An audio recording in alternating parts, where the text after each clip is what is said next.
In the summer of 1980, the heat pressed down like a red-hot iron cauldron, sealing the little southern county town beneath its lid. The asphalt road had been baked soft, sticky underfoot like melted malt candy. The plane trees lining the street drooped listlessly, their leaves hanging their heads, even their veins filled with weariness. The cicadas that had screeched noisily all morning grew feeble in the afternoon. Each ragged cry carried nothing but the helplessness of being roasted by the blazing sun. The afternoon sun was vicious, its searing glare forcing people to squint, yet Zhang Chenyu was pedaling a clanking heavy-framed bicycle with Su-Wan perched on the back seat as they hurtled toward the outskirts of town in a flurry of motion. The front basket was stuffed with an army green canteen, several white wheat cakes wrapped in oiled paper, and 2 small folding stools, everything they needed for a night of camping in the hills. Su-Wan wore 2 glossy black braids, their ends tied with red cords. When the wind blew, the cords swayed with the braids, striking the eye with their simple charm. The white Dacron shirt on her back had already darkened with 2 faint sweat stains at the spine and under her arms. Clutching a small woven bamboo basket in one hand, she kept batting away Zhang Chenyu's swinging arm from time to time, afraid of being jolted off the seat. Zhang Chenyu, ride properly, stop swaying. Wan Lei and the others must have arrived ages ago, they'll laugh at us for dawdling again. Her voice was crisp as spring water running through a mountain stream, tinged with playful reproach. When we get to the campsite, you're not allowed to spend the whole time chasing grasshoppers. Last time you went after them and ran right into my basket. Those wild strawberries went rolling everywhere, it broke my heart. Zhang Chenyu chuckled, pedaling even harder. The bicycle wheels crunched over the gravel at the roadside, making a grating sound and jostling Su-Wan so that she swayed lightly. He glanced back, sunlight fell across the girl's flushed cheeks where fine beads of sweat glimmered like tiny shards of light. His heart gave a sudden jolt and he quickly turned his head forward again, raising his voice, got it. I'll pick you a whole basket of wild apricots 10 times sweeter than what that brat Wan Lei picked last time. And if I can't, I'll pay with myself and let you punish me however you like. You smooth talker. Su-Wan pinched his waist, making Zhang Chenyu burst into laughter again. His laughter carried far on the scalding wind. Zhang Chenyu was 20 that year. After graduating from high school, he had failed to get into university and with his father's connections entered the county hardware factory as an apprentice. Each day he followed the veteran workers tinkering with machine tools as his days trickled by in a dull Neanderthal routine. At home, however, the atmosphere was remarkably harmonious. His father Zhang Jinglan, a minor section chief at the hardware factory, spoke and acted with solid down-to-earth sincerity. In his spare time he loved to pull his son aside to talk about the ins and outs of the factory, teaching him to recognize machines and distinguish parts.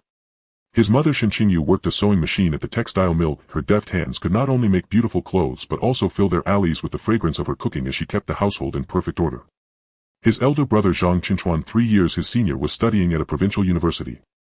In every letter home between the lines were reminders urging him to learn his trade well, not to slack off, so that one day he would have a skill to stand on his own feet. Su-Wan was his childhood playmate and had been his girlfriend for 2 years. They had run together since the days of open-crotch pants, climbing trees to raid bird nests, catching fish and shrimp side by side. Their bond was sweet as honey and thick as syrup. With the factory on rotating rest days that week, Zhang Chenyu had asked Su-Wan out and called on Wan Lei and several fellow townsmen to go camping together in the hills of Qingliang Mountain on the outskirts. Qingliang Mountain was not high, but its vegetation was dense and wild fruit grew everywhere. It was the place where they had played since childhood, a hill brimming with countless stories from their younger days. In those hills lay a section of forest their elders had warned them never to enter, a bewildering grove where it was said people easily lost their way. He had never taken the warning very seriously. When he rode the bicycle to the old locust tree at the foot of the mountain, he could see from afar that on a clearing in the woods Wan Lei and the others had propped up 2 oilcloth shelters with thick branches. Nearby a campfire was already sending up thin curls of bluish smoke, the smell of smoke laced with a faint fragrance of grass and wood. Chenyu. Su-Wan. You finally made it. Wan Lei shouted, waving the hatchet in his hand, his voice loud as a gong. Listen, we just caught 2 pheasants, fat as anything. We'll roast them tonight, guaranteed to be so good your teeth will fall out from joy. Zhang Chenyu swung off the bike in one fluid motion, one hand gripping the handlebars to steady the frame while his other hand reached back to support Su-Wan. She hopped down, lightly lifted the canteen from the front basket and greeted Wan Lei with a smile. Only then did Zhang Chenyu unhook the chain lock from the handlebars, wind it twice around the tree trunk and snap it shut with a click. The few of them bustled about, hauling their things under the shelters. Zhang Chenyu helped set down the small stools and tossed a couple of bundles of dry firewood onto the flames. When he turned around, he saw Wan Lei's younger sister tugging Su-Wan along toward the stream to help clean the pheasants and pick wild greens. I'm going to pick wild apricots for you, I'll be back soon. Zhang Chenyu called to Su-Wan. Without waiting for her reply, he grabbed a bamboo basket leaning against the wall of a shelter and strode quickly toward the deeper part of the woods. He held fast to his promise from that morning. he was determined to bring back a basket of the sweetest wild apricots for Su Wan. The path from the campsite to the apricot trees was not far, about half an hour's walk. Familiar with the way, Zhang Chenyu passed through a stand of low pines. The wind in the trees carried the fresh scent of pine needles washing over him with a refreshing coolness. He walked forward on a thick carpet of fallen needles that felt soft and springy underfoot. Now and then he startled a few little squirrels that bounded away, their fluffy tails streaming behind them as they scampered up the trunks, peering down curiously at this intruder. Before long he spotted several crooked wild apricot trees in a little hollow. They were not tall, but their branches reached far, heavy with orange-yellow-red tinged fruit. The apricots weighed down the boughs, with every breeze they swayed and dropped enough to make one's mouth water. He had just walked under the tree and raised his hand toward the ripest fruit when a gray-brown blur shot out from a clump of grass at the roots with a whoosh, streaking toward the depths of the forest like an arrow. It was a wild rabbit, ears standing ramrod straight, round eyes darting warily back over its shoulder. "Hey, think you can get away?" Youthful blood surged hot in him. The wild streak in his bones was instantly roused. A flash of thought crossed his mind: if he caught it he could add a dish to Su Wan's supper, and picking apricots could wait. The notion of wild apricots was flung to the back of his mind.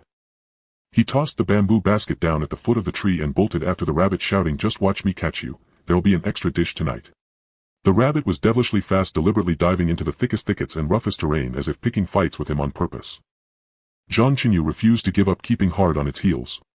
His trouser legs were slashed open in several places by brambles stinging like fire, but he hardly noticed, eyes fixed on that streak of gray-brown ahead. Man and rabbit waged a drawn-out tug-of-war through the trees. After a burst of chasing, the rabbit vanished into a patch of scrub. Panting, Zhang Chenyu would search, peeling back layer after layer of branches. Just when he thought he had lost it, the creature would spring out of grass on the other side, perching on a rock not far away and flicking its tail as though in provocation, its bright black eyes seeming to mock his clumsy pursuit. Fire flared in Zhang Chenyu's chest. Gritting his teeth, he continued the chase. In this rhythm of starting and stopping, searching and running, he unknowingly crossed beyond the edge of the bewildering grove. The path underfoot changed from a familiar forest trail to a steep, unfamiliar slope strewn with stones and tangled vines. Around him the trees grew taller and taller, their canopies knitting together until they blotted out the sky, letting in barely a shred of sunlight. Intent on the rabbit, he never noticed he had long since strayed from the route he knew, blundering into a part of Qingliang Mountain he had never set foot in before. Only when the rabbit vanished completely into the tightly woven thicket did Zhang Chenyu skid to a halt. His rough, heavy breathing sounded unusually loud in the silent forest, his chest pounding like a small drum. He wiped sweat and dirt from his face and lifted his head to look around. Nothing but tall, unfamiliar trees, their trunks coated in thick moss. The ground was carpeted with decaying leaves that clung wetly to his soles. The way back to camp was nowhere to be seen. Even the path he had come by had vanished without a trace. Damn, I'm really lost. His heart lurched and a wave of panic surged up inside him. He tried calling Wang Lei's name twice. His voice circled through the forest and floated back to him light and thin without even an echo. Steeling himself, he was about to retrace his steps by memory when he heard a faint rustling not far away, not the sound of wind in the leaves but something or someone stirring the vines, a fine subtle noise tinged with an indescribable eeriness. Zhang Chenyu's heart clenched. Instinctively he picked up a thick fallen branch at his feet, gripping it in his hand for courage. Following the sound he pushed through waist-high wild grass. The blades brushed across his forearms, leaving thin, itchy red marks. After only a few steps a cave suddenly appeared before his eyes. The entrance was tightly shrouded in vines and brambles like a natural curtain, leaving only a narrow slit. From that gap seeped a chill laced with the damp scent of earth, utterly different from the humid heat of the mountains. When it brushed his skin it sent an involuntary shiver through him. An itch flared instantly in Zhang Chenyu's heart. Curiosity sprouted like wild grass. His hand had already reached toward the vines when he suddenly snatched it back. He looked up at the sky. The sun had already slanted far to the west. Orange-red afterglow filtered through gaps in the leaves as the forest slowly dimmed. By his reckoning it had been at least 2 hours since he had left the campsite. The cave looked bottomless, a black maw with no end in sight. If he ventured in now, who knew how long he would be delayed? Wang Lei and the others were surely worrying by now, and that soft-hearted girl Su Wan had probably already been driven to tears. He suddenly recalled his elder's warning that in the bewildering grove one had to walk in the direction of the setting sun to get out. Forget it. I'll head back and let them know first. When everyone's asleep tonight I'll come back and see what this is all about. Gritting his teeth, Zhang Chenyu took one final look at that shadowy cave entrance. It felt as though something in the darkness was watching him, sending a chill creeping down his spine. Reluctantly he turned away and, guided by the setting sun, stumbled his way back, each step sinking and slipping on the uneven ground. By the time he staggered back into camp, dusk had deepened to near dark. On the fire the roasting pheasants had been reduced to charred skeletons. Wang Lei was shouting his name at the top of his lungs, voice hoarse with anxiety, while several companions held torches aloft about to head into the mountain to search for him.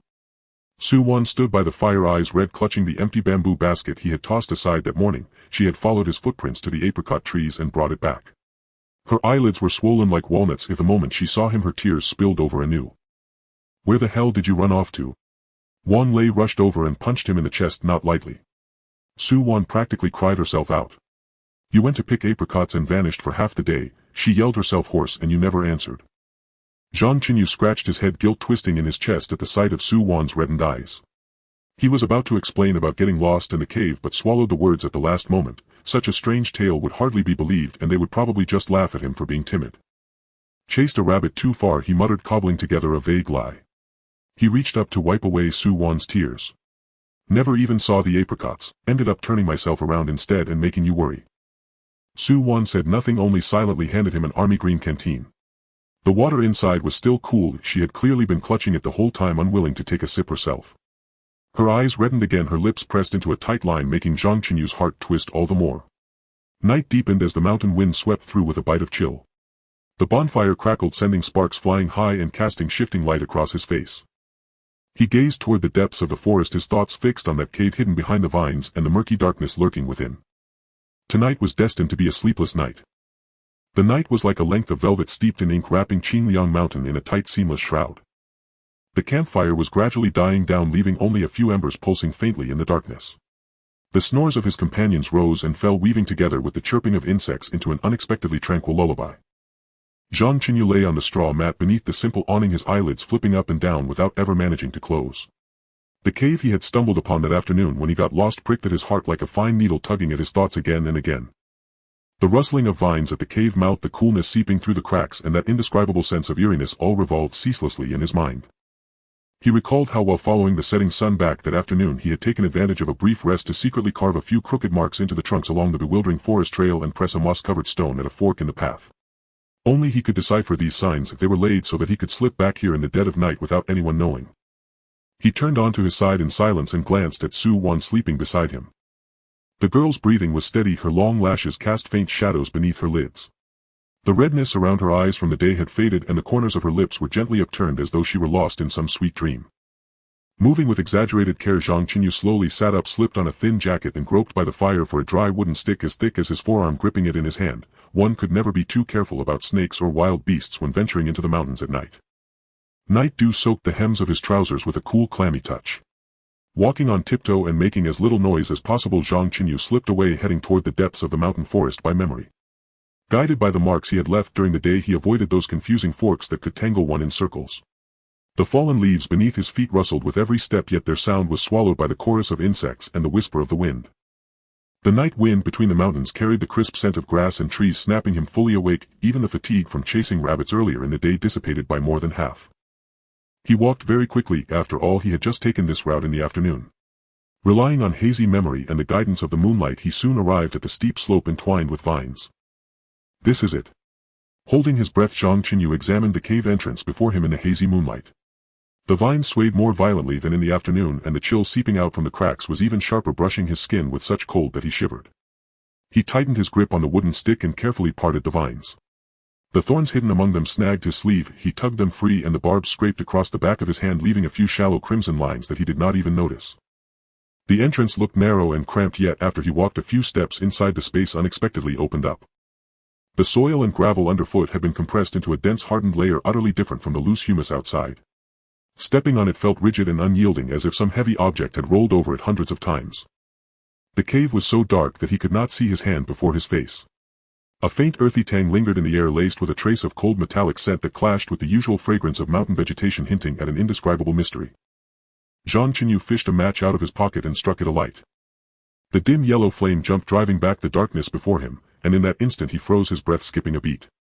Within the reach of the firelight, the surrounding rock walls were riddled with impact marks, pitted and uneven, their edges charred black as if seared by intense heat, clearly formed by some heavy object slamming into the mountain at great speed. And in the deepest part of the hollow space lay a silver-white metallic construct, motionless and still. It was about half the size of a room, its lines so fluid they seemed unreal.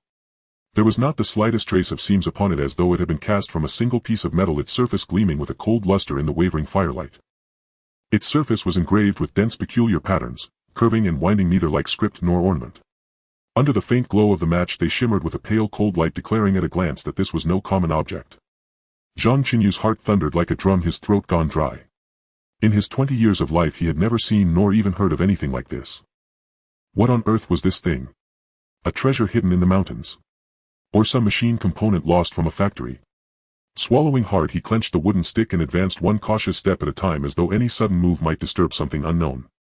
The flame cast his shadow, making it sway and distort across the rock walls, growing and shrinking, lending the scene an extra layer of grotesqueness. The match burned down to his fingertips. With a sting of heat he flung it away, the spark striking the hardened ground and vanishing in an instant. At that moment the patterns on the hull of the craft in the darkness suddenly emitted the faintest blue glow, dimly illuminating the path ahead of him. At that same moment his fingertips brushed inadvertently against the silver-white metal shell.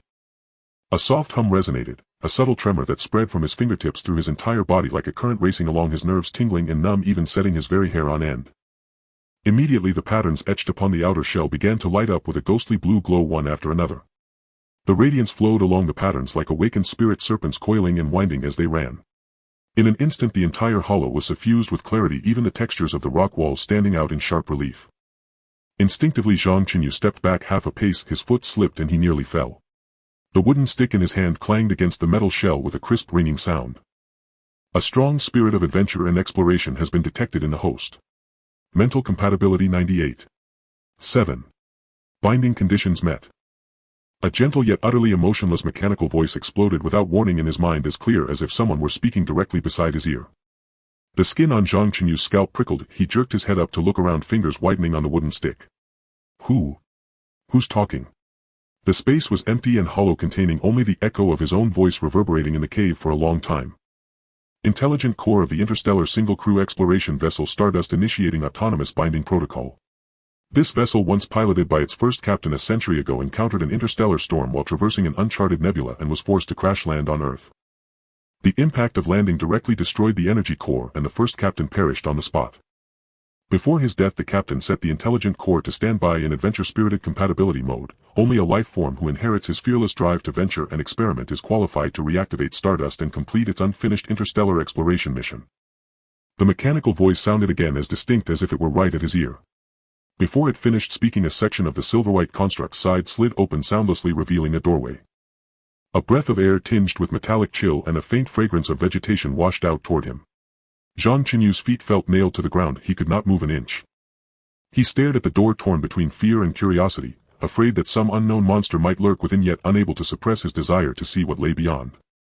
After hesitating for a full half-minute, his curiosity finally won out. Hunched over he stepped inside, never loosening his grip on the wooden stick. The light inside the cabin was brighter than outside. Several luminous panels were embedded in the walls, their surfaces filled with dense blue characters flickering and shifting, none of which he could understand. In the very center hovered a transparent control console, slowly rotating in midair. Several small metallic components floated around it, gently swaying as he entered, as if to welcome his arrival. Host Zhang Chenyu, human from Earth, age 20, physical condition good. Mental trait strong thirst for adventure, intense curiosity, willingness to break from conventional constraints, fully aligned with Stardust's first captain's mental profile. Intelligent core binding in progress. 10. 50. 100. Binding complete. The instant the mechanical voice fell silent, Zhang Chenyu felt a buzzing in his head. A tidal wave of information surged into his mind, star navigation charts, energy theories far beyond Earth's understanding, and everything about this metal construct. Those abstruse equations and principles became clear to him with a single glance, as if they had been engraved into his very bones. A swelling ache spread from his temples like countless fine needles piercing outward. He crouched on the floor, clutching his head, and only after a long while did he slowly adapt. Once the throbbing finally subsided, his gaze fell upon the side of the console where a silver ring hovered quietly. It was engraved with the same patterns as the ship's hull, glowing with a shifting ghostly blue light. Spatial ring activated. Current permission level primary. Storage space 100 cubic meters. Support storage of non-living objects only. The core's voice sounded at just the right moment. Stardust is equipped with a mustard seed space folding technology and can freely shrink to the size of a palm. When compressed, its volume is only 0.01 cubic meters, fully compatible with primary storage permissions. The ship's energy core is completely destroyed. The host must collect high-purity energy crystals and rare metallic elements. An atlas of known substitute materials on Earth has been transmitted to your brain. You must also continually engage in adventurous exploration to raise your mental power level and unlock higher-level permissions. At that time the energy core can be reconstructed, interstellar travel restored, and the first captain's unfinished mission fulfilled. Zhang Chenyu reached out and picked up the ring. The moment it touched his fingertip it turned into a streak of silver light and slipped precisely onto his index finger, fitting so perfectly it was as if it had been custom-made for him. At a mere thought the wooden stick he had been using for self-defense vanished from his hand. Another thought and it dropped solidly back into his palm. A tidal wave of shock and elation flooded him. He strode out of the cabin and stood in the open hollow, fixing his eyes on the silver-white exploration craft. In his mind he silently intoned the command to compress and store it. He watched as the hull rapidly shrank, from half a room in size down to a bench, then to the size of a palm, until at last it became a streak of silver light and flew of its own accord into the ring's storage space. The hollow that had been filled a moment ago now stood more than half empty. "This is incredible," he could not help but exclaim, his voice echoing through the open space. He thought of Su Wan sleeping under the awning of his parents at home and his brother far away, of the machine tools at the hardware factory and the narrow alleys of the county town. A fierce conviction suddenly welled up in his heart: this secret must not be casually revealed. "Core is primary permission enough to repair the ship?" he asked tentatively in his heart. Primary permission allows only for storage of repair materials.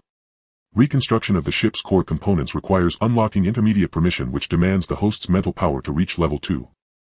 Hint: the discarded machine tools at the hardware factory contain a small quantity of extractable base metals. The red crystal or veins deep within Qingliang Mountain can serve as temporary energy substitutes. Zhang Chenyu nodded and tightened his fingers around the ring, his other hand still gripping the wooden stick. The coolness seeping through his fingertips grounded him with a profound sense of reassurance. He did not bother to conceal the cave entrance meticulously, he merely pulled the vines over the opening, enough to keep an unwary villager from accidentally tumbling in and to guard against insects stinging anyone. Turning away from the hollow he followed the faint light of dawn, retracing his daytime markings as he walked back.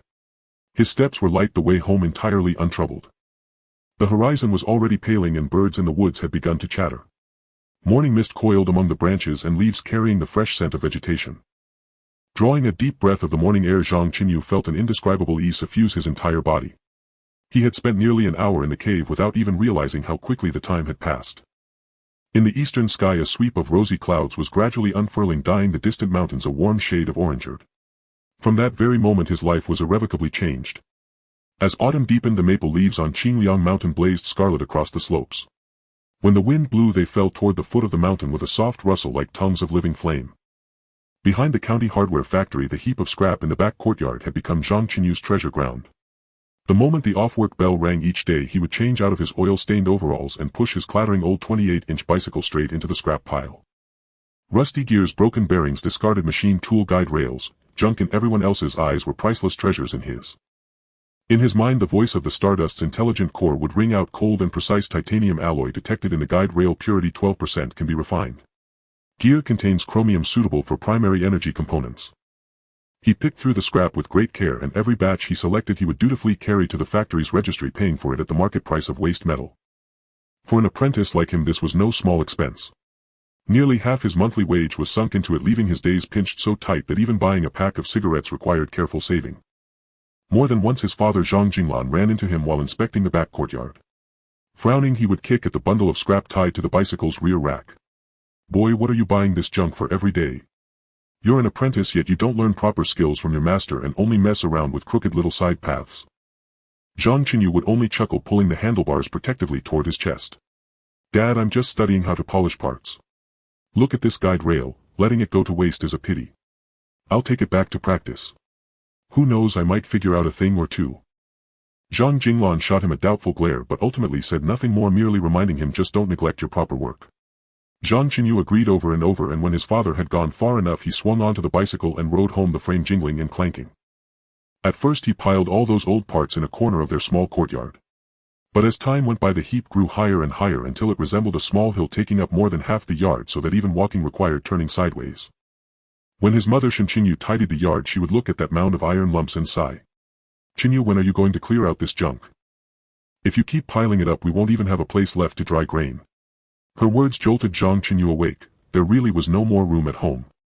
Only then did he begin to consider renting a warehouse. Su Wan was the first to sense that something about him had changed. After finishing her shift at the textile factory she would often stand at the entrance of the Zhang family courtyard, lunchbox in hand, waiting for him.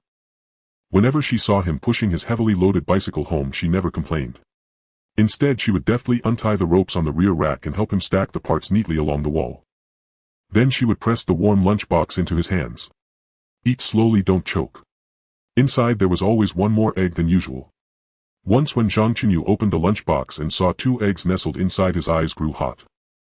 Biting into a steamed bun, he watched Su-won squatting on the ground helping him sort the parts into categories. Sunlight rested on her jet black hair, turning it impossibly soft. "Won," he suddenly said, his voice a little hoarse. "What I've been doing lately may seem a bit absurd, and it burns through money. There's no more space at home for all these parts, so I want to rent a warehouse." Su-won lifted her head, her eyes curving like crescent moons. "Whatever you do, I believe in you." She did not ask what he planned to do. The next day she simply handed over all the private savings she had scraped together over 3 years, money she had intended for a bicycle. It was a thick wad of notes wrapped in a handkerchief carrying a faint scent of soap. "I'm buying in," she said, solemnly looking straight at him. "If we make money, it's ours. If we lose, I'll shoulder it with you." Even so, the money was still not enough. After much deliberation, Zhang Chenyu steeled himself and went to his parents. He did not dare mention the secret of the Stardust, only saying he wanted to rent a warehouse, take on small repair jobs and strike out on his own. His father Zhang Jinglan sat in silence for a long time before pulling a crumpled wad of cash from a drawer. It was the private hoard he had saved over many years. "Your old man doesn't have much ability, this is all I've got. Take it. However you venture, don't cheat people. Craftsmanship must rest on conscience." His mother Zhang Chenyu also slipped him a stack of cloth and grain coupons, eyes reddening as she urged, "Don't wear yourself out." Clutching the 3 bundles of money in his hands, Zhang Chenyu felt as if a small furnace had been placed inside his chest, heating his eyes until they stung. He said nothing, only nodded with all his strength. The summer of 1981 was even hotter than the year before. On the outskirts of town, an idle warehouse became Zhang Chenyu's main battlefield. It had been rented through his father's connections. The rent was cheap, but it was remote, surrounded by nothing but wild grass. Under the scorching sun, Zhang Chenyu and Su-won made trip after trip, hauling things into the warehouse, moving all the scrap parts from the small courtyard and pooling their money to buy an old lathe the hardware factory had eliminated. The lathe's body was heavily rusted and groaned when it turned, but it was still far better than relying on bare hands alone. New files, calipers, wrenches, tools of all kinds soon filled the room. There were no apprentices and no workers. From cleaning out the warehouse to repairing the old lathe, everything was done by him alone. Su-won helped as his assistant, handing him tools, wiping down parts, removing rust. At noon she would set up a coal briquette stove at the doorway to cook noodles, sprinkle a handful of chopped scallions on top, and the two of them would eat until sweat streamed down their faces, feeling utterly at peace. When the early autumn wind began to carry a chill, the wooden plaque reading Chenyu Precision Parts Workshop finally hung crookedly above the warehouse door. The red paint had been brushed on by Zhang Chenyu himself. The characters were far from elegant, yet they radiated a stubborn solidity. When the workshop first opened, not a single customer came. He was in no hurry. Every day he guarded the warehouse, using the Stardust's core to refine rare metals from the scrap he had bought, building up capital to repair the spaceship, and at the same time riding his big 28-inch bicycle through every street and alley of the county. If a family's radio stopped working, he would visit and fix it. If a neighbor's sewing machine jammed, he would tinker with it until it ran smoothly. Even the tiny precision parts that the veteran masters at the hardware factory could not handle, he could polish to a perfect fit with his solid skills and the core's guidance. He charged fair prices, worked quickly, and never cut corners. Bit by bit the neighbors all came to know that in a warehouse on the outskirts lived a young man surnamed Zhang, whose hands were remarkably deft and who could handle the most troublesome odds and ends. "This Chenyu boy is really something. That ancient electric fan of mine, everyone said it should be thrown out. He fiddled with it for a moment and it spun like new." Thus his reputation slowly spread, and more people came seeking his help. Some brought him farm tools to repair, others asked him to make small parts. These were all insignificant odd jobs that earned little money, yet they helped him build solid connections and finally scrape together enough to buy spare parts for the old lathe. Once repaired, the lathe ran far more smoothly, its efficiency more than doubling that of hand polishing. The turning point came on a late autumn day when Laoli, an old technician from the county agricultural machinery factory, arrived carrying a broken cedar component. The part required very high precision. The veteran masters at the factory had tried several times but still could not meet the standard, and the delay was threatening the sowing season, leaving them all in a panic. Someone suggested to him, why not try that Zhang Chenyu on the outskirts? Laoli arrived half skeptical and felt even more uneasy when he saw only a solitary old lathe in the warehouse. But Zhang Chenyu accepted the job without hesitation, merely saying calmly, "Come pick it up tomorrow." His words left Laoli even less assured, yet there was nothing for it but to leave, half believing and half doubting. The moment he left, Zhang Chenyu activated the intelligent core. Instantly a three-dimensional model of the part flashed through his mind. Error data tool angles machining paths, each line as clear as if etched before his eyes. Recommend using refined titanium alloy to repair the damaged section.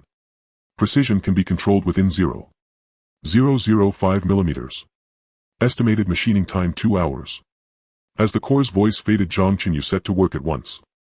He first took out a piece of titanium alloy refined by the stardust from his storage ring and clamped it firmly onto the lathe's chuck. The lathe hummed to life, and with the core constantly recalibrating parameters, his grip on the control lever was so precise it hardly seemed human. What usually took half a day to grind out was under the combined aid of the machine and the core completed in rough form in just 2 hours. For the final delicate repair, the stardust's miniature beam did the work directly. Invisible specks of light fell upon the damaged area of the part, mending the cracks in an instant and polishing it smooth as new. Altogether it took no more than 3 hours before a flawless component lay on the table. Early the next morning Lao Li hurried over, nerves tight. The moment he received the part he froze. The sheen, the precision, it was better than the original factory product. Once installed in the cedar, it ran flawlessly without the slightest extra noise. Astonished beyond words, Lao Li rushed back and spread the news through the agricultural machinery factory. Before long the factory director came in person carrying a blueprint and offering a modest but substantial order, a batch of precision parts for farm machines. Xiao Zhang, Lao Li says your craftsmanship is good, so I'll trust you this once. The director clapped him on the shoulder. These parts must not have even the slightest flaw. Zhang Chenyu straightened his back, confidence surging within. Rest assured, I guarantee they will pass.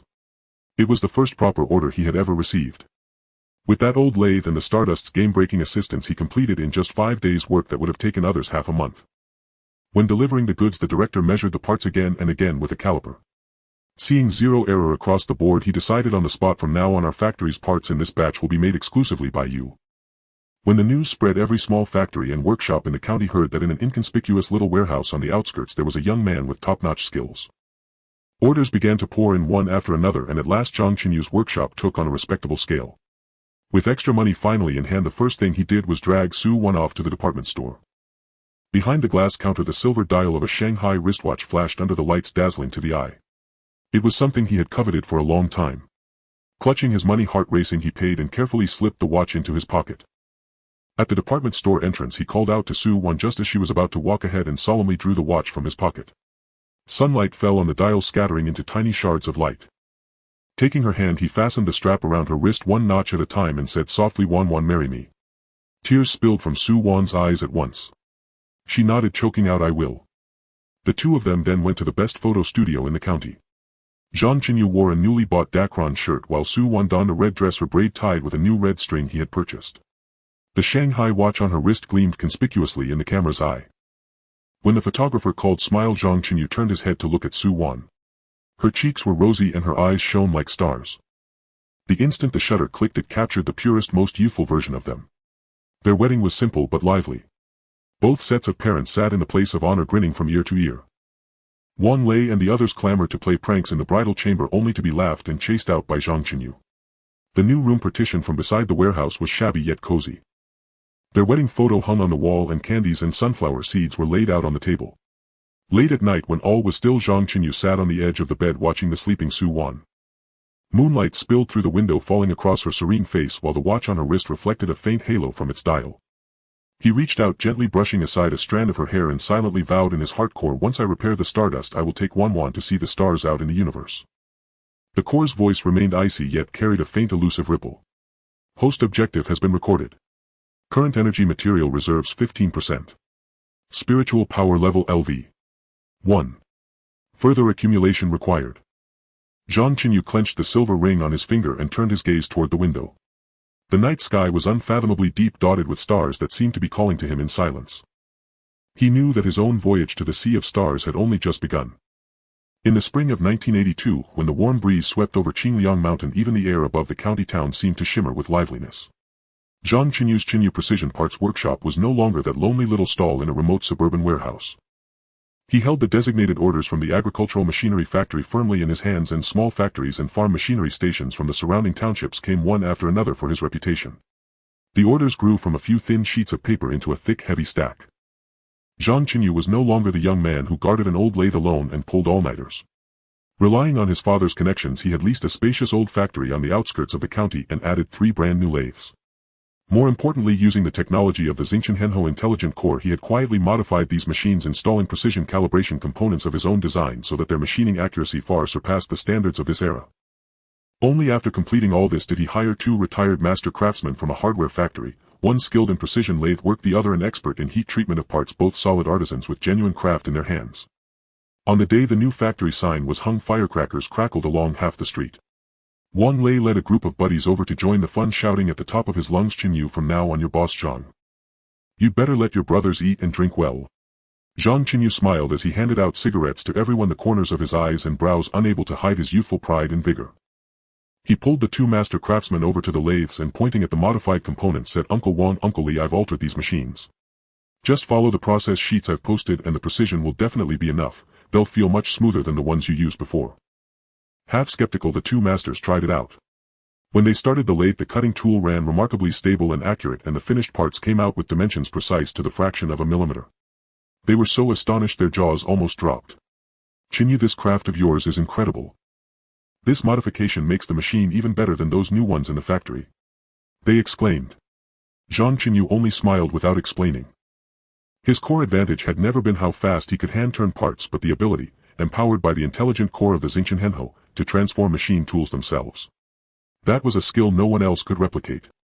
In the days that followed, the division of labor became exceptionally clear. Zhang Chenyu was responsible only for modifying machines, designing machining procedures, and handling the most precise core components. The 2 master craftsmen, leading several apprentices he later recruited, operated the upgraded machines according to the procedures and produced standardized parts in batches. Efficiency multiplied several times over, and no matter how many orders came in, they could be delivered on schedule. Only he himself knew that behind this flourishing business lay the secret of the Zhang Chenyu.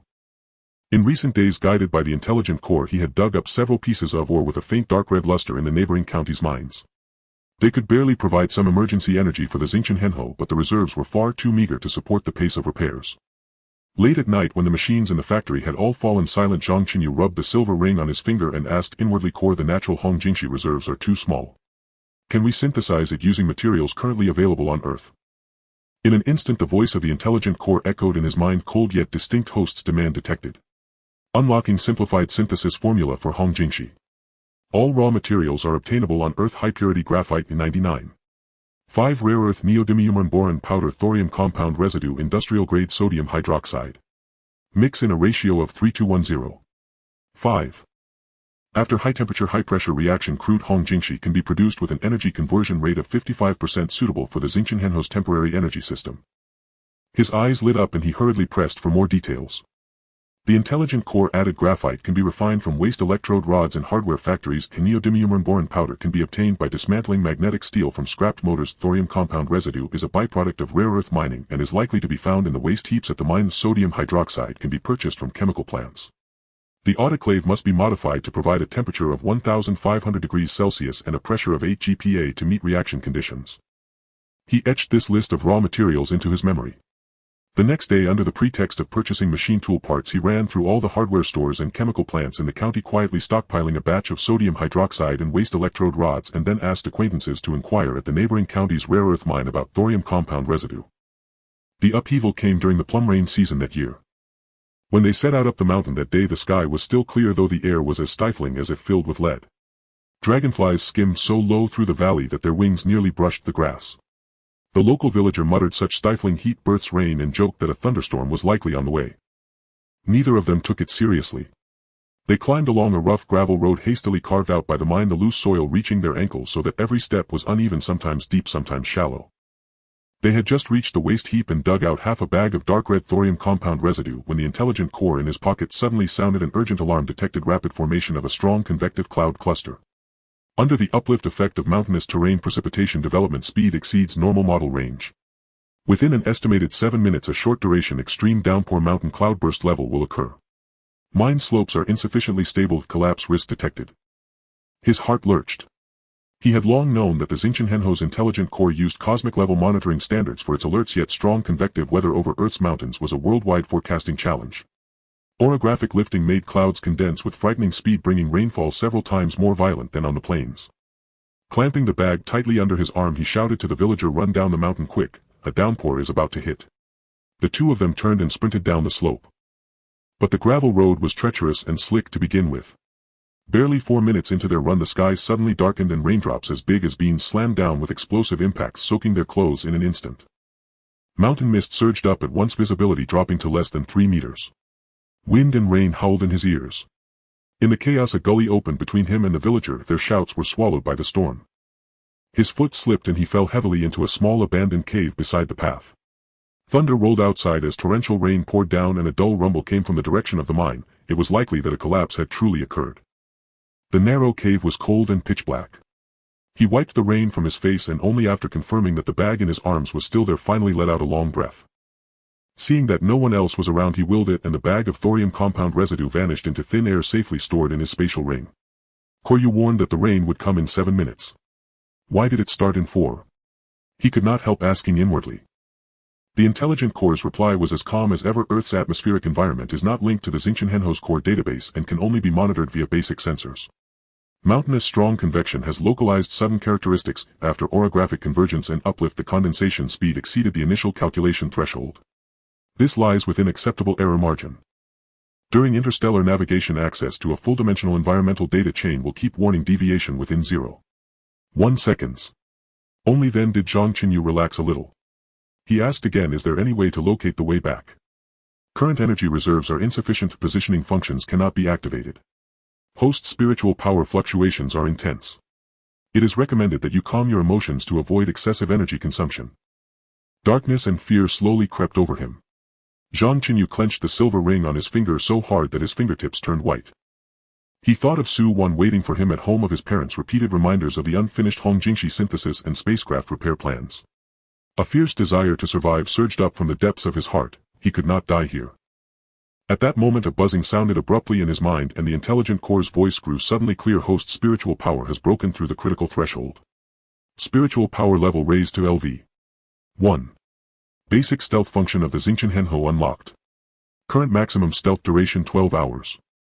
At the same time the ring flashed with a faint light and a warm current instantly coursed through his entire body. The roar of wind and rain outside seemed to soften.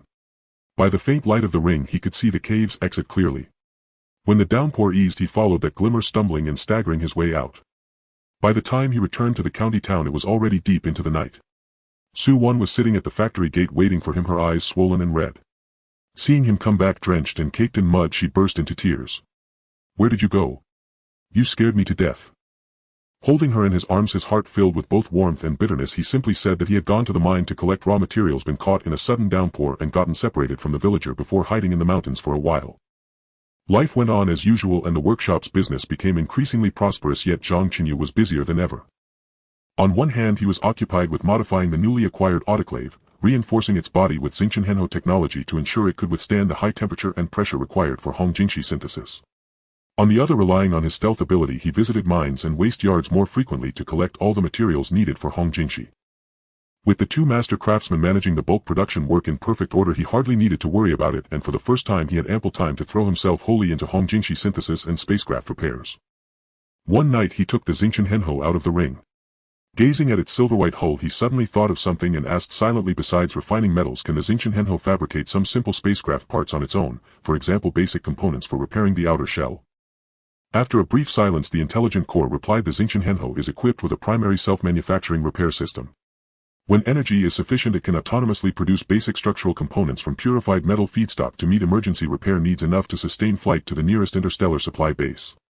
Advanced components require unlocking LV. 3 spiritual power and a high-grade energy core. Zhang Chenyu's heart trembled and a wave of elation surged up within him. This meant that as long as he had enough energy the Zhang could heal itself. He no longer needed to rack his brains over those intricate spacecraft components, he only had to focus on synthesizing Hongjingxi and accumulating energy. The repair progress of the Zhang suddenly leapt forward by more than half. Change arrived in the summer of that year. Lately Su Wan had almost no appetite, everything she ate made her want to vomit and she could not even touch her favorite sweet and sour ribs. Noticing that something was wrong, Zhang Chenyu dragged her to the county hospital for an examination. When they returned a broad smile bloomed across Zhang Chenyu's face. Chenyu, you're going to be a father. In the workshop Zhang Chenyu was discussing autoclave modifications with the master craftsman when he heard this. The wrench in his hand clattered to the floor. He rushed to Su Wan's side and carefully supported her arm, his voice trembling. Really? Su-Wan's cheeks flushed, nodded, her eyes filled with tenderness. In that instant Zhang Chenyu's heart melted completely. He immediately had Su-Wan resign from her job at the textile factory and rest at home to nurture the pregnancy. Zhang Chenyu simply moved in with them, preparing different nutritious meals every day: millet porridge, steamed egg, custard, cushion, carp soup, no two meals alike. The household grew ever more harmonious, and even the clatter of machines in the factory seemed to carry a hint of joy. Su-Wan's morning sickness was severe. She often vomited right after eating and quickly grew much thinner. Watching this, Zhang Chenyu's heart ached. No matter how busy he was each day, he always took time to walk with her and tell her amusing stories from the factory to cheer her up. Resting his hand on Su-Wan's gradually swelling belly, he felt for the first time that compared to the distant stars of the universe, this calm happiness before his eyes gave him a much deeper sense of peace. Time slipped by quickly, and in the blink of an eye it was the spring of 1983. Across Qingliang Mountain, peach blossoms bloomed in endless profusion, scattering pale pink and white petals all over the ground. In the delivery room, Su-Wan's cries came out in broken bursts. Outside the door, Zhang Chenyu paced back and forth, palms slick with sweat. His father Zhang Jinglan patted his shoulder, wanting to comfort him, yet his own lips trembled with nervousness. No one knew how long had passed when a loud baby's cry rang out from the delivery room. A nurse came out holding a soft tiny boy and smiled. "Boss Zhang, congratulations, it's a big healthy son." Hands trembling, Zhang Chenyu carefully took the child. The little one's eyes were closed, his cheeks flushed red, and his tiny fist curled tightly around Zhang Chenyu's finger. A scalding heat rushed to his eyes. As he gazed at the tiny life in his arms, a name suddenly flashed through his mind: Zhang Xiaoxing. Xiaoxing, little star. He would hide his obsession with the cosmos inside this name and guard this child as he grew up. On the day of the full-month celebration, Zhang Chenyu set up several banquet tables in the factory, and all the workers came to offer their congratulations. Wang Lei and the others clamored to be the child's godfathers. Zhang Jinglan's face was flushed from drink. He gripped his son's hand and patted it again and again before finally squeezing out one line: "Good lad, you haven't shamed your old man." After the feast dispersed and the night grew quiet, Zhang Chenyu stood in the factory yard cradling the sleeping Zhang Xiaoxing, gazing up at the starry sky. The intelligent core's voice sounded in his mind: "Host spiritual power stable. All raw materials for Hongjingshi synthesis have been gathered. Autoclave modification completed. It is recommended to build a secret workshop for Hongjingshi synthesis and spacecraft self-repair to avoid exposure." Lowering his gaze to the sun in his arms, then lifting it again to the starry dome, his eyes grew resolute. He turned and walked into the factory, picked up a piece of chalk and quietly marked off a section in the northwest corner. Backed against Qingliang Mountain and well hidden from view, it was the perfect place to build a secret workshop. The night was deep and the stars shone brilliantly. Zhang Chenyu knew that his life had long since been branded with the mark of that star from the cosmos. And this path he was on had only just reached its midway point. The spring breeze of 1983 had just dissipated the anxiety outside the delivery room when Zhang Chenyu's life was abruptly divided into two distinct halves. During the day he was the owner of the Chenyu Precision Parts Factory, overseeing the modified machines of the Stardust No. 1, with two experienced craftsmen diligently watching as batches of orders transformed from blueprints into shining parts. In the bustling workshop, Uncle Wang and Uncle Li operated the controls with steady hands, advancing step by step according to the process he had outlined, achieving astonishing efficiency. But when night fell, Zhang Chenyu often found himself staring blankly at the planned empty space in the northwest corner of the factory. This factory was rented with a 3-year lease, and the risk of excavation underground was too great. If the landlord decided not to renew, all his hard work related to Stardust No. 1 would be in vain. He could only temporarily suppress the thought of building a secret workshop, repeatedly flipping through the blueprints of the spacecraft parts, secretly calculating once he earned enough money he would definitely buy a piece of land to build a factory that could truly hide secrets. Days slipped by in the alternating rhythm of orders and blueprints, while Zhang Chenyu's mental acuity steadily improved through his day-to-day focused research. He was no longer merely immersed in modifying the machine tools. More often than not, he was deeply contemplating the interstellar material diagrams transmitted by the intelligence core, comparing the properties of earthly materials with the needs of the spacecraft. This extreme concentration allowed his mental power threshold to continually break through. One late night, after he had just completed a simulation of alternative raw materials based on an interstellar or list, the silver ring on his fingertips suddenly shimmered with a soft light, and the voice of the intelligence core resonated in his mind with a rare lightheartedness, detected that the host's mental power has steadily increased to LV 1.5, unlocking the dynamic cloaking function of Stardust No.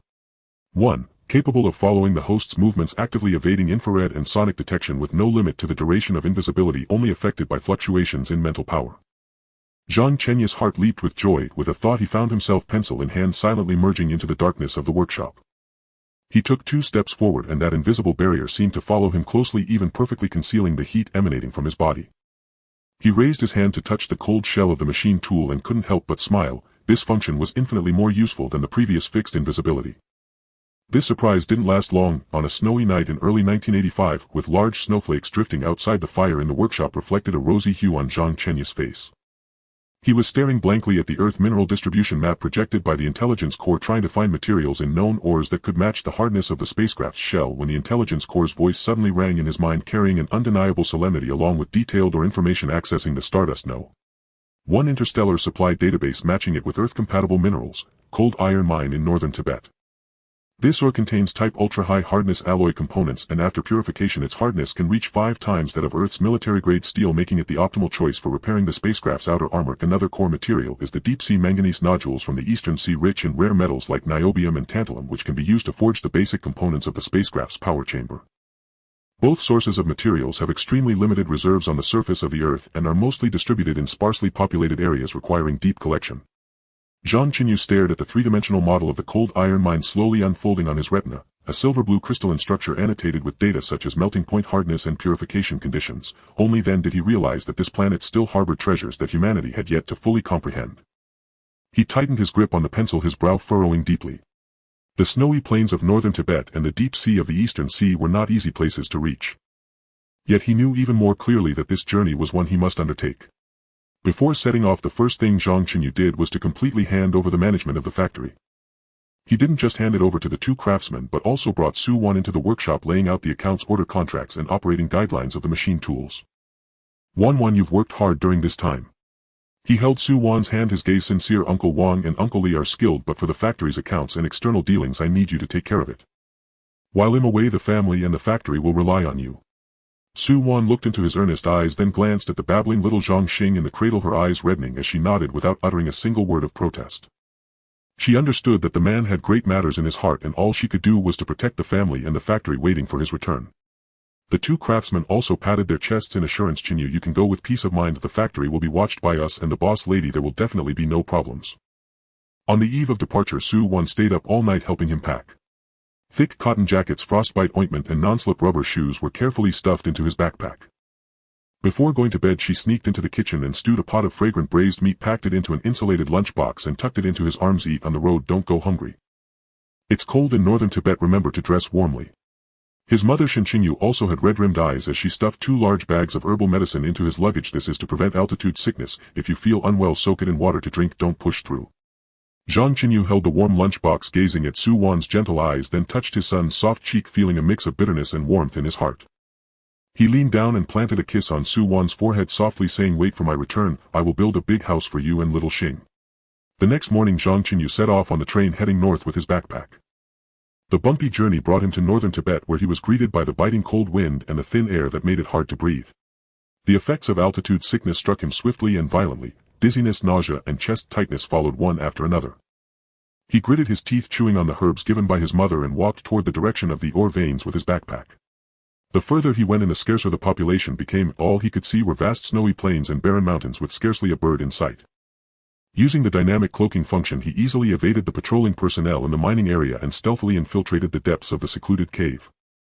The cold iron mine emitted a faint silver-blue sheen nestled within the crevices of the rock, sparkling under the light of the mining lamps. He struck a piece with his specially designed pickaxe, and the Intelligence Corps immediately provided feedback. Purity 92 meets the standards for spacecraft shell repair. Just as he was focused on putting one piece of cold iron mine into his spatial ring after another, a low howl of a wolf suddenly echoed from outside the cave. Zhang Chenyu's heart tightened, and he quickly looked up to see a pair of green eyes at the cave entrance staring intently at him. It was a wolf, gaunt and emaciated, with bloodstains at the corners of its mouth, clearly starving.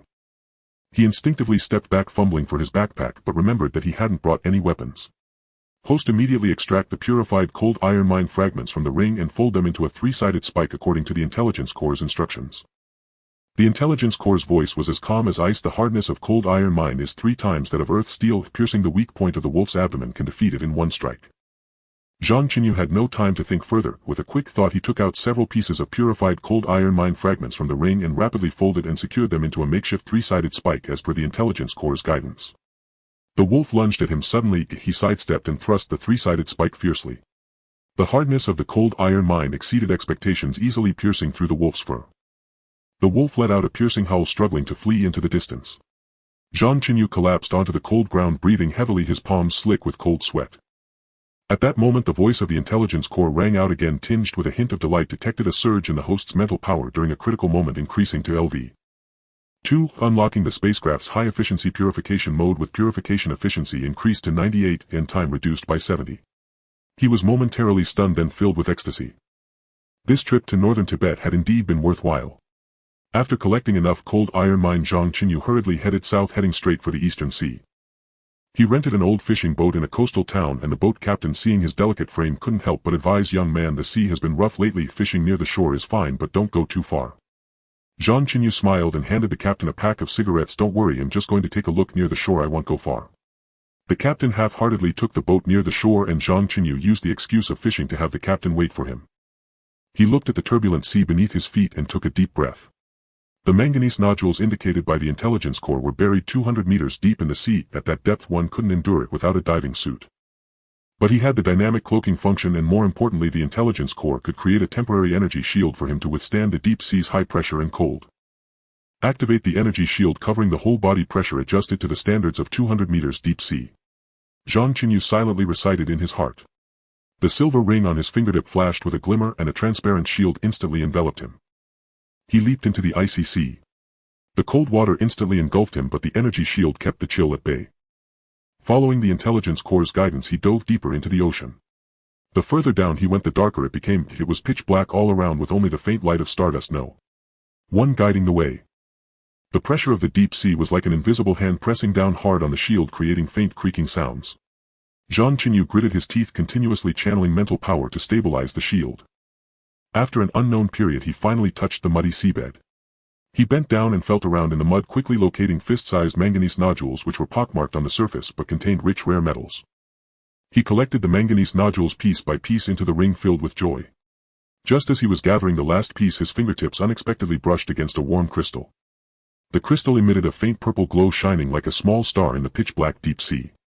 Detected an unknown energy crystal with stable energy fluctuations far exceeding that of the red crystal. Specific properties pending analysis. For the first time there was a hint of surprise in the voice of the intelligence core. Zhang Chenyu's heart skipped a beat as he carefully stored the crystal in the ring, dragging his weary body back toward the surface. By the end of 1985, Zhang Chenyu returned to the county town with an empty backpack. He publicly claimed that he had secured several large orders on this business trip, not only rewarding the factory workers with generous bonuses but also holding on to a considerable sum of savings. This money was enough for him to buy a piece of land of his own. Su Wan looked at his gaunt appearance, her eyes immediately turning red as she hurriedly made a pot of steaming chicken soup. "Look at you, you've lost so much weight, drink some soup to replenish yourself." As Zhang Chenyu drank the delicious chicken soup, he looked at Su Wan's gentle eyes and touched the silver ring on his finger. Inside were the cold iron mine manganese nodules and that mysterious purple crystal, filling him with confidence. Zhang Chenyu was decisive and efficient in buying land. He didn't choose a bustling location in the city center but instead selected a piece of barren land on the outskirts of the city backed by Qingliang Mountain. This place was far from residential areas, offering excellent concealment, making it an ideal location to build a secret workshop. When coordinating with the land management department, he merely stated his intention to build a new parts factory to expand production. The official handling the matter, seeing him as a well-known young entrepreneur in the county and with all the necessary paperwork, quickly approved it. On the day of signing the contract, as Zhang Chenyu held the land use certificate emblazoned with a red seal, a great weight finally lifted from his heart. Standing on the barren land, he gazed at the rolling Qingliang Mountain as if he could already see a brand new factory rising from the ground, and beneath the factory a spacecraft on the verge of awakening. He looked up at the starry sky outside the window. The silver ring glimmered at his fingertips. His own territory was finally secured, and the interstellar journey that belonged to him was gradually drawing near. By the end of 1985 and the autumn of 1986, Zhang Chenyu devoted all his energy to the desolate land backed by Qingliang Mountain on the outskirts of the city. The day after signing the land use certificate, he hired a construction team and publicly announced plans to build a high-standard precision parts processing factory.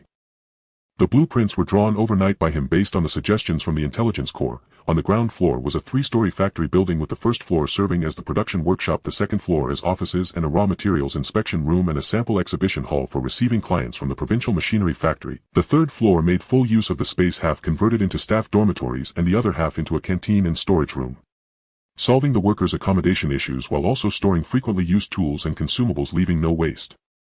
The basement was planned as a parking area for small trucks and forklifts primarily used to store handling equipment and precision machine tool parts that were unsuitable for outdoor storage. The entrances were designed to standard dimensions for light trucks 3 meters wide and 2.5 meters high, both practical and unobtrusive. In the innermost corner of the basement, Zhang Chenyu specially instructed the construction team to create a closed small research room, publicly stating it was for a silent laboratory to test high-precision parts. The walls were entirely poured with concrete and fitted with soundproofing, and the door was made to match the surrounding wall color, designed as a fire door without any unnecessary labels, making it easy to overlook this inconspicuous compartment. The back wall of this research room was the entrance to the secret workshop on the second basement level, a concealed hydraulic door supported by technology from the intelligence core, with the switch cleverly installed beneath a heavy experimental table in the room, accessible only by entering a specific pressure code. The second basement level directly extended into the mountain body of Qingliang Mountain. This was the true core area for him to repair the Stardust. The construction of the ground factory proceeded step by step, with foundations being dug, brick walls built, doors and windows installed, and electrical systems laid out, taking a full 4 months to take initial shape. The excavation of the basement pit and the pouring of concrete proceeded simultaneously, consuming another 2 months. By the time the outer walls of the ground factory were painted and the internal electrical systems were connected, the floor of the basement was leveled and the doors and windows were installed. The entire construction site finally shed the chaotic appearance of wasteland and took on a structured factory look. During this period, Zhang Chenyu kept an eye on the construction progress while also busy coordinating with raw material suppliers, often working tirelessly every day. Considering that the back-and-forth trips to handle procedures and buy materials were too time-consuming, and that subsequent factory deliveries would require a vehicle, he deliberately set aside 2 days to hunt for a slightly used light truck in the second-hand market. This truck was sturdy and durable, suitable for transporting machine tool parts and raw materials, and also convenient for his commute. He simply claimed it was for factory official use, and no one would think twice. As for the rubble generated from the secret excavation, he used a spatial ring for storage, completely eliminating the need for vehicle transportation, thereby thoroughly preventing discovery by outsiders. He had long finalized the procurement contract for the new machine tools, specifically instructing the manufacturer to deliver them only after the main construction of the factory was completed. It wasn't until the summer of 1986, when the ground building and the first basement level had all been inspected and approved, that he notified the manufacturer to ship the goods. On the delivery day, 3 trucks loaded with machine tools thundered into the factory area. His father Zhang Chenyu had specially invited old colleagues to help unload the goods, while his mother Zhang Chenyu followed closely with a water jug, handing out water and wiping sweat for the busy workers, unable to contain her joy. She still worked at the textile factory, and her forte was meticulous tasks, having always hoped for a stable livelihood for the family.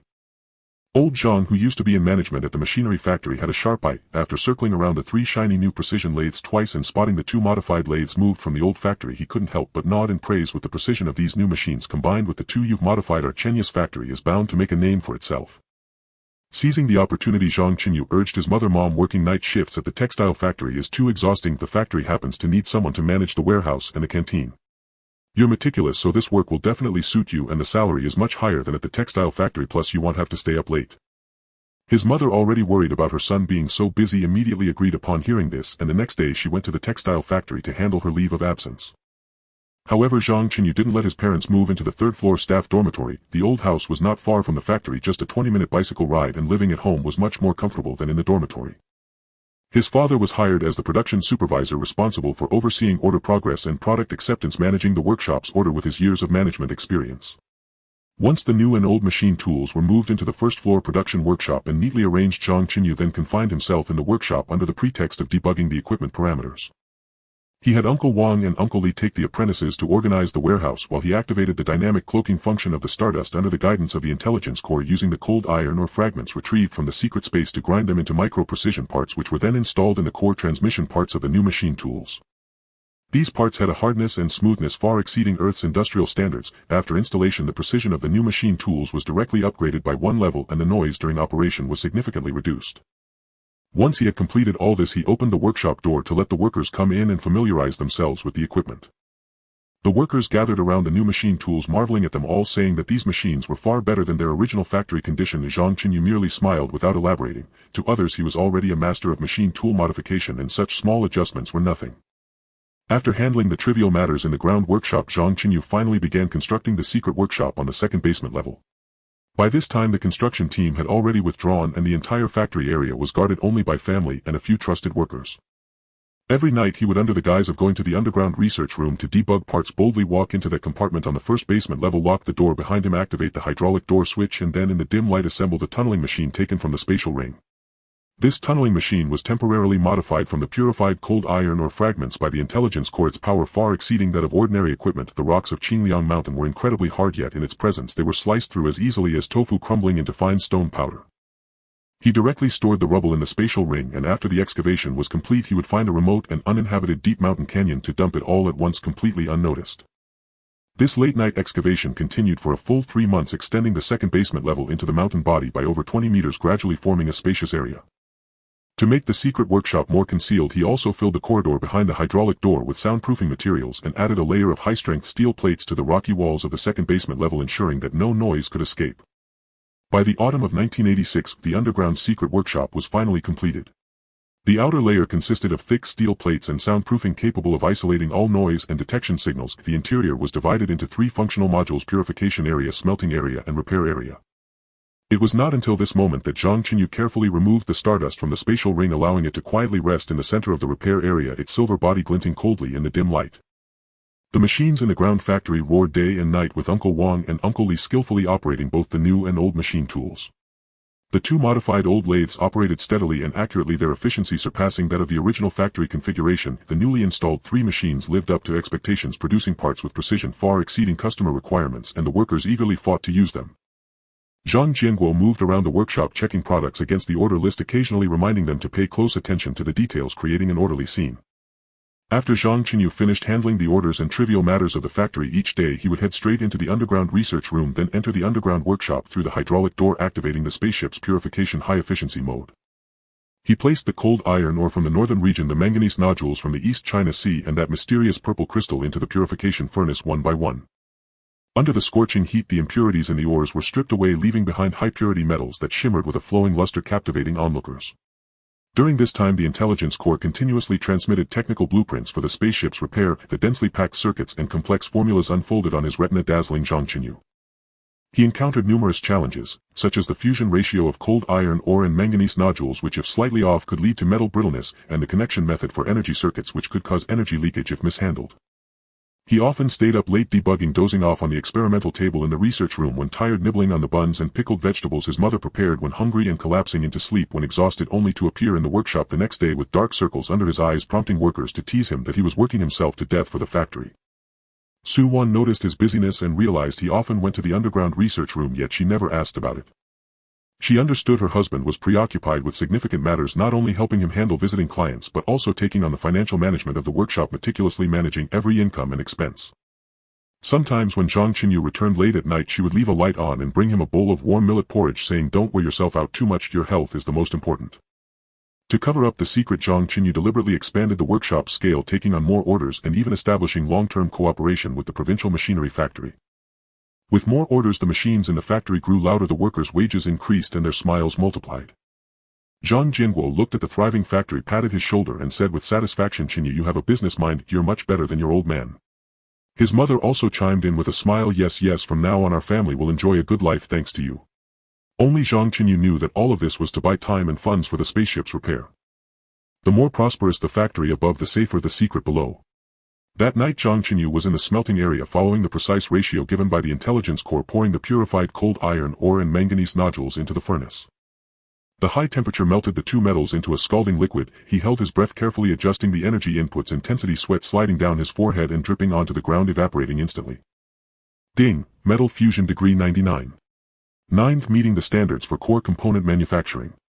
Ding, stardust core component repair progress 10. The clear prompt sound from the intelligence core rang out, and Zhang Chenyu clenched his fist tightly, his eyes filled with hopeful light. He gazed at the silver liquid metal in the furnace as if he could already see the stardust breaking through the atmosphere, flying into the vast starry sky. He looked up at the rocky wall at the top of the workshop, lightly brushing his fingertips over the cold metal patterns, his eyes filled with undeniable anticipation. In the late autumn of 1986, at the foot of Qingliang Mountain, the machines at the Chenyu Precision Parts Factory roared only during the day. As the lunch break whistle faded, Zhang Chenyu had just stepped out of the workshop when he was enveloped by a chubby little figure. "Daddy. Hold me." Over 3 years old Zhang Xiaoxing lifted a shining iron frog, tilting his little face with crumbs on it, his eyes sparkling like stars in the valley. Zhang Chenyu bent down to pick up his son, pretending to weigh him in his arms, and jokingly frowned, "Our little Xing has gained weight again. If you get any heavier I won't be able to carry you anymore." The little guy wrapped his arms around his neck and buried his head in his shoulder, his childish voice murmuring, "Daddy, will you play frog jump with me?" Su-won approached with a food box, playfully patting Zhang Chenyu's arm. "Stop teasing the child. The cafeteria chef just steamed some red bean buns and made a small pot of pork and corn soup. Hurry and take the child to the office to eat." Zhang Chenyu's eyes lit up. He ran towards the office with his son in his arms, and upon smelling the delicious aroma, Zhang Xiaoxing flailed his little hands excitedly in his embrace. The father and son squatted on the long bench in the office, munching on soft red bean buns and sipping the delicious pork soup. Sunlight filtered through the gaps in the phoenix tree leaves, casting shimmering spots of light on the ground, making even the machine sounds from the workshop seem a little lighter. Time flew and they played until the sun began to set. The roaring sounds in the workshop gradually subsided as the workers tidied up their tools, laughing and chattering as they headed to the dormitory. Zhang Xiaoxing, tired from playing, rubbed his eyes and yawned. His round little belly still longed for more, licking the red bean filling at the corner of his mouth. Su-won took his hand, wiped his mouth, and the three of them leisurely made their way to the dormitory. Back home, Zhang Xiaoxing managed to eat a few more bites of braised fish, his little head dipping in and out of the sauce. Before long he lay down on his small bed, falling asleep while still clutching the iron frog toy. After putting their son to sleep, Su-won leaned against the headboard, flipping through a newly bought knitting magazine. After a couple of pages she gently furrowed her brows, put down the magazine, rubbed her chest and quietly touched her lower abdomen. Zhang Chenyu sat at the desk, illuminated by the dim light of the desk lamp, studying the antenna structure diagram projected onto his retina. Catching a glimpse of her small movements out of the corner of his eye, he instantly understood. Su-won had mentioned in the morning that she had been feeling nauseous and excessively sleepy these days, perhaps indicating something. He chose not to interrupt, but his hand holding the pen paused, a layer of uncontainable warmth passing through his eyes. The Xingqian spacecraft itself possessed powerful cosmic communication capabilities, able to establish connections with interstellar bases across billions of light-years.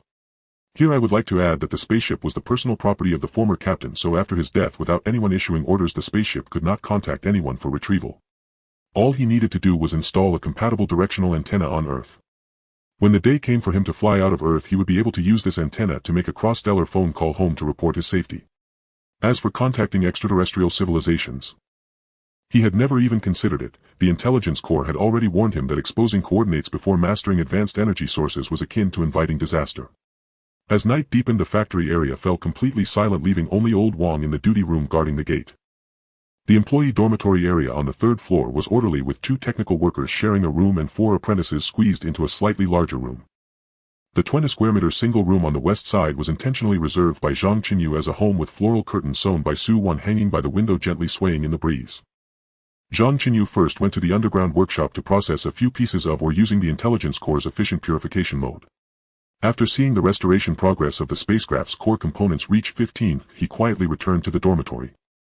Su-won had already leaned against the headboard, her eyes closed and nearly asleep. Hearing the noise, she drowsily asked, "Did you go to the workshop again?" "Yes, I got some parts." Zhang Chenyu walked over, tucked her in and softly coaxed, "Go to sleep now, I'll take a stroll in the yard." Once Su-won was completely asleep, Zhang Chenyu quietly got up, put on his coat and took out the antenna components from his spatial ring. The factory area was eerily quiet, with only the sound of insects chirping in the night. Old Wang in the duty room, wearing reading glasses, was engrossed in noting down the day's duty details and completely unaware of the shadow that flashed by the wall. The autumn night breeze carried a chill, rustling the roof tiles. Zhang Chenyu, utilizing dynamic invisibility, seamlessly blended into the night. He swiftly assembled the antenna and secured it to a bracket next to the ventilation pipe, merging it with the surrounding clutter. If one did not look closely, they would hardly notice the difference. Antenna installation complete. A bidirectional directional communication link has been established. Currently it only supports unidirectional voice transmission from the spacecraft to Earth. Earth to spacecraft communication will require the energy core to be restored to 50. The voice of the Intelligence Corps echoed in his mind. Zhang Chenyu let out a sigh of relief, feeling the cold antenna casing and finding reassurance. He quietly slipped back to the dormitory, lay back down and gently embraced his wife and child, inhaling the scent of soapbark in Su-won's hair and the faint milky fragrance from the child. Life continued as usual. During the day, Zhang Chenyu focused on the production in the workshop, and at night he busied himself in the underground workshop. The factory's reputation grew increasingly larger. The parts produced by his modified machine tools exceeded the precision of state-owned factories, even drawing visits from military machinery factories in the provincial capital, which left several intention orders. The day they came to visit was a sunny day. 2 black sedans stopped at the factory gate, and 2 men dressed in Zhongshan suits stepped out, their demeanor steady and their gazes sharp, indicating they were not ordinary bureaucrats. The leader's surname Xiao presented an introduction letter stating Provincial Industrial Technology Research Group. Without beating around the bush, team leader Zhao got straight to the point. Boss Zhang, we have been paying attention to your factory for a long time. The lathe you modified has a processing precision that exceeds even the best lathes in our province. We would like to discuss two collaborations with you. One is the production of military parts and the other is to help us solve the precision issues with old lathes. He pointed to the two modified lathes in the workshop, speaking sincerely. Currently many of our old lathes cannot meet the demand for precision. The parts produced are either substandard or too inefficient. You possess this excellent skill. Could you help us consider ways to improve the performance of these old lathes? It doesn't have to be a complete overhaul, even a little improvement would be appreciated. Zhang Chenyu's heart sank, but he maintained a calm demeanor, pouring tea for the two men. Team leader Zhao, you jest. I'm just a small factory, how could I take on military orders, let alone upgrade old lathes? Boss Zhang, there's no need for modesty. Team leader Zhao placed his teacup down, pulled out a set of blueprints from his briefcase and pushed them towards him. This is a precision gear for a farm machinery gearbox. We approached 3 large factories and they all failed to meet our precision requirements. The batch of parts you made for the county agricultural machinery factory last month was tested by us and had even smaller errors than required by the blueprints. He paused, then added, the conditions for collaboration are very favorable. Regarding the land and procedures needed for factory expansion, we can help coordinate any raw material supply issues encountered during production, and operation can also be linked to channels to help lower your costs. The only requirement is that the quality of the parts must meet standards and the machine tool upgrade plans must remain confidential, with the technological results shared to enhance our domestic industrial level. These words struck a chord with Zhang Chenyu. His concern was finding rare raw materials and the slow recovery of waste from the mine. With national channels, the progress of restoring the Xingqian spacecraft could double. However, he did not agree immediately, merely frowning and pretending to hesitate. Team leader Zhao, it's not that I'm unwilling, but military orders carry too much responsibility and I'm afraid of making mistakes in upgrading the machine tools. You don't have to worry, another man surnamed Wang chimed in. Military orders consist of standard parts and aren't classified. For the machine tool upgrades, we will send technical personnel to assist you exploring improvements together, so you won't bear the risks alone. We have looked into your background. Your father was an old party member and you are diligent and reliable. They continued to discuss for a long time, covering everything from processing standards for parts to specific directions for machine tool upgrades, down to the details of the energy consumption of the modified machine tools must not increase and the operating interface should retain its original style. During this time their gazes swept around the factory, completely oblivious to the ordinary antenna beside the rooftop ventilation pipe. In their eyes it was merely a television reception antenna commonly seen in rural factories, hardly worthy of a second glance. What they were concerned about was only Zhang Chenyu's excellent technology for remodeling machine tools and the 2 particularly efficient lathes he possessed. After sending the 2 men away, the intelligence corps' alarm sounded belatedly. Weak electromagnetic detection signals detected originating from the vehicles of the visitors. No abnormal signals from the Xingqian spacecraft or antenna were detected. Existing Earth technology could not identify alien technology. Zhang Chenyu let out a breath of relief, unable to suppress the smile creeping onto his face. He turned back to the workshop just in time to bump into Su Wan, who was holding the awakened Zhang Xiaoxing waiting for him at the door. The little guy saw him and waved his little hands, shouting, "Daddy, hold me." He reached out to pick up his son, who wrapped his chubby arms around his neck and planted a kiss on his cheek. Su Wan, smiling, handed him a thermos. "I just had the cafeteria stew some chicken soup, drink it while it's hot." What kind of people are Team Leader Zhao and the others? They seem quite serious. They are from the provincial office and want to collaborate with our factory. Zhang Chenyu, holding his son, felt warmth in his heart. In the future our factory can obtain many conveniences and make more money, allowing us to buy more toys for Xiaoxing and build a bigger house. Zhang Xiaoxing, somewhat understanding, shook the iron frog in his hand, giggling. Zhang Chenyu looked at the smiling faces of his wife and child, then raised his gaze to the antenna on the roof, his eyes filled with light.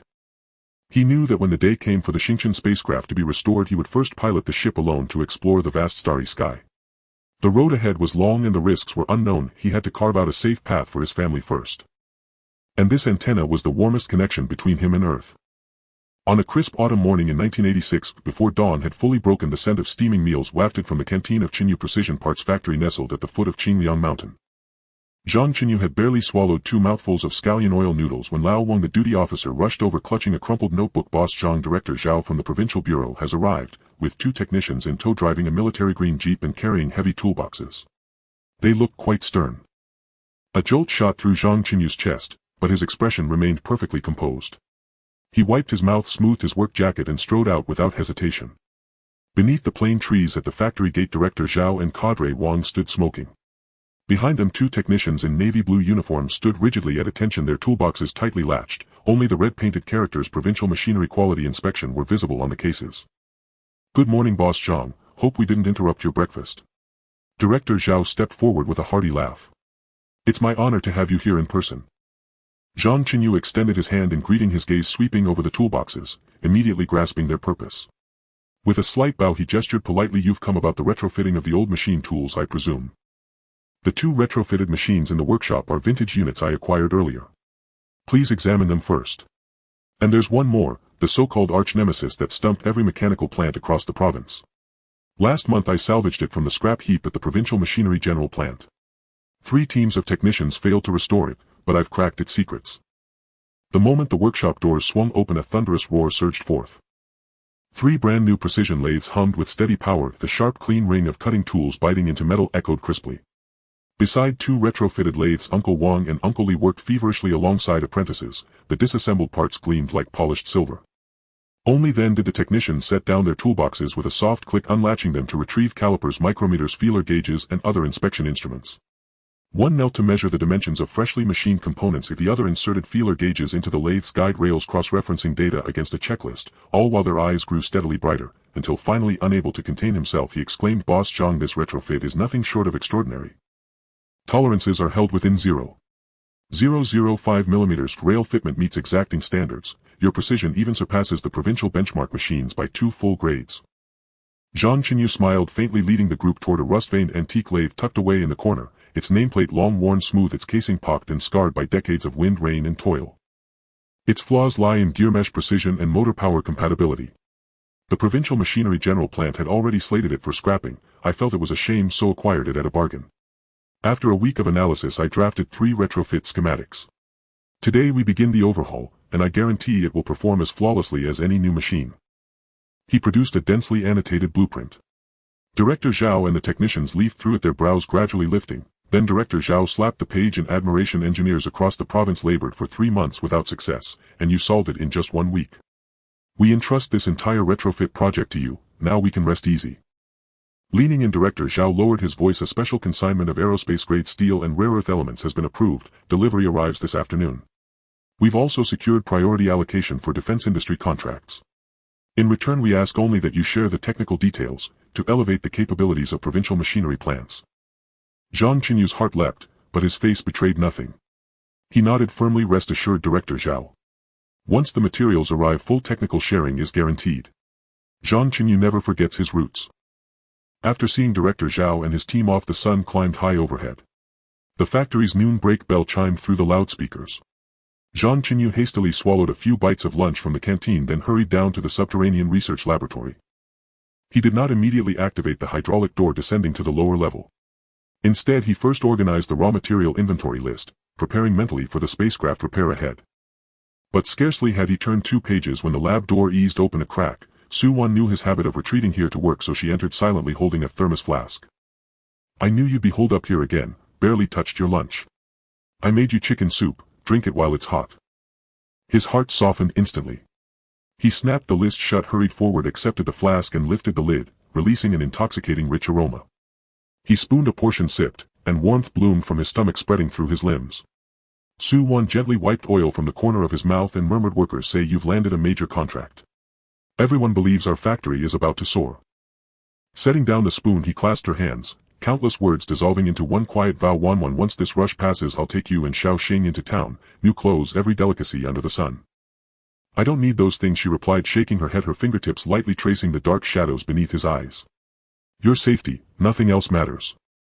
At that very moment the extension phone in the subterranean lab shrilled sharply. Old Li the gatekeeper bellowed cheerfully, Boss Zhang.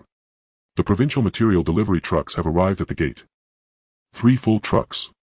Old Zhou from the supply division is leading the convoy. He insists on verifying the manifest with you in person. Zhang Chenyu's eyes lit up, but he deliberately slowed his movements. First he squeezed Su-Wan's hand reassuringly, his voice softening. Wanwan, the provincial materials have arrived. I'll oversee unloading. This basement is stifling, and you're expecting. Don't stay long. Return upstairs to the office and rest. I'll join you as soon as I'm done. He tenderly brushed a stray strand of hair behind her ear and escorted her to the stairwell. Only after Su-Wan's figure vanished beyond the top step did he exhale deeply, then turned and sprinted toward the factory gate. Several large trucks idled there. Workers bustled around unloading, gleaming aerospace steel dazzled the eye. Sacks of rare earth elements were stacked with military precision. Old Joe from the Provincial Supply Division stood cross-checking quantities against the manifest.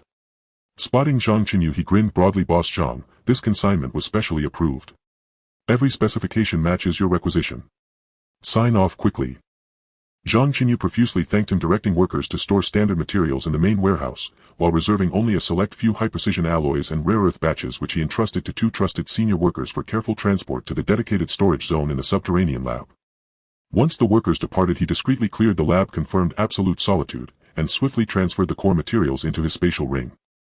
After finalizing all unloading procedures, Zhang Chenyu returned to the subterranean lab, locked the door behind him, strode to the workbench and keyed in the pressure-sensitive code. The heavy hydraulic door groaned open, revealing the concealed passage to the secret workshop on the 2nd subterranean level.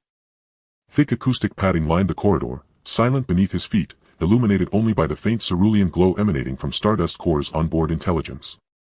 The lower level blazed with light. Purification furnaces glowed crimson, if crucibles in the smelting zone still bore traces of molten metal. At the center of the repair bay, the silver-white hull of the Stardust gleamed with cold, austere brilliance.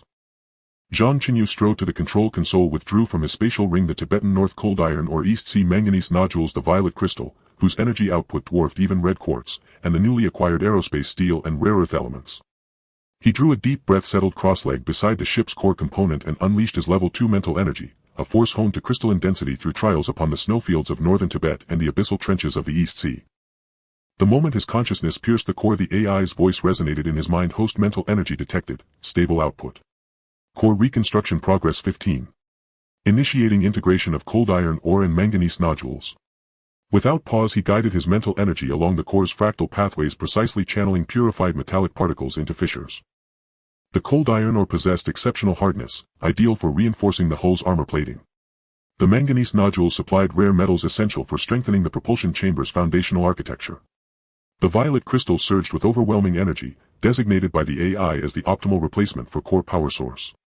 Meanwhile, the aerospace steel and rare earth elements seamlessly bridged critical gaps in the Starship's drive system.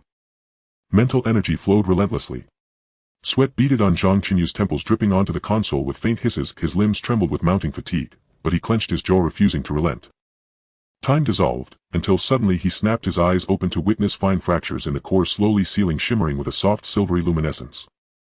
The AI's chime sharpened urgently. Core fracture repair complete. Violet crystal energy integrated. Core reconstruction progress elevated to 35. Host mental energy now resonates with core. Permission unlock progression 40. Activating Stardust's primary propulsion preheating function. Elation flooded him.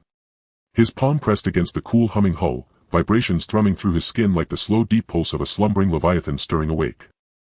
That night the foundry in the underground workshop roared without cease. Zhang Chenyu emptied his spatial ring entirely, activating the AI's high-efficiency smelting mode. Furnace temperatures soared into the thousands of degrees, metals liquefied into incandescent torrents. Gritting his teeth, he pushed his mental energy to its absolute limit, guiding the molten streams with surgical precision into the molds of the Stardust's propulsion chamber and hull armor, ensuring flawless structural integrity down to the micron. As dawn's first pale light seeped over the eastern horizon, the AI's voice rang triumphant. Stardust propulsion chamber structural assembly complete. Hull armor restoration confirmed. Violet crystal energy fully integrated. Core reconstruction progress elevated to 60. Permission unlock progression 70. Activating Stardust gravity modulation system and atmospheric exit shielding protocol.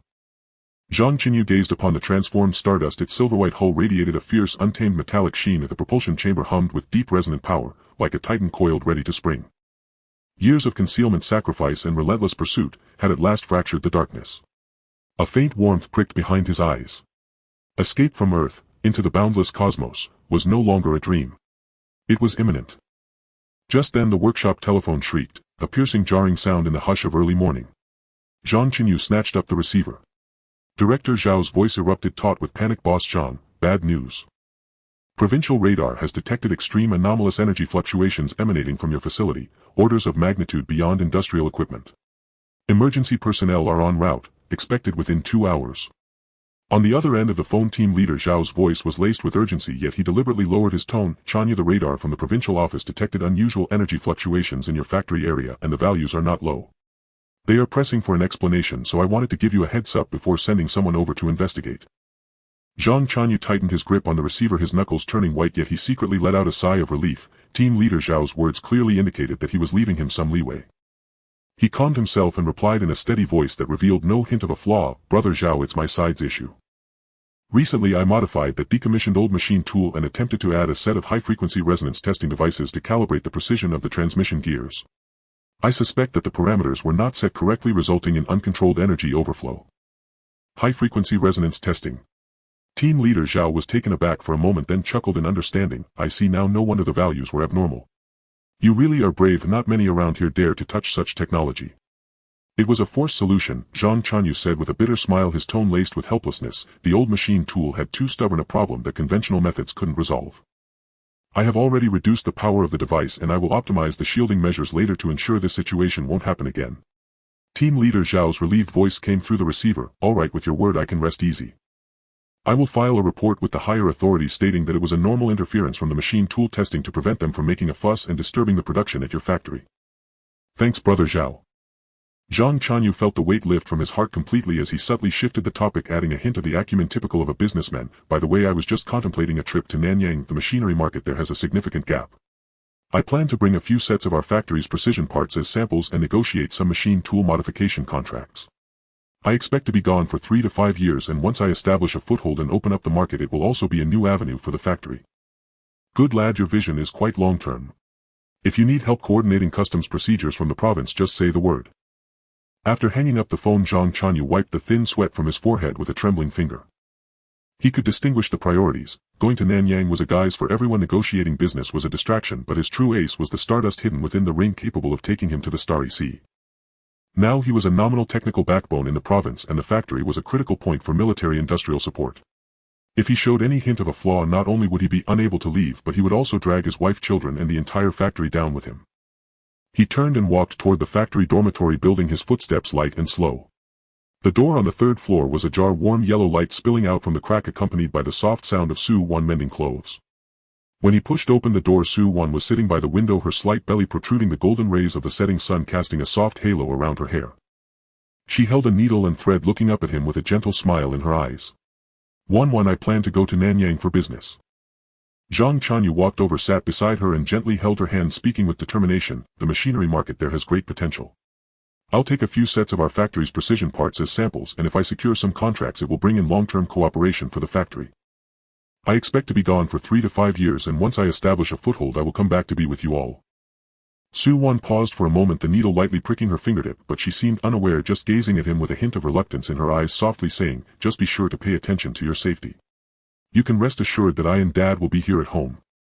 Zhang Chenyu felt warmth in his heart as he pulled her into his embrace, rubbing his nose against the top of her head, catching a faint scent of soap. "I must handle this myself. You shouldn't worry while pregnant. I've arranged everything at the factory." He didn't mention a word about the universe or the spaceship. To the outside world he was still the diligent factory owner, and his suitcase only contained a few sets of change of clothes and 3 boxes of carefully packed precision part samples, looking no different from any other businessman going out on a business trip. But secretly Zhang Chenyu's interstellar stocking plan had quietly commenced. He knew that to do big business in the vast universe he had to stockpile Earth's unique hard currency, those scarce treasures that were priceless in the eyes of extraterrestrial civilizations. Early the next day, as dawn broke, the morning mist still enveloped the greenery of Qingliang Mountain. Zhang Chenyu set off in the factory's old truck, which had run for more than a decade.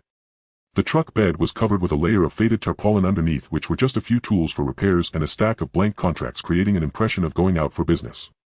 He didn't disturb the factory workers and didn't elaborate on his itinerary to his parents, leaving just a note on the dining table stating he was going to the provincial capital to meet suppliers and would be back in 3 to 4 days. The truck drove away from Qingliang Mountain, speeding along. The scenery outside the window gradually changed from the familiar green mountains and clear waters to the towering buildings and bustling traffic of the city. Zhang Chenyu's hand on the steering wheel was steady, yet his heart was turbulent. This journey was his first step from his homeland towards the Starry Sea, with every kilometer stepping on a carefully woven disguise. Upon reaching the provincial capital he headed straight for the largest industrial and agricultural wholesale market. A cacophony of voices hit him. The roar of trucks and forklifts rose and fell, while the shouts of vendors and the sounds of haggling intertwined to form a lively market scene. Zhang Chenyu mingled with the crowd, dressed in faded work clothes, looking like an unassuming wholesaler. In the industrial products market he browsed one shop after another, examining items individually, repeatedly analyzing the purity reports of rare earth alloys, tapping the sheets of special steel to listen to the sound, ultimately finalizing orders with 3 wholesalers for core materials needed for the repair of the Stardust and the manufacturing of interstellar equipment. In the agricultural products market he connected with mountain cooperatives and wholesale vendors, placing large orders for Highland wild honey, dehydrated mountain delicacies, and high-quality pure grain liquor. These products, bearing the unique imprint of Earth's ecosystem, were rare treasures in the eyes of extraterrestrial civilizations. He also detoured into the handicraft market and hardware stores, gathering a large batch of bamboo-woven utensils, hand-forged tools, as well as non-electric high-strength ropes and stainless steel portable tool sets. These items were far more valuable in Interstellar. Emergency SC. All the goods were to be delivered directly to the large warehouse he rented on the outskirts of the provincial capital. The warehouse was hidden in a desolate factory area located far from residential areas and had no monitoring coverage. He prepaid a year's rent, personally changed the lock on the warehouse door, leaving only one key in his pocket, stating to the outside that it was for storing goods destined for Nanyang. Watching the first truckload of rare earth steel slowly enter the warehouse, the heavy sheets being unloaded by the forklift into a pile resembling a dark hill, Zhang Chenyu suddenly furrowed his brow and spoke softly to the air. Intelligence core. The Stardust is an interstellar ship. It has space compression technology, so why is it that only this ring you are bound to can store items and the ship itself doesn't have a cargo hold? Even if it did, why are there not even a few spare parts left behind? The mechanical voice of the intelligence core echoed in his mind, cold and clear, with no trace of emotional fluctuation. The original shipboard space warehouse of the Stardust was damaged in the gravitational turbulence during its transition, causing the core compression module to collapse and become irreparable. Space technology of that civilization is tiered. Shipboard warehouses require authorization from the Fleet's Central Command, and the energy consumption is 300 times that of the ring, making it unsuitable for individual control. As for the repair parts, the Stardust adopts a modular self-healing design with routine faults repaired by nanorobots, eliminating the need to stockpile scattered parts. After the core module is damaged, it requires an exclusive production line to recreate it, and the parts cannot be universally applied. Moreover, when the previous owner abandoned the ship, they prioritized binding the energy core to the ring, and the repair modules had already vaporized in the explosion. Zhang Chenyu nodded in understanding. It was not that the technology was backward, but rather that this spaceship simply didn't rely on parts for repairs. He withdrew his thoughts, watching the trucks continuously deliver goods to the warehouse, from heavy steel to neatly stacked mountain products, from bundles of ropes to boxes of tools, all piled high. These were the capital for his ventures into the universe. Once everything was ready, Zhang Chenyu chose a moonless night. The dark clouds covered the sky, blocking out even a hint of starlight. He drove to the warehouse, turned off the headlights, and circled the area 3 times in the dark, carefully listening to the sounds around him, confirming that within 100 meters there was only the sound of insects and frogs, with no one else around. He took out a pair of pliers and pried off the seemingly useless temporary surveillance outside the warehouse a few times, then relocked the main door before stepping into the center of the warehouse. The moonlight was blocked by dark clouds and the warehouse was pitch black. Zhang Chenyu stood before the mountain of supplies, taking a deep breath, the air filled with the scent of rusted steel, the aroma of mountain goods, and the rich fragrance of liquor. He gently brushed his fingertip over the inconspicuous ring on his ring finger, and with a thought, in an instant a peculiar light flashed through the darkness. Those heavy steel boxes of mountain goods and bundles of tools seemed to be guided by an invisible hand, disappearing into the air at a visible speed. Only the soft rustling sounds remained in the warehouse, along with his steady breathing. In less than half an hour the entire warehouse of goods had been completely stored away. Zhang Chenyu opened his phone's flashlight, the beam sweeping across the empty shelves, leaving only a thin layer of dust. He crouched down to carefully wipe away the footprints and fingerprints on the ground, then checked the lock on the main door once more before turning to leave. As the vehicle drove away from the warehouse area, he did not look back. This warehouse was merely a temporary transfer station on his way to the universe. From now on no one would ever know that it had harbored wealth capable of driving interstellar trade. Returning to Qingliang Mountain, Zhang Chenyu was still that diligent factory owner. He had dinner with his parents, enjoying a steaming meal while listening to his father's endless reminders about the factory's matters. He took a tour around the workshop, patting the shoulders of the veteran workers, discussing the subsequent production arrangements, ensuring that everything was properly entrusted. On the night before departure, Zhang Chenyu took Su Wan and Zhang Xiaoxing to the creek by Qingliang Mountain. The moonlight was bright and the stream flowed gently, reflecting the rustling reeds on the shore. Zhang Xiaoxing chased after fireflies, her silver bell-like laughter echoing in the night. Su Wan leaned against him, her head resting lightly on his shoulder, softly saying, "I'll be waiting for your return." Zhang Chenyu tightened his grip on her hand, feeling her warmth in his palm. He looked up at the stars stretching across the sky, those twinkling points gradually transforming into coordinates for interstellar travel in his eyes. In his heart he silently vowed, once I establish a foothold in the universe and complete that big business deal, I will definitely find a way to come back and bring you all with me. His space ring concealed not only his ambition but also his concerns. That was a secret between him and the universe known to no one. 3 days later Zhang Chenyu carried the suitcase containing part samples and a change of clothes boarding the flight to Nanyang. At the moment the plane took off he looked through the window one last time at the land that nurtured him, green mountains stretching endlessly, rivers winding like ribbons gradually shrinking into a small outline beneath the clouds. The affection in his eyes was thick and unbreakable. A little over 10 hours later the plane landed in a small city in northern Borneo. He carried his suitcase and drove through the winding rainforest roads with dense tropical vegetation lining the roadside and the air filled with the humid aroma of plants. Eventually the car stopped on a barren tidal flat backed by the coast and devoid of human presence. The setting sun cast a golden glow across the sea shimmering like scattered gold. Zhang Chenyu looked around confirming that there were no signs of life within a 10-mile radius, only the sound of waves crashing against the shore echoing repeatedly. He took a deep breath, his fingertips brushing over the space ring, and with a thought. In an instant a faint silver light broke through the twilight. A sleek futuristic spaceship appeared out of thin air above the tidal flat surrounded by a soft halo. It was the Stardust. The stockpiled supplies remained safely within the ring's space, ready to become the capital for his grand business in some corner of the universe. Zhang Chenyu looked up at the stars in the sky, a glint of sharp light flashing in his eyes. Nanyang was just a cover, the universe was his true stage. The grand business was about to commence. He stepped into the cockpit, the cold metallic sensation spreading from his feet. The mechanical voice of the intelligence core echoed in the empty cabin devoid of any emotion, detecting pilot's vital signs: stable ring, space supplies, synchronized energy core, remaining power at 17, unable to initiate long-distance space travel at this time. Destination shattered star trade station, journey of 0.8 light-years, flight plan, first travel at 0.6 times sublight speed for 12 Earth days, reaching the natural space node in the asteroid belt, completing coordinate calibration, gravitational field separation and charging the jump engine will take 12 hours, then initiate short-distance space jump to cover the remaining 0.72 light-years. The jump process will only take 30 minutes, totaling 12 Earth days and 12 hours. Zhang Chenyu did not rush to issue the navigation command. The first thing he did was to connect the communication. Soon a slightly anxious voice from Su-1 came through the receiver, clear as if she were right next to him. "Chenyu. Have you arrived? Why has there been no news for so long?" He softened his tone and replied with a smile, "I've arrived, just settled, and wanted to let you know I'm safe. Everything is going smoothly here, don't worry, take care of yourself and mom and dad and little Xing too." After a few casual exchanges he deliberately avoided all sensitive topics, reminding her as he hung up that if anyone asked, just say he was discussing business in the Nanyang Industrial Zone. Zhang Chenyu's gaze fell on the fluctuating parameters on the control panel. He pressed down with his fingertips, his voice steady and powerful. "The profits from the first trade will be fully invested in the ship's repairs, prioritizing the energy shield, long-distance space jump module and nano self-healing production line." Command received. Current weapon systems not activated. No shipboard space warehouse. Recommend prioritizing high-value small-volume materials for trading. The intelligence core's red light flickered as it added. Zhang Chenyu looked out the porthole, the outline of Earth becoming clearer in view, the verdant hills and waters of Qingliang Mountain, Su-1's gentle brows, little Xing chasing fireflies, and his parents' earnest reminders at the dinner table flashed through his mind. He closed his eyes, and when he opened them again only determination remained. Initiate navigation procedures, target the space node of Shattered Star Trade Station. The silvery spaceship slowly ascended, its rear emitting a soft blue light slicing through the twilight like a blade, silently breaking through the atmosphere and disappearing into the vast sea of stars.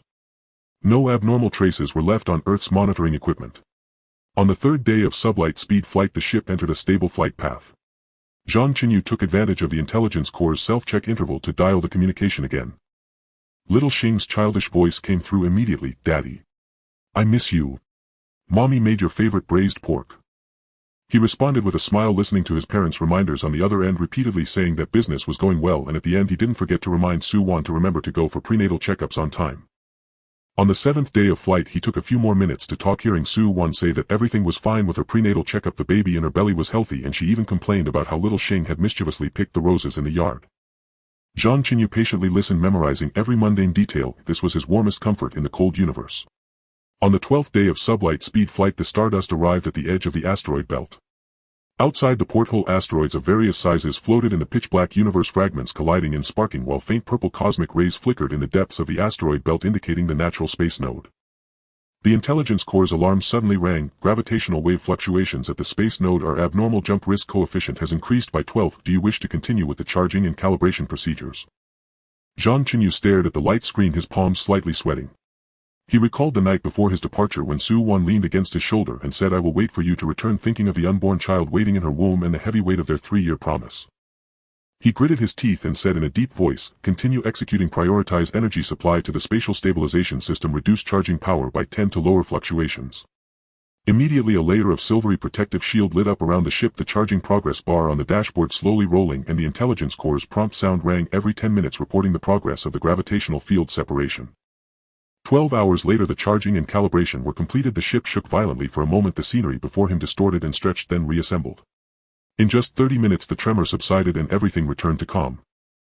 Short distance jump successful. Has arrived at the outer space of Shattered Star Trade Station. Remaining journey of 0.08 light-years. Sublight speed flight for 1 hour to dock. The voice of the intelligence core timely echoed. After the jump stabilized he couldn't care less about alleviating his discomfort and immediately dialed the communication again. Su-Won's voice came through slightly nasal, saying that the newly planted fruit trees at home would bear fruit next year, waiting for him to come back and taste. Zhang Chenyu's throat tightened. He responded softly. After hanging up he gazed out at the unfamiliar star field outside the porthole, remaining silent for a long time. Zhang Chenyu let out a breath, looking up to see a massive circular space station suspended at the center of the asteroid belt, surrounded by various interstellar ships, the metallic hulls engraved with civilization totems he had never seen before, neon-like signal lights flashing continuously in the universe like a bustling interstellar market. This was the Shattered Star Trade Station. The Stardust slowly entered the docking area of the trade station. As soon as it stabilized, the voice of the docking guide came from outside, the individual wearing a silver-gray uniform with the trade station's emblem on their forehead. "Incoming spacecraft, please present the civilization affiliation registration code. Follow the instructions to the administrative hall to find Leah for docking procedures, and you can also inquire about material transactions." As soon as the guide finished speaking, a six-armed alien squeezed to the door, its amber compound eyes spinning curiously as they landed on the old hull of the Stardust. The multi-armed merchant Kellen rubbed his 6 arms, his posture not quite bold but more akin to precisely seizing an opportunity. "My name is Kellen. I deal in interstellar sundries. Do you have any native goods from a carbon-based ecosystem on your old model ship?" Before Zhang Chenyu could respond, the guide sidestepped to block Kellen. "Merchants are not allowed to harass unregistered visitors in the docking area. Trade must be conducted in the market area." Kellen sulkily drew back his hands but did not leave far, standing nearby and looking longingly at the Stardust's door. Zhang Chenyu thanked the guide and followed the directions to the administrative hall. The hall was orderly, with traders from various civilizations lining up at different windows to process their paperwork. A woman with light blue patterns on her forehead sat behind the counter, focused on handling the light screen in front of her. She was the registration receptionist, Leah. Seeing Zhang Chenyu approach, Leah looked up, her voice gentle yet carrying an undeniable sense of authority. "Incoming spacecraft, please register civilization affiliation and pay the docking fee. 200 universal star credits. 24 hours for small civilian spacecraft, calculated based on docking duration. Less than 24 hours will be charged as 24 hours. You can choose to pay with credit points or exchange equivalent materials." Zhang Chenyu had prepared in advance, taking out a small jar of mountain wild honey, 2 jars of 50-year-old sorghum wine, and a pack of sun-dried wild mushrooms neatly placed on the counter. "I would like to exchange materials for the docking fee. Additionally, I want to inquire about the exchange rates for star core crystals, nano-robot raw solutions, and dark pattern clan defense materials." Before he finished speaking, the sweet scent of honey mixed with the aroma of wine and the rich fragrance of mushrooms wafted out, attracting the attention of several traders nearby. Kellen had entered at some point, sniffing vigorously from the outside of the crowd, his compound eyes wide open. Leah's blue markings brightened a few shades. She took out a portable detector and scanned the items on the table one by one. The data on the light screen scrolled rapidly and she immediately spoke, providing clear valuations. "Mountain wild honey, unregistered native product from a carbon-based ecosystem, rarity 3 stars, valued at 1,500 universal star credits. Aged sorghum wine, pure carbon-based fermented raw liquid, rarity 2 stars, valued at 800 universal star credits per jar, totaling 1,600 universal star credits for both. Wild mushrooms, dried native carbon-based fungi, rarity 2 stars, valued at 600 universal star credits." The total valuation for the 3 items came to 3,700 universal star credits. She paused and then quoted the prices for the materials Zhang Chenyu wished to exchange. 1 star core crystal is 300 universal star credits, 1 nano-robot raw solution is 180 universal star credits. Dark pattern clan defense materials are scarce resources at the trade station. There is no official pricing and they can only be exchanged through private merchants. I would like to exchange for 1 star core crystal and 1 nano-robot raw solution and use the remaining star credits to offset the docking fee." Zhang Chenyu looked directly at Leah, his tone calm. Leah nodded quickly, operating on the light screen with her fingertips. 1 star core crystal and 1 nano-robot raw solution, total 480 universal star credits. After deduction you will have 3,220 universal star credits left, which can cover 16 days of docking time, with the remaining 20 universal star credits transferred to your temporary trading account. Kellen immediately squeezed out from the crowd, waving his 6 arms. "I have the dark pattern clan's defense materials. For 1,000 Universal Star credits I can give you enough materials to craft 10 close-fitting accessories. At first glance they looked like ordinary metal, but wearing them could protect against low-level energy impacts and block mental detection.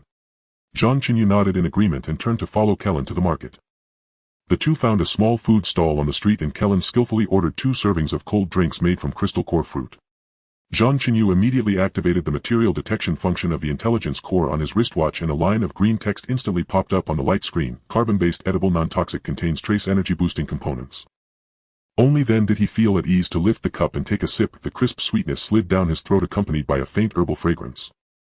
Kellen deftly opened a portable trading box, pushing a whole piece of silvery dark pattern clan defense material in front of Zhang Chenyu, and then rummaged out 2 treasures from the bottom of the box. This microspace coordinate anchor 500 Universal Star credits can mark 10 stable jump points, even more accurate than what the trade station sells. This energy conversion ring 300 Universal Star credits can absorb both light energy and heat energy, and in a critical moment can provide emergency charging for the ship. If you want both I can give it to you for 700 Universal Star credits. Let's be friends.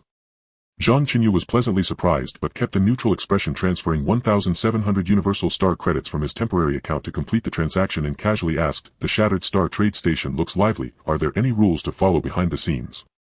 Kellen took a large sip of his cold drink, smacking his lips as he replied, "There are plenty of rules. First, don't display weapons in the trading area. The trade station's defense robots outnumber mosquitoes. Second, don't touch the Dark Pattern clan's goods. Those guys are petty and bear grudges. Third, if you see someone in a black cloak, stay far away. That is an observer from the SO civilization with a quirky temper who can take down pirates as easily as squashing ants, but they also do not meddle in others' business." He added, lowering his voice as he leaned in, "Let me tell you an interesting story. Last month a silicon-based merchant tried to pass off a pile of junk as star core crystals, and when Leah found out, she tossed him into the asteroid belt to feed the space worms. Also, the space nodes in the asteroid belt look dangerous, but actually the gravitational force is the most stable on the 15th of each month, making it the most energy-efficient time to jump. This is something I've learned after running my business for 10 years. Zhang Chenyu listened attentively, memorizing every word, and asked, "What goods are most sought after at the Star Ring Hub?" "Carbon-based native goods." Kellen answered without hesitation, "Especially your planet's plant and animal samples. High-level civilizations are eager for them. However, the Star Ring Hub is a mixed bag. The Bone Spike pirate group loves to lurk in that area, so if you plan to go, it's best to prepare more shield energy. By the way, they hate carbon-based merchants the most. If they catch you, they will dismantle both the ship and the person." The two chatted while eating, discussing the power distribution of the trade station and the trading taboos of various civilizations, and Zhang Chenyu gained a lot from it. In the end, Kellen even proactively handed him a frequent customer card, patting his chest and guaranteeing, "In the future, if you have any goods, just come to me. I guarantee you the best price in the Shattered Star trade station." My name Kellen still carries some weight. The transaction was successfully completed. Zhang Chenyu returned to the Stardust with the supplies from the Dark Pattern clan exchanged from the multi-armed merchant Karen, and immediately initiated the repair process. The nanorobotic liquid slowly seeped into the cracks of the spaceship, healing the fine scratches at a visibly accelerated pace. The star core crystal was embedded into the energy core, and the formerly dim control panel instantly lit up with the power of the energy shield soaring from 17 to 65. During the repair, Zhang Chenyu remained busy. A batch of high-purity energy crystals exchanged from Karen was neatly stacked in the cargo hold, and he took out low-grade civilization ores purchased from the Star Fragment trading post to categorize and purify them according to Interstellar standards. These ores were useless on Earth but served as core fuel for lower civilization spaceships with a profit margin as high as 3 times. He contacted the intermediary of the trading post and confirmed a 10-ton order of the purified ores at the price of 80 Universal Stellar coins per ton, with the delivery location set at the supply station on the outskirts of the Star Ring Hub. This way he could complete the transaction conveniently while saving on interstellar transport costs. After finishing these tasks, he activated the precise manufacturing function of the Stardust. The protective material from the Dark Pattern clan transformed into a silvery liquid in the furnace, gradually solidifying into the dimensions he had set. He crafted simple silver ornaments for Su Wan, his parents Xiao Xing and the unborn child, a bracelet, a pair of pendants, and 2 bangles with a plain style that concealed intricate designs with guiding patterns carved on the inner side to channel energy. Then he took out a small vial of gene purification liquid exchanged from Karen. This liquid was colorless and tasteless, capable of gently improving human functions, enhancing the body's resistance to various external harms, whether radiation, viruses, or physical impacts, providing excellent protective effects. He injected the purification liquid into the patterned layers of the 4 silver ornaments. As long as the wearers kept them closed, the liquid would slowly release energy, quietly enhancing their physical qualities and ensuring their safety. These ornaments looked no different from ordinary silver ornaments on Earth, and even when worn would not raise any suspicions. Zhang Chenyu carefully stored them in the compartment of his ring, his fingertips tracing the cool surface of the silver bracelet, his eyes filled with tenderness. During his stay at the Star Fragment Trading Post, Zhang Chenyu also sold off rare items brought from Earth in batches. 2 jars of aged sorghum liquor were immediately spotted by a wealthy merchant from the Dark Pattern clan who collected alien fine wines, completing the transaction at an astonishing price of 1,800 universal stellar coins, far exceeding the base valuation. A jar of alpine wild honey became a hot commodity for a Ziegler ecological scholar who paid 2,000 universal stellar coins to secure the unregistered carbon-based sample, and a basket of dried wild mushrooms caught the eye of the chef of an Interstellar restaurant, ultimately settling for 900 universal stellar coins. In addition, a stack of handmade rice paper and a wolf hair brush made an Interstellar collector of ancient artifacts willing to pay 500 universal stellar coins to acquire them. A piece of smooth and translucent Hitian jade seed material attracted competitive bidding from the elders of the Dark Pattern clan, ultimately selling for a high price of 1,200 universal stellar coins. He conducted each transaction through the trading post's official channels, avoiding the risks of private dealings while accumulating credit points as an interstellar merchant. He maintained a routine of speaking every 5 days. Each conversation was clear and smooth. Su Wan would share amusing stories about Xiao Xing, update him on his parents' health, and mention how the baby in her belly had grown a little more. He, on the other hand, would discuss trivial business matters, the clients he encountered, and the local customs, with every word concealing his longing while avoiding mentions of the universe or the spaceship. As the transactions wrapped up, Zhang Chenyu counted his earnings. The Star Core Crystal and Nanorobotic Solution had brought the spaceship's core module repair level to 89. The Dark Pattern clan's protective materials had been turned into ornaments for his family. The advance payment for the ore transaction had arrived at 800 universal stellar coins, and the sales of Earth specialties totaled 6,400 universal stellar coins, leaving 7,200 universal stellar coins in his temporary trading account. Additionally, there was the miniature spatial coordinate anchor and energy conversion ring. These 2 small items would enhance the safety factor of his upcoming voyage by 30%. The voice of the intelligence core resonated, accompanied by clear data analysis. Next target, Star Ring Hub, a high-level civilization trade center exchangeable for shipborne space warehouse modules. Route planning, long-distance space jump combined with sublight speed cruising, total journey of 2.8 light years requiring an initial flight at 0.8 times sublight speed for 5 Earth days to reach the jump node at the outskirts of the Star Ring Hub, followed by a 48-hour charging calibration before initiating the long-distance jump, which would take 2 hours, with the remaining journey requiring 3 Earth days of sublight speed flight, making a total time of approximately 10 Earth days, fitting perfectly with the 3-year appointment. Before departing, he made one last call. Su Wan's voice was soft as she mentioned that Xiao Xing had drawn a family portrait featuring Daddy, Mommy, him, and the little baby in her belly, which she planned to hang on the living room wall upon his return. Zhang Chenyu responded with a smile, gently reminding her to attend regular checkups and to dress warmly in the cold weather. After the call, the intelligence core chimed in. All call records have been disguised as business communications with no risk of leakage. The pale silver stardust slowly departed from the docking area of the Star Fragment Trading Post, heading towards the jump node outside the asteroid belt. Barely 300 kilometers outside the protective light barrier of the trading post, the alarm of the intelligence core sharply pierced the silence of the cockpit. Alert. An unidentified spaceship is approaching at high speed. Energy signatures match those of the Bone Spike pirate group. They have locked onto our ship, and their firepower is estimated to be 3 times that of ours.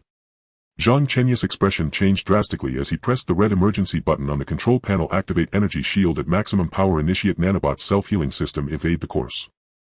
Prioritize diverting towards the asteroid dense zone. Immediately send a distress signal to the Star Fragment Trading Post. The rear of the stardust suddenly erupted with blinding blue light, and the ship darted towards the asteroid cluster like an arrow. Almost simultaneously, 3 crimson laser beams like venomous snakes accurately coiled around the shield of the stardust. The silvery shield rippled violently, energy levels dropping rapidly to the naked eye, while the alarm lights in the cockpit flashed wildly, the piercing beeping nearly shattering eardrums. Shield power remaining at 47. Port armor damaged. Nanobot self-healing system is overloaded. Repair efficiency decreased by 30. The voice of the intelligence core carried a cold mechanical noise. The enemy's 3 battleships have formed a triangular encirclement, entering close-range combat range. Zhang Chenyu stared at the display. The 3 ferocious-looking pirate ships were like a plague, their hulls covered in sharp bone spikes, their cannons continuously spewing deadly fire. The weapon system of the Stardust had yet to be repaired, forcing him to rely on agile maneuvers and the cover of the asteroid cluster to evade in a dire situation. A 100-meter diameter asteroid barely grazed past the hull, the scorching airflow sizzling against the outer armor, while the subsequent laser beam directly obliterated that asteroid, sending debris crashing against the shield of the Stardust, causing the shield power to plummet again. Shield power remaining at 29. Starboard thruster damaged, speed reduced by 15. The intelligence core's urgent warning sounded. The enemy has launched ion restraint missiles. Expected impact in 10 seconds. Zhang Chenyu's heart clenched. Once an ion restraint missile struck the spaceship's power system would instantly fail, leaving them defenseless. His gaze swept across the parameters on the control panel, his fingertips flying over the virtual keyboard. Activate energy conversion ring. Convert reserve stellar coins into temporary power. Initiate asteroid belt gravity evasion program. Extreme overload. The Stardust shuddered violently. The blue light at the rear suddenly surged several times and the entire ship darted towards the depths of the asteroid cluster like a kite with a broken string. Almost simultaneously, several ion restraint missiles crackling with purple lightning whizzed past, narrowly missing the ship's tail and striking a massive asteroid behind. The asteroid was instantly ionized into a dazzling sphere of light, and the terrifying shockwave violently shook the Stardust, causing items in the cockpit to crash to the ground. Shield power remaining at 18. Hull extensively damaged. Starboard thruster completely inoperative. The spaceship has lost power and is drifting towards the center of the asteroid belt. The voice of the intelligence core finally bore a hint of imperceptible panic. The enemy's firepower is maintaining suppression. The shield is about to rupture. Distress signal failed to send no response from the star fragment trading post. Zhang Chenyu clenched his fists tightly, his knuckles turning white from the force. On the display, the light of the Stardust's shield was growing dimmer. A dense barrage of laser beams fell like a torrential rain, each strike making the ship tremble violently. He thought of Su Wan's smiling face, the family portrait drawn by Xiao Xing, the unborn child, and the 3-year appointment. Was this to be the end? At that moment, a beam of ethereal blue light suddenly shot out from the depths of the asteroid belt, moving faster than imaginable, striking the lead pirate ship with pinpoint accuracy. The shield of that ship didn't even have time to ripple before its hull was pierced as if made of paper, followed by a blinding fireball that erupted, instantly engulfing the entire battleship in a wave of heat without even a warning sound. Zhang Chenyu's pupils contracted sharply before he could react. The second and third beams of ethereal blue light followed in quick succession. The beams, like the scythe of death, accurately struck the remaining 2 pirate ships.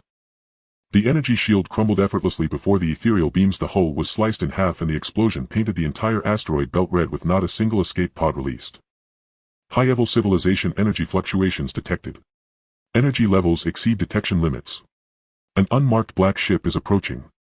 The enemy has not initiated an attack. The intelligence core's alert tone suddenly became urgent. The enemy ship has no visible weapons. Energy fluctuation characteristics unknown. Zhang Chenyu abruptly stood up and dashed to the viewport. He saw a sleek, entirely black ship hovering in the nearby starfield, its hull smooth as a mirror, devoid of any unnecessary embellishments, yet emanating a chilling pressure. This pressure was akin to that of an ancient behemoth, causing all the asteroids in the belt to cease their collisions, quietly suspended in place. At the ship's viewport, it seemed a gaze was fixed upon the Stardust, bearing an indifferent insight into everything. He immediately connected with Lia's communication, his voice hoarse from surviving the ordeal. What is that black ship? Why did it help me? Lia's voice carried an unmistakable awe, speaking rapidly. It's the SO. Observers of an ancient civilization. They never interfere with interstellar trade disputes, but will eliminate all pirates that disrupt interstellar order. For them to aid you is truly a stroke of luck. Zhang Chenyu sighed with relief, his back drenched in cold sweat, his shirt sticking to his skin. He watched as the black ship gradually changed direction, silently merging into the shadows of the asteroid belt, disappearing without a trace. It was only at this moment that he truly understood that interstellar trade was never a smooth affair. The piracy, the indifference of high-level civilizations, and the scrutiny of unknown forces all concealed lurking dangers. And his Stardust needed thorough repairs to secure its footing in this vast sea of stars. His fingertips touched the control panel, his voice slightly hoarse yet firm and resonant. Abandon exiting the asteroid belt. Reverse course, target star fragment trading post. Activate the auxiliary thrusters at maximum power and the energy conversion ring will absorb radiation charges at full capacity. Command received. Energy shield power at 18 and nanobot self-healing system on standby. Trading materials prepared. Auxiliary thrusters activating. Reverse gravity anchor calibrated. Expected to restore low-speed reverse travel in 5 minutes. The pale silver Stardust's rear emitted a faint blue glow, dragging its battered form, turning back towards the direction of the star fragment trading post. And far away on Earth the night was deep. Su Wan sat by the window gazing at the starry sky, her fingertips gently caressing her abdomen where a new life was growing, carrying the longing that crossed the starry sea, guiding her homeward. Zhang Chenyu leaned back against the control chair, the tension from pressing the emergency button still lingering at his fingertips. Outside the viewport, fragments of the asteroid belt continued to float silently along their predetermined orbits, the fiery explosion of the pirate warship long extinguished in the cold cosmos, leaving no trace of sparks. The pitch-black SO spaceship had also vanished without a trace, as if it had never existed. Only the continuous tremors of the Stardust ship remained, recounting the recently concluded deadly battle. The alert sound from the core processor resonated softly, accompanied by a barely perceptible mechanical hum, while the backup thrusters buzzed faintly yet persistently like the last breaths of a dying person. The damage report on the screen blazed in glaring red with lines of alarming data. The right main thruster was completely destroyed and the energy conduction lines had a damage rate of up to 67. The energy shield's power was stuck at 18. The outer shield was covered in spiderweb-like cracks liable to collapse at any moment. The nano self-repair system, due to an energy shortage, could only barely maintain the cracks from expanding, with 17 deep gashes visible on the hull, the deepest nearly penetrating the armor layer. Without a moment's hesitation he pressed the activation key for the reverse gravity anchor, a cold mechanical voice sounding in the cockpit. Reverse gravity anchor starting, target coordinates calibrating, fragmented star trade station. The gravitational pull has been engaged with an estimated travel time of 72 Earth hours. For this return journey he had already planned two things. First, to completely repair the damages to the Stardust, especially the main thruster and shield generator, as these were crucial for the upcoming voyage. Second, to purchase a batch of high-purity antimatter energy storage blocks from the trade station's energy supply area to avoid falling into the dire straits of energy depletion again. His temporary account still held 7,200 Universal Star credits, a surplus from selling Earth specialties and mineral prepayments, but this money had to cover both ship repairs and the purchase of storage blocks, making it a tight squeeze. The safe navigation corridor calculated by the core processor was a total width of 449 million kilometers, but for the Stardust, which had only 15 power left, the real safe seam was only 3 kilometers wide. This single-person exploration vessel, 28 meters long, 10 meters wide and 8 meters high, now resembled a severed metallic leaf struggling to maneuver through the dense array of asteroids. Outside the viewport, small asteroids with diameters of several dozen meters floated like gigantic rocks, their surfaces pockmarked with the scars of meteorite impacts. The larger ones, over 100 kilometers in diameter, resembled gray mountains suspended in the universe, silently standing on either side of the navigational route. The nearest small asteroid was less than 50 meters from the hull, its cold rocky surface reflecting a pale light under the distant starlight, allowing Zhang Chenyu to see the ravines and cracks clearly, as if he could reach out and touch them. In the past 2 days Zhang Chenyu had not closed his eyes, bloodshot veins running through his eyes and his lips cracked and dry. He redirected all of the nano self-repair system's remaining energy to the critical parts of the cockpit, ensuring that the control system and life support system were flawless, while repeatedly checking the refined minerals in his space ring. Those were the Tenton order he had settled with the intermediary, originally scheduled to be delivered at the supply station outside the Star Ring hub. Who would have thought he would encounter pirates just after leaving the defense perimeter of the fragmented Star Trade Station? Now, having narrowly escaped, he had to return and complete this transaction after repairing the ship. This batch of minerals had been meticulously classified and refined according to interstellar standards. While they were useless on Earth, they were core fuel for low-level civilization spaceships with a profit margin of up to 3 times, and there could be absolutely no slip-ups. His fingers touched the control panel, each press precise to the millimeter, cold sweat trickling down his forehead and sliding down his cheek, droplets pooling on the panel. Just half a meter off course and this 28-meter-long small spaceship would collide with those stationary asteroids, instantly shattering into pieces, leaving no remains behind. When the pale golden defense screen of the fragmented Star Trade Station finally appeared in his line of sight, Zhang Chenyu's tense nerves abruptly relaxed, his shoulders slumping as if all his strength had been drawn away. The layer of the screen emitted a warm halo in the pitch-black universe, resembling an oasis in the desert or a lighthouse in the darkness, instantly restoring a sense of safety. 2 small agile guide boats swiftly emerged from the light screen, flashing soft yellow signal lights, and slowly approached. The front of the guide boats emitted 2 faint blue tractor beams, precisely landing on the hull of the Stardust like 2 gentle hands gently guiding the battered spaceship into Dock No. 3. The dock was brightly lit with huge mechanical arms neatly arranged on either side, emitting a low hum. As soon as it stopped, several maintenance robots from the mechanical race glided over, their bodies gleaming silver heads equipped with high-precision scanning instruments, their agile mechanical arms traversing the hull of the Stardust, emitting a sizzling sound as they began rapid damage assessment.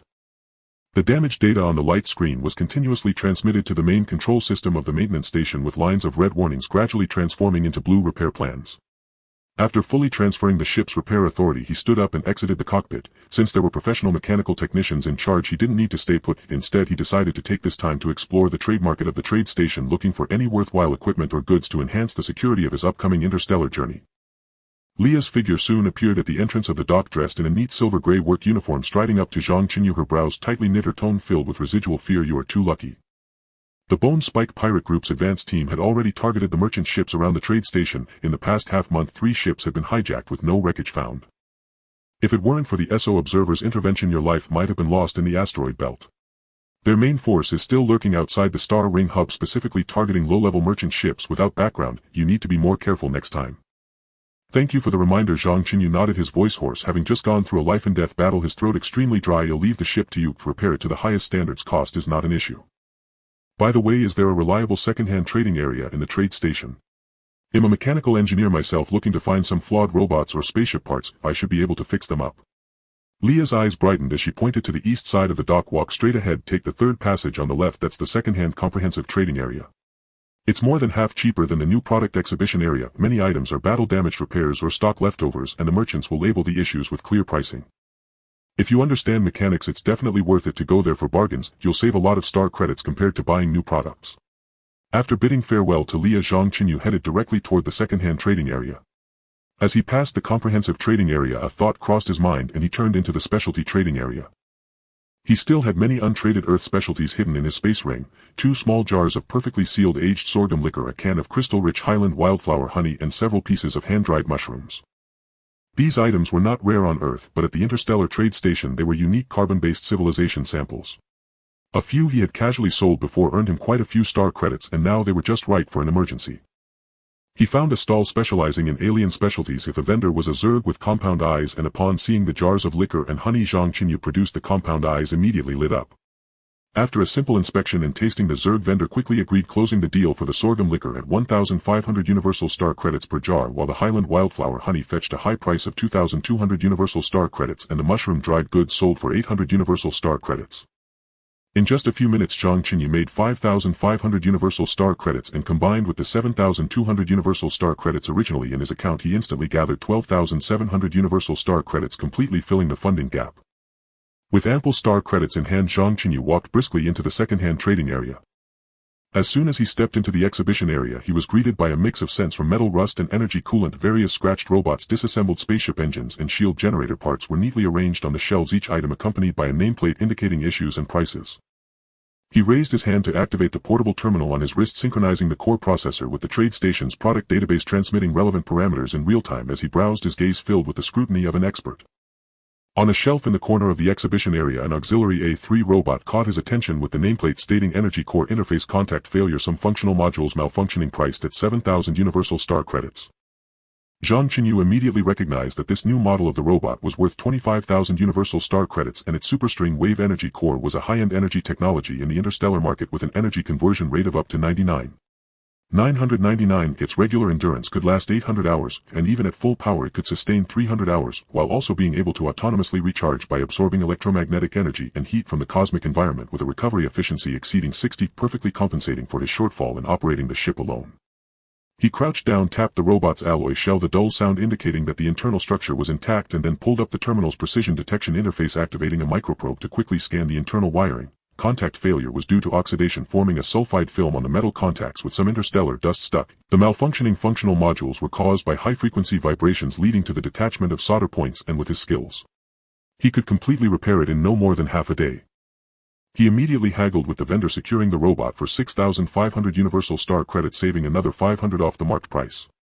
On a nearby shelf there were several second-hand R7 guard robots priced at 5,000 universal star credits, with issues primarily in the calibration of the laser alert system. The solid-state ion core they carried had extremely strong stability, with a regular endurance of 340 hours and an additional 50 extension when energy recovery was activated. The four-legged reconnaissance dog D1 was even cheaper at only 3,000 universal star credits, with only battle damage cracks on the exterior, while the internal thorium-based fusion energy core was intact, offering a long endurance of 600 hours and stable output even in extreme environments.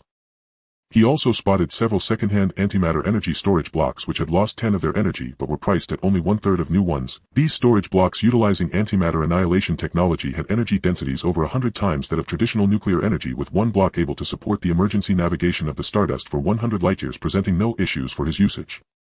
He selected 2 and spent 1,200 universal star credits.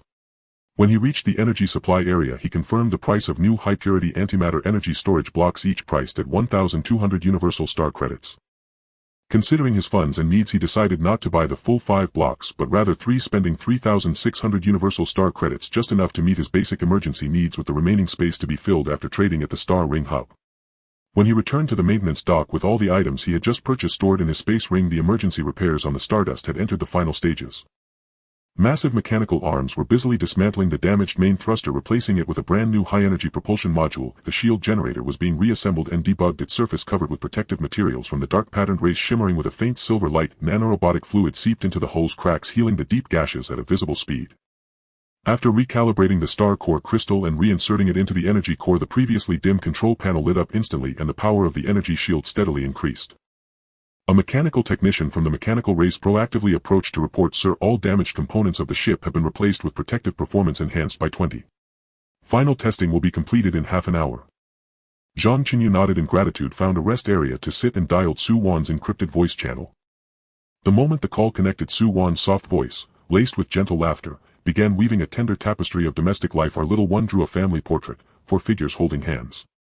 He stands at the center, I'm on the left resting a hand on my belly, you tower tall on the right, and at the far edge he sketched a plump round baby declaring it his unborn brother or sister. He insists it'll hang in the most prominent spot in our living room once you return." Zhang Chenyu listened, his lips lifting unconsciously, yet his throat tightened faintly. In his mind's eye he saw Su Wan's warm smile glimpse, Xiao Xing tiptoeing to reach the paper, and felt the quiet heat gathering behind his own eyes. He murmured reassurances, repeatedly urging Su Wan to attend her prenatal checkups and stay warmly wrapped against the chill. Then he traded light-hearted banter with Xiao Xing over the line, his child's bright unguarded laughter dissolving much of the fatigue and tension that had coiled within him for days. After ending the call he withdrew a set of silver ornaments from his spatial ring. His fingertips traced the cool smooth surface of a bracelet, its metal infused with gene purification serum acquired from Kren, silently safeguarding his family's health. A chime signaled the completion of repairs. Zhang Chenyu settled the 4000 Universal Stellar credits maintenance fee, and 3 brand new antimatter power cells, along with the second-hand components he'd purchased, were delivered and securely mounted by service drones into the energy and cargo bays.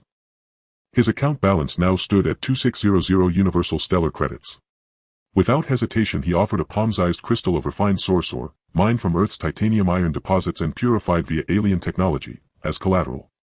The merchant, impressed by its exceptional luster and purity, far exceeding the debt's value, accepted it without reservation. He entered the cockpit, already mapping out his plan. During transit he would dedicate half a day to restoration, first sweeping interface dust with an ion wind gun, then dissolving oxidation layers with specialized contact cleaner, followed by precision alignment using a high-fidelity centering jig, resoldering detached circuit joints, and finally verifying the quantum string stability of the core energy matrix. Once complete, interstellar voyages ahead would be markedly smoother. The cockpit's holoscreen glowed with verdant parameters, shield output at 75, main thrusters fully charged, nanoscale self-repair systems primed, both new and legacy power cells at full capacity, and hull armor integrity doubled. Zhang Chenyu drew a deep breath, the weariness evaporating as a clear, confident smile spread across his face. His fingers settled firmly on the control panel, voice resolute, destination outer jump node of the stellar ring hub. Optimal trajectory confirmed, engage maximum acceleration.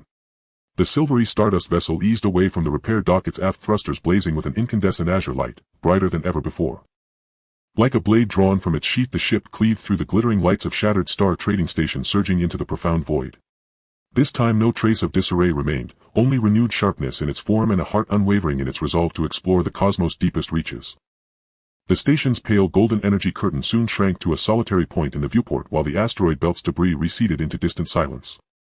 The stardust vessel's main drive hummed steadily, its hull vibrations settling into a calm rhythmic pulse.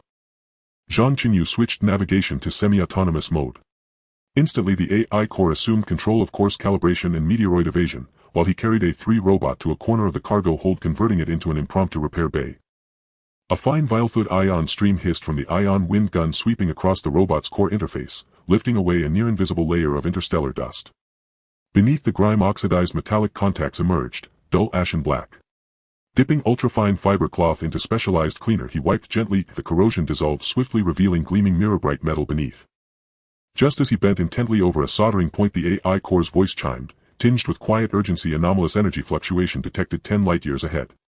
Intensity Class C, likely low-tier civilization vessel engine signature. Zhang Chenyu paused mid-motion, then raised a hand to summon the star chart.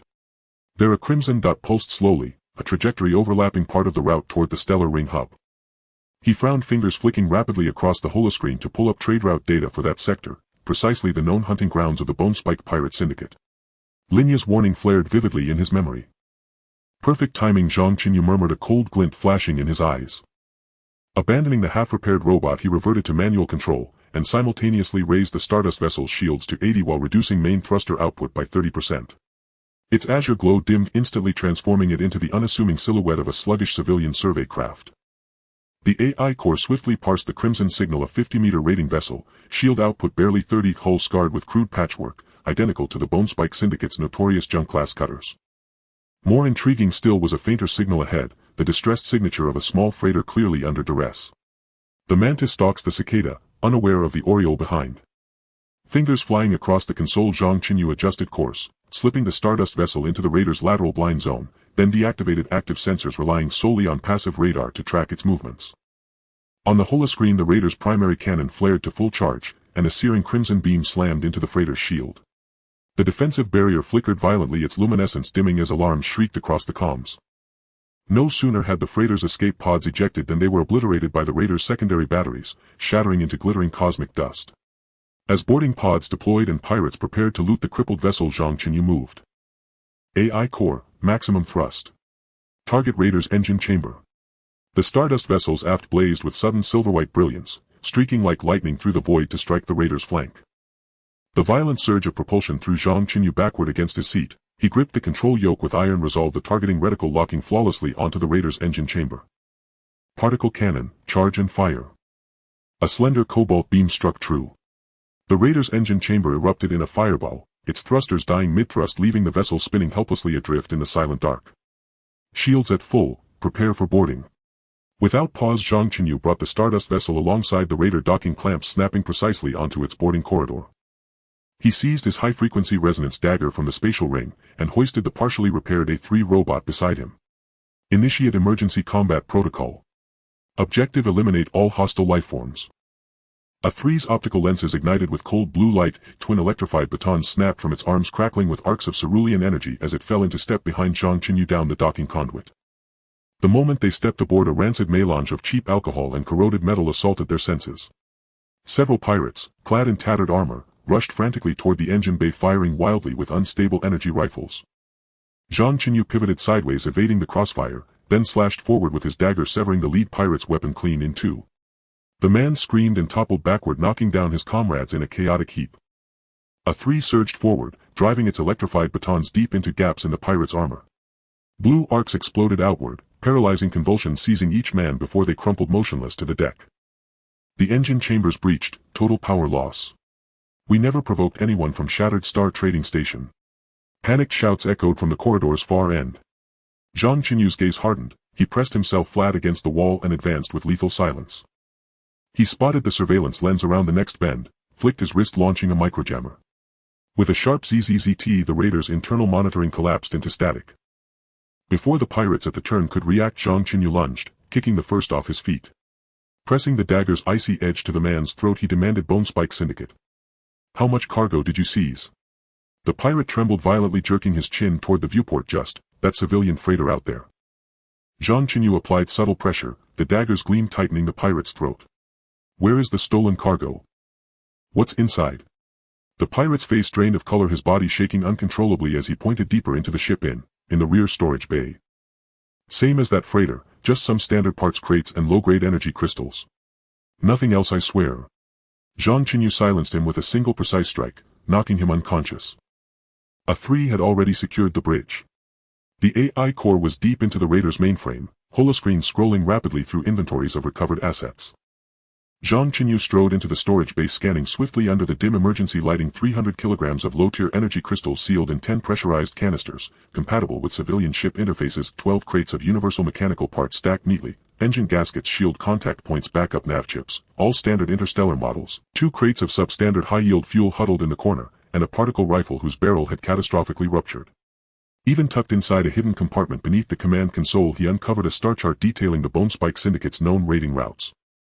Without hesitation, Zhang Chenyu transferred every item into his spatial ring, and extracted the Syndicate's foundational identification code directly from the Raider's central core. Only then did he board the damaged freighter.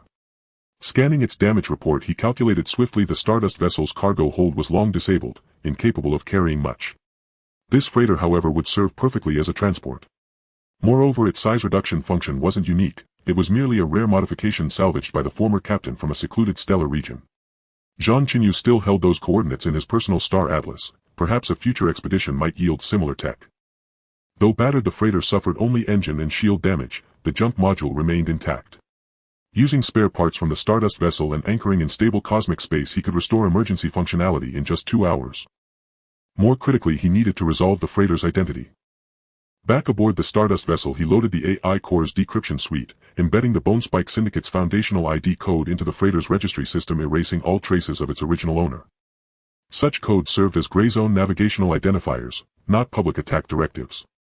Only interstellar enforcement fleets and victims of bone spike raids would flag them for retaliation. Ordinary merchant convoys would simply steer clear, never engaging. Zhang Chenyu knew the unspoken laws of the Grey Lanes. Well, pirate vessels were unclaimed property, and those who seized pirates bore no guilt.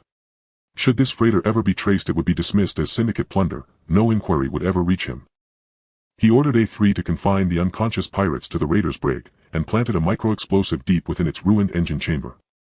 With that done, he activated the Stardust vessel's miniaturization sequence. The silvery craft shrank smoothly to palm size, before he dropped it casually into his spatial ring. He boarded the newly disguised freighter, set it to anchored standby mode, and retrieved the spare parts to begin repairing its engine and shield systems. 2 hours later, every diagnostic alert on the main console blinked green. Zhang Chenyu reclined in the command chair, watching the parameters dance across the holoscreen, his eyes alight with quiet satisfaction. Destination: Stellar Ring Hub. Engage spatial jump. The freighter, now masquerading as a bone spike raider, ignited its aft thrusters with a deep crimson glow, vanishing into the swirling maw of a wormhole swallowed by the endless star sea. This time Zhang Chenyu knew, his journey as an interstellar merchant had truly begun. The disguised civilian cargo ship sliced through the distorted light of the wormhole, diving into the outer region of the star ring hub. In an instant, Zhang Chenyu's pupils constricted sharply, his heart clenched as if gripped by an invisible hand. At the end of his gaze, hundreds of circular space stations linked together like the vertebrae of a cosmic beast, their silver-gray alloy hulls reflecting a cold and magnificent metallic sheen under the blazing light of the stars. Countless spacecraft traversed the space between them, some sleek like blades with engines trailing faint purple streams, while others were massive like fortresses surrounded by a soft glow of energy shields, silently weaving a flowing sea of steel stars. This hub resembled a gigantic beehive nestled at the center of the star domain, swallowing caravans and goods from countless civilizations. An overwhelming pressure enveloped him, making it hard to breathe. Yet the civilian cargo ship beneath his feet, barely 100 meters long, felt as insignificant as a grain of sand in this grand torrent of steel, as if a moment's inattention would lead to its complete consumption by the overwhelming splendor. He suppressed the shock within him, deftly manipulating the steering wheel with his fingertips, directing the cargo ship into the designated docking area, completing the identity registration and route filing as per procedure. Amid the announcements in the universal language, he caught key information. The Star Ring Hub was hosting the triannual Interstellar Trading Conference, with the Grand Auction segment attracting wealthy merchants, collectors and representatives from interstellar workshops across the star domain, featuring carbon-based native specialties and high-grade refined metals as this session's hot commodities. Even during the interstellar voyage from Earth to the asteroid trade station, Zhang Chenyu had activated the Stardust's autonomous refining function, gradually inputting the large quantities of titanium, iron or chromium ore and other metal raw materials brought from Earth into the refining furnace.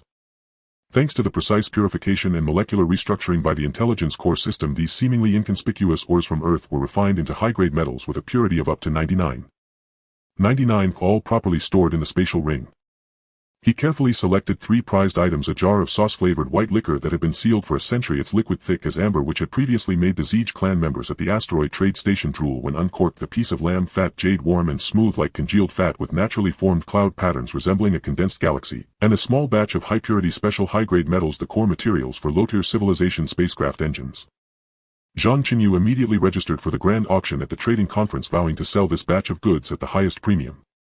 In the crowd at the registration desk, a familiar figure caught his eye, Cleon from the asteroid trade station. The two exchanged smiles, quickly reaching a mutual agreement on a long-term cooperation. Cleon would connect him with high-tier civilization buyers, while he would supply Cleon with a stable source of carbon-based specialties. After handling the auction registration, Zhang Chenyu knew this disguised civilian cargo ship was no longer of use, so he put it up for sale. As soon as the news spread, 3 low-tier civilization merchants rushed to compete for it. Among them 2 colluded in secret, not only maliciously driving down the price but also threatening to make his life difficult within the Star Ring Hub. Zhang Chenyu, uninterested in conversing with them, flipped his wrist and drew a particle pistol shimmering with faint blue arcs from his spatial ring, the cold muzzle aimed directly at the leading merchant, coldly stating, "With such petty tricks do you dare to act wild before me?" Before his words could fade, the A3 robot beside him instantly activated its alert mode, its crimson optical lens sweeping over the 3 men, mechanical arms deploying 2 crackling electric shock batons. The troublemakers turned pale instantly, no longer daring to speak, and retreated sullenly. In the end, Zhang Chenyu sold the civilian cargo ship for 10% above market price to a sincere mechanical merchant who was particularly interested in the dark pattern craftsmanship of the ship's exterior.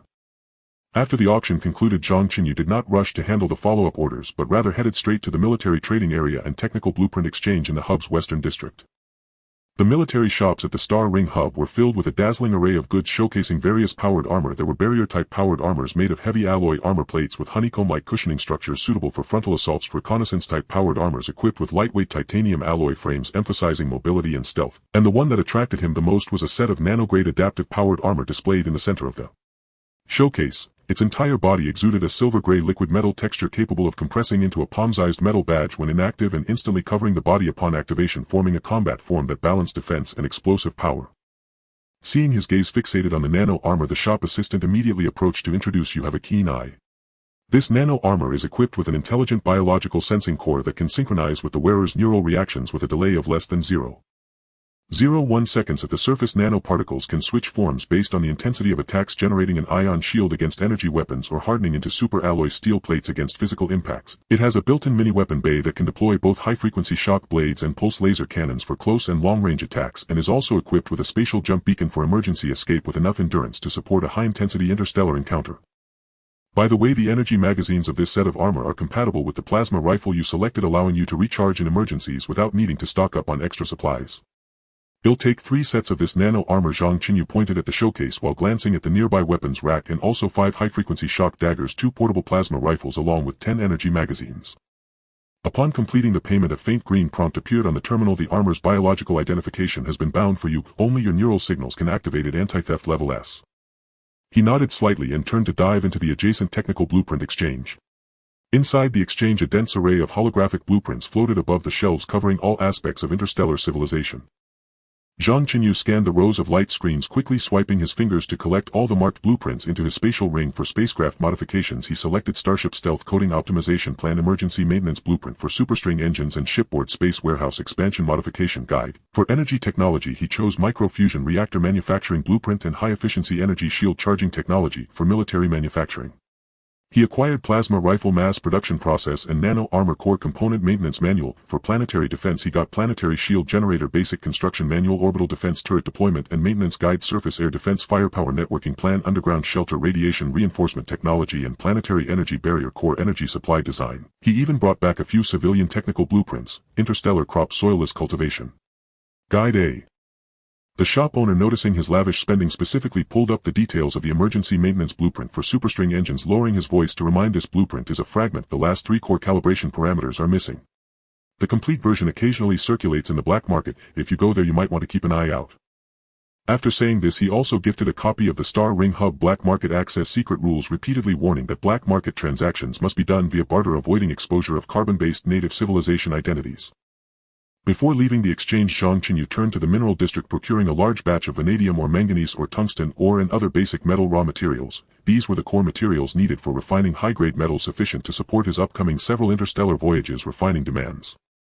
He then entered the robot specialty area, acquiring 3 multifunctional repair robots, 2 patrol security robots, and 1 intelligent material sorting robot in one go with clear function labels on each robot's terminal panel. The repair robots excelled in hull welding and energy line maintenance. The security robots were equipped with infrared detection and sound wave deterrence devices, and the sorting robot could automatically identify material properties and generate inventory lists, which he also stored in the spatial ring. The grand auction of the trading conference took place in the Dome Hall at the center of the hub, with thousands of seats filled to capacity. Traders from various civilizations gathered together, and the intelligent translator converted various languages into the universal language, creating a bustling and lively atmosphere. The auctioneer was a slender silicon-based being floating at the center of the auction stage, waving his metal hand to reveal the first item for auction. Esteemed guests, the first item up for bid is a star core crystal from the silicon-based civilization. It stabilizes the energy fluctuations of spacecraft warp engines. Starting bid 800 Universal Star Credits. Bidding immediately ensued, with this star core crystal eventually being sold to an interstellar transport company for 1,500 Universal Star Credits. Following that, live cultivation tanks from the Zhang clan, cloaking formula from the Dark Pattern clan, and intelligent repair robots from the Mechanical clan took turns on stage, each item sparking fierce competition, and the atmosphere gradually heated up. When the auctioneer's voice rang out again, all eyes in the room focused intently. Next, let us see 3 treasures from an unknown carbon-based civilization. The 3 items from Zhang Chenyu took the stage in succession, igniting the audience's enthusiasm to its peak. As soon as the century-old sauce-flavored white liquor was placed on the auction stage, its rich aroma wafted through the sealed chamber, drawing the attention of numerous carbon-based civilization collectors. A noble from the Dark Pattern clan raised his bid first, his voice laced with a hint of drunkenness. 1,500 Universal Star Credits. My cellar is in dire need of a bottle of aged liquor from the primitive carbon-based civilization perfect for entertaining esteemed guests. Just as his words fell, a wealthy merchant from the Zhang clan immediately raised the price, speaking hurriedly 2,000 universal star credits. I am willing to exchange it for 3 boxes of high-grade energy crystals. The vintage of this liquor is already rare among carbon-based civilizations. The bids went back and forth with prices soaring. Ultimately, the noble from the Dark Pattern clan slammed the armrest, declaring in a deep voice 3,500 universal star credits. This jar of liquor is mine. The room fell silent, no one daring to raise the price further. Next up was the lamb-fat jade, which due to its warm texture and unique natural cloud patterns incited fierce competition among interstellar collectors, ultimately selling for 2,800 universal star credits. The batch of special high-grade metals was fiercely contested by 3 interstellar mechanical workshops, eventually selling for an astonishing 5,200 universal star credits, far exceeding market value. As a result of this auction, Zhang Chenyu's name began to circulate among traders, with many merchants aware that there was a seller from a carbon-based civilization holding rare native specialties and high-quality high-grade metals. After the auction ended, the threshold of Zhang Chenyu's temporary reception point was broken, with merchants flocking to him.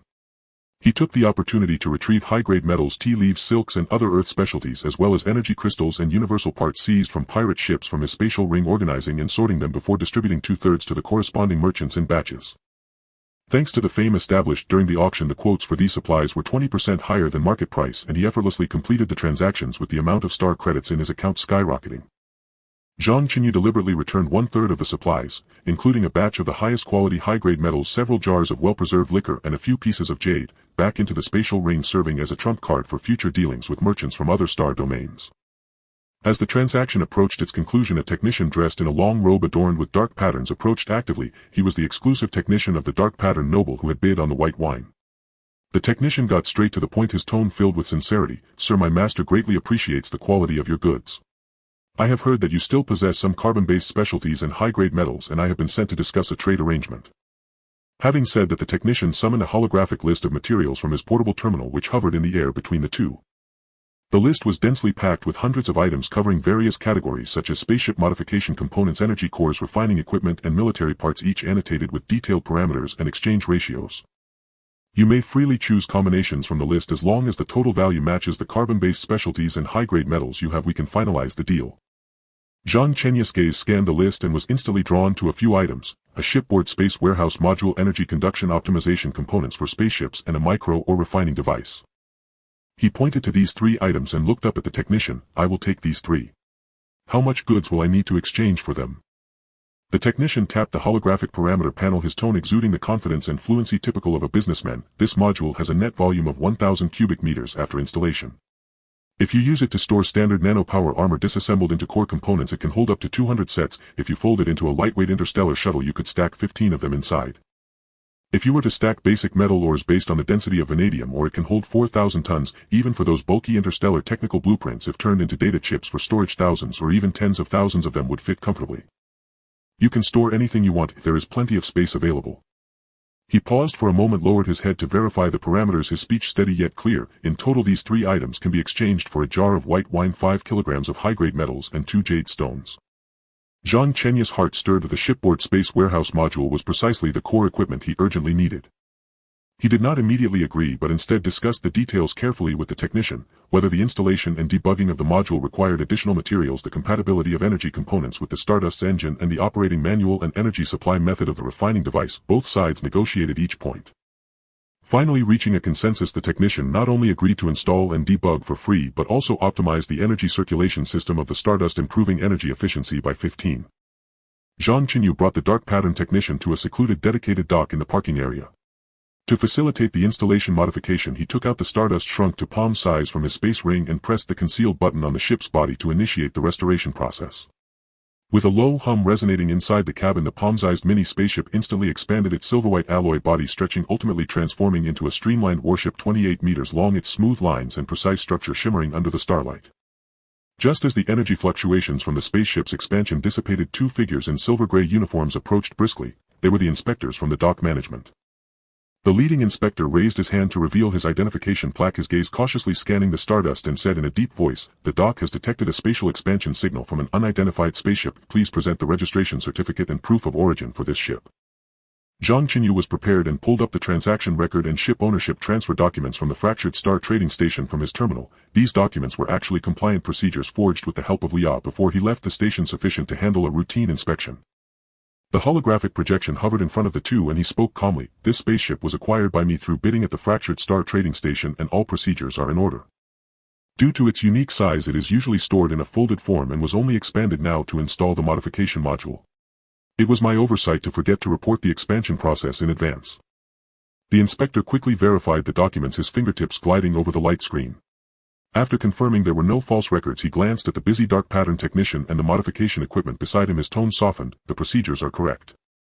The Star Ring Hub has specific reporting requirements for the expansion operation of space-folding ships, primarily to allow the management system to reserve docking calculations in advance and avoid energy fluctuations interfering with nearby dock equipment. This was merely a procedural oversight and you just need to complete the report.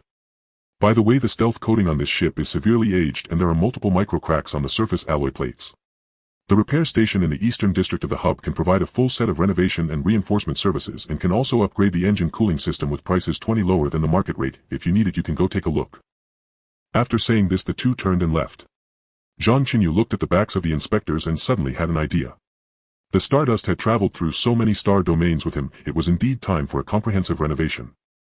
He immediately contacted the repair station recommended by the inspector. The response was highly efficient. Within half an hour, a professional team of mechanical engineers arrived at the dock with a full set of testing equipment and modification materials.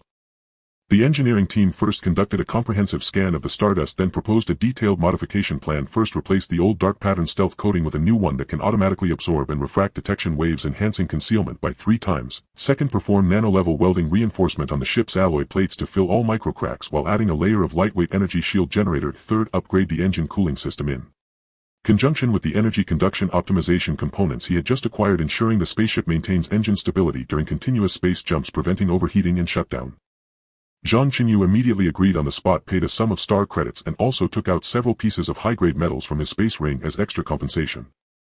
The engineering team immediately got to work and the 3 multifunctional repair robots he brought into play, working in collaboration with the mechanical engineers, cutting, welding and debugging seamlessly. Seeing this, the dark pattern technician also took the initiative to stay and assist in optimizing the energy lines. Originally estimated to take 3 days, the modification period was forcibly shortened by a day. The Stardust, after completion of the modifications, looked completely new, its silver-white body covered in a matte stealth coating understated and reserved under the starlight. When the energy shield was activated, a faint silver-blue halo would appear. The airflow expelled from the engine compartment's cooling vents was even and stable, and the intelligence core system displayed that the spaceship's overall performance had improved by a full 40. This scene was precisely witnessed by 2 figures who had been secretly observing. One was the accompanying dark pattern technician, who gazed at the shrinking technology of the Stardust and its newly upgraded stealth coating, his eyes flashing with undeniable amazement and desire. The other was a Zerg merchant who had been quietly tailing him, having heard rumors of Zhang Chenyu possessing unique goods, now seeing the spaceship not only able to shrink freely but also having completed a performance leap. His pupils constricted and a strong desire was almost spilling out. The two exchanged a glance, both seeing the same thought reflected in each other's eyes, yet tacitly refraining from voicing it. Just as the modification work was completed, the Zerg merchant could not contain his excitement and stepped forward quickly, his tone filled with barely concealed eagerness and determination. "Sir, I am willing to trade a brand new medium-sized armed trade ship plus 500,000 universal star credits for your ship that can shrink freely. If you are willing to disclose the technical principles, the price could triple."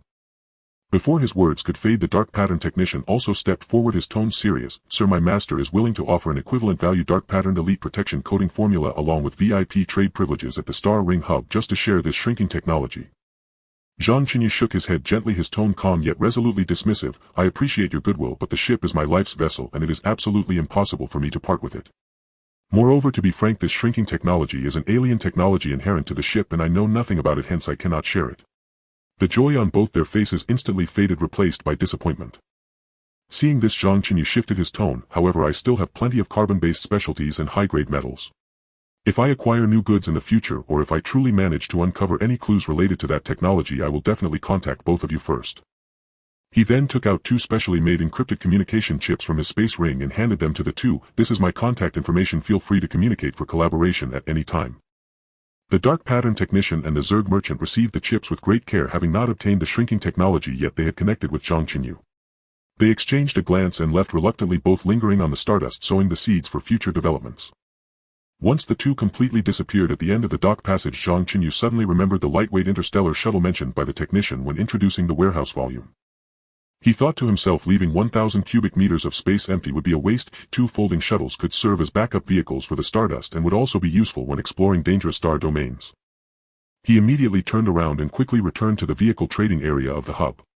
The merchant, seeing his clear intention, immediately recommended, "These 2 models are bestsellers. One focuses on speed, capable of reducing travel time by 30% during extreme jumps, suitable for emergency evacuations. The other focuses on payload with a cargo hold that can accommodate your repair robots and/or samples, perfect for short-range exploration." Zhang Chenyu pointed at the shuttles in the display case and inquired about their dimensions after folding. The merchant promptly pulled up the parameter panel, affirming, "The folding is purely physical. The cabin segments nest wings align with the hull, and the seats and control console are stacked, compressing down to a cube of 606,060 centimeters. However, it weighs quite a bit, requiring a mechanical arm to move." He tried the folding process right there. The metal hull emitted a low clanking sound, ultimately shrinking into a neat cube, and it felt heavy in his hands, indeed worlds apart from the Stardust's single-handed shrinking technology. Zhang Chenyu decisively paid with star credits and directly stored the 2 shuttles in the shipboard space warehouse. With everything settled, Zhang Chenyu sat alone in the cockpit of the Stardust, gazing out at the vast starry sea, a wave of longing for his family rising in his heart. He dialed the encrypted communication, the signal traversing billions of light-years to reach Earth. The moment the connection was made, Su Wan's weak yet joyful voice came through, "Chenyu, our son has been born. Today, November 12, 1986, he is a healthy, chubby boy. Mom and Dad are currently tidying up the yard at home, saying that they will throw a welcome feast for you when you return." Zhang Chenyu's eyes instantly welled with tears, his hand trembling slightly on the communicator. On the other end, Xiao Xing grabbed the communicator, calling out in a baby voice, "Daddy. The little brother is so small and soft, I will protect him. I drew a lot of stars, wait for you to come back and teach me to recognize constellations." His parents were also on the side, laughing and reminding him to take care of himself and stay safe while he was away. Zhang Chenyu's throat tightened and all the words turned into a promise, "When I return from abroad, I will bring back a wealth of results to surprise you." In the cold universe, this communication that crossed the starry sea instantly filled it with warmth.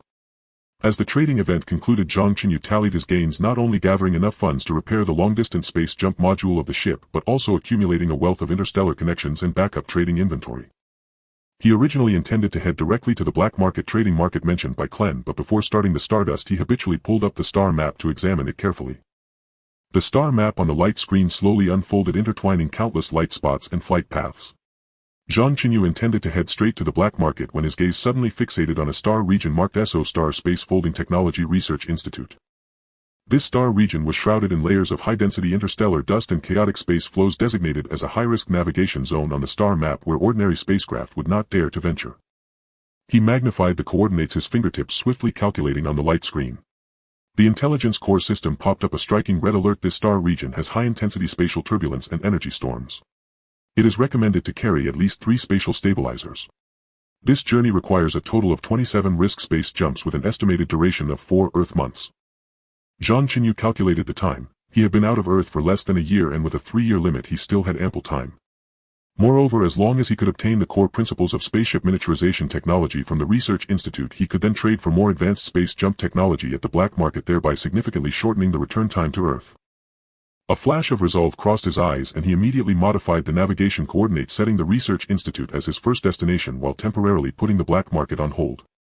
He activated the main thrusters of the Stardust, the modified engine emitting a steady and powerful hum as the silver-white warship slowly departed the docking area, its tail spraying out a more concentrated and dazzling blue light like a sword cleaving through the darkness, heading once again toward the unknown star region wrapped in dust and turbulence. This time his objective was clearer and his steps more resolute. He not only aimed to repair the spaceship but also to become a cosmic merchant traversing the star seas, bringing glory and wealth back to his family. The Stardust transformed into a streak of silver-blue light, entering the edge of the star region marked high-risk navigation zone directly aimed at the SO Star Space Folding Technology Research Institute. Just as it crossed the boundary of the dust belt, the previously steady ship suddenly shook violently and the alarm lights in the cockpit burst into blinding red light. The intelligence core system's shrill warning seemed to pierce the eardrums, warning. High-intensity spatial turbulence detected, energy fluctuation levels have surged to level A. The pressure value of the spaceship's shield has exceeded the threshold. Zhang Chenyu's pupils constricted sharply as he gripped the control stick tightly, his knuckles turning white from the force. Outside the viewport, the serene star sea suddenly twisted with countless silver-purple turbulence, resembling a roaring giant python sweeping with the might to tear apart everything, crashing violently against the Stardust. The invisible coating on the ship's surface instantly erupted with fine cracks, the pale silver metallic sheen marred by the turbulence, and a heavy booming sound reverberated through the cabin walls, shaking his insides. Activate the energy conduction optimization component, prioritizing energy to the shield. Increase engine power to 80 to evade the core turbulence zone. Zhang Chenyu's roar drowned out the alarms as his fingers flew deftly over the control panel. The intelligence core system immediately responded, the energy conduction component humming to its utmost, the originally scattered energy precisely converging, and the dim silver-blue shield suddenly flared to life, resembling an invulnerable light dome barely holding up against another wave of turbulent bombardment. But the violent turbulence did not cease. The chaotic gravitational field crazily tore at the spaceship's trajectory. The Stardust was like a small boat in a tempestuous sea, tossed left and right with the dashboard readings wildly fluctuating, fraught with peril. Damn it! This turbulence intensity is even higher than the intelligence core estimated. Zhang Chenyu gritted his teeth and his gaze brightened as it swept over the supply compartment. When the Dark Pattern Tribe technician installed the space warehouse module, he had included 3 emergency spatial stabilizers, precisely the life-saving tools for such dire straits. Retrieve the spatial stabilizers immediately and initiate the deployment program at full power. 3 pitch-black stabilizers shot out from the rear of the ship, exploding with a powerful silver-gray anchoring wave upon contact with the turbulence. Visible ripples spread from the stabilizers like the widening circles of a stone thrown into water, and the previously surging roaring turbulence strangely calmed within the anchoring range, forming a small but stable safe zone. The Stardust seized the opportunity to steady itself. Just as Zhang Chenyu sighed in relief, the intelligence core system's alarm sounded sharply again. Local space collapse detected. An energy singularity is forming, expected to affect the current area in 10 seconds. Zhang Chenyu's heart skipped a beat as he suddenly pushed the engine power to its limit, the Stardust shooting forth like an arrow released from a bow, wrapped in a silver-blue tail flame, racing toward the edge of the safe zone. The engine's hum was nearly breaking the limits, and the ship's tremors intensified, the energy shield's glow flickering ominously as if it would shatter at any moment. Just as the spaceship barely broke free from the collapse range, a terrifying spatial fluctuation erupted from behind, and the previous safe zone was instantly torn into nothingness, leaving not even a ripple. The ship's tremors gradually subsided and the alarm lights slowly extinguished. Zhang Chenyu exhaled deeply, cold sweat sliding down his jawline and dripping onto the control panel. Leaning back in his seat, he gazed at the gradually calming stars sea outside the window, his fingertips gently caressing the control stick. This turbulent scare had given him a thorough understanding of the terrifying risks in high-risk star regions. He called up the Intelligence Core Systems inspection report, noting that the Dark Pattern Tribe's invisible coating had only a few faint scratches, while the energy shield and energy conduction component performed far beyond expectations, withstanding the impact of level A turbulence, and the core components of the ship remained undamaged. It seems this modification cost was worth it, Zhang Chenyu muttered to himself, a flicker of relief and determination flashing in his eyes. He wiped away the sweat and reset the flight path, with the Stardust adjusting its course and continuing toward the SO Star Space Folding Technology Research Institute. After this baptism, the spaceship's performance had been tested in actual combat, and he himself had gained a deeper understanding of the dangers of interstellar travel. The road ahead was long and fraught with danger, but his goal had never been so clear. He needed to obtain the space-folding technology of SO Star, become a true cosmic merchant traversing the star seas, and return to Earth with glory and wealth back to his family. The Stardust, with traces of turbulence baptism, slowly descended to the docking position at the Voza trade port of SO Star. 3 silver-white patrol ships hovered for a moment, confirming that the spacecraft was without anomaly before swiftly retreating. A pale purple virtual guiding light screen appeared out of thin air, outlining the path to the port. Outside the viewport, SO Star's atmosphere refracted layers of dark purple halos from interstellar turbulence, with shadows shifting that conveyed a hint of strangeness and mystery. This turbulence wrapping the planet acted as a natural barrier, with only 1 in 10 able to successfully traverse, making Voza trade port a gathering place for top merchants from various tribes for secret transactions. As Zhang Chenyu stepped out of the cabin, a cool breeze infused with a faint star dust aroma rushed towards him. A member of the SO tribe, clad in a light gold robe and sporting 2 pairs of transparent thin wings, quickly approached him. As he gently fanned his wings, a subtle airflow was stirred up. He bowed to Zhang Chenyu with his palm facing upward, his tone warm yet slightly scrutinizing. Welcome, esteemed guest of Voza trade port. I am the designated guide here, tasked with helping first-time visitors familiarize themselves with the port's rules and customs to avoid inadvertently violating taboos. Zhang Chenyu returned the gesture in kind, his expression calm and unperturbed, his tone peaceful yet laced with vigilance. Thank you for your guidance. I am an interstellar traveler passing through, hoping to explore your port's market and see if there are any intriguing supplies for exchange. The two walked side by side through the port's corridors, surrounded by dome-shaped buildings adorned with light gold patterns. These patterns, like living entities, shifted with the sunlight, automatically adjusting the surrounding temperature while absorbing star dust energy for architectural power, making the environment neither too hot nor too cold, exceptionally comfortable. In midair, a wingless anti-gravity hover pod glided silently by, its body engraved with light gold patterns shimmering softly, capable of racing at high speeds without fuel. Occasionally SO tribespeople spread their thin wings, skillfully darting between the hover pods, depicting a scene of exotic interstellar prosperity. As they passed an unoccupied corner, Zhang Chenyu slightly paused, his peripheral vision scanning the surroundings to confirm there were no other tribes present. He seemingly casually turned to the side, discreetly retrieving a small jade-green porcelain bottle from his spatial ring, the bottle sealed with an ancient clay cap containing a portion of aged white wine. He did not offer it directly, but instead stroked the bottle with his thumb, speaking in a nonchalant tone as if casually chatting. As a newcomer, I did not bring anything particularly decent. This is a modest wine from my hometown, not too strong yet smooth and rich, nothing valuable, just a little something for you to sample. The guide's gaze fell on the green porcelain bottle, his nostrils slightly flaring, clearly intrigued by the faint aroma of the wine. As a dedicated guide of the trade port, he had seen many exotic treasures from foreign realms, but had never encountered such a rich carbon-based brewed wine. He fluttered his thin wings, feigning reluctance as he said, "You are too kind, esteemed guest. Guiding first-time visitors is my duty. How could I accept your offerings?" Zhang Chenyu had anticipated his polite refusal, a faint smile playing on his lips as he directly pressed the green porcelain bottle into his palm, his tone carrying a touch of familiarity. "It's just a bottle of wine, not worth much. As we navigate the port in the future, it'll inevitably need your assistance, like which stall owners are stubborn and which supplies involve tribal interests. These insights are beyond the grasp of outsiders." This remark was made just enough to hint at a bribe without explicitly stating it, clearly laying out his needs. The guide held the cool green porcelain bottle, his fingers tightening slightly. When he looked back at Zhang Chenyu, there was now an undeniable warmth in his gaze. In the market ahead, the old man selling nebula crystals is a solitary elder of the SO tribe, stubborn but not malicious, and there's the rock tribes or stall. Their vanadium ore is of high purity, yet they often pass off inferior goods. If you wish to see, I can help you. Keep an eye on it. In the market ahead, the old man selling nebula crystals is a solitary elder of the SO tribe, stubborn but not malicious, and there's the rock tribes or stall. Their vanadium ore is of high purity, yet they often pass off inferior goods. If you wish to see, I can help you. Keep an eye on it. Zhang Chenyu understood if this was the guide's way of reciprocating the favor. His expression remained neutral, merely nodding slightly, his tone flat. "Then thank you for that." The two continued forward, and the guide's conversation noticeably increased, not only actively introducing the backgrounds of various stall owners in the market, but also subtly hinting at the hidden rules of the port, like which areas were off-limits to the Voza family, which supplies required additional star currency fees, and even vaguely mentioning the private circulation channels for star core fragments. Star core fragments. Zhang Chenyu's heart stirred, yet his face remained unmoved. He gently stroked the communicator at his waist, speaking in a tone as casual as discussing ordinary ores. "This is the first time I've heard of it.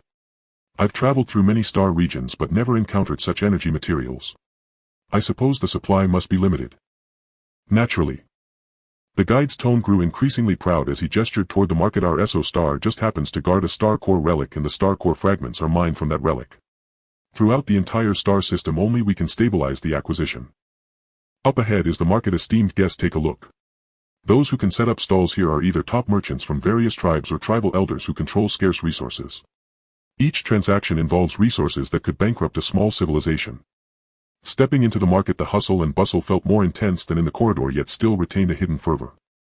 Stalls were sparsely distributed on both sides of the faintly golden patterned corridor, with vendors of various appearances: the rock tribe with dark shells and fingers that could spout lava, the thunder tribe radiating a pale blue electric aura and speaking with a crackling sound, and the ISO tribe members who manipulated goods with their tentacles, all exuding a heavy aura with sharp gazes clearly not to be trifled with. ISO tribe members meticulously wiped the shimmering star nebula crystals, while the rock tribe vendor silently arranged high-grade metallic ores. Merchants from various tribes huddled around the stalls, lowering their voices to negotiate, their tones filled with probing and strategizing, lacking the usual market noise yet brimming with an invisible tension. Zhang Chenyu wandered with interest, his gaze slowly sweeping over the various stalls until he finally stopped in front of a stall filled with star nebula crystals. He was actually eyeing the crystals for their ability to absorb stardust energy to nourish the spaceship circuits, but feigned a casual demeanor as if merely passing time, slowly squatting down, his peripheral vision glancing over the crystals with a faint lavender glow, showing no intention of reaching for them. Behind the stall was an elderly ISO tribe vendor, his thin wings long lost their luster, yet his eyes remained sharp. Noticing that Zhang Chenyu had been squatting silently for a while, he took the initiative to poke a fist-sized crystal with his tentacle, his voice rasping, "You look like a newcomer. Are you from an outer realm?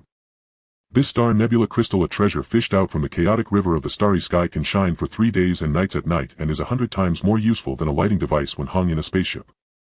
Zhang Chenyu leisurely raised his eyes, glancing at the crystal, his tone somewhat dismissive. "It looks all right, but isn't it too delicate? I heard someone say that it loses color when touched by strangers. If it were on a spaceship, wouldn't it be ruined if it gets bumped?"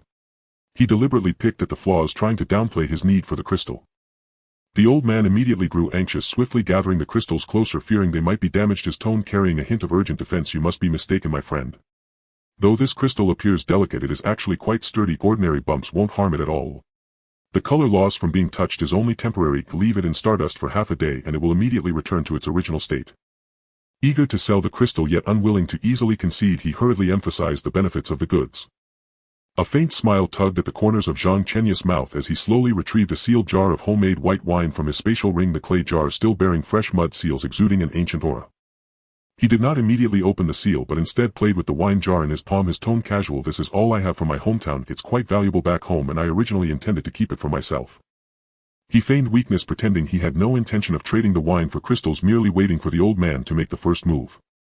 The aroma of the wine wafted from the seams of the mud seal, carrying the rich scent of fermented grain and the depth of time, causing the old man's thin wings to quiver slightly.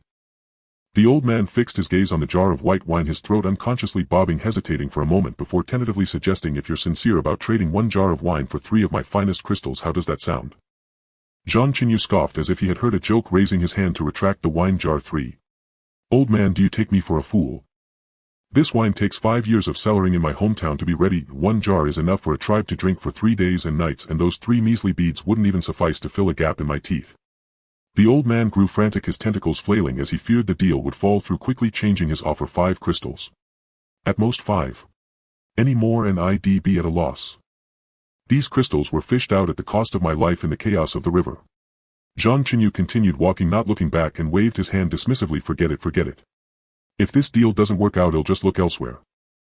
He calculated that the old man wouldn't resist the temptation of the wine, and the more eager he was for the crystals, the more indifferent he would appear. Sure enough, after taking 2 steps, the old man's urgent voice called out from behind, "Wait. 12 crystals. 12 of the most exquisite crystals in exchange for 1 jar of wine. No more than that. Any more and I truly would incur a loss." The old man gritted his teeth and conceded, unwilling to give up this jar of fine wine. He had to painfully offer more crystals. Zhang Chenyu then slowly turned around, showing no trace of triumph, but instead frowned, appearing as if he were the one being taken advantage of. All right, seeing your age, 12 it is. If even 1 is cracked, this deal is off." He pretended to reluctantly hand over the wine jar, but inside he was already bursting with joy. These 12 crystals would nourish the circuits of the stardust for quite some time. The old man, overjoyed, quickly picked out the 12 best crystals, carefully wrapped them in star leaves and stuffed them into Zhang Chenyu's hand, snatching the wine jar away and hiding it under the stall's dark compartment, fearing other merchants might see. Zhang Chenyu held the heavy star leaf package as he glanced again at the anti-radiation fruit in the bamboo basket beside the stall. This was the real hard currency he wanted, essential for resisting radiation during interstellar travel. He still pretended to be casual, kicking the edge of the bamboo basket, his tone laced with disdain. "These fruits look all wilted. How long have they been sitting?" The old man, upon hearing this, quickly patted his chest to assure, "Don't worry, guest. These anti-radiation fruits are very durable. They won't spoil even after half a year. We rely on them for anti-radiation during our voyages. They are a lifesaver." Seeing Zhang Chenyu seemed a bit interested in the fruit, he began to think of using the unsold fruit to exchange for more valuable items. Only then did Zhang Chenyu slowly pull out a small jar of sealed dried chili, weighing it in his hand. "This is all the seasoning I have left from my hometown. It makes meat taste heavenly, and you can't buy it even with money in the stars." The old man's eyes lit up, fixating on the jar of dried chili. Food on Iso Star is usually bland and such spicy seasoning is rare. "He'll trade 1 jar of seasoning for 30 fruits. That's generous." Zhang Chenyu raised an eyebrow, pretending to retract the jar. 30 fruits. Are you sure no one even asks about these fruits in the market? My seasoning can't be bought even with money in the stars. It should be at least 50 fruits. The old man, flustered, waved his hands. 35 fruits. At most 35. Any more and I truly lose out. These fruits are life-saving. He gritted his teeth, conceding, once more unable to resist the allure of the rare seasoning. Zhang Chenyu then relented, frowning as he handed over the seasoning. "You drive a hard bargain. 35 fruits it is. If even 1 is rotten, I won't take responsibility."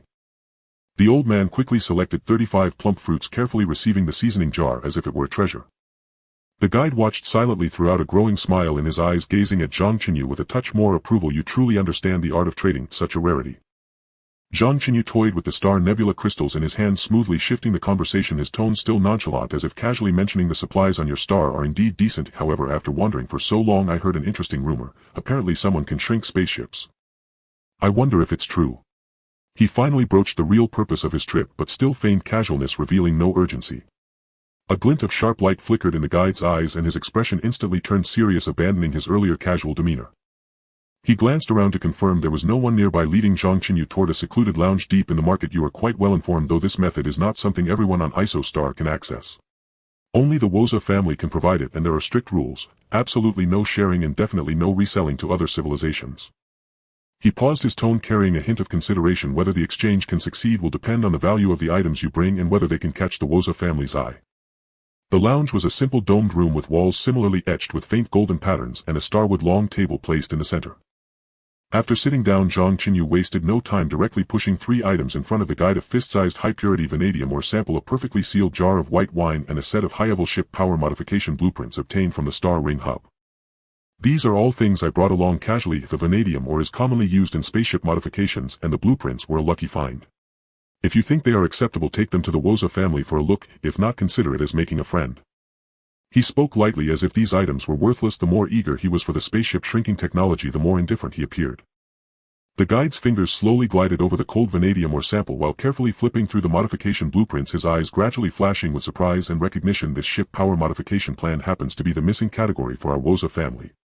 He pondered for a moment, looking up at Zhang Chenyu with utmost seriousness. I can help you convey this to the Woza family, but once the deal is struck you must swear an oath never to resell the spaceship shrinking method to other civilizations, otherwise the Woza family will pursue you at all costs.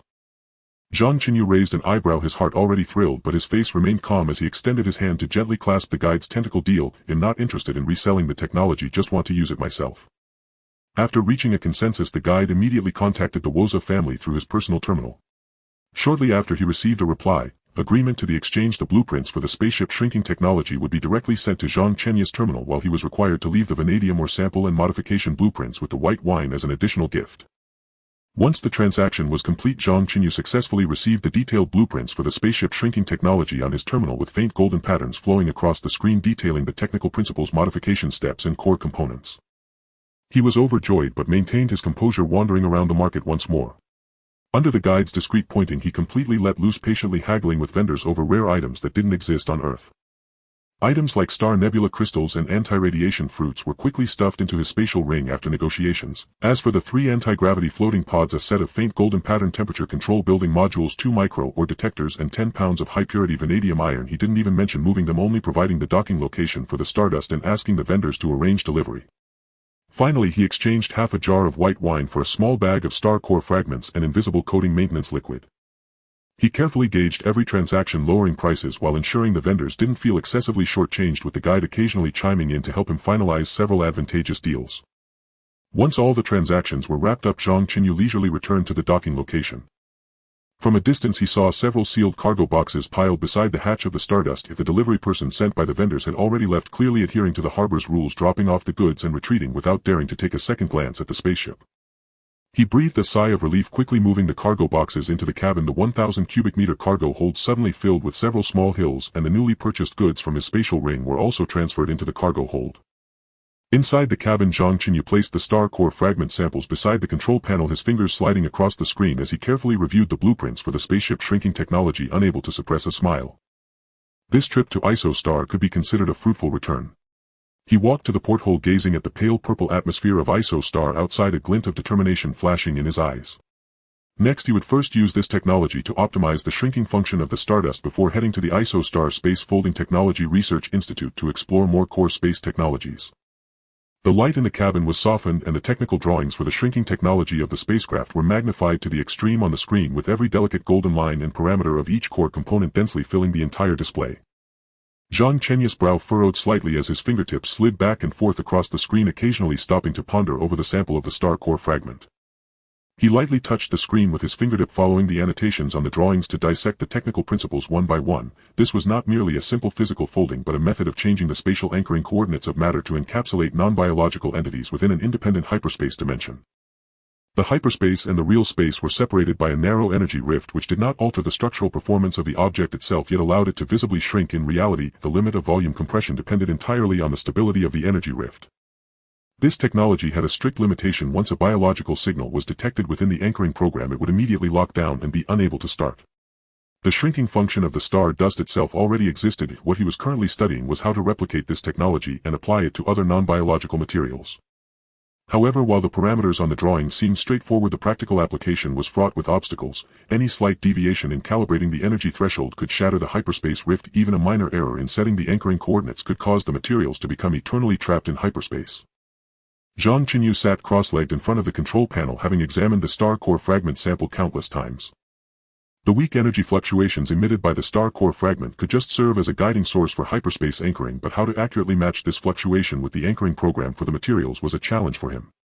He referred to the drawings simulating time and again in the intelligence core system with a series of failure alerts ringing in succession: energy rift, unstable simulation, failed anchoring coordinates, shifted material locking, failed guiding wave frequency, mismatched program terminated. Time passed second by second, and the atmosphere of Essos gradually shifted from a light purple to the faint glow of dawn. Zhang Chenyu's eyes were bloodshot and his fingertips had developed a thin callus from prolonged tapping on the control panel. Attempting to replicate the technology with just a single drawing was simply whimsical. Should he give up? At worst, he could rely on the shrinking function of the star dust itself. If those materials could just be piled in the cargo hold, as 1,000 cubic meters of space was more than enough. However, as soon as this thought arose, he extinguished it. He recalled the time back home when, in order to gather the initial capital for interstellar trade, he had scoured every street and alley. He remembered the late nights spent negotiating with various merchants at the Shattered Star trading station to secure the star dust, and he recalled Su Wan saying in the communication, "He'll wait for you to come back." He could not give up. Zhang Chenyu took a deep breath, sat up straight again, his fingers trembling as he opened the historical simulation records in the intelligence core system, reviewing the data line by line. Suddenly he remembered the dark pattern technician mentioning the principle of resonance matching for hyperspace anchoring when installing the space warehouse module. The frequency of the guiding source's fluctuations must perfectly match the material frequency of the anchored object to stabilize the rift. That's it, resonance. His eyes lit up as he immediately adjusted the parameters, calibrating the energy wave frequency of the star core fragment with the frequency of the floating chamber's material.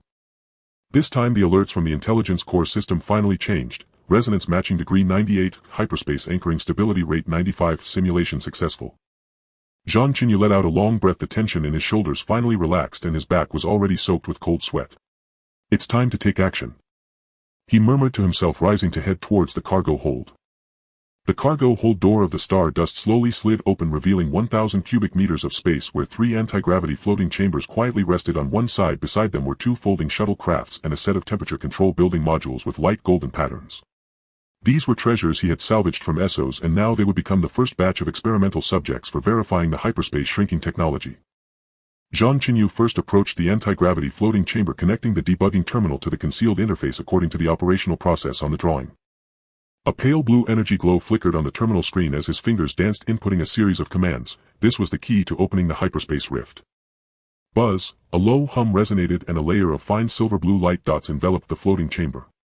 But the next moment the light dots suddenly became chaotic and the energy membrane instantly developed cracks.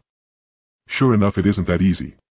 Zhang Chenyu gritted his teeth, quickly adjusting the resonance frequency and increasing the guiding wave power of the star core fragment by 3%.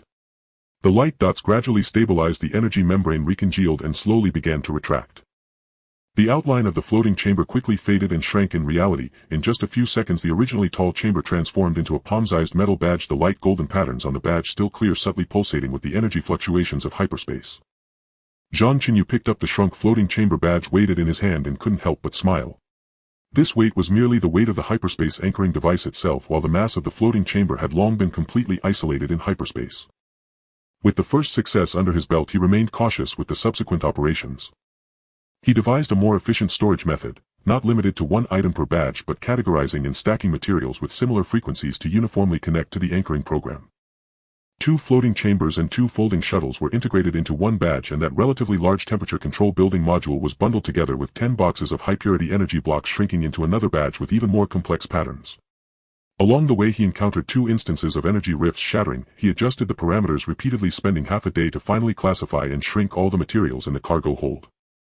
In the blink of an eye the spacious cargo hold became empty, and the originally packed 1,000 cubic meters of materials ultimately reduced to 3 palm-sized metal badges neatly stacked in the corner of the cargo hold. After completing all of this, Zhang Chenyu slumped onto the floor of the cargo hold, feeling as if all his strength had been drained. He gazed at those metal badges, a surge of indescribable achievement welling up in his heart. He had finally mastered this technology, no longer limited to the star dust itself but able to store all non-biological materials within hyperspace.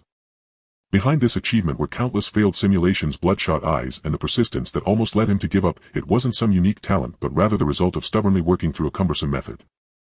After a brief pause, Zhang Chenyu pushed himself up from the floor, collecting the 3 material badges one by one into his space ring. This ring, with a capacity of 100 cubic meters, was currently only occupying less than 1/10 of its space, more than sufficient.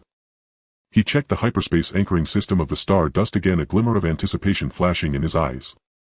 His fingertips caressed the badge that integrated the temperature control module and energy blocks, as countless possibilities had already formed in his mind. No need to go to any space folding technology research institute. With the core logic of this hyperspace anchoring, he could completely explore on his own and extend this technology to broader fields. For instance, those large construction components that took up space in interstellar transactions, or even entire prefab houses, could be categorized and shrunk into a badge for easy transport as long as he mastered the resonance frequencies of different materials. This was his own unique technical trump card. With this thought settled, he turned to the control panel, swiping his fingertip across the screen to bring up the star map he had saved long ago. The coordinates of the black market were clearly marked in a corner of the star region, and there was no need to ask anyone for directions. The real trouble lay in the high-density dust belt and chaotic space flow that spanned between Essos and the black market. On the screen next to the label Essos Space Folding Technology Research Institute, a red risk alert continued to jump.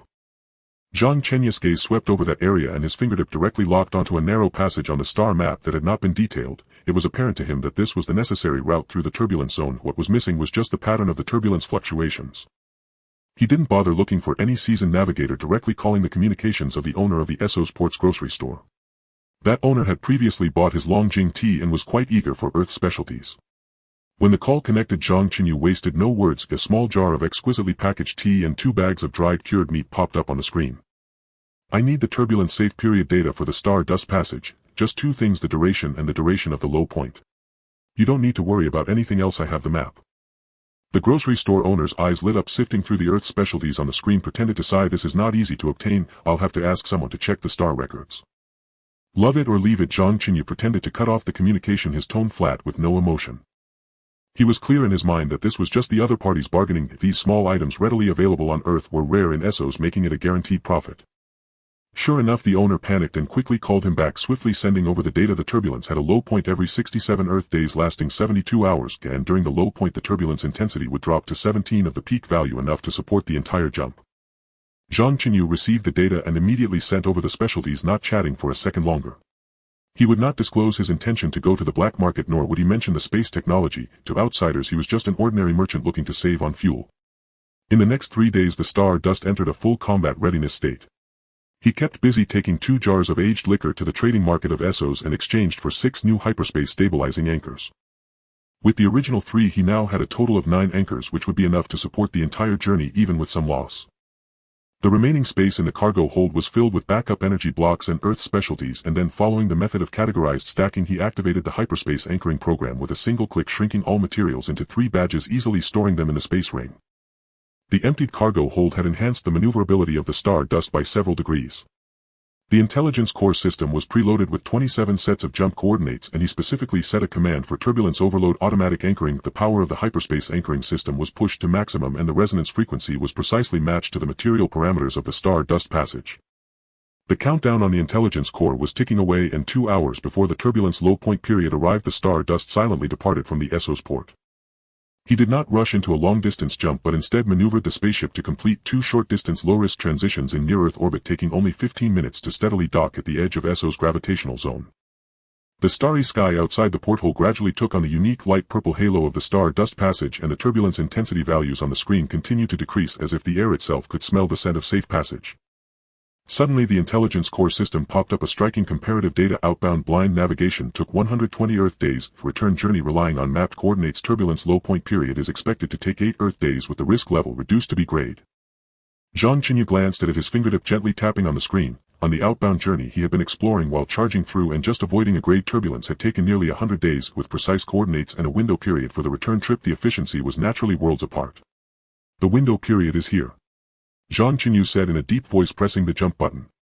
The Stardust transformed into a silver-blue streak of light and dove into the Stardust passage. After jumps 19, he released 3 hyperspace stabilizing anchors every 3 jumps. The pale blue anchor points glowed deep within the passage like coordinate nails embedded in space, steadily restraining the chaotic space flow, while the intelligence core system made real-time adjustments to the coordinates, keeping the anchoring stability rate on the screen above 92. Along the way he encountered 2 waves of small meteorite clusters directly calling on the safe avoidance points marked during the outbound journey, requiring no temporary calculations. In just 2 hours he sped through at full speed, saving a full 5 days compared to the same route on the outbound trip. During jumps 1018, the star dust cut into the core weak flow zone of the passage. Zhang Chenyu adjusted the guiding wave power of the star core fragment to maximum, completing resonance with the material of the passage. The hyperspace rift was astonishingly stable, showing no signs of energy leakage. This had once been the most perilous section of the outbound journey, where turbulence had repeatedly entwined with energy storms tearing at the ship, forcing him to perform maintenance 3 times, yet now it felt as smooth as walking on flat ground, and the ship's invisible shield had not triggered a single alarm. During jumps 1927, the speed of the star dust increased and the starry sky ahead gradually cleared. At the moment the last jump was completed, the spaceship broke through the final layer of dust barrier, and the red alerts on the screen completely dissipated, with the star marker of the black market safe zone shining clearly. The timer displayed that the entire journey took 8 Earth days, half a day less than expected. The extra time was spent dealing with the randomly appearing micro-energy turbulence and the concealed docking verification at the black market's periphery.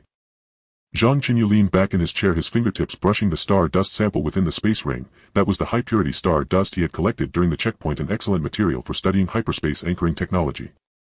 With 4 out of 9 hyperspace stabilizing anchors remaining, they lay steadily in the storage compartment. No matter how one calculated it, he had profited from this venture. The star dust turned its bow towards the black market entrance, slowly sailing away. The Stardust vessel glided slowly into the outer docking zone of the black market. Beyond the viewport the scene transformed abruptly. No orderly port architecture, only a dense constellation of floating asteroid modules, heavily modified warships and trading buoys pulsing with neon glyphs. Engine exhaust trails from vessels of every origin wove together into a shimmering, undulating sea of light. The air reeked of pungent interstellar fuel, layered with the electronic cacophony of alien merchants hawking their wares, a chaos both dissonant and seductive. Zhang Chenyu did not rush to disembark. First he activated the Stardust vessel's cloaking shield, then configured the AI Core's automated sentry protocols before finally opening the airlock and stepping out. He had already paid docking fees at a compliant berth within the zone, backed by official sanction from the Black Market Administration. His ship's security required no further concern. He donned a loose dark-patterned robe native to the Anwen clan, concealing his telltale earthborn features, leaving only his sharp penetrating eyes exposed. Before departure he had deliberately retrieved a sealed jar of baijiu from the cargo hold as a sample. Hyperspatial compression technology was second nature to him. Once raw materials were assembled, mass production would be effortless. There was no need to reveal his full hand just yet. Zhang Chenyu strode calmly toward the bustling central trading plaza of the docking zone, cradling the unopened jar of baijiu in his arms, his fingertips absently tracing the address scribbled on a scrap of paper exchanged for trinkets at a local stall.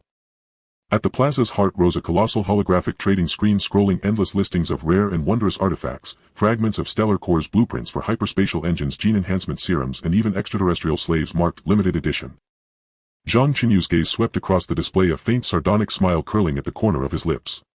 Most of these items were little more than bait for novices. True treasures dwelled deep within private trading chambers hidden throughout the black market. No sooner had he reached the plaza's edge than a Flaren merchant, green-skinned, adorned with slender twitching antennae, hurried forward, voice shrill and eager. "Esteemed sir, might you care to inspect my finest wares? Freshly harvested Zealer spores, the very latest harvest. They'll boost your vessel's velocity by 30%. Zhang Chenyu cast a single dismissive glance, never breaking stride. His tone remained level, unruffled, not interested. Undeterred, the Flaren merchant scurried 2 steps after him. "Then how about spatial stabilizing anchors? I have 3, fire sale price. I have sufficient anchors." Without turning back, Zhang Chenyu continued straight toward a modest trading chamber nestled in the plaza's far corner, its sign reading in elegant script, "Stardust Inn." Its entrance was a translucent energy membrane. As Zhang Chenyu approached, a scanning beam flickered across its surface, followed instantly by a cold synthetic voice, "Identity verified. Welcome." Inside, the lighting was low and amber-hued, rich sandalwood-like fragrance hung in the air, yet cleaner, sharper, with a subtle woody aftertaste that calmed the mind almost imperceptibly. A middle-aged man in a tailored black suit and a single round monocle sat behind the bar, meticulously polishing a silver energy pistol. Glancing up as Zhang Chenyu entered, he raised one eyebrow, "Browse freely, but touch nothing unless you intend to buy." Zhang Chenyu wasted no pleasantries. He strode directly to the bar, set the jar of baijiu down with a soft thud, and declared without preamble, "Let's dispense with formalities. I possess a batch of potent distilled spirits, native to an uncharted carbon-based world, and I seek tangible value in exchange." The man's eyes fixed upon the jar, and for a fleeting instant his pupils contracted sharply. Setting aside the pistol, he ran his fingertips lightly over the clay seal, his voice tinged with nostalgic reverence. "This sealing technique. I tasted a sip at the Starring Hub Trade Summit. Remarkably potent finish. Sharp-eye Zhang Chenyu replied, leaning back in his chair, fingers tapping a quiet rhythm on the polished wood, calm, measured, yet radiating unshakable authority. I require high-purity stardust samples from the inner reaches of the stardust choke point. As much as you can provide. In addition, I require access to the black market's core trading directory, including verified seller profiles and intelligence on scarce high-demand commodities. The man arched a brow, feigning deliberation. High-purity stardust is no trifling commodity. Your single jar may fetch half a gene at best. As for the core directory, that is classified black market intelligence. It cannot be disseminated. Zhang Chenyu suppressed a wry internal laugh. So the old fox was testing his resolve. He had anticipated precisely this response, and replied unruffled, this jar is merely a sample. I hold 50 more sealed and ready. Moreover, I possess a consignment of brocade silk. Its tensile resilience surpasses standard interstellar fibers by a wide margin. Ideal for lining protective suits. The man's breath caught ever so slightly. Silk, he had seen it only once at the Starring Hub's most exclusive auction, where it commanded prices rivaling refined gold.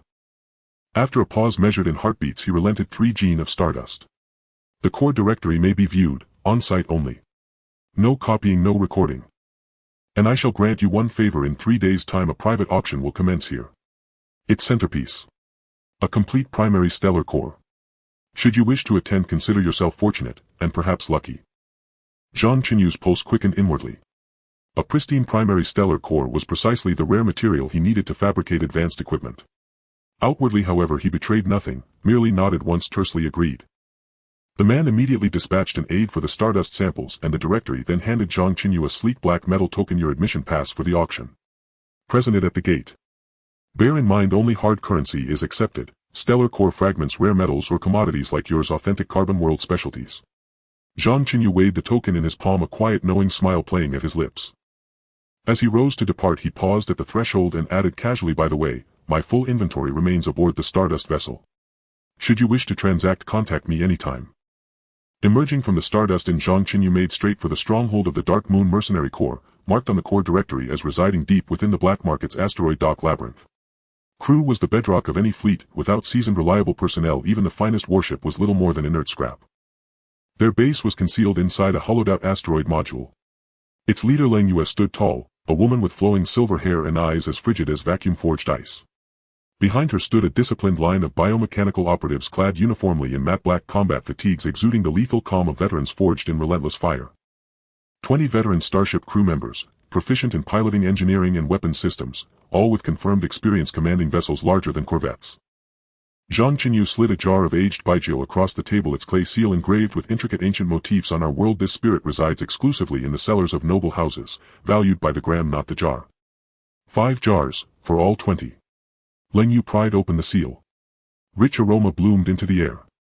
She took a slow sip, and the glacial hardness in her gaze softened, nearly vanished. Agreed.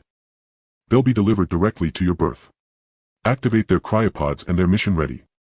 Half an hour later, a transport skiff bearing the dormant biomechanical crew docked alongside the stardust vessel. Zhang Chenyu watched as the 20 biomechanicals snapped into perfect formation, voices resonating in unison. Captain. His lingering tension dissolved. He assigned them quarters aboard the vessel, then loaded the A.I. Corps Starship Command curriculum, initiating foundational protocol familiarization. With crew secured, Zhang Chenyu departed immediately for Iron Dome Yard, the black market's largest military-grade starship emporium, accompanied by 2 biomechanical lieutenants. Deep within the yard's cavernous hangar, over a dozen elite warships rested in silent vigil. Dominating the space stood a deep space assault cruiser, 150 meters long, 40 wide, 35 high, its hull sheathed in adaptive nanocomposite armor, its bowmount ion main cannon glowing with a chilling cerulean luminescence. Flanking it were 2 heavy frigates, each 100 meters long, 30 wide, 25 high, their port and starboard batteries arrayed with surgical precision. Beyond them circled 3 swift interceptor craft, 60 meters long, 18 wide, 12 high, their aerodynamic contours whispering of blistering velocity. These 6 vessels formed a perfectly tiered formation, sufficient to constitute a compact, highly capable fleet. Iron Arm, the yard's proprietor, a towering Krolian warrior encased in gleaming battle armor, watched Zhang Chenyu's biomechanical lieutenants with unmistakable surprise. Zhang Chenyu spoke no superfluous word. He walked directly to the assault cruiser and tapped 3 concealed flaws with his fingertip. Ion cannon coolant ducts are misaligned, 3 consecutive salvos induce thermal overload. Cloaking shield energy couplings possess microgaps vulnerable to high-frequency resonance scans. Bridge shielding fails against medium-yield missile impacts. Iron Arm's expression shifted, darkening then tightening, before he rumbled, voice thick with reluctant acknowledgement. What do you propose? 3 jars of aged baijiu, Zhang Chenyu said, tapping the jar beside him, his tone absolute. This spirit commands astronomical prices among black market aristocracy. For this assault cruiser, 2 frigates and 3 interceptors, it is more than fair. Dispatch them to my berth. My crew will conduct final diagnostics. Iron Arm's throat worked. These ships were decommissioned stock, occupying valuable berths while accruing maintenance costs. Trading them for liquid universally valued assets was pure profit, no risk, no delay. He slammed a fist onto the deck plate. Agreed. Next time you have this spirit, I get first refusal. Within the hour the 6 warships docked in precise formation around the 85-meter-long, 22-meter-wide, 18-meter-high Stardust vessel, black, silent and predatory. Biomechanical crews boarded instantly, familiarizing themselves with control interfaces, calibrating weapon systems, the hangar resonating with the deep harmonious hum of awakened machinery. Zhang Chenyu wasted no time. With 2 mechanic specialized lieutenants in tow, he entered the obsidian-hulled assault cruiser. He embedded the hyperspatial anchoring resonance algorithm, retrieved from the planet Esso, directly into the cruiser's cloaking shield core. The algorithm seamlessly patched the microgaps in the energy interface, elevating the shield's stealth efficacy threefold. He then retrofitted the frigate's ion cannons with golden-etched thermal regulation modules, eradicating the chronic overheating flaw entirely. The interceptor modifications revealed even greater ingenuity. He altered no structural element, instead he installed miniature hyperspatial compression vaults within each vessel's cargo hold. At their heart pulsed resonance chips tuned using his own mastery of hyperspatial principles. Upon completion, each interceptor's standard auxiliary power cells, ammunition crates and repair kits were systematically compressed and stored within the vaults, reduced to 3 palm-sized metallic insignia. The newly liberated cargo volume tripled, ample space now accommodated compact deep space radar arrays and Stardust sample containment units. Throughout the refit, biomechanical crews observed and learned in real time. Zhang Chenyu deconstructed the compression vault's operational logic into simplified command sequences, uploading them directly into each ship's AI core, transforming what would normally require months of coordination into functional squadron-level synchronization within half a day. Having finalized the fleet's armament, Zhang Chenyu turned toward the metallurgical district, exchanging 2 bolts of silk advertised as planet-exclusive royal weave craftsmanship for 500 metric tons of ultra-refined universal star metal ingots. This alloy served as galactic hard currency, indispensable for future armaments and repairs. He then diverted to the specialty quarter, trading his remaining silk for a crate of starglow crystals, 3 bolts of cloud silk moth thread and a small vial of sweet crystal fruit. Starglow crystals emitted soft luminescence in darkness, ideal for terrestrial research. Cloud silk moth thread, lightweight yet extraordinarily resilient, was perfectly suited for lining the assault cruiser's bridge. And the sweet crystal fruit, crisp, fragrant, invigorating, vanished instantly into his mouth, sharpening his focus. 3 days passed in a blur. Zhang Chenyu scarcely slept, yet his vitality surged. His ship's Earth origin inventory had dwindled significantly, replaced by a nascent interstellar fleet, a cadre of battle-ready biomechanical officers, 500 tons of premium star metal and a trove of exotic otherworldly curiosities. On the day of the auction, Zhang Chenyu never left the Stardust vessel. He stood in the assault cruiser's command bridge, watching as the status displays of all 6 vessels lit up in unison with steady green indicators, while biomechanical voices reported in flawless chorus all vessels operational and mission ready. A quiet, profound satisfaction warmed his gaze. His comm device chimed, an incoming call from the Stardust Inn's proprietor. His voice carried genuine regret, a pity. That primary stellar core went unsold. Had you attended, you might have secured it for a fraction of its worth. Zhang Chenyu offered a soft, knowing chuckle. No interest. What I sought, I already possess. He severed the connection, then turned to the AI core and issued his final command: fleet formation, engage. Destination: Stardust choke point. Prepare for transit, homeward bound. A thunderous roar shook the void as 7 warships, 6 escorts and the flagship, began their stately departure from the black market's orbital docks, accelerating toward the distant shimmering maw of the Stardust choke point. Beyond the viewport the cosmos stretched infinite and silent, yet Zhang Chenyu's gaze, unwavering and resolute, was already fixed upon the pale blue world suspended immeasurably far away, Earth. The low hum of engines vibrated through the alloy deck of the bridge as a formation of 7 warships carved through the faint violet nebula of the Stardust Pass, gliding steadily toward Earth. Zhang Chenyu sat in the command chair of the deep space assault vessel, his fingertips tracing across a holographic interface. On the screen the biomechanical crew's anatomy was deconstructed into cascading streams of data, every detail meticulously annotated from neural interface ports to the synthetic musculature's biomimetic composition. Before him a weapons modification manual, acquired on the black market, lay open on the console beside a sliver of nanoscale armor slowly shifting shape under the directives of the ship's AI core.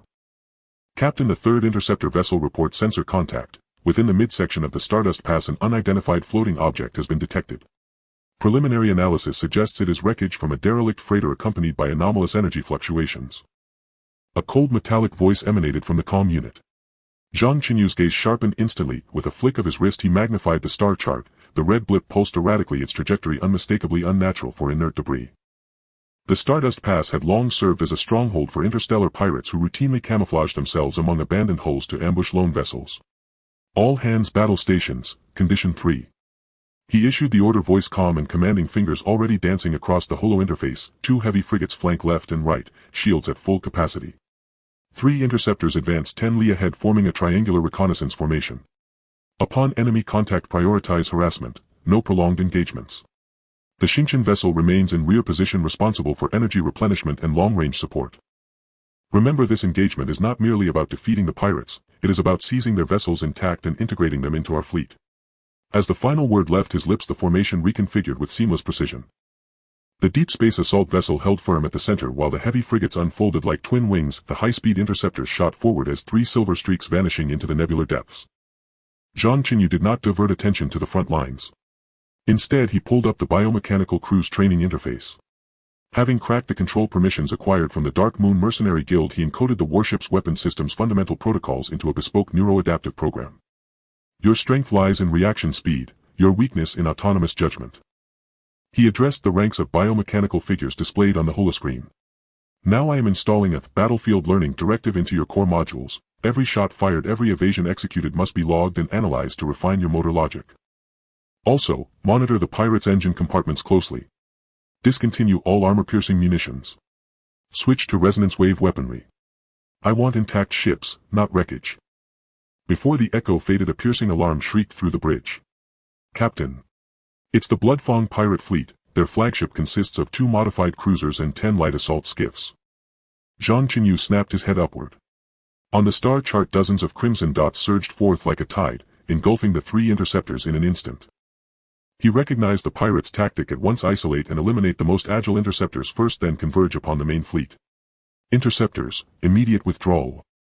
Take shelter behind the frigate's shield matrix. His voice remained unnervingly calm, even as his fingers raced across the interface, synchronizing the newly completed adaptive program to every biomechanical crewmember's terminal. Deep space assault vessel, charge the ion main cannon. Target the engine cores of the pirate cruisers. Regulate output precisely, only disable propulsion systems. Do not breach the hull. A deep tremor ran through the vessel as cerulean light coalesced within the forward cannon's muzzle. At that moment, Zhang Chenyu noticed the biomechanical's operational metrics surging. No longer executing orders mechanically, they were autonomously adjusting frigate shield angles in response to pirate skiff trajectories, and resonance weapon accuracy climbed steadily with each volley. Fascinating. He let out a quiet chuckle, and promptly delegated partial weapons authority. Open fire at discretion. But remember, return alive, and compile your battlefield insights into formal reports. Boarding teams, stand by. The moment the pirate cruisers are disabled, storm their bridges. This ambush had become Zhang Chenyu's perfect proving ground, and an unparalleled opportunity to expand his fleet. As he directed counteroffensives, he simultaneously studied the biomechanical's tactical evolution. Some excelled at predicting projectile trajectories, others optimized shield energy distribution with uncanny intuition. Every datum streamed into real-time logs, feeding directly into the refinement of his neuroadaptive algorithms. Meanwhile, the fragment of nanoscale armor before him had been methodically disassembled and cross-referenced with the weapons manual reimagined into a novel morphable point defense cannon designed for shipboard deployment. Pirate ordnance rained down like meteoric hail, rippling the frigate's shields with concentric waves. Zhang Chenyu monitored the energy readouts, then issued a sudden command: reduce frigate shield output by 30%, reroute surplus power to secondary batteries. Interceptors, flank behind. Strike the cruiser's lateral armor plating, not critical zones. I need those 2 cruisers intact. The abrupt tactical pivot caught the pirates completely off guard. 2 colossal beams of resonance energy tore through the nebula, striking the cruiser's power cores with surgical precision. Both vessels instantly lost propulsion, drifting lifeless in the void. Meanwhile, the 3 interceptors darted like scalpels through the chaos, scattering the now leaderless assault skiffs into disarray. Boarding teams, launch. At Zhang Chenyu's command, biomechanical squads launched from the Xingqian vessel aboard swift shuttles hurtling toward the crippled cruisers. Armed with plasma weaponry, they swiftly secured the bridges, bypassed security locks, and captured the entire pirate complement. 2 hours after the first shot, as the last assault skiff shattered into debris, Zhang Chenyu finally exhaled.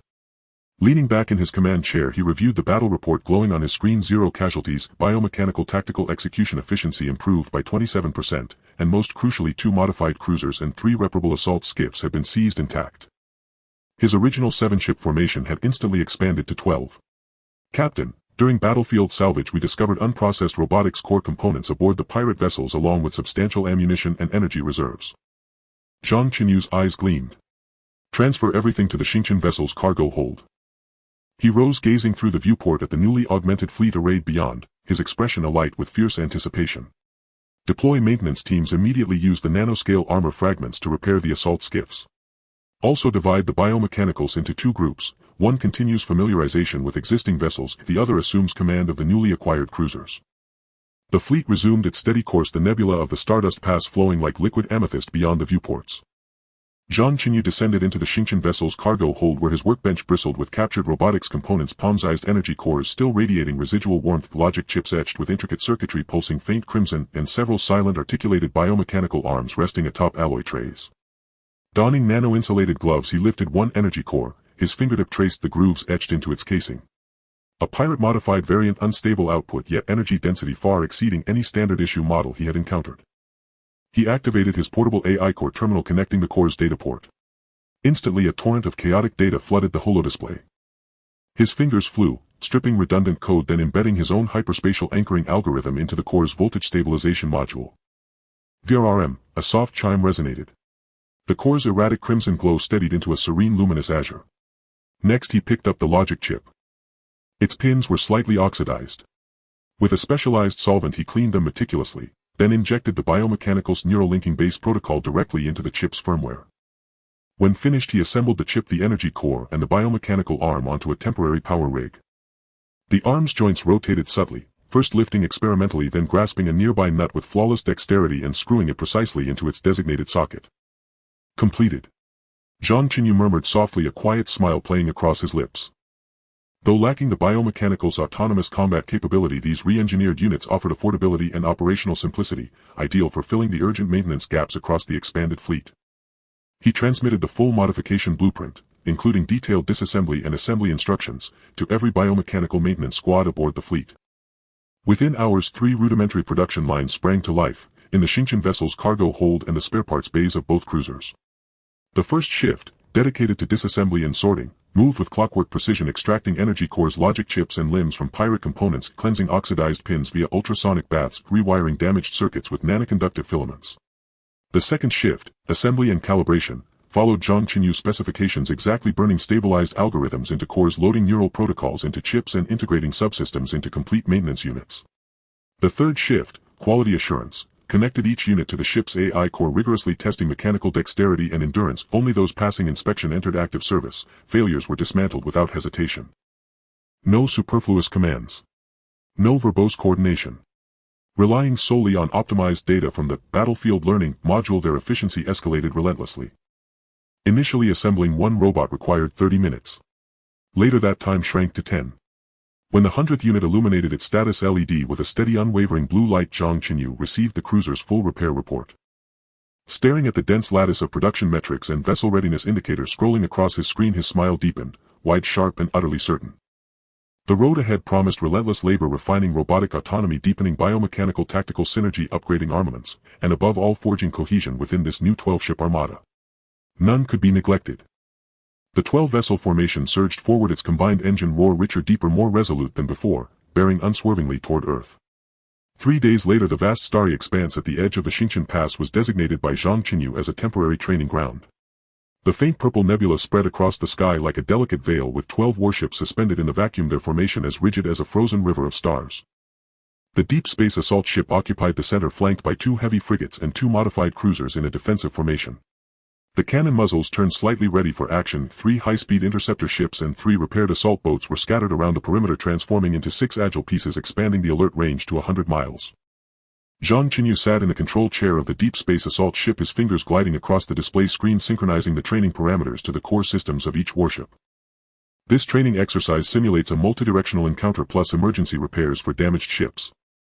His voice transmitted clearly through the encrypted communication channel to every bioengineered crew member's terminal. The bioengineers are responsible for tactical execution and battlefield assessment, while repair robots will be incorporated into each ship's repair teams. Remember, what I want is not individual blades fighting alone, but an iron fist formed by clenched fingers. The star map on the screen suddenly brightened with 10 red dots representing simulated enemy ships rushing towards the formation from 3 directions. The core system simultaneously issued random damage instructions. After the exercise began, 2 friendly ships would be designated as having shield damage and engine power reduction, requiring repairs to be completed within 10 minutes before re-entering combat. Training begins. At the moment the order was given, the high-speed interceptors on the periphery moved first. They did not choose to engage directly, but instead used the cover of the asteroid belt to maneuver towards the flanks of the simulated enemy ships like silver darts. The bioengineered crew members controlled the ship's cannons, each energy projectile precisely targeting the assault boat's thrusters, crippling the enemy's mobility without causing irreversible damage. This was something Zhang Chenyu had explicitly emphasized. The purpose of the exercise was to improve coordination, not destruction. But the simulated enemy ship's firepower was equally fierce. A scorching energy beam grazed the port side of the heavy frigate, and the core system immediately issued a blaring red alert. Port shield generator damaged by 30, power core output efficiency decreased by 15. In the command room of the frigate, the bioengineered captain reacted astonishingly fast. Instead of ordering a retreat in panic, it adjusted course to evade further fire while connecting to the repair channel. Repair team, take position immediately at the port shield area. The robots were responsible for replacing the damaged modules, while the bioengineered crew calibrated the energy conduction parameters with a time limit of 5 minutes. 2 figures swiftly arrived at the damaged area. The repair robot's bionic mechanical arm was astonishingly agile, prying open the alloy shell of the shield generator, precisely pulling out the charred internal wiring and retrieving a new module from the spare parts box, welding, connecting and securing it in one fluid motion that took only 3 minutes. The nearby bioengineer held a portable debugging device, rapidly tapping the screen to recalibrate the shield power to its peak. Shield repairs completed, power system output stabilized. The heavy frigate accelerated again, the main gun at the bow charging up, unleashing a thick wave of shockwave energy that shattered the control system of a simulated enemy ship. Zhang Chenyu watched the fluctuating collaborative data on the screen, a glimmer of satisfaction flashing in his eyes. The coordination between the repair robots and bioengineered crew was far more seamless than he had anticipated. The robots handled all repetitive, high-precision physical tasks, while the bioengineered crew focused on the judgment and decision-making of debugging work, complementing each other and resulting in a repair efficiency that was twice that of a purely bioengineered team. Even more surprising to him was the performance of the 2 modified cruisers. The bioengineered crew taking control of the cruisers clearly integrated the experiences from the battlefield learning module. They did not simply replicate the guerrilla tactics of the deep space assault ship, instead they used the advantages of the cruiser's large size and powerful firepower to construct a dense firepower barrier at the rear of the fleet. When several simulated enemy ships that had slipped through attempted to break through the defense line, the cruiser's secondary gun arrays opened fire simultaneously, instantly turning them into fireworks in the starry sky. As the exercise progressed to the 8th minute, an unexpected event occurred. A repaired assault boat was struck in the engine compartment by simulated gunfire, and the core system's cold prompt sounded engine power completely interrupted, unable to maneuver autonomously, designated to exit the battlefield. According to the exercise rules, this assault boat should have come to a halt. However, the repair robot responsible for the repairs made a move beyond its programmed parameters. It dragged 4 backup energy cores to the outside of the engine compartment, forcibly connecting the core's energy interface with the assault boat's emergency circuitry. Vroom! After a slight tremor, the assault boat's engine reignited with a faint glow. Although its speed was greatly reduced, the ship's cannons still operated normally. Interesting. Zhang Chenyu raised an eyebrow and pulled up the robot's operation log. The log indicated that this batch of robots had accidentally accessed redundant data from the bioengineered battlefield learning module during assembly learning emergency improvisation out of thin air. He did not stop them, but watched with great interest. The half-damaged assault boat under the command of the bioengineered captain slowly maneuvered to the rear of the simulated enemy ship. It aimed at the enemy flagship's communication antenna, firing a shockwave projectile that precisely incapacitated the opponent's command system. Without command, the simulated enemy ships instantly fell apart. Training complete. As Zhang Chenyu's voice echoed, the cannon fire in the starry sky gradually subsided. The final battle report popped up on the screen. All simulated enemy ships were destroyed. Friendly ships suffered no permanent damage, and the average repair time for damaged ships was 4.2 minutes, with the fleet's collaborative combat efficiency improved by 35. In the communication channel, the bioengineered crew members responded in unison. Zhang Chenyu leaned back in the control chair, gazing out at the 12 warships neatly arranged outside the viewport, a sharp light flickering in his eyes. He raised his hand and typed a command on the screen: extract and archive the autonomous improvisation data of the repair robots, optimizing their core programs, incorporate the tactical plans of the cruisers into the fleet's general combat manual. The starry sea was vast and the return journey was still long. Yet this fleet, continuously tempered in the fires of combat and training, had already begun to reveal its brilliance. And his journey was just beginning. The cargo hold of the Stardust freighter remained bathed in brilliant light throughout the night following the completion of the drill. Zhang Chenyu stood before a holographic projection of a modified cruiser, his fingertip tracing the primary cannon arrays flanking the vessel's hull, weapons salvaged from pirates formidable in raw power yet crippled by abysmal energy conversion efficiency, sluggish firing cycles and erratic accuracy. Behind him dozens of repair drones swarmed around disassembled cannon components scattered across the deck. The high-frequency whir of their manipulator arms wove seamlessly with the low hum of the AI core terminal, forming an uncanny symphony of precision engineering.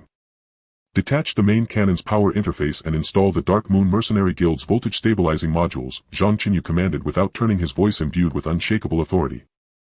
The bioengineer standing beside him instantly relayed the directive to the drone network. These ironclad machines, reprogrammed with pirate-modified algorithms, were no longer mere automatons executing rigid protocols. They autonomously adjusted docking precision based on real-time wear analysis of each component. Unit Alpha 7 moved first. Its front manipulator deployed a high-frequency laser cutter, slicing open the alloy casing of the main cannon interface with surgical precision, exposing instantly the yellow degraded wiring within. Meanwhile, Unit Beta 3 extended biomimetic tentacles to delicately peel away the frayed conductors, while its onboard scanning module rapidly captured and transmitted three-dimensional interface geometry data to the AI core terminal in real time. Zhang Chenyu watched the flickering parameters on the holoscreen, fingers flying across the virtual keyboard as he inputted compatibility parameters drawn from the auxiliary power conduits of a deep space strike vessel. Alpha 7, dock the new stabilizing module. Ensure interface seal integrity. Tolerance must not exceed 0.01 mm, he ordered, voice low and resolute. Without hesitation, Alpha 7 retrieved a stabilizing module glowing with a soft cerulean luminescence from the spare parts bay. Magnetic couplers at its manipulator tip locked precisely onto the module's edges and guided it smoothly into the interface slot. A fine plasma flame erupted from the welding nozzle, fusing module and interface into seamless unity. The cooling system engaged immediately, depositing a transparent protective coating across the joint surface. Beside it, Beta 3 dismantled the pirate cannon's targeting system, uploading hundreds of trajectory datasets recorded by bioengineers during the prior drill, each entry ingested into the new targeting chip, which shimmered with a cascade of cerulean data light upon full integration. Zhang Chenyu stepped beside the hologram and summoned the cruiser's energy distribution model. The pirate's design was crude. Main cannons and shields shared a single power loop, causing cannon output to plummet drastically whenever shielding activated. His fingers swept swiftly across the holoscreen, integrating auxiliary power conduits salvaged from a deep space strike vessel, 150 meters long, 40 meters wide and 35 meters tall, into the main cannon system, forcibly grafting an entirely independent energy pathway into the model. On the model, the blue energy bar representing the main cannon surged instantly, steady, full, and utterly free of prior fluctuations. Apply a nanoscale armor layer to the cannon barrel, he said, suddenly gaze fixed on a palm-sized fragment of nano-armor resting on the control console. Enhance thermal resistance, and have the firing interval. Repair drones responded instantly. Unit Gamma 1-2 extended its mechanical claw, placing the nano-armor fragment into a high-temperature furnace whose internal temperature spiked to 3000 degrees Celsius, melting the shard into viscous liquid. Then Delta 5's spray arm extended, atomizing the molten armor into a fine mist that settled uniformly across the cannon's inner bore, cooling instantly upon contact, coalescing into a layer thinner than cicada wing yet impervious to destruction.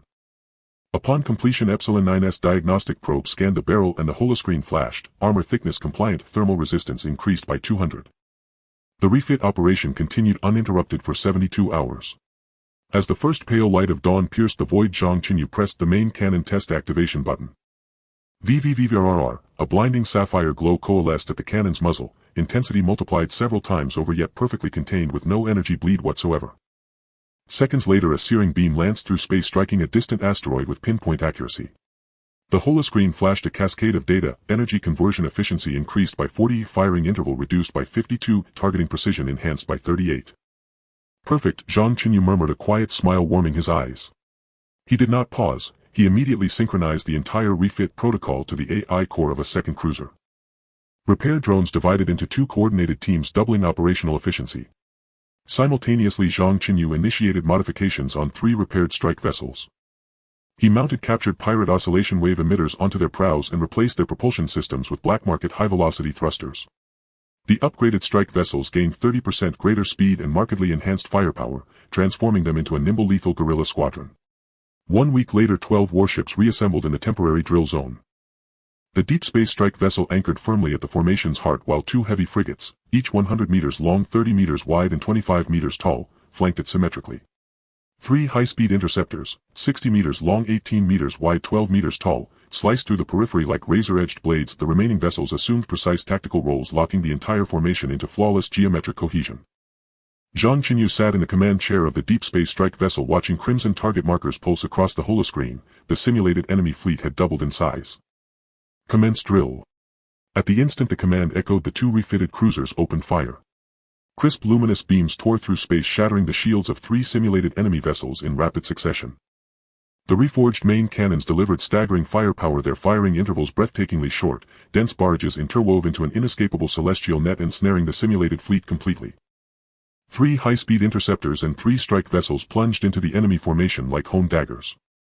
Leveraging superior agility, they darted between enemy hulls. The strike vessel's oscillation wave emitters struck enemy engines with surgical precision, while interceptors followed up with decisive finishing blows, crippling each vessel beyond recovery. The 2 heavy frigates held steadfast at the fleet's flanks, shields fully deployed, absorbing every inbound volley. Repair drones and bioengineer emergency crews stood ready. Any damaged vessel would be restored to full combat readiness within moments. This drill surpassed the last in intensity and exhilaration. When the final simulated enemy vessel exploded, Zhang Chenyu studied the battle report scrolling across the holoscreen, and his smile deepened, radiant with quiet triumph. The refitted fleet's comprehensive combat capability had doubled. Rising from his seat, he gazed out the viewport into the profound starfield, coordinates flashing on the holoscreen pointed unmistakably toward the solar system. The acrid smoke of the Stardust Pass had long since dissipated. The homeward route lay clear and unwavering. All vessels' attention set course for the solar system, destination the permanent shadow region on the lunar far side. Zhang Chenyu's voice resonated across the fleet-wide comms channel. Engage highest-tier stealth protocols. No non-essential signals are to be emitted under any circumstances. 12 engine nacelles ignited simultaneously in soft cerulean light. Colossal hulls pivoted with silent grace, turning toward the cradle of human civilization, drifting slowly, deliberately into the starlit dark. Days later, on the lunar far side, this hushed, eternally forgotten expanse now welcomed visitors from the deep void. 12 warships slipped silently into the permanent shadow region. The 150-meter-long deep space strike vessel navigated with pinpoint accuracy into the depths of a vast impact crater. 2 heavy frigates and 3 high-speed interceptors dispersed strategically around its rim, establishing an impenetrable perimeter. Full-spectrum signal dampeners activated instantly, erasing all trace of the fleet beneath the ancient dust of the moon's hidden face. Zhang Chenyu stood on the bridge of the deep space strike vessel watching the lunar farside topography unfold across the holoscreen. His fingertip traced the crater's central zone, and a sharp incisive light gleamed in his eyes. All repair drone formations, immediately converge on the crater's central zone. His voice rang out once more. Heavy frigates commence extraction of lunar core energy ore. High-speed interceptors intensify outer perimeter patrols, intercept any anomalous signal approaching the zone. At the moment the order was issued, all vessel hatches opened in unison. Thousands of repair drones surged forth like a metallic tide, units Alpha 7 and Beta 3 leading the vanguard, their front manipulators deploying high-powered drills to breach the crater wall's dense ancient bedrock. The cerulean laser beams cutting through rock produced no sound in the vacuum, only a subsonic vibration translated by the AI core into a low resonant hum that vibrated softly in Zhang Chenyu's ears. Unit Gamma 12's formation dragged massive alloy plates, salvaged from the deep space strike vessel, across the crater floor, methodically assembling the primary framework of the base. Nano-armor coating was sprayed evenly across the alloy surfaces, solidifying instantly under the moon's cryogenic temperatures into an indestructible defensive shell. Unit Delta 5's spray arms laid down energy conduits ferrying freshly mined lunar core ore from the heavy frigates directly to the central energy conversion furnace at the base's heart. Zhang Chenyu descended via a compact shuttle onto the crater floor. Lunar low gravity lent his steps an effortless lightness, his holographic visor shielded him from vacuum and radiation while the holoscreen streamed live construction metrics. He approached the energy conversion furnace, watching the intense cerulean flames within, the radiant energy of lunar core ore sufficient to sustain both the base and the entire fleet indefinitely. AI core, activate base stealth system. Zhang Chenyu commanded, voice steady and commanding. Stealth system initialization underway. Surface camouflage coating synthesized. Terrain matching fidelity 99. 9. A cool synthetic voice replied as the base framework sank gradually into the crater floor, overlaid by a seamless camouflage layer indistinguishable from the surrounding impact rock. Had one not witnessed it firsthand, it would be impossible to discern. Beneath this silent, desolate lunar landscape, a deep space fortress was rising in sovereign silence.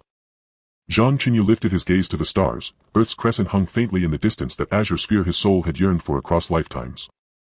Turning, he boarded the shuttle, folded its fuselage into compact form and stowed it within his spatial ring.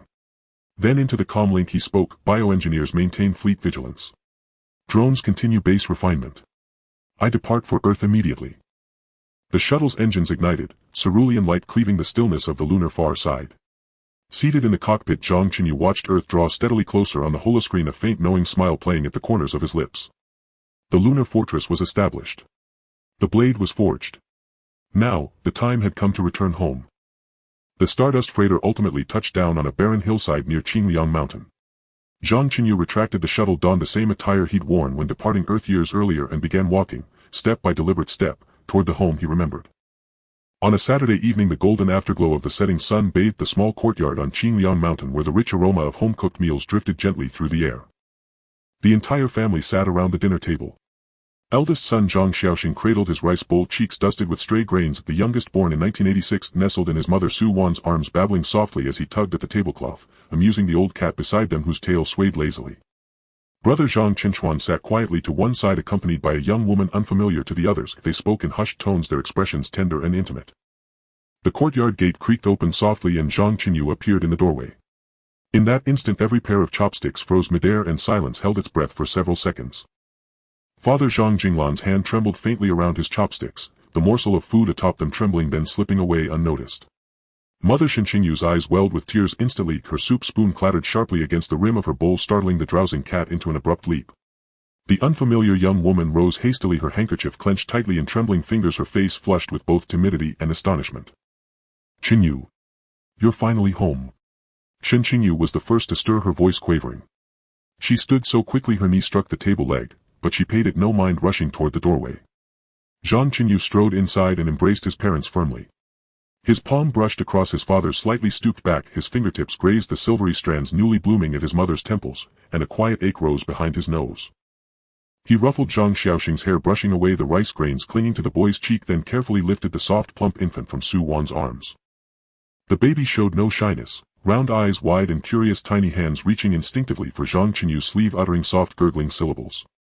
Su Wan's eyes brimmed with tears instantly. She grasped his arm, her fingertips trembling. "You're really back. Just days ago you said it would be soon, but I never imagined this soon." "The journey went smoothly. I arrived earlier than planned."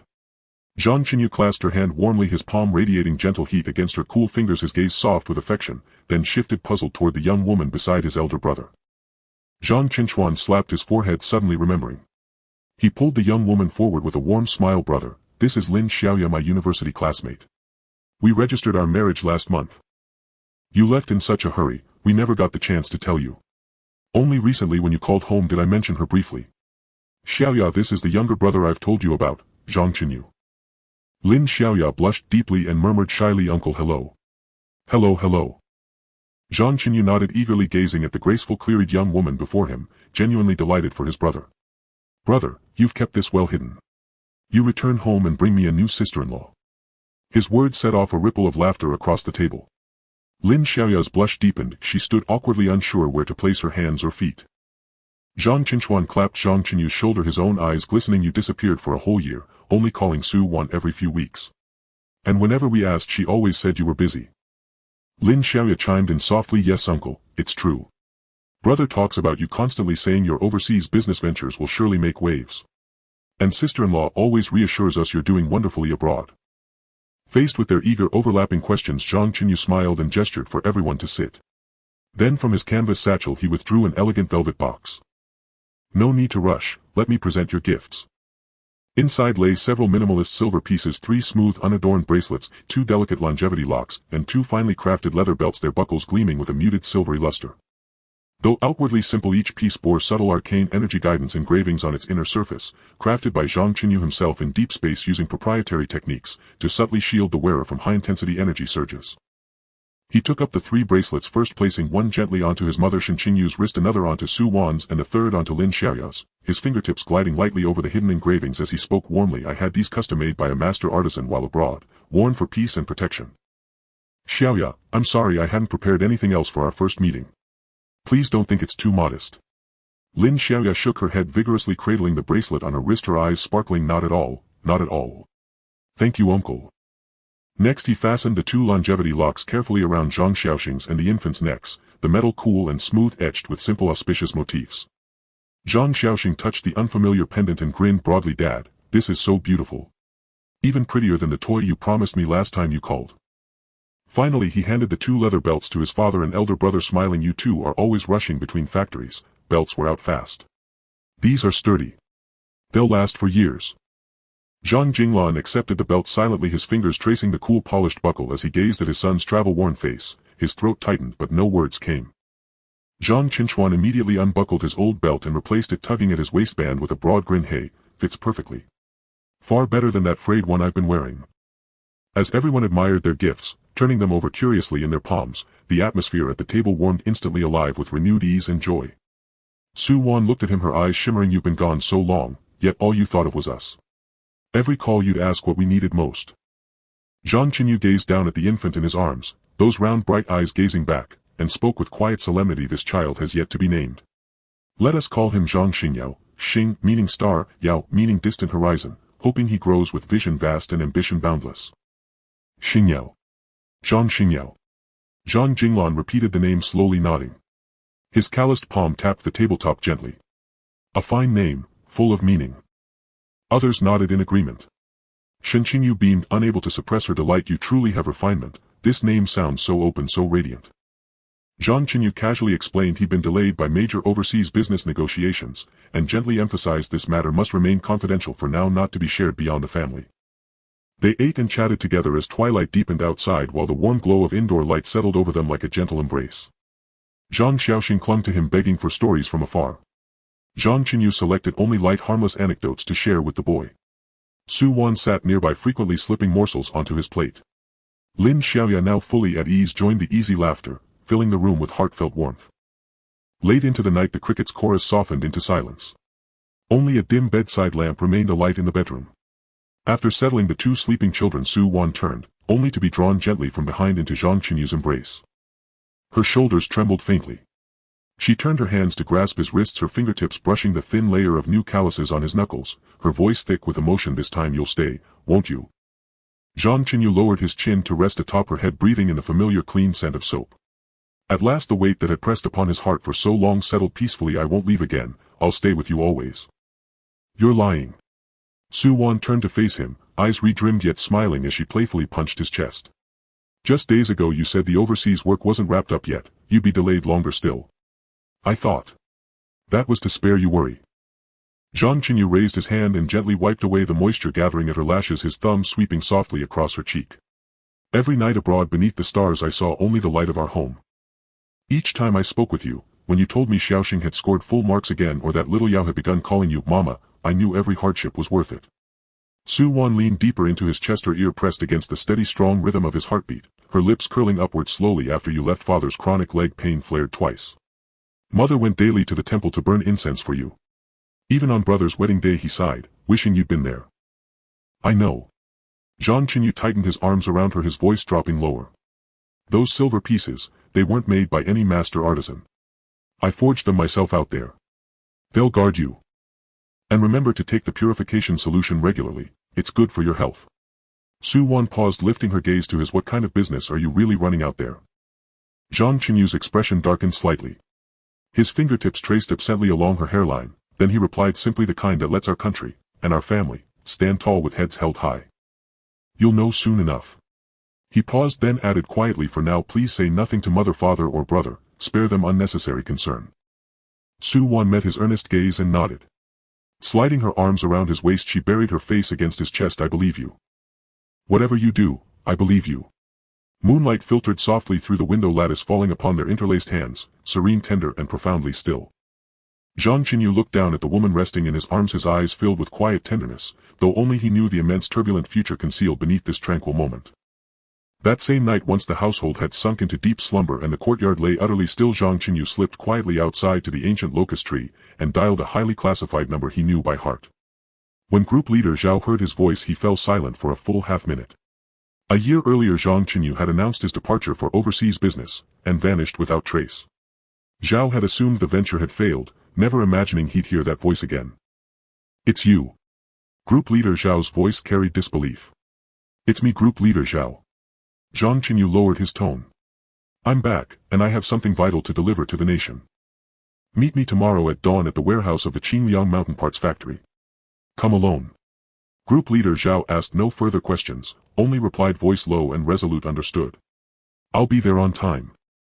After hanging up, Zhang Chenyu lifted his gaze to the night sky, where the moon hung veiled in drifting clouds, its outline shimmering faintly.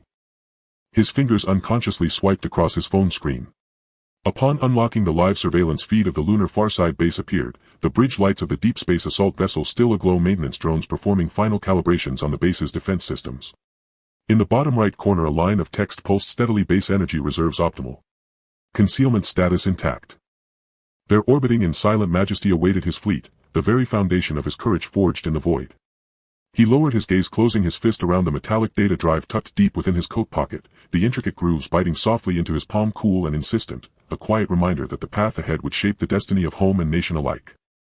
Before dawn the next morning, only a single dim bulb burned inside the warehouse of the Qingliang Mountain Parts Factory. Group Leader Zhao arrived alone, and received the metallic drive from Zhang Chenyu's outstretched hand, his brow furrowed in deepening bewilderment. Zhang Chenyu offered only a quiet remark: what's inside will propel our nation's equipment forward by a generation. Group Leader Zhao rushed the drive back to the Military Research Institute, where technicians began decryption immediately. When schematics of deep space warship energy reconfiguration, independent main gun power link architecture, and precise coordinates of the lunar Farside base and its fleet appeared on screen, the entire institute erupted in stunned disbelief. Technicians stared, faces flushed with exhilaration, voices shaking as they spoke. The news was relayed overnight to top leadership, triggering an emergency closed-door session. As satellite imagery of the lunar Farside base filled the conference screen, revealing gleaming alloy frameworks and the unmistakable caliber of its primary cannon, the room grew utterly still, heavy with gravity. All present realized with sober clarity this unassuming technician, who ran a small factory on Qingliang Mountain, held in his hands a trump card capable of reshaping the global order. All mingled with quiet trepidation, ultimately crystallizing into one unwavering decision: secure Zhang Chenyu's cooperation at any cost. Team Leader Zhao once again arrived at the warehouse, followed closely by an officer bearing the gold star, walking steadily with a sharpness in his brow that spoke of battle-hardened experience. Comrade Zhang Chenyu, this is General Qin from the General Armaments Department. Team Leader Zhao's voice carried a hint of respect. All your conditions have been reviewed overnight by the Military High Command, and General Qin has come personally to connect with you. General Qin extended his hand, his palm warm and solid, his voice booming like a bell. Comrade Xiao Zhang, the country trusts you. We accept all these conditions without reservation.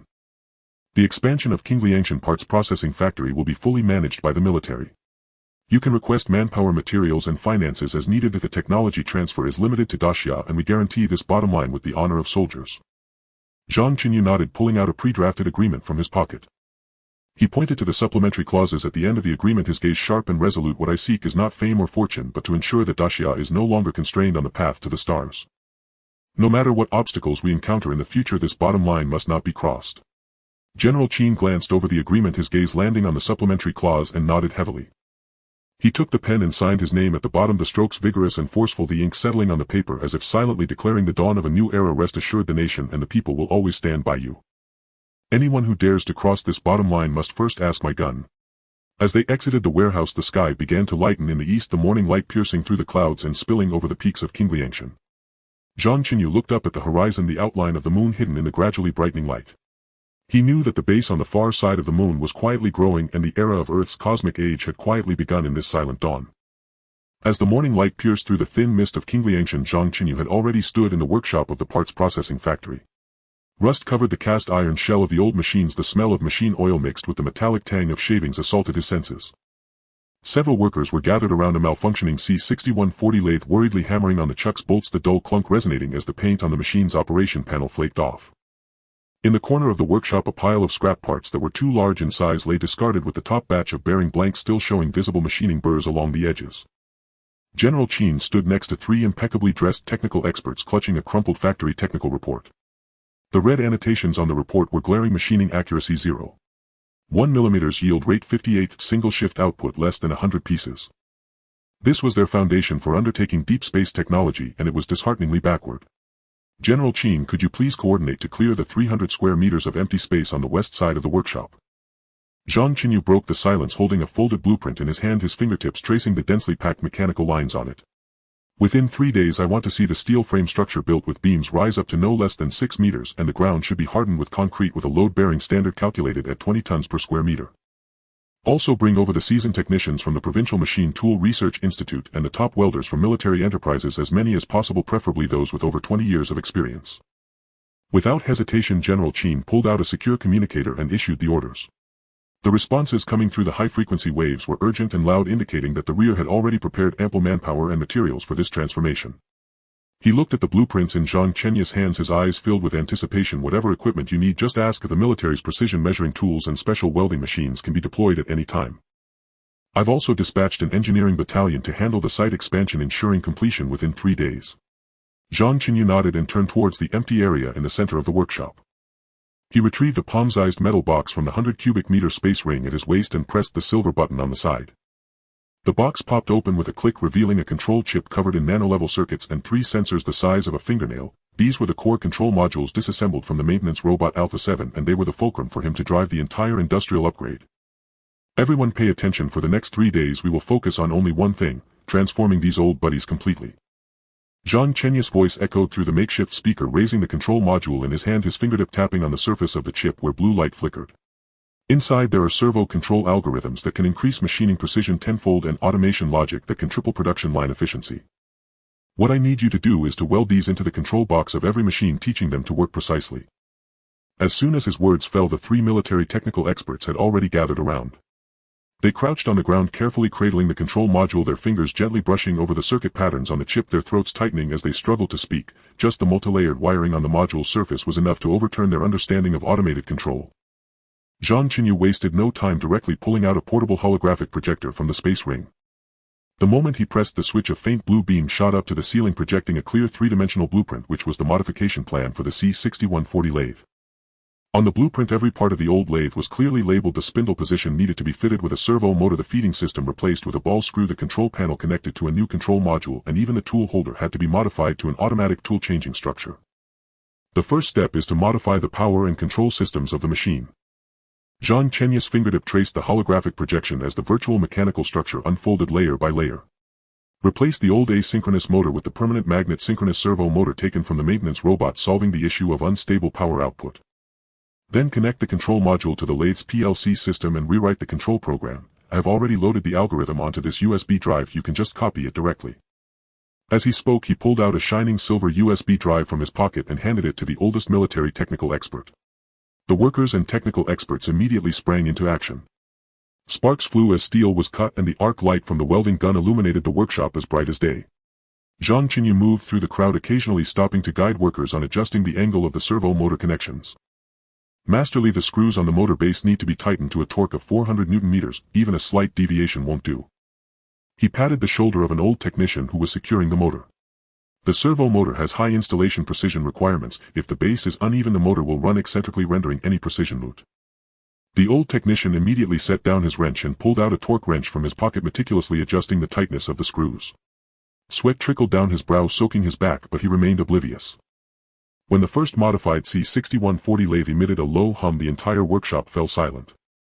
The metal blank was automatically fed into the spindle, and the laser cutting head precisely landed on its surface, producing a soft sizzling sound. 3 minutes later, a bearing ring with a diameter of 50 mm was automatically ejected.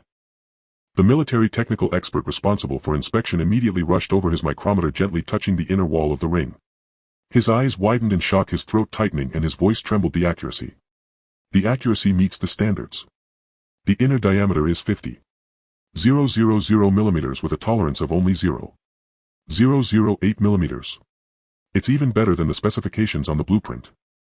The workshop erupted in cheers, workers excitedly patting each other on the back, smiles apparent in the creases of their eyes. Having worked with machine tools for a lifetime, they were processing such perfect parts for the first time.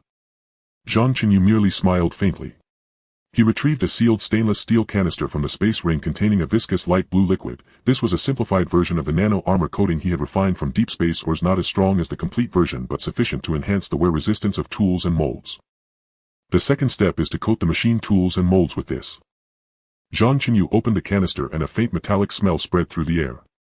He dipped a glass rod into the coating and the liquid flowed slowly on the rod, shimmering with a pearlescent glow.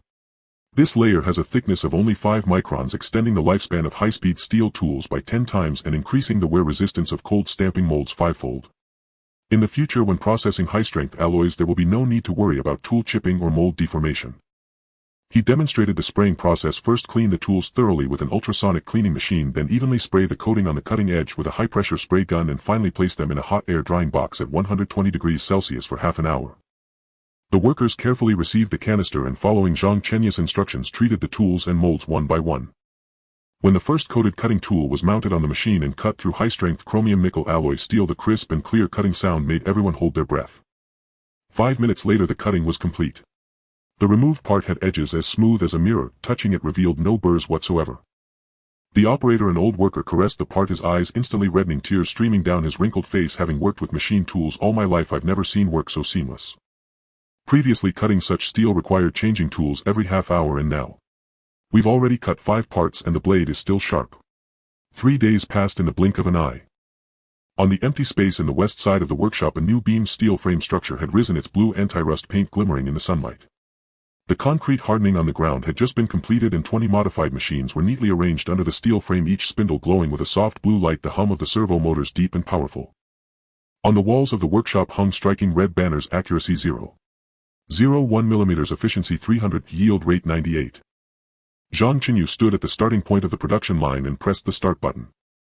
The first batch of alloy blanks was automatically fed into the machines. The laser cutting head precisely descended, the ball screw smoothly moved the tool holder, and cutting fluid sprayed onto the workpiece, creating fine droplets.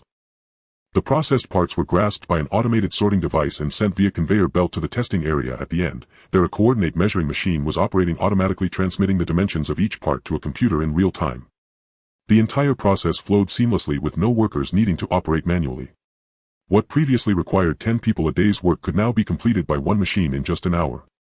General Chen stood beside him, watching the constantly changing data on the display, his fingertips slightly trembling.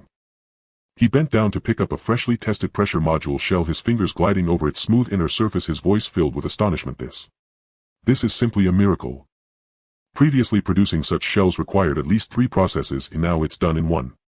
Xiao Zhang, with this production line, we will never have to worry about parts for our weapon upgrades again. Zhang Chenyu shook his head, pointing to the mountain of qualified parts at the end of the production line. This is just the beginning. These parts are for producing the pressure modules and independent energy link components for deep space battleships. We must first solidify our industrial foundation, enabling our factories to produce high-precision parts before we can discuss integrating deep space technology into domestic weaponry, allowing the nation's equipment to undergo a transformation. He paused, gazing out the window at the expansive blue sky in the direction of the moon. There, the energy conversion furnace at the far side of the moon was burning fiercely, and the production line for nano armor was running day and night. The spark of Qingliangshan has already been ignited. Zhang Chenyu's voice was deep and powerful, as if making a vow. Next, we should let this fire spread to every industrial base across the nation. As the sun set in the west, the first batch of processed pressure module parts was loaded onto military trucks. The truck beds were covered with thick canvas, and the red pentagrams printed on the sides stood out sharply in the dusk. The roar of engines grew distant, the truck's taillights gradually disappearing at the end of the mountain road, the dust they raised slowly settling in the twilight. Zhang Chenyu stood at the workshop door, watching the vast evening glow, a sharp light flashing in his eyes. The first step in establishing the industrial foundation had already been completed. Next comes the localization of weapon upgrades, the implementation of nuclear energy technology, and the popularization of nanomaterials.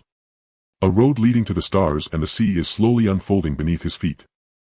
The afterglow of the setting sun swept across the brand-new shaped steel frame in the workshop, casting interlaced shadows on the ground. General Chen raised his hand and patted Zhang Chenyu's shoulder, his fingertips still carrying the coolness of metal components. The astonishment in his eyes had not yet faded, but his tone had already regained the steady decisiveness characteristic of a soldier. Shaozhang, the model for Qingliang Mountain has been established. He took a rolled-up encrypted map from an accompanying aide, lightly stroking his fingertip over the red star on the cover. Next, we must spread this fire to every industrial hub across the 9 provinces. The aide stepped forward and slowly unfolded the map on the workshop's operating table. This was a densely annotated national industrial distribution map. Red solid lines connected the 3 major military industrial bases, blue dashed lines radiated out to civilian manufacturing clusters, while countless small black dots represented the small and medium-sized machinery factories scattered throughout, each mark shimmering with a faint glow. A note was also affixed to the corner of the map stating, "Prioritize the supply chain of rare earths and special steels," a supplementary clause hastily annotated by General Chen overnight. General Qin's fingertip landed heavily on the red mark in the North China plain with enough force to almost pierce the page. Step 1. Prioritize the transformation of the 3 core military-industrial bases. The weapons industrial city in North China is responsible for producing core components for artillery and armor. The shipbuilding heavy industry cluster in East China is the cradle of our aircraft carriers and destroyers. The aerospace industrial park in Northwest China carries the precise manufacturing of fighter jets and rockets. These 3 locations are the lifeline of national defense equipment and the places most urgently requiring high-precision components. He turned to the communications aide behind him, his voice booming like a bell. Notify them to deploy 3 engineering brigades to rush to the 3 locations overnight.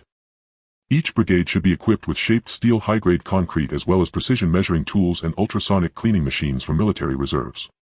Within a week the construction of the workshop steel frame and the hardening of the ground must be completed, adhering strictly to the standards set by Qingliang Mountain, 6 meters in height, 20 tons per square meter load bearing with no compromise whatsoever. Additionally, provide each base with 2 mobile nano-coating spraying vehicles operated by technicians from Qingliang Mountain to avoid any leakage of technology during transportation. The communications aide stood at attention and saluted, just about to turn around when Zhang Chenyu suddenly called out to him, "Wait a moment." Everyone's gaze turned in unison. Zhang Chenyu walked over to the aide, taking out 3 palm-sized signal transmitters from his spatial ring. Install these on the spraying vehicles and connect them to Qingliang Mountain's main control system. Once the spraying vehicle leaves the designated safe area, or if the coding formula is illegally accessed, the transmitter will automatically alert me and General Qin's terminal. General Qin's eyes lit up as he patted Zhang Chenyu's shoulder, his tone filled with approval. Well thought out.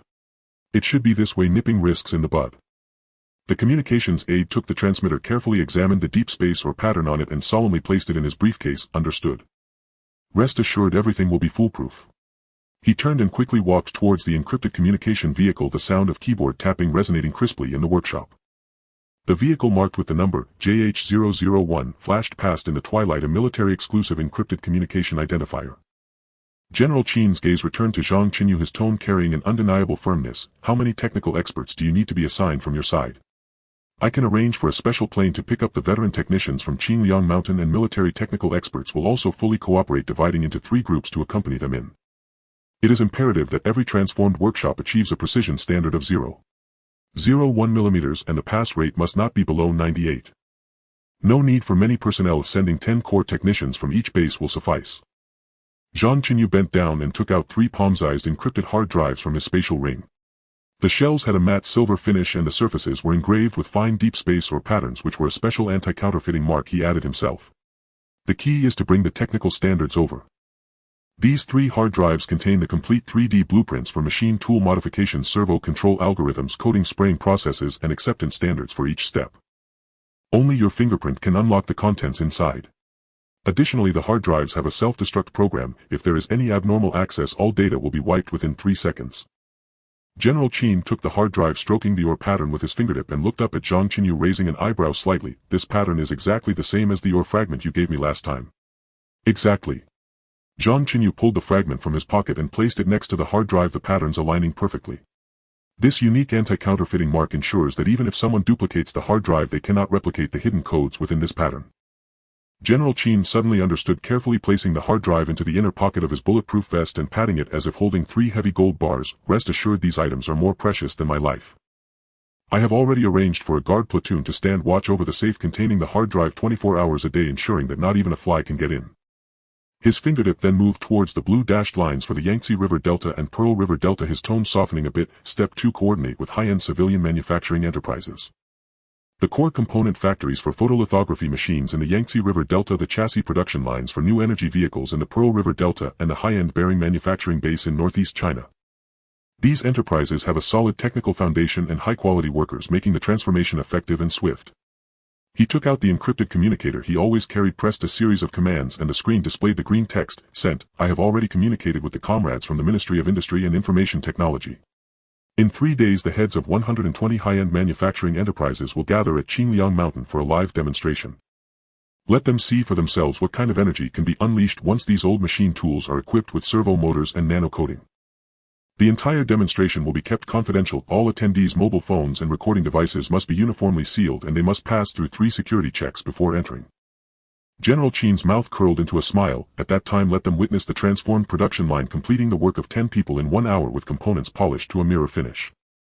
I don't believe they won't be moved. Zhang Chenyu chuckled at his words, nodding in agreement. Upgrading civilian manufacturing not only enhances our product competitiveness but also provides the military-industrial system with matching precision components, forming a virtuous cycle of military-civilian integration. For instance, the motor bearings for new energy vehicles can be directly used in the drive systems of armored vehicles after meeting precision standards, saving half of the R&D costs. Exactly. General Chen's fingertip glided over the densely packed black dots on the map, his gaze becoming profound. Step 3. Penetrate into the capillaries of basic industry. Thousands of small and medium-sized machinery factories across the country may seem insignificant, but they are the foundation of the industrial system. The screws for automobiles, gears for machine tools, and bearings for home appliances all rely on their production.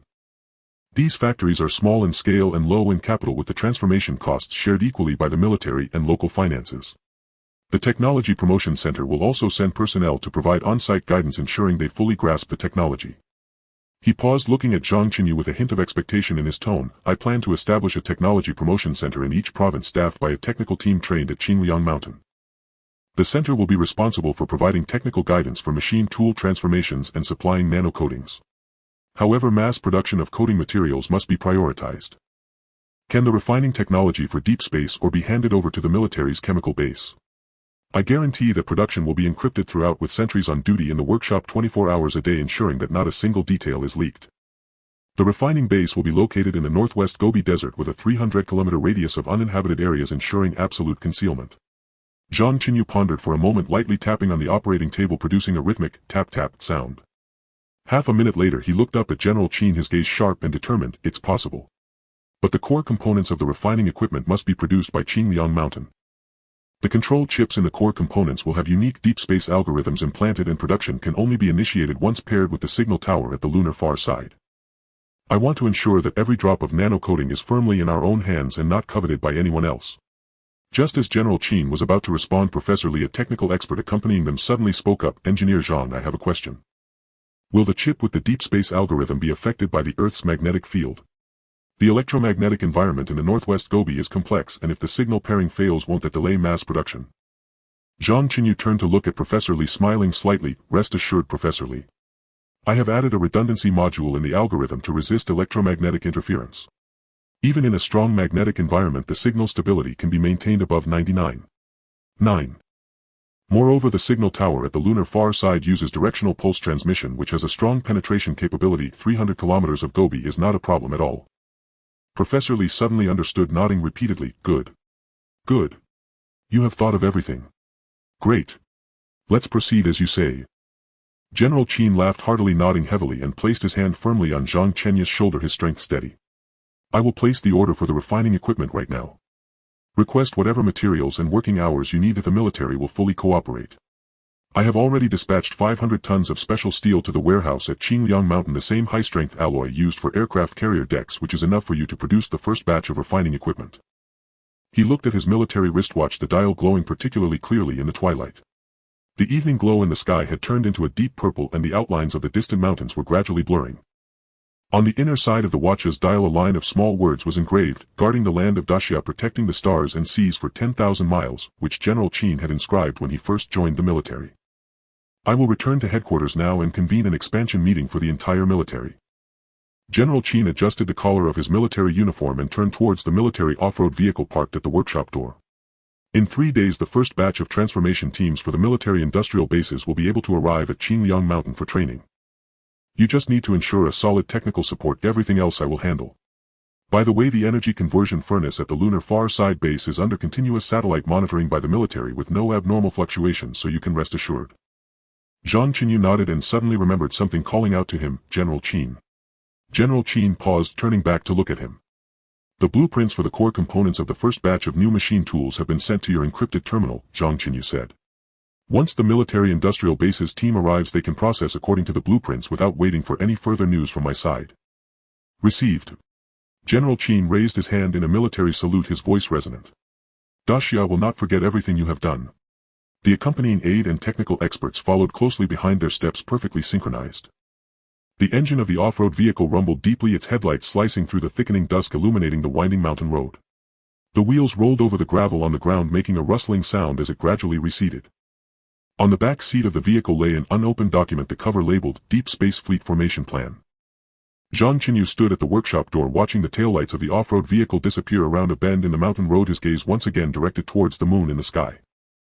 There the energy conversion furnace at the lunar far side base was burning brightly, the pale blue flames illuminating the silent lunar soil. In his pocket he held the ore fragment whose pattern matched the identifiers on the encrypted hard drive perfectly. The spark of Qingliang Mountain has already been transformed into a blazing fire by General Qin's deployments. And this path towards the stars and the sea is gradually widening and lengthening across the land of Daxia along with this raging fire.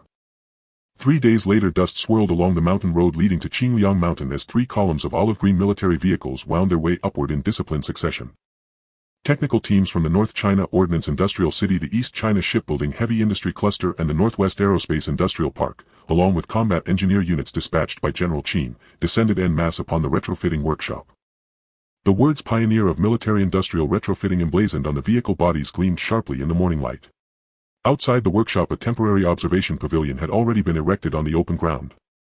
Its canvas roof bore the bold red slogan "Civil Military Integration Industrial Upgrading."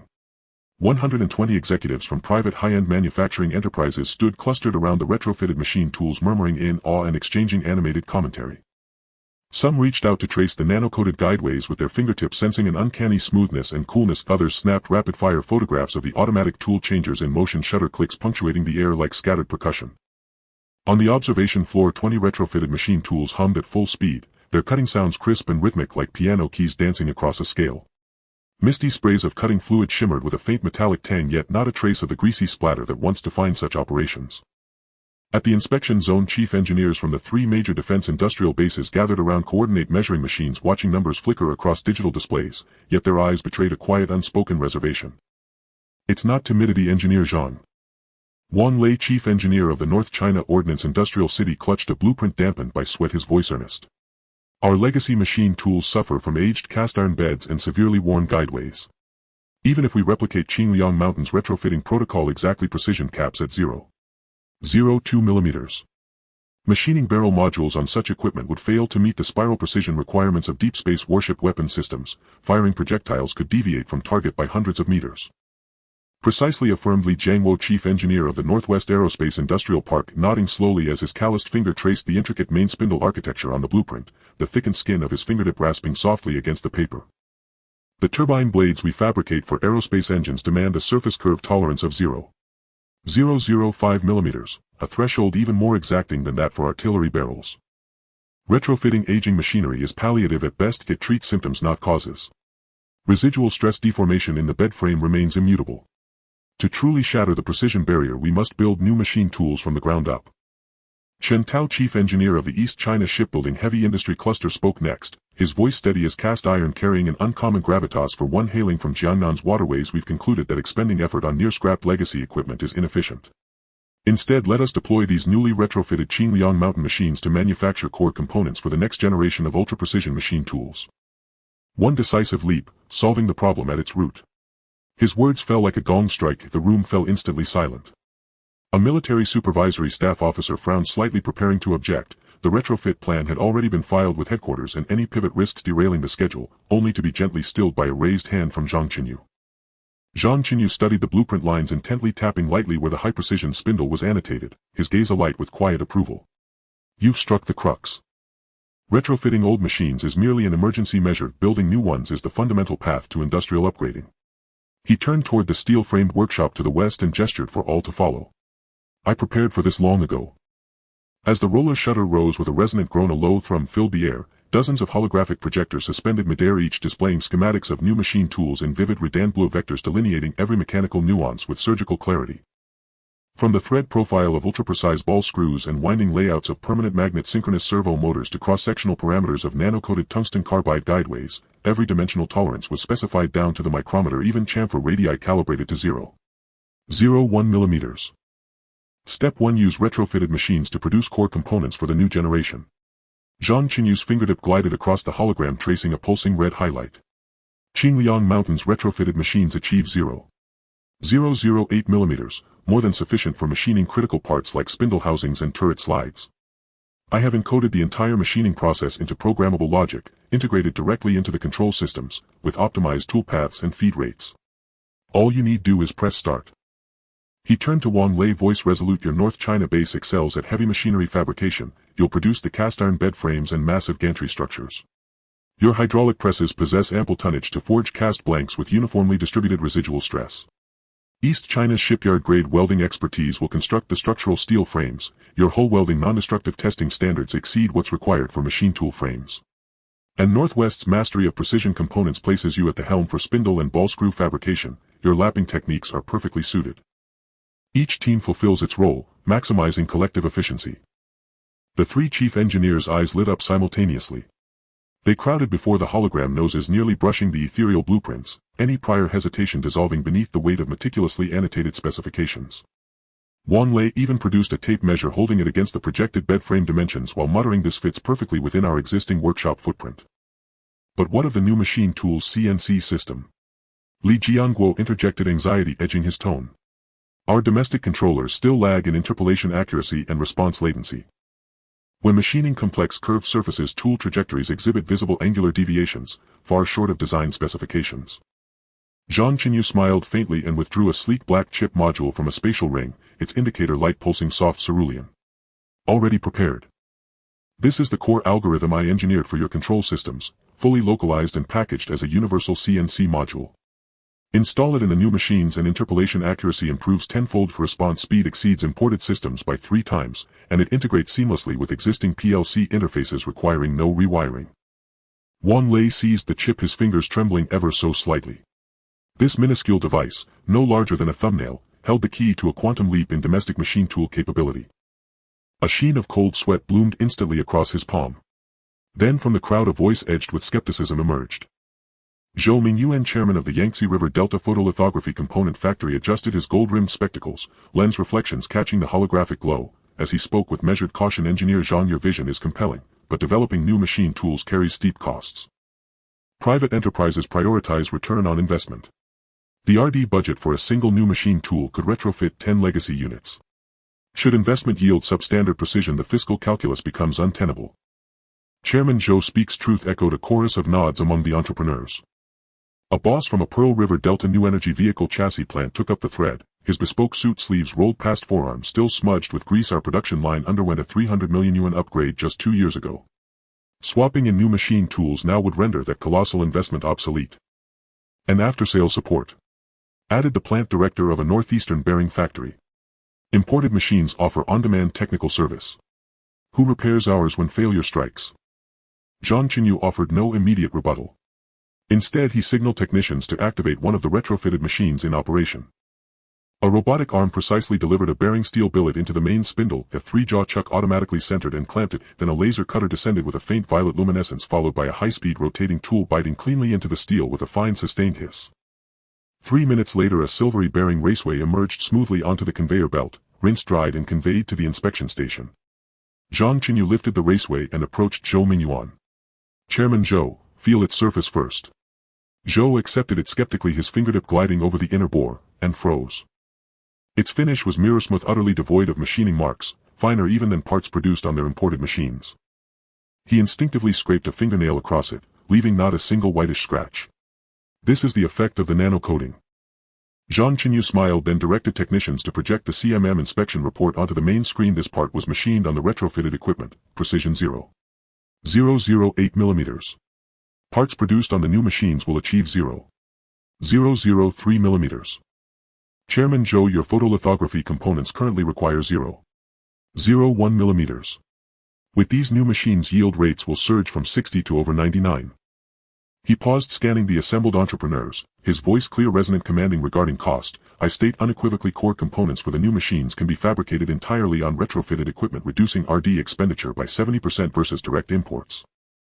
Moreover, both military and provincial budgets will subsidize 30% of procurement costs for SMEs. For large enterprises ordering 50 or more units, subsidies rise to 40%.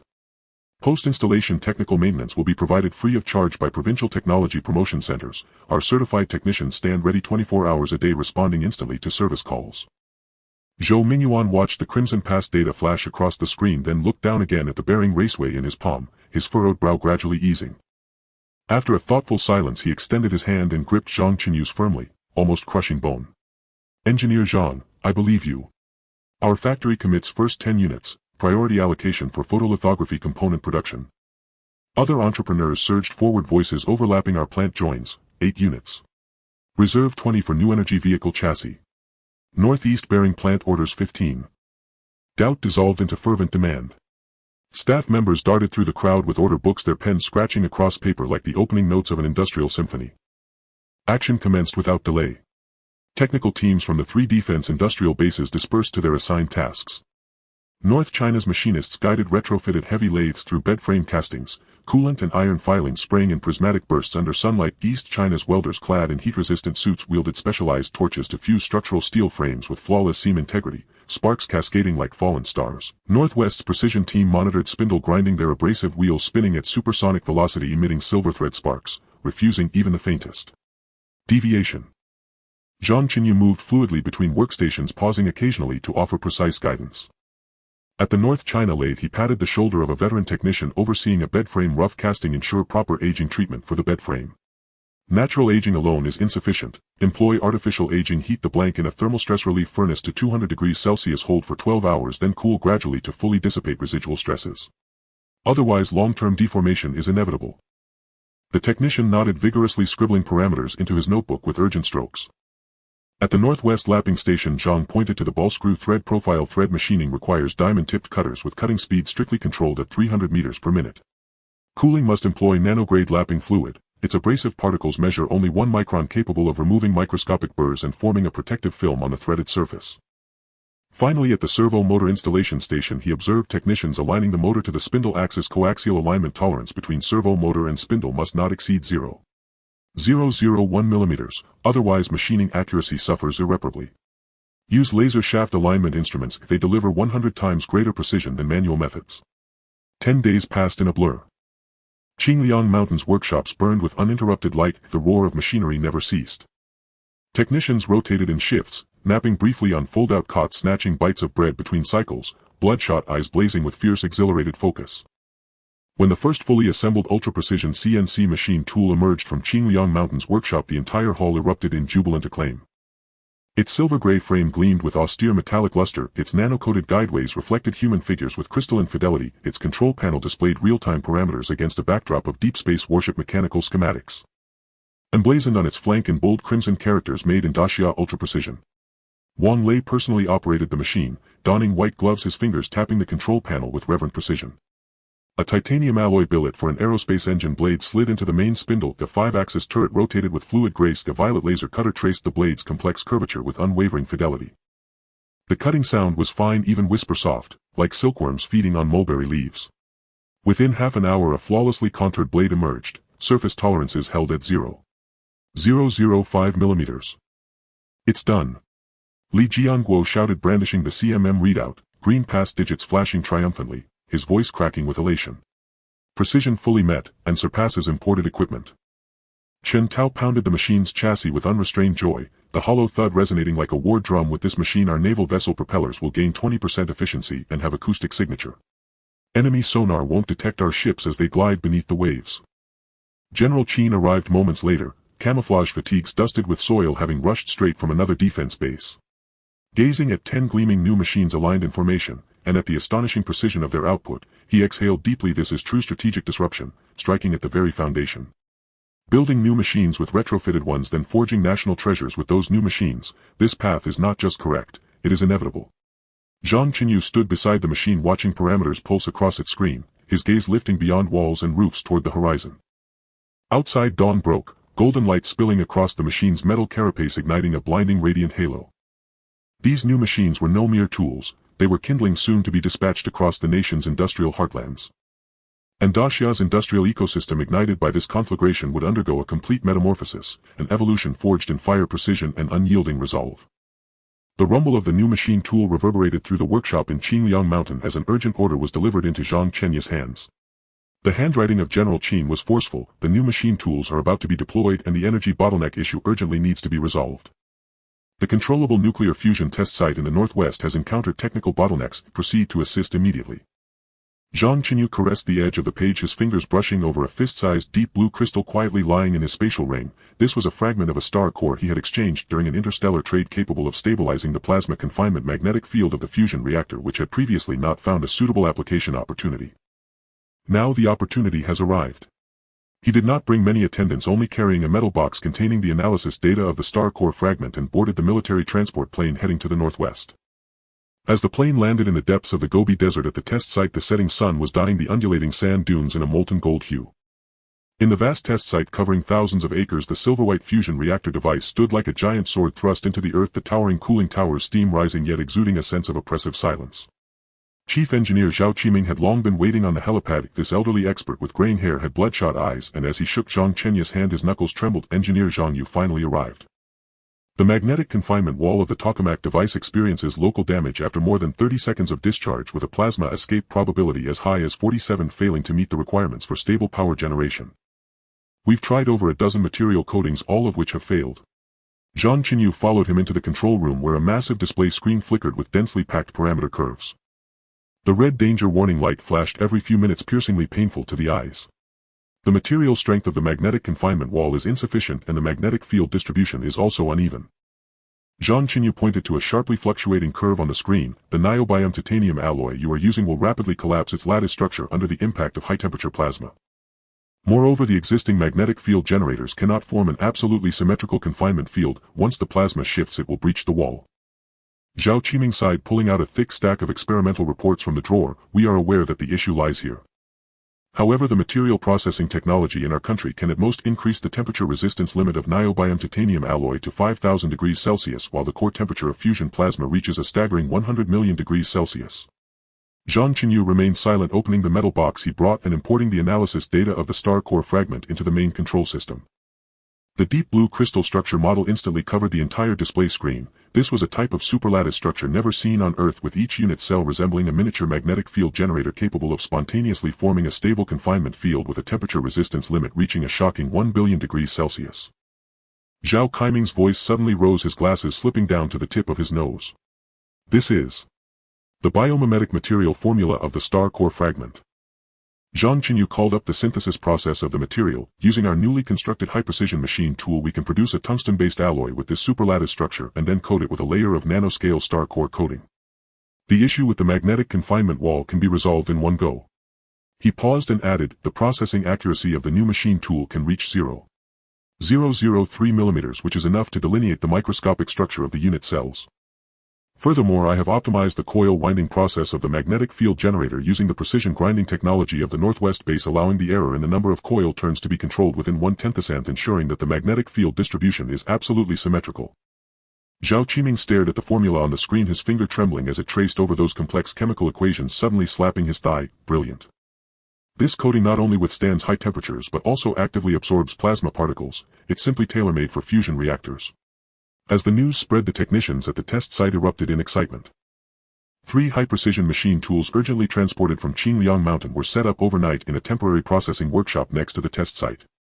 The technicians from the Northwest base took turns guarding the machine tools, not daring to blink. The blanks of the superlattice tungsten-based alloy were fed into the machine tool, and the 5-axis linked cutter precisely etched the nanoscale unit cell patterns, the cutting sound dense like spring rain tapping on window panes. The spraying of the star core coating was even more crucial. The technicians heated the coating material to a molten state according to the parameters given by Zhang Chenyu, and then sprayed it evenly onto the alloy surface using high-pressure airflow, forming a protective film as thin as a cicada's wing. Zhang Chenyu stood in the processing workshop, occasionally leaning down to observe the cutting trajectory of the cutter or calibrating the spraying pressure parameters. He watched a young technician adjust the feeding speed of the machine tool and could not help but reduce the feeding amount by another 0.001 mm if the depth error of the unit cell pattern cannot exceed the nanoscale, or it will affect the stability of the magnetic field. The young technician quickly nodded, his fingers flying over the control panel, beads of sweat running down his cheeks, dripping onto the metal casing of the machine tool, instantly evaporating into white mist. For 3 days and nights the lights in the processing workshop never went out. When the first brand new magnetic confinement wall was delivered to the reactor device, the entire test site held its breath. In the control room, Zhao Qiming's finger hovered over the start button, hesitating to press it. Zhang Chenyu patted his shoulder, his tone steady. Don't worry, the data won't lie. Zhao Qiming took a deep breath and pressed the button. A deep rumble sounded as the outer shell of the reactor device gradually lit up with a faint blue glow. On the display screen the plasma was firmly confined in the center of the magnetic field like a swirling blue flame, stable and intense. Time ticked by. 30 seconds. 1 minute. 10 minutes. The red warning light did not flash again. Stable operation for 10 minutes. In the control room it was unclear who shouted first, but then a deafening cheer erupted. The technicians embraced each other, some even moved to tears. Looking at the stable parameter curve on the screen, Zhao Keiming's eyes filled with tears. It worked. We finally have a controllable nuclear fusion device that operates stably. Zhang Chenyu looked at that blue flame, a smile curling at the corners of his mouth. He knew this was just the beginning. Outside the test site, several trucks loaded with core components of the new machine tools were speeding along the Gobi Road. Following the steps of national technological upgrades after the energy system upgrade, the comprehensive popularization of materials science will follow. These new machine tools will become the fulcrum for driving the upgrade of the entire industrial system of the Great Xiao. The sun completely sank below the horizon and the night enveloped the Gobi. But the lights of the test site shone brightly as day. Within that light lay the confidence of a nation and the ambition of a civilization reaching for deep space. Zhang Chenyu rubbed the edge of the spatial ring with his hand. Beneath the cold metallic touch, a fist-sized pitch-black interstellar material smelter lay quietly dormant. This was a treasure he had exchanged from a merchant in the Zeta star system, using aged fragrant white wine capable of melting interstellar ore into a purity of up to 999, far exceeding the limits of existing furnaces on Earth. With the energy issue resolved, it was time for a true revolution in materials science. He murmured softly, a glint of sharp light flashing in his eyes.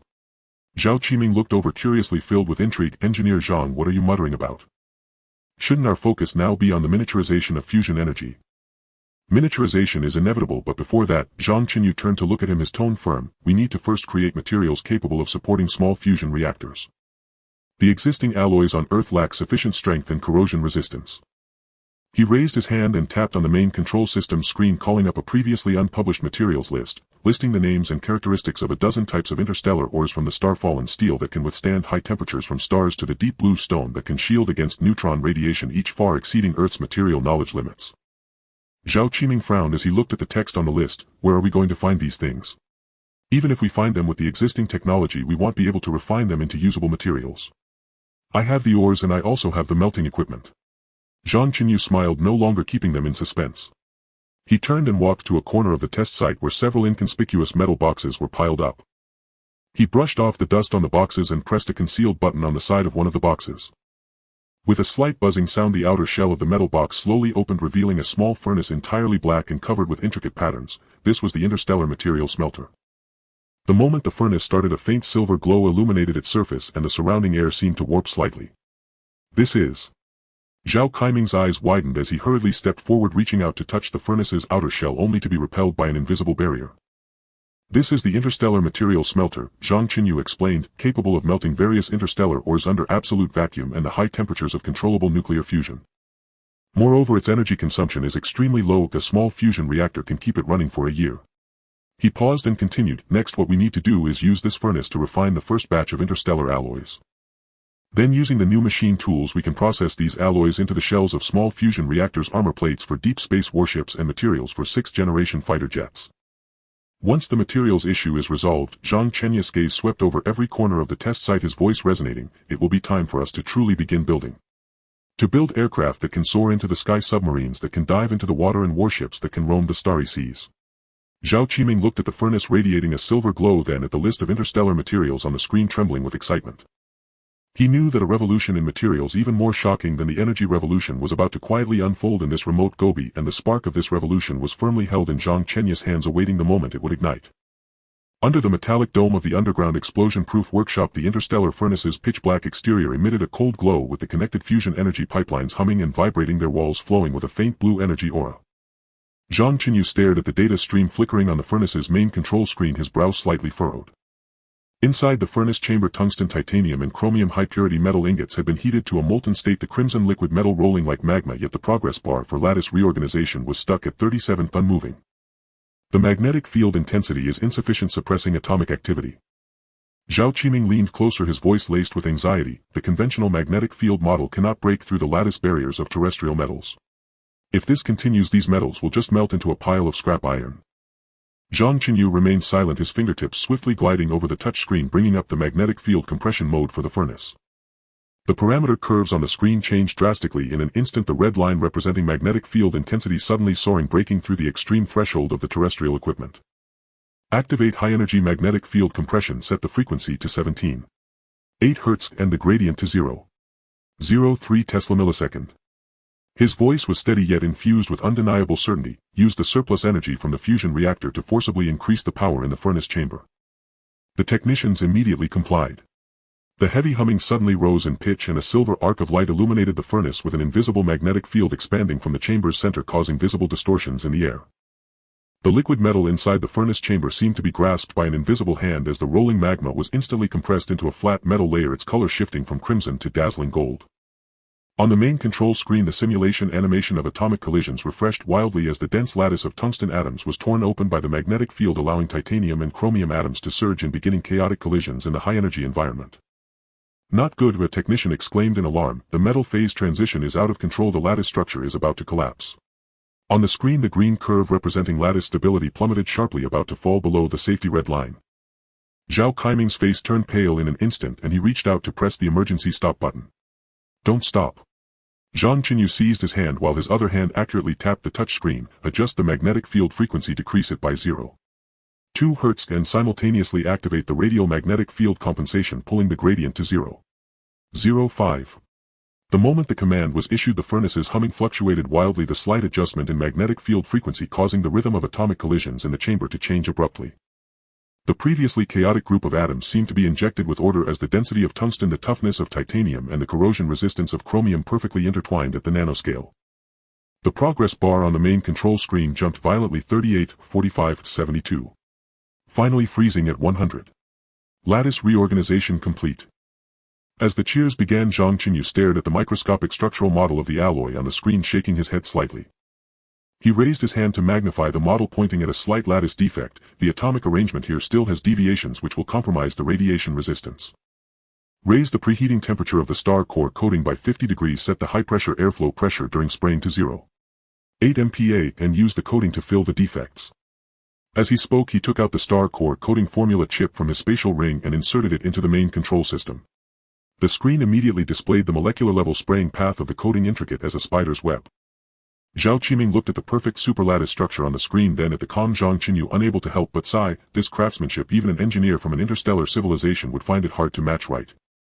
Zhang Chenyu smiled lightly, his gaze falling on the metallic glossed alloy within the furnace. The hatch of the high-pressure spraying chamber slowly slid open, and the scorching airflow carrying the metallic particles of the star core coating rushed towards him, accompanied by a peculiar roasted fragrance. Several technicians carefully pushed the spraying platform, gingerly placing the freshly produced superlattice alloy ingot inside. The surface of the ingot still glowed with a dark golden warmth, and the fine lattice patterns shimmered like fish scales under the light. The star core coating is preheated to the specified temperature, and the high-pressure airflow pressure is stabilized at 0.8 MPa. Zhang Chenyu's voice came through the communicator, calm and unperturbed. The nozzle of the spraying gun hummed to life, and a faint blue metallic mist flowed precisely onto the surface of the alloy ingot like silk. The particles of the star core coating, charged with high reactivity, surged into the tiny lattice defects upon contact with the alloy filling, solidifying, forming a protective film as thin as a cicada's wing. Zhao Qiming stood behind the observation window, his eyes fixed on the thickness detection curve of the coating on the screen. The curve was as stable as a straight line, with errors consistently controlled at the nanoscale.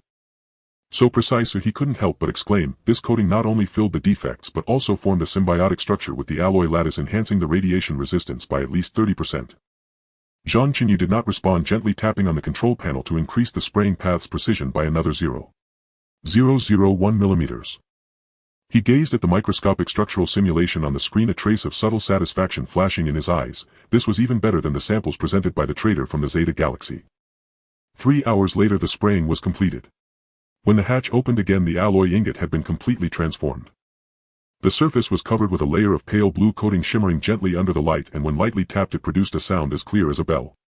The technicians lifted the alloy ingot onto the testing platform, and various precision instruments immediately sprang into action. Laser thickness gauges, radiation resistance testers, high-temperature strength testing machines. Data continuously flashed on the main control screen. The temperature resistance limit has surpassed 30,000 degrees Celsius. The neutron radiation resistance capability has increased 300-fold. Material strength has reached 20 times that of tungsten steel. Each report triggered a wave of low astonishment. Zhao Qiming clenched his hands tightly, his knuckles turning white, yet his face was filled with uncontrollable joy. Zhang Chenyu looked at the final inspection report, finally nodding slightly. He turned to Zhao Qiming, his tone still calm. It can be sent to the machine tool workshop now for fine processing according to the dimensions of the deep space assault ship's armor. Zhao Qiming suddenly snapped back to reality, nodding vigorously. I'll arrange it right away. The lights in the machine tool workshop were blindingly bright, and the heads of 3 high-precision machine tools emitted a fine humming sound. The freshly coated special alloy ingot was steadily sent into the machine tool, the 5-axis articulated robotic arm moving skillfully, the cutting head aligning precisely with the surface of the alloy. The cutting sounds were as fine as silkworms devouring mulberry leaves, with heated metal shavings cascading down, forming a layer of shimmering metal dust on the ground. Zhang Chenyu stood beside the machine tool, his gaze locked on the cutting trajectory of the head. A young technician held the control lever, his sweaty palms dampening the gloves, occasionally glancing up at him with a nervous expression. Stabilize the feed speed a bit more. Zhang Chenyu's voice was not loud, but it penetrated the machine tool's roar. The thickness tolerance of the armor plate must not exceed 0.002 mm, as this relates to the pressure-bearing capacity of the reactor shell. The technician promptly responded, gently adjusting the control panel with his fingertips. The parameter curves on the screen immediately became smoother, the marks left by the cutting head as smooth as a mirror with not a hint of burr. Zhao Qiming held the inspection report, pacing back and forth in the workshop. Each processed armor plate would be immediately sent for pressure testing. Hydraulic presses repeatedly applied pressure that broke through the limits of terrestrial materials, yet those pale blue alloy plates remained steadfast, exhibiting minimal deformation. Perfect. So perfect. Zhao Qiming clutched a test report, quickly approaching Zhang Chenyu, the excitement in his voice barely contained. The pressure strength has reached 50 times that of existing titanium alloys. The corrosion resistance is even more outrageous. After being soaked in strong acids and bases for 3 hours, the surface shows not a single trace. Zhang Chenyu merely glanced at the report, responding blandly, not enough. Once the small reactor is finalized, this batch of materials needs further optimization to withstand cosmic rays and meteorite impacts during interstellar travel. As soon as he finished speaking, a sound of synchronized footsteps echoed from outside the workshop. General Qin strode in, accompanied by several impeccably attired military officers. General Qin's gaze swept over the pale blue glowing alloy armor plates, then landed on the operating machine tools, a sharp light flashing in his eyes. He picked up a freshly processed armor plate, feeling its cold weight yet sensing a strange kind of toughness. Zhang Chenyu, General Qin's voice was steady and powerful. Can this batch of material support the construction of 10 small fusion reactors? Zhang Chenyu nodded. Currently the output is 20 standard armor plates per day. As long as the purification production line keeps up, increasing production should not be a problem. From today on, the Northwest Testing Ground will be the core base for national fusion energy. He paused, looking at Zhang Chenyu with anticipation in his eyes. The research and development of the small fusion reactor will be entrusted to you and Chief Engineer Zhao. From today on, the Northwest Testing Ground will be the core base for national fusion energy. He paused, looking at Zhang Chenyu with anticipation in his eyes. The research and development of the small fusion reactor will be entrusted to you and Chief Engineer Zhao. I want to see the first small fusion reactor capable of connecting to the grid within 3 months. Can you do it? Zhang Chenyu met his gaze, the corners of his mouth finally curving into a shallow smile. I guarantee to complete the task. 3 days later, a train loaded with high-purity tungsten titanium ore roared into the dedicated tracks deep within the Gobi Desert, the ore glinting with a cold hard metallic sheen in the sunlight. The expansion project of the purification workshop was completed simultaneously, with several automated production lines operating at high speed, crushing, grinding, and purifying in one go. The processes that previously required manual operation were replaced by automated robotic arms derived from new machine tools, increasing efficiency tenfold. Zhang Chenyu practically lived at the testing ground, calibrating cutting parameters in the machine tool workshop by day and optimizing magnetic field control logic beside the furnace by night. His eyes were marked by a faint dark hue, yet he remained spirited, with a flame of unwavering determination always burning in his gaze. Zhao Qiming felt for him, forcibly dragging him to rest, but he waved his hand. He'll sleep enough when the reactor is connected to the grid. The assembly work for the small fusion reactor was being carried out diligently in the underground workshop. Special alloy armor plates were cut into precise modules pieced together to form the core body of the reactor. The protective layer of the star core coating was meticulously sprayed into every seam of the body, ensuring that no plasma could escape. General Qin visited the workshop daily, saying nothing but watching the busy figures and the gradually taking shape silver reactor with increasing anticipation in his eyes. On a cool morning a month later, the wind of the Gobi carried a refreshing breeze. The core body of the first small fusion reactor was finally completed in its final assembly. It was a full 3 times smaller than the prototype at the Northwest Testing Ground, its body a mix of silver and blue with smooth lines like a finely crafted artwork. In the control room everyone held their breath. Zhang Chenyu stood at the control panel, his fingertip hovering over the start button. Zhao Qiming clutched the inspection report, his palms slick with sweat. General Qin stood at the back of the crowd, his gaze sharp as an eagle. All systems ready, requesting to start. The technician's voice trembled slightly. Zhang Chenyu took a deep breath and commanded in a deep voice, "Start." The moment the button was pressed, the reactor emitted a low rumbling hum. A pale blue light spilled from the seams of the reactor's body, gradually spreading throughout the entire unit. On the main control screen, the plasma was firmly confined within the core magnetic field with stable rotation and constant temperature. Voltage normal. Current stable. Magnetic field constraint rate at 100%. Each report further heightened the atmosphere in the control room. When the screen displayed the words, "Grid connection successful," the entire control room erupted. The cheers were deafening, some excitedly embraced while others were in tears. Zhao Qiming held his chest, tears streaming down his face. It worked. It really worked.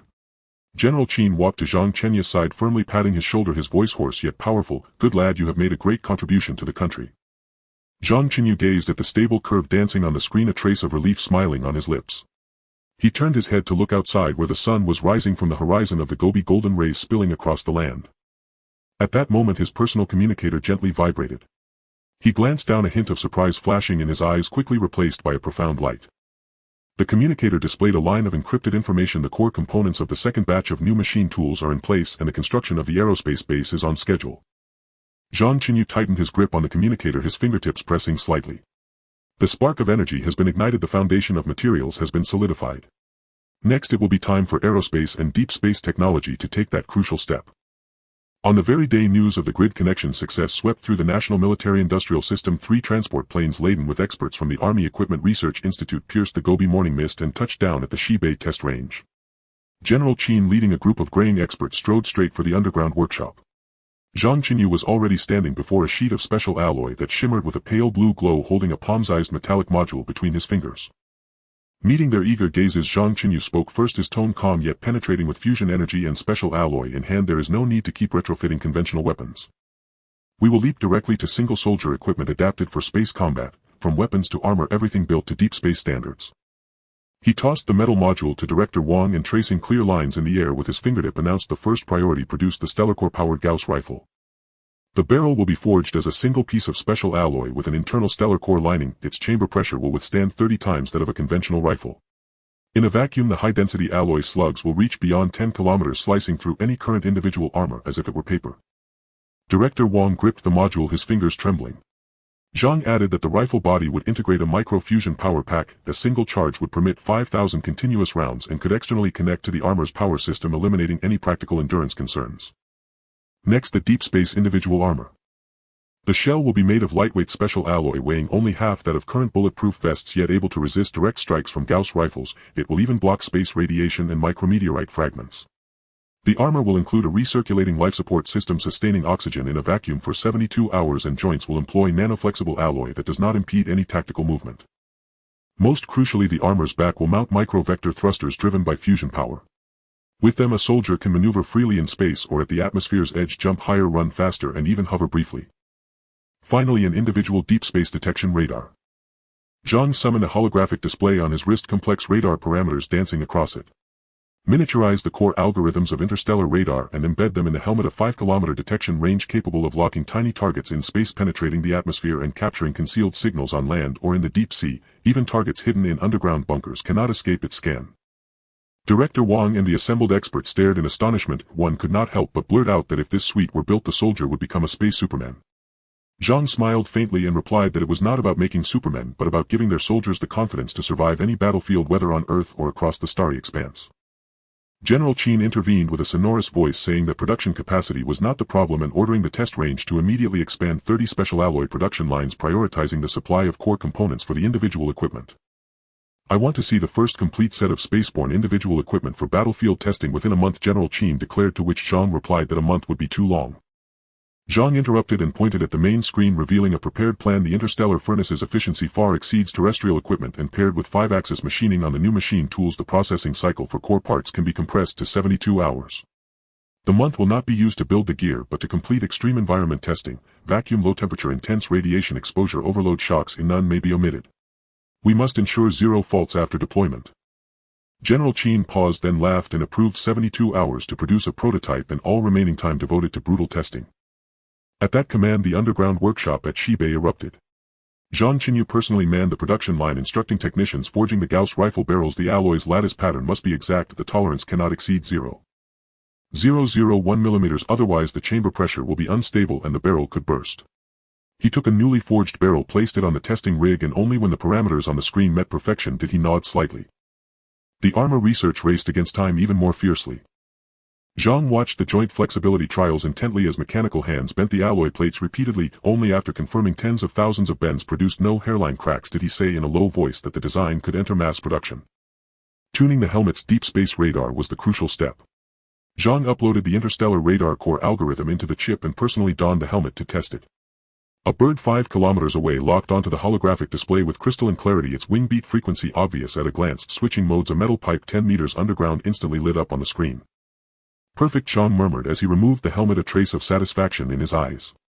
72 hours later, in a temporary assembly tent on the Gobi Range, a single suit of silver blue spaceborne individual equipment stood silently on its rack. The alloy shell gave off a cold gleam, the vector thrusters on the back flickered a pale blue, and the helmet visor reflected the color of the sky. Over the following 20 days that suit entered every extreme test chamber available. It rested 72 hours in a vacuum chamber at -180 degrees with no deformation. It endured radiation equivalent to 1 year in space, while onboard electronics continued to operate normally. In an overload testing rig, it withstood 20 times gravity, and the flexible alloy at the joints remained supple. 1 month later, at the Gobi firing range, a pale sun pierced the clouds and spilled light across an empty sweep of sand. The suit that had survived the extreme trials was now donned by an elite soldier. Zhang Chenyu stood on the dais and gave the terse order that the test begin. The soldier raised his hand and squeezed the trigger. There was no thunderous crack of a conventional rifle, only a faint hum. A high-density alloy round screamed out and punched a fist-sized hole through a heavy armored target 3 kilometers away. Then the soldier engaged the back vector thrusters. Pale blue flames licked out, his body rose, and he hovered steadily 10 meters above the ground, capable of agile turns and diving maneuvers. He switched the helmet radar mode, and a simulated bunker 3 meters underground at the range edge immediately appeared on the holographic display. The soldier adjusted his aim and a single bullet punched through the bunker. Thunderous applause erupted from the dais. Director Wang, flushed with excitement, pointed at the suit and told General Chen that with this device their soldiers could truly fight in space. General Chen watched the hovering soldier, a sharp light in his eyes, then turned to Zhang and instructed that this batch of equipment be prioritized for deployment with border special forces. The border has been restless lately. It is time to let certain people see what our resolve looks like, he added. Zhang nodded, his gaze lingering on the silver blue suit. The star blade is forged and its edge awaits unveiling. The first step from Earth to the starry expanse begins with this individual suit. While the cheers had not yet faded, Zhang handed General Chen a new plan in a steady voice. The individual equipment is mature, so proceed on 2 fronts. First, expand by 10 production lines and complete assembly of the first 1,000 sets within a week for deployment to special forces in all theaters. Second, initiate development of an airspace dual-use fighter, its airframe monolithically forged from special alloy, equipped with a micro-fusion engine and a miniaturized deep space radar, capable of both supersonic atmospheric cruise and near-Earth space combat. General Chen accepted the proposal, scanned the fighter's sharp design lines and immediately approved it. He ordered the Ministry of Commerce to coordinate a global high-priced procurement of high-purity tungsten, titanium, chromium and other defense metals, supplying the test range at any cost. The moment the order was issued, a global buying frenzy for metals erupted. Daxia's procurement teams flooded into international metal markets in London, Shanghai and elsewhere, increasing orders for military-grade high-purity metals by tenfold. Previously stable metal prices soared, and long-ignored rare mineral veins overnight became coveted prizes for capital across nations. This unusual activity quickly pricked the nerves of foreign intelligence services. In the Pentagon's underground command center, dim lights reflected off walls of analysis reports as the CIA director pounded his finger on the table, his expression so grim it seemed to drip. Daxia's procurement list is highly abnormal. All core military materials. Our satellites observed frequent no-fly zones being declared over the Shibei test range and thermal signatures far beyond those of conventional military factories with energy levels comparable to nuclear fusion experiments. Before the words had finished, an encrypted report arrived. Our 3 reconnaissance aircraft loitering near the Daxia border suffered sudden strong signal interference that rendered their radars completely useless. From the Nanhai direction came news that 2 Allied frigates attempting to approach the territorial waters were forced to retreat by a single Daxia fishing vessel, a boat whose speed exceeded that of our destroyer. A cascade of bad news left the command center in stunned silence. There followed a series of brazen probes, both overt and covert. Western media churned out narratives of Daxia's military expansion and urged sanctions on metal imports. Some petty states sent reconnaissance planes skimming Daxia's airspace in repeated attempts to pry into the test range. Others seized a Daxia fishing boat in the Nanhai, hoping to use it as leverage to force Daxia's hand. Daxia's foreign ministry replied to these provocations with the same 8 words: normal procurement, no comment. Meanwhile, the Shibei test range was already in full swing. 10 production lines for the individual suit ran at full speed. The interstellar furnaces' crimson flames burned day and night, and waves of scorching heat rolled through the workshops. Intelligent robotic arms executed welding, painting, and assembly with pinpoint precision, and within a week the first 1,000 silver-blue deep space suits were neatly stacked in temperature-controlled readiness warehouses, each paired with Gauss rifles and energy supply packs. At the same time, development of the airspace fighter advanced at a relentless pace. Zhang personally oversaw the fighter workshop, watching special alloy blanks melt into a molten gold hue under an ultra-strong magnetic field before being precisely injected into molds. Adjust the magnetic field gradient by 0.02 Tesla, he ordered, watching parameters on the main screen for any deviation in the airframe's lattice pattern would compromise structural stability at Mach 30. The technicians complied at once, and the parameter curves on the screen smoothed into stable lines. Tuning the micro-fusion engine proved even more critical. Zhang imported an energy control algorithm acquired through interstellar trade, and sliding his finger across the touch screen cut engine consumption by 30% while doubling thrust. On the day the fighter prototype neared final assembly, an emergency border alarm suddenly blared. 3 reconnaissance planes belonging to a foreign state ignored repeated warnings from Daxia's Air Force and intruded into Shibei airspace, their course aimed straight at the test range's core area. At the same time, reports from the Nanhai indicated the seized Daxia fishing boat had been treated roughly by the opposing frigate, and crew members were nearly injured. The provocation was blatant. General Qin's voice came cold as frost when he called Zhang Chenyu and said that it was time to show them their resolve. Zhang set down his tuning tools, a cold glint passing his eyes, and issued orders with iron clarity: deploy the individual suits to border special forces immediately to carry out expulsion missions, launch the fighter prototype on its first combat patrol. The instant the orders were given, the northwest border airbase erupted in deafening roar. 100 special soldiers clad in silver-blue deep space suits boarded transport planes in perfect formation, the vector thrusters on their backs flickering with pale blue light. The transports rose into the sky and climbed through the clouds, while the reconnaissance planes intruding into the airspace continued frantic scans of the ground, oblivious to the fate that awaited them. Target-locked warnings ignored authorization to shoot down. The soldiers' voices came through the encrypted channels, calm and unwavering. They engaged their armor's vector thrusters and leapt from the transports, with the silver-blue figures cut through the sky like eagles, maneuvering and diving at 10,000 meters altitude. The Gauss rifles glinted with a cold light, and with only a soft hum rather than an explosive report, high-density alloy rounds screamed out. The first reconnaissance plane had its engine instantly perforated, trailing black smoke as it plummeted into the no-man's land beyond the border. The remaining 2 were terror-stricken, turned to flee but could not escape the hunt. Gauss rounds found the wings and crippled airframes, which broke apart in the sky into twin balls of fire. Meanwhile, the scene in the Nanhai unfolded. 10 special soldiers in individual suits sped over the waves in fast boats. They engaged their thrusters and skimmed the surface, silver-blue silhouettes cutting sharp arcs across the sea. Sailors on the opposing frigate still shouted and manned machine guns, but when Gauss rounds tore through the deck and shattered gun emplacements, they immediately scattered in panic. Within 10 minutes, the seized fishing boat was rescued. The soldiers landed on the frigate's deck, and the helmet radar had already locked onto the bridge commander. A cold voice came through the armor's loudspeaker: leave Daxia waters at once, and if you dare return next time, the consequences will be far worse than ruined weapons. The frigate captain, staring at these warriors who seemed like gods of war, turned pale and ordered a hasty retreat. Satellites captured the startling scenes, and the images spread around the world. Those who had been shrilling about a Daxia threat were silenced. Nations that had sought to sanction metal imports quietly withdrew their proposals. The provoking fleet in the Nanhai retreated overnight, vanishing without a trace.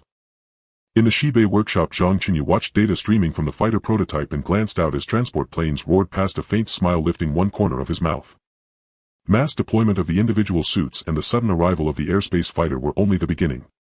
While nations scrambled over soaring metal prices, Daxia's military upgrade had already entered a new era.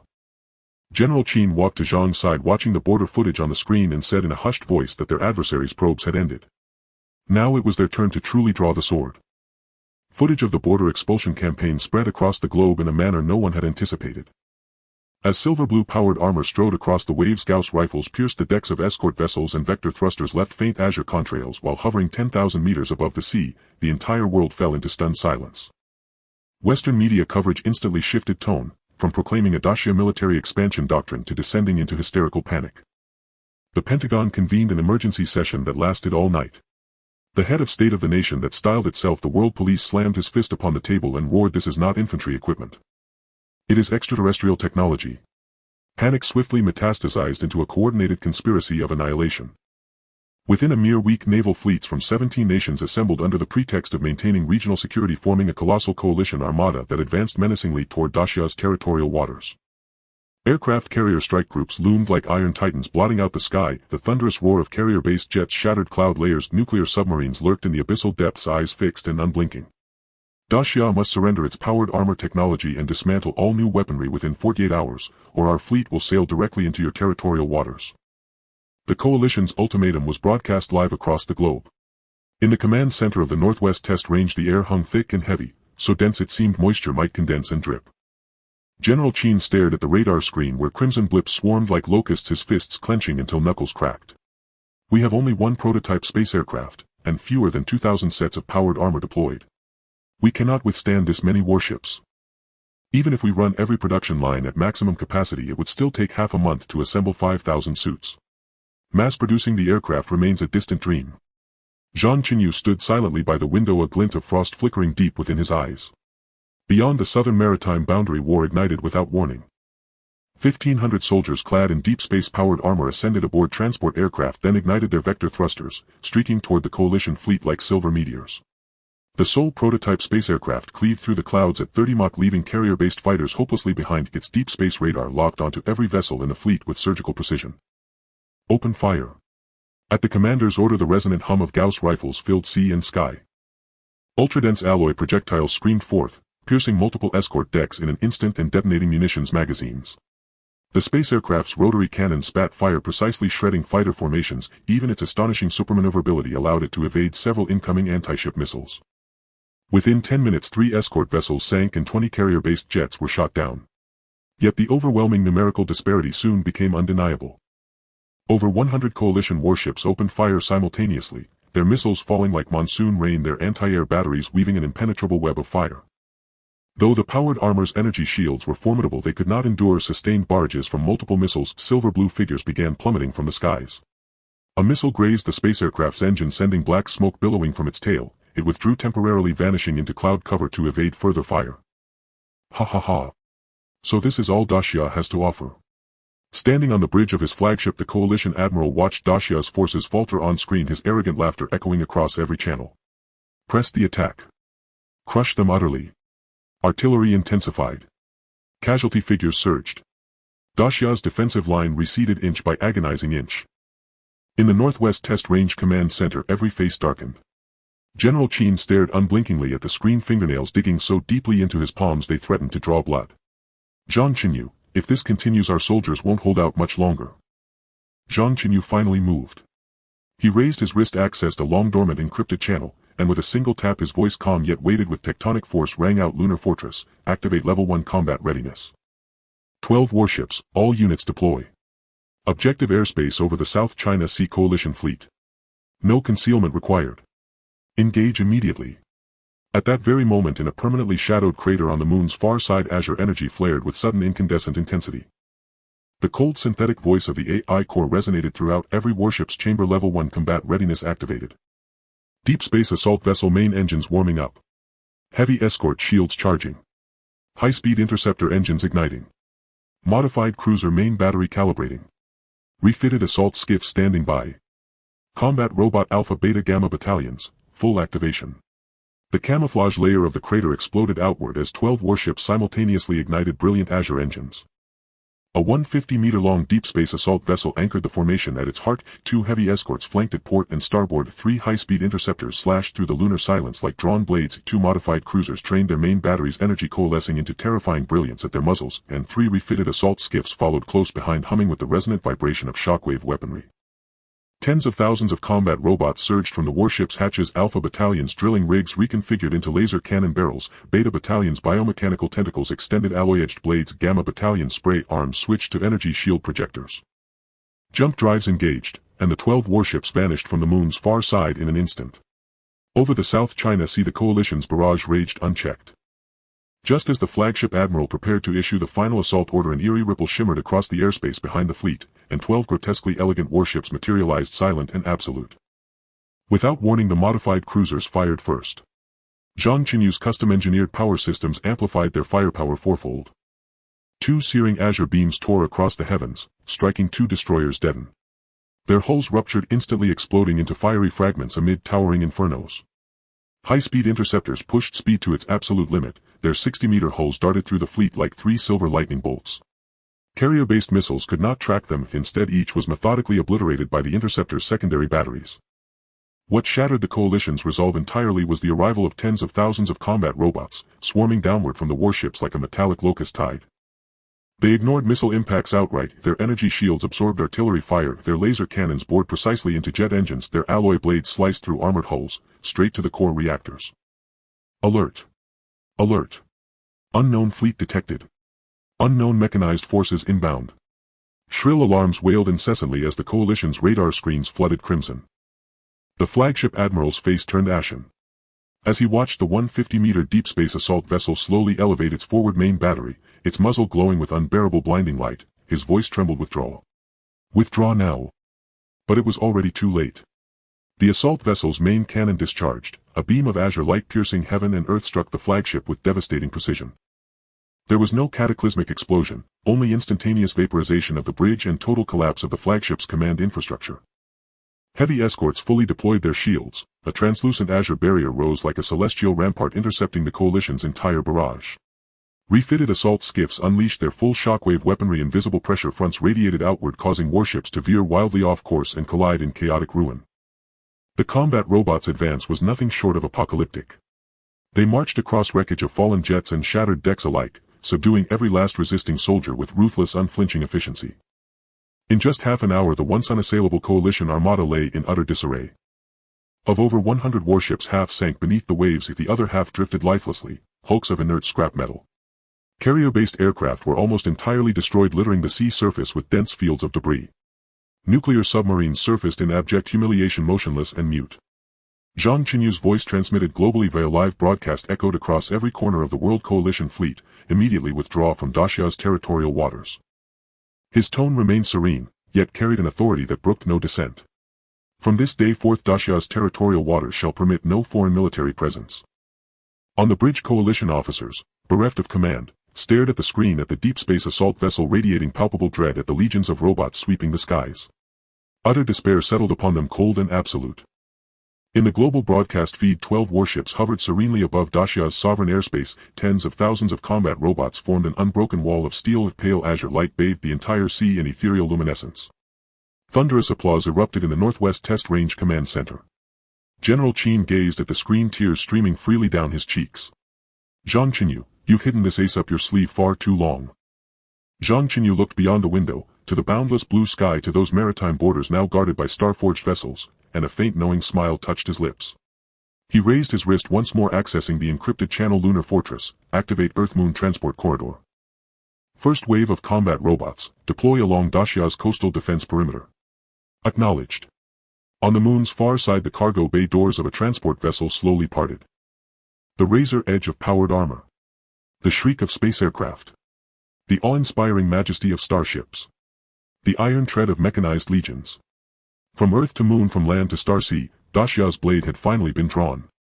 The coalition's catastrophic defeat, transmitted globally in real time, seared itself into the screens of every nation.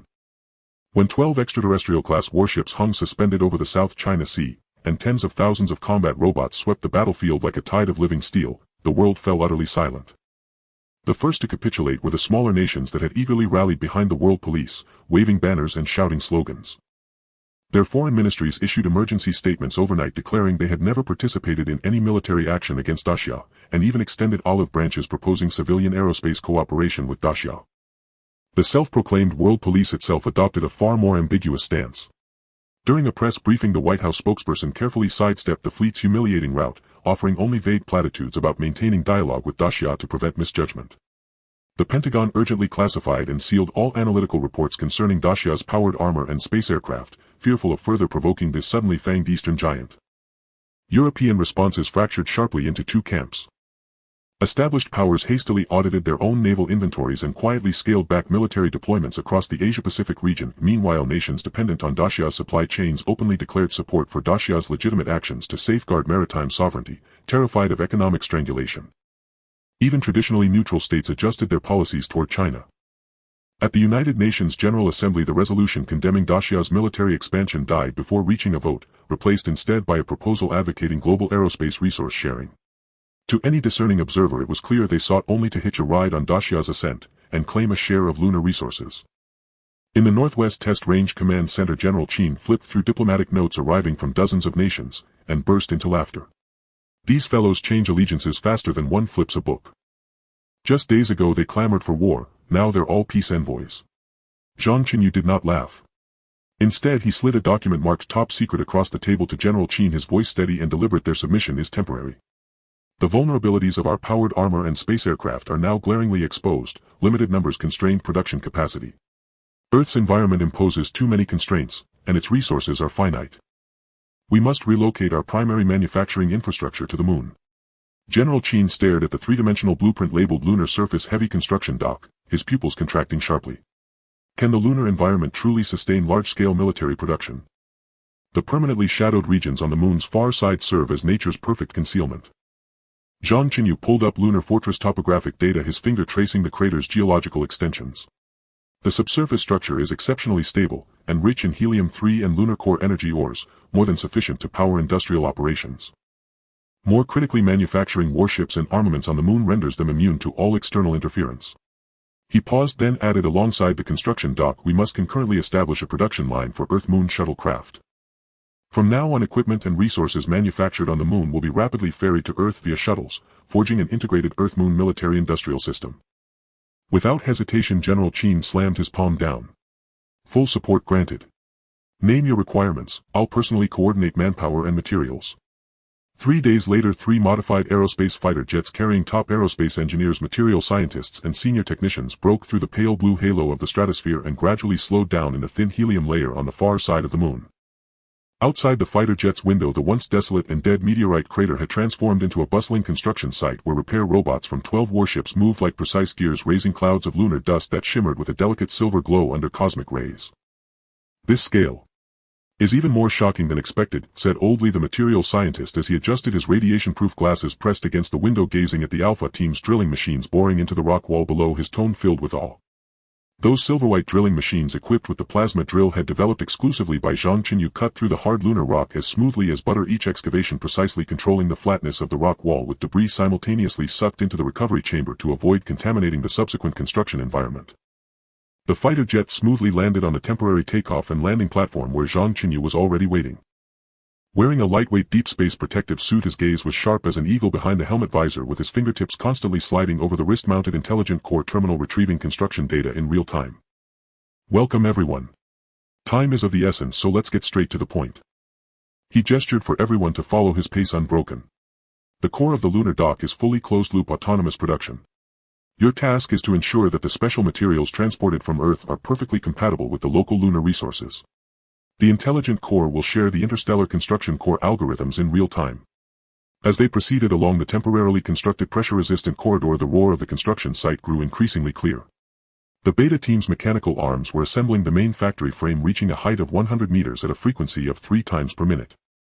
The special alloy plates airlifted from Earth had undergone precision nano-level forging with surfaces covered in energy-guiding patterns that were difficult to discern with the naked eye. The suction cups at the ends of the mechanical arms accurately absorbed the plates with a margin of error not exceeding 0.01 mm, and the liquid metal sealant sprayed at the joints solidified upon cooling, forming seamless connections that combined both toughness and strength. This sealant is mixed with lunar core extracts capable of withstanding extreme temperature differences from -180 C to +120 C. Zhang Chenyu pointed at the faint silver sheen at the frame connection. The far side of the moon lacks atmospheric protection. Cosmic radiation and meteorite impacts are the norm. The subsequent Gamma team will coat the frame's surface with 3 layers of nano armor, the outer layer being radiation-resistant ceramic-based composite materials, the middle layer a resilient alloy to buffer energy, and the inner layer a heat insulation membrane with an extremely low thermal conductivity, ensuring the factory remains worry-free for a century. Upon arriving at the underground control room, the holographic projection of the intelligent core terminal was dynamically displaying various parameters. Zhang Chenyu approached the main control screen, tapping lightly to enlarge the three-dimensional model of the energy system. The core of the factory's energy is the lunar core energy conversion furnace. We have established a deep energy conduit reaching 3,000 meters directly connected to the lunar core's lava belt. The geothermal and radioactive decay energy of the lunar core is converted into electrical energy through superconducting coils, achieving a conversion rate of 89, sufficient to support 10 fully automated production lines running at full capacity, achieving true self-sufficiency. He turned to the engineering team beside him, his tone serious. The production lines must achieve unmanned closed-loop operation. From the mining of lunar core or electromagnetic smelting to precision component processing and equipment assembly, the entire process is coordinated by the intelligent core with no need for human intervention. I require you to optimize the smelting process utilizing the lunar low-gravity environment to reduce internal metal porosity and enhance material density. The processing stage should employ 5-axis linkage laser cutting with precision controlled at the micron level. The assembly line must achieve modular docking with efficiency improved by more than 10 times compared to similar factories on Earth. Understood. The engineers replied in unison, quickly taking out portable terminals to record parameters. Old Lee stroked his chin and raised a question. Zhang, the purity of the lunar native ore is not as good as that of refined ore from Earth. Would direct smelting affect the performance of the components? Zhang Chenyu was already prepared, pulling up a smelting plan. I have designed a gravity gradient separation technology that utilizes the density differences of various elements to achieve precise separation in a low-gravity field, and combined with plasma impurity removal we can raise the ore purity to 99.97, fully meeting military standards. Meanwhile, the development of the Lunar Earth shuttle was also advancing in synchrony. In the RD workshop on the other side of the factory, 3 shuttle prototypes were parked on their stands, their fuselage made of a composite material of titanium alloy and carbon fiber gleaming with a cold metallic luster. Zhang Chenyu drew inspiration from the folding design of his personal vehicle, optimizing the aerodynamic layout in conjunction with the lunar low-gravity environment, allowing the wings to fold along the fuselage's central axis, reducing the volume by 2/3 when parked, greatly saving storage space. The shuttle is equipped with a microfusion engine that uses deuterium-tritium mixed fuel, allowing 3 round trips between the Earth and the Moon on a single fill with a maximum load of 500 tons. He pointed at the transparent observation window of the engine compartment where plasma was slowly circulating. We have also added vector nozzles enabling vertical takeoff and landing without the need for complex runways. The takeoff and landing runway is being constructed on the flat meteorite crater outside the construction dock. Zhang Chenyu pulled up the blueprint, tracing a red marked line with his fingertip. The runway is 3 kilometers long and 50 meters wide, paved with pressure-resistant and anti-slip sintered lunar rock bricks capable of withstanding the immense impact during shuttle takeoff and landing. The navigation system employs quantum positioning with an error margin not exceeding 1 meter, operating under signal shielding throughout, avoiding detection from all orbiting satellites, ensuring the concealment of Earth-Moon transportation. In the following month, the lunar base entered a heated construction phase. The engineering team worked in tandem with intelligent robots, optimizing production processes during the day and adjusting equipment parameters at night with almost no time for rest. Zhang Chenyu led by example, sleeping only 4 hours a day, spending most of his time in the workshop and control room tackling one technical challenge after another, from calibrating the temperature control system of the smelting furnace to adjusting the precision of the laser cutter and testing the power system of the shuttle. He was hands-on with every aspect. Once the spraying arm of the Gamma team experienced program chaos resulting in uneven thickness of the nano coating. Zhang Chenyu worked through the night to troubleshoot, discovering that the lunar magnetic field interfered with signal transmission. He immediately modified the algorithm, incorporating a magnetic field compensation module that allowed the spraying arm to adjust its working parameters in real time, quickly resolving the issue. The lunar environment is complex. Any oversight could lead to severe consequences. He warned everyone in the morning meeting, we are not just building a factory, we are establishing the deep space defense line for the Great Xia, and we must ensure absolute precision. A month later, when the first ray of sunlight pierced through the dawn-dusk boundary of the Moon, illuminating the meteorite crater on the far side, a gigantic silver-white factory rose from the ground like a dormant steel beast. The towering factory buildings pierced the pitch-black lunar sky, and the nano-coating on the exterior walls refracted a faint blue-violet halo under the sunlight. The mechanical arms of the automated production line worked tirelessly day and night, their rhythm as precise as a symphonic movement. Blocks of lunar core ore were fed into the electromagnetic furnace, melting into high-purity metallic liquid that shimmered with a pale blue glow. The metallic liquid was injected into precise molds, cooling to form various component blanks. The 5-axis linkage laser cutter operated at high speed, processing the blanks into sharply defined precision parts. Finally, the assembly mechanical arms pieced together the parts with sets of equipment forming at the end of the production line. Outside the factory, the 3-kilometer-long takeoff and landing runway extended straight like a silver ribbon. 3 brand new Lunar Earth shuttles quietly rested beside the runway, their fuselage emblazoned with the striking red of the Great Xia, and the fusion engines at the wingtips glowed with a soft blue light. Inside the cockpit of the shuttle, the full LCD instrument panel clearly displayed various data, and the autopilot system had completed the planning of the Earth-Moon flight path. Zhang Chenyu stood in the main control room of the construction dock watching the fluctuating production data on the screen, the corners of his mouth slightly raised. The intelligent core terminal showed that all 10 production lines had been debugged and the output capacity of the first production line had reached 110 of the design standard. Intelligent core, activate the first production line of the construction dock, he commanded in a deep voice. Prioritize the production of deep space individual armor and core components for aerospace fighter jets running at full capacity. Received, the electronic voice of the intelligent core terminal responded. The first automated production line is starting. Ore smelting begins, component processing begins, armor shell assembly in progress. Energy system load stable, all parameters normal. A pale blue energy glow converged at the end of the production line and the mechanical arms proceeded with assembly in an orderly manner. In less than an hour, a brand new deep space individual armor slowly slid off the production line, resting on the testing platform. Compared to the versions produced on Earth, the armor produced on the Moon was 30 lighter, yet its strength increased by 50, with the energy core at the chest powered by lunar core crystal, or doubling its endurance. The helmet visor of the armor integrated infrared detection, quantum communication and life support systems adaptable to various extreme environments. This is fantastic. The aerospace engineer beside him was so excited that his face turned red, reaching out to touch the armor, but Zhang Chenyu raised his hand to stop him. Let's conduct practical combat testing first. He ordered. Initiate simulated meteorite impact and radiation tests. The testing platform activated immediately, sending the armor into the testing chamber where it was subjected to impacts equivalent to 10 times Earth's gravity as well as high doses of gamma radiation. After the test concluded, the intelligent core terminal displayed that the armor structure was intact and all functions were normal. This efficiency, this performance. It's simply a miracle.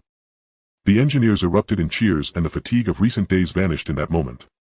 Zhang Chenyu nodded, his gaze drifting toward Earth outside the window. That blue planet hung in the pitch-black universe, clouds shifting, quiet and serene. He knew that the completion of this lunar dock not only marked a new era for the aerospace industry of the Great Xia, but also represented a significant step forward in humanity's exploration of the universe. At that moment, the intelligent core terminal popped up a new message, an encrypted file transmitted synchronously from General Qin on Earth. Zhang Chenyu opened the document, a knowing smile flickering in his eyes. The document contained minutes from an internal Pentagon meeting written in English filled with bitterness and apprehension.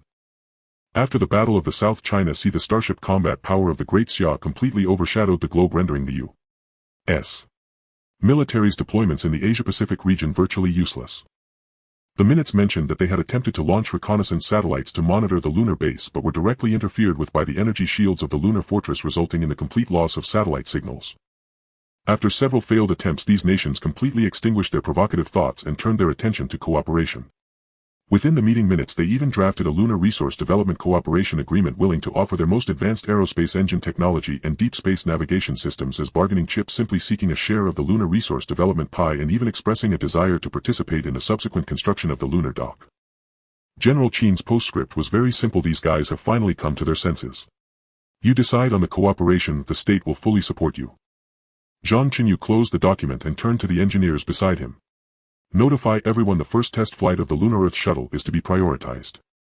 The first batch of equipment produced on the Moon will be delivered to the Northwest testing ground to allow the soldiers to quickly adapt to the new gear. He paused and added, additionally, send a message back to Earth. Cooperation can be discussed, but the rules must be set by us. First, all cooperation projects must be conducted under the leadership of the Great Xia. Second, core technologies must not be leaked, they can only participate in the downstream aspects of resource extraction. Third, the cooperation profits will be split 7,030, with us taking 70 and them 30. Accept these conditions and then we can sit down to discuss the details. Understood. The engineer immediately took his leave, unable to hide his pride. Who would have thought that once constrained in the aerospace field they could now make global powers bow their heads and set the rules of the game. In the main control room of the lunar fortress, the pale blue light illuminated Zhang Chenyu's figure. He walked to the window, gazing at the 12 warships hovering over the meteorite crater like loyal guardians, silent yet steadfast. In the distance, the fusion engines of the Lunar Earth shuttle slowly started and the pale blue tail flame streaked across the lunar sky, heading toward Earth. The lunar dock was established and the Earth-Moon passageway was complete. From now on, the defensive line of the Great Xia will extend from Earth to the stars. The steps of the Great Xia will tread through every corner of the solar system. And those once ambitious individuals could only gaze up at the boundaries of the rules, looking at this starry sky belonging to the Great Xia, watching this eastern great power shine brilliantly on the cosmic stage. In the debugging zone of the Moon Fortress Airport, silence enveloped the vacuum environment while the streamlined Earth-Moon shuttle was wrapped in a light blue energy curtain, its hull reflecting a cold brilliance under the cosmic radiance. Zhang Chenyu's fingertip pressed the confirmation key on the debugging control panel and real-time data from the intelligence core flashed across the screen in milliseconds with the power core charged to 100 and the orbital calibration deviation value 0. At 3 light-years the ship's defense system was activated to level 3 with hundreds of aerospace indicators all locked in optimal values. The system is fully adjusted, the power core's helium-3 fuel is fully replenished and the Earth-Moon dual-end navigation stations have been calibrated. The project leader leaned over to report, his fingertip still resting on the parameter lock key of the control panel, his voice trembling slightly with tense excitement. The test flight trajectory has avoided the gravitational Lagrange point disturbance area between Earth and Moon with no celestial bodies obstructing the path. Zhang Chenyu lifted his gaze. Outside the airport 12 warships were arranged in AV formation with the deep space assault ship stationed at the center and the heavy escort ships along with the high-speed interceptor ships continuously scanning the surrounding space within a radius of 100,000 kilometers with their phased array radar designating the entire area as an absolute no-go zone. Initiate the test flight. The intelligence core will take full control of orbital monitoring, ensuring the fleet escorts to the Earth-Moon Lagrange L2 point. Any unidentified targets must be warned away without needing approval. His instructions were firm and decisive as he raised his wrist to finalize the key parameters, set the shuttle's cruising speed to level 1 with the entire journey's deviation not to exceed 5 kilometers. Understood. An electronic voice resonated in sync throughout the debugging zone, the main control room of the Moon Fortress and the 12 warships, as the power pipeline of the shuttle suddenly emitted a deep rumbling and the light blue helium-3 energy surged through the pipeline like a tide with the tail flame nozzle instantly igniting a dazzling blue light. The alloy hatch of the launch platform slowly slid open to the sides. The shuttle shot forth like an arrow released from a bow, breaking through the energy curtain as the 12 warships immediately followed their engines' blue light, leaving straight trails in the dark starry sky, securely escorting the shuttle towards the azure Earth. At the same moment, within the encrypted superluminal communication channel of the Moon Fortress main control room, the Earth-Moon Resource Development Cooperation Framework, drafted by Zhang Chenyu, was transmitted directly to General Chen's terminal on Earth via quantum communication.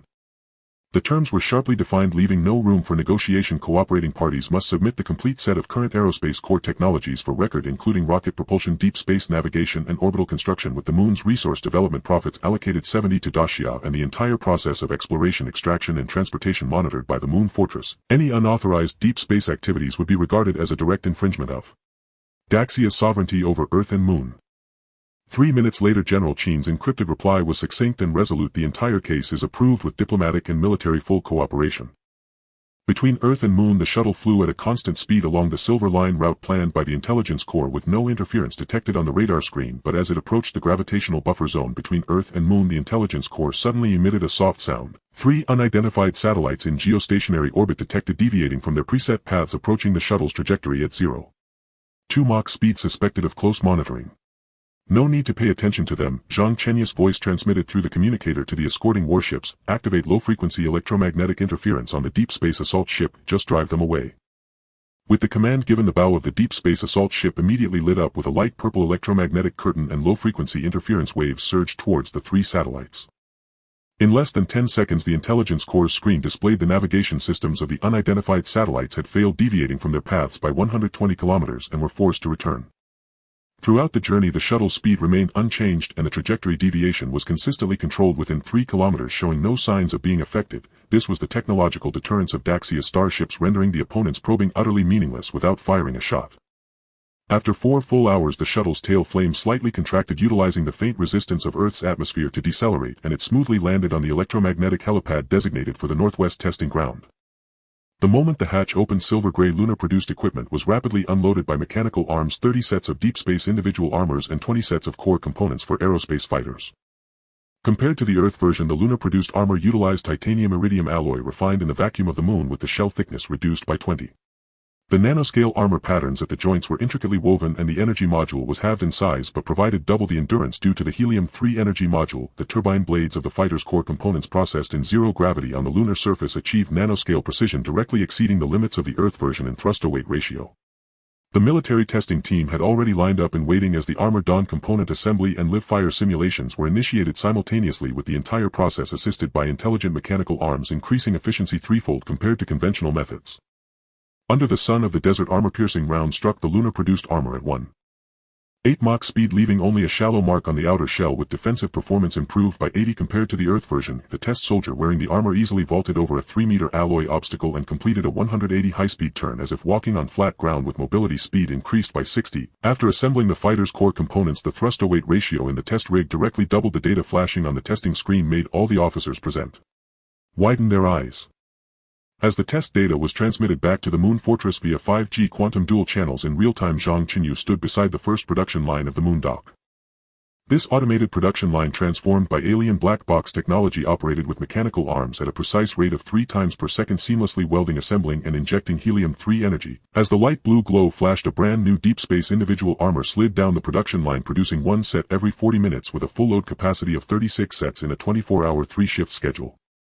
The actual measurement data on the screen was clearly marked, and General Chen's encrypted communication was immediately received, with the excitement in his voice clearly audible across the Interstellar channel. 500 sets of armor, 300 sets of fighter components. The military's first batch of additional orders must deliver the first batch within a week. Rest assured. Zhang Chenyu's gaze swept over the tirelessly operating mechanical arms on the production line as he raised his wrist to issue an order. Activate the second production line of the moon dock to full module status. Immediately set the smelting furnace temperature to 1800 C, and prioritize the production of backup helium-3 power cores for the shuttle and lunar helium-3 extraction drilling machines, with a production capacity set at 1.5 times that of the first line. With the command given, a previously silent area deep within the moon dock suddenly lit up as the light blue energy curtain unfurled layer upon layer, and the red-hot smelting furnace of the second automated production line activated first.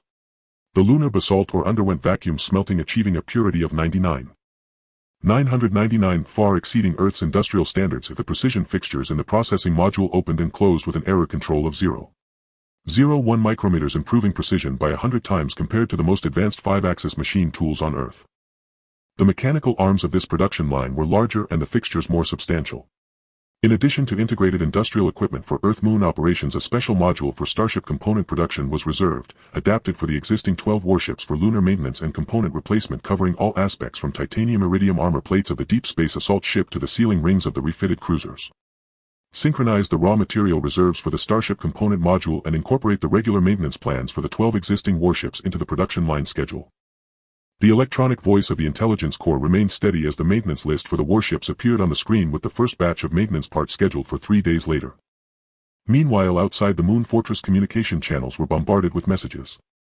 Responses from the Pentagon, the European Space Agency, and the Russian Aerospace Corporation continued to pop up with subtle undertones of reluctance in their words, yet no one dared to make any substantial rebuttal to the framework terms, only attempting to obscure marginal technical parameters during the technology record phase.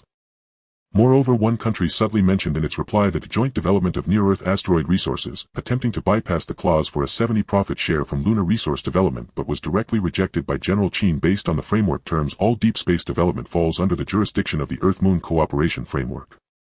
As for the 3 satellites that had previously attempted to monitor the shuttle, they remained adrift with navigation failures, and under Daxia's technological deterrence, even the most basic probing became self-degrading. Zhang Chenyu quickly browsed through all the replies, tapping on the screen to send precise instructions back to General Chen. The first round of negotiations will take place in a week in geostationary orbit aboard Daxia's modified cruiser, Hua Xing No. 1 inch. Let them board the ship to discuss, and the technology record list must be submitted to the Intelligence Corps for review 48 hours before the negotiation. Missing or incomplete items will directly disqualify them from the negotiations. Putting down the communicator, he turned towards the giant viewport of the Moon Fortress main control room. Outside, the azure earth hung in the center of the starry sea, and in the direction of the northwest testing ground a faint blue light flashed momentarily. The live fire tests for the first batch of lunar-produced equipment were nearing completion, with all data meeting standards. On the main screen of the Intelligence Corps, the planning diagram for the Earth-Moon Transportation Network was rapidly unfolding, with 10 fixed shuttle routes clearly marked, directly connecting the lunar construction dock to the 3 major aerospace bases in northwest, east, and south China, with each route node annotated with Starship garrison plans, with 10 fixed flights per month and a maximum cargo capacity of 50 tons per ship, establishing a fast transportation corridor for materials between Earth and Moon. Intelligence Corps. Zhang Chenyu's gaze transcended Earth as he looked into the depths of the starry sea, where the faint light of Mars flickered in the darkness. His fingertip lightly touching the Starship expansion plan diagram. Based on the existing 12 warships, initiate the preliminary design for deep space fleet expansion. The moon dock should not only serve as a component production base, but also become Daxia's deep space shipbuilding port, with the first phase planned to add 2 modified cruisers and 5 high-speed interceptors utilizing lunar resources for mass production of starships on the lunar surface. Received: the Deep Space Fleet Expansion Plan is being simulated and the Lunar Starship Mass Production Raw Material Exploration Plan is being initiated simultaneously with an initial framework expected within 72 hours and core resource reserves such as titanium-iridium alloy and helium-3 fuel have reached 30.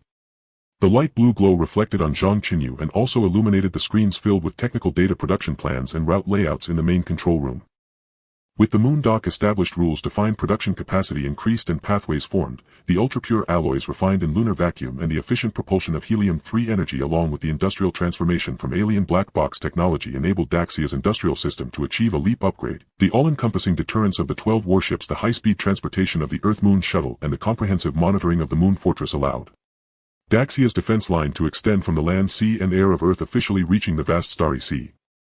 Countries lingering outside the boundaries of these rules could only look up at the lunar space guarded by Daxia's 12 warships from the surface of the Earth, watching the blue light of the Earth-Moon shuttle back and forth in the starry sky, observing the production line of the moon dock operating day and night and witnessing the rapid rise of Daxia's lunar industrial system. This starry sea had already become Daxia's home turf.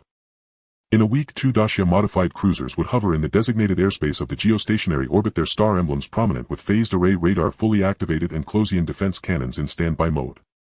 An interstellar game centered on technology as a bargaining chip and rules as the core was about to unfold aboard Daxia's starships. Zhang Chenyu knew that this was merely the beginning. The true stars and seas lay further in the depths of space, and Daxia's shipbuilding port had quietly laid its foundation on the moon. Daxia's path to the stars was unstoppable. At an altitude of 36000 kilometers in geosynchronous orbit, 2 modified cruisers of the Great Xia, Hua Xing No. 1 inch and Hua Xing No. 2 hovered in a staggered formation, their silver-gray hulls gleaming with a cold metallic sheen in the vacuum. The phased array radar swept the entire domain at a frequency of kilohertz, revealing no unidentified signals within a million kilometers of airspace. The Closian defense cannon slightly elevated, a pale blue energy glow coalescing at the muzzle poised at low power. The giant main screen in the ship's negotiation room did not display any Earth technology but rather cycled through star maps, lunar dock production lines and schematics of alien equipment obtained from interstellar trade. The disassembly diagram of the fusion power core of the deep space assault ship, the core structure of the alien helium-3 conversion furnace and even the material ratios of Starship-grade nanomaterials. Each item was core technology that Zhang Chenyu had captured from interstellar trade, far surpassing the existing technological dimensions of Earth. Zhang Chenyu stood at the central position, his wrist terminal flickering lightly as he scanned the alarming red vulnerabilities in the technical reports from various countries, yet none captured his interest. The deep space rocket technology from the United States, the orbital construction technology from the European Space Agency, and the so-called core achievements from various countries were merely toys in comparison to the blueprints obtained from interstellar trade. He swiped his fingertip across the screen, projecting the analysis report onto the main screen. The red markings highlighted not only the concealed deficiencies but also the precise judgment from the terminal. The technological level lagged at least 3 generations behind interstellar standards, lacking fusion value and any significance for recording. The negotiation teams from various countries have boarded the ship and all communication devices have been temporarily stored, reported the communications officer. The door opened and the representatives from various countries entered, one after another, immediately stunned by the alien technology schematics displayed on the main screen. The American representative's pupils constricted, sharply fixated on the disassembly diagram of the fusion power core. That intricate energy conduction structure was in a realm they hadn't even approached theoretically. The European representative gazed at the material ratios of the nanomaterials, his fingertips unconsciously tightening around his briefcase inside which lay the so-called core technology records, now appearing utterly ridiculous. Only the Russian representative managed to maintain some composure, yet could not hide the shock in his eyes. They had long been aware of the alien technology backing Great Xia but never imagined the gap would be so vast. The room fell silent with only the faint buzzing of the terminal echoing in the soundproof chamber. Zhang Chenyu was the first to speak, his voice cold and steady, scanning the crowd. The technical records from all of you have been analyzed by the terminal. The conclusion is clear: the existing space technology of Earth is utterly worthless in the face of the interstellar technology mastered by Great Xia. Whether you hide information or report falsely to me, it is merely a source of amusement. The American representative, suppressing his shock, forced himself to speak, still maintaining his usual negotiating posture. Mr. Zhang, even if Great Xia has a technological advantage, the lunar resources belong to all humanity and the 70-30 profit-sharing rule is too harsh. We are willing to offer a complete set of space technology as bargaining chips and request a redefinition of the profit-sharing ratio, while Great Xia must share part of its deep space exploration technology. A complete set of space technology. Zhang Chenyu's lips curled into a faint smirk as he raised his hand to lightly tap the terminal. The main screen instantly switched to clips of his transactions with interstellar civilizations, the bustling scenes of a cosmic trading port, various starships and alien equipment displayed. He exchanged scarce Earth commodities such as silk and bygeo for stacks of precise interstellar technology blueprints. Although the footage was deliberately blurred, it was sufficient for the representatives to see that Great Xia's technological sources had long surpassed Earth's boundaries. What you refer to as a complete set of technology, Zhang Chenyu's fingertip tapped on the interstellar technology level assessment chart displayed on the main screen, where Earth's technology was glaringly categorized as basic technology of a primary civilization lacking even the qualification to exchange for a ton of interstellar universal metal in interstellar trade. When I traded with cosmic civilizations, the chips I used were Earth's unique scarce resources, not these backward technologies. Do you think it appropriate to offer worthless items in exchange for lunar resource extraction rights? This statement struck like a heavy hammer on the hearts of the representatives from various countries.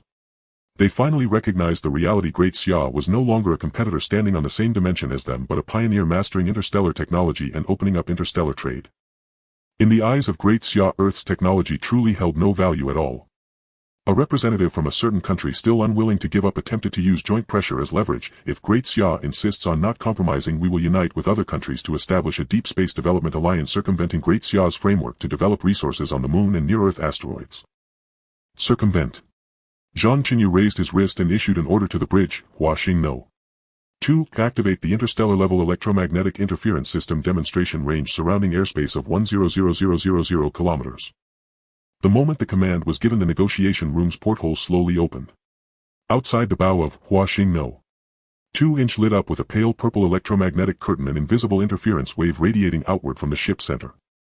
The backup locators carried by the representatives from various countries all emitted piercing alarms, and the screens instantly went black. Those were devices they had concealed on their persons, attempting to monitor the technology of Great Xia's cruiser, rendered completely inoperable under the interstellar level electromagnetic interference.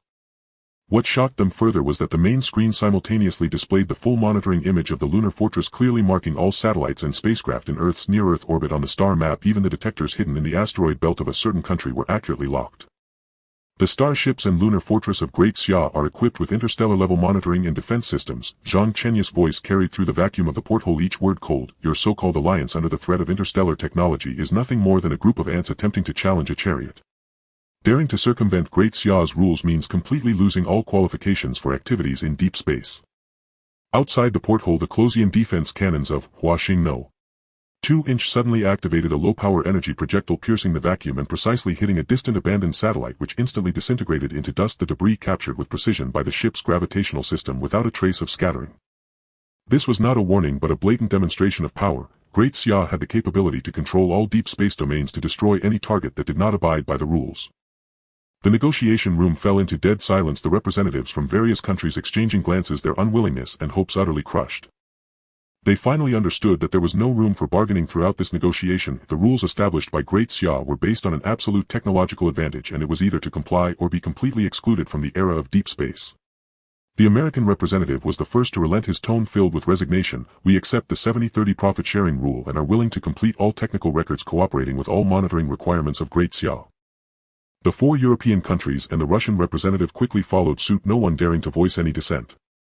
Only 2 small nations continued to entangle, demanding that Great Xia share basic interstellar exploration technology. Zhang Chenyu, disinterested in further discussion, directly ordered Starship soldiers escort the 2 out of the ship, permanently cancel their qualifications for Earth-Moon cooperation and all deep space activities. 2 soldiers stepped forward, their movement standard and unquestionable, escorting the 2 out of the negotiation room. Throughout the process, no one dared to resist. The alarm from the interstellar-level electromagnetic interference and the satellite that had been turned to dust had shattered all their hopes. The remaining representatives from various countries signed the cooperation commitment on the spot, clearly outlining all terms. The cooperating party must complete all Earth space technology records within 72 hours. Great Xia only archives them without intent to integrate. The lunar resource extraction will be under the complete supervision of the Lunar Fortress. Interstellar-level monitoring extraction equipment must undergo Great Xia's review and modification, installing simple interstellar technology modules to ensure adaptability to the lunar environment, and the extraction profits will be strictly divided at a 7,030 ratio, with Great Xia prioritized to extract core resources like helium-3 for energy supply of interstellar technology equipment. Zhang Chenyu finalized the list of the first batch of compliant partners, China, Russia, and the 4 European countries, tapping on the terminal to issue several commands relaying through encrypted interstellar channels directly to the Lunar Fortress and General Qin's terminal. The lunar dock will initiate the simple interstellar module modifications for the cooperating parties' extraction equipment without the need for core technology integration, only ensuring basic adaptability. The first Fixed flight of Earth-Moon transport will immediately set sail with a cargo capacity of 60 tons carrying modified parts and monitoring equipment escorted by 2 high-speed interceptors utilizing interstellar-level route navigation. The Earth side will be coordinated by General Chen opening the basic lunar exploration coordinates to the cooperating parties, and without Great Xia's permission no one shall step into the core extraction zone. As the orders were issued, all 3 sides responded simultaneously. In the lunar dock area, the mechanical arms of the second production line grasped the simple interstellar adaptation modules for modification of the cooperating parties' drilling machines and smelting furnaces. These modules were merely scrap technology obtained from interstellar trade by Zhang Chenyu, yet they were sufficient to enhance the lunar adaptability of Earth's extraction equipment several times. As the mechanical arms operated, a pale blue glow of interstellar energy flashed briefly, the modification efficiency improving tenfold compared to Earth's manufacturing process. In geosynchronous orbit, the Earth-Moon transport shuttle was activated with the ship's interstellar-level navigation system locking onto the route. 60 tons of modified parts and monitoring equipment were securely loaded, and 2 high-speed interceptors immediately provided escort. The shuttle's tail flame glowed with a pale blue fusion light, a miniature version of the interstellar technology's energy core with a speed increase of 40 over Earth's power systems, and the route deviation being controlled within 2 kilometers by the terminal, creating a straight silver line trajectory from Earth directly to the construction dock on the far side of the Moon. On the Earth side, General Chen swiftly coordinated synchronizing the lunar shallow resource exploration coordinates to the terminals of representatives from various countries, while ordering the Great Xia Space Base to remain on high alert, monitoring all deep space activities of other countries. Upon detecting any transgressions, the interstellar-level early warning system would be activated immediately. At this moment on Earth, major industrial bases were still operating according to Great Xia's technology upgrade steps, with machine tools and energy equipment modified based on interstellar blueprints running at full capacity. Although Great Xia looked down upon Earth's original technology, it was achieving unprecedented foundational upgrades under the impetus of interstellar technology. In the negotiation room, representatives from various countries had already begun to leave the ship, while Zhang Chenyu remained in the empty cabin gazing out at the blue Earth through the porthole. The terminal on his wrist projected the latest data. The technical records of the first batch of cooperating parties had begun to upload the lunar dock simple interstellar modules, achieving a daily modification rate of 50 sets, and the cooperating parties' extraction equipment would all be modified within 72 hours. The interstellar level monitoring network for the lunar core extraction area had been fully activated, and any minute transgression signals would be accurately captured. The Earth-Moon transport's 10 fixed routes had all been equipped with interstellar level navigation and escort systems, forming a solid link for Great Xia to control the Earth-Moon passage. Zhang Chenyu's gaze crossed Earth, looking deeper into the starry sea where the cosmic trading port was located, filled with countless unknown interstellar civilizations. The faint light of Mars flickered in the dark universe. His next target: archive all of the cooperating parties' Earth technology records without the need for analysis or research. Initiate the mass production plan for interstellar technology equipment at the lunar dock, prioritizing the completion of interstellar level maintenance for 12 warships while advancing the expansion of the deep space fleet with all newly added starships equipped with core interstellar technology. The lunar dock must become Great Xia's Starship manufacturing port. Simultaneously organize the interstellar trading list, filtering for Earth's scarce resources in preparation for the next interstellar trade. Received. The Earth technology records have begun to be archived. The mass production plan for interstellar technology equipment has been incorporated into the lunar dock's production schedule. The interstellar level maintenance for 12 warships will commence in 3 days. The deep space fleet expansion plan is under simulation, and the list of scarce resources for interstellar trade has been completed with adequate reserves of Earth's unique products such as silk, baijio, and tea. The terminal's electronic voice was steady and unwavering as the image on the main screen switched again, revealing the lunar dock's production line operating day and night. The assembly of interstellar technology core devices proceeding in an orderly manner. Between Earth and the Moon, the shuttle's pale blue tail flame traced a silver line in the starry sky, shuttling back and forth. Deep in the star sea, the star map slowly unfolded, marking the coordinates of the next interstellar trading port and the deep space realms that Great Xia was about to explore. At an altitude of 36000 kilometers, the Huaxing No. 1-inch cruiser slowly departed the negotiation airspace, heading towards the Earth-Moon route node, its hull bearing the Great Xia star emblem shimmering with the pale blue glow of interstellar technology shining brilliantly.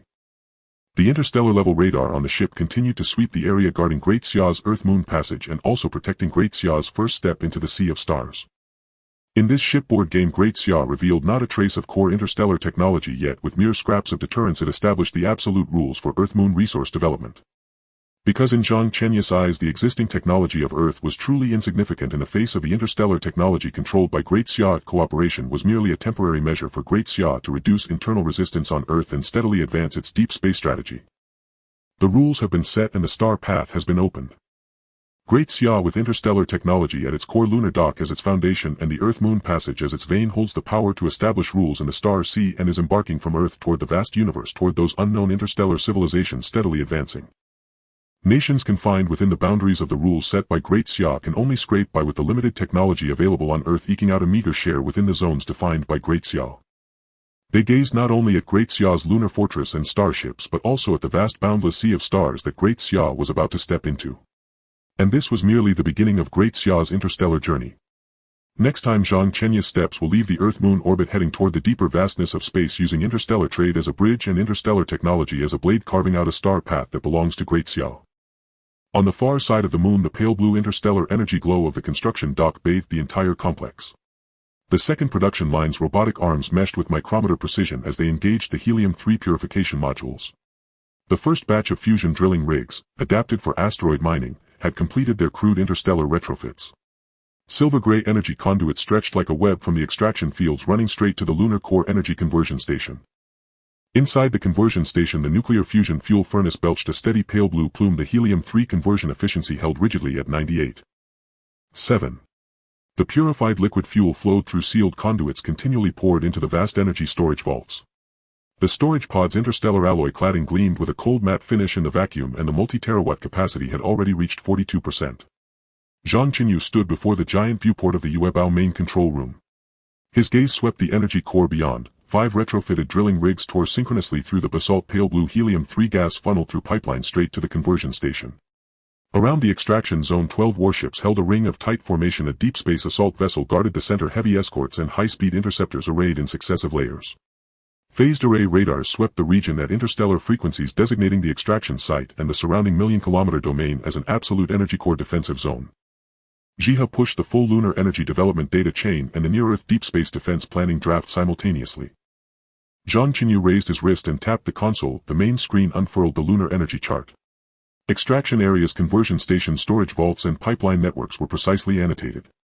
A red protective warning halo circled each core facility. The three-dimensional defense schematic layered outward, from the surface to the Earth-Moon Lagrange L2 point and then to the near-Earth asteroid belt. 3 invisible defensive lines sharply traced across the star map. Acknowledged.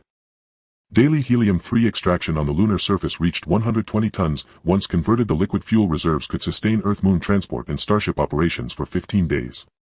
The near-Earth deep space defense planning draft had been loaded. Its core focused on a 3-dimensional lunar energy domain defense and an Earth-Moon deep space early warning and interception apparatus.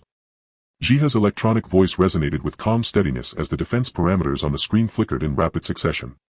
All construction standards were benchmarked to interstellar technical levels. Before his words had even finished, General Qin's encrypted transmission came through from Earth, the tone laden with restrained gravity. Chenyu, 3 unidentified unmanned probes were just detected slicing into near-Earth deep space from the outer edge of the asteroid belt. They are closing on the lunar energy zone at sublight velocities, their trajectories erratic. They appear equipped with covert sensors and or analysis packages. High probability that foreign actors are using the guise of interstellar probes to reconnoiter our lunar energy facilities. A cold glint flashed in Zhang Chenyu's eyes. He jabbed the main display. Zhiha instantly locked onto the probe's exact coordinates. On the star chart, 3 red blips raced across the asteroid belt perimeter, only 800,000 kilometers from the lunar energy defensive perimeter. They only just signed the pretense of cooperation and are already making clandestine moves. Clearly they haven't learned the rules.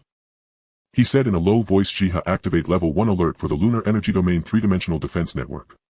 Dispatch 3 high-speed interceptors to engage. Preserve 1 intact probe for source attribution. Destroy the other 2 outright, and while you're at it, test the newly deployed interstellar point defense array. Acknowledged. Level 1 alert of the energy domain defense net initiated. 3 high-speed interceptors have launched. The interstellar point defense system is fully charged and interception trajectories are plotted. With the order issued, the lunar sphere instantaneously shifted to combat readiness. 3 high-speed interceptors streaked from the ring patrol, their fusion cores pushed to maximum. Plumes of pale blue exhaust drew 3 straight ribbons as their speed surged through sublight thresholds toward the unidentified probes. Ground defenses around the lunar energy core activated in concert. Several interstellar electromagnetic jamming towers rose slowly from the surface. Violet interference waves radiated from each base, spreading into deep space and blanketing the approach vector across 500,000 kilometers, instantly suppressing all covert sensing and navigation signals.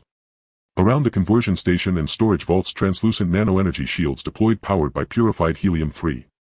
Pale blue energy filaments pulsed across their surfaces, enveloping the core facilities in an unyielding mantle. At the Earth-Moon L2 point, the newly completed deep space early warning station came online. Its colossal radar swept at interstellar frequencies, resolving the probe's trajectories, propulsion signatures, and onboard equipment with surgical accuracy, relaying data in real time to the UEBAO main control room and the interceptor terminals. The unidentified probes weighed approximately 2 tons, driven by micronuclear power units fitted with high-resolution covert observation optics and helium-3 composition analyzers. Unarmed, they nonetheless possessed faster-than-light data uplink capability, initially disguised as civilian deep space observation craft and concealed at the asteroid belt edge. Interceptor has reached the designated intercept point, requesting authorization to commence engagement. The interceptor captain reported through the encrypted channel, steady and composed. Execute interception.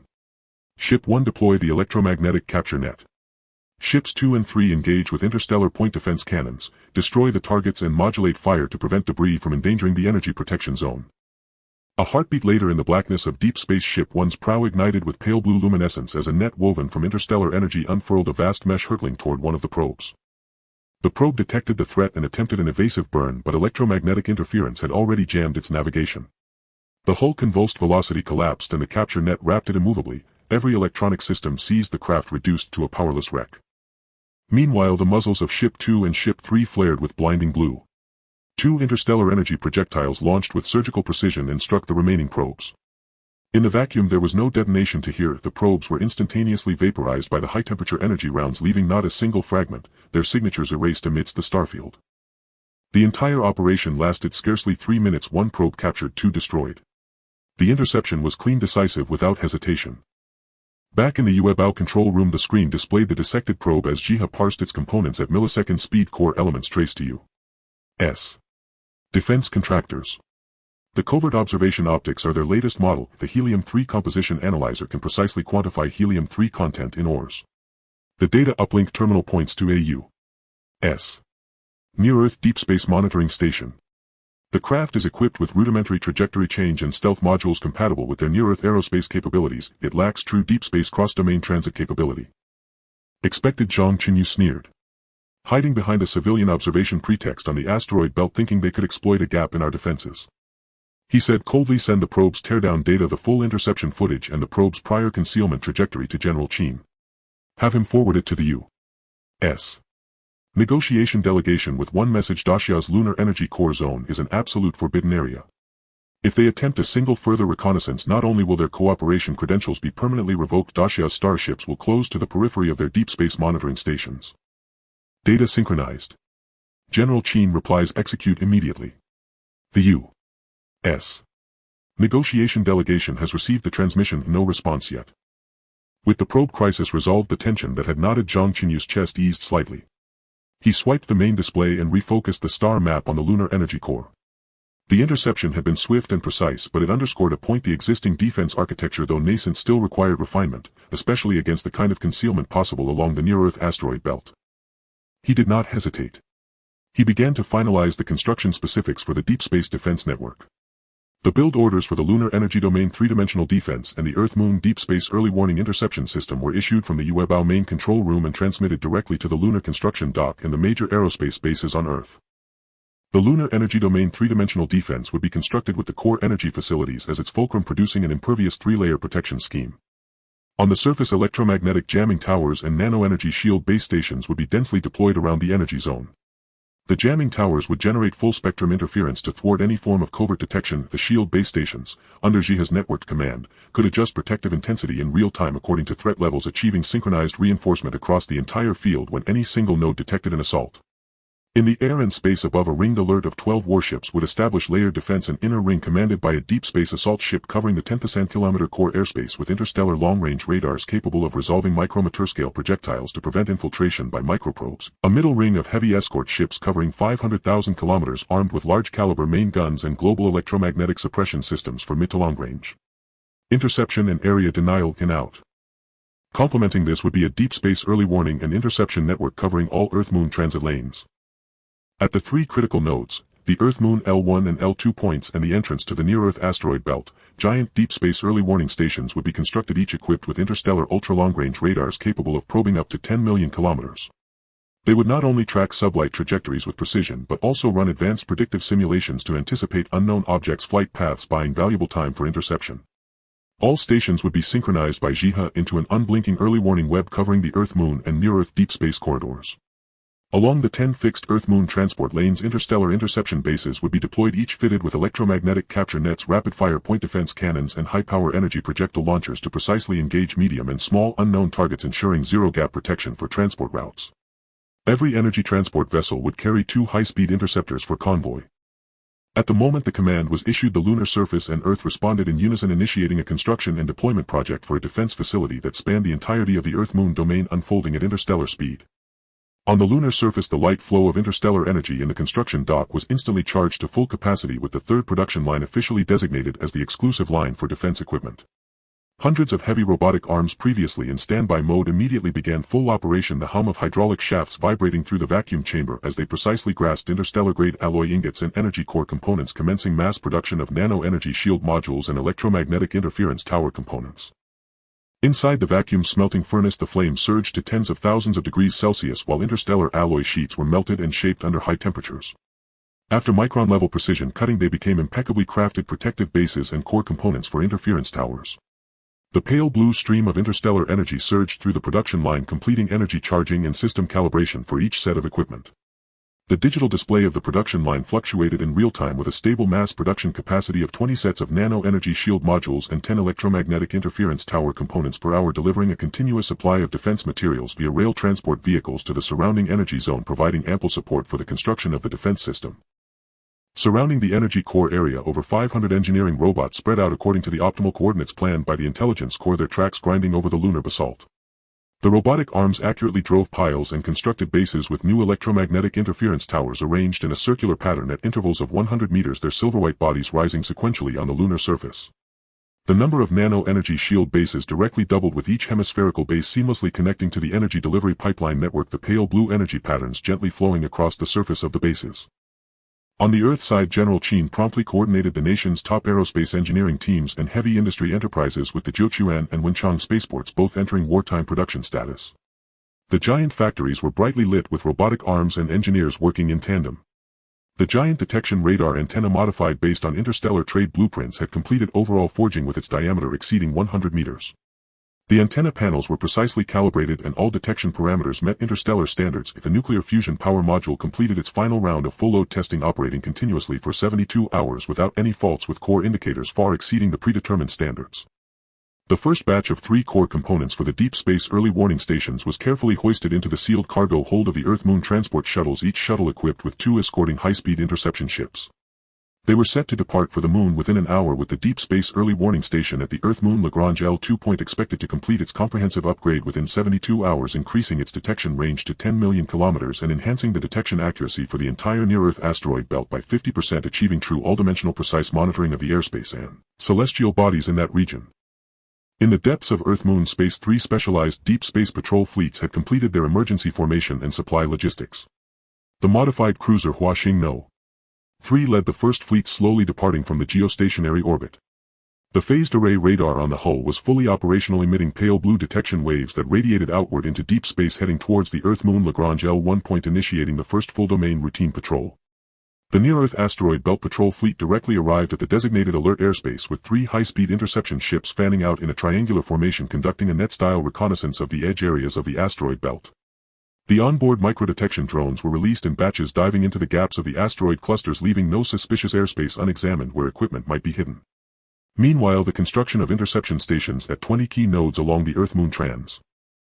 The escort fleet for the energy transport ships also completed comprehensive adjustments, with 2 high-speed interception ships forming a protective barrier on either side, securely shielding the transport ship in the center.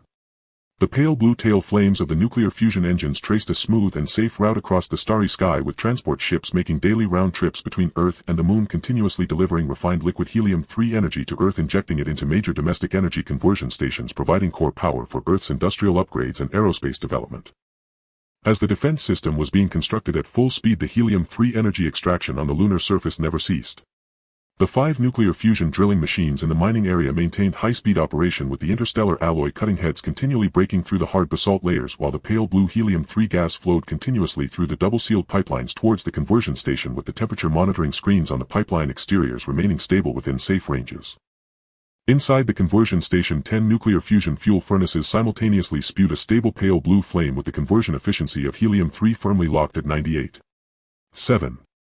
The purified liquid helium-3, after undergoing multiple levels of sealed filtration, was injected into the giant energy storage chamber via dedicated pipelines, with the digital display of the chamber refreshing in real time, showing a storage capacity in the tens of millions of megawatts, steadily climbing at a rate of 1.2 per hour. The number displayed was increasing steadily every second.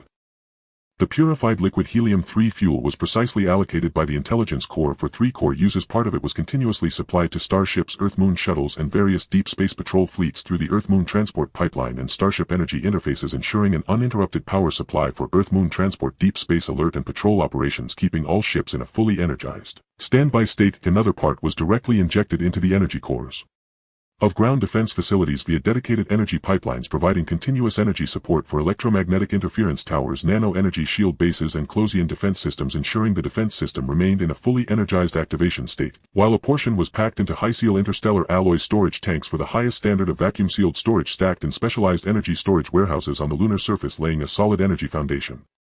4. Zhang Chenyu once again approached the giant viewport of the main control room in the lunar fortress, his gaze slowly sweeping across the lunar energy zone, the scene before him having transformed completely. Defense facilities were layered upon the lunar surface, with the pale purple glow of electromagnetic interference towers intertwining with the pale blue light of nano-energy shields, forming an invisible yet unbreakable protective barrier that securely enveloped the entire energy core area. 12 warships quietly patrolled the airspace along predetermined routes, their silver-gray metallic sheen reflecting cold light under cosmic rays like loyal interstellar guardians, silently protecting Daxia's lunar energy core. Looking up towards deep space, the pale blue tail flames of the Deep Space Patrol fleet wove through the starry sky, tracing paths that formed a safety net covering the entire Earth-Moon region. In the distance, the Deep Space Early Warning Station slowly rotated its giant radar antenna as the pale blue detection waves swept across the vast sea of stars, with patrol ships and drones moving back and forth towards the near-Earth asteroid belt, never ceasing their net-style reconnaissance. Energy transport ships under the protection of the escort fleet sailed steadily along their designated routes, with pale blue tail flames forming a continuous line in the pitch-black starry sea. A safe, efficient and stable Earth-Moon energy transport line grew increasingly solid under the protection of the impregnable defense system, becoming the core energy link connecting Daxia to the Moon and beyond into deep space. The intelligence core terminal on his wrist gently vibrated, prompting the latest summary of all domain defense and development data to appear before his eyes. The three-dimensional defense network of the lunar energy domain had completed 80 of its deployment, with the remaining 20 involving the full domain tuning and optimization of the software systems expected to be completed within 24 hours. The defense towards the near-Earth asteroid belt, due to the priority elevation, had already been completed by 100, now under a continuous Level 1 alert state. The Deep Space Early Warning Station at the Earth-Moon Lagrange L2 point completed its first round of upgrade testing, with its first full power detection precisely capturing the real-time trajectories of 12 near-Earth asteroids, while also identifying 3 abnormal signal points from foreign civilian observation equipment which had been marked and were now under 24-hour real-time monitoring. All 3 Deep Space Patrol fleets had arrived. Looking at the data on the screen, Zhang Chenyu's gaze grew more resolute. He gently tapped the intelligence core terminal, slowly pulling back the perspective of the star chart from the lunar energy zone to deep space and then to the distant near-Earth asteroid belt, ultimately resting on the faint point of light representing Mars deep in the sea of stars. Although the detection crisis had been smoothly resolved, the underlying issues reflected by it could not be ignored. The covetousness and apprehension of foreign forces towards Daxia's deep space energy development had never ceased.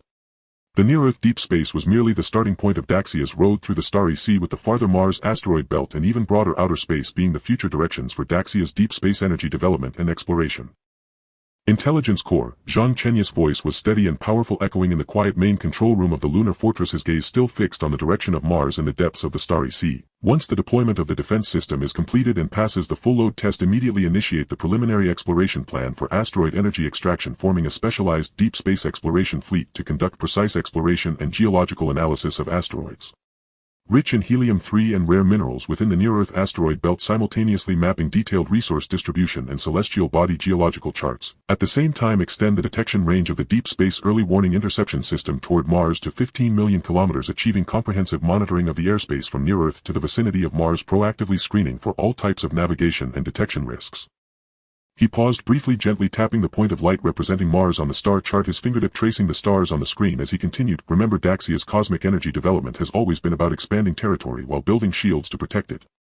We must first secure every inch of near-Earth deep space, fortifying Daxia's shield in the starry frontier before steadily advancing into the deeper seas of stars. This is our bottom line and foundation. Within the starry frontier, Daxia's rules are the only guideline, leaving no room for covetousness or invasion from any external forces. Any attempt to breach Daxia's bottom line will come at a painful cost. Received. The electronic voice of the intelligence core sounded steady and clear, with all commands being instantly recorded, analyzed and synchronized to the Lunar Construction Dock, the Earth Aerospace Command Center, various Starship fleets and exploration equipment research teams, with all executing units immediately entering the preparation phase for the exploration plan. The pale blue interstellar energy light flowed gently, coursed across the screen in the Lunar Fortress main control room, connecting the near-Earth asteroid belt with the direction of Mars in a single line. Daxia's deep space energy development at the initial formation of the star shield officially took a solid and determined step towards the more distant starry sea. In the control room of the Moon Fortress, a giant star map screen displayed a faint blue energy web intricately woven into a three-dimensional network covering the entire lunar and terrestrial domain. The electronic voice of the core processor penetrated the tranquil cabin. The three-dimensional defense network between Earth and the Moon has been fully coordinated. Initiating combat disturbance tests, loading simulated scenarios, high-speed meteor swarm impacts, interstellar strong electromagnetic interference and illegal intrusions in near-Earth space. With the command issued, the nano-energy shield stations in the lunar energy zone lit up simultaneously, the pale blue energy barrier layered upon layered, wrapping the core area into an impenetrable hemisphere. The massive radar antennas of the Deep Space Early Warning Station at the Lagrange L2 point spun rapidly, locking onto the simulated meteor swarm trajectory with precision, while the close defense artillery arrays raised their gun barrels in synchronization, and the electromagnetic interference towers released a light purple disturbance field, forming a coordinated interception system with the early warning station. Real-time data on the screen fluctuated wildly. The meteor swarm was shattered by the shield. Electromagnetic interference accurately blocked the intrusion signals, and the interception rate of the close defense artillery remained fixed at 100. All three high-risk scenarios passed the test. Zhang Chenyu stood before the star map screen, lightly tapping the electronic signature area of the acceptance report. A faint blue light flashed, and the acceptance was approved. Core processor, he swept his gaze over the densely woven defense network on the screen, his voice steady. The daily monitoring of the Earth-Moon defense system is entrusted to you in coordination with the National Aerospace Support Team. No core commands are needed, and daily management data does not require reporting. Received daily monitoring permissions have been transferred, and the core command channel is open 24 hours. The terminal on his wrist suddenly vibrated as General Chen's encrypted communication request popped up. In the holographic projection, General Chen got straight to the point. Chenyu, the defense network acceptance has been completed. You are to conduct deep space exploration in the near domain. I have dispatched 3 high-speed escort ships and 2 exploration support ships to form a convoy which will arrive at the lunar far side docking position in 1 hour. Zhang Chenyu shook his head slightly, directly refusing. There's no need. The Stardust is a single-person exploration vessel, far more maneuverable than a convoy, and the coordinates of the core resource and infrastructure points for this exploration need to be highly encrypted. Collaborating with multiple people poses a risk of leaks. He paused briefly, finalizing the core division of labor.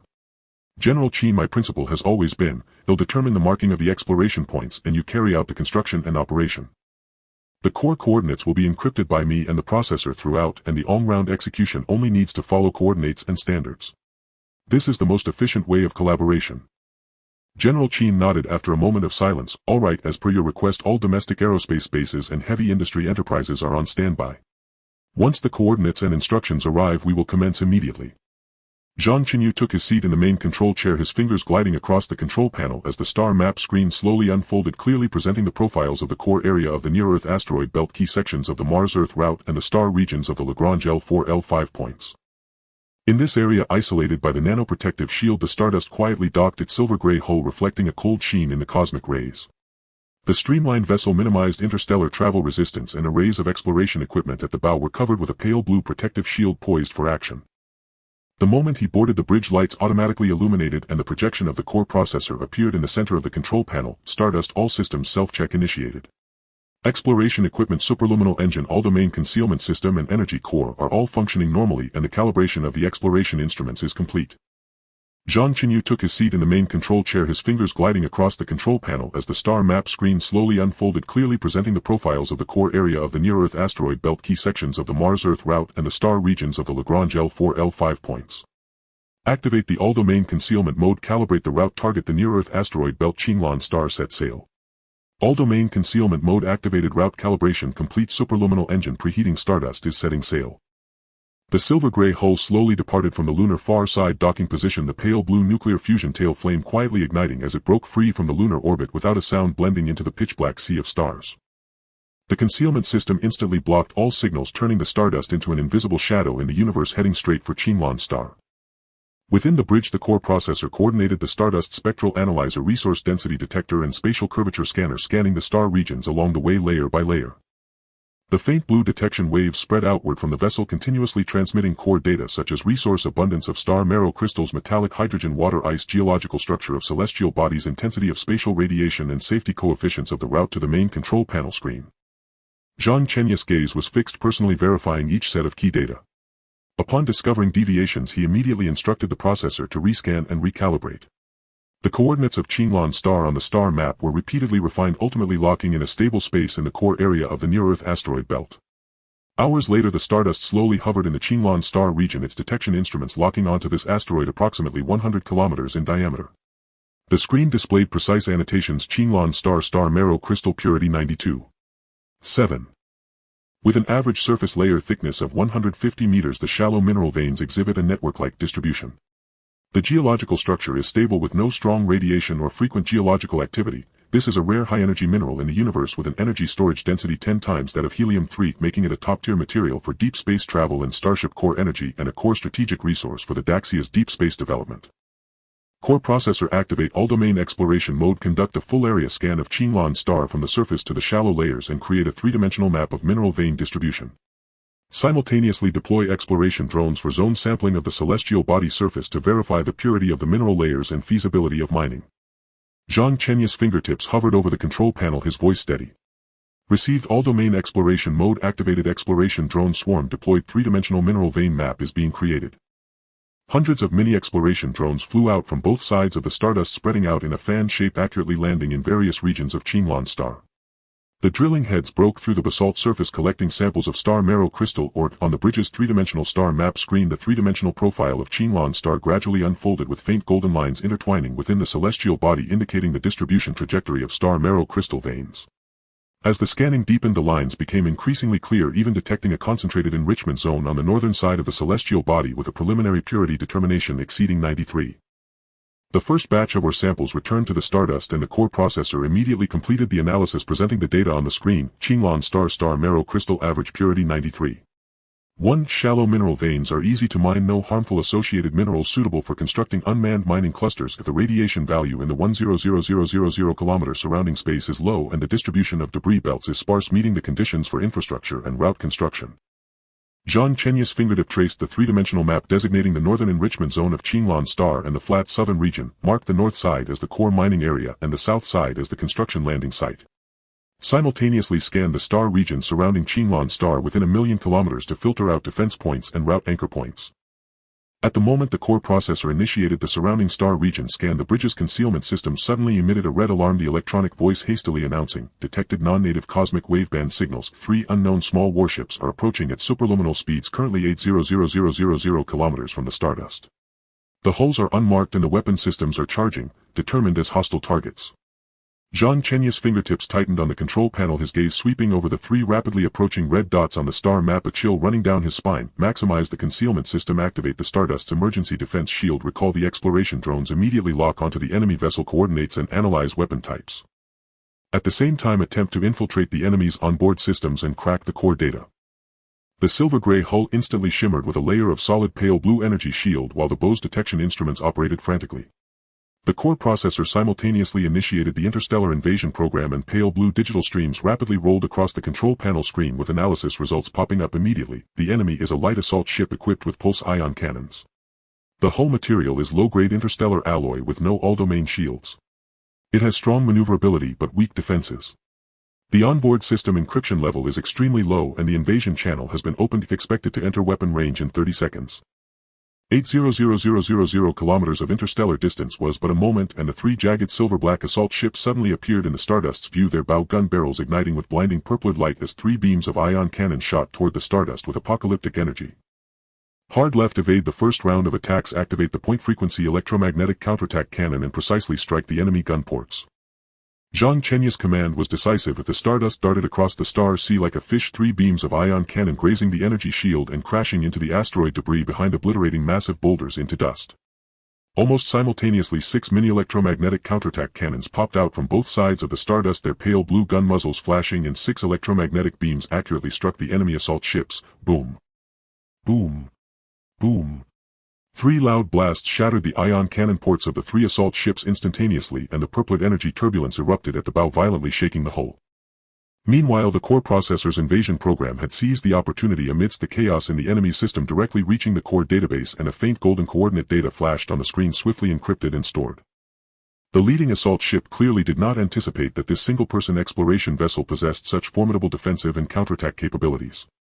After a brief loss of control, the three ships immediately formed a triangular formation to encircle, with numerous rapid-fire cannons deploying from both sides of the hull, unleashing a torrential rain of energy projectiles toward the Stardust. Increase the power of the energy shield to 100. Activate core processor linked precise interception. Open interstellar encrypted communication and send a level 1 attack signal to the Earth-Moon Defense Network, sharing coordinates. Zhang Chenyu declared firmly, and the pale blue energy shield of the Stardust instantly thickened several times.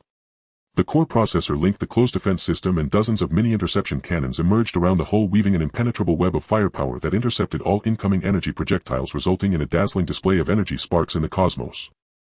The enemy warships exhibited maneuverability far beyond expectations, continually tightening their triangular formation, attempting to draw closer to the Stardust for boarding operations. The boarding hatches of their hulls opened, and several small combat drones surged out, charging directly toward the energy shield. Seeking death. A cold glint flashed in Zhang Chenyu's eyes as he pressed down hard on the control panel. Activate the Stardust's hidden weapon, the Star Core Pulse Cannon, charging to 30, and direct fire at the core of the enemy formation. The exploration equipment array at the bow of the Stardust parted instantly, revealing a pitch-black cannon muzzle as pale blue interstellar energy surged violently. 2 seconds later, a solid pale blue pulse beam shot out, accurately striking the core of the three-ship triangular formation. Boom! A violent explosion resonated in the Qinglan Star region, the hull of the first assault ship blown apart with a massive hole, its energy core exploding instantaneously, transforming into a dazzling fireball. The other 2 ships were thrown by the shockwave, their hulls severely damaged, with their defense systems entirely crippled and their superluminal engines unable to start. The 2 surviving ships appeared fearful, attempting to release interference signals to escape, but were firmly locked by the Stardust's detection instruments. Just as Zhang Chenyu was about to order another shot, the voice of the core processor suddenly sounded. The coordinates of the enemy's main star have been successfully extracted and encrypted. The Earth-Moon Defense Network support signal has arrived. 6 high-speed interception ships have broken through the superluminal route, currently 500,000 kilometers from the Stardust, and are expected to arrive in 1 minute. The enemy's remaining warships have detected the support signal and are initiating self-destruction procedures. Deploy the energy shield for all domain protection to avoid the impact of the self-destruction. Collect samples of the enemy's shipwrecks and analyze their civilization level. Before he finished speaking, the 2 damaged assault ships suddenly exploded, turning into 2 massive fireballs, and the shockwave mixed with debris surged toward the Stardust but was completely blocked by the thick energy shield. Moments later, 6 silver-gray high-speed interception ships broke through the Star Sea, arriving at the Qinglan Star region, forming a hexagonal escort formation around the Stardust. The bridge communication transmitted General Qin's urgent voice. "Chenyu, how are you? Are you injured?" Zhang Chenyu looked at the incoming interception ships outside the window side in relief, rubbed his forehead, and replied calmly, "I am fine. The Stardust has minor injuries. The 3 enemy light assault ships have been completely destroyed, and I am currently collecting wreckage samples for analysis." The Qinglan Star mining site and exploration equipment were unaffected, and during the battle the core processor had infiltrated the enemy's onboard systems, extracting their main star coordinates and some star region activity data. However, this near-domain deep space harbored unknown marauders. On the bridge screen, the core processor synchronized the intelligence obtained from the infiltration with the wreckage sample analysis data, revealing unfamiliar star pattern symbols, unmarked interstellar alloy components, and a series of faint golden cosmic coordinates, presenting a brand new hostile low-level alien civilization clearly for the first time in Daxia's deep space exploration vision. Meanwhile, the star marrow crystal layers of Qinglan Star remained stable, only showing a slight luminescence under the recent energy shock, with no cracks appearing. Zhang Chenyu lightly tapped the screen, bringing the intelligence data to the main interface, and spoke to General Qin in a deep voice. "Let's discuss the intelligence we just intercepted. The pants of this group of marauders have already been mostly exposed." The intelligence core immediately synchronized its voice, the electronic tone carrying a sense of precise analysis. "The coordinates of the enemy's main star have been locked, located in the desolate star domain outside the near-Earth asteroid belt, approximately 3.2 light-years from Qinglan Star. There are no stable stellar light sources in the star domain, and it is speculated that its main star is a resource-depleted rocky planet, which is also the core reason for its long-term plundering of deep space resources. Additionally, the activity data extracted by the shipborne system indicates that this civilization has no fixed colonial star domain, only utilizing the main star as a base, dispatching multiple light assault ship squads to roam randomly in the near-Earth asteroid belt for plunder. Each squad consists of 3 to 5 ships with no heavy combat vessels, indicating that their overall industrial and military capabilities are extremely low, unable to construct large warships. Furthermore, the material analysis of the enemy ships flashed on the screen and the intelligence core continued to analyze. Thirdly, the enemy ships are constructed from low-grade interstellar alloy exhibiting weak impact resistance. Their onboard weapons consist only of pulse-ion cannons and rapid-fire energy cannons lacking shield technology, and their faster-than-light jump technology can only achieve short-range jumps with an accuracy error exceeding 1,000,000 kilometers. The ability to lock onto Qinlan star was indeed a fortuitous detection of the weak energy fluctuations from the stardust when it was being surveyed rather than a planned reconnaissance. Lastly, the wreckage sample analysis revealed that the ship components exhibit obvious signs of manual assembly lacking standardized mass production characteristics. The energy core is of inferior fission energy with an energy conversion rate less than one-third of the current technology in the Great Xia, leading to a comprehensive assessment as a low-level interstellar plundering civilization possessing no large-scale combat capability and only posing a threat to unprotected deep space resource points. The close defense cannons of the 6 interceptors were fully charged and the radar swept across the entire airspace to check for residual threats. General Qin's holographic projection gazed at the intelligence data on the screen, his expression easing slightly. It seems that these enemies do not currently pose a major threat. However, the coordinates of the main star could be of great use. A temporary no-fly zone has been established around the area. The engineering ship and heavy escort ship have departed from the dark side of the moon with faster-than-light navigation calibration completed, expected to arrive in 4 hours. Should we delay the exploration and await support? No need. Continue the exploration and simultaneously activate the defense and navigation planning around Qinlan star. Zhang Chenyu shook his head, pointing at the airspace coordinates surrounding Qinlan star on the star map, his gaze sweeping over the faint golden coordinates of the enemy's main star, a cold light flashing in his eyes. Though these plunderers are weak, leaving them would always be a hidden danger. The defense system of Qinlan star must also take this into account. Seizing this opportunity, we need to finalize the comprehensive implementation plan for the development of Qinlan star. First build defenses, then expand mining and simultaneously establish dedicated transport routes to turn Qinlan star into a core energy base in near-Earth deep space. I instruct the intelligence core to carry out several tasks. First, conduct a precise scan of the star domain within a radius of 1 million kilometers around Qinlan star, selecting 8 defense points arranged in a circular pattern to protect the star body and 4 navigation anchor points to connect the Earth-Moon shipping line and the infrastructure area of Qinlan star.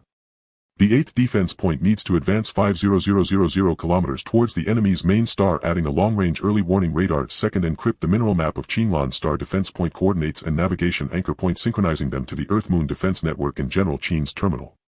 The coordinates and analysis report of the enemy's main star will be encrypted and transmitted separately, classified as top secret. Third, continue releasing exploration drones to complete sampling across the entire star domain of Qinlan star and draw a high-precision mining plan. Fourth, the collected star model.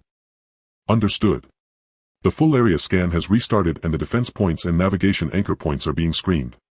The coordinates for the 8th defense point have been adjusted and the exploration drones have been released a second time. Under the operation of the intelligence core, the detection waves of the stardust once again spread across the sky of Qinlan star, the pale blue light weaving through the dark starry sea. Coordinates were accurately marked. 8 defense points were evenly distributed in the airspace surrounding Qinlan star, covering blind spots in the rubble belt entrance to navigation routes and the airspace towards the enemy's main star. The 4 navigation anchor points linked the relay station of the Lagrange L1 point directly to the Earth-Moon transport line, forming a preliminary safe energy transport route. Among them, the 3rd anchor point is adjacent to the solar power station at the Lagrange L1 point, allowing direct energy supply, enabling the transport vessels to recharge mid-route, significantly enhancing transportation efficiency. The adjusted 8th defense point penetrates deep into the core of the rubble belt facing the direction of the enemy's main star, becoming the frontline early warning post for the defense belt of Qinlan star, filling the defensive gap in that direction. On the screen, the 3-dimensional development map of Qinlan star slowly took shape. The core mining area on the north side was divided into 10 sections, each with reserved takeoff and landing corridors for drones and transport pipelines, allowing for synchronized mining and centralized transportation. The southern infrastructure area clearly delineated 3 functional zones: an unmanned mining control center, a primary processing base for star marrow crystals, and a docking pier for transport ships, even pre-planning the location of storage for interstellar alloys and energy supply stations, reserving ample space for subsequent development. The circular defense belt centered around Qinlan star formed a 3-layer protective network, with the inner layer focusing on close-range interception, the middle layer responsible for airspace monitoring and early warning, and the outer layer tasked with long-range deterrence.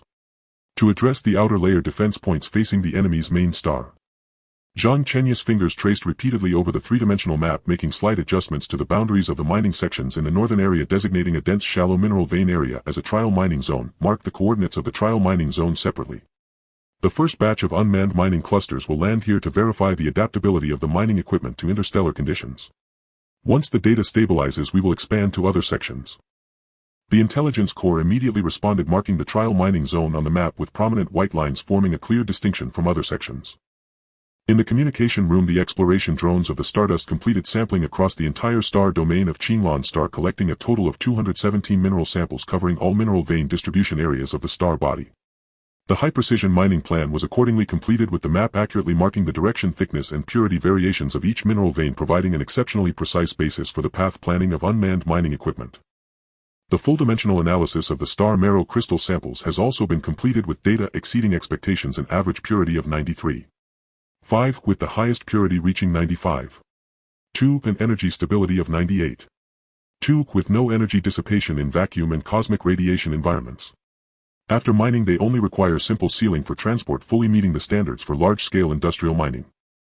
Moreover, the supplementary analysis of the enemy civilization conducted by the Intelligence Corps was completed simultaneously. This civilization lacks the capability for cross-light-year reconnaissance, and its positioning of Qinglong star was purely incidental.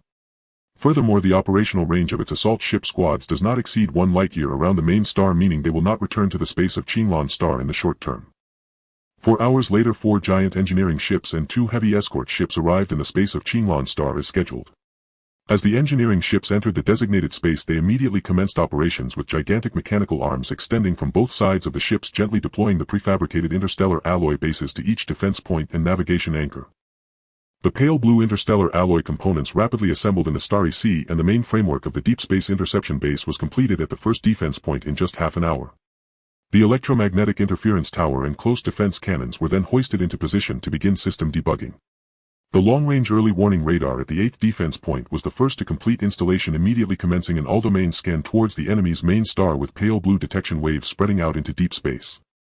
The relay station at the navigation anchor point was also under simultaneous construction, with solar panels and energy shield generators being installed in sequence, quickly taking shape as a small energy supply station. The 2 heavy escort ships entered the circular defense belt, working in tactical coordination with the 6 high-speed interceptors to delineate their respective patrol airspaces, initiating 24-hour continuous patrols. The interceptors were responsible for rapid reconnaissance, while the escort ships relied on defense points for targeted protection, creating a seamless dual-layer defense network that firmly safeguarded Qinglong star and the surrounding navigation routes. The Stardust hovered quietly in the airspace above the southern infrastructure area of Qinglong star, with the panoramic windows of the bridge capturing the construction scene outside. The pale blue tail flames of the engineering ships traced busy trajectories in the dark starry sea, while the sounds of interstellar alloy components assembling faintly reached through the communication channels, intertwining with the electronic prompts of the Intelligence Corps. Zhang Chenyu stood before the window, his gaze sweeping over the forming defense bases and relay stations resting on the surface of Qinglong star that glowed faintly. This once unknown asteroid was beginning to radiate a unique brilliance in the near-Earth asteroid belt, thanks to the discovery of star marrow crystals and the deep space development layout of the Great Xiao. At this moment, the coordinates of the enemy's main star lay quietly in a corner of the star map, becoming the first potential threat locked in the deep space exploration of the Great Xiao. He raised his hand to gently tap on the control panel, finalizing the encryption backup of the mineral map of Qinglong star, mining plan, defense layout map, navigation design map, and the analysis report of the enemy civilization, storing them in the core database of the Stardust, in the cloud of the Intelligence Corps, and in the top-secret server of the Earth-Moon Defense Network, achieving triple data backup to completely eliminate the possibility of leakage of coordinates and development data.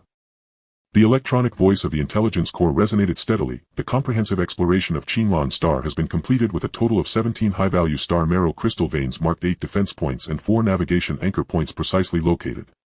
The long-range early warning radar at the 8th defense point has been powered on and is operational. The engineering ships have completed the main construction of 3 defense bases and 2 navigation relay stations, with the preliminary construction of the Earth-Qin transport route established. The analysis of the star marrow crystal samples has been concluded, and the development directive for unmanned mining clusters has been synchronized to the dark side of the moon base and Jiuquan Heavy Industries, with the first batch of mining equipment entering mass production. No anomalies detected in the all-domain scan towards the enemy's main star, with no signals from enemy vessels detected. Zhang Chenyu raised his hand to press on the wrist-mounted intelligence terminal, sending final instructions to General Qin and the Earth-Moon Defense Network. All tasks related to the exploration of Qinglong star have been completed. Defense construction, mining preparations, and navigation construction will be initiated simultaneously. The Stardust will remain in the space of Qinglong star to calibrate subsequent construction until the trial mining area yields ore and the Earth-Qin transport route is officially opened. Additionally, expedite the RD of core components for the Chenyu flagship at the dark side of the moon base. The first batch of star marrow crystals from Qinglan star will be prioritized for the construction of the Chenyu, ensuring the rapid formation of core combat power for the fleet. Simultaneously synchronize the enemy civilization analysis report to the National Deep Space Strategic Research Center to evaluate subsequent countermeasures and reconnaissance plans. General Qin's holographic projection immediately replied, "All instructions have been received and the various units are advancing as planned." The construction team for the Chenyu at the dark side of the moon base is ready for the adaptation of the star marrow crystal energy core, awaiting the arrival of the first batch of ore. The National Deep Space Strategic Research Center has received the intelligence and is conducting specialized analysis. After hanging up the communication, Zhang Chenyu looked once more at the Qinglan star outside the window.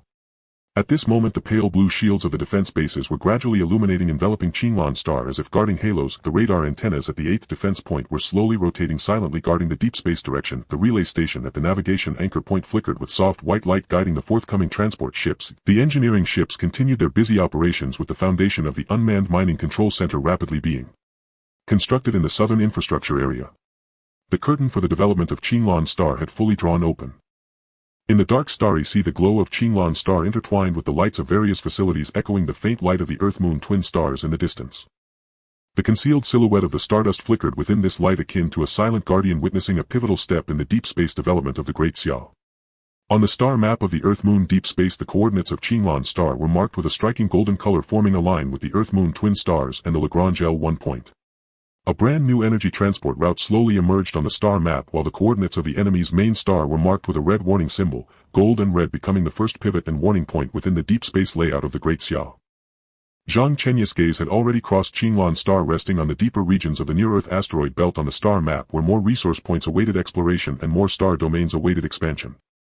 However, he understood that only by firmly securing this first foothold of Qinglan star, strengthening defenses, stabilizing mining, and allowing the Earth-Qing transport route to become a stable energy artery while closely monitoring potential threats, could the deep space development of the Great Xia proceed steadily and far. Exploration does not cease and defense continues. This is the principle he has set, and it is also the foundation for the Great Xia's march into the Starry Sea. The pale blue defensive energy veil of Qinglan star shimmered with delicate ripples across the starry void, while drilling beams from the experimental mining zone pierced the vacuum, illuminating veins of golden-hued star marrow crystals with a radiant incandescent glow. Zhang Chenyu stood at the center of the bridge aboard the Xingchen vessel, his fingertip lightly resting upon a metallic control panel etched with alien glyphs, a core asset he had acquired years earlier through trade with an extraterrestrial civilization exchanging rare resources for the dark crystal annihilation energy technology, a system far surpassing human comprehension and now humanity's sole key to shattering the ceiling of energy limitation.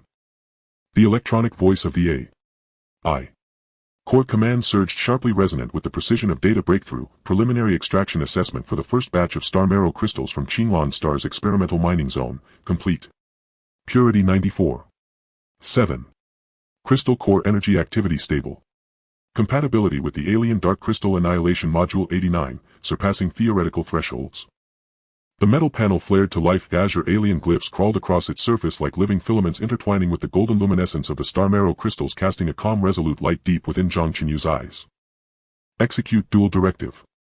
His voice was icy decisive, utterly unwavering. Deep space threat reconnaissance directive: deploy 30 Shadowblade-class nano-stealth probes in 3 staggered waves advancing in triangular formation. Equipped with gravitational wave cloaking systems, they shall approach within 1,000,000 kilometers of the enemy's primary star, prioritizing scans of fleet deployments, energy hubs, and anti-air blind zones. Upon detection, immediate silent hibernation. Transmit data only under absolute stealth.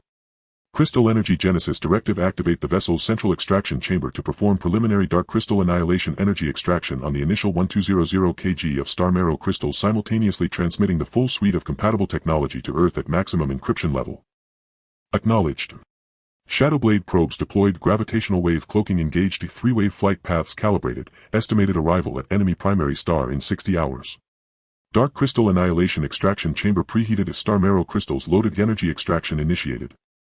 The cargo bay door of the Xingchen vessel slid open soundlessly, releasing 30 diamond-shaped probes, each no larger than a human fingernail, into the starry expanse like phantoms. Their anti-detection coating absorbed all interstellar radiation, suppressing even gravitational wave signatures beneath the universal background noise. 3 probe formations shielded by asteroid debris fields raced toward the desolate stellar region 3. 2 light-years away, diverging along 3 distinct vectors, leaving no trace in the abyssal blackness of deep space. Within the vessel's core extraction chamber, its walls inscribed with alien glyphs, the pale golden star marrow crystals floated in suspension. Azure annihilation energy surged violently along the engraved pathways, colliding with the crystals in near-silent resonance, producing only the faintest ripple of light. This was the extraterrestrial standard of mass energy conversion and energy release efficiency 100 times greater than controlled nuclear fusion. Primary extraction complete. The A.I. Core Command's announcement carried a palpable tremor as energy values spiked wildly on-screen and the Azure curve shot past its peak. Per gram of star marrow crystal extracted, dark crystal energy equals the output of 400 tons of standard coal nuclear fusion. Extraction efficiency 93. Residual slag is fully recyclable into top-tier interstellar alloy feedstock. Dark crystal energy sealed within antimatter isolation storage, total yield 1116 units. This figure was not mere data, it was humanity's unshakable foundation for stepping beyond the solar system and anchoring itself firmly in the deep void. Zhang Chenyu immediately established an encrypted holographic link with General Chen. As the transmission stabilized, a low murmur rose across the Deep Space Command Center behind General Chen. The azure glow of dark crystal energy pulsed across the screen, alien compatibility glyphs and energy parameters displayed with crystalline clarity. That staggering figure, 100 fusion efficiency, pierced every gaze like a blade. General Chen, this is dark crystal annihilation energy, the core technology one obtained decades ago through direct trade with an extraterrestrial civilization. Zhang Chenyu's voice resonated steadily through the secure channel filling the command center. Today, star marrow crystals have achieved perfect integration. Humanity has formally mastered transgenerational energy. From this foundation, Earth shall immediately launch the comprehensive deep space resource saturation mining and defensive architecture ascension initiative, under my command. First, the lunar helium-3 base shall undergo immediate strategic transformation. Helium-3 fusion will serve as baseline energy for civil infrastructure and foundational industry. Dark crystal annihilation energy shall be designated strategic core, prioritized exclusively for deep space fleets and critical defense systems. 3 dark crystal energy reserve depots shall be constructed on the moon, guarded by elite sentinels alongside a dedicated star marrow crystal inspection center. Second, near-Earth asteroid belt exploration squadron shall expand to 30 task forces, each comprising 2 escort frigates, 5 mining vessels and 3 crystal mineral survey ships, launching omnidirectional gapless reconnaissance. All star marrow crystal deposits are to be extracted at any cost, extracted or shall be transported directly. He tapped his finger against the crimson alert marker denoting the enemy's primary star on the stellar map, his gaze cold and unyielding. Additionally, construct 5 new dark crystal annihilation extraction bases on Qinglan star immediately. Engineering vessels shall suspend all non-critical construction and prioritize these bases and defensive outposts. Qinglan star, as humanity's deep space anchor, must achieve full energy self-sufficiency and flawless defensive integrity. All directives received. Maximum encryption transmission initiated. Defense Industry Research Institute, National Space Administration and Deep Space Development Command are now at Level 1 combat readiness. General Chen snapped upright, his voice thunderous and resolute. Lunar base transformation commences immediately. Asteroid belt squadron expansion begins now. Defensive grid ascension initiative launches without delay. Chenyu vessel RD team reports for duty, awaiting dark crystal energy specifications. The moment the transmission severed, humanity's deep space frontier expanded, anchored simultaneously by Qinglan star and Earth, in a thunderous irreversible dawn. Above Earth, Jiuquan, Wenchang and Xichang space launch centers ignited in unison. Defense satellites and radar arrays equipped with dark crystal energy modules soared skyward, their exhaust trails staining half the heavens crimson. In near-Earth orbit, 30 exploration squadrons shot like arrows into the asteroid belt, crystal mineral detectors scanning relentlessly, not a single star marrow energy signature left undetected. Across the lunar surface, massive engineering platforms labored day and night. Helium-3 mining and dark crystal energy depot construction advanced in parallel, pale blue fusion light and azure dark crystal radiance intermingling in luminous harmony. In Qinglan star's orbit, 4 colossal engineering vessels reoriented their manipulator arms, abandoning further construction of unmanned mining control centers to focus entirely on erecting the main frameworks of the extraction bases. Extraterrestrial energy glyph templates were assembled with surgical precision, interstellar alloy components layered seamlessly, azure energy currents began flowing tentatively within the skeletal structures, 5 extraction bases rapidly taking shape against the starfield. 6 heavy escorts and 6 interceptors formed dual patrol rings circling Qinglan star at high velocity, while the long-range early warning radar at Defense Node 8 operated at full power, its pale blue detection sweep fanning outward into the void, synchronized with dark crystal-powered electromagnetic jamming towers to weave an impregnable defensive net. Meanwhile, 2 light-years away in the deep void, the first wave of Shadowblade probes had completed 3 interstellar jumps, slipping silently into the outer orbital perimeter, 150000 kilometers, from the enemy's primary star, shielded by cosmic dust clouds. On screen, the probe's feed revealed a desolate gray-black rocky planet adrift in darkness. Dozens of battered light assault vessels drifted in its gravitational belt, hulls pockmarked with meteor impacts, energy signatures weak and erratic, bearing clear signs of prolonged raiding and attrition. 6 pulsing red glows flickered rhythmically across the planet's surface, enemy energy hubs each encased in crude alloy shielding. Their light wavered erratically, betraying severe instability in energy output.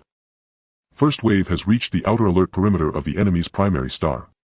Detected 37 light patrol vessels. No heavy warships. No deep space defense satellites. Anti-air firepower dense along the equatorial band, but gun barrels visibly aged.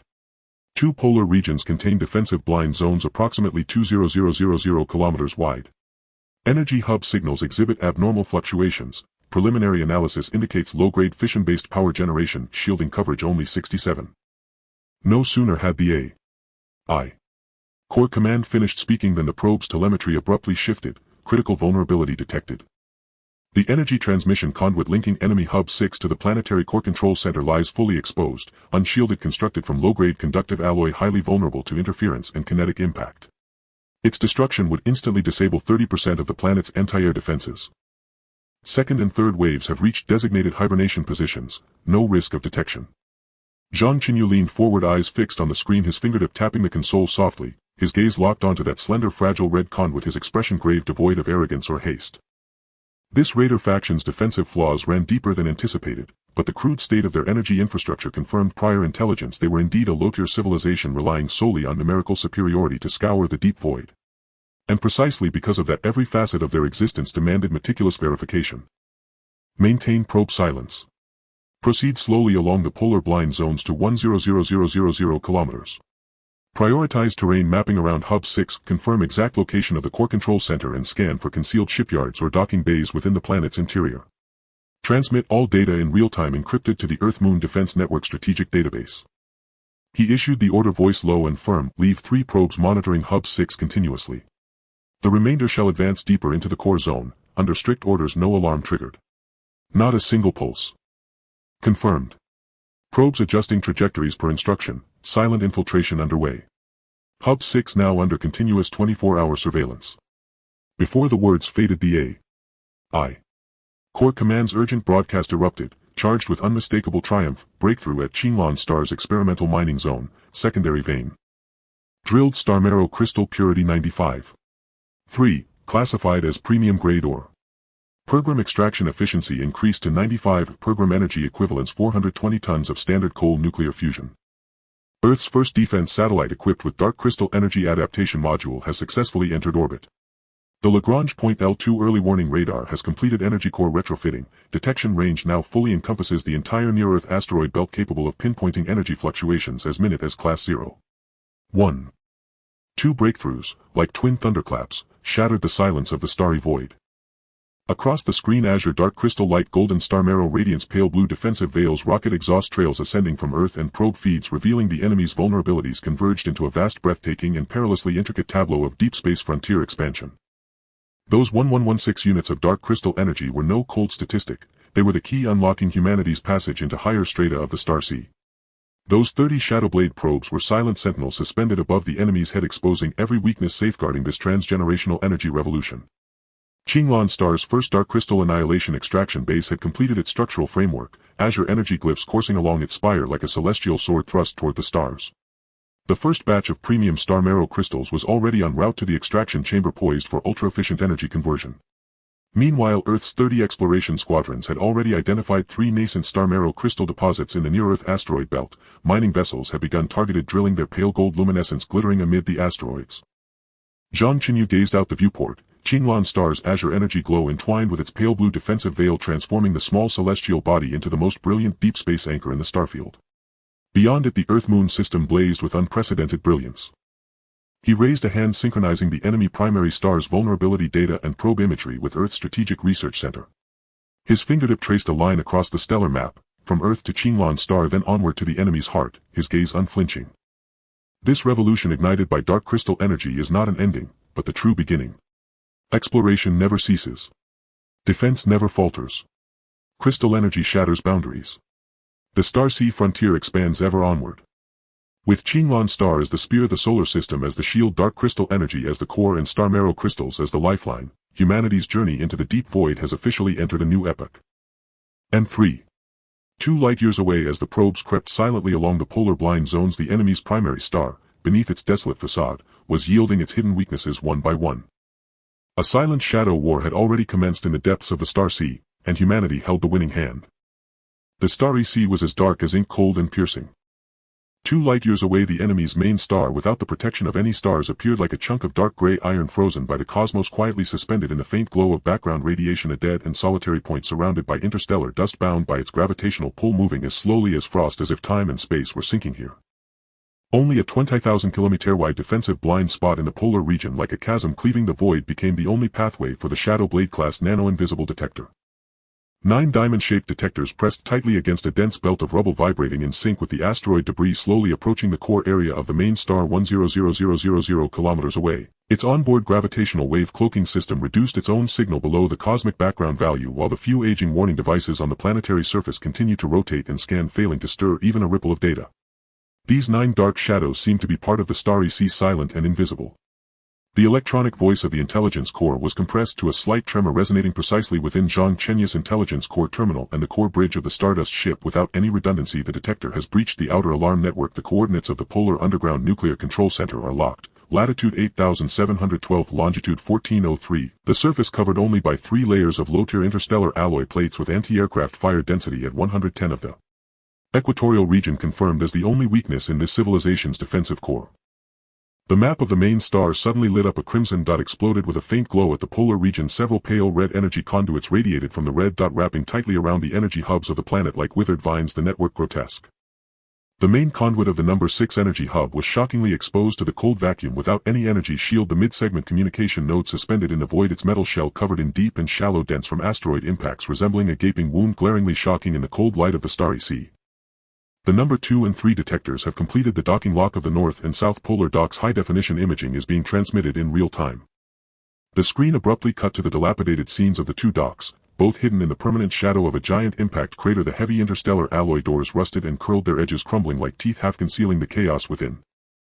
Dozens of light assault ships were haphazardly stacked, the hulls scarred in emergency welds layered like scabs, some holes exposing their fission energy cores, pale red glow flickering weakly, now bright and now dim like the last gasp of a dying being. Even the energy leakage was clumsy and sluggish.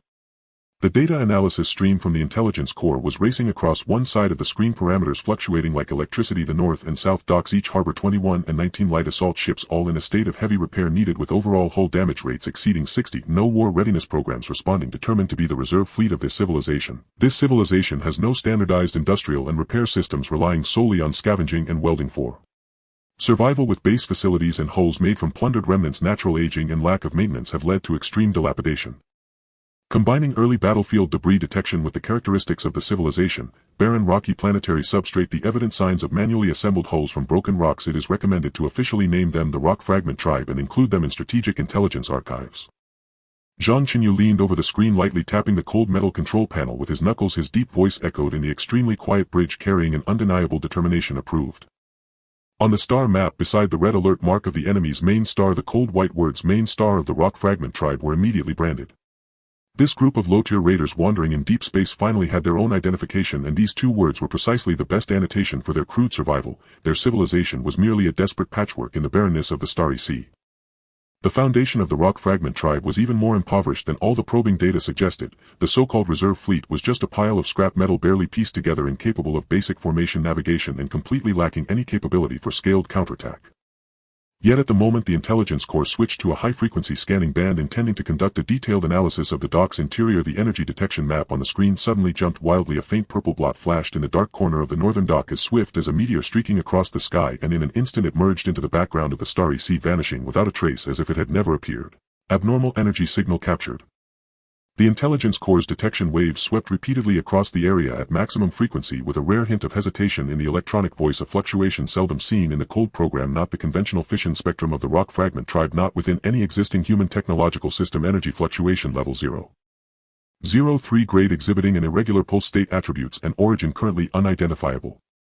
The faint purple energy patterns were extracted separately on one side of the screen, fragmented and elusive, shapeless like silken threads, distinctly different from the coarse and chaotic red fission energy patterns of the Rock Fragment Tribe. Zhang Chenyu's gaze suddenly froze, a glint of sharp light flashing deep in his eyes, his fingertips quickly tapping into a private encrypted database. It was a collection of dozens of core energy pattern maps from interstellar civilizations preserved through life and death experiences during his early dealings with alien civilizations, each marked with the imprint of blood and fire. The purple patterns were precisely compared with the data in the database, the patterns on the screen overlapping and then suddenly diverging. Just as they were about to be deemed unrelated, they unexpectedly brushed against the foundational patterns of dark crystal annihilation technology, sparking a barely noticeable alignment, yet in the blink of an eye they completely deviated, no longer bearing any resemblance, like a mirage impossible to grasp. Expand the scanning range of the northern dock to 100 kilometers. Implement 24-hour uninterrupted silent monitoring regardless of energy consumption. Dig deep into the root of this signal, he commanded in a low voice, his knuckles turning slightly pale from the force, his eyes swirling with an unshakable vigilance. The rock fragment tribe could not even produce the most basic standardized hulls. There was no way they could touch dark crystal, a high-level technology across generations. This purple pattern must either be the remnants of alien debris they stumbled upon while wandering in deep space, or there exists an undetected unknown entity hidden within this seemingly barren and desolate starfield, like a giant beast lurking in the deep sea, peering through the rock fragment tribe, observing humanity's deep space layout. At this moment, Qinglan Star was welcoming a golden opportunity for human deep space development, shining with its unique brilliance in the inky starry sea. The distinct blue glow of dark crystal annihilation technology was slowly replacing the originally pale blue defensive light curtain, becoming a new star mark for this small planet, shining exceptionally bright in the coldness of the near-Earth asteroid belt, like a blue star anchoring humanity's steps into deep space. In the southern construction area of Qinglan Star, the mechanical arms of 4 giant engineering ships swung tirelessly day and night, finally completing the last production adjustment of the first dark crystal annihilation extraction base. The alien standard blue energy patterns crawled over the base's tower like living beings, intertwining and merging with the pale golden glow of star essence, brilliant beams piercing the sky, penetrating the inky starry sea, becoming a striking river of light in the near-Earth asteroid belt, carving a warm trajectory through the cold. The first batch of 1 ton of premium star essence crystal was precisely sent into the center extraction chamber of the base, the blue annihilation energy flowing out wildly along the preset patterns, the energy values inside the chamber skyrocketing at a visible speed. The report from the intelligence core wrapped in barely concealed excitement, shattering the tranquility of the construction area. The mass production mode of the first dark crystal annihilation extraction base has officially begun. The extraction operation for the premium star essence crystal was completed, yielding 320 units of high-purity dark crystal energy with an energy purity of 99. The extraction residue has been simultaneously sent to the secondary refining chamber, which can refine 800 kilograms of premium interstellar alloy material with a raw material purity reaching 98. 7. With no resources wasted. The sealed door of the heavy transport ship slowly slid open, a low humming vibrating in the vacuum. 320 units of dark crystal energy were all stored in the antimatter isolation storage chamber. The multilayered interstellar alloy plates on the outside of the chamber interlocked tightly, producing crisp metallic clinks, completely imprisoning the dangerous annihilation energy, impenetrable. 2 heavy escort ships immediately entered their dedicated escort route. The Closian gun barrels of the ships slowly raised, fully charged throughout, the barrels shining with a cold metallic light, the ships fully readied for combat, rushing toward the Lagrange L1 relay station. This batch of core energy was key to the power core adjustment of the Chenyu flagship at the lunar backside base, essential for humanity's intergenerational deep space navigation, leaving no room for error. The remaining 4 dark crystal annihilation extraction bases have completed their main construction and dark crystal energy adaptation, gradually entering a low-power trial operation phase. Thus, the entire Qinglan Star has achieved autonomous operation of the full chain of mining, extraction, storage, transport for star essence crystal, with pale golden material transport ships weaving between the northern mining area and the southern extraction base, while blue energy transport ships shuttle back and forth between Qinglan Star and the Earth-Moon route, the engines glow, weaving a dense net in the starry sea. This small asteroid, once nameless in the starry sea, has completely transformed into the solar system's first deep space crystal energy hub, like a beating blue heart continuously pumping intergenerational core energy power for humanity's deep space development system. The defensive layout under Zhang Chenyu's precise orders completed an extreme elevation in silence. Beyond the bright web, dark pieces were already laid out, weaving an invisible net of death. The massive shipboard mechanical arms of the Stardust ship were as precise as a surgeon's scalpel, steadily placing 10 dark crystal-driven invisible interception cannons into the interstellar alloy bases of 8 core defense points on Qinglan Star, the cannon bodies fitting seamlessly with the bases without a single gap, the outer layer instantly covered with a high-level anti-detection coating of the same color as the bases, flowing and solidifying like liquid, completely concealing the cannon bodies. Without the exclusive activation command from the intelligence core, even if a spacecraft approached within 100 meters, it would be undetectable. These 10 weapons lay coiled like venomous snakes in the darkness, silently awaiting their prey.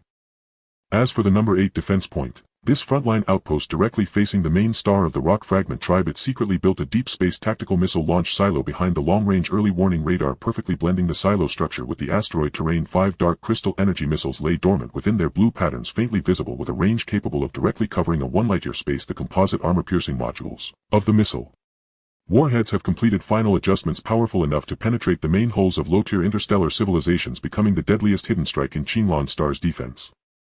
All dark defensive layouts are in place. The intelligence core unfolded the new three-dimensional defense map of Qinlan Star on the main screen, the lines of bright and dark defenses intertwining, weaving an impenetrable protective net covering every inch of space around the star body. All 8 defensive point invisible interception cannons have completed activation calibration. The number 8 deep space tactical missile launch silo only accepts dual commands from you and the intelligence core for activation. The dual defense system of Qinlan Star Bright Web Dark Chess has officially formed, covering the surrounding space of 1 million kilometers without any blind spots. On the surface, 3 layers of pale blue defensive light curtains continue to flow gently, the glow soft, fulfilling the basic functions of daily space monitoring and conventional interception, seemingly gentle yet unbreakable. In the dark crystal-driven invisible weapon systems lay silent and coiled like hunters in the night, concealing all their sharpness, waiting for the moment their prey appears to deliver a fatal blow.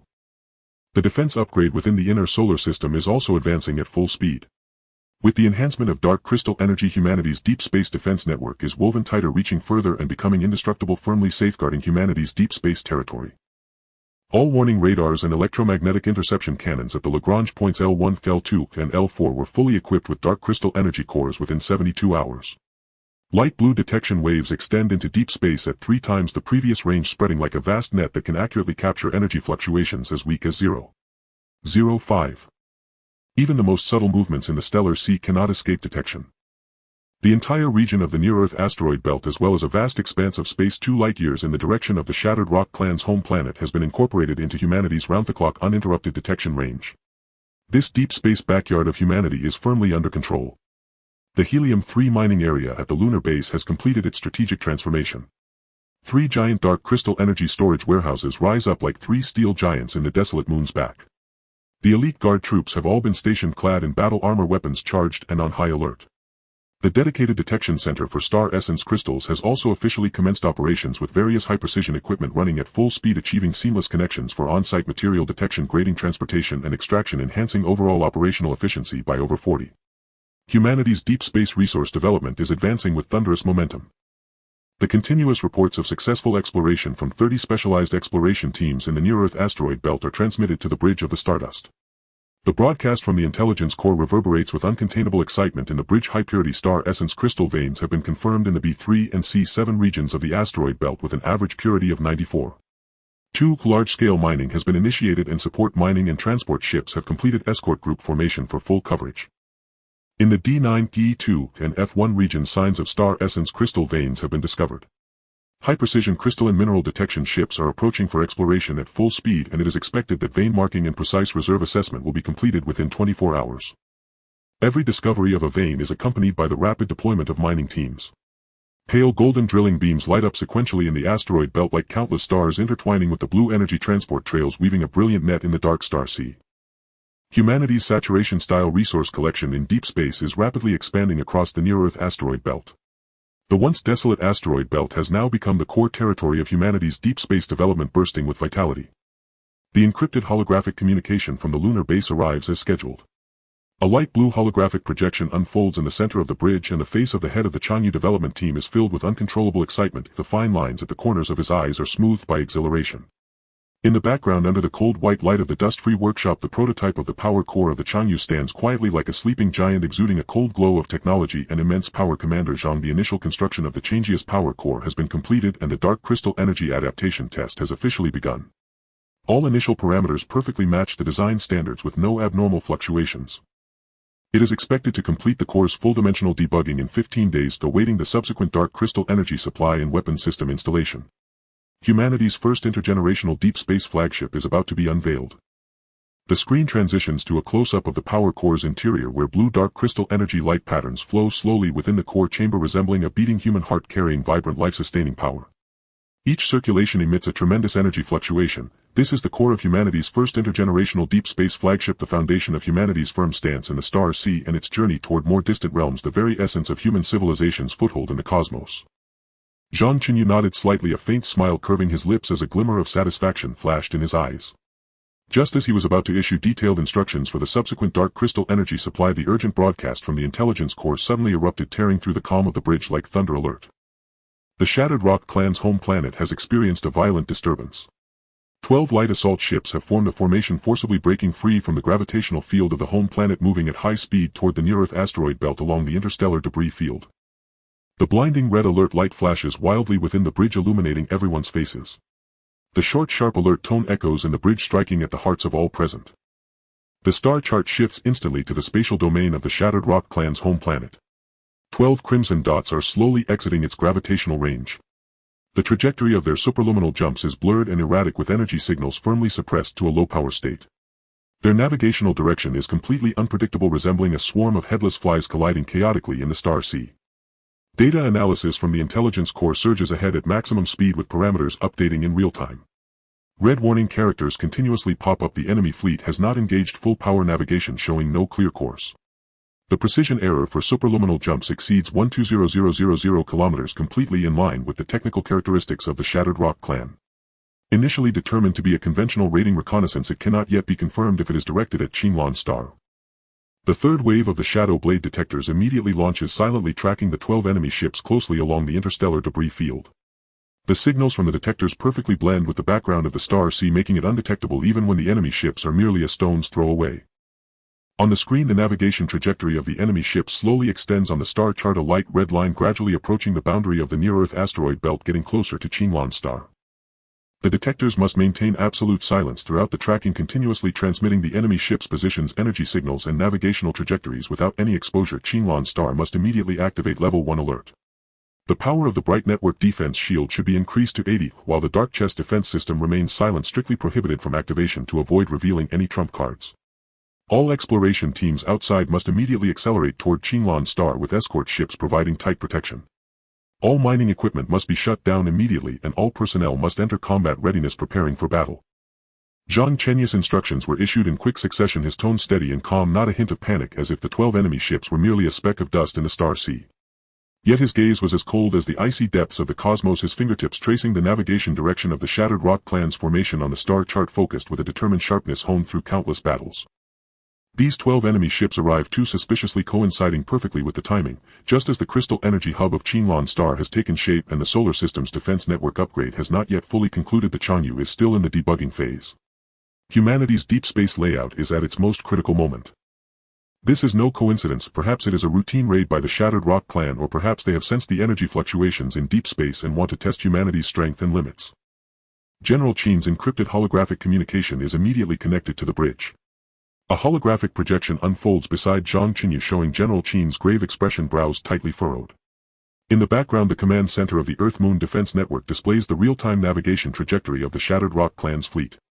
Countless staff members are busily working, and the red alert light casts a crimson hue over the entire command center. Commander Zhang, the emergency analysis results from the National Deep Space Strategic Research Center have come in. The departure of the enemy fleet is likely a probing action. It is recommended to preemptively activate Level 2 defense for Qinglan Star and dispatch an interception fleet to the outer edges of the near-Earth asteroid belt for preemptive interception, nipping the danger in the bud. Zhang Chenyu stares at the 12 slowly moving red dots on the star chart, his fingertips still lightly tapping on the control panel. The metallic clinks resonate clearly in the quiet bridge, once and again striking the hearts of all and bringing a sense of calm. After a moment, he slowly shakes his head, his gaze sweeping over the pale blue defense shield of Qinglan Star, then landing on the deep star sea in the direction of the Shattered Rock Clan's home planet. That expanse of star sea, dark as ink, hides countless unknowns. His voice is as firm as iron, carrying an undeniable resolution. No need, hold steady. His fingertip points to an undefended mining point in the near-Earth asteroid belt on the star chart, a deliberate flaw left by humanity.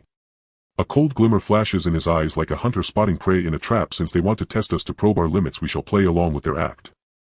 Let them enter the near-Earth asteroid belt, thoroughly uncovering their raiding tactics, firepower configuration and combat methods, and see just how capable these Shattered Rock Clan raiders are, ensuring they come and go empty-handed. On the main screen of the bridge, the images from the Shadow Blade detectors of the enemy ships are crystal clear. 12 Shattered Rock Clan light assault ships are clumsily navigating through the debris field. Their energy signals fluctuate wildly, hastily changing course to dodge asteroids, resulting in slight collisions and dull thuds. The faint red energy glow flickers, revealing their crude and outdated technology, like a group of toddlers taking their first steps, struggling to move through the star sea.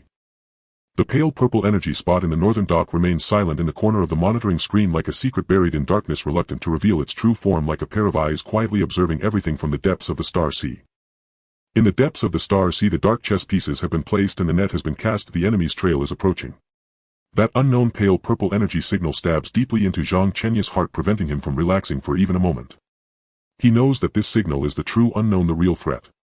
He understands better than anyone that humanity's journey of deep space exploration is never smooth, and enemies are not only those visible on the surface. The Shattered Rock clan may be mere ants in the star sea, unable to stir up significant waves, but those unknowns hidden behind desolate star fields, those mysterious signals that can slightly resonate even with dark crystal technology, and those entities lurking in the shadows are the true potential threats that humanity must guard against, like reefs concealed in the deep sea, which if overlooked could lead to shipwrecks and human casualties, causing humanity's deep space layout to fall short. At this moment, Qinglan Star stands quietly, the blue crystal energy glow interwoven with the light of the pale blue defense shield like an indestructible deep space anchor point, a silent guardian protecting humanity's hope in deep space. It awaits the impending test, the prey to be trapped, and also a thunderous counterattack that has long been set in motion, a battle in the star sea belonging to humanity. The starry sea stretches infinitely, with fragments of stone and dust flowing like frost swirling through the cold, desolate void. Gigantic meteors ranging from several kilometers to dozens of kilometers drift slowly under the pull of gravity, their surfaces pockmarked and glistening with interstellar ice shards reflecting a cold, hard matte sheen under the faint light of distant stars. The 12 lightweight assault ships of the Shattered Rock tribe, like lost wild ducks, staggeringly weave through the debris flow of the near-Earth asteroid belt. The pale red fissure light patterns on the hull flicker erratically, the thin protective layer as fragile as a cicada's wing trembles violently under the impact of meteorite fragments. Each hard collision causes the energy signals of the ships to fluctuate violently, even the residual spatial ripples from their superluminal jumps are wrapped in a coarse, cumbersome manner, carving out distorted and awkward trajectories across the starry sea. The Shadow Blade Squadron No. 3, consisting of 7 probes transformed into complete phantoms of the starry sea, lying in ambush within the shadowed folds of 6 gigantic meteors. The onboard gravitational wave cloaking system suppressed their signals to below the cosmic background level, while high-definition cameras captured the 12 awkward ship silhouettes through the cracks of the meteors, transmitting real-time images to the main screen of the Stardust's bridge. The Shattered Rock tribe's formation displayed no semblance of coordination, sometimes drifting apart by tens of thousands of kilometers and at other times huddling together without warning. In their attempts to evade the gigantic meteors blocking their path, they hurriedly altered course multiple times, with the energy nozzles at the ship's tail blasting chaotic red light. 2 of the ships even collided violently in their panic, the pale red fissure energy instantly dissipating into fleeting mist across the starry sea. The Shattered Rock tribe's formation is currently 1.2 light-hours away from the core area of the near-Earth asteroid belt, with no clear heading and energy signals continuing to output at low power without activating any long-range detection devices. The electronic voice of the intelligence core is steady and cold. The cumulative damage rate of the hull continues to rise, with meteorite impacts currently reaching 11. Ships No. 3 and No. 7 have minor propulsion system malfunctions with speed 17 below the average of the formation. It is determined that they have not detected our probes and are taking no countermeasures or precautionary actions, and the shipboard features indicate no high-level detection equipment. Zhang Chenyu stood before the bridge's observation window, his posture tall and straight, his fingertips lightly resting against the cold, hard alloy window. The cool metallic touch spread from his fingertips to his palm, and beneath his gaze lay the 12 faint red glows amidst the starry sea, his expression cold and unruffled, with only his eyelashes casting a faint shadow under the refraction of the light screen. On the star chart, the blue crystal energy glow in the direction of the Qinglan star radiated steadily like a piece of jade embedded in the starry sea. The pale blue defensive light screen at 80 power enveloped the entire asteroid gently, its surface displaying subtle energy flows that circulated slowly, deliberately concealing its brilliance. Meanwhile, the concealed interception cannons at 8 dark defense points and the 8th deep space tactical missile silo maintained absolute silence. The high-level anti-detection coating glimmered under the ambient starlight, resembling the cold gray mat of meteorite terrain, seamlessly blending the cannon mouths and silo doors with the surrounding rock surfaces as if they were one with this star domain, with not a trace of artificial evidence ever existing. All exploration formations have completed their circular assembly around the Qinglan star, with 27 exploration ships having entered the protective circle of the escort fleet. The escort fleet is deployed in 3 layers: outer for alert, middle for interception, and inner for protection with no defensive blind spots. The communications officer's voice pressed down on the taut comm. All star marrow crystal mining equipment has been shut down, and the temporary explosion-proof protective layer on the surface of the star marrow crystal vein has been activated. 3 dark crystal energy supply ships from the far side of the moon have entered a concealed standby at the Lagrange L1 point. The core debugging of the Chenyu has been temporarily halted, and all technical personnel have shifted to combat readiness positions. On the star chart, the blue light spot representing humanity's deep space power, like a dormant lion, concealed all its sharpness beneath its wings. At that moment a deliberately unprotected mining point in the near-Earth asteroid belt was fully exposed in the starry sea. It was a small rocky asteroid with a diameter of less than 20 kilometers with dozens of piles of pale golden star marrow crystal mining residue scattered on its surface gleaming enticingly under the starlight. Several heavy drilling equipment were half buried in the rubble and emergency indicator lights were flickering on the energy connection ports. There was even a small transport vessel tilted in a depression on the rock surface, its door wide open and a small amount of star marrow crystal powder remaining inside, presenting an utterly unguarded and easily accessible appearance. This was bait laid out by Zhang Chenyu himself, a sweet lure calculated to tempt the Shattered Rock Tribe's greedy nature to willingly take a bite. Is there any new communication request from General Chen? Zhang Chenyu slowly turned around, his gaze sweeping over the faintly golden light spot on the star chart, his tone flat and unruffled. General Chen's third encrypted communication request was just received 3 minutes ago. The communications officer quickly responded, adjusting the holographic projection to the secondary screen. General Chen's serious face appeared on the screen. I still recommend sending the 1st and 7th interception fleets to conduct a feigned attack 50,000 kilometers outside the mining point to drive them away to prevent the Shattered Rock Tribe from entering the core area of Qinglan Star's 100-kilometer defense circle. Additionally, the Earth-Moon Defense Network has fully entered a Level 2 alert state with 18 interception ships having completed assembly in near-Earth orbit ready to initiate superluminal jumps at any time. Zhang Chenyu's gaze fell on General Chen's tightly furrowed brow on the secondary screen, shaking his head slightly. He raised his fingertip and pointed at the coordinates of the mining point on the star chart, lightly tapping it. His cold voice, carrying an undeniable determination, echoed clearly in the quiet bridge. Reply to General Chen: execute according to the original plan. All interception fleets maintain silence and stand by in place. The Shattered Rock Tribe's strength is insufficient to breach even our bright net defenses. They are unworthy of us taking serious action. A few terse words caused all personnel in the bridge to stiffen, everyone holding their breath, their fingers dancing across the control panel like butterflies, precisely executing each combat readiness command.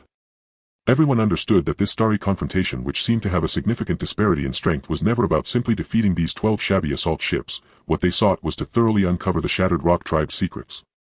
These 12 ships were merely a probe cast into the starry sea by humanity.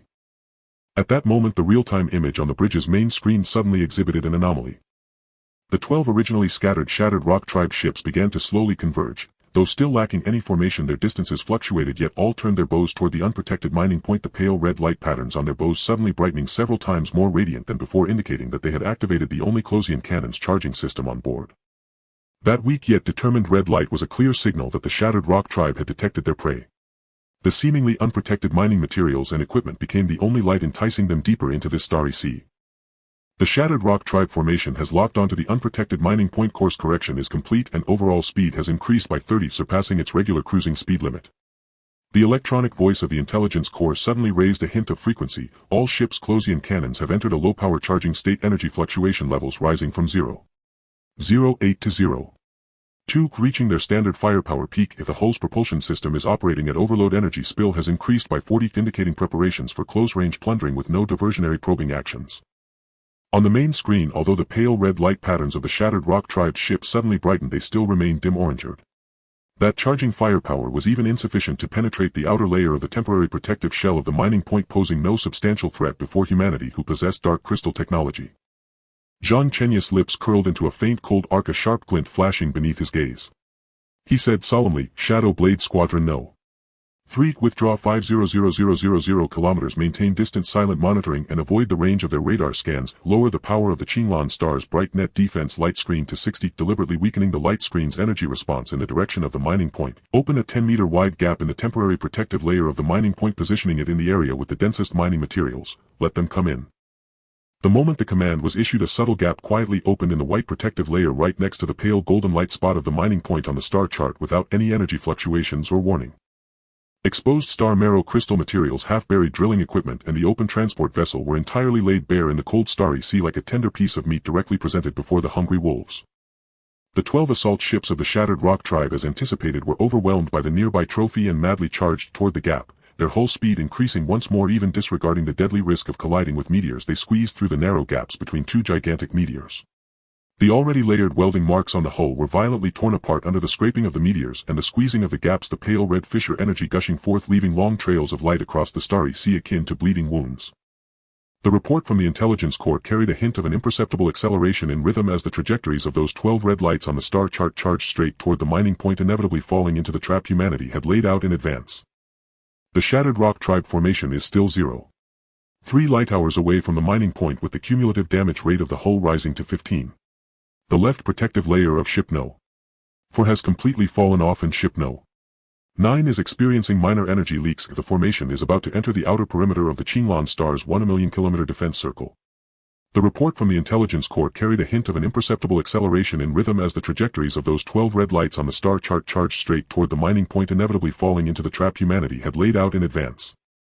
All dark defense points have entered a state of level 1 readiness, with the concealed interception cannons initiating dark state charging energy injection rates at 30 with no energy spill. The 8th Deep Space Tactical Missile silos projectiles are being preheated and the fire control system is locking onto the real-time trajectories of the 12 ships, continuously adjusting ballistics parameters.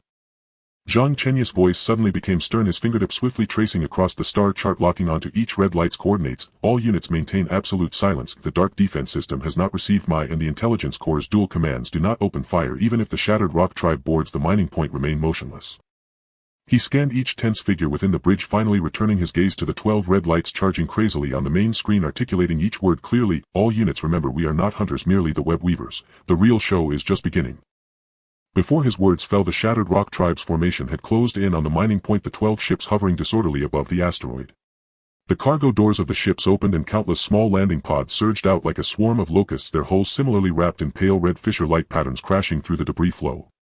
Many landing pods collided with meteorite fragments just after leaving the ships, exploding into clouds of red mist, yet the remaining ones continued to recklessly charge toward the rock surface.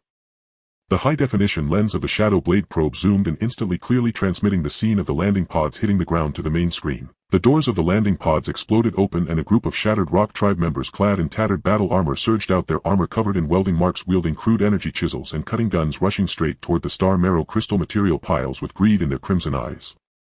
They scrambled for the mining materials, chaotically stuffing the star marrow crystal particles haphazardly into the storage bags of their battle armor.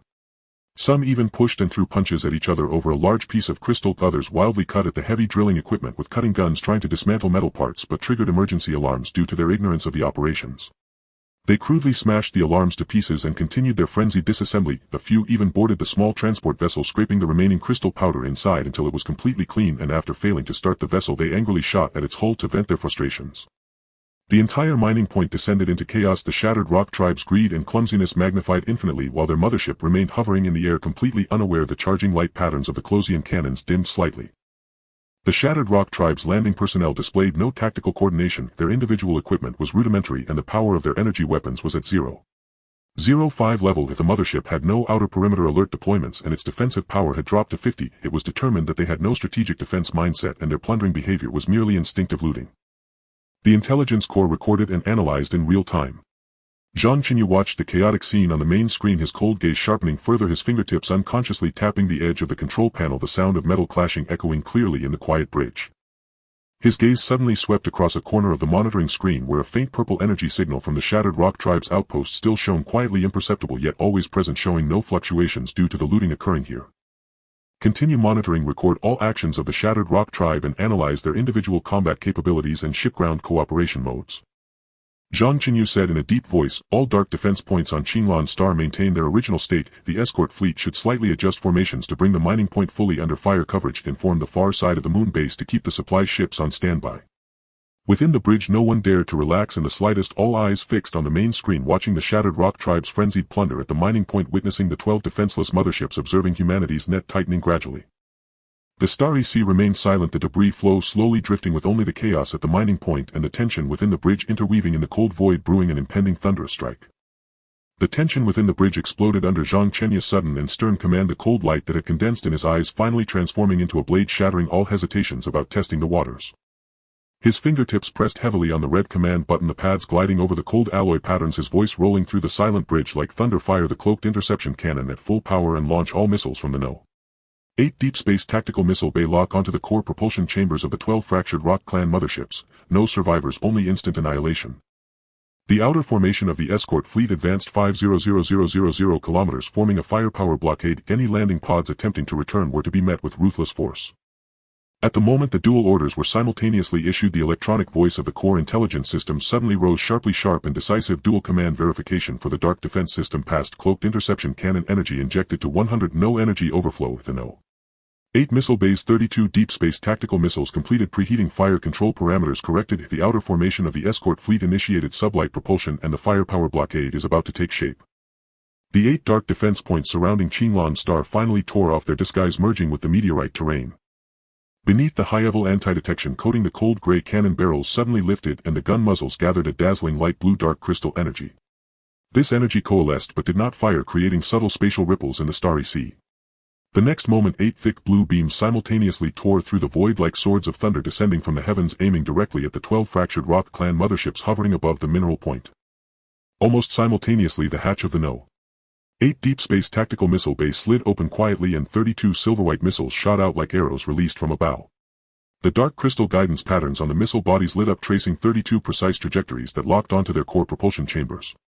The silence in the starry sea was abruptly shattered. Blue lights and silver shadows intertwined, carrying the sharpness of humanity's deep space power, crashing violently into the 12 unsuspecting crimson lights.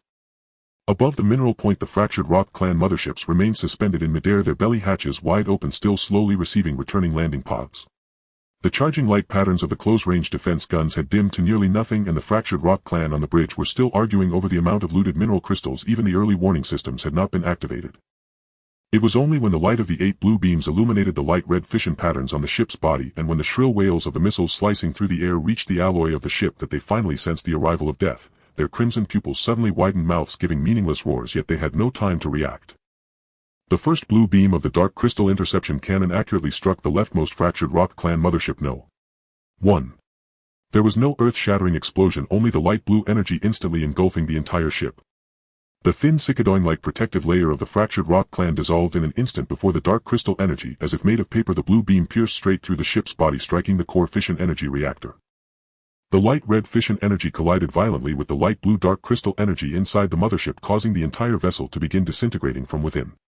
The metal skeleton twisted and broke under the energy shock. The welding scars on the ship's surface erupted in layers, and the light red energy and metal debris were hurled into the starry sea. In just a few seconds the No. 1 mothership transformed into a dispersing cloud of red mist, leaving not a shred of wreckage behind. Almost simultaneously all 32 deep space tactical missiles hit their targets in succession. Boom, boom, boom, the continuous muffled explosions erupted in the starry sea as 11 fractured rock clan motherships disintegrated under the precise bombardment of the dark crystal missiles.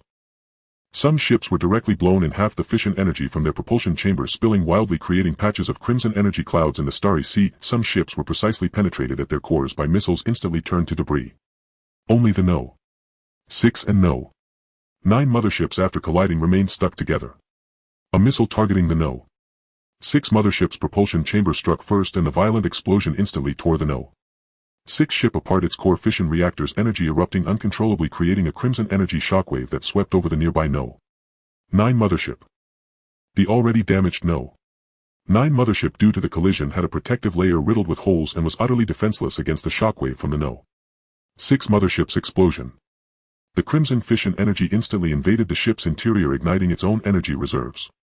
2 explosions occurred almost simultaneously, and the 2 motherships disintegrated in an entangled manner, the light red patterns twisting and dissipating in the starry sea, metal fragments and spilled energy mixing together, ultimately transforming into dust in the starry sea. In less than 10 seconds all 12 fractured rock clan light assault ships were completely destroyed. On the mineral point, those fractured rock clan members who were still frantically plundering looked up at the 12 red beams that had disappeared in an instant and stared at the crimson energy clouds that had erupted in the starry sea, completely frozen in shock.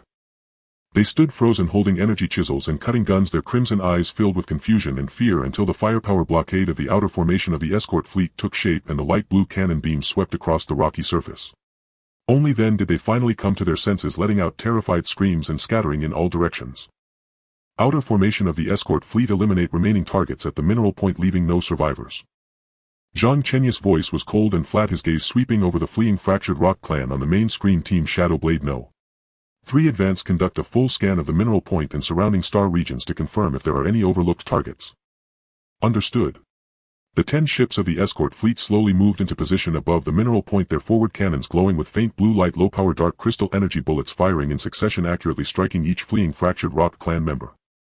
The fractured rock clan members in tattered battle armor were utterly powerless against the human cannons. Some were directly hit by energy bullets and turned into clouds of red mist, some tried to hide behind piles of mineral materials or drilling equipment but were destroyed along with their cover by energy bullets, others attempted to board undamaged landing pods to escape but were locked on by shadow blade detectors.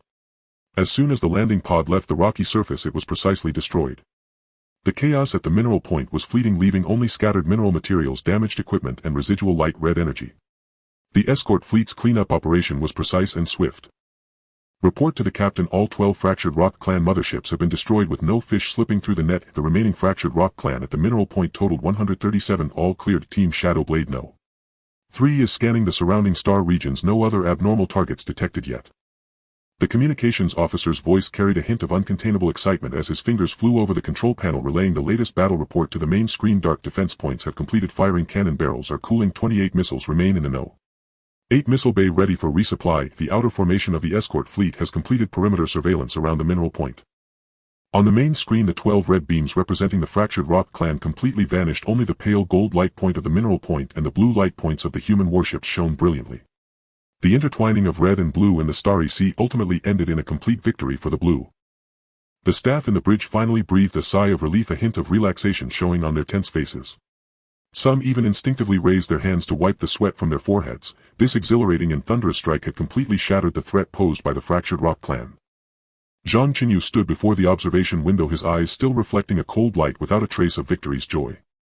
His fingertips tapped the control panel again, his gaze falling on a corner of the surveillance feed. The faint purple energy signal from the fractured rock clan's forward outpost still glowed silently, merely flickering slightly when humanity opened fire, then returning to its original state as if the previous thunderous strike was nothing more than an inconsequential firework in the starry sea. Is there any movement from the purple signal source? Report distance, trajectory, and energy signals. He spoke solemnly. The core intelligence system immediately reported the purple signal source shows no significant displacement, still at its original coordinates 1.8 light-hours from Qinglan star. Energy signals remain below the silent threshold. No weapon charging or ship propulsion fluctuations detected. Only during our firing moment there was a one-time energy frequency fluctuation of 0.01, judged to be a passive detection of energy burst. No active response actions. Zhang Chenyu's brows furrowed slightly. The fractured rock clan was instantly annihilated, yet the purple light remained completely still, neither accelerating to retreat nor launching an attack. Even their active detection was remarkably restrained. This was far from the reaction expected from a mere forward outpost. Either the force behind this purple glow completely disregarded the fractured rock clan, merely viewing them as an inconsequential pawn, or the other party's restraint exceeded imagination and this current silence was merely waiting for a better opportunity. Team Shadowblade No. 3. Deploy 4 detectors, advancing in a fan shape towards the purple signal source from the mineral point as the center. Maintain quantum cloaking. Conduct silent detection throughout. Once any movement is detected, immediately withdraw and report. Orders issued. Zhang Chenyu commanded. Restore the power of Qinglan star's bright net defense shield to 100. Return dark defense points to silent disguise. Escort fleet contract formation. Inner layer of escort exploration ships. Middle and outer layers form a circular defense. Close the gaps in the temporary protective layer of the mineral point, restoring full closure. Additionally, he turned to the communications officer. Relay to General Qin that the 12 fractured rock clan assault ships and their landing personnel have all been annihilated and there are no residual threats around Qinglan star. The Earth-Moon Defense Network can lift the secondary alert. At the same time, inform General Qin that an unknown faint purple energy signal source exists at the fractured rock clan's forward outpost. No movements detected so far, and we have initiated long-distance silent detection. The communications officer quickly recorded the orders and immediately executed. Understood. Encrypting and sending the report. The bridge regained order once more, with staff each performing their duties, implementing the directives for battlefield cleanup and defensive arrangements. In the starry sea, the blue light points of the escort fleet gradually contracted, forming a tight circular defense. The temporary protective layer of the mineral point reclosed, and the pale gold minerals were once again enveloped beneath a shimmering white light, leaving only a scene of devastation, proving that a thunderous strike had just occurred here. The 4 detectors of Team Shadowblade No. 3 advanced like shadows of phantoms towards the direction of the purple signal source, their quantum cloaking systems minimizing their signals to the extreme, inching closer to that mysterious faint purple under the cover of rocky debris. Zhang Chenyu remained standing before the observation window, the cool alloy window pressing against his palm, his gaze fixed on the still purple glow deep in the starry sea, his expression serious. He understood that this thunderous strike, while having annihilated the fractured rock clan's living forces, had not truly unraveled the mystery of that purple glow.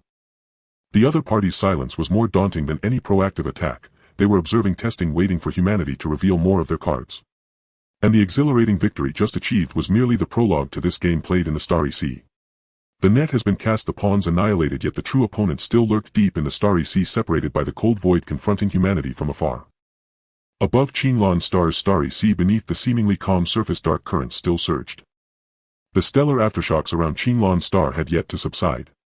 Cold light from the bridge of the Xingqian vessel reflected off Zhang Chenyu's solemn face as his fingertip lightly tapped the star chart, immediately unfolding a three-dimensional model of the Shui-Yan clan's forward outpost, its core energy spire, central control hub and command chamber all marked in vivid red.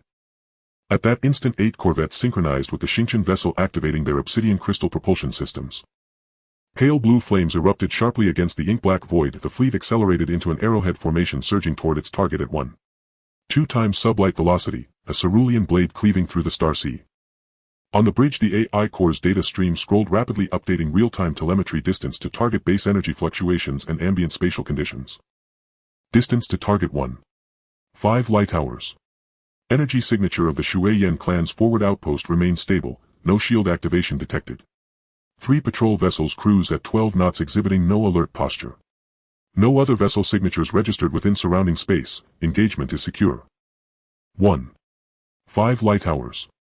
As the journey shortened under full thrust, the outpost silhouette swelled across the main display until it filled half the screen.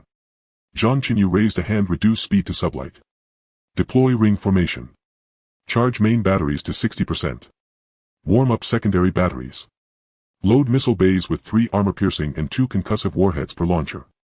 Target the energy spire and patrol vessels. Avoid the central control hub and command chamber.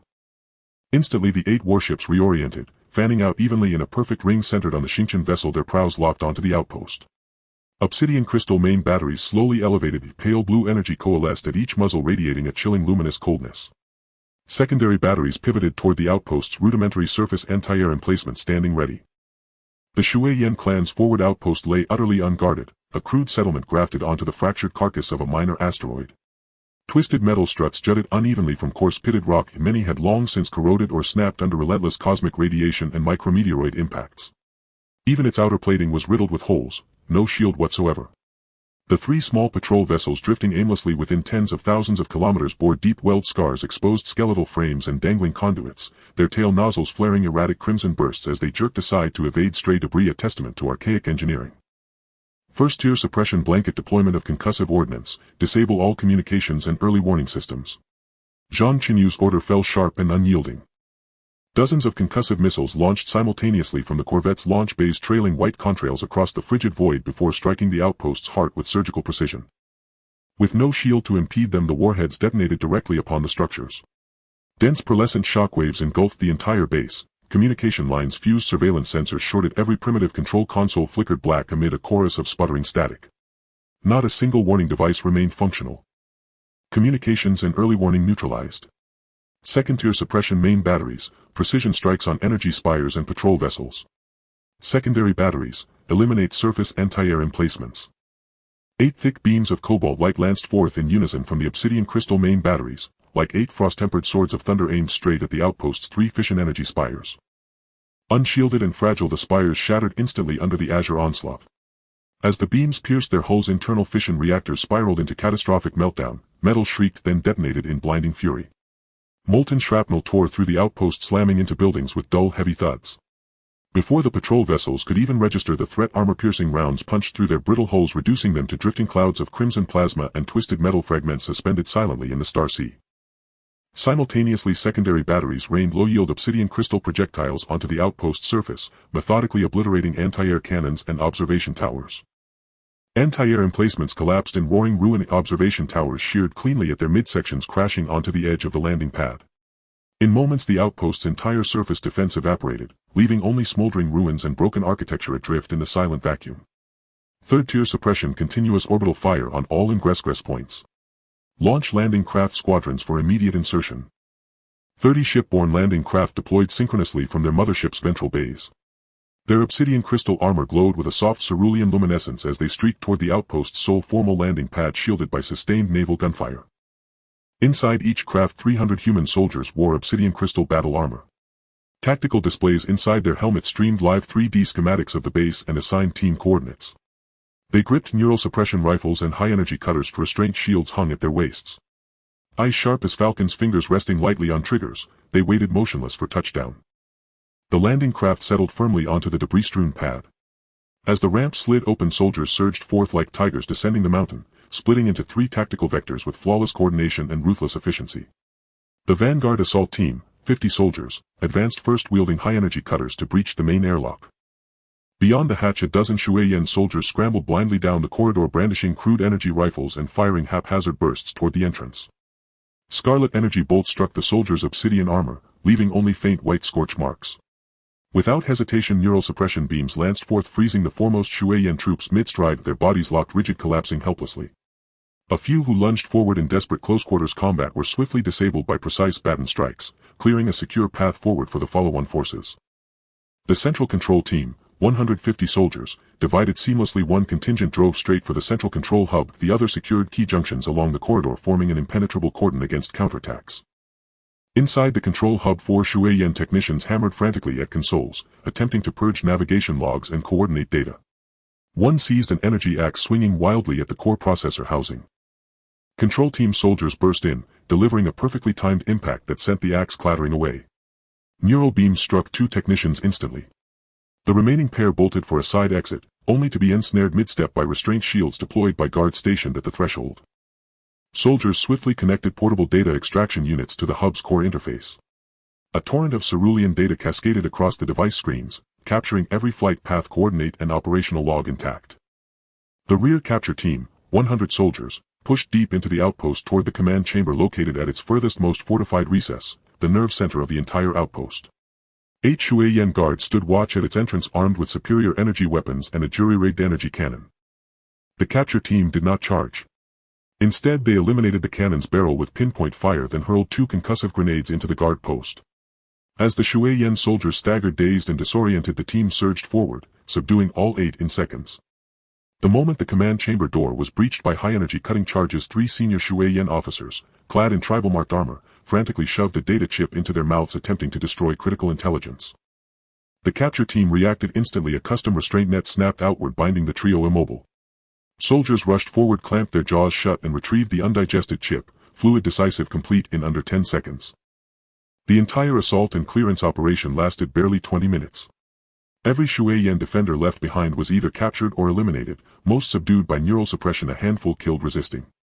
3 high-ranking officers possessing core navigational knowledge, and 4 technicians, were secured without loss or escape. Report to Captain. Forward outpost cleared.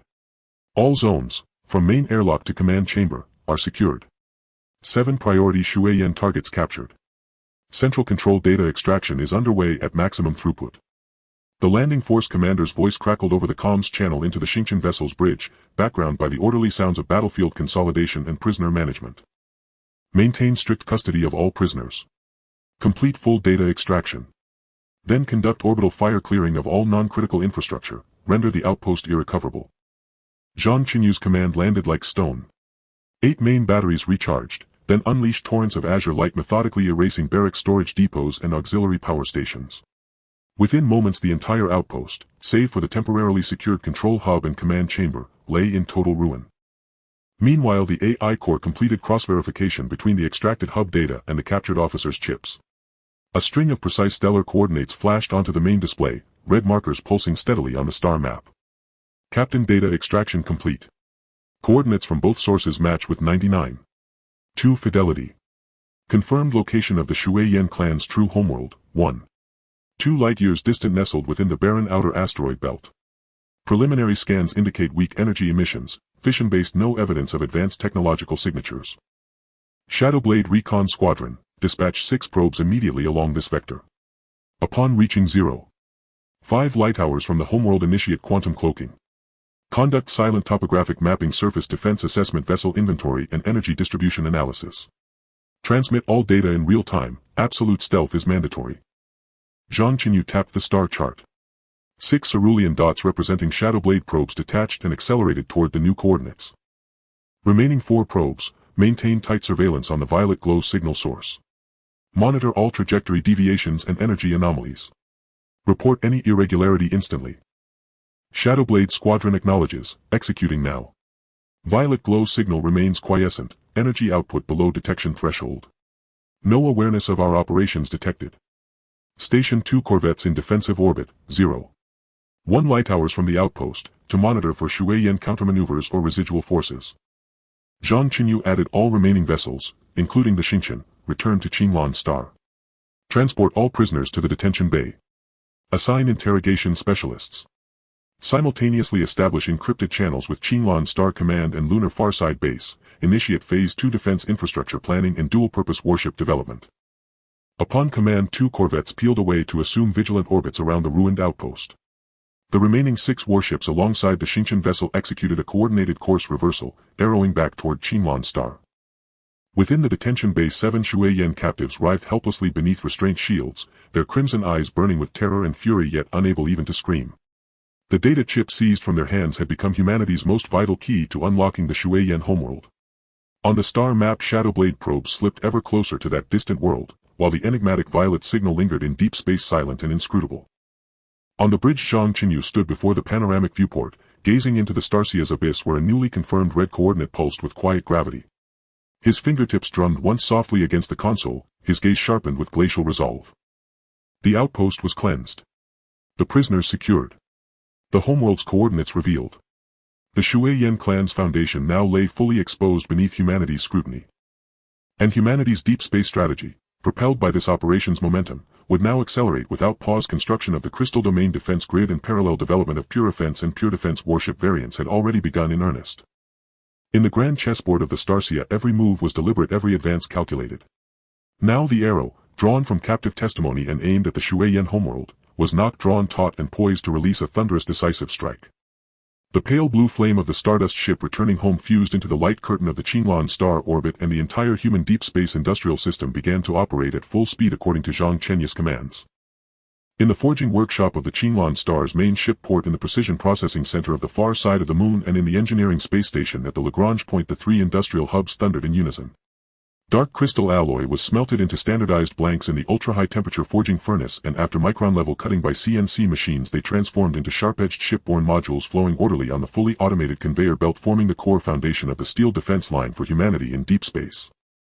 In front of the command screen at the Chenyu Research Center, holographic projections filled the entire wall with modular disassembly diagrams of the star-splitting Pure Attack ship and the domain-level Pure Defense ship. The 3-dimensional models of the 5 core modules, firepower, protection, power, command, and supply, floated in midair, while interface parameters, power adaptations, and energy transmission data were refreshed in real time by blue data streams. The research team and engineers from the Starship Manufacturing Bureau surrounded the screen, their fingers quickly tapping on the virtual control panel, repeatedly calibrating the precise details of module connections. The cold white light reflected their focused expressions, with only the low hum of equipment echoing in the room. The trial production of the star-splitting core firepower module is complete. The engineer's voice from the Manufacturing Bureau came through encrypted communication, filled with excitement at breaking through technical barriers. The Dark Crystal main gun barrel module passed the endurance test, and the 6-pack missile silos submodules are independently powered and functioning normally with a standard interface error of 0.008 mm, completely meeting the core standards for modular assembly. The scene shifted synchronously to the heavy forging workshop of Qinlan Star, where a giant module gleaming with cold blue metallic luster stood silently in the center of 8 heavy mechanical arms. This was the core firepower module of the star-splitting Pure Attack ship.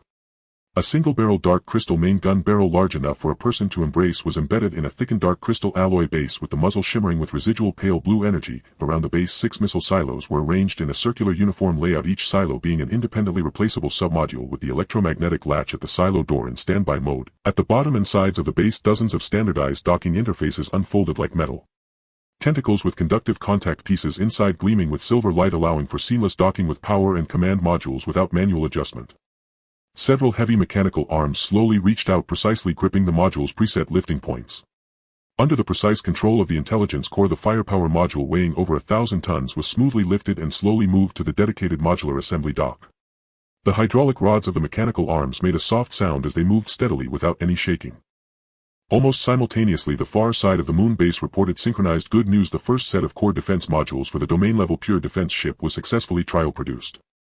The multi-layer nested nanocomposite armor was disassembled into dozens of standardized armor plates measuring 1.2 meters by 1.2 meters each, armor plate equipped with quick-release slots that can be individually detached and replaced by mechanical arms without the need for complete removal. The full-area shield generator module was completely enclosed in an independent dark crystal alloy protective chamber with 3 layers of sealed protection on the energy interface and triggering device, so that even if the outer layer of the chamber was damaged, the core components could be quickly detached and replaced without affecting the overall shield system's operation. According to modular standards, activate the core assembly of the dual ships. Zhang Chenyu's command fell sharply transmitted through the communication channel to the assembly docks of Qinlan Star and the far side of the moon. The two assembly docks were activated simultaneously with dozens of light and heavy mechanical arms stretching out from all around like a dense forest. The holographic positioning device at the top of the dock projected precise three-dimensional positioning lines accurately marking the assembly positions of the various modules. On the Qinglan star side, the star-splitting firepower module slowly descended, precisely docking with the dual dark crystal reactor power modules. The moment the positioning lines perfectly overlapped, the metal latches locked tightly with a thunderous sound under hydraulic power, producing a dull metallic impact. Pale blue energy flowed rapidly through the interface, and the adaptation indicator lights between the modules changed from red to green in succession. The assembly of the core modules of the star-splitting pure attack ship was completed in just 45 minutes, achieving a sevenfold increase in efficiency compared to traditional shipbuilding methods. The efficiency of modular assembly has been validated. Rapid replacement simulation tests for damaged modules are now initiated. The electronic voice of the intelligence core resonated within the dock. Before the voice fell, a testing mechanical arm on one side of the assembly dock suddenly shot out a beam of simulated high-energy projectile, accurately hitting a submodule of the star-splitting missile silo. The module instantly lit up with a red alarm, and the damage indicator light at the silo door flashed rapidly, prompting the intelligence core to immediately determine module damaged, urgent replacement required. The standby mechanical arms nearby immediately responded, with one arm precisely grasping the latch of the damaged submodule, quickly disassembling it and moving it out. Another arm simultaneously delivered a new spare missile silo submodule to the designated location, making a light sound as the electromagnetic latch engaged and module docking was completed. The entire replacement process took less than 10 minutes. The alarm was lifted and the missile silo's functionality was fully restored, all without any manual operation by personnel. Inside the bridge, Zhang Chenyu stood in front of the main screen, watching the real-time updated test data with a glint of sharp light in his eyes. The core advantages of modular shipbuilding had become fully evident. Standardized mass production allowed for limitless expansion of module reserves, rapid assembly resulted in a geometric increase in fleet formation speed, and the emergency replacements after battle damage had achieved a qualitative leap in the battleship's survival and recovery capabilities on the battlefield. This meant that humanity's deep space fleet would completely break free from the constraints of traditional shipbuilding efficiency, possessing the core capabilities for sustained combat and rapid replenishment. While the shipbuilding project advanced at full speed, the modular construction of the Qinglan Crystal Domain Defense System also landed simultaneously in the airspace surrounding Qinglan Star. On 10 rocky asteroids in the asteroid belt near Qinglan Star, construction mechanical arms were tirelessly building fixed dark crystal interception gun module bases day and night. Each base consisted of 3 core parts: gun barrel modules, independent energy modules, and early warning detection modules, with each module installed independently, interconnected and controlled together. Once a module was damaged, it could be directly disassembled and replaced on-site without the need for complete reconstruction, truly realizing one shot, one loss, one replacement. The 4 existing bases at Lagrange points L1, L4 were rapidly transformed into defense relay module nodes equipped with ultra-high-power deep space detection modules and encrypted communication modules, extending humanity's deep space detection range outward by 0.5 light-years, achieving full domain all-angle early warning monitoring from Qinglan Star to the outer asteroid belt, ensuring that no faint energy fluctuations could escape detection.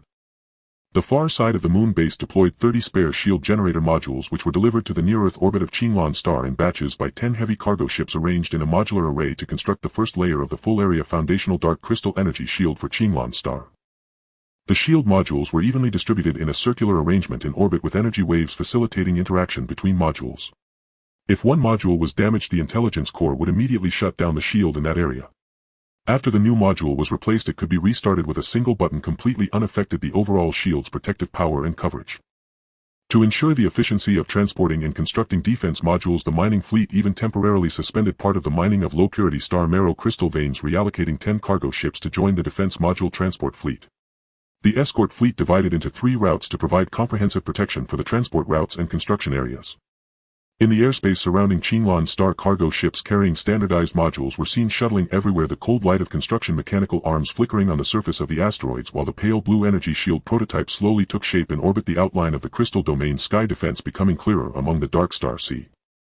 Meanwhile, as humanity rapidly constructed ships and established defenses in the space of the rock tribe's home planet 1.2 light-years away, 6 Shadow Blade probes had completed a full-area micron-level precision survey, with massive data continuously being transmitted back to the intelligence core of Qinglan Star through encrypted channels, forming a cross-verification with the interrogation testimonies from the deep-layer detention chambers of Qinglan Star, thoroughly uncovering the core details of the rock tribe. Captain, the rock tribe's home planet has been temporarily named the Cracked Wasteland Star. The full-area 3-dimensional survey is complete, and the survey data completely matches the interrogation testimonies. The intelligence core projected a holographic image of the Cracked Wasteland Star on the main screen of the bridge. A gray-black barren rocky planet occupied the entire screen with no atmosphere covering the planet's surface. Abandoned mines spread like a spider's web with lowly constructed metal habitats scattered across the pockmarked surface and wisps of pale red fission energy smoke slowly rising from the ground showcasing desolation.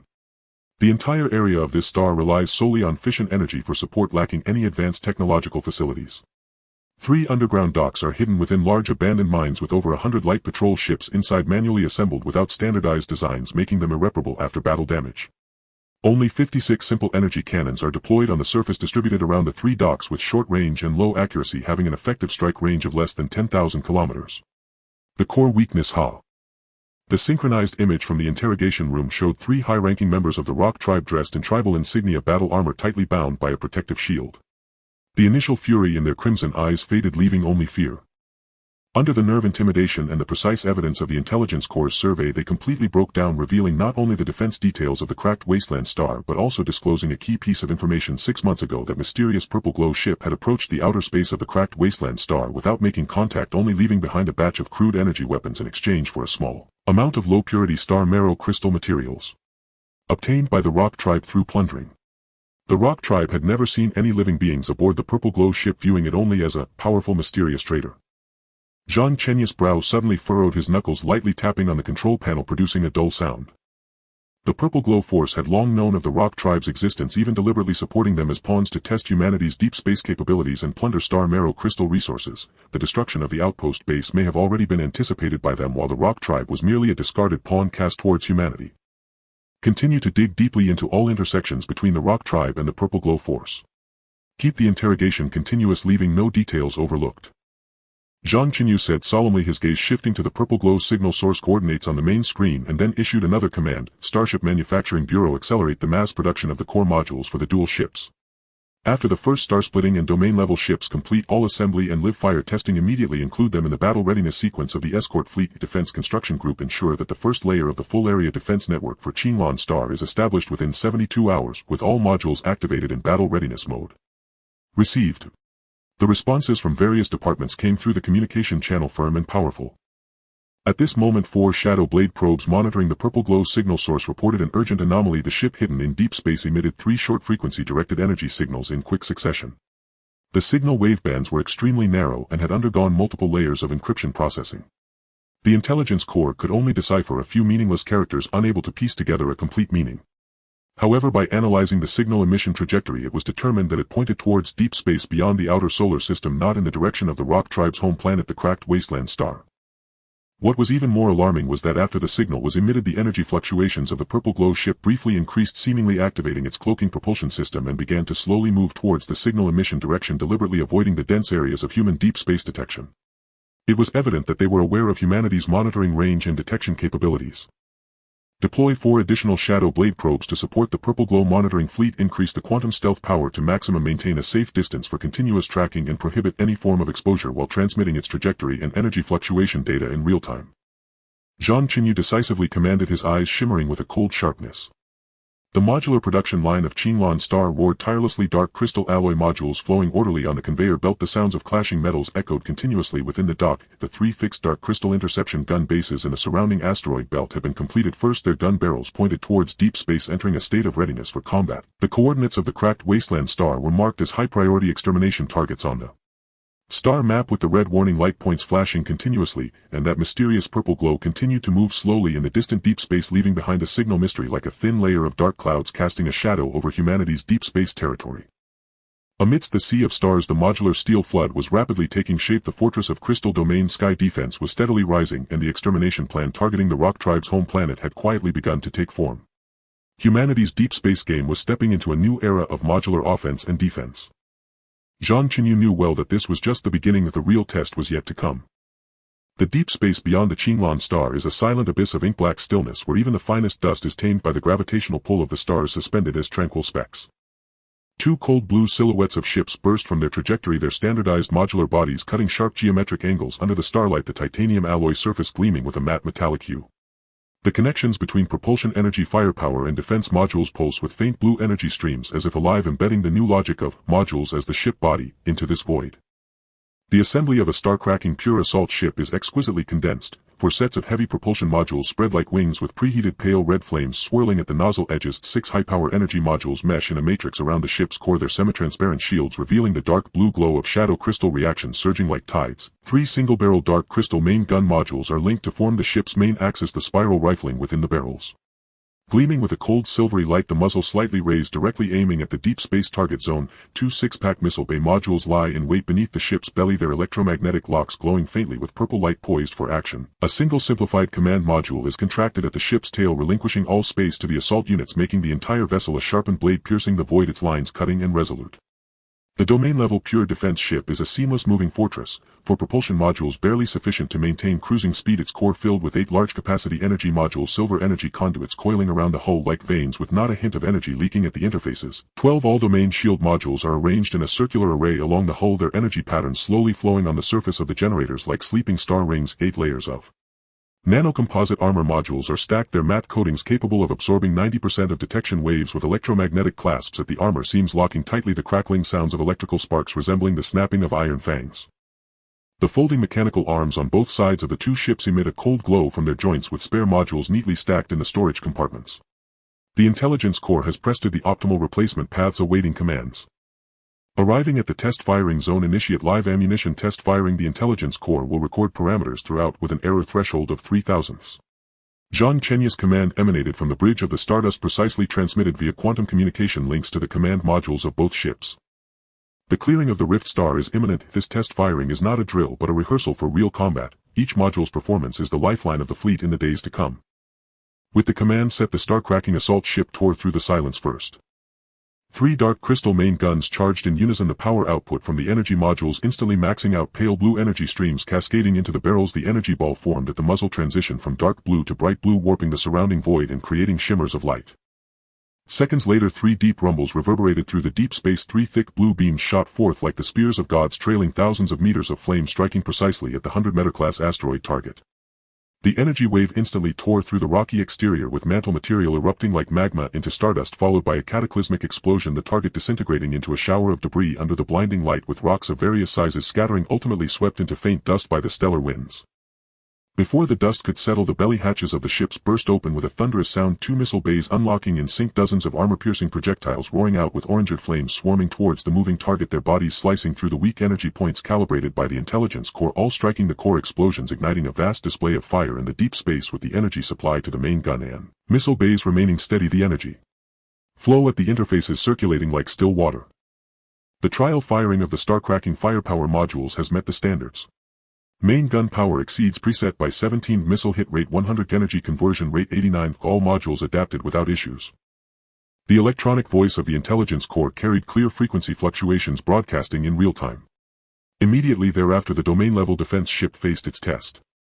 The testing platform at the Qinlan Star shipyard activated instantly, dozens of beams of simulated high-energy projectiles shot forth like a torrential rain, intertwining pale purple beams formed an impenetrable net of firepower bearing down on the ship with a destructive force. At the critical moment, 12 shield modules activated simultaneously, the pale blue energy shield suddenly unfurling like a dome, the semi-transparent barrier enveloping the hull securely. At the moment the energy projectile struck the shield, a shower of silver blue sparks erupted, rippling across the surface of the shield, yet it held firm. Still, 3 beams of light penetrated through the shield's gaps, crashing heavily against the armor modules. The resounding clang reverberated through the ship, instantly denting 2 armor plates, metal fragments flying, and 1 shield module emitted a piercing shriek from overload, prompting the ship to flash a blinding red alarm. Activate the battle damage module replacement. Unlock the mechanical arms, prepare the spare modules. As soon as the command was issued, the folding mechanical arms on both sides of the ship sprang into action like cheetahs pouncing on their prey, their hydraulic joints emitting a low hum precision akin to surgical operations. 1 mechanical arm's alloy claw firmly grasped the electromagnetic clasp of the damaged armor, the laser cutter at its fingertip instantly severing the lock, quickly extracting the deformed armor. Another arm had already been waiting with spare armor. As the damaged module was detached, the new module precisely docked the electromagnetic clasp, locking with a click. The pale blue energy flow rapidly spreading along the interface, completing the module adaptation. Meanwhile, the failed shield module was completely removed, with the new module rapidly embedded along the sliding rails, the energy interface automatically engaging. In just 8 minutes the red alarm was abruptly silenced, the shield reactivated, and the armor performance restored to peak, replacement efficiency improved by 20 over the preset. The domain-level defense and battle damage replacement test has met the standards. Both ships are finalized. Initiate full star modular mass production. Zhang Chenyu's voice concealed an unmistakable determination. The Starship Manufacturing Bureau responded immediately with the modular production lines at Qinglan Star and the Dark Side base operating at full capacity. Gigantic mechanical arms moved swiftly in the workshop, cutting, forging and assembling in a seamless flow, producing a continuous supply of universal modules such as propulsion energy, main guns and shields, with mass production efficiency increased by 50. Various spare modules were neatly stacked into the massive warehouses at the shipyard, piled high, ready to be assembled as assault ships, defense ships or support ships within hours as humanity's deep space fleet officially entered the era of modular shipbuilding. As the two ships completed their test firing, 6 Shadowblade detectors quietly approached the Rift Star Space Zone 1. 2 light-years away, closing into 0. 3 light seconds. The detectors, covered with anti-detection coatings, penetrated the crude fissile signal early warning net of the fragmented rock tribe like ghosts of deep space, relaying real-time reports of the core anomalies at Rift Star back to the command center at Qinglan Star.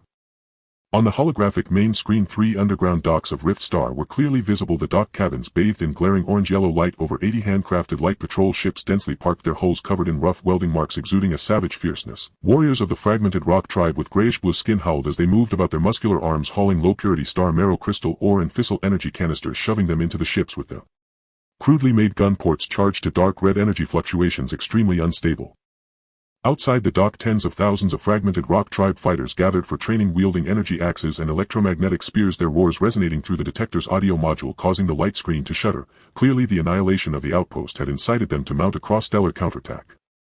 More crucial intelligence followed. The detectors accurately mapped the coordinates of the shared fissile energy warehouse of the fragmented rock tribe, 210 meters underground, covered by 30 meters of hard rock above, with ventilation shafts on the west and south sides. The rock layer only 5 meters thick, with the ventilation ducts directly connected to the core of the energy warehouse. The intelligence core marked the 2 ventilation shafts as red core strike targets with coordinates precise to the centimeter, while analysis data on rock layer structure and optimal angles for energy strikes refreshed simultaneously. Fragmented rock tribe walking into a trap. Zhang Chenyu's gaze was as cold as ice, his fingertip heavily circling the location of the energy warehouse on the star map. Monitor throughout fleet, gathering energy, charging personnel, deployment, any anomalies reported in real time. Just as he finished speaking, the control panel monitoring the purple light ship suddenly blared a red alert. Alert. The purple light ship is turning back, currently located 0.8 light seconds outside the Qinglan Star defense perimeter. It has released 3 micro-stealth reconnaissance drones infiltrating through the gaps in the asteroid belt. On the main screen, the long-hidden purple light ship lay quietly in wait, its body's purple glow receding to the extreme, almost merging with the deep space. The 3 micro-reconnaissance drones floated towards the asteroid belt like withered leaves, using the debris as cover, slowly approaching the human defense perimeter, clearly wanting to exploit the commotion of the fragmented rock tribe to spy on the core secrets of modular shipbuilding and crystal domain defenses. If they want to pick up bargains, they should check if they can afford to take the risk. Zhang Chenyu scoffed, a glint of cold light flashing in his eyes. Activate the anti-stealth detection network. All interception artillery arrays at level 1 readiness. Lock onto the reconnaissance drones, shoot them down on the spot and recover the wreckage intact. The fixed dark crystal interception artillery array surrounding Qinglan Star immediately responded, the barrels slowly turning, the anti-stealth detection modules activating, invisible detection waves spreading like a spider web across the entire defense perimeter. As the 3 reconnaissance drones just entered the detection range, they were accurately locked on the energy modules of the artillery arrays, instantly charging. Beams of blue light shot out like lightning, instantly striking the drones. 3 faint flames flickered in the deep space, the wreckage of the reconnaissance drones plummeting towards the asteroid belt, with nearby patrol ships swiftly approaching, their mechanical arms carefully retrieving the debris into the analysis compartment. The intelligence core rapidly disassembled and analyzed the results, causing everyone's hearts to sink. The reconnaissance drones were equipped with high-precision star marrow crystal concentration detection components with a sensitivity of 1/1000th of a gram, capable of precisely capturing energy fluctuations from ore veins. The built-in deep space coordinate recorder had already logged coordinates of core areas such as the Qinglan Star shipyard and star marrow crystal veins. Clearly the Purple Light forces had long coveted the star marrow crystals of Qinglan Star and were attempting to profit by using the fragmented rock tribe. Initiate modular upgrades for the crystal domain defense system. Execute immediately. Zhang Chenyu decisively commanded all fixed interception artillery arrays to be fitted with high-power signal jamming modules to shield all frequency detection, the orbital shield modules to be coated with anti-detection materials to reduce radar cross-sections. Quickly assemble 10 modular micro-unmanned patrol ships configured with propulsion full-frequency detection Closian artillery combinations to deploy in all gaps of the asteroid belt, establishing a dual-layer defense network of fixed bases and mobile patrols, sealing off all infiltration channels. The defense construction team worked overnight, transport ships traversing the defense nodes, giant mechanical arms executing precise operations in the starry sky, quickly installing signal jamming modules and anti-detection coding modules. The assembly of modular unmanned patrol ships was even more efficient, with propulsion detection and Closian artillery modules snapping together at the interface, energy flowing through in a flash, and within hours 10 patrol ships departed the shipyard, heading to the asteroid belt for all-weather patrol. With the support of modularization, the crystal domain defenses of Qinglan Star now stood impenetrable like a wall of copper and iron. Once the test firings of the two ships, the crystal defense upgrades, and the intelligence gathering on Rift Star were all settled, Zhang Chenyu immediately summoned the fleet command layer, convening a clearing operation meeting at the bridge of the Stardust. The holographic star map floated in the center, clearly displaying the terrain of Rift Star, dock locations, energy warehouse coordinates, and the deployment of the fragmented rock tribe, while the performance parameters of both ships and the modular combination schemes displayed alongside the command layer quickly deliberated, ultimately finalizing a swift and decisive clearing plan, leveraging the tactical flexibility of the modular fleet to adapt to the ever-changing battlefield. For this clearing operation, we will form a task force based on module functions: 2 domain-level defense ships removing 3 propulsion modules and 2 non-core energy modules, installing 2 ultra-high-power shield modules to create a mobile shield barrier for the vanguard to withstand the first wave of the fragmented rock tribe's counterattack, buying time for the assault fleet, 4 star-cracking assault ships at the core, prioritizing power supply to the main guns and missile bays, concentrating all firepower directly at the 2 ventilation openings of the energy warehouse, ensuring a single strike penetrates the rock layer, detonating the energy warehouse and crippling their entire combat strength. 6 support ships equipped with propulsion Closian artillery strong binding capture modules to clear the scattered enemy vessels and capture the high-ranking members of the fragmented rock tribe with maximum binding force. After the battle, leave 1 domain-level defense ship and 2 sup. Zhang Chenyu's finger emphatically tapped the coordinates of Rift Star on the star map, his voice carrying an undeniable authority. All participating fleets proceed immediately to the shipyard to complete module adaptations, load spare modules, and have the ship's mechanical arms debug the battle damage replacements, replenishing the supply compartments with energy blocks and repair materials. The clearing fleet shall set sail today. With the command issued, the main shipyard of Qinglan Star instantly erupted into a frenzy of activity. In the starry sky, giant mechanical arms spread out like a forest, various functional modules being precisely transported to each ship's body, the sounds of electromagnetic clasps locking, energy interfaces engaging, and mechanical arms buzzing, intermingling into an exhilarating symphony of deep space. Spare modules, energy blocks, and repair materials were loaded in an orderly fashion, the modular interfaces of the participating warships glowing with pale blue light, mechanical arms folding in readiness, the main guns and shield modules entering a precharging state, pale blue and dark red glows circulating on the ship's body, exuding a suffocating aura. Meanwhile, at Rift Star, the fleet of the fragmented rock tribe was still accelerating together, roaring and clamoring to trample Qinglan Star, unaware that every move had already been anticipated and those 2 ventilation shafts' weak points had become fatal vulnerabilities. Even more oblivious was the iron torrent formed by fully modular warships surging towards their home planet with thunderous momentum slicing through the ink-black deep space. In the orbit of Qinglan Star, the pale blue flames of the clearing fleet lit up in succession, resembling a radiant river of stars racing towards Rift Star at full speed. The modular production line at the shipyard continued to hum, producing more functional modules to forge a solid backing for humanity's deep space territory. And outside the defense perimeter, the mysterious purple light ship remained quietly lurking, its surface glow flickering as if waiting for the right moment, while also wary of something. The winds of deep space had never been this tumultuous. A thunderous clearing operation was already on the verge of launching, yet beneath the surface dark currents were surging quietly as the greater game was just beginning. In the outer space of the Rift Star, the asteroid belt's debris sprawled like hidden reefs, weaving this cold, desolate void into a natural concealed barrier. At the moment the 12 warships of the extermination fleet completed their short-distance segmented jump, the fierce flames of the propulsion modules suddenly retracted into the ship's body, the specially made anti-detection coating perfectly melding with the deep space's dark hue, severing all active signals. Only the previously deployed Shadow Blade detector continuously relayed real-time dynamics of the Rock Clan back through encrypted quantum channels without any energy leakage throughout the entire process, as the fleet lay in ambush within the shadows of the debris, quietly awaiting to ensnare. The Rock Clan fleet's assembly progress reached 90, with 40 of the ships departing from the underground dock moving toward the space in a non-tactical scattered formation, their energy signals chaotic and uncoordinated, showing no signs of evasive maneuvers against detection. The electronic voice of the intelligence core resonated softly in the bridge of the Stardust as red dots representing the Rock Clan swarmed and pulsated on the holographic star map, while the carbon-based civilization fleet's markers were concealed within the blind spots of the asteroid belt's gravitational interference, completely vanishing from the interstellar detection dimension. Zhang Chenyu lightly tapped the control panel, the sound of his fingers touching the cold hard alloy resonating clearly in the quiet bridge. His commands were as sharp as an ice-forged sword, each word ringing. All units initiate full domain electromagnetic silence, full frequency signal shielding. Dominion-class warships advance and deploy double-layered shield barriers covering all ships' mechanical arms and supply depots. Unmanned patrol ships move out to construct a 3-layered Anti-invisibility detection net unidentified targets shall be shot down without identification and no detection waves are to contact our ships. Immediate battle readiness exterminate all living forces on the Rift Star leave no survivors. With the command given, 2 Dominion-class warships surged forward like arrows released from about 12 shield modules simultaneously unleashed a torrent of pale blue energy and twin domes thunderously formed 100 meters in front of the fleet, completely enveloping the entire extermination fleet. This layer of shield was not only an indestructible defensive barrier but also an impenetrable invisibility cloak. Any probing waves that dared to penetrate would be instantly distorted and scattered. Not even the ship's structure could be captured, let alone a glimmer of metallic reflection. 6 unmanned patrol ships darted in various directions, laying an intricate web at critical nodes in the asteroid belt. The anti-invisibility detection modules were fully activated and the intangible probing waves spread out like a fine spider's web across 100 kilometers, while the closed defense cannon modules hummed ominously, their barrels gleaming coldly, targeting every possible dead angle in the void. All ships immediately retracted their exposed structures, mechanical arms folding into the hull like blades, auxiliary modules sealed tightly with thick alloy armor, and the energy flows at the joints hidden deep within the ship's body. From the outside, each warship appeared as one cohesive unit, sharp-edged and silently lying behind the shields like ancient hunters poised to strike, their presence heavy, awaiting their prey to step into the death trap. At this moment, outside the atmosphere of the Rift Star, over 80 Rock Clan light patrol ships roared forward in a coarse, savage charge. These ships, crudely assembled from discarded parts, displayed a lack of tactical coordination. The crude main cannons and electromagnetic cannons fired wildly as dark red energy projectiles traced distorted paths in deep space, raining down upon the Dominion-class warships' shield barriers, a terrifying display yet ultimately futile. Shield module power maintained at 80 withstand the first wave of strikes.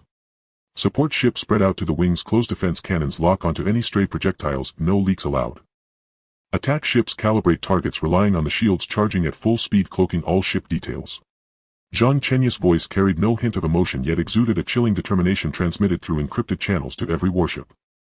Energy projectiles crashed against the shields like hailstones, erupting into a sky of silver-blue sparkles resembling brilliant yet deadly fireworks. The shield's surface rippled violently yet remained as steady as a rock, unmoving. The few stray projectiles that managed to slip through the gaps in the barrage as they entered the support ship's firing range were precisely intercepted by the orange closed defense barrage, exploding into sparks in the void with not even a chance to approach the main fleet. The Rock Clan's charge was akin to striking a stone with an egg, as their fleet instantly collapsed under the chaotic counterattack. Some ships collided uncontrollably and metal wreckage slowly drifted in deep space, becoming cold embellishments in this deathly void. In the dark depths of the battlefield's periphery, the purple glimmer ship lay in ambush like a ghost, its body drawing in its purple glow to the extreme, attempting to capture effective signals from the battlefield with its passive detection equipment. However, the carbon-based civilization fleet's full-domain electromagnetic silence and shield barriers turned this battlefield into its absolute visual blind spot. It could only capture the chaotic energy signals of the Rock Clan and the weak energy fluctuations when the shields resisted attacks, yet it couldn't penetrate even the faint blue barrier, let alone discern the contours of the ships behind it. Even the trajectories of the artillery fire were distorted and unclear by the shields, leaving the purple glimmer ship floundering in the void without a clue. Captain, the enemy is maintaining full electromagnetic silence, their shields blocking all probing waves. We can only determine that it is a heavy firepower fleet from a carbon-based intelligent civilization, combining the technological characteristics and interstellar intelligence. It is highly likely an elite unknown carbon-based civilization with specific ship types, configurations and numbers all unknown. The technician's voice carried an unmistakable anxiety as the operation screen displayed only a chaotic array of energy waveforms with not a single effective piece of information extractable. Deploy microdrones to infiltrate through the gaps in the asteroid belt close to the shields to capture details. I want to see what cards these carbon-based beings are hiding. The captain of the Purple Glimmer ordered coldly, his eyes swirling with unwillingness and shadows, his fingers tightly gripping the edge of the control panel. 3 palm-sized micro-stealth reconnaissance drones were quietly released, their anti-detection coatings indistinguishable from the debris, using the cover of the asteroids to slither toward the gaps in the shields, attempting to penetrate that faint blue barrier to spy on secrets. But as soon as they entered the detection range of the unmanned patrol ships, they were instantly locked onto detected invisible target coordinates: X71. 2, Y24. 5, shoot it down. Second target X68. 9, Y27. 3, shoot it down. The closed defense cannon of the unmanned patrol ship opened fire instantly, several strands of blue light shooting out with precision like the scythe of death slicing through the void. The 3 reconnaissance drones never even touched the edge of the shields before being obliterated in a violent explosion, their faint flames extinguished in an instant. The mechanical arms of the patrol ship promptly reached out, rapidly recovering the wreckage fragments, leaving no technological debris or remnants of the explosion. On the screen of the Purple Glimmer ship, all signals from reconnaissance drones were instantly lost, leaving only a dead silence of electromagnetic noise like a loud slap in the face, shattering their last hope of spying. The expression of the purple glimmer captain darkened like a cold pond, his tightly clenched fist bulging with veins, yet he made no further move. He knew all too well that continuing to deploy detectors was futile if the anti-detection defenses of this carbon-based civilization fleet were impenetrable, not even allowing proximity let alone spying on the secrets of the ships. At this moment the core extermination operation of the battlefield was reaching its climax with overwhelming force. Main cannons of the attack ships fully charged, targeting the southern ventilation shaft fire. Zhang Chenyu's command echoed like thunder in the encrypted channel. Behind the shield barriers the main cannons of the 4 attack ships synchronized in charging, pale blue energy coalescing into dazzling orbs at the cannon mouths, yet completely shielded by the barrier. Not a glimmer of light escaped, as if they had never existed. Seconds later 3 thick blue beams suddenly pierced through the energy pathways preset by the shields like 3 blades cleaving through darkness, carrying an earth-shattering momentum, accurately striking the weak point of the 5-meter-thick rock layer at the southern energy depot of the Rift Star. Boom! The rock layer instantly shattered under the terrifying energy impact, debris and crimson magma erupting like a volcanic explosion into a sky of stardust as hot energy waves surged madly through the ventilation pipes into the energy depot, triggering violent localized explosions.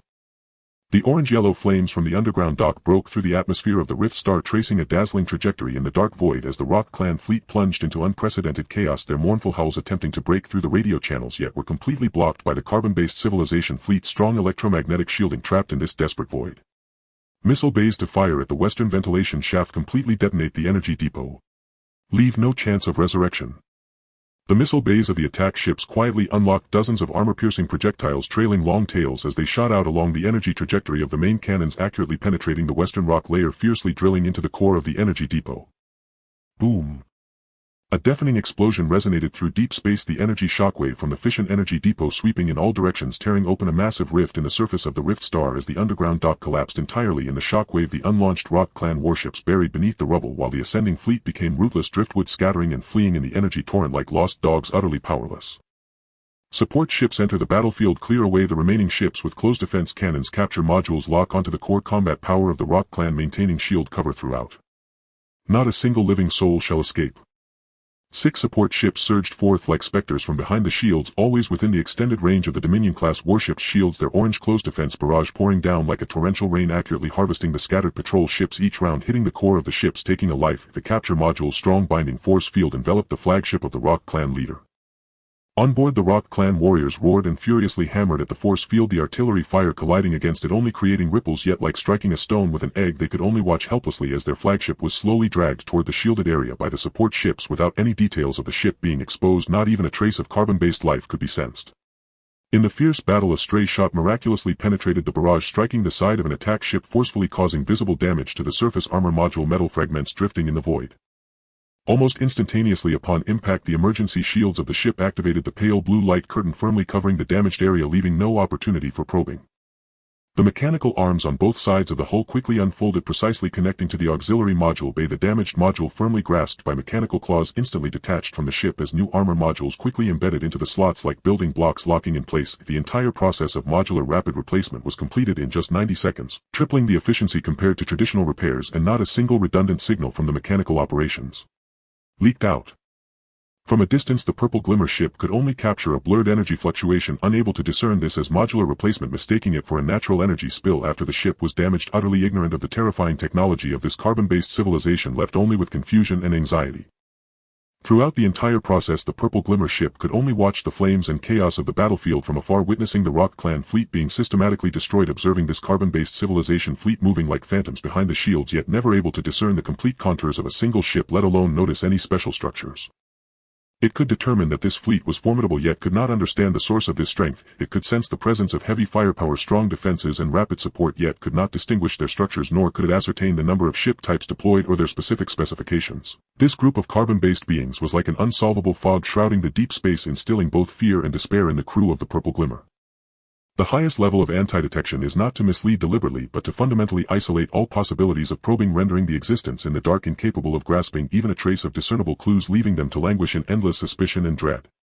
The remnants of the Suoyan tribe's warship have been cleared, core combat capabilities captured, and the energy facilities on the Yawa Star completely destroyed. The voice of the intelligence core echoed on the bridge, cold and precise. On the holographic star map, the red dots representing the Suoyan tribe had completely vanished, and this force that had occupied Liawa Star was now a thing of the past. The station fleet is activated to establish a guard point in the orbit of Liaohua star, deploying orbital signal jamming towers maintaining complete electromagnetic silence to sever any internal and external connections.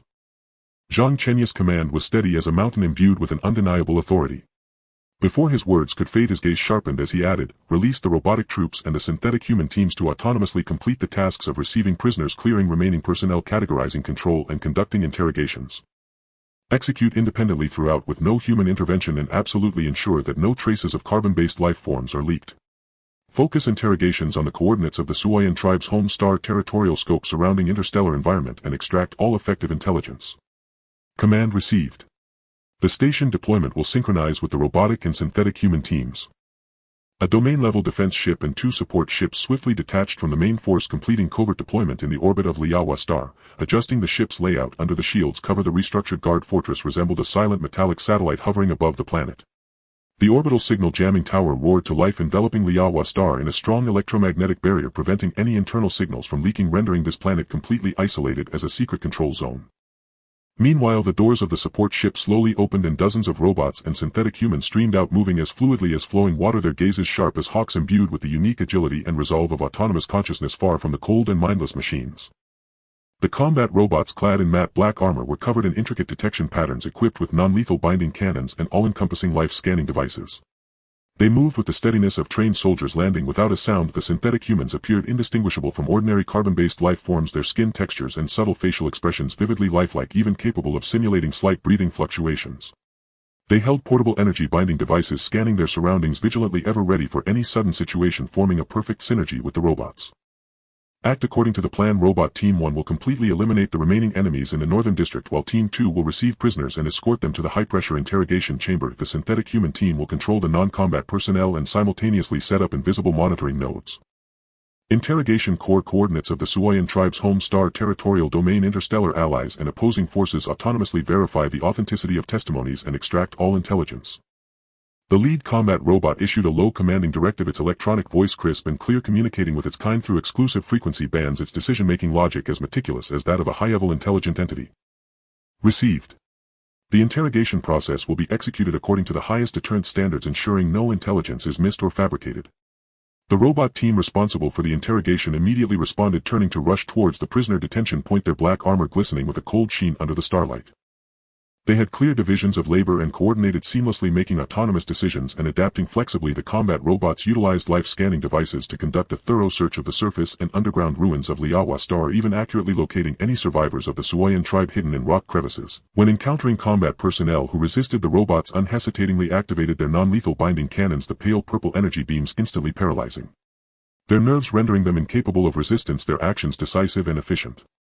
The synthetic human team was responsible for receiving the core combat forces captured on the battlefield, issuing commands in the language of the Suoyan tribe's home world, their tone cold and authoritative, carrying an undeniable sense of oppression as they guided these unruly leaders and commanders one by one to the high-pressure interrogation chamber of the guard fortress.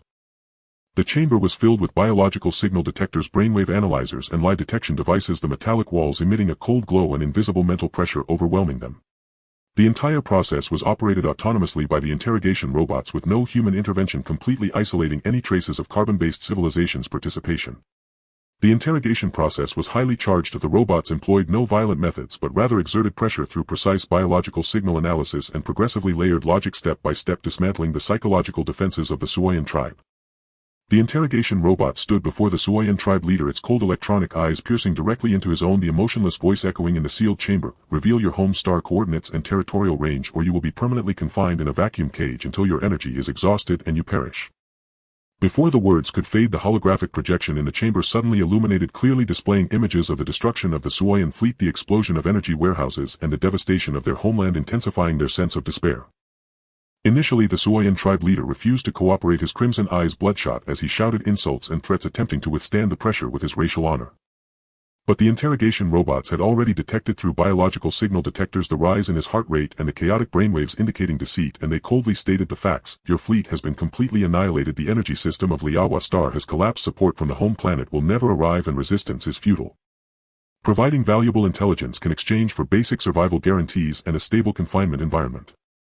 The synthetic human beside him timely added with a calm tone yet piercing words, "We are aware of your Suoyan tribe's rules. The annihilation of core combat forces means the tribe's disbandment.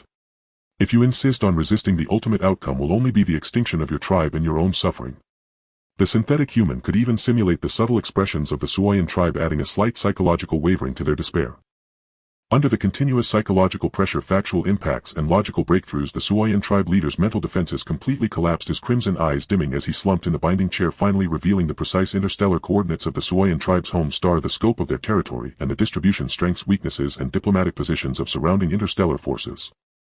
The interrogation robot immediately cross-referenced his testimony with the star map database in real time, verifying the authenticity of the testimonies through the coordinates of known surrounding celestial bodies. Upon confirming the absence of fabrication, all intelligence was encrypted at the highest level and archive transmitted unidirectionally back to Qinglan star via quantum channels, leaving no paper or electronic backup on Liaohua star to eliminate the possibility of information leaks.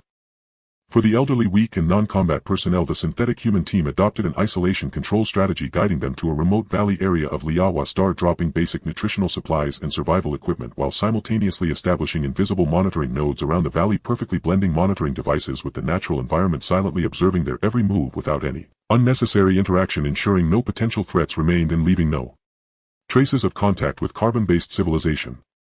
Throughout the entire process, the robots and synthetic humans made autonomous decisions and acted independently, able to flexibly adjust plans according to on-site emergencies. Upon encountering hidden Suoyan tribe combat personnel, the robot team immediately linked up for elimination. Upon non-combat personnel disturbances, the synthetic humans used precise tribal languages to deter and soothe.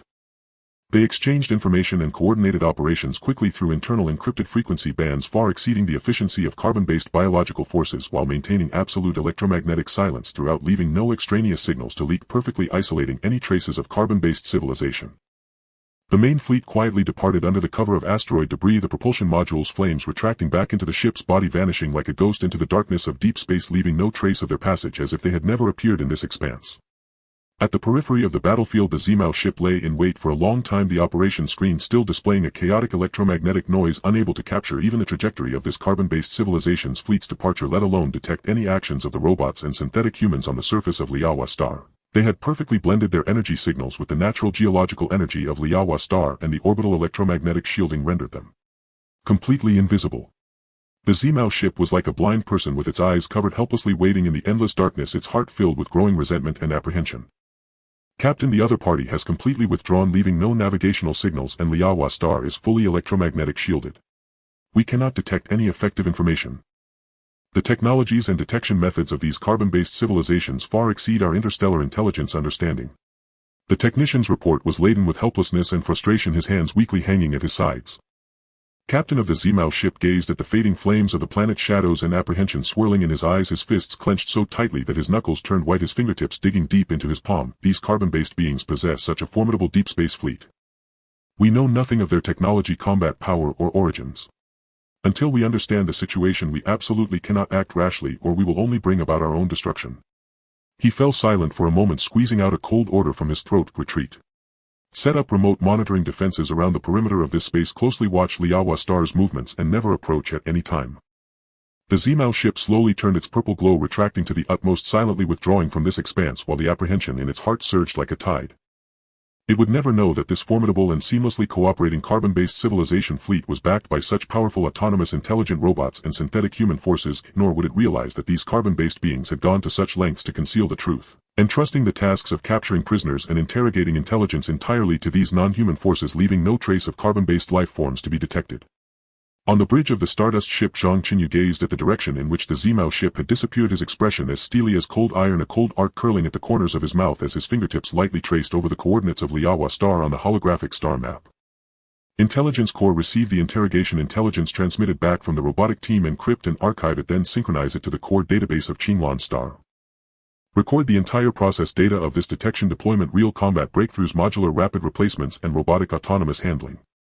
All subsequent deep space operations of the fleet will execute according to this standard.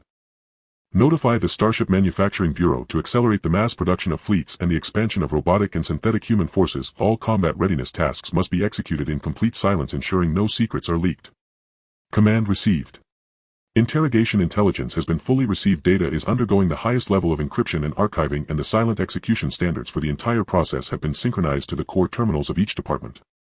Deep space remained silent. The flames of Liaowa star gradually faded into the cold void. The orbital guard fortress stood silently like an invisible guardian firmly safeguarding this planet. On the planet's surface the robots and synthetic human teams continued to autonomously execute control tasks, moving like phantoms amidst the ruins and valleys, becoming the most secretive and sharpest blades in the deep space layout of carbon-based civilization. Meanwhile, the main force of the clearing fleet had quietly returned to Qinglan Star in a corner of deep space unknown to anyone, continuing to hone the strength belonging to carbon-based civilization. The fleet's flames hidden in the darkness, the shield's barrier impenetrable, and the robots stepped steady and silent. In the depths of space, as the winds and rains approached, those lurking in the darkness would never know what kind of unfathomable carbon-based civilization force they were facing, nor would they understand that these carbon-based beings had long laid a web of traps to protect their civilization and secrets, waiting for their prey to step in to deliver a fatal blow. The aftershocks of the shattered rock clan purge faded into the deep void as Zhang Chenyu guided the Stardust fleet to a steady hover in synchronous orbit above Qinglan Star, a mineral-rich world 3 light-years from Earth, now wholly under his dominion and dedicated exclusively to harvesting star marrow crystals. Across its surface, vein-like or belts shimmered with soft cerulean luminescence, while thousands of autonomous mining mechs traced intricate geological strata. The forward space station's shimmering shield barrier pulsed gently, its sole silent emblem of sovereignty over this remote resource outpost. On the bridge's holographic display, faint traces of rudimentary detection nodes still flickered around the shattered rock clan's homeworld, residual combat data from the recent campaign. During the operation in the shattered rock homeworld's orbital zone, he had employed high-tier quantum sensing to precisely locate all primary strongholds and core military assets. He deliberately preserved these peripheral primitive sensors as lividus targets for anti-detection countermeasures, yet never anticipated that such technologically archaic devices, lagging centuries behind his own, would nonetheless detect the faint energy signatures of the Stardust's native nanosystem. This unforeseen vulnerability compelled him, immediately upon securing Qinglan stars or fields, to authorize an urgent nanosystem upgrade. Raising his wrist, he activated an encrypted quantum channel establishing a direct link to the lunar Farside base's central AI core 3 light-years away. His command was terse, crystalline, and devoid of redundancy. Immediately reconfigure all production lines to manufacture upgraded nanocore units. Star marrow crystals from Qinglan Star, exclusively in ultra-high purity, shall serve as the sole substrate. Enhanced swarm networking architecture and full-spectrum energy masking modules. All intelligent systems shall autonomously calibrate parameters per vessel class, execute fleet-wide nano upgrades end-to-end, and require no secondary directives. The moment the command pierced the void, both Qinglan Star and the lunar Farside base initiated synchronized operations, zero latency between endpoints. On Qinglan Star, the entire intelligent mining fleet surged into maximum operational capacity. Heavy-duty mining mechs breached dense or strata with alloyed manipulator arms. Raw star marrow crystals, glowing with icy blue fluorescence, were extracted with surgical precision and conveyed into mobile purification pods. Within each pod, ultra-high temperature furnaces autonomously ascended to 3000 K, melting the ore into molten crystal slurry. Triple-stage magnetic separation removed impurities, followed by low-temperature directional solidification, yielding standardized star marrow crystal rods 2 centimeters in diameter. The exact specification required for seamless integration into the lunar Farside base's mass production lines, with purity exceeding 99. Unmanned transport vessels already awaited at the periphery of the ore belts, autonomously aligning their cargo hatches with the purification pod's output ports. Each rod was sealed within temperature-stabilized vacuum chambers, exactly 1,000 per chamber, with zero physical contact throughout the process. Once fully loaded, the transport vessels engaged their thrusters at low power. Pale blue plasma trails sliced across Qinglan Star's void as they accelerated along pre-computed deep space trajectories, routes meticulously optimized by the AI core to avoid asteroid fields and gravitational turbulence zones. Autonomous navigation carried them unerringly toward the lunar Farside base's smelting complex. Qinglan Star served solely, and strictly, as a site for extraction and standardized purification. All star marrow crystal substrates were dispatched directly to the lunar Farside base. No intermediate depots existed, nor any extraneous processing. Zhang Chenyu lingered no longer on Qinglan Star. The Stardust's primary propulsion module glowed steadily as violet plasma erupted smoothly from its exhaust nozzles if the vessel pivoted with deliberate grace and set course for the lunar Farside base. He knew well that Qinglan Star was merely a deep space resource node, equipped only with basic mining infrastructure, purification facilities, and minimal defensive emplacements, lacking any capacity for precision fabrication or industrial-scale manufacturing. In stark contrast, the lunar Farside base, his sovereign stronghold anchored in near-Earth deep space, was buried 100 meters beneath lunar regolith. Its colossal subterranean workshop housed hundreds of high-precision automated production lines, integrated crystal material refinement modules, and full-scale Starship upgrade dry docks. There too dwelled a core team of elite aerospace engineers, materials scientists, and veteran technicians, led by Chief Engineer Li Wei, who had joined Zhang Chenyu since the earliest days of the lunar dock's construction. With over 20 seasoned specialists, their workspaces adjoined the central monitoring hub via a single blast-resistant glass partition. Desks bore densely annotated parameter manus. En route, Zhang Chenyu accessed an encrypted data terminal and compiled the nanoscale armor's field-tested surface parameters, including baseline anti-detection efficiency and superficial self-repair response speed, into a secure data packet which he transmitted to Earth's official Deep Space Administration. Within the packet, core technologies, including swarm networking algorithms, fundamental energy masking principles and mass production protocols, remained rigorously sealed. Only a brief unequivocal note accompanied the transmission. Nanoscale anti-detection technology is available for acquisition, exchangeable solely for raw star marrow crystals and industrial-grade precision forging alloys. All goods must be delivered by your autonomous transport vessels directly to the lunar Farside base's AI-verified reception zone. Upon successful inspection, 3 experimental vessels of Earth's official fleet will receive foundational anti-detection retrofitting. Core functionalities remain permanently locked. 3 hours later, the Deep Space Administration's encrypted confirmation signal arrived punctually, alongside a detailed logistics plan. 50 tons of raw star marrow crystals and 200 sets of ultra-hard industrial precision forging components were already en route aboard a heavy-duty autonomous transport vessel launched from Earth's geosynchronous orbit. The vessel traveled directly along a near-Earth deep space corridor to the lunar Farside base, equipped with Earth's latest autonomous obstacle avoidance system and maintaining real-time coordination with both the base's AI core and its human technical team, ensuring absolute navigational fidelity. Both material classes were indispensable to the lunar Farside base's upgraded nanocore production. Star marrow crystals formed the essential energetic substrate, while precision forging alloys maintained high-wear components, such as robotic manipulator arms and furnace nozzles, on the production lines. Direct delivery to the base allowed immediate verification and deployment by the technical team, eliminating all intermediary handling. Hours later, the Stardust docked flawlessly within the lunar Farside base's dedicated intelligent dry dock. Massive titanium alloy docking doors sealed autonomously at 2 meters per second. Instantly, the chamber's negative pressure dust extraction system activated. High-velocity air currents swept away interstellar particulates and micrometeorite fragments clinging to the hull, leaving the ship's cold, hardened titanium surface gleaming immaculately. Above the chamber's omnidirectional 3D parameter matching scanner illuminated with a soft cerulean glow, conducting a complete topographic survey of the Stardust, from hull geometry and main cannon muzzle spirals to module seam junctions and thruster grill lattices, transmitting every micro-detail in real time to both the base's central AI core and the human technical team's terminals in the adjacent control room. Li Wei stood beside 2 engineers, eyes fixed on the screen as his fingers swiped rapidly across the touchpad, zooming in on the main cannon's muzzle. Scan data. Old Zhang, the Stardust's main cannon muzzle shows 0.03 mm of wear. When applying the nanolayer, increased thickness here by 5%, otherwise energy masking efficacy may degrade. Zhang Chenyu observed the Stardust through the one-way blast-proof viewport and gave a slight nod. Adjust per your specifications. AI core synchronize updated parameters.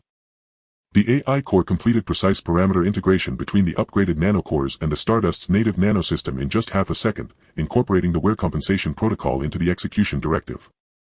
Li Wei leaned forward, reporting quietly. Dry dock equipment fully inspected. Maintenance robots fully charged. Parameter alignment error-free. Upgrade may commence at any time. Zhang Chenyu issued the order: initiate full-spectrum nanosystem upgrade for the Stardust.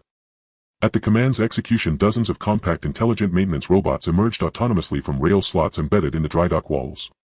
Each robot mounted multi-axis articulating arms and precision nanocore delivery nozzles, navigating pre-optimized paths across the Stardust's hull. Their micronozzles pressed flush against the surface, evenly dispersing the upgraded nanocores. Inside the monitoring room, the technical team tracked application progress in real time, hundreds of split-screen feeds capturing nanocore adhesion density across every hull segment. Suddenly, Engineer Wang Lei called out from the main cannon monitoring station: chiefly, the left side nanolayer adhesion density on the main cannon is below spec, only 89% of target. Li Wei instantly switched feeds, fingers flying across the parameter interface. It's a nozzle angle issue.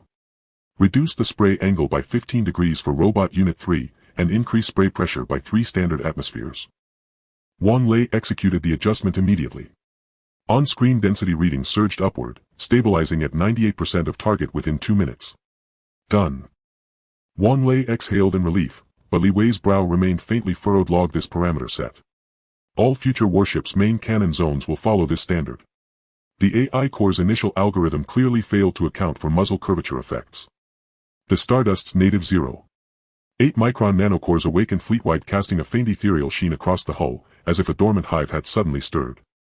Meanwhile, the upgraded 0.3 micron nanocores, forged from standardized star marrow crystal rods harvested from Qinlan Star, functioned as network master nodes fusing intelligently with the native layer. The native cores assumed structural bonding and superficial damage repair, while the upgraded cores flowed along pre-etched energy conduits across the hull, autonomously interlinking every native unit into a seamless, all-encompassing defensive lattice. Pallid gold nanocores spread like liquid gold across the Stardust's aerodynamic contours, sliding into spiral grooves of the main cannon muzzle, conforming to window seal gaskets, filling micron-level seams between modular sections and even permeating the thermal grill apertures of the thruster nozzles. Within 2 hours, an imperceptibly thin matte gold film coalesced, encasing the entire Stardust in flawless hermetic integrity.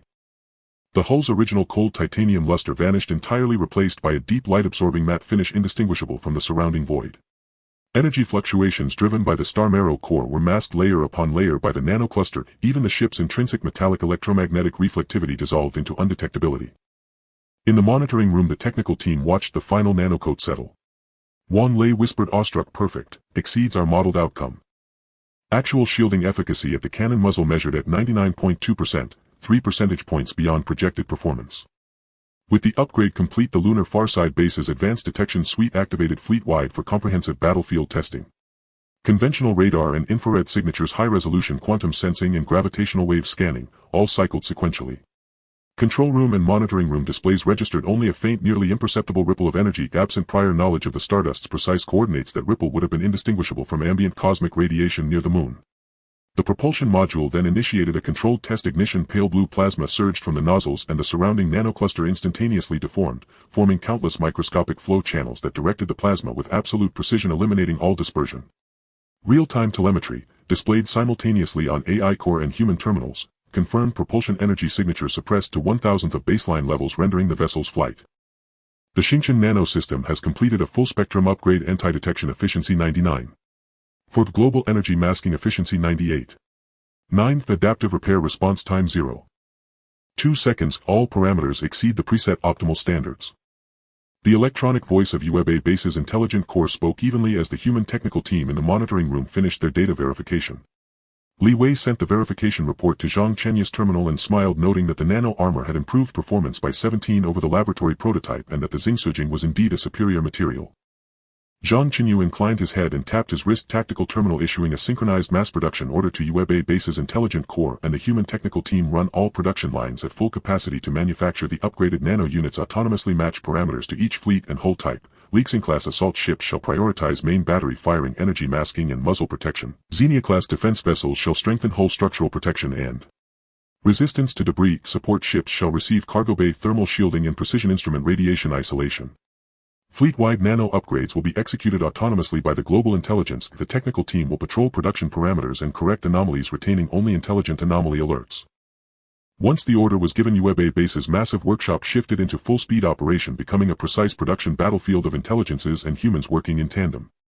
Standardized Xingshujing rods sent directly from Qinlan were autonomously unsealed by robotic arms and fed into furnaces, melted into crystalline slurry and injected into nano-unit molds. Xingshujing ore supplied by Earth's authorities was routed to UAB Base's crystal processing module, where materials scientist Chenyu watched the furnace temperature curve and adjusted parameters from time to time. Engineer Li, this batch of Earth ore has 0.02.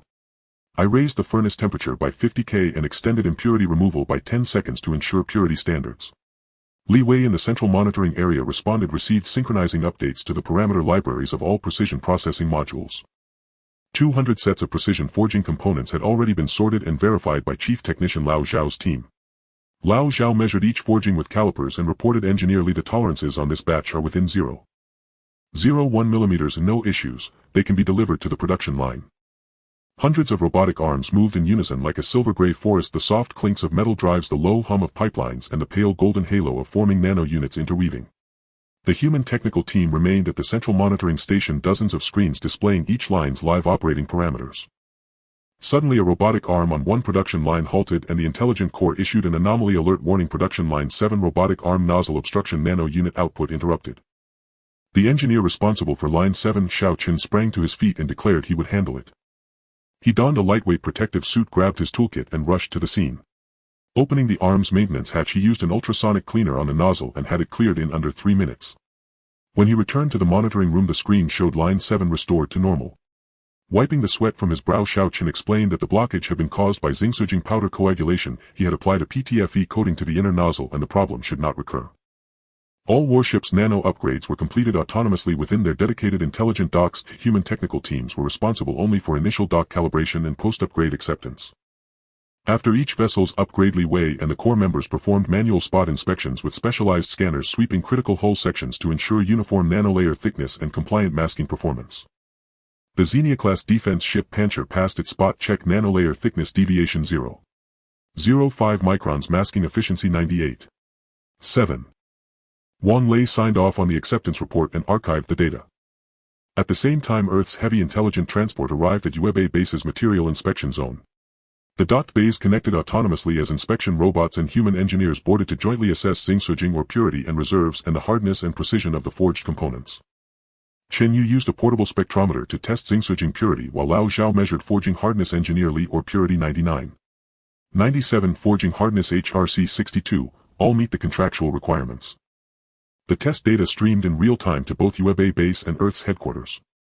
After verification, robotic arms unloaded the cargo under engineers' supervision and delivered materials to the processing modules and production warehouses. Yuebei Base's 6 dedicated operational robots underwent final flight calibrations led by Wang Lei's team. Wang Lei piloted simulated takeoffs and landings, reporting that navigation was calibrated and power cores were loading normally. They were ready for deployment. After the robots launched autonomously, he added that he had uploaded the Earth test ship's adaptation parameters into their system so they could begin work upon arrival, and that he had set the core function authorization password so only their team could unlock it. 7 days later, supported by Kingland's continuous deliveries of standardized Xing feedstock and Earth's precision-forged materials, and through the coordinated efforts of Yuebei Base's intelligent core and human technical teams, the fleet-wide nano-system upgrade was successfully completed. Zhang Chenyu steered the Xingchen home from Yuebei Base. As the Xingchen entered Kingland's synchronous orbit, dozens of upgraded warships had already autonomously arrayed themselves in orbit. Their matte gold black hulls lay hidden in the faint blue halo of Kingland's mineral belts with no stray energy signatures, no evident metallic glare. The fleet resembled deep space phantoms dormant in the mining star's sky, silent and menacing. Initiate fleet-wide silent cruise route coverage from Qinglan to the residual detection belts around the Sui-Yen motherworld. Autonomously test the nano armor's combat effectiveness while eliminating all remaining Sui-Yen detection nodes. Keep all active signals off throughout, retaining only the fleet's internal encrypted quantum links. Zhang Chenyu's command passed through encrypted channels into each warship's main control system. At his order, the fleet autonomously adjusted formation, Xingchen leading at the front. All ships switched propulsion to low-power mode. The nano armor's pale gold shimmer barely hinted under starlight before dissolving entirely into the vast dark. The fleet's energy signatures were autonomously gathered and masked by the nano swarms. Even minute gravitational perturbations from travel were suppressed to a hair-thin trace as they raced toward the Sui-Yen motherworld. When the fleet swept past the Suyan's remaining improvised detection nodes, those devices displayed only a jumble of background cosmic radiation and made no recognition of the nearby human armada. Unmanned cleanup ships accompanying the fleet activated and locked their cutting beams with surgical precision on each detection node, obliterating them instantly. The debris drifted slowly in deep space with no energy leakage and no blinding explosive flash. 5 light-years away on the dark side of an abandoned planet, the Zimong ship lay in ambush, straining to monitor the movements around Qinglan and the Sui-Yen motherworld. On the bridge, the chief technician tweaked the ship's sensors again and again, sweat beading on his brow, fingers racing over the control panel in anxious, exhausted taps. Captain, a full scan from Qinglan to 50 light-years around the Sui-Yen motherworld only picks up the natural radiation of Kingland's Xing veins. The Sui-Yen detection nodes are disappearing one after another, yet there are no hull energy signatures or flight trajectories. It's as if they simply vanished into the void. The Zimong captain gripped the armrest so hard his knuckles paled, his eyes roiling with agitation and dread. He barked an order: max out all sensor power and expand the scan to 100 light-years. Kingland's Xing veins lay along a strategic thoroughfare. Whoever cleared the Sui-Yen and hurried to occupy the mines and build a base could not be a passing nomad. They must have completed an extreme anti-detection retrofit and concealed themselves utterly. The chief technician pushed the sensors to their limits. Scan waves rippled outward like a tide across the starfield, yet yielded nothing. After a long while, the technician slumped in his chair and croaked hoarsely, "Captain, every detection band is empty. Their fleet is completely hidden. We cannot determine hull types or affiliations and cannot lock onto their traces." The Zimong captain stared at the tranquil radiation patterns on the screens as a cold unease rolled through him. He understood better than anyone that the Suyan's annihilation was no accidental skirmish. This sudden unknown force acted with ruthless decisiveness and meticulous planning, seizing mines with precision, swiftly erecting production bases, upgrading an entire fleet's anti-detection capabilities in a short span, and clearing detection nodes with zero signal leakage. Such execution was far beyond any ordinary roaming fleet. What unnerved him further was their ability to adapt hulls with Xingshujing and forge such extraordinary anti-detection armor in so little time. Their technological depth and resource control were unfathomable. He had no way of knowing which sector this force hailed from, why they had targeted Qinglan, or even their species or civilization level. He could only be certain of one thing: the Suyan's destruction was merely the opening move in a broader upheaval across deep space. Having seized the core resource of the Xingshujing veins and possessing such invisible navigation capability, they would not stop at Qinglan. The long-standing balance of this sector had already been shattered by this sudden inscrutable power. Qinglan's automated mining flotillas continued to extract and refine at the veins. Standardized Xingshujing rods were ferried non-stop to Yuebei base by unmanned transports. Yubai's nano production line still roared. Li Wei and his team optimized a third line. Chenyu researched composite formulas of Xingshujing with other materials in the lab, and Wang Lei and Lao Zhao serviced the just-returned operational robots. Human teams and the intelligent core worked day and night to forge the invisible protective edge for the next generation of warships. Zhang Chenyu stood on the Xingchen's bridge watching the fleet hidden in the void and Qinglan's faint blue glow below. His expression was grave and resolute. The cleansing of the Suiyan was only a prelude on his path of deep space colonization. Qinglan's Xingshujing provided the inexhaustible material foundation for humanity's foothold in deep space. Yuebei base's full intelligent infrastructure and its core human team were the twin blades of expansion, and the nano armor forged from Qinglan's Xingshujing and mass-produced at Yuebei became humanity's most solid and secretive invisible shield in the treacherous depths. Henceforth resources and technology would empower one another. Intelligence and human collaboration would drive progress, and near-Earth and deep space strategies would be linked. Humanity's path into the deep would ride these seas of stars, venturing ever farther. The roar of the massive workshop at the dark side base reverberated through the rock layers. The cold blue light of the stardust crystals flowed through the circular smart transport passage like a suspended galaxy. The nano-coating on the inner walls of the passage refracted the crystal light, vividly illuminating every intricate pattern of the stardust crystal blanks. The residual heat from the fleet's nano-armor upgrade still lingered on every precise device in the workshop, with faint red echoes remaining at the seams of the metal frames after high-temperature forging, and the surface of the hydraulic rods of the smart robotic arms gleamed with the sheen of fresh lubricant. In the previous defense battle of the Qinglan Star Mine vein, the practical verification of 12 initial-generation modular prototype ships had already shown results, though they successfully repelled the attack from the crushed rock race. Issues such as module adaptation delays, cumbersome configuration switches, and core processes being easily disrupted were exposed. At this moment, the core area for the precision processing of stardust crystals and mass production of nano units was fully covered by a light network of blue quantum positioning, with countless fine light threads woven into a three-dimensional grid, precisely locking thousands of modules awaiting assembly, transforming into a dedicated assembly testing ground for humanity's first standardized mass-produced modular carrier, without a base aiming to translate the practical experiences of the initial prototypes into mature technologies for scalable applications. Zhang Chenyu had just finished a silent patrol around Qinglan Star. The sound of his military boots on the non-slip metal plates of the workshop observation platform echoed crisply. As he stepped onto the central observation platform, Li Wei and Chen Yue along with the core technical team had already been waiting there. Each person's white lab coat sleeves were dusted with stardust crystal powder, and there were red bloodshot veins in their eyes from days of hard work. The terminal screen displayed the final debugging parameters of all standardized modules, with green data streams refreshing like a waterfall. Li Wei's tone was solemn. Old Zhang, all standardized modules have been mass-produced with 50 sets prepared for each of the 5 core categories: energy, main cannon, shield, cargo hold, and propulsion, with an error control within 0.003 mm, fully meeting the requirements for full area adaptation. There's also a specially developed processing workshop module with only 3 units completed as per the requirements.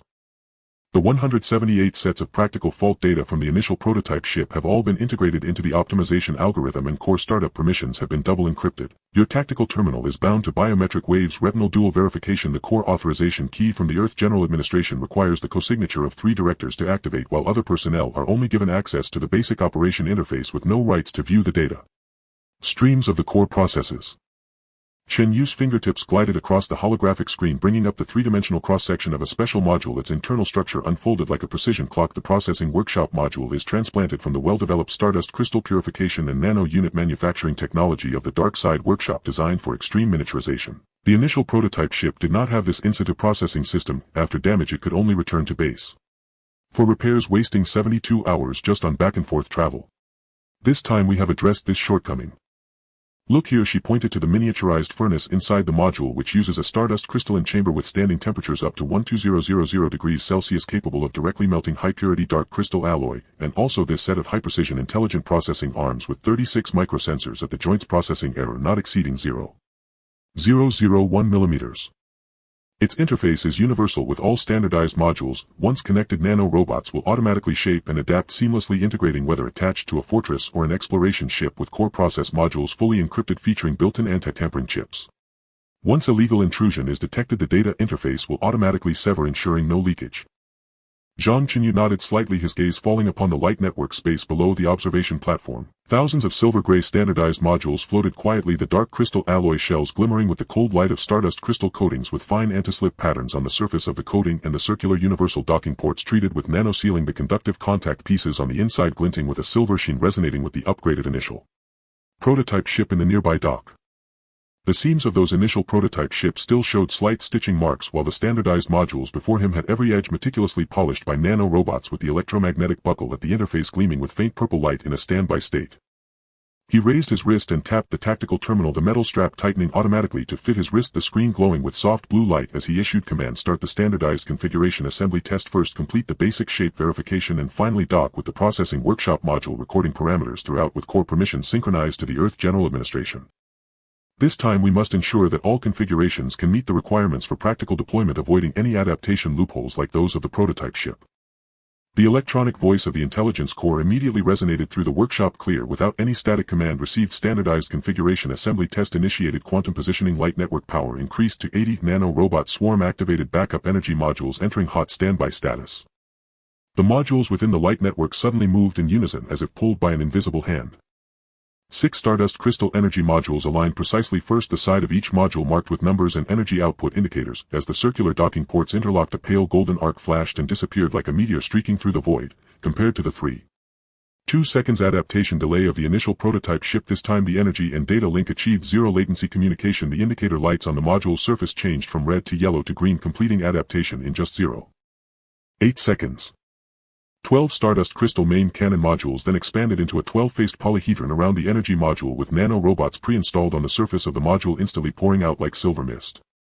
Each robot was only the size of a sesame seed but carried high-precision polishing tools, quickly spreading and polishing along the docking seams, transforming the originally sharp edges of the connections into smooth arched gun mounts. The Stardust Crystal coating on the surface of the mounts polished to a mirror-like smoothness, able to reflect the surrounding patterns of the light network. The issue of limited turning angles in the main cannon of the initial prototype ship was completely resolved. This time the turning angle was directly increased by 30%, with the cannon body fitting seamlessly to the energy module, with not even a single hair able to fit in the gaps, ensuring no energy leakage, and a layer of nano-protective coating as thin as a cicada's wing condensed at the cannon mouth, matching the upgraded fleet's cannon protection standards perfectly. The protective layer's surface shimmered with faint blue energy ripples undulating like breathing. Next, 8 all-area shield modules wrapped around the exterior, each module's shell engraved with complex energy guiding patterns. The nano-robots synchronized to autonomously adjust the shielding patterns on the surface of the modules, seamlessly connecting the energy fields of the 8 layers of shields into a complete spherical framework. The blind spots of shield connections that had previously occurred in the initial prototype ship were completely filled with the pattern arrangement, replicating the energy shielding logic of the nano armor, truly achieving all-area protection without dead angles. As the shield activated, the light blue barrier expanded like a soap bubble, with fine ripples appearing on the surface, securely protecting the internal modules. The intelligence core displayed in real time that the shield's energy density reached 1,200 joules per cubic centimeter, far exceeding the initial prototype ship standard of 800 joules. Finally, 20 structural support modules precisely filled all gaps, the nano-robot swarm forming a dense silver-gray crystalline membrane on the outer layer of the entire assembly. The membrane's thickness was only 0.5 mm, yet it could withstand impacts of hundreds of tons, merging dozens of modules into a unified static war fortress without any stitching marks. The cannon mouth, hidden between the gaps of the shield framework with a cold metallic luster, exuded a deterrent power far exceeding that of the initial prototype ship and externally purchased warships. Static war fortress configuration assembly completed, taking 9 minutes and 27 seconds, with an energy communication rate of 100 and shield field coordination rate of 99. 8. Optimal nano shaping adaptability. Compared to the initial prototype ship, core performance improved by 47, configuration switching speed doubled, and energy consumption reduced by 32. As the intelligence core's broadcast concluded, low cheers erupted within the workshop. Members of the technical team exchanged high fives, the fatigue in their eyes replaced by joy. Reconstruct the maneuverable attack ship configuration. Disassemble redundant modules, add conventional propulsion vector maneuvering modules, retain 4 main cannons, basic nano armor modules, and execute rapid reconstruction following wartime standards. Zhang Chenyu's command rang out again, interrupting the brief cheers. With the command given, the shield modules on the outer layer of the fortress and some support modules autonomously detached, precisely returning to position within the light network, their movements flowing like clouds. 6 energy modules retained, 4 quickly reorganizing with the 4 main cannon modules. 2 Stardust Crystal conventional propulsion modules docked precisely at the rear of the assembly. The guiding blades at the exhaust slowly unfolded, arranged in a spiral pattern, while a vector maneuvering module was added to the side, its surface posture sensors rotating continuously, calibrating the spatial coordinates. At this moment, the nano-robots on the surface of the modules became active again, reshaping the carrier's form like flowing silver frost. The connection between the rear propulsion module and the main body was sculpted into a streamlined fairing, minimizing resistance for deep space travel. The gap between the side maneuvering module and the main cannon module was filled by nano-crystalline devices, forming a tactical side wing that fit snugly, the surface of the side wing having fine air intake holes, not affecting the main cannon's all-area rotation while enhancing the carrier's maneuverability. In 7 minutes and 12 seconds, the square and massive war fortress had transformed into a streamlined attack ship approximately 30 meters long. The initial prototype ship required 15 minutes for similar reconstruction and experienced turning stutter issues.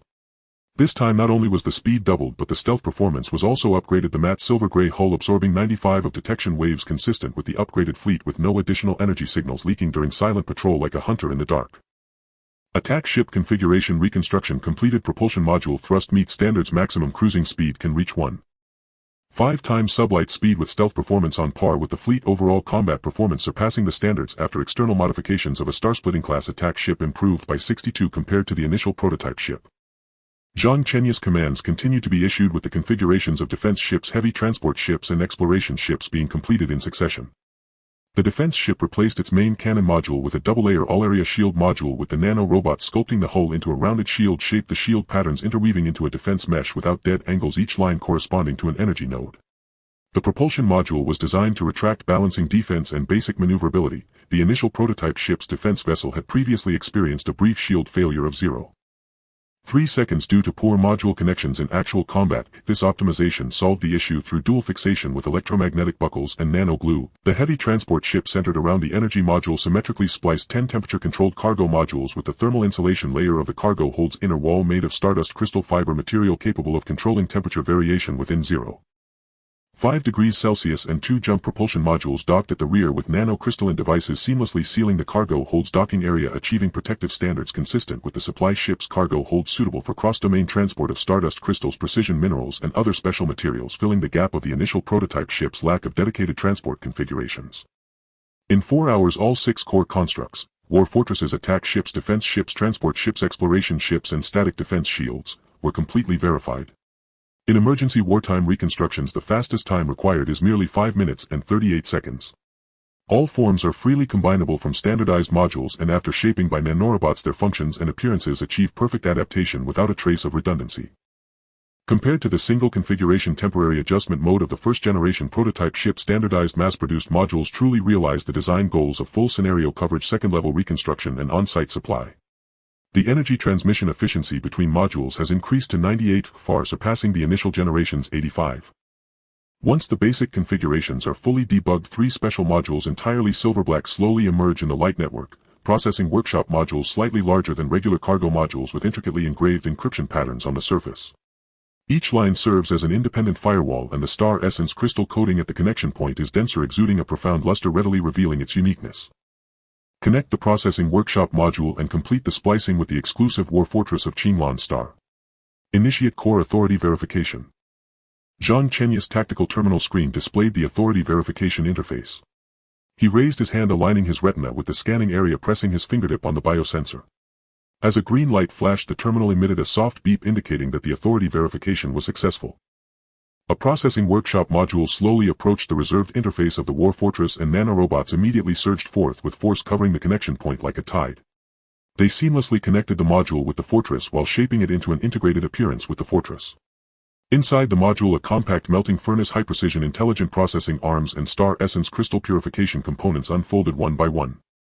The inner wall of the furnace glowed with a dark red sheen, the alloy claws of the processing arms opened and closed with precision, and the filtering membrane of the purification component trembled like a cicada's wing. This was a perfect miniaturization replica of the core process of the lunar workshop. This was precisely the core capability that the first-generation prototype ship lacked. With this system, the modular carrier could complete module repairs, raw material purification and spare parts processing on-site in battle. Processing workshop module connection complete. Core authority bound to Zhang Chenyu's tactical terminal and Earth's General Administration's exclusive key. Core process module encryption locked basic operation interface open nanoplastic adaptation degree 100. The voice of the AI core resonated steadily. Li Wei looked at the real-time data and added the other two modules. One will splice with the flagship of the Earth General Administration's direct exploration team while the other will be reserved for the lunar base. The production quantity is strictly limited and the production of core components will be personally supervised by you with no additional production. On the other side of the workshop, 3 modular mass production lines were operating at full speed. The intelligent robotic arms danced like a steel forest, accurately grasping the melted star essence crystal alloy ingots and placing them on the workbench of the CNC machine. The cutting tools spun at high speed, emitting a harsh cutting sound, and metallic shavings fell like snowflakes into the collection box, which were then automatically conveyed to the recycling system. Nanorobots completed the surface coating and crystal machinery presetting before the module left the factory, fully automated without human intervention. The sensors on the production line monitored every link in real time, and any deviations would immediately halt and adjust. Only the production area of the processing workshop module was fully enclosed and isolated. The heavy alloy door was equipped with a 3-fold lock of fingerprint password authority. The core components were monitored throughout by Zhang Chenyu and technical personnel dispatched by the Earth General Administration, while the other production lines were only responsible for the production of basic modules with no access to the core processes of the processing workshop module. The first batch of 200 basic modular units has a 60 mass production completion rate. 3 days later, 300 core modules will be completed, enough to splice 3 static war fortresses for Qinglan Star, 20 mobile combat ships as well as 8 exploration ships, 4 defense ships and 2 transport ships required by the Earth General Administration's exploration team. Li Wei synced the mass production data to Zhang Chenyu's terminal and the 3D model on the screen updated accordingly. The processing workshop module for Qinglan Star is mainly used for the on-site processing of star essence crystals in the ore vein area, with a purification efficiency 20 higher than that of the main workshop at the lunar base. It can supply spare parts processing and resupply for surrounding modular carriers. The one for the official exploration team will be used for on-site processing of new resources from external territories, eliminating the need to return to the lunar base, greatly saving on transportation costs and time. This is a significant improvement over the first-generation prototype ship's efficiency of repairing for half a month after a single operation. The unmanned transport ship for Qinglan Star has loaded the first batch of basic modules and set sail, initiating low-power stealth cruising mode throughout. Engine energy fluctuations are controlled below the cosmic background radiation threshold, with encrypted quantum links fully activated and using a one-time key, posing no exposure risk. Wang Lei's voice came from the communicator, and the low hum of the transport ship's engine could be heard in the background. The station personnel at the Qinglan Star base have completed pre-duty briefings clarifying the authority rules for the processing workshop module, which is only responsible for basic operational procedures. Core function unlocking must be authorized by you or the Earth General Administration, and even cleaning can only use designated tools with strict prohibitions on touching core areas. Zhang Chenyu raised his hand and a tactical terminal displayed the distribution of star essence crystal or veins on Qinglan Star and the external exploration routes of the Earth General Administration. With a light touch he issued the final order: 1. Synchronize the splicing of modular carriers between the lunar base and Qinglan Star, prioritizing the construction of 3 static war fortresses on Qinglan Star, with 1 binding to the processing workshop module to fully strengthen firepower and shield, safeguarding the core or vein of star essence crystals. The processing workshop module is only for on-site processing and supply, with strict prohibitions on unauthorized personnel touching it. 2. Splice a complete set of modular carriers for the Earth General Administration's direct exploration team, with the flagship specifically binding to the processing workshop module, with permissions managed by official core personnel to support external resource development. 3. Maintain the received. The splicing site on Qinglan Star is ready and waiting for the modules to arrive. The Earth General Administration's exploration team has completed assembly, waiting for the modular carrier to take shape. The command rapidly spread across the 2 deep space hubs of the lunar base and Qinglan Star. Zhang Chenyu immediately turned to the module storage area on the workshop side, where a complete set of core modules suitable for personal actions had already been sorted according to his requirements. 2 small star essence crystal energy modules, only palm-sized yet capable of providing a continuous high-intensity energy supply for 72 hours. 3 portable all-domain shield modules that can fold down to the size of a credit card and expand to form a protective barrier with a diameter of 3 meters. 4 rapid-fire ion cannon modules as compact as a handgun with a firing rate of 300 rounds per minute, and a mini basic component of the processing workshop module, all tailored to fit the small core units of his 100 cubic meter space ring, while the larger modules were arranged to be directly delivered to his spaceship's cargo hold by intelligent transport ships. He raised his hand to touch the inconspicuous black ring on his wrist. As he activated the energy, a faint golden star essence crystal glow flashed across the surface of the ring, which opened in response, revealing a vast internal storage space. Zhang Chenyu leaned down and pushed the sorted core modules one by one into the ring's light circle. The silver-gray modules transformed into flowing light and were completely absorbed at the moment they touched the light circle without any delay. Once the entire set of personal exclusive modules was stored, the ring returned to its ordinary appearance as if nothing had happened, leaving only the cool touch of the star essence crystal on his fingertips. I have secured the core modules here. Keep a close eye on the large modules on the ship and deliver them to the docking station according to the stealth route. Zhang Chenyu instructed Li Wei and then looked up. Glass of the observation window was made of multilayer nanocomposite material, allowing a clear view of the distant stars and nebulae with a determined light in his eyes.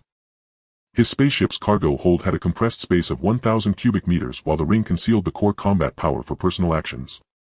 The two complemented each other, sufficient to support any sudden deep space operation he might encounter. This was all made possible after the first-generation prototype ship proved the feasibility of the modular route in real combat, resulting in this upgrade.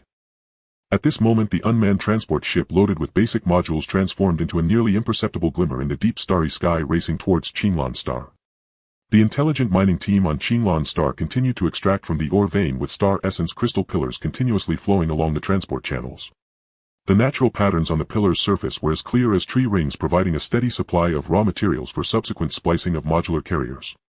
Beside the processing workshop module at the lunar base, personnel dispatched by the Earth General Administration had completed the handover of the core key, forming a dual lock with Zhang Chenyu's tactical terminal firmly grasping this core processing technology crucial to human deep space colonization.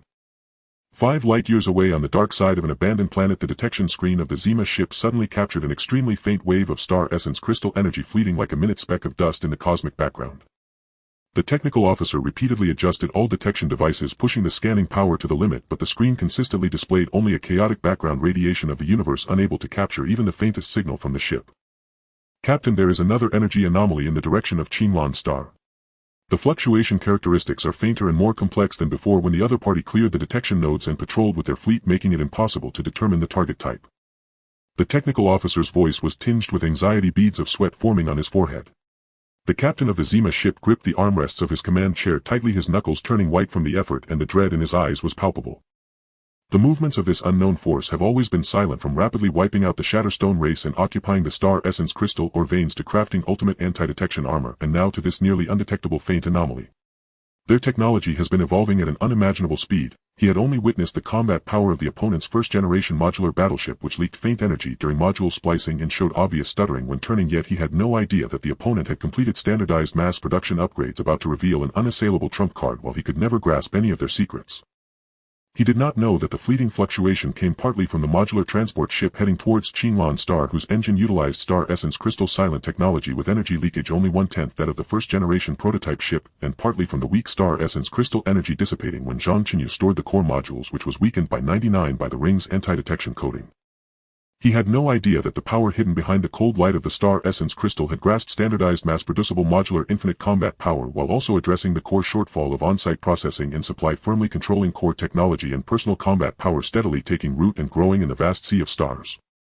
And humanity's journey into deep space has officially entered a new stage under the invisible protection of nano armor and the hardcore support of standardized modular carriers within the space ring held by the protagonist that conceals core combat power. From the practical validation of the first-generation prototype to the mature landing of standardized mass production, humanity finally possesses the confidence to gallop through the star sea, advancing unfalteringly towards the unknown territories within. In the Qinglan Starry Sky Domain, 3 standardized modular war fortresses hovered in a stable triangular formation. The star marrow crystal alloy hull shimmered with a cold hard silver-black sheen in the faint light emitted by the stars. A static defensive shield 1,000 meters in diameter enveloped the core airspace of Qinglan Star and the surface mining area like a translucent dome. The nanopatterns on the shield flickered with the flow of energy, and the 98-module energy conduction efficiency allowed the shield's response speed to increase threefold compared to the initial prototype ship. The energy core seamlessly connected with the surface mining station of Qinglan Star, forming a deep space defense system that integrated offense and defense. The voice of the station commander came through the encrypted quantum link, mixed with the low hum of intelligent mining machinery and the slight tremors of star marrow crystal ore. All weapon modules are in first-level standby status with an energy core reserve of 98, capable of responding to a full-scale saturated assault. On Zhang Chenyu's tactical terminal, a three-dimensional star map monitored Qinglan Star and the surrounding 2 light star regions with the coordinates of the fractured rock clan's forward base marked as a red alert point. 2 light years ago during humanity's purge of the alien mining veins, Zhang Chenyu led his team to crush that stronghold, capturing 8 core members of the fractured rock clan and eliminating over 300 scattered soldiers. Little did he expect that today alien warships would trace their path back. Just as his fingertip grazed the key to trigger the routine patrol command, the terminal suddenly flashed a blinding red alert and a rapid beeping tore through the silence of the command cabin. The sensors on the perimeter of Fortress No. 3 have detected 3 high-speed energy signals jumping in from the direction of the fractured rock clan's forward base, with a curvature trajectory pointing directly to the core airspace of Qinglan Star. The energy signature matches that of an unknown alien light assault ship, with a distance of 2 minutes and 20 seconds to the defense perimeter and no communication response requests suspected of a deliberate assault. Fortress No. 3 maximize shield power and lock all close defense artillery arrays to intercept the first wave of attacks. Fortress No. 2 activate side propulsion modules to maneuver behind the target and cut off their return jump route. Fortress No. 1 conceal the signal of the processing workshop module and only activate the conventional main cannon for support, holding the Qinglan Star airspace and the surface mining area firmly. Zhang Chenyu's fingertips glided across the terminal and the commands instantly transmitted to the command platforms of each fortress through the modular battleship's second-level response system. At the moment the commands landed, the outer airspace of Qinglan Star was torn apart by dark red particle beams. 3 unknown alien light assault ships struck first, unleashing several high-energy particle beams that slashed toward the defense shield of Fortress No. 3. The point of impact sparked a cascade of energy ripples, instantly turning the shield's star marrow crystal patterns bright red, with energy reserves briefly plummeting to 94 but quickly rebounding to 98 under the second-level supply from the modular energy core. The defensive shield's pressure resistance is up to standard. Closed defense artillery arrays full intercept. On both sides of Fortress No. 3, dozens of rapid-fire close defense cannons unleashed a dense barrage of energy projectiles, shooting down all the micro-armor-piercing missiles launched by the enemy. The explosive flashes were like scattered sparks vanishing in the depths of the starry sea. Meanwhile, Fortress No. 2's side propulsion module shed the turning sluggishness of the initial prototype ship, completing a tactical maneuver with an extremely small turning radius. The main cannon locked onto the engine compartment of one of the assault ships, and a concentrated star marrow crystal energy beam shot forth, accurately striking the target's core. Target engine compartment hit. The enemy's power core is destroyed, rendering them immobile and unable to jump. The remaining 2 assault ships, seeing the situation, attempted to retreat but found their return route blocked by Fortress No. 2 and were firmly locked by the crossfire of the Fortress group. The main cannon of Fortress No. 1 continued to fire, with the star marrow crystal energy beam's power improved by 30 compared to the initial generation. Each hit tore blackened gaps in the enemy's biological armor. Under the unified coordination of the intelligence core, the close defense cannons, main cannons and auxiliary interference weapons seamlessly connected, weaving a dense firepower net that left the enemy no chance to catch their breath. Target No. 2's armor is 75. Damaged energy signals continue to weaken. Target No. 3 is attempting to break through. Should we capture them? The request from Fortress No. 2's commander arrived in real time. Zhang Chenyu's gaze deepened and he called up the interrogation plan for the previously captured fractured rock clan members on the terminal. Spare Target No. 2. Destroy the other 2. Precise control of firepower. Retain the enemy's communication core and data panel for interrogation at the fortress. Before his voice faded, the close defense cannon of Fortress No. 3 accurately struck the cockpit of Target No. 3, causing the ship to lose control instantly and plunge toward the outer asteroid belt of Qinglan Star while trailing flames. Target No. 2, having lost power, was firmly captured by the tractor beam of Fortress No. 2, slowly being dragged toward the temporary docking bay of Qinglan Star. The entire confrontation lasted only 8 minutes and 7 seconds, with no casualties among humanity, no modules of the Fortress group damaged, and the energy reserve of the defensive shield still above 95. The standardized modular combat power demonstrated overwhelming advantages in its first actual combat in the Qinglan Star airspace. At the first moment after the battle concluded, Zhang Chenyu, accompanied by Li Wei and 2 alien linguists, headed straight to the dedicated prisoner area on the lower level of Fortress No. 1. This area was constructed from star marrow crystal alloy with walls that completely shielded internal and external energy and signals. The nano-suppression layer could precisely suppress alien energy surges. More than a dozen independent prisoner cells were arranged hexagonally, with a central control panel monitoring the life signs, energy fluctuations and physical conditions of the occupants in real time, creating a closed space specifically designed for interrogating alien captives. Inside the prisoner area, 8 captured members of the fractured rock clan had been held here for some time. They were core personnel captured 2 light years ago during humanity's purge at the fractured rock clan's forward base. 1 mining supervisor, 2 district foremen and 5 mining technicians responsible for extracting operations, equipment maintenance and the daily coordination with the alien fleet. They were the core management of the fractured rock clan in this star region, while over 300 ordinary mining workers within the stronghold either scattered or were defeated, still being hunted down in the surrounding star regions. At this moment the fractured rock clan's chief supervisor was secured in the interrogation chair of the core cell, bound by star marrow crystal restraints. The deep gray rock surface seeped fine rocky debris due to anxiety and vigilance, and its compound eyes narrowed into slits under the cold white cabin lights. It emitted a low rhythmic clicking sound from its throat, a unique alert signal of their race. More notably, a fist-sized pale yellow crystal in its chest was faintly flickering, which was the life core of the Karen rock clan, the rock core, now dim due to insufficient energy, nearly extinguished. In the adjacent cell the captured unknown alien pilot had just been escorted into position. Its blue-hued humanoid body was tightly secured by high-strength nano-restraints, and its biological armor had been stripped by technicians, revealing a body covered in pale blue energy patterns. Its eyes were filled with anger and hostility, streaked with red veins, and it emitted a fierce low growl from its throat, showing strong resistance to all detection and contact from its surroundings. Technicians were urgently cracking its battleship data panel, but due to the extremely complex alien encryption algorithm, breakthroughs were not attainable in a short time. Interrogation became the only shortcut to obtaining core information. Zhang Chenyu was the first to approach the alien pilot's cell, his cold gaze piercing through the high-transparency observation screen onto the alien. The amplification system slowly activated, and his voice was steady, carrying an irrefutable sense of pressure. State your race, name, why did you raid Qinglan Star, and why did you control the fractured rock clan to mine star marrow crystals?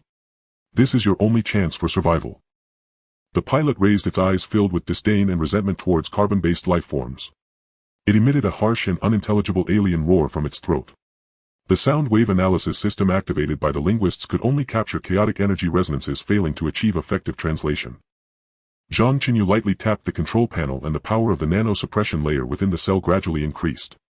An invisible energy suppression instantly enveloped the pilot, causing its blue-hued body to tremble violently. The energy patterns on its surface dimmed instantly, followed by a painful wail as its body curled uncontrollably and the light of its core energy source began to flicker violently. I have no patience to waste with you. Zhang Chenyu's voice was as cold as ice. Every 10 minutes the suppression layer's power will increase by 10% until your core energy source is completely drained and turns to cosmic dust. The suppression of the energy layer grew increasingly intense, and the pilot's wails turned hoarse. The defiance in its eyes was replaced by extreme pain, and its blue skin began to show faint cracks with the glow of its core energy source flickering erratically. About 25 minutes later it finally could not hold on any longer. With all its strength it squeezed out a series of rough fragmented syllables from its throat. The linguists immediately captured the sound waves and quickly conducted analysis and calibration. Finally clear text appeared on the terminal screen. Zeta. Zeta Clan. I am of the Zeta Clan. Zeta Clan. Zhang Chenyu's gaze tightened slightly, and Li Wei quickly recorded this race name on the tactical terminal, marking the first breakthrough in key information. Did you raid Qinglan Star to reclaim the mining veins of the fractured rock clan, or do you wish to monopolize the star marrow crystals here? You treat the fractured rock clan as slaves, forcing them to mine at various forward bases, don't you? Mentioning the fractured rock clan, the Zeta pilot's eyes flashed with undisguised contempt. Panting heavily it replied with difficulty in the still awkward human language, Karen rock clan. Inferior rock clan. Should be mining energy for the Zeta clan. Qinglan Star. New mining veins. How could the lowly carbon-based lifeforms interfere? Karen rock clan. These four words crashed onto the terminal screen like thunder, and Zhang Chenyu exchanged a glance with Li Wei, finally learning the true name of the alien race that humanity had temporarily dubbed the Fractured Rock Clan, the Karen Rock Clan, a primitive rock civilization labeled as inferior by the Zeta Clan, reduced to mining slaves across star systems. Karen Rock Clan. Zhang Chenyu repeated, solemnly pressing further on the core issue. Where is their home planet? How much controlling force do you have deployed on their home planet? But just as he finished speaking, the Zeta pilot's eyes suddenly widened and it bit down hard, triggering the energy self-destruct capsule in its mouth. A pale blue energy toxin instantly spread throughout its body, through its throat, and the energy patterns on its surface darkened and dulled at a visible rate. The technicians immediately activated the emergency intervention protocol, injecting energy neutralizers, but it was already too late. Seconds later the life signs curve on the monitoring screen flattened completely, and the Zeta pilot had lost all signs of life. Damn it, it had a self-destruct mechanism all along, Li Wei cursed under his breath, quickly checking the alien's battleship data panel. The encryption algorithm is too complex to crack in a short time, and the only surviving Zeta is gone. But at least a key piece of information was obtained. They are actually called the Karen Rock Clan, and the Zeta Clan's raid on Qinglan Star was to exclusively seize the star marrow crystal veins here, completely disregarding the lives of the Karen Rock Clan. Zhang Chenyu's expression remained unchanged, as if he had anticipated this all along. He turned and strode directly toward the core containment cell of Kalong Rock Clan's chief overseer. He raised a hand to activate the cell's two-way communication and high-definition projection system, ensuring the overseer clearly heard every word of the prior interrogation and witnessed the Zeta pilot's self-destruction in full detail. Then with deliberate gravity he enlarged the 4 characters, Kalong Rock Clan, on the cell's interior display wall and declared he is Zeta, alien invaders who launched the assault on Qinlan Star. And you are the Kalong Rock Clan. No further elaboration followed, only those 2 sentences, yet they struck the overseer's heart like thunderclaps. Its compound eyes locked rigidly onto those 4 unfamiliar yet ancestrally seared glyphs, then flickered toward the observation screen displaying the Zeta pilot's lifeless body. Yellow photonic points flared violently within its ocular array, guttural staccato clicks erupted from its throat, so rapid they verged on rupture. Its stony frame convulsed uncontrollably, restraint locks groaned under strain, emitting dull grinding shrieks, while fine granules of rock sloughed continuously from its surface and joints, a physiological manifestation of the Kalong Rock Clan's ultimate fury and profound racial trauma.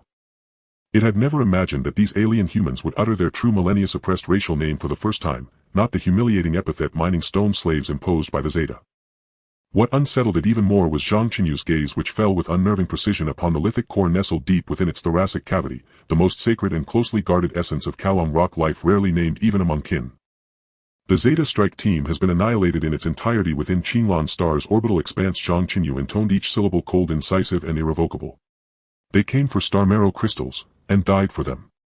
From beginning to end your survival meant nothing to them. That single sentence tore open a millennium-deep fissure in the overseer's suppressed emotions. Its thoracic lithic core shuddered violently, its inner light dimming abruptly, while the translation system no longer emitted orderly geological resonances but raw jagged sounds akin to stone fracturing layer upon layer, coarse, muffled and lacerating with anguish, the sorrow of a civilization enslaved, buried deep in bone and blood. Yes, 1,000 years. They have never cared. The overseer's resonance fractured mid-sentence, each phoneme steeped in blood and tears. This is our lithic core. The very life of the Kalong Rock Clan. We draw pure energy sustenance from star marrow crystals, even trace impurities erode the core's crystalline walls. Yet the Zeta discard only the dregs, the slag remaining after refining 99 purity, for us to consume. That slag is laced with crystal suppressants, insufficient even to sustain baseline core function. Countless kin have watched their cores cool and fissure inward, webbed with cracks that splinter at the slightest breeze into inert stone. Its body trembled fiercely with agitation, an old bone-deep gash across its waist and abdomen faintly whitened, scar tissue from a collapsed mine shaft permanently embedded with unyielding mineral dust. Our rocky epidermis absorbs interstellar dust and cosmic radiation to repair injury, but without pure stellar energy, impurities lodged deep within our musculature can never be expelled. Each energy fluctuation feels like gravel grinding inside, excruciating beyond measure. Younglings should awaken their lithic cores by age 100. Without pure energy to nourish them, they remain loose granular aggregates, vulnerable to disintegration from a single falling or fragment in the mines. The Zeta's energy whips target the lithic core exclusively. The overseer's resonance surged sharply, thick with outrage and despair, yellow photonic points swirled with crimson filaments. They burn through our rocky epidermis with searing heat, directly scorching the core itself. It is the agony of a soul roasted alive. We cannot even scream, only listen as our own cores sizzle and hiss like red-hot stone plunged into icy water. The star marrow crystals we excavate fuel their warships entirely, yet we fight over the dregs, scavenging less than 3% residual energy. Even a single sip must be wrestled for. Its chest heaved with labored stony breaths. If the lithic cores glow pulsed erratically, its respiration now reduced to the dry grating friction of stone against stone. Our homeworld Kalong Star possesses surging geothermal veins. Our cores resonate harmoniously with them, drawing steady sustenance as roots draw from soil. In those days our cores shone translucent as star marrow crystals and our epidermis hardened to alloy-like resilience. But the Zeta erected 3 stellar energy suppression towers, anchored precisely atop the 3 primary geothermal nodes, severing our clan's central neural nexus and cutting off all resonance between our lithic cores and the planetary veins. They reclassified Kalong Star as shattered rock planet, erasing our racial identity, reducing us to mere mining slaves, discarded once worn, broken, or spent. 10,000 of our kin survive only on the Zeta's meager slag rations. Every year over 1,000 petrify into lifeless stone, bodies crushed and mixed back into the ore stream for us to dig up ourselves. The overseer's voice sank into hollow resignation, its lithic core's light fading to a fragile ember. This is not survival, it is degradation. We are tools, bred, maintained and discarded, in their mining pits. The Kalong Rock Clan's chief overseer lowered its compound eyes.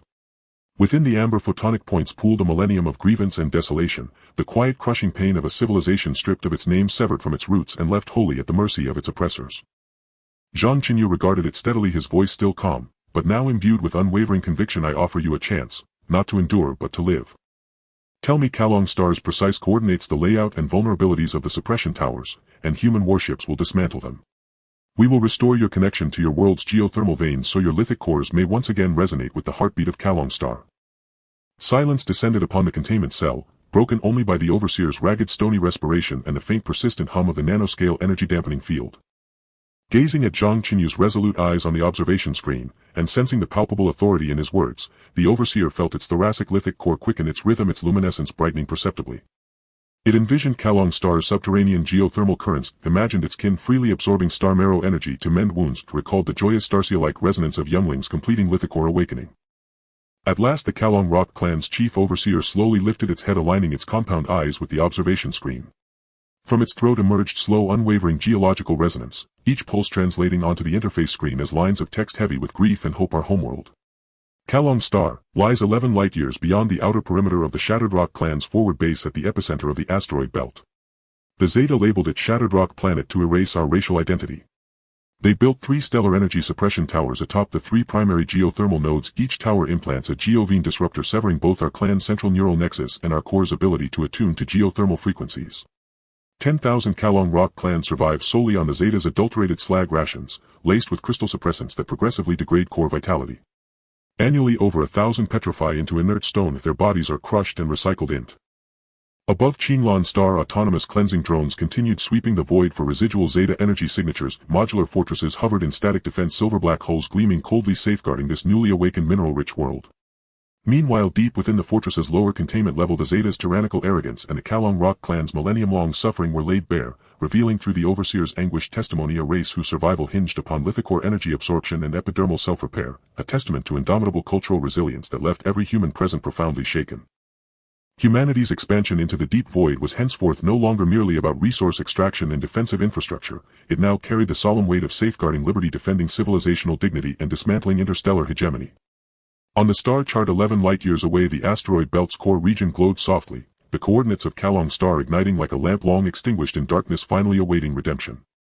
Zhang Chenyu's fingertip settled upon that luminous point, his gaze alight with unshakable resolve. Next destination, Kalong Star. To liberate the Kalong Rock clan, shatter the Zeta's chains of enslavement, restore geothermal resonance to their lithic cores, and revive vitality to their stony epidermis, the human journey among the stars would inevitably cleave through injustice, honoring the right of every civilization to exist, and to thrive, in sovereign dignity.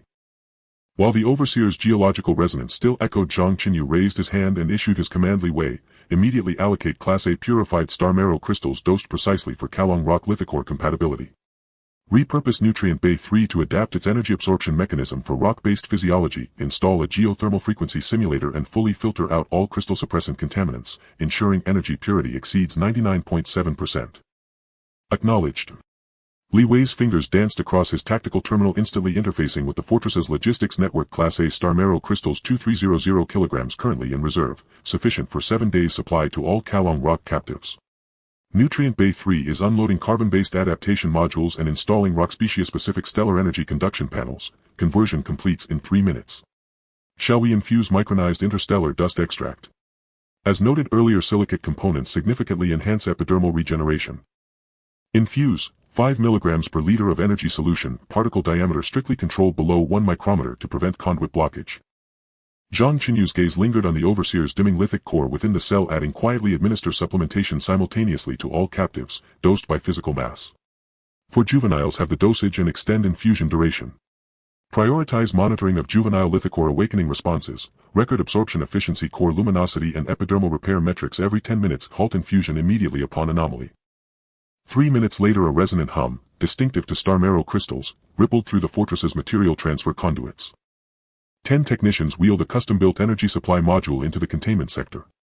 Forged from star marrow alloy, its interior was lined with nanoscale stellar energy conduction mesh. Dozens of precisely cut Class A crystals rested in its base, emitting a soft amber radiance that subtly synchronized with the Kalong Rock clan's lithicore luminescence. A low-frequency vibration emanated from the module's geothermal simulator panel, accurately replicating Kalong Star's natural geothermal pulse. Release the Overseer's restraints, maintain a 3-meter safety perimeter, and initiate non-contact energy transmission. No sooner had Zhang Chenyu spoken than the star marrow restraint locks retracted smoothly. The Kalong Rock Clan's chief overseer staggered forward a step, compound eyes riveted upon the glowing crystals within the supply module, its thoracic lithic core surging with renewed vigor, its light intensifying markedly. Cautiously extending a stony hand, its fingertips brushed the ambient energy aura, and released a low resonant sigh of geological relief. Coarse weathered epidermal granules sloughed away from its fingertips, revealing beneath a smooth deep-grade dermal layer. Technicians immediately lowered the planetary lay simulator's frequency from 10 Hz to 3 Hz. A gentle low-frequency vibration spread through the confinement cell. In an instant the juvenile's rock core steadied its glow and the white vapor on its surface dissipated. Absorption efficiency climbed back to 45%. The translation systems caught a soothing resonance from it like nascent strata trembling. Effective. The rock core turbulence is under control and slowly recovering, the technician exhaled. These juvenile rocks have never encountered pure high-concentration stellar energy, like parched earth struck by a deluge. Energy easily congests. The chief overseer explained to Zhang Chenyu, low-frequency planetary lay oscillations can guide energy to flow steadily within the rock core. This was how our people once tended juvenile rocks on Kalong. Zhang Chenyu nodded. Immediately adjust all juvenile rock supply parameters, reduce energy concentration to 80%, maintain low-frequency planetary lay guidance throughout, assign specialists for real-time monitoring and deal with any anomalies at once. Once the Kalong clan's energy provisioning stabilizes, Zhang Chenyu turned to the chief overseer. This is only a temporary supply. After we destroy the suppression towers, Kalong Star's planetary lay energy will free your people from the torment of scarcity. Now finalize the operational plan. Based on rock core resonance principles, we will craft adapted energy weapons for you and return the combat power the Zeta stole. The chief overseer's compound eyes brightened with hope. Our Battle Rock Legion could have channeled rock core energy into stellar rock blades. The Zeta not only seized our weapons but deliberately sabotaged our energy extraction techniques. Our engineers will overcome that problem. Zhang Chenyu brought up the weapon schematic. On the holoscreen, the silhouette of a weapon resolved, a starmeral crystal alloy hilt with no solid blade. This stellar rock blade can connect seamlessly to a rock core via a dedicated interface, precisely extract and amplify rock core energy into a controllable energy blade. Its power scales with the rock core's reserves and it inflicts no harm upon the core. Studying the schematic, the chief overseer's rock core released an exultant resonance. His voice trembled with barely contained excitement. Wonderful. If we restore the stellar rock blade, our combat power will increase by at least 30%. He turned to the star chart. Of the asteroid belt's 4 lanes, the 2 outer channels controlled by the Zeta are most heavily defended: 10 light escort ships and energy minefields. The minefields trigger at a class energy signals. Our rock core energy registers as class and can pass safely. The other 2 secret channels are known only to the Kalong clan's core layer. Natural stellar energy turbulence within them can mask warship signatures to evade Zeta detection. But the lanes are narrow, only 1 ship may pass at a time, and it will take 10 minutes to bring them all through. He tapped 3 points on the star map. The 3 suppression towers correspond to Kalong Star's 3 major planetary lay nodes, Qian Feng, Heijinggu and Lanqijian. Each tower soars 100 meters, cloaked by an outer energy shield. At their bases, the energy interfaces are guarded by Zeta elite squads of 50 armed with energy rifles and star energy shackles. Those shackles emit high-frequency oscillations that disrupt rock core energy flow. Once bound, a warrior's effectiveness plunges to 10%. The 300 Battle Rock Legion inside the subterranean caverns excel at close-quarter ambushes and rock camouflage. They can meld with surrounding stone and go undetected. The chief overseer added, once the suppression tower's shields fall, they will strike from within, neutralize the guards and assist you in destroying the energy interfaces. Zhang Chenyu nodded and projected the modular warship tactical deployment. The routes for 10 bastions flared red across the star chart. 10 modular war bastions will operate along 3 prongs. The first prong I will lead, carrying your core layer and 20 human elites. We will slip into Kalong Star via the secret channel and strike the 3 suppression towers directly. Each bastion mounts 3 starmeral crystal main cannons tuned to breach energy interfaces. The second prong, commanded by Li Wei, will have 4 bastions break through the Zeta outer lanes as a decoy fleet to draw away escorts, buying the infiltration force at least 20 minutes. The third prong's 5 bastions will deploy around the asteroid belt's perimeter to establish defensive positions with interceptor missiles and point defense batteries to intercept Zeta reinforcements and cover the withdrawal of the infiltrators. He indicated the asteroid belt on the chart. The Battle Rock Legion will handle internal strikes, focusing on removing those bearing star energy shackles. Human warships will provide spaceborne support, their main batteries pounding the energy interfaces while covering the Legion's advance. The operation is set for 72 hours hence, when the asteroid belt's energy turbulence peaks and maximally masks jump signatures. The timing also coincides with the Zeta resupply cycle, when suppression tower guards rotate and defenses are at their weakest.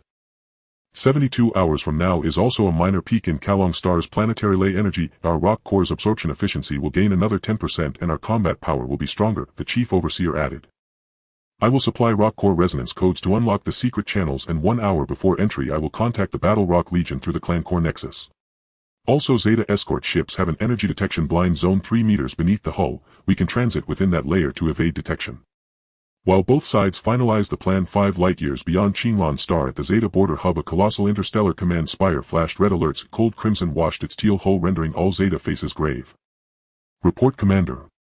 The Qinglan Star Vanguard squad has been out of contact for over 12 hours. Quantum communications are severed.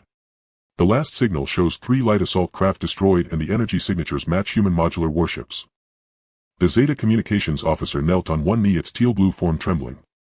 Battlefield residue analysis indicates human warship Starmero crystal main batteries have increased power by 30%. Their defensive shields respond extremely rapidly. The Vanguard squad's particle beam attacks caused no effective damage. Behind the command console, the Zeta border commander Molake rose abruptly. He was massive, his teal blue carapace sheathed in scarred biological armor. Energy sigils along his form flared crimson with anger as his eyes shot fierce light. Lowly carbon-based creatures, how dare they destroy my Zeta Vanguard? The Starmero crystal veins of Qinglan Star and those Kalong rock slaves all belong to the Zeta. Molake raised a hand and projected the star map. Qinglan Star's coordinates burned red. Pull Qinglan Star's data at once. Analyze the human warship's combat capability, shield vulnerabilities and power cores. Relay my orders. Muster 30 heavy cruisers and 50 light escort ships to form an expeditionary fleet. I will personally lead it. Arrive at Qinglan Star in 72 hours. Destroy the human bastions and reclaim the veins. Outfit all warships with energy amplifiers. Crank the main batteries to maximum. Commander, think carefully. Chief of Staff Keyes stepped forward, voice steady. If the humans could so easily rout the Vanguard, their strength must not be underestimated. 72 hours is too hasty. We require more intelligence before committing, or we risk grievous losses. Keyes, you are too cautious. Molake snapped, glaring.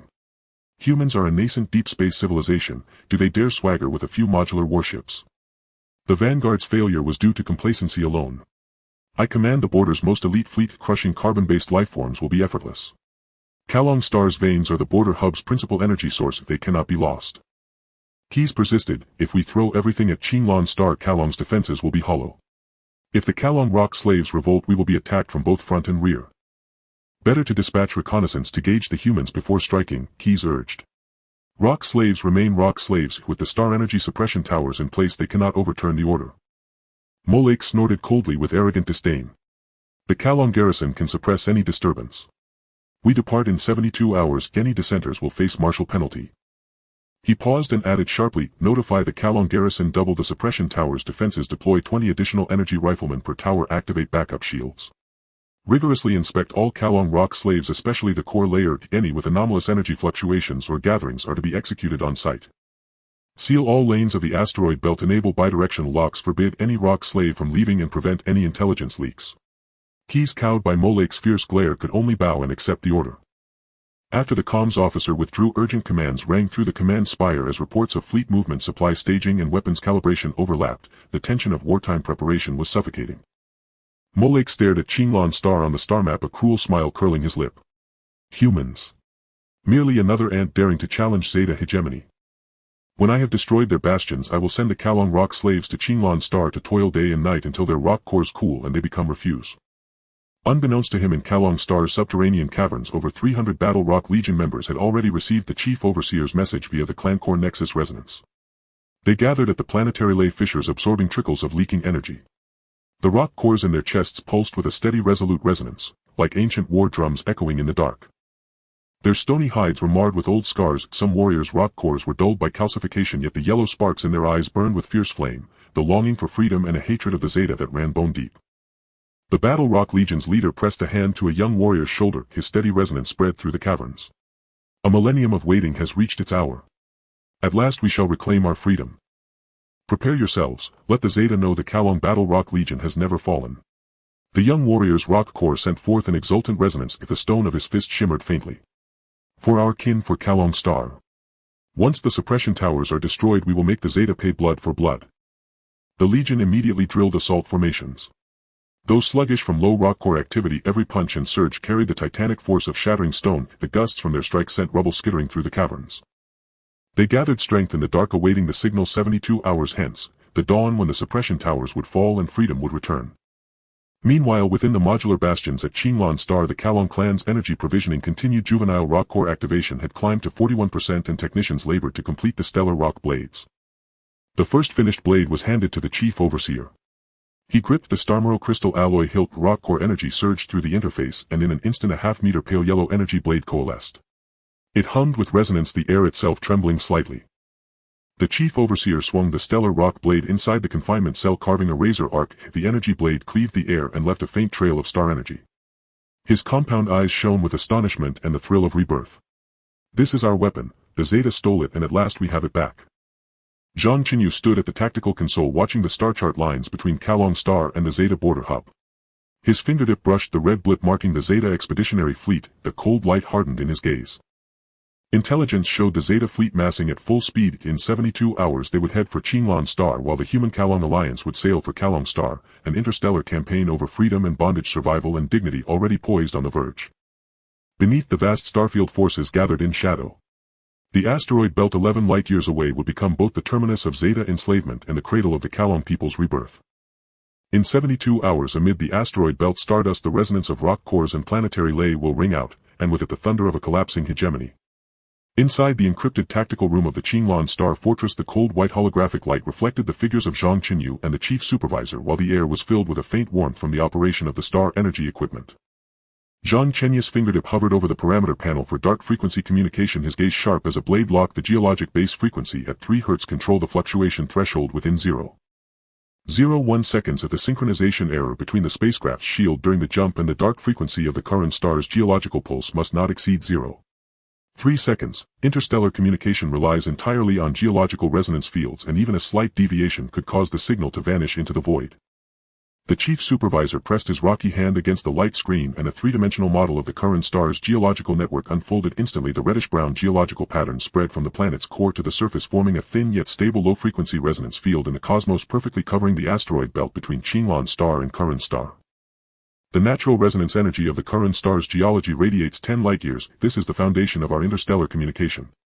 He pointed to the west side of the Red Rock Peak Suppression Tower. The weakest area of the shielding field has a 1.5-second signal penetration window, precisely matching the energy pulse cycle of the spacecraft's jump, allowing the dark frequency signal to accurately merge into the geological network without being detected by the Zeta tribe. Technical personnel gathered around the control console, fingers flying as the geological frequency adaptation device of the spacecraft and the directional signal amplifier were activated simultaneously, emitting a low resonant hum. Captain, frequency adaptation is complete. The current synchronization rate with the current star's geological resonance field is 99.7. The directional amplifier has locked onto the direction of the geological resonance field, and the signal attenuation rate in low power mode is only 0.2. A technician turned to report the nanocoding and geological shielding module have completed their linkage, allowing for simultaneous signal concealment and module characteristic masking with no energy leakage. Zhang Chenyu nodded, his gaze sweeping across the data streams dancing on the panel. Maintain real-time monitoring to report any parameter anomalies immediately. In stark contrast to the precision and solemnity of the tactical room, the supply area of the Curran rock tribe pulsated with a heavy life force. The stone bodies of adult rock warriors shimmered with the nourishing dark glow of star energy as they wielded star energy rock blades, repeatedly practicing slashes and thrusts in a virtual shooting range. This was a weapon crafted by human technicians based on the principles of geological core resonance, seamlessly interfacing with the geological core to precisely extract and enhance geological energy, forming half-meter-long pale yellow energy blades that created shimmering energy ripples as they struck down on virtual targets. Several core warriors approached the human technicians, their broad palms tapping lightly on the ground, causing stones to rise and settle, then striking out varying rhythms with their knuckles. This was the simplified battlefield signal agreed upon by both parties, requiring no language. The vibrations of the rocks were enough to convey commands of advance, conceal, and surprise attack, breaking down communication barriers in silent understanding. Young rocks curled up in specially designed star energy nurturing pods surrounded by faint blue low-concentration star energy mist, while the monitoring device displayed 45.3 of awakening rate, flickering with soft light. Caretakers adjusted the nurturing parameters in real time, and the geological simulator emitted gentle low-frequency vibrations, guiding the star energy to flow steadily within the cores of the young rocks, showing no signs of disorder. One young rock raised its small stone hand, the geological core emitting a weak yet firm resonance as if responding to the geological call from distant Curran Star. At this moment, in the underground cavern of Curran Star, the rocky ground near the geological fissures radiated a warm reddish glow, while the core of the Battle Rock Army, the exclusive communication node for the rock tribe, was embedded deep in the fissure, pulsating in sync with the geological energy. The geological core of the Battle Rock Army leader pulsed slowly in his chest, and suddenly a faint resonant sound came from deep within the geological pulse, perfectly matching the frequency of his geological core. This was a signal sent by the chief supervisor through the interstellar geological dark frequency encrypted resonance instructions injected into the cosmic geological resonance field via the directional amplifier of the Qinglan star battleship, traversing light years to precisely merge into the Curran star geological network, ultimately reaching the core of the tribe undetectable by the Zeta tribe's monitoring devices. The leader closed his eyes, the pulse frequency of the geological core suddenly accelerating, breaking down and relaying the tactical instructions contained in the signal to the warriors beside him. The Red Rock Peak team will focus on the energy interface, the Black Crystal Valley team will clear the outer guards, and the Blue Stream Gorge team will be responsible for restraining reinforcements. His rough stone hand traced clear lines on the ground core mission: first eliminate the carriers of the shackles, then guard the interface for the coalition. Not a single step can be wrong. Over 300 Battle Rock warriors quickly split into 3 assault teams, their geological cores synchronously vibrating, emitting an orderly response akin to the low rumble of ancient war drums, with the resonance absorbed by the geological patterns of the cavern, not leaking even the slightest hint outward. Outside the suppression tower of Curran Star Zeta tribe garrisons were stationed purple energy searchlights sweeping back and forth around the cavern, patrol teams moving in mechanical steps to conduct a net-like inspection. This was the reinforcement directive issued by Morak, with the guards of each suppression tower increased to 80, adding 20 energy riflemen and backup shields activated. The sound of metal armor scraping against the ground echoed in the vast cavern as the Battle Rock warriors pressed against the rock walls, their stone bodies blending seamlessly with the surrounding rocks, even their breathing deliberately slowed to minimize the resonance of their geological cores. Suddenly a young warrior's body trembled slightly, a thin layer of white frost appearing on the surface of the rock before his forehead. This was a sign of the geological core's calcification, a trace of weak resonance leaking like a spark in the darkness, instantly attracting the attention of the nearby patrol team. The leader's gaze sharpened, his palms suddenly pressing against the ground, and the geological energy flowed swiftly along the rock patterns, accurately injecting into the young warrior's geological core, forcibly suppressing the leaking resonance. The patrol team's searchlight swept over their concealed area 3 times, the beam passing over the disguised rock surfaces of the warriors, detecting no abnormalities before slowly moving away. The young warrior's geological core emitted a resonant sound of guilt, and the leader gently patted his shoulder, signaling him to remain calm as the crisis silently dissipated. The patrol team leader spat impatiently and waved his hand. It's just a natural fluctuation of the geological pulse. Keep searching, don't waste time. Suddenly an alarm sounded sharply from the tactical command platform of the Qinglan Star Fortress. On the holographic screen of the battleship monitoring system, 3 new red dots appeared in the asteroid belt area, marking the positions of temporary energy monitoring stations established by the Zeta tribe, forming a triangular monitoring network that covered the exits of hidden routes. Morak indeed left a backup plan.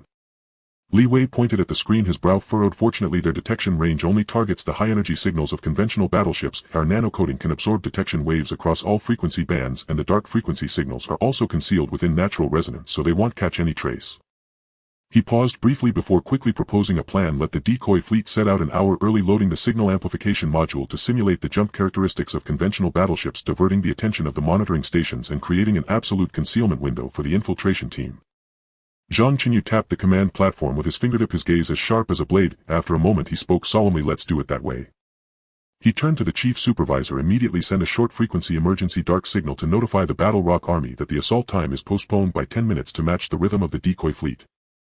The chief supervisor nodded in agreement, pressing his palm against the tactical screen, injecting the resonance energy from the core of the tribe into the signal transmitter.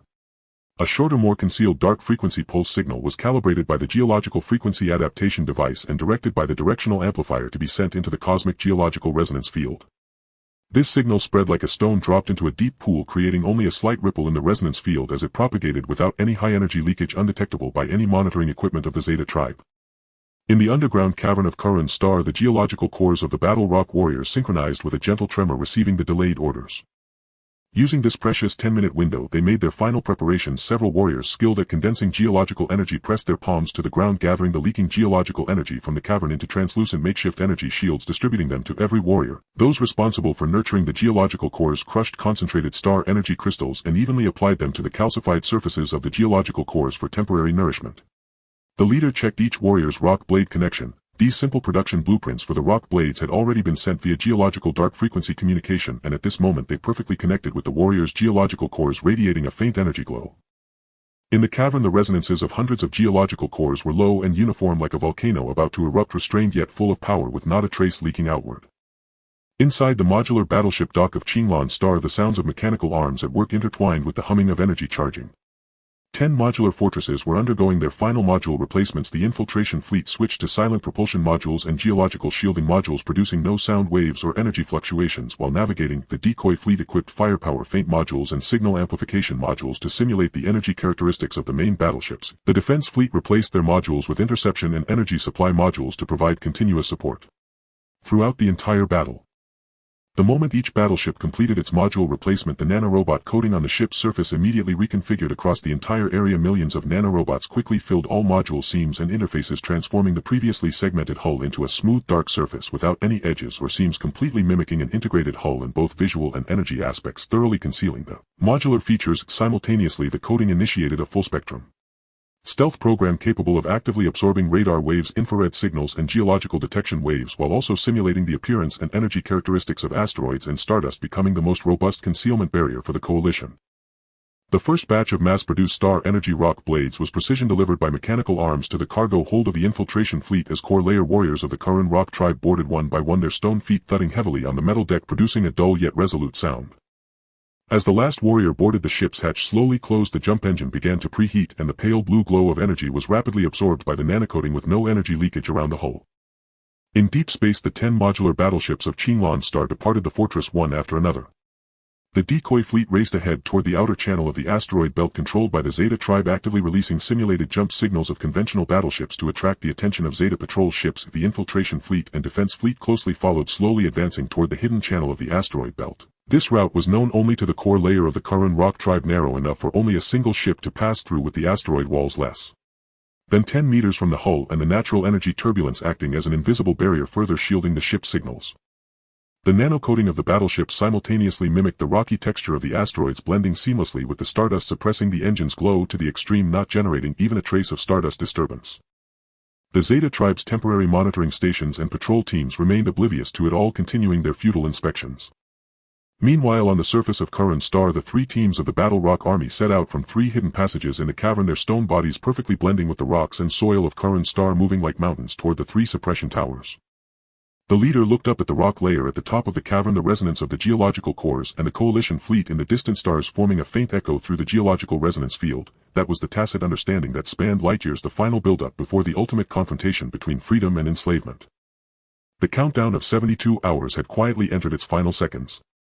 The signal of the geological dark frequency was transmitted secretly between the dual stars, with the nanocoating providing the coalition fleet with an invisible disguise as the blades stealthily navigated through the asteroid belt, and the Battle Rock Army in the cavern lay in wait. The arrogance and underestimation of the Zeta tribe caused them to miss the last opportunity for an alert. A decisive battle concerning the fate of Karen Star was about to erupt suddenly under the cover of stardust. The stardust of the asteroid belt was thick as ink, with tiny rock fragments drifting slowly under the pull of cosmic gravity. Occasionally, the fleeting glimmer of colliding meteors flashed and vanished, their residual warmth unable to disperse before being swallowed by the boundless darkness. The infiltration fleet of humans and the Karen rock tribe was advancing at a tortoise pace along the secret channel of the asteroid wall. On both sides of the 10-meter-wide channel, jagged asteroid peaks loomed like the fangs of a giant beast, with the distance between the ship's hull and the rocky surface barely 3 meters. Stardust brushed past the dark hull coated with a nanolayer, leaving only the faint hum of the life support systems within the ship. The silent propulsion module of the modular warship was pushed to its limits, a pale blue energy flow locked tightly within 3 layers of shielding. The trembling of the engine was entirely absorbed by the damping layer, and the fleet glided like lurking shadows through the stardust, with only the faint green dots on the tactical screen marking their positions, which could easily be swallowed by the stardust if one was not careful. Zhang Chenyu stood in front of the flagship's command console, his fingertips resting on the cold light screen. On the three-dimensional model of the asteroid belt, the energy turbulence of the secret channel was tearing and fluctuating at a frenzied frequency. The red dot of the Zeta tribe's monitoring point flickered brightly 3 light-years away from the channel's exit, while the signal of the decoy fleet had already erupted in the outer channel. The decoy fleet has reached the Zeta tribe's outer minefield. The signal amplification module has simulated the characteristics of 5 main ships, and 10 light frigates are racing toward us at full speed. Level 1 alert in the minefield has been activated, and the monitoring station's detection waves have all been drawn away. Li Weiss' voice came through the encrypted communication, wrapped in the sound of urgent electrical currents. There are only 6 minutes and 10 seconds left in the defense gap at the channel exit. If we delay any longer, we won't make it. The chief engineer leaned closer to the light screen, the rock core in his chest resonating with the geological pulse as the yellow dots of his compound eyes fixed on the stardust concentration at the channel exit. The natural stardust belt is still thickening, capable of obscuring 80% of our signal. The checkpoint had only basic detectors that could not penetrate the stardust and nano-coating, but the narrow pass was the only exit nearly 100 meters wide. Any slight movement would be disastrous. He pointed out a reddish-brown line. After passing the pass, if we travel 2 light-years we can reach the low orbit of Charon star. But the pass is a dead end. Taking a detour will inevitably lead to a collision with the asteroid cluster, causing a rockslide, and forcing our way through will expose us. Zhang Chenyu furrowed his brows slightly, his fingers swiftly tracing commands on the tactical screen.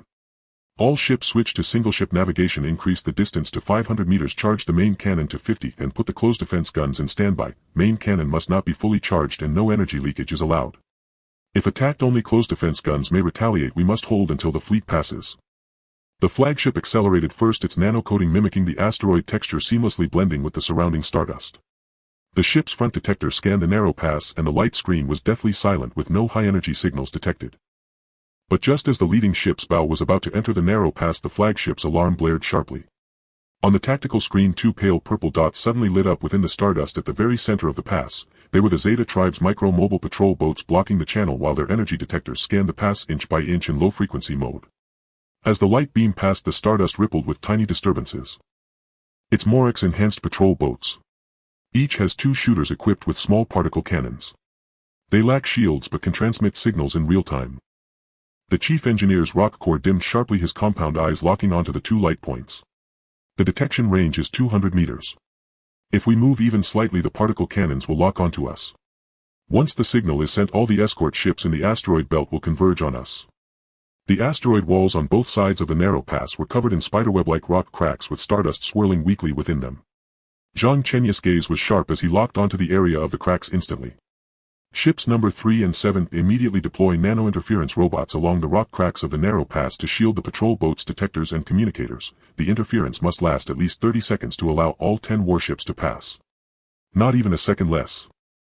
2 silver beams as thin as hair silently shot out from the hulls of ships 3 and 7. Millions of nano-interference robots merged with the stardust as they sped toward the patrol boats. These micron-level robots were equipped with specialized frequency disruptors capable of precisely severing the Zeta Tribe's communication bandwidth and simulating the geological low frequency, completely disrupting the detector's judgments. However, the robot's movement speed could not keep up with the scanning rhythm of the patrol boat's detectors. On the light screen, the detection beam was approaching the rock cracks where the robots were hiding, with only 10 seconds left before it would sweep across. Accelerate. Full interference. Zhang Chenyu urged.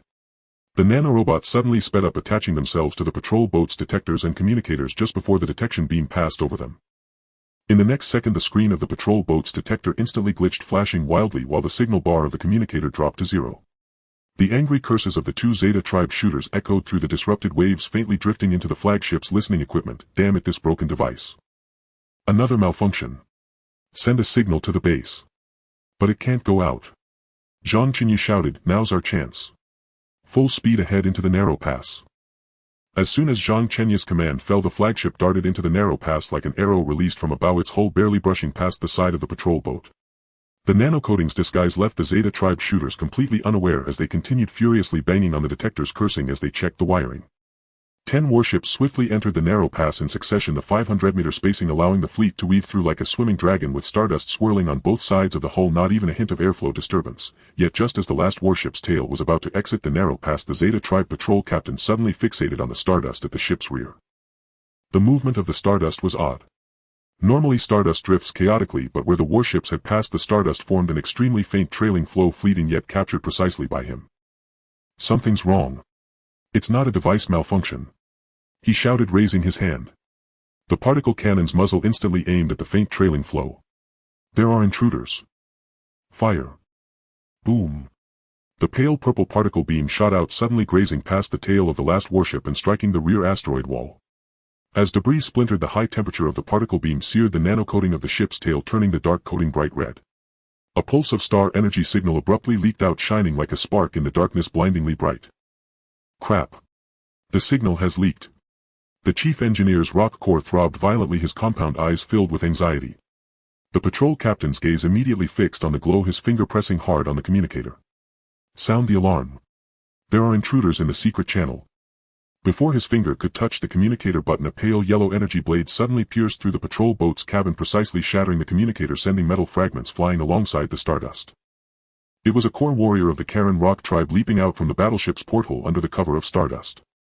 The star energy rock blade formed from rock core energy glimmered coldly, moving as fast as lightning. The Zeta tribe shooter was caught off guard, raising his hand to pull the particle cannon's trigger, but the warrior blocked it steadily with a rock crystal shield formed with his raised hand, ripples forming on the shield that nearly shattered. The warrior let out a muffled groan, slamming his stone palm against the chest of the Zeta tribe shooter, the force of the rock directly piercing the blue body and sending him plummeting into the endless stardust without even a scream escaping. Seeing the situation was dire, another shooter turned to jump away for escape, but a beam of tethering light shot out from the ship, binding him like an iron chain and dragging him back inside the ship in less than 3 seconds. Yet in those 3 seconds the shattered communicator, though it did not send out a complete alarm, released a pulse of disrupted energy that drifted toward the Zeta tribe monitoring station. Though weak, that pulse was sufficient for the monitoring station to detect the anomaly. Nano-repair robots immediately repair the coating. Full energy shielding on all ships. Zhang Chenyu's voice was cold as he quickly traced commands. All warships increase speed by 50, deviate from the regular patrol route and travel along the geological resonance belt. The monitoring station will notice within a minute at most. We must break out of the asteroid belt before the escort ships can surround us. Millions of nano-repair robots surged out from the damaged warship's hull, covering the reddened coating like a silver tide. The heat was rapidly cooled, the dark asteroid patterns reappearing, and the leaked star energy signal was completely severed. The fleet sped away from the narrow pass at full speed, the trailing flow of stardust at the ship's rear being rapidly cast aside. However, on the tactical screen the red dots of the Zeta tribe's monitoring station suddenly lit up, 3 detection waves crazily sweeping toward the narrow pass. Soon after, the deep part of the asteroid belt echoed with the roar of engines. 5 light frigates were racing full speed toward the narrow pass, their main cannons already beginning to charge. The escort ships are coming. They are still 10,000 kilometers away and will lock onto our position in 3 minutes. Li Wei's voice was urgent. The decoy fleet is still in the minefield and can't make it in time to assist. No need for assistance. Just hold on until we reach Karen Star's orbit.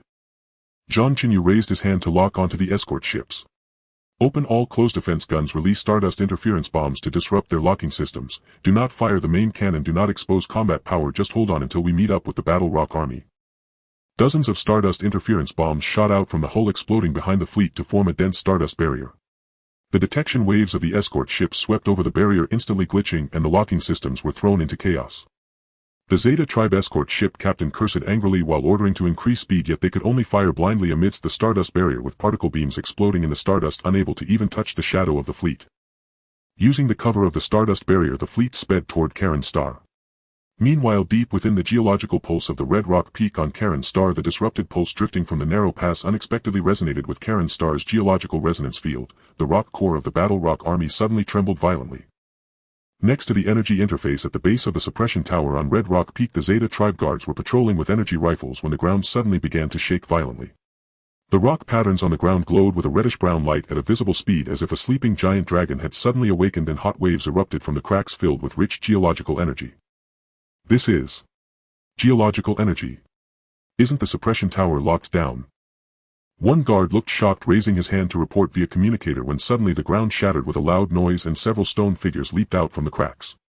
The pale yellow star energy rock blades drew fierce arcs in the shadow of the suppression tower, filled with 1,000 years of hatred, charging directly at the Zeta tribe guards. Ambush. The Karen Rock slaves have revolted. The screams pierced the silence as the surprise attack from the Battle Rock Army erupted prematurely. Meanwhile, in the low orbit of Karen Star, the infiltration fleet of humans and the Karen Rock tribe finally broke through the last layer of stardust. 10 dark modular warships hovered above the clouds, the main cannon of the star crystal slowly raised, gathering a pale golden energy glow, precisely locking onto the energy interfaces at the base of 3 star energy suppression towers. Though the cannon's light was intentionally suppressed, it bore the might of thunder. From the communicator, the calm and passionate voice of the Battle Rock Army's leader resonated. The coalition has arrived. Destroy the suppression towers. Take back Karen Star. The covert operation of the Stardust Stealth was coming to an end, and the assault battle officially commenced. Crimson clouds swirled in low orbit above Karen Star, rippling outward as the deep hum of Starship engines reverberated through the void. 10 modular warships hung motionless in a triangular assault defense formation, their bow-mount Shingsui crystal main cannons glowed with restrained golden energy, while living star energy glyphs coiled like serpents across their barrels, locking precisely onto the base energy interfaces of 3 stellar energy suppression towers. On the tactical display, main cannon charge stabilized at 80%. Simultaneously, dual-layer energy shields had silently deployed around each vessel, a pale blue primary shield enveloped by a secondary geomantic resonance shield fused seamlessly with the ship's nano-coating, a configuration that harmonized the fleet's energy signature with Kalen Star's planetary ley lines. This was the core defensive architecture of modular warships, and the first line of defense deliberately reserved against Zeta reinforcements. Zhang Chenyu's fingertip rested upon the tactical screen as real-time battlefield feeds from the Warrock military streamed across its surface outside the suppression towers at Chien Peak, Heijin Valley and Lanshi Gorge. Rust-red ley light surged forth, shattering the Zeta's first defensive cordon. Stone-skinned rockborn warriors advanced through artillery fire only to halt abruptly 100 meters short of the tower's violet energy barriers.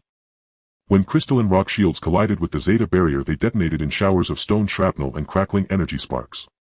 Through the planet's ley network, the Warrock commander's resonant voice thundered into the fleet. The suppression tower's shields are synchronized with the ley lock mechanism. Breaching them by force is futile. Precision bombardment of the shield nexus is required. All ships, lock main cannons onto the shield nexus points of the suppression towers. Point defense batteries assume interception posture. Activate full tri-layer fleet-linked shielding. Synchronized volley in 3 seconds, reserve 20% power for shield integrity. Zhang Chenyu's voice, encrypted and commanding, swept across the fleet. Instantly the modular warship's energy modules executed flawless redistribution. The flagship deployed its primary shield first, while the 9 flanking vessels rapidly synchronized their secondary shields to form a seamless dense azure luminescent curtain encircling the triangular formation. Simultaneously the main cannon's golden radiance blazed fiercely, yet remained perfectly contained by the nano-shielding layer, emitting not a single stray wave. 3, 2, 1, fire. 10 slender beams of pale gold Xingshui light tore through low orbit like falling stars, striking the shield nexus points of all 3 suppression towers with flawless precision. The moment the beams contacted the violet barrier, it convulsed violently, as if a soap bubble pierced by a needle. Its surface glyphs dimmed visibly, then fractured and dissolved.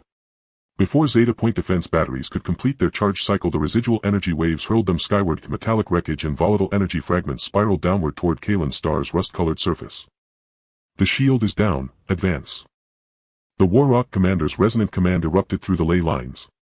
Hundreds of rockborn warriors surged forward through the breached star-forged stone blades, cleaving through Zeta sentinels.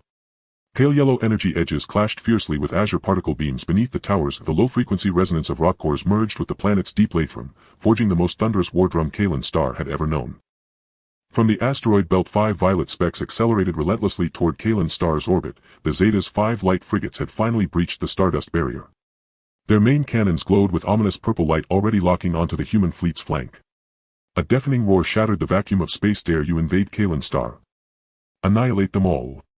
Facing the onrushing barrage, Zhang Chenyu's fingers slashed across the tactical screen. Portside trio and starboard trio, switch to interception mode. Forward deploy secondary shields.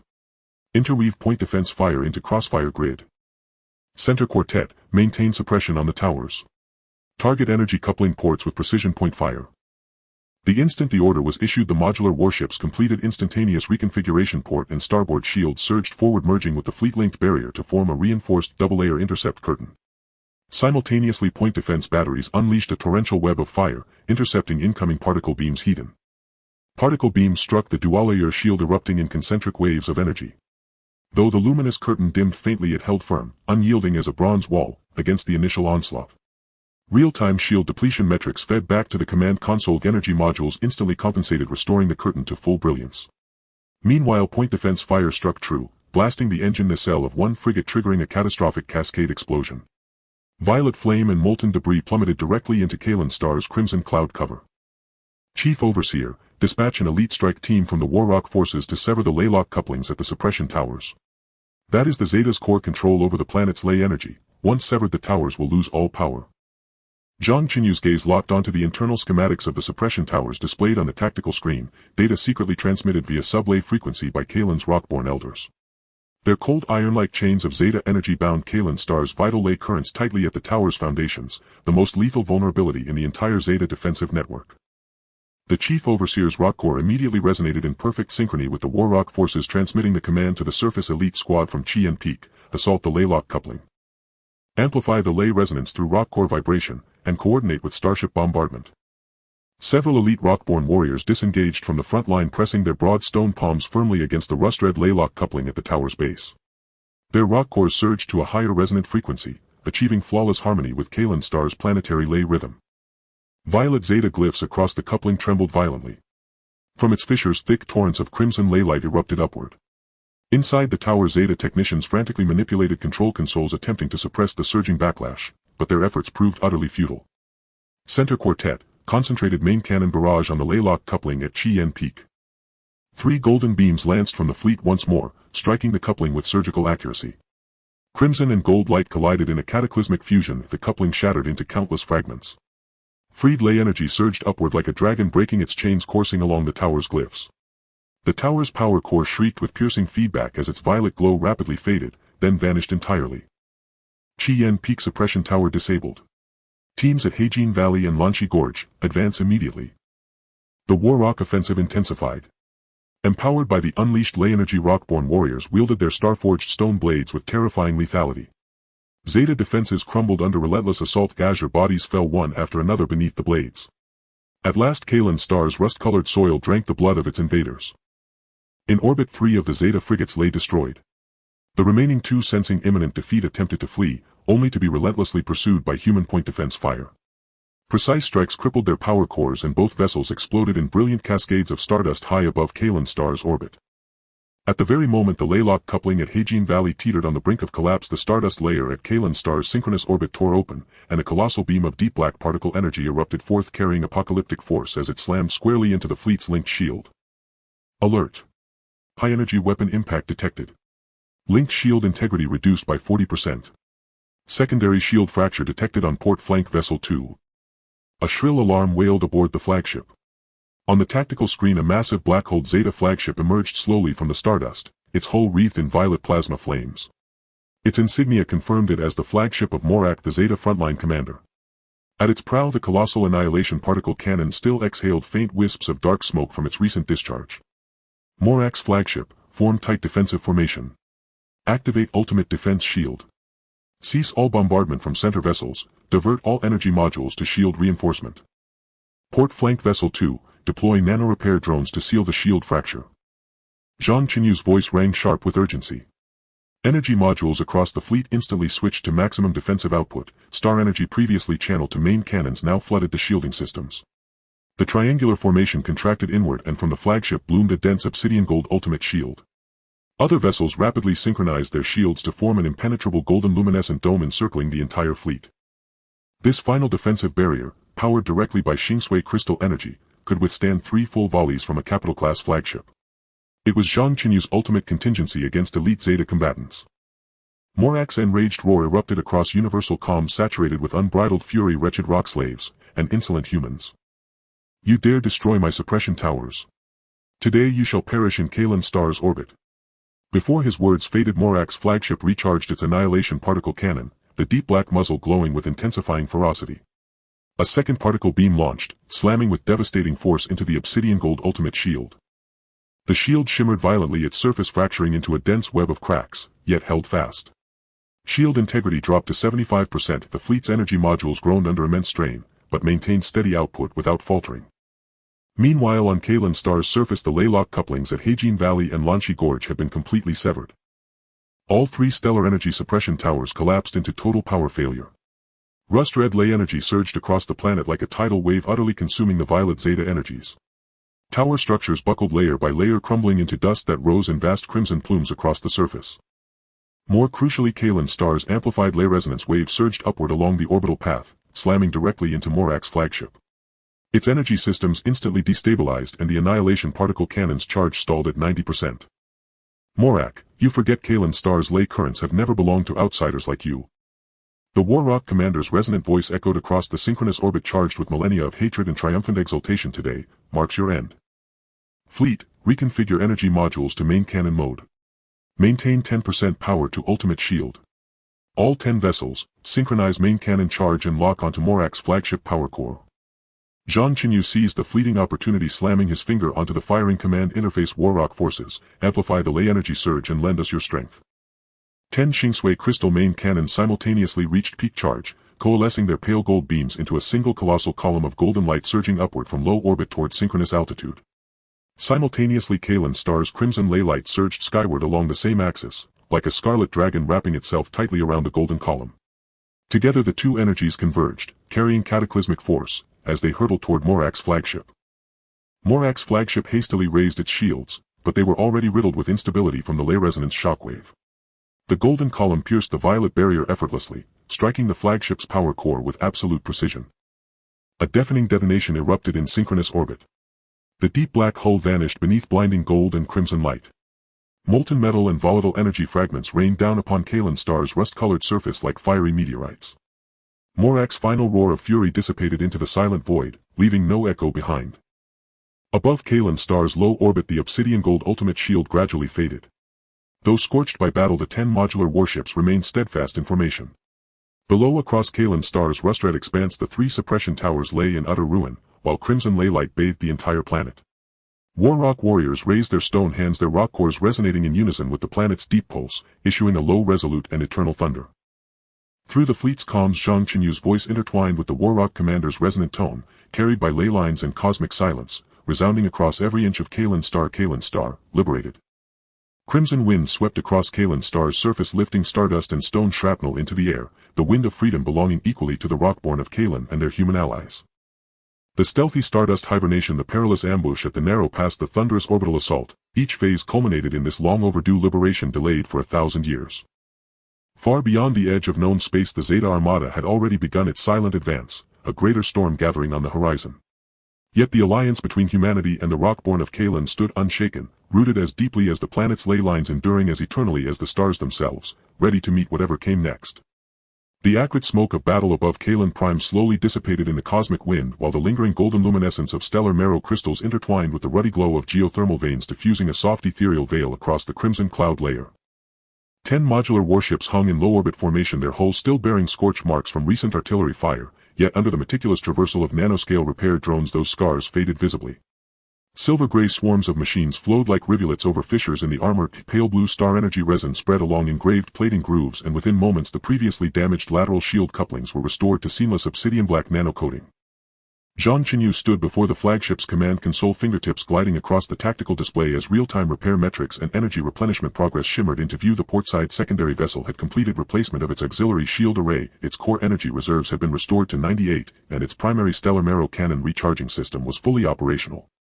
All other vessels had recovered from routine combat, where only 3 remained on orbital watch, while the remaining 7 activated material transfer conduits steadily delivering supplies, including star energy rock blades, geothermal amplifiers and other critical components, to the temporary outpost at Chiyuan Peak on Kalen Prime.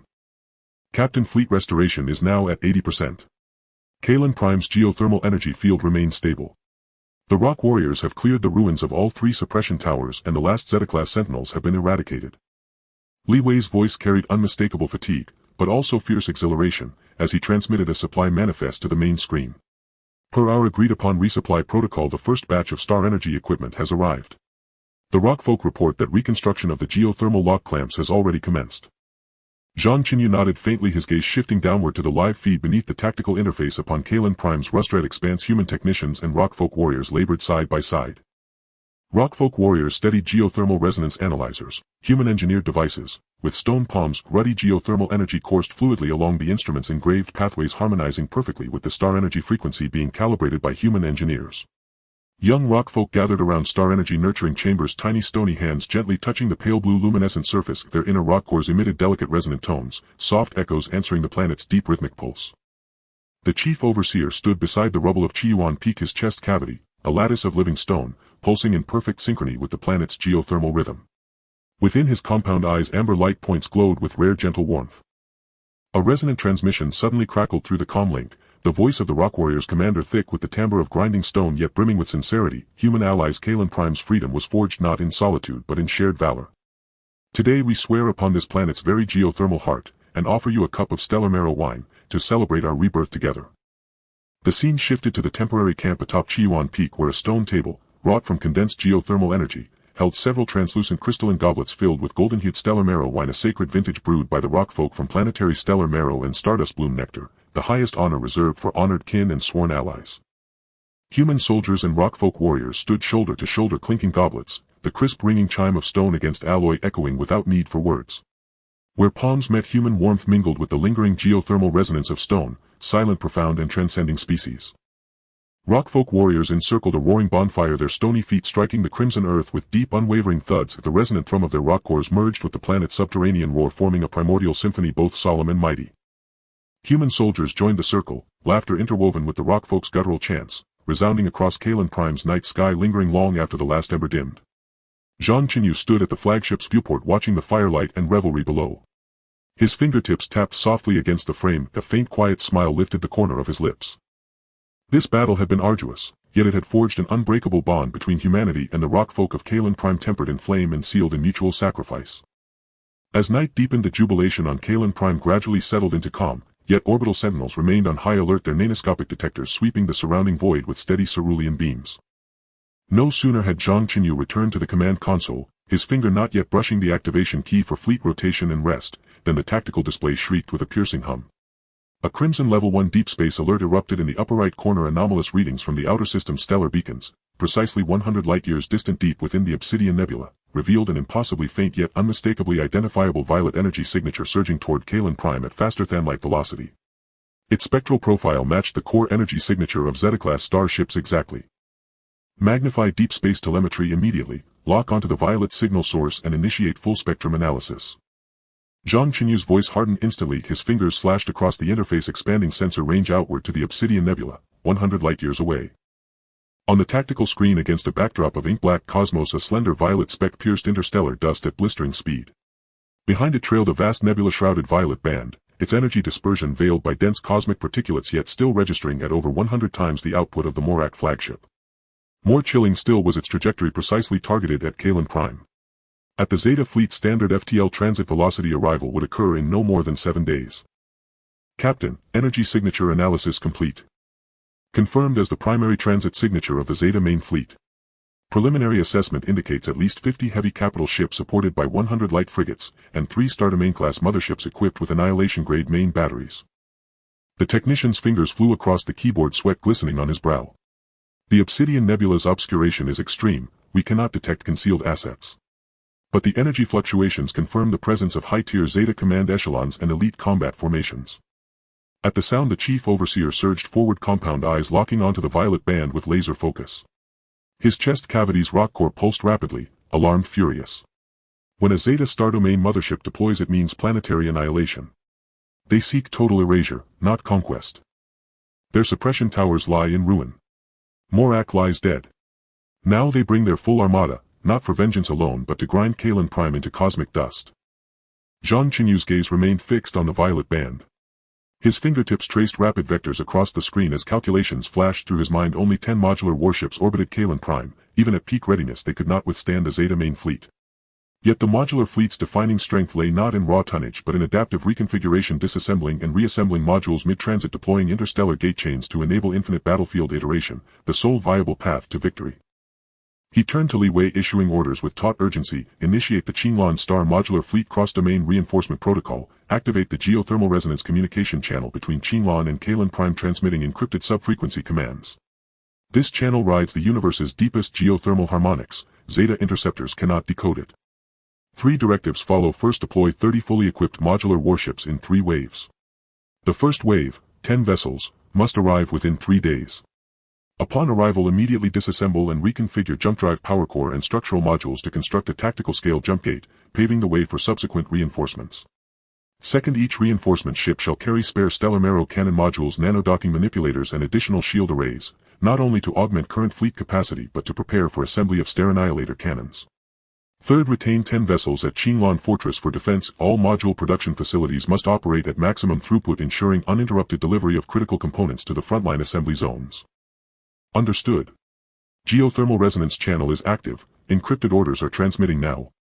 Li Wei pivoted sharply toward the comms control station. His fingers danced across the interface, converting the command into geothermal sub-frequency pulses, then launching them along the universe's deepest geothermal currents racing toward Qinglan Star. Zhang Chenyu turned next to the chief overseer, tapping the holographic terrain model of Kalen Prime, highlighting the ruins of the 3 suppression towers, the subterranean caverns beneath Chiyuan Peak and the geothermal nexus at Lanshi Ravine. His tone steady, commanding. Chief Overseer mobilized the Rock Warriors immediately to activate the planetary geothermal defense matrix, and simultaneously harness Kalen Prime's geothermal energy to power our modular assembly. First, designate the 3 suppression tower ruins as primary assembly zones. Once main cannon and targeting modules arrive, assemble tactical Star Annihilator cannons here, for per site, powered directly by geothermal energy for zero-decay firing. Second, evacuate all young and elderly rockfolk to the deepest caverns beneath Chiyuan Peak. Its geothermal strata will absorb annihilation blast overpressure. Meanwhile, assign elite rockfolk warriors to secure the Lanchi Ravine geothermal nexus, the vital resonance hub, ensuring Zeta forces cannot sever our energy supply. Third, deploy rockfolk elite combat units to establish protective perimeters around each assembly zone, guarding against Zeta vanguard sabotage. The chief overseer's rock core resonated with deep resonant fervor. His amber ocular lights blazed fiercely. The rockfolk's geothermal heart is humanity's power source. The rockfolk's warriors are Kalan Prime's shield. I shall summon our entire people, not by word but by geothermal resonance, and stand with you forging defenses until the final breath. We hold Kalan Prime, together. With that he strode toward the geothermal comms terminal, his resonant command surging through the planet's bedrock, echoing across every ridge and ravine of Kalan Prime. Orders cascaded, transforming Kalan Prime and its orbit from repose into maximum wartime readiness. The 10 modular warships halted all supply drops and entered full-speed in-flight repair mode. Nanoscale repair drones operated at peak capacity. Damaged modules were replaced outright with spares. Stellar Marrow cannons began pre-charging. 3 Sentinels advanced to the outer system, deploying a Stardust early warning net, tens of thousands of nanodrones scattering into a seamless omnidirectional deep space surveillance grid. The remaining 7 vessels repositioned into concentric defensive rings around the 3 assembly zones. Shields flared at full intensity, shielding the nascent construction sites from any incursion. Across Kalan Prime's surface, ruddy geothermal light once again flooded the land. Rock warriors wielded star energy rock blades, clearing debris from the suppression tower ruins overnight to form pristine assembly fields. Rockfolk master artisans erected docking bases from geothermal stone, working in tandem with human engineers to calibrate geothermal energy coupling ports, ensuring seamless integration of future stargates and starannihilators. Human and rockfolk soldiers hauled defensive material side by side. Rockfolk warriors distributed heavy crystal shield plates to human comrades, while humans taught rockfolk warriors to operate nanodocking manipulators, cross-species trust deepening with every shared task sharpened by the gathering storm. Meanwhile, at Qinglan Star, the encrypted geothermal resonance command had barely arrived when the modular warship drydocks roared to life. 30 fully equipped modular warships launched in sequence, their nanodocking manipulators already extended and primed. The first wave of 10 vessels engaged ultra-short-range consecutive jumps, their bow-mount jump engines tearing through stardust as they streaked toward Kalan Prime. Qinglan's module production facilities likewise surged to full capacity, jump drives, main cannons and shield arrays packed into standardized containers loaded aboard follow-on vessels to ensure continuous uninterrupted flow of battlefield assemblage components. At the temporary camp atop Chiyuan Peak, the embers of celebration still glowed, yet all merriment had vanished, replaced by focused, disciplined urgency. Crimson geothermal light and cerulean starship illumination wove across Kalan Prime's night sky. Assembly foundations rose steadily across the rust-red plains. Deep space alerts flickered constantly, but no panic stirred. Humanity's modular fleet and the rockfolk's geothermal might had already fused in shared struggle, now standing as Kalan Prime's most unassailable bulwark. 3 days later, within the Stardust Belt at Kalan Prime's outer system, 10 obsidian-hued silhouettes ruptured the fabric of spacetime. Qinglan Star's first reinforcement wave had arrived precisely on schedule. The moment the 10 warships stabilized from transit, they moved under escort into the orbital assembly zones. Nanodocking manipulators deployed instantly, jump drives, power cores and structural frames disassembled with surgical precision, then rapidly reassembled at one of the 3 suppression tower ruins. Within 30 minutes, a tactical scale jump gate, forged entirely from modular components, hovered above the crimson cloud layer. Its pale blue transit channel brightened steadily. Quantum anchor units locked flawlessly onto Qinglan Star, establishing the first interstellar conduit for the remaining 2 reinforcement waves. Zhang Chenyu stood before the flagship's command console, watching the tactical screen's newly ignited blue transit light, then glanced down at the 2 other assembly sites below where foundations waited silently for cannon modules. His fingertips hovered over the Pan-Alliance communications button. His voice, carried via encrypted channel across stardust and geothermal resonance, reached every modular warship bridge, every inch of Kalan Prime's rust-red soil, every soldier assembling stargates. The Zeta main fleet approaches. In 7 days the Kalan system becomes the crucible of final reckoning. The first reinforcements have arrived. The tactical gate stands ready. More strength and modules flood in without pause. We forge our defenses, not from monolithic hulls but from modularity. Not from finite fuel but from Kalan's boundless geothermal heart. Gates may be assembled. Starannihilators may be built. Warships may be remade, again and again. Today humanity and the rockfolk of Kalan Prime take up the modular blade and the geothermal shield, not merely to defend a world but to honor an alliance, to stand unbroken until the last breath fades. From the far end of the comms channel came Li Wei's voice, and the chorus of fleet officers, interwoven with the rockfolk's thunderous geothermal resonance. Together they surged like war drums, resounding across every star, every ridge, every heartbeat of the Kalan system. The newly assembled tactical jump gate burned ever brighter, while 100 light-years away deep within the Obsidian Nebula the Zeta main fleet continued its faster-than-light advance, its violet energy band cleaving through layers of stardust bearing apocalyptic force toward Kalen Prime. The deceptive silence of drifting stardust had ended. The modular defense line was rising, swift, precise, and unyielding. A galactic confrontation, modularity versus mass, infinity versus limitation, had entered its final inexorable countdown. The blue light of the tactical level jump gate became increasingly brilliant above the crimson clouds of Karen's star, with faint blue quantum ripples spreading along the edges of the gate, firmly anchoring the jump coordinates of the Qingshan star reinforcement fleet. This jump gate, constructed from the disassembled modules of the first 10 reinforcement ships, intertwined the metallic hull with Karen crystal at the base, where the reddish-brown energy of the Earth vein continuously surged along the patterns of the gate, merging with the quantum jump energy, forming a rotating blued light curtain at the center of the gate. This was the sign of completed Earth vein energization and the signal for instantaneous interstellar connection.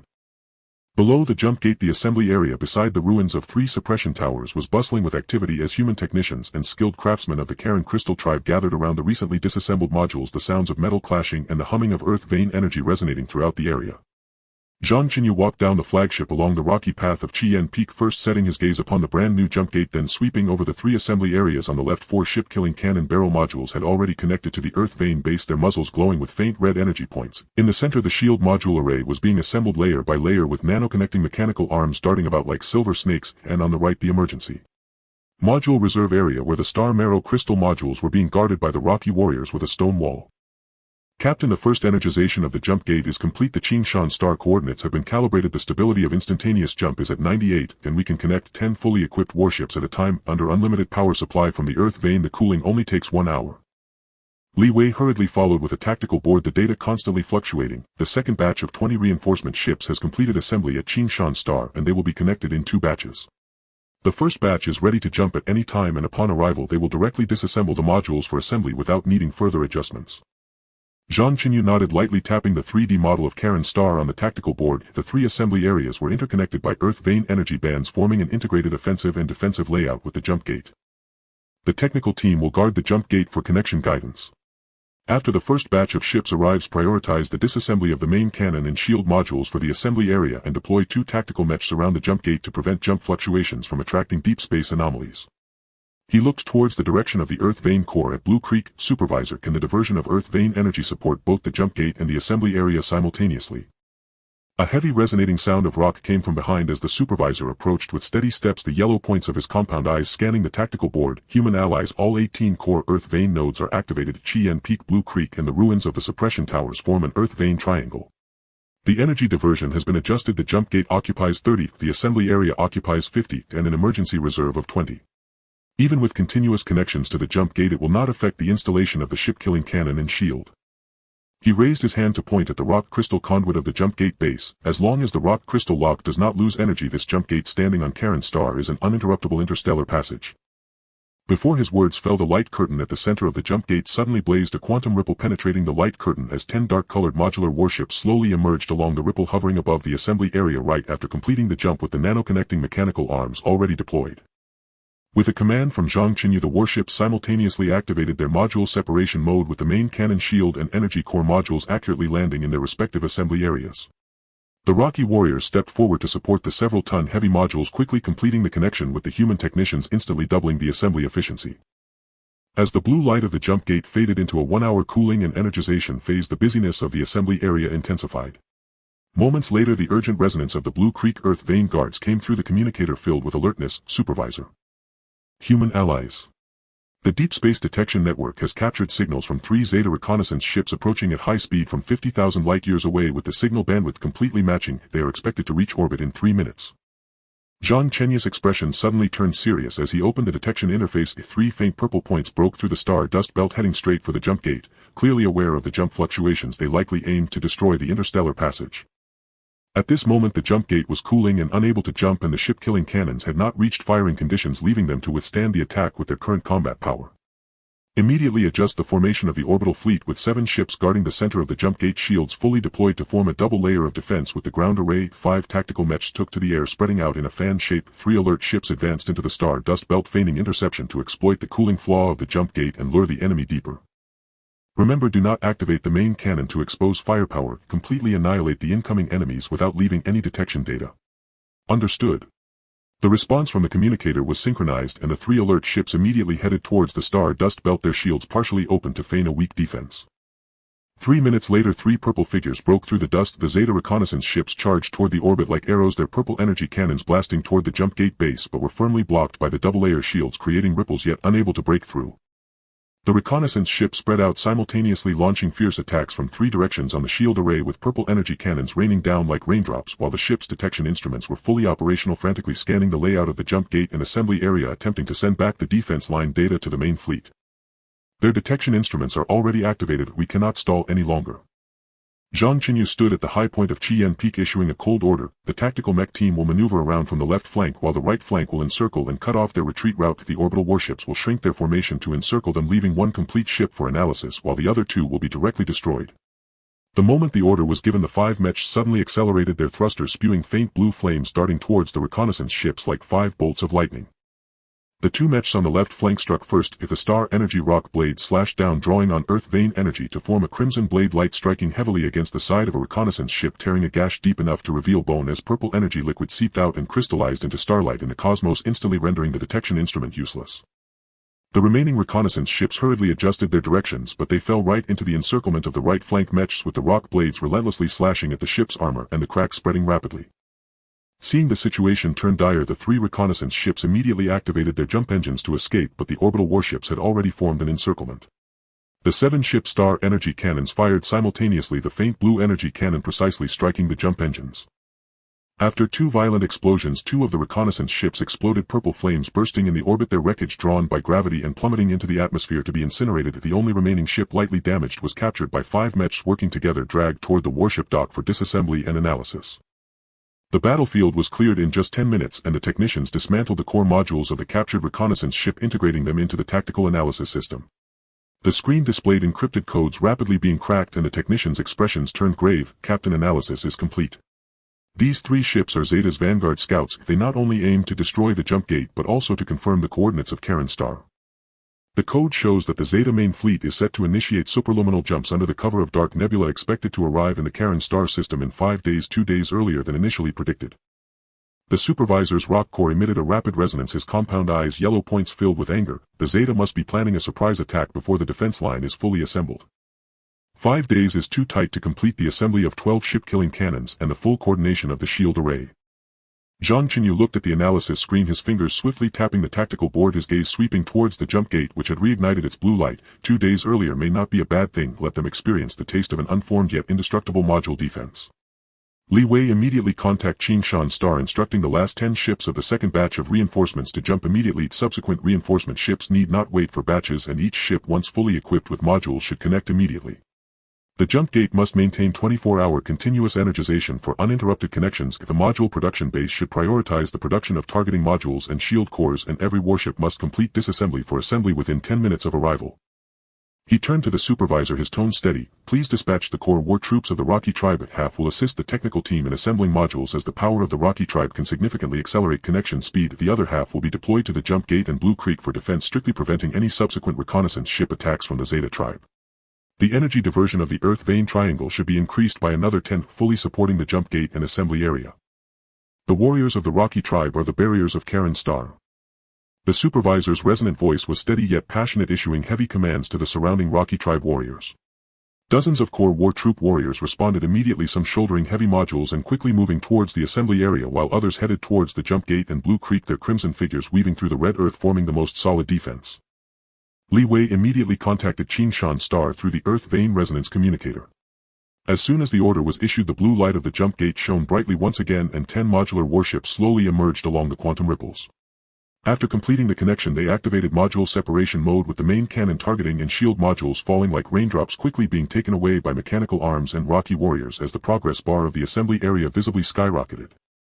At this moment, the orbit of Karen Star was in constant alternation between the blue and red light curtains of the jump gate, with a seamless flow of cooling energization, connection and disassembly.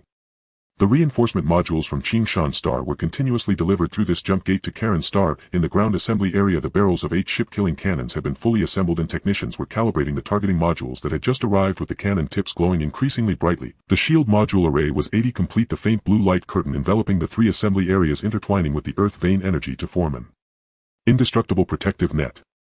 In the core area of the Blue Creek Earth Vein, the reddish-brown Earth Vein energy surged like magma, with Rocky Tribe Earth Vein guards holding Star Energy rock blades patrolling ceaselessly around the core area. The tactical mech teams in orbit were divided into two teams, one guarding the jump gate and the other patrolling the assembly area. The cold light of the Star Energy rock blades cutting through the sky. Inside the warship dock, technicians were racing against time to analyze the captured reconnaissance ship, trying to find the weaknesses of the Zeta main fleet from the core modules. Meanwhile, in the dark nebula 100 light-years away, the purple light band of the Zeta main fleet became increasingly clear. The energy fluctuations from superluminal jumps could even be detected by Karen Star's detection system across light-years. 50 heavy capital ships, 100 light frigates and 3 Star Domain-class motherships were faintly visible within the purple light band, their annihilation cannons slowly unfolding, exuding a chilling aura as they broke through layers of stardust hurtling towards Karen Star. On the crimson earth of Karen Star, the bustle continued, yet there was no trace of panic. Human modular technology and the Earth Vein power of the Karen Crystal Tribe were converging through the jump gate. The blue light of the jump gate remained brilliant, reinforcement modules continuously arriving, the assembly of ship-killing cannons steadily improving, and the protection of the shield array growing ever stronger. Zhang Chenyu stood at the high point of Chien Peak, gazing at the jump gate that continually emitted warships, then looking towards the distant starry sky shimmering with faint purple light, his fingertips lightly tapping the tactical board as the countdown to the decisive battle began to tick. 5 days may seem short, but it is enough for the alliance of humans and the Rocky Tribe to forge the power of modules and Earth Veins into a sharp blade against the enemies. The Zeta's vanguard scouts have been destroyed and the interstellar reinforcement passage has been established, while the assembly of the module defense line is advancing rapidly. In 5 days, amidst the stardust of the Karen Star system, the ultimate showdown between the Module Alliance and the Star Fleet is about to unfold.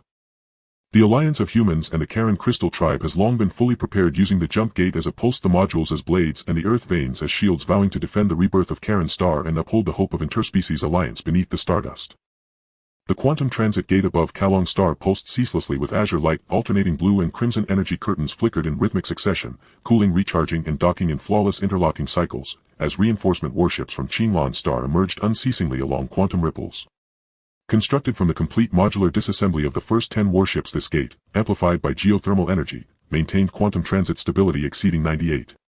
Its metallic and crystalline rock foundation had been repeatedly sealed with stardust adhesive, drastically dampening spatial tremors caused by continuous docking operations. The instant each warship docked, modular separation initiated automatically.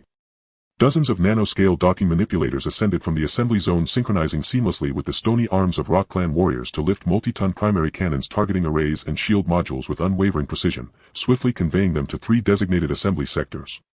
The high-frequency hum of metal and the deep resonant thrum of stone wove together into a relentless pulsating rhythm, the densest cadence of Kalong Star's wartime preparation. Zhang Chenyu stood before the observation window of the Crimson Rock Peak command platform, his fingertips tracing the holographic projection on the tactical slate. Real-time defense progress scrolled across the display. 2 geothermal star annihilation cannons had achieved seamless coupling between their barrels and geothermal foundations. 50 large-scale cosmic main cannons were fully assembled. Star orbit calibration of targeting modules reached 70. Nearly 100 stellar coordinates had been precisely input. Ochre-hued geothermal energy spiraled along barrel grooves, merging with pale blue stellar marrow energy inside the breach, causing the muzzles' crimson glow to intermittently flash with violet gold resonance light. Compact in structure, faster firing, and broader in coverage, these main cannons were engineered specifically for fleet suppression and elimination of medium and small-class vessels, complementing the Staranihilators in a layered vertical firepower architecture. Shield. Captain Qinlan Star's 3rd reinforcement wave has completed 10 dockings. All modules from 100 warships have been fully disassembled. Of the remaining 20 will finish final docking within the hour. Li Wei's eyes were bloodshot, yet his voice remained steady as his fingers swept across the module inventory on the tactical slate. Targeting modules, nanoscale docking manipulators, and shield cores, all shortages fully replenished. Materials for both geothermal star annihilation cannons and 50 large-scale cosmic main cannons are fully stocked. Technical teams and Rock Clan master artisans rotate in 3 shifts without pause. Machines never rest even when personnel do. Every assembly stage undergoes dedicated quality inspection. Full modular integration and baseline charging calibration are projected to conclude before dawn tomorrow. Zhang Chenyu nodded, his gaze shifting to the gate's energy consumption panel, its pale blue curve perfectly stable. Geothermal triangular energy distribution had been calibrated to allocate 40 to the transit gate, 50 to the assembly zone, and 10 to emergency reserves. Crystalline rock conduits demonstrated lock efficiency far surpassing projections even after 12 consecutive hours of non-stop docking. Overall geothermal fluctuation remained under 3. Install triple-layer crystalline rock shielding on the transit gate, seamlessly fused at joints by nanoscale manipulators, with 5-meter buffer zones between layers housing miniature stellar energy cannons establishing a tiered defense. Assign the Rock Clan Skyrock Vanguard to rotational gate guard duty, 30 Rock Clan warriors per shift paired with 10 human mech infantry. Immediately after each docking cycle, mech shall conduct full deep space scans across a 100,000 kilometer radius around the gate. No Zeta scout shall ever draw near. He raised a hand to tap the red dot labeled Launchi Stream on the tactical slate. Is geothermal core output stable? Any resonance anomalies across the 18 critical nodes?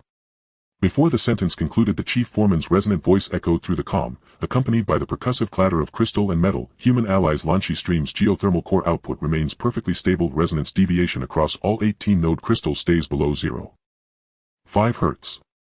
3 concentric rings of crystalline spires encircle the core zone. Embedded within each spire are resonance sensing stones. Any foreign object approaching triggers an immediate system-wide alert. Only 6 crystalline rock conduit junctions within the assembly zone exhibit minor energy leakage, though less than 0.1 Master artisans have already sealed them with stardust adhesive and installed miniature energy recapture units to redirect overflow. 0 leakage restoration will be complete within half a cycle. Monitor those 6 points relentlessly. During battle, even the smallest vulnerability will be magnified infinitely by the Zeta. Zhang Chenyu instructed gravely reinforce each junction with dual-layer crystalline rock overlaid with a human nanosealant layer for redundant protection. Also dispatch 20 Rock Clan core warriors skilled in geothermal resonance to garrison the 2 star annihilation cannon emplacements and key main cannon firing positions, crustaceaned with human gunners to jointly master operation protocols and charging rhythms. They must achieve synchronized charging readiness before combat begins. Acknowledged. Immediate deployment underway. The chief foreman's resonant reply faded as the background percussion intensified. At the leftmost assembly sector, 6 human gunners clustered around the foremost geothermal star annihilation cannon calibrating its targeting array. Kato, a vanguard warrior of the Rock Clan Corps, stood beside the emplacement. A master of geothermal energy guidance, he pressed his stony palm against the icy barrel. Ochre geothermal energy seeped from his palm, flowing through crystalline interfaces into the barrel, merging with stellar energy to intensify the muzzle's crimson glow and stabilize its pulsing frequency. This cannon's stellar energy resonates remarkably close to our Rock Clan core crystal frequencies, both flow along natural grain patterns. Stellar energy burns fiercer, geothermal energy runs deeper and steadier.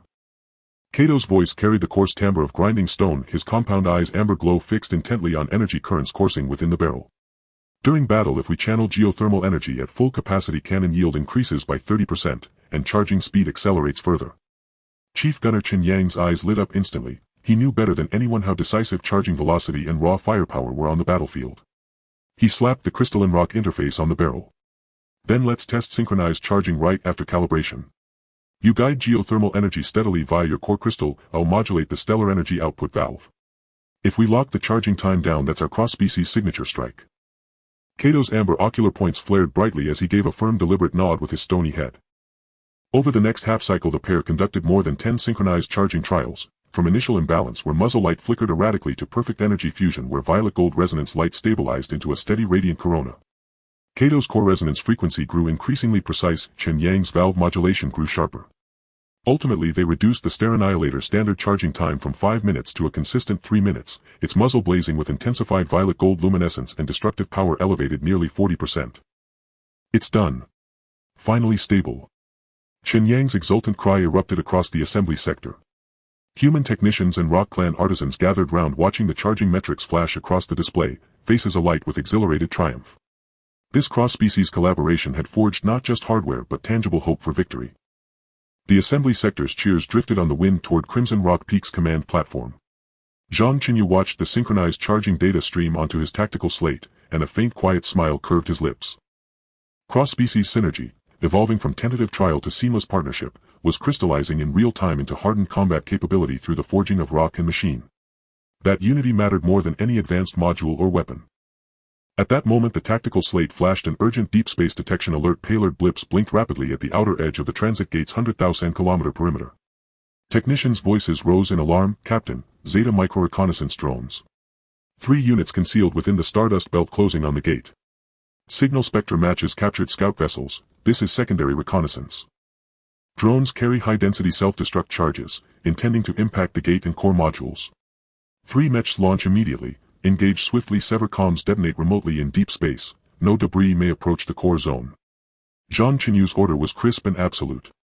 The moment it issued, 3 orbital tactical mechs surged upward, thrusters blazing pale blue flame as they carved through the stardust like lightning bolts converging in perfect pincer formation. Stellar energy-infused rock blades gleamed with geothermal crimson light. With a single downward slash they severed the drone's signal transmission lines, then stellar energy projectiles struck their detonation cores with surgical precision. 3 bursts of pale violet fire erupted silently in the void, leaving not a single shard drifting toward the gate. The entire neutralization took precisely 30 seconds. Once the drones were cleared, Li Wei's voice crackled over the comm, tinged with unmistakable elation. Captain Qinglan Star's modular production base is operating beyond capacity. Emergency modules and stellar marrow energy supplies now flow continuously per ship, no batch consolidation required. Reinforcement efficiency has increased another 20%. Technical teams have also reverse-engineered a Zeta vulnerability from captured scout vessels. Their Stellar-class motherships rely on quantum resonance for outer shielding. Intense geothermal energy can completely disrupt that frequency, reducing shielding efficacy by 50%. That is our strongest strategic assurance. Zhang Chenyu's gaze sharpened, his fingers moved swiftly across the tactical slate, drafting an operational plan. Dispatch 10 Rock Clan warriors with the strongest resonance affinity to form a geothermal disruption squad. Equip them with portable human resonance emitters and commence intensive training immediately, mastering emitter operation and controlled external energy emission. Concurrently, technical teams shall retune both star annihilation cannons and all 50 main cannons to emit frequencies identical to geothermal resonance. During combat, the squad will flank the mothership's lateral arcs to unleash concentrated resonance energy. Star annihilators will breach the compromised shields. Main cannons will deliver area denial suppression and clearance, delivering a single crippling blow to the flagship. Understood. Training mobilization and cannon frequency tuning initiated immediately. Li Wei's voice surged with renewed vigor as orders cascaded down the chain. Kalong Star's preparation tempo accelerated once more. By Lanchi Stream, the geothermal disruption squad's training commenced without delay. 10 Rock Clan warriors gathered closely around human technicians, absorbing lessons on resonance emitter operation, practicing energy threshold calibration and resonance frequency control dozens of times over. Initially, Rock Clan warriors emitted geothermal energy too forcefully, repeatedly overloading emitters. Under expert guidance, they gradually mastered the art of modulation, learning to precisely confine geothermal resonance energy to prescribed frequencies, achieving flawless synchronization with the emitters and generating a potent focused geothermal interference wave.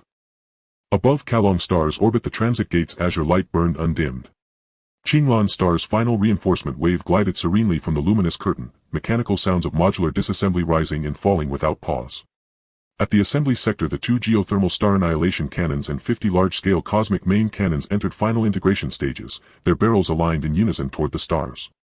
Violet-gold resonance light blazed fiercely from the star annihilator's muzzles. The main cannon array gleamed with cold lethal intensity, arranged in disciplined overlapping formations.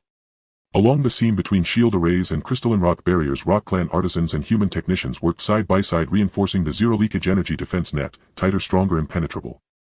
At Lanchi Stream's geothermal core, ochre energy surged like molten rock, steady and profound. 18 core node crystals pulsed in harmonious interlaced radiance, channeling torrents of geothermal power through dense networks of crystalline rock conduits toward the transit gate weapon platforms and shield arrays, forming the most unshakable energetic foundation of the entire defensive line. Kalong Star's Rock Clan elders, youth and infants have been fully relocated to natural caverns deep beneath Crimson Rock Peak, entrances sealed with fused crystalline rock and alloy, interiors warmed and safeguarded by enveloping geothermal energy. Young Rock Clan children huddled together, tiny stony hands pressed against the cavern walls, their nascent core crystals gently resonating in time with the planet's deep pulse, the newborn hope of Kalong Star and the sacred light every warrior swore to defend unto death. As night deepened, Kalong Star's rust-red terrain glowed beneath the transit gate's azure radiance and the weapon platform's shimmering luminescence. The clang of metal, the thrum of energy, and the voices of cross-species warriors intertwined into a grand resonant anthem of preparation, echoing across the star-strewn void. Zhang Chenyu stood at the command platform's viewport, gazing down upon the brilliantly lit assembly sector and the ceaselessly operating transit gate. On his tactical slate, the countdown to final battle ticked steadily. Less than 4 days remained. Each crimson digit pulsed with quiet urgency, reminding all war was imminent. 100 light-years away within the Obsidian Nebula, the Zeta main fleet's violet energy bands blazed ever brighter, its superluminal transit generating powerful energy surges clearly detectable by Kalong Star's deep space sensor net. 5 Zeta heavy dreadnoughts detached from the main armada, surging forward as a vanguard toward the Kalong system. Their violet energy cannons precharged, their muzzles coalescing dark purple light charged with apocalyptic force. Onboard scanners locked continuously onto Kalong Star's coordinates, heralding the slow, inevitable unveiling of interstellar war amidst the stardust. Kalong Star's defensive line stood nearly complete. The transit gate ran uninterrupted, modular systems sharpened into weapons, rock and machine forged as one. Geothermal energy served as its sovereign source. The human Rock Clan interspecies alliance had fused flesh and metal geothermal essence and stellar energy, into an unbreakable interstellar bulwark. In 4 days, when the Zeta's violet light band cleaves through the stardust of the Kalong system, what awaits them will be the world-ending thunder of 2 star annihilation cannons and the suffocating hailstorm of 50 main cannons, the multidimensional fury of geothermal and stellar energies entwined, and above all the indomitable unyielding spirit of 2 people standing shoulder to shoulder ready to die, but never to retreat.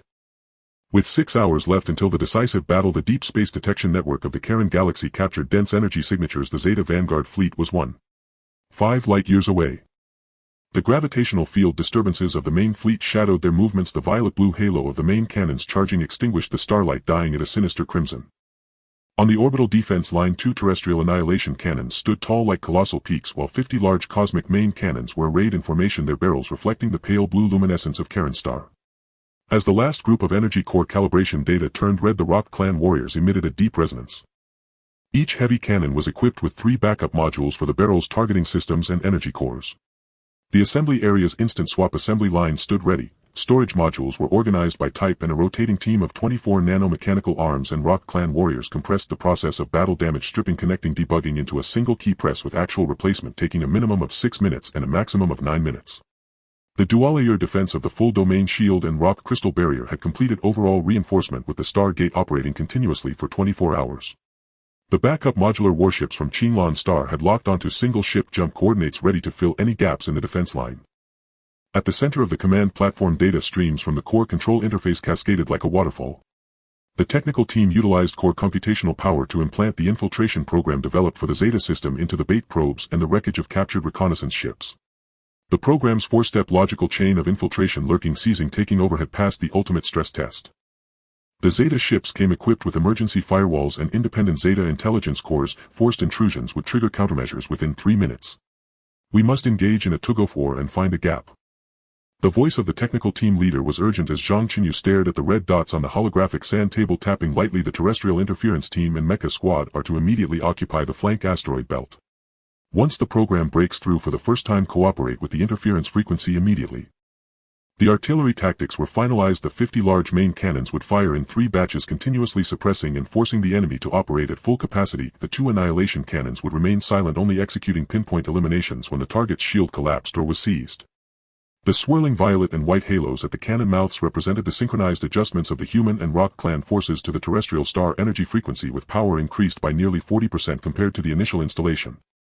The large main cannons maintained continuous suppression, and the annihilation cannons were not to fire recklessly, conserving energy and waiting for the signal to seize control. Zhang Chenyu's voice resonated through the communication channels to every firepower platform. The gunners gripped the control sticks tightly. The stone hands of the Rock Clan warriors pressed against the cannon bodies. The terrestrial energy had already been preheated, ready to strike. An alarm suddenly shattered the silence of the command platform. The Zeta Vanguard fleet had broken through the stardust belt. 5 heavy Vanguard ships like monstrous beasts led the charge, their hulls adorned with blood-red energy patterns, while 20 light escort ships formed a wedge-shaped formation closely behind. The violet annihilation beams shot forth like venomous serpents, and the energy barrage transformed into a rain of fire, slamming down on the orbital defense line of Karen's star. The dual-layer defense barrier was instantly torn apart with spiderweb-like cracks. The pale golden shield trembled violently under the concentrated fire, and 1 shield amplification module exploded from overload, sending orange flames and metal fragments flying. A modular warship on the orbital edge suffered heavy damage, with the energy barrage melting through the side armor, and the secondary cannon module exploded into a fireball, internal wiring sparking like meteors scattering. While the shield energy reading plummeted to 37, the vessel tilted and drifted into deep space. Activate the instant swap plan. Replace the secondary cannon module of ship No. 7. Hurry. Zhang Chenyu's command was urgent, and the instant swap team responsible for that area sprang into action. The backup secondary cannon module in the storage area was seized by nanomechanical arms at supersonic speed, shooting out along the preset trajectory. The sound of metal piercing through the void shattered. The silenced Rock Clan warriors roared as they lunged at the damaged warship, their stone-textured hands firmly gripping the smoking, damaged module. With a powerful tug they tore it off, exposing brilliant arcs of electricity from broken circuits reflecting their faces red. The mechanical arms and human operators seamlessly connected the backup module, precisely aligned with the interface, and the blue and white sparks that erupted during the energy coupling illuminated the side of the warship. The system debugging data streams refreshed like lightning. When the holographic timer ticked to 7 minutes, the new secondary cannon suddenly emitted a deafening roar of charging, and the star energy barrage shot from the cannon mouth intertwined with the firepower of other ships, causing the shield energy reading to surge to full capacity. The tilted hull corrected itself, rushing back into the battlefield with vengeful fury. Large main cannons 3-phase fire, full fire. Zhang Chenyu's roar echoed through the communication channels as the 50 large main cannons fired in batches, white-hot and pale blue streams pouring down like a torrential rain, instantly covering the entire vanguard formation. The first wave of cannon fire accurately struck the weak points of the Zeta light escort ships, tearing them open with grotesque gashes as energy cores detonated. Blinding light burst forth and metal fragments flew through the explosion shockwave like a deadly meteor shower. Subsequent batches of main cannons connected seamlessly, the firepower pouring down incessantly like a waterfall, reducing the wedge formation of the Zeta vanguard fleet to rubble. The light escort ships scattered in all directions but still could not escape the fate of being shredded one by the concentrated fire, while the heavy vanguard ships raised their thick quantum shields. The purple light shields trembled violently under the cannon fire, fiercely protecting their comrades attempting to break through. Deploy bait probes, execute core-guided infiltration. Zhang Chenyu slammed his finger down on the console as 30 bait probes disguised as energy signals of the Stargate core slowly drifted towards the Zeta fleet. The Zeta vanguard fleet indeed took the bait as concentrated cannon fire rained down like a storm on the probe swarm. In the instant the probes detonated, the preset quantum link activated explosively and the infiltration program, boosted by core computational power, invaded through the Zeta detection channels like a relentless curse. On the command platform's monitoring interface, the green invasion paths spread wildly like venomous serpents. The weapon systems of 3 light escort ships instantaneously collapsed, their cannons hanging limply, the shields burst like soap bubbles, rendering them floating targets in deep space. But the countermeasures from the Zeta intelligence core struck like lightning. The energy signal of the flagship of the Vanguard fleet surged sharply, the blue emergency firewalls fully activated like an impenetrable fortress. The countermeasure data streams collided fiercely with the green invasion paths on the monitoring interface, exploding with blinding white light like two armies engaging in a brutal melee on the data battlefield. The technical team's screens flashed crimson warnings. The enemy Zeta intelligence core is analyzing the program feature code. Invasion speed has dropped by 80. The cross-ship transmission channel has been cut off. The program is trapped in a single ship. In just 2 minutes the remaining Zeta warships completed their firewall upgrades and the expansion momentum of the infiltration program was abruptly cut off. The green paths struggled futilely in front of the firewall, falling into a passive state. Let the program disguise itself in sleep mode. The core will fully break the firewall structure. Upgrade the protocol immediately. The technical team leader yelled, pounding the keyboard, his knuckles turning white from exertion as cold sweat dripped from his forehead onto the control panel, evaporating into mist. The infiltration program instantly switched to a lurking mode, disguising itself as redundant data from the Zeta ships like a lurking predator evading Zeta intelligence core scans. Meanwhile, the core rapidly disassembled the underlying code of the captured ship's wreckage with supercomputational power as the new disguise protocol rapidly took shape within the data streams. 5 minutes later, the upgraded program activated with a new feature code piercing through the defensive gap of a heavy Vanguard ship like a sharp blade heading straight for its power and fire control core. On the monitoring interface, the energy reading of this heavy Vanguard ship plummeted. The engine emitted a piercing wail before completely shutting down. More critically, fire control permissions had been directly seized. Successfully seized control. This ship is now ours to use. Zhang Chenyu's eyes shone brightly as he commanded sharply the captured ship turn all main cannons to fire on the nearest friendly ship. The large main cannons continued to suppress, not giving the Zeta intelligence core any time to cut off the network and make repairs. In the next moment a bizarre scene unfolded on the battlefield. The heavy Vanguard ship, which had come to a halt, slowly turned. Its purple annihilation cannon, originally aimed at the defense lines, suddenly pointed at the unsuspecting allied ship beside it. 2 thick purple beams shot out without warning, instantly shattering the shields of the adjacent escort ships, ripping the hull open with giant gashes over 1,000 meters, exposing internal pipelines and structures to the cold deep space as sparks and leaking energy intertwined in a desperate scene. Physical network disconnection. Too late. Zhang Chenyu sneered.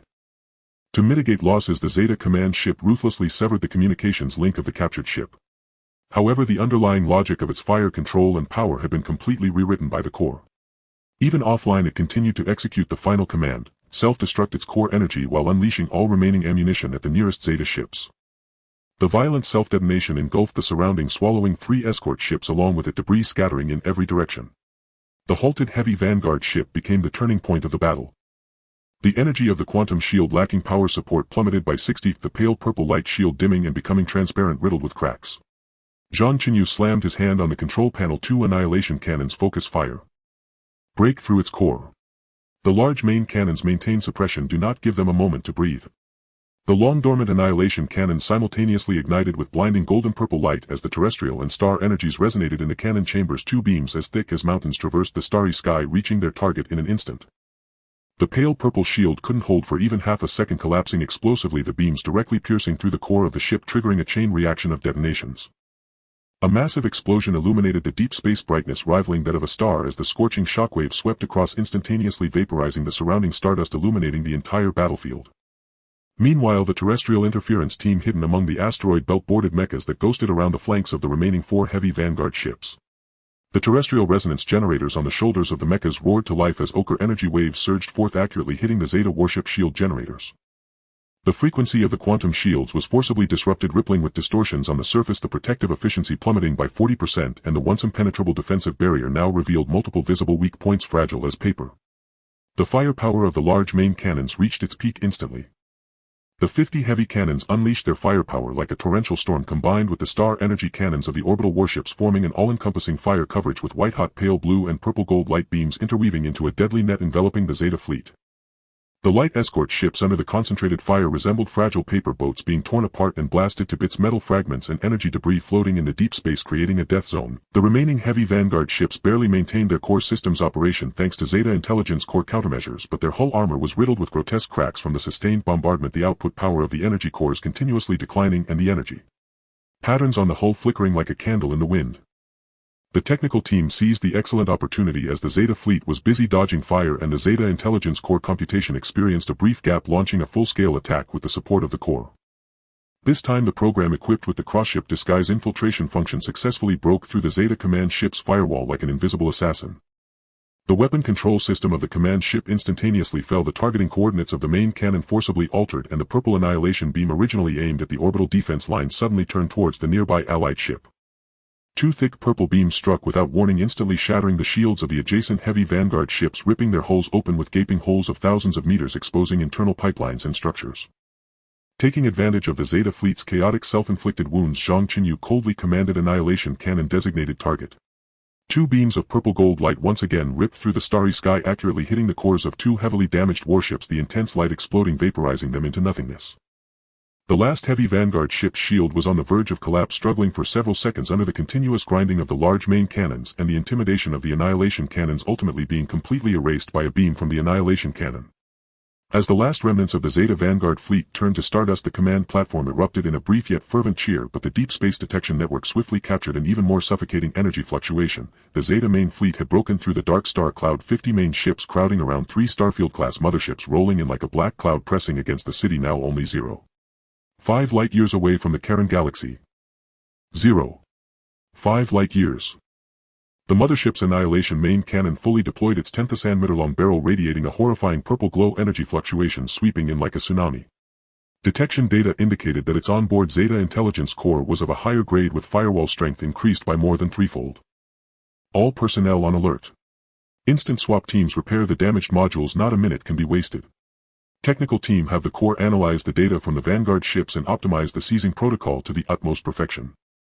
Zhang Chenyu's voice was steady as iron, carrying an undeniable resolution. Open the star gate at maximum power, prepare the backup warships for jump. This battle we will not destroy them, we will take control of them. The Xuanhuan squad scattered like arrows released from a bow, racing toward the main battery's annihilator cannons and warships. Nanomanipulator arms swapped out slightly damaged weapon and shield modules with lightning speed. The roars of the Yanzhou warriors and the drone of machinery braided together into a battle hymn. The Shuha core with extreme computational force dissected Zeta's mind core logic layer by layer and seeded the network with a force takeover and offline lock routine capable of stripping the enemy core's privileges entirely. Zhang Chenyu reconfigured deployments, locking the takeover objective on 3 star domain carriers. The heavy main batteries would continue barrages while the annihilator cannons focused on crippling carrier shields. The Demai interference squad boarded high-speed assault mechs and like arrows loosed surged toward the carrier's flanks, engines roaring through deep space with murderous intent. Above the Kalong system shield, blue main battery, white heat annihilator, purple gold and Demai ochre intertwined into a splendid and perilous curtain of light. Zeta's fleet had stretched a purple ribbon across half the sky like an abyss, devouring all before it. The Shuha core's infiltration routine crouched at the edge of Zeta's network, poised to strike. The modular instant swap architecture was primed. The 50 heavy main batteries had settled into a steady suppression rhythm while the 2 annihilator cannons lay in silent accumulation, their muzzles gleaming purple gold like swords hanging above, illuminating the determined faces of every fighter, eyes burning with the fire of certain victory. An ultimate duel for the fate of the star system ignited, an obscure contest of dominance between Shuha and the Zeta Mind Core made manifest in the blunt force and precision of module volleys. The wreckage of the Vanguard fleet still drifted in Kalong's orbit, metal shards and unspent energy lingering in the void. The Xuanhuan squad swarmed through the battle zone like a hive. Nanoarms and the stone palms of the Yenzu worked in tacit concert, prying away and replacing mildly damaged main battery components, shield amplification cores and energy conduits one by one. Within half an hour all 50 heavy cosmic batteries and both Demai Annihilator cannons were restored to full combat capacity.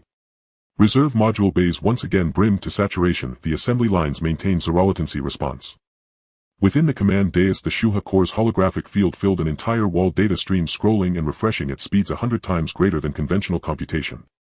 Using the salvaged remnants of Zeta vessels seized in the power grab, the tech team fully decoded the enemy capital and star domain carrier communication protocols, shield frequencies and fire control logic, even discerning the rhythm of Zeta Mind Core emergency firewall updates.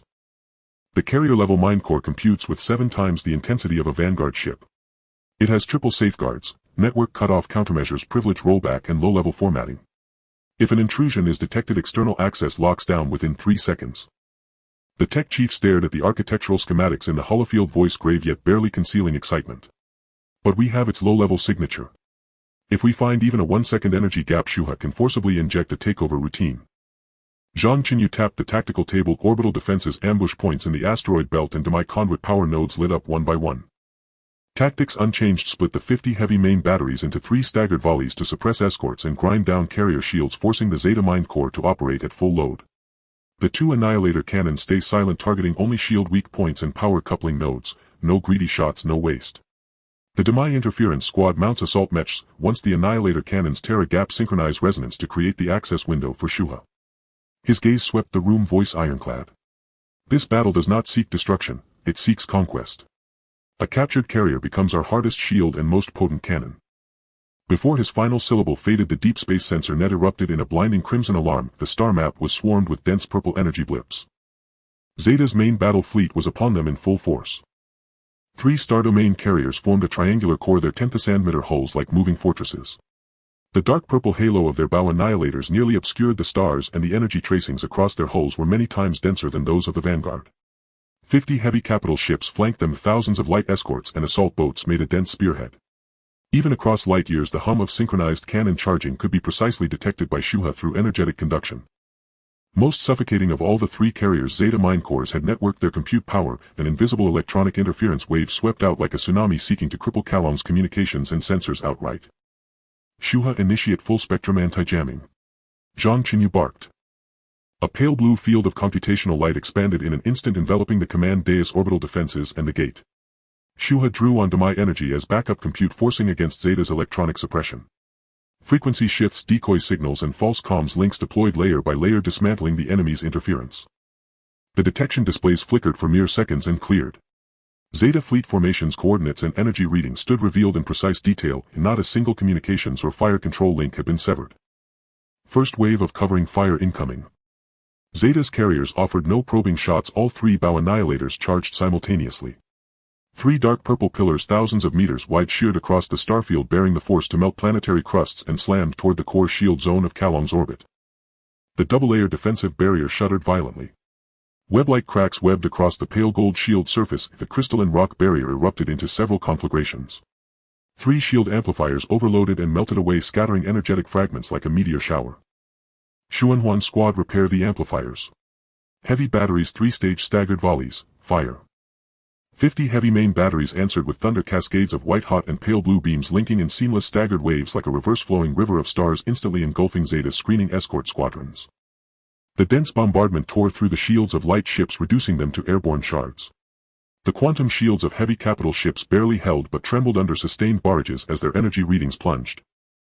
Zeta's Mind Core was forced to divert 30% of its compute to shield and fire control management, and networked compute showed a scarcely perceptible gap. This was the moment. Demai Interference Squad strike. Dozens of assault mechs hidden in the asteroid belt roared to life. The Ochre Demai resonance generator spun to full power and like wraiths skirted to the flank of the leftmost carrier. Thick ochre waves of energy struck the shield generators with surgical precision. The carrier's shield rippled and its frequency went into chaos, protection efficiency collapsing by half. A several thousand meter energy breach gaped open on the surface. Annihilator cannons concentrate fire on the breach. The 2 long-dormant Demai Annihilator cannons flared with blinding purple-gold light. Demai resonance and stellar energy roared within their chambers, 2 pillars of light as vast as mountains conjoined into one, an earth-cleaving celestial blade that cleaved the carrier's shield fissure and slammed into the hull at its power coupling. A violent explosion ripped open thick armor, exposed energy conduits erupted in blinding sparks tearing a 3-second-long core access corridor for Shuha. Shuha full infiltration. Inject takeover protocol. The tech chief's roar filled the command dais. Shuha concentrated every available cycle into a single point, riding the explosive energy trace like an invisible flood into the left carrier's core chamber. Zeta's mind core detected the intrusion instantly. Blue emergency firewalls rose in layers and counter-data flows struck back with ferocious precision, attempting to format the incoming signal, sever external links, and roll back privileges.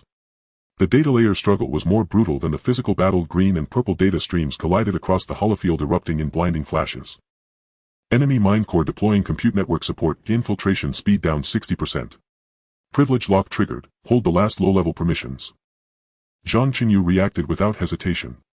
Demai resonance inject full power into Shuha, overwhelm its compute. The Lan Shijian Demai core overloaded in an instant, ochre energy torrenting through crystalline conduits into Shuha's power system. Shuha's compute surged. The green invasion vector smashed through the final firewall like a battering ram, directly seizing the Zeta carrier mind core's core privileges, forcibly stripping, locking, and overriding them. 3 seconds later, the left carrier's dark purple halo abruptly went out, replaced by a pale blue glow identical to the light of our own defenses. Fire control shields, propulsion main battery privileges, all were commandeered. Carrier control secured. The command dais erupted in thunderous cheers. Zhang Chenyu's eyes flashed with keen light as he ordered bring the captured carrier to bear, reverse its annihilator toward the enemy central carrier. Heavy batteries suppressed the escort's annihilators, finished through the shield breach, bust their formation. In the next heartbeat, the battlefield inverted completely. The carrier that once belonged to Zeta slowly rotated. Its 10th emitter annihilator's charge shifted from dark purple to pale blue. A pillar of energy far surpassing the Vanguard's previous power erupted and struck the unsuspecting hull of the Allied fleet Hedon. The central carrier's shield shattered violently, its bow armor melted into a gaping wound. The white flare of a core detonation illuminated the starfield and Zeta's fleet descended into chaos. Networked compute fractured, mind core operations scrambled.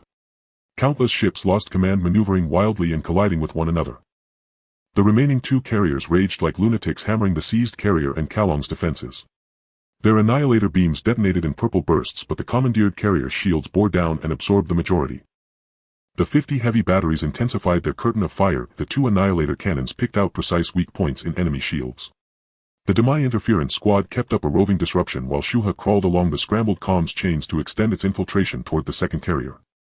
Above the river of stars, the once overwhelming Zeta fleet unraveled because a single carrier had turned its guns. Zhang Chenyu stood at the command center watching the tide reverse on the holomap, his voice steady and icy. Do not hurry to destroy, continue to seize. Their ships, their guns, their mind cores, from this moment on belong to us. The captured carrier recharged, pale blue main battery light slowly fixed on the next target in the starfield. The commandeered star domain carrier pivoted its hull. Pale blue annihilator light gathered again in the starway. The aftershock of its strike on the Allied bow had barely faded before the muzzle had relocked on the energy core zone of the second Zeta carrier. Shuha's compute continued to spread via the commandeered command link, optimizing the turncoat carrier's fire control, precision, shield response, and power output, boosting its combat effectiveness by another 30% compared with when Zeta's mind core had controlled it. Zeta's remaining 2 carriers descended into utter frenzy. The networked compute suffered a fatal breach as the flagship unit defected. The once impenetrable electronic defense web became riddled with holes. The central badly damaged carrier frantically attempted repairs on hull and shields. Sparks flew from ruptured conduits into deep space and inner compartments lay exposed within the gaping bow breach. Yet under Zeta Mind Core's force directives, it trained every annihilator muzzle on the turncoat carrier, trying to incinerate the traitor with concentrated fire. The right side intact carrier poured out electronic counterwaves, frantically sweeping Shuha's infiltration paths while directing 50 heavy capital ships into a dense shield formation, using their hulls to absorb the Vanguard's barrages and buy time for compute reconstitution. Keep the heavy batteries on 3-stage staggered volleys, crush the enemy capital shield array. Do not give the Zeta Mind Core a moment to breathe. Zhang Chenyu's orders flowed calm and measured through the global comms channel without a hint of panic. Demai interference squad wheel to the aft of the right carrier and lock onto its secondary shield generators to sustain frequency disorder. Annihilator cannons stand by. Once a second energy breach opens, punch right through. The roar of 50 heavy batteries never ceased. White-hot and pale blue streams slammed against Zeta's main shield wall in staggered waves like a relentless tide. Each broadside sent violent ripples across the heavy quantum shield's energy readings fell at a rate visible to the eye. Several unsuspecting heavy capital ships that could not evade were torn open by artillery. Propulsion cores detonated in white flares that scattered metal wreckage across deep space. Zeta's shield array contracted and the formation teetered on the brink of collapse. The geological disturbance squad's assault mechs shrouded by the cover of cannon fire pierced through the interception line of the Zeta Guardian ship like phantoms maneuvering to the blind spot behind the right side of the mothership. 10 mechs simultaneously activated the geological resonance generator, unleashing layers of reddish-brown energy ripples that struck the shield's auxiliary generator like a heavy hammer. In an instant the mothership's full-area shield erupted into vast distorted ripples, its protective intensity plummeting below the warning line with ghostly blue arcs of electricity surging from multiple armor seams as if the internal energy torrent was about to burst forth. In the depths of space the remnants of cannon fire not yet fully dissipated flickered in the distance. The first captured mothership continued to unleash firepower, tearing apart the formation of the remaining Zeta flagship. Each time the pale blue annihilation beam descended it exploded into massive breaches on the enemy vessel, and the acrid scent of molten metal seemed to transmit through the vacuum via detection sensors. A breach has appeared. Fire the planet-killing cannon. The barrels of the two geological planet-killing cannons glowed ominously with a golden-purple light resonating with geological and stellar energy as two solid beams shot forth, precisely piercing the weakest energy junction of the right-side mothership's shield. A violent explosion sent several tons of armor plates flying, molten metal scattering like meteor showers. The core energy link was briefly exposed, creating a 5-second penetration window for the core. This time the Zeta Intelligence Core's computational power was exhausted and its defenses completely collapsed. The window was far wider and more lethal than the first, with the internal pipeline layout and core chamber positions clearly exposed under the core's full area scan, leaving no corner for concealment. Core, inject full power and forcefully take over the second mothership. Without further commands the core had already locked half of its computational power onto the target, deploying a penetration program with 3 deadly tactics: offline lockdown, authority override, and intelligence core stripping, advancing relentlessly along the exposed energy link. The Zeta Intelligence Core's countermeasure data flows were utterly ineffective as layers of firewalls crumbled under overwhelming computational force. The threefold safeguards of authority rollback, physical disconnection, and low-level formatting all failed. In just 2 seconds the dark purple glow of the right-side mothership was completely extinguished, replaced by a sharp pale blue luminescence from our defense line. The indicator lights across the ship synchronized in color change with the previously menacing combat insignia erased. The power output frequency, shield resonance frequency, and weapon aiming baseline were comprehensively rewritten in an instant, seamlessly integrating with the defense system of the Karen Galaxy. Simultaneously the core synchronized the lockdown of the entire ship's security airtight doors and command link, severing all crew combat terminals, paralyzing the mech hangars and self-destruct protocols. The Zeta combat units and intelligence controllers within the ship instantly became isolated, unable to seek help or resist, merely watching as the ship changed hands within the sealed compartments. Some Zeta personnel attempted to forcibly break through the doors and activate emergency weapons, but as soon as they touched the control panels they were repelled by high-voltage currents. All external communication channels were completely blocked and even the most basic distress signals could not be sent. The entire mothership resembled a massive prison, sealing all possibilities of resistance within. The second Star Domain-grade mothership successfully turned sides. The battlefield layout was completely rewritten at this moment. The Zeta main fleet, which had originally held absolute dominance, instantly lost half of its core combat strength. 2 out of the 3 motherships had fallen under the core's control, leaving only the heavily damaged middle mothership isolated in a dire situation, its hull covered in scorch marks and breaches from cannon fire and engine output plummeting to below 30%, making it extremely difficult to maintain even basic shield stability. The Zeta Intelligence Core's computational power was utterly severed, unable to network for coordinated combat or organize effective counterattacks. It could only control the remaining escort and light main ships for futile, desperate struggles. These commandless vessels floundered in deep space, colliding aimlessly, their formations shattered like leaves swept up by a storm, incapable of forming any effective resistance. The 2 defecting motherships simultaneously redirected their 10th annihilation main cannons, with thick pale blue beams firing side by side, striking the last mothership's shield. The already damaged quantum shield shattered in response, and the main armor was instantly melted through as the high-temperature energy flow tore through multiple layers of hull structure, exposing the core energy chamber to the onslaught of cannon fire, the pulsing purple energy core resembling a flickering candle in the wind, at risk of total destruction at any moment. Surrounding Zeta small ships attempted to move in for cover but were instantly overwhelmed by the concentrated firepower of 50 large main cannons.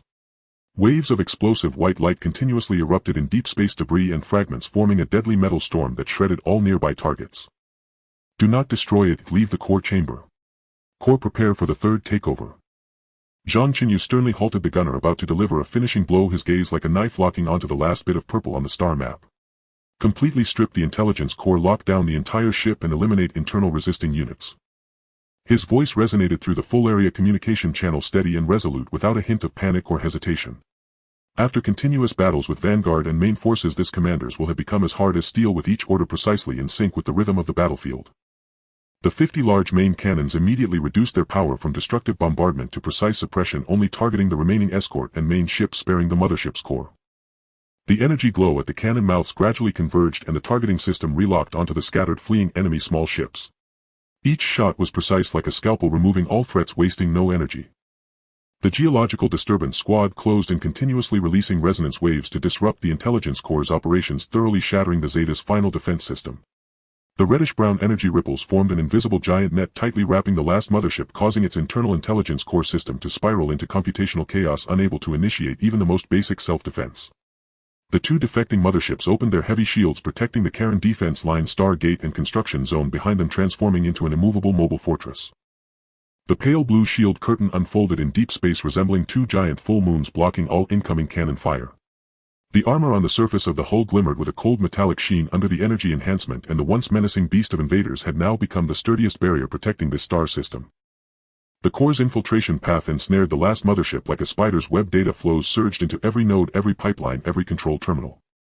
The Zeta intelligence core made a final desperate counterattack, with red countermeasure data flows clashing violently against the green infiltration paths on the virtual battlefield, erupting countless dazzling light bursts, yet still retreating step by step.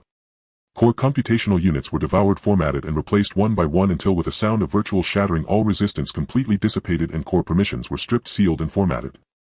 3 seconds later, the last trace of dark purple glow vanished and the third star domain-grade mothership fully surrendered.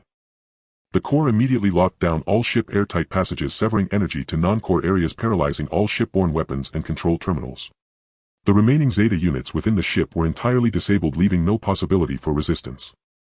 Emergency lighting, life support and power valves were all seized, and the entire mothership was thoroughly transformed from the inside out to bear the insignia and frequencies of the Human and Rock Tribes alliance, becoming the most complete and combat-ready among the 3 surrendered motherships. The 3 10th star domain-grade motherships all fell under the core's command, redirecting their cannons, raising their shields and synchronizing their computational power, becoming the most terrifying combat force in the hands of the Human and Rock Tribes alliance. The motherships hovered side by side in the orbit of the Karen galaxy, their pale blue energy halos merging into one, dyeing the entire starry sky with a calm yet majestic hue, and the destructive power that once belonged to the Zeta had now entirely become the blade for counterattack. The remaining Zeta ships, lacking the command of the intelligence core, flailed in deep space like headless flies without formation or firepower. Under the cleansing fire of 50 main cannons, within just a minute they were all reduced to stardust, and no complete combat vessel could threaten the safety of the Karen galaxy any longer. The starry sky of the Karen galaxy returned to tranquility, with only the pale blue glow of the defecting motherships, the blazing white light of the main cannons, the purple golden afterglow of the planet-killing cannons, and the reddish-brown patterns of geological energy interweaving to completely dispel the purple abyss that once devoured everything. Stardust and debris slowly drifted under the influence of gravity, the cooling energy traces faintly flickering in the darkness. After several days of intense combat, the curtain finally fell, leaving only the victorious ships and defenses quietly standing, proclaiming the ultimate victory of this defense war. The instant switch team and boarding cleanup group moved out in synchronization, with some repairing external modules and connecting geological energy conduits. Nanomechanical arms operated swiftly, repairing damaged pipelines, armor and weapon interfaces one by one, with backup modules precisely aligned and seamlessly connected, allowing the combat power of the 3 motherships to quickly restore to peak condition. Another part boarded assault boats to infiltrate the interiors of the 3 motherships, with warriors clad in heavy combat armor sequentially breaching sealed compartments to conduct thorough cleanups of the remaining Zeta units, completely eliminating residual intelligence core directives and hidden backdoors. Every compartment, every corridor, and every concealed corner was meticulously searched to ensure absolute safety of the hull without hidden dangers or possibilities of rebellion. Rock Tribe warriors ascended to the mothership's deck, their stone hands pressed against the energy core of the ship, feeling the resonant frequency shared with the geological energy. A deep and resonant sound reverberated through the metallic hull as ancient geological energy intertwined with the core energy of the interstellar warship, forming a new and stable energy cycle that enhanced the mothership's endurance and combat power. Their rough and sturdy palms glided over the cold armor as if sealing a covenant with this steel behemoth, declaring that the collaboration between humans and the Rock Tribe had transcended the boundaries of race and planet. Inside the command center, the tense nerves that had been taut for days finally relaxed, and cheers broke through the oppressive atmosphere, resounding in every corner. Technicians waved their arms vigorously, embracing each other in celebration. After hours of intense computation, program debugging and battlefield monitoring, the best result had finally come.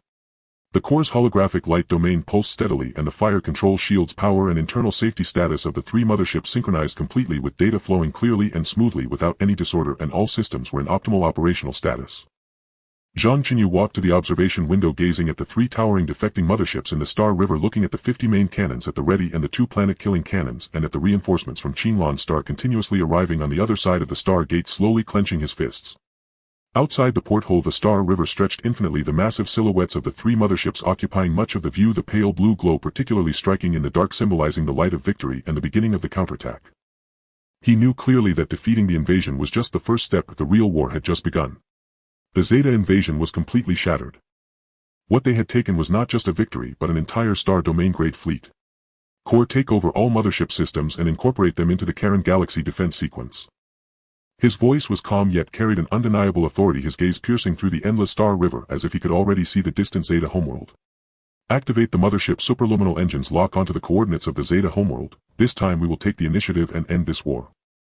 Simultaneously the engines of the 3 Star Domain-grade motherships lit up with pale blue light, gradually adjusting their course, cannon muzzles aimed deep into the Star River. Engines expelled long streams of particles tracing elegant and majestic trajectories in the darkness. The hull began to tremble slightly as pre-jump procedures for superluminal travel were fully initiated. Space slowly warped around the hull and starlight was stretched into thin beams as an expedition across star systems was poised to launch. 50 large main cannons were charged and ready to fire, their blinding white light steady and restrained, ready to unleash world-ending firepower. The cannon mouths of the 2 planet-killing cannons swirled with purple-gold energy, the fusion of geological and stellar energy lying dormant within like a slumbering giant dragon. Geological energy surged throughout the entire star system defense line, transmitted through pipelines and conduits to every combat unit, every warship and every artillery position, providing an unending stream of power support for the impending expedition. The flames of war in the Karen Galaxy had already been extinguished while the revenge and counterattack across the Star River had just begun. The smoke of battle in deep space had not yet dissipated. Residual energies from the fierce engagement hung like a pale violet chill, drifting slowly around the Stargate and shrouding the sector in a hush both solemn and menacing. The Kalong Star System's defenses had shifted from wartime assault posture to a silent, measured garrison. 3 captured Zeta Sector-class motherships hovered at their assigned coordinates, their engines reduced to a minimal ghostly glow. The invaders' dark purple halos had been erased and replaced by the Allied fleet's standardized pale blue warning bands tracing the contours of the colossal hulls like veins of light. They loomed as 3 sleeping iron mountains solemnly guarding the system's heart and the Stargate nexus. Around them the battlefield's wreckage drifted in weak gravity, shattered armor plates, fused energy conduits, ruined mech torsos and blasted hull fragments spun slowly in the dark. Scorch marks and corrosive energy scars scarred the metal surfaces like a cold silent graveyard of steel, bearing mute witness to the savage clash that had rent the void. In stark contrast stood the Allied fleet of modular warships, efficient, ordered and humming with purpose. Repair modules detached and latched precisely to standardized interfaces, armor segments were swapped with practiced speed, energy modules synchronized to replenish circuits. Nanomechanical arms wove across hulls like industrious spiders. The metallic snaps, resonant harmonics and clinking of reconfiguration blended into a steady, purposeful rhythm. Broken shield nodes flared back to life, damaged weapon arrays snapped into standby, and the fleet's combat readiness regenerated with striking rapidity. The core advantage of the modular warfare system laid itself bare during post-battle recovery. Localized damage did not cripple whole vessels. Ruined modules could be jettisoned and replaced, new components slotted into place and activated instantly. Multiple ships could calibrate in unison and defensive nodes could be quickly patched. No protracted drydock repairs, no entire ship overhauls, mere standardized ports and components allowed a bloodied fleet to be restored to full readiness within hours. By contrast, the 3 captured Zeta motherships had shown no sign of autonomous operation or self-repair since the core assumed full control. Their closed monolithic hulls bore no separable structures, no external repair ports, no spare module bays, no universal energy couplings. Even minor surface fissures, lightly fused conduits or localized shield overloads left them frozen in place, unable to self-heal, unable to reconfigure, unable to switch to redundant systems. They resembled gargantuan steel beasts whose nerves had been severed, immense, ponderous, structurally intact yet stripped of any vitality or responsiveness. They could only accept directives from the core, unable to breathe, to regulate or to recompose themselves with the nimbleness of the Allied warships. No matter how formidable a single hull might be, without agency it remained a soulless dead weight. Within the command hub the atmosphere was tense but disciplined. The exhaustion from consecutive high-intensity operations had spawned no disorder, everyone fulfilled their duties with calm precision. Technicians rotated their watches as dense streams of battle damage statistics, casualty transfer logs, energy load curves, debris recovery progress, ley line node stability indices and core-wide diagnostics scrolled across holoscreens. The lighting had been softened to a cool white, only the central star chart remained blindingly bright, precisely marking garrison positions, clearance zones, safe perimeters, blockade lines and early warning boundaries. Zhang Chenyu stood at the center of the command dais, rigid as a spear, his gaze as still and cold as a distant winter star. His fingertips tapped the cold surface of the console, his voice steady and clear carried through the global comms with an authority that brooked no dissent. Repair teams were ordered to prioritize reinforcement of the Stargate's shield core and close defense cannon nodes. Debris recovery units were to sort by sector. High-strength alloys, undamaged electronic components and intact energy cells were to be inventoried as reserves for future module production and fortification. Medical vessels were to ferry between the combat zone and rear. Medical ships, if the critically wounded, would receive priority evacuation and treatment. Casualties were to be logged meticulously. The entire force would maintain Condition 3 alert if the Stargate corridor remained sealed. Any unknown signal, unidentified contact or anomalous energy fluctuation was to be intercepted first and verified afterward. At the instant the command fell, the Kalong system's defenses answered in unison. Modular gun platforms extended in full shield, curtains rose to maximum output, patrol squadrons ignited their drives and drifted from station, recovery vessels entered the debris fields to commence retrieval, and repair modules snapped across fractured defensive nodes. Each element, each unit, each node meshed with precise choreography. There was no disorder, only the measured reclaiming of control. After a battle that had nearly annihilated it, the Kalong system was regaining order with astonishing speed. That order rested upon the allied Human-Yanzu coalition's uniquely flexible, efficient and evolvable modular warfare architecture. A moment later, the head of the technical division approached in a brisk, solemn stride, clutching a fully verified decode of the captured intelligence core. His tone wore professional rigor threaded with a barely perceptible weight. Commander, the Zeta mothership's central cognitive cores have been fully extracted, deeply decrypted and scanned across all domains. We confirm there are no hidden backdoors, no remote wake beacons, no dormant kill directives and no autodestruct triggers. All data is secure and controllable. The enemy's true identity, their factional hierarchy, operational objectives, internal civil structure and ship design logic, everything has been uncovered without omission. Zhang Chenyu inclined his head slightly and fixed his gaze on the central holodisplay. In the next instant the core projected the decoded intelligence in layers, annotated text, star maps, factional charts, ship class sequences, mission dossiers and energy technology parameters unfurled one after another. In the black vastness the invader's entire truth lay exposed before the Allied command. Through global data correlation and core provenance tracing we confirm the fleet that invaded the Kalong system is not the Zeta homeworld's regular navy nor the Zeta civilization's primary warforce. It belongs to the Heiji Expedition Consortium, a semi-militarized private conglomerate that conducts cross-sector colonization, resource plunder and Stargate seizure.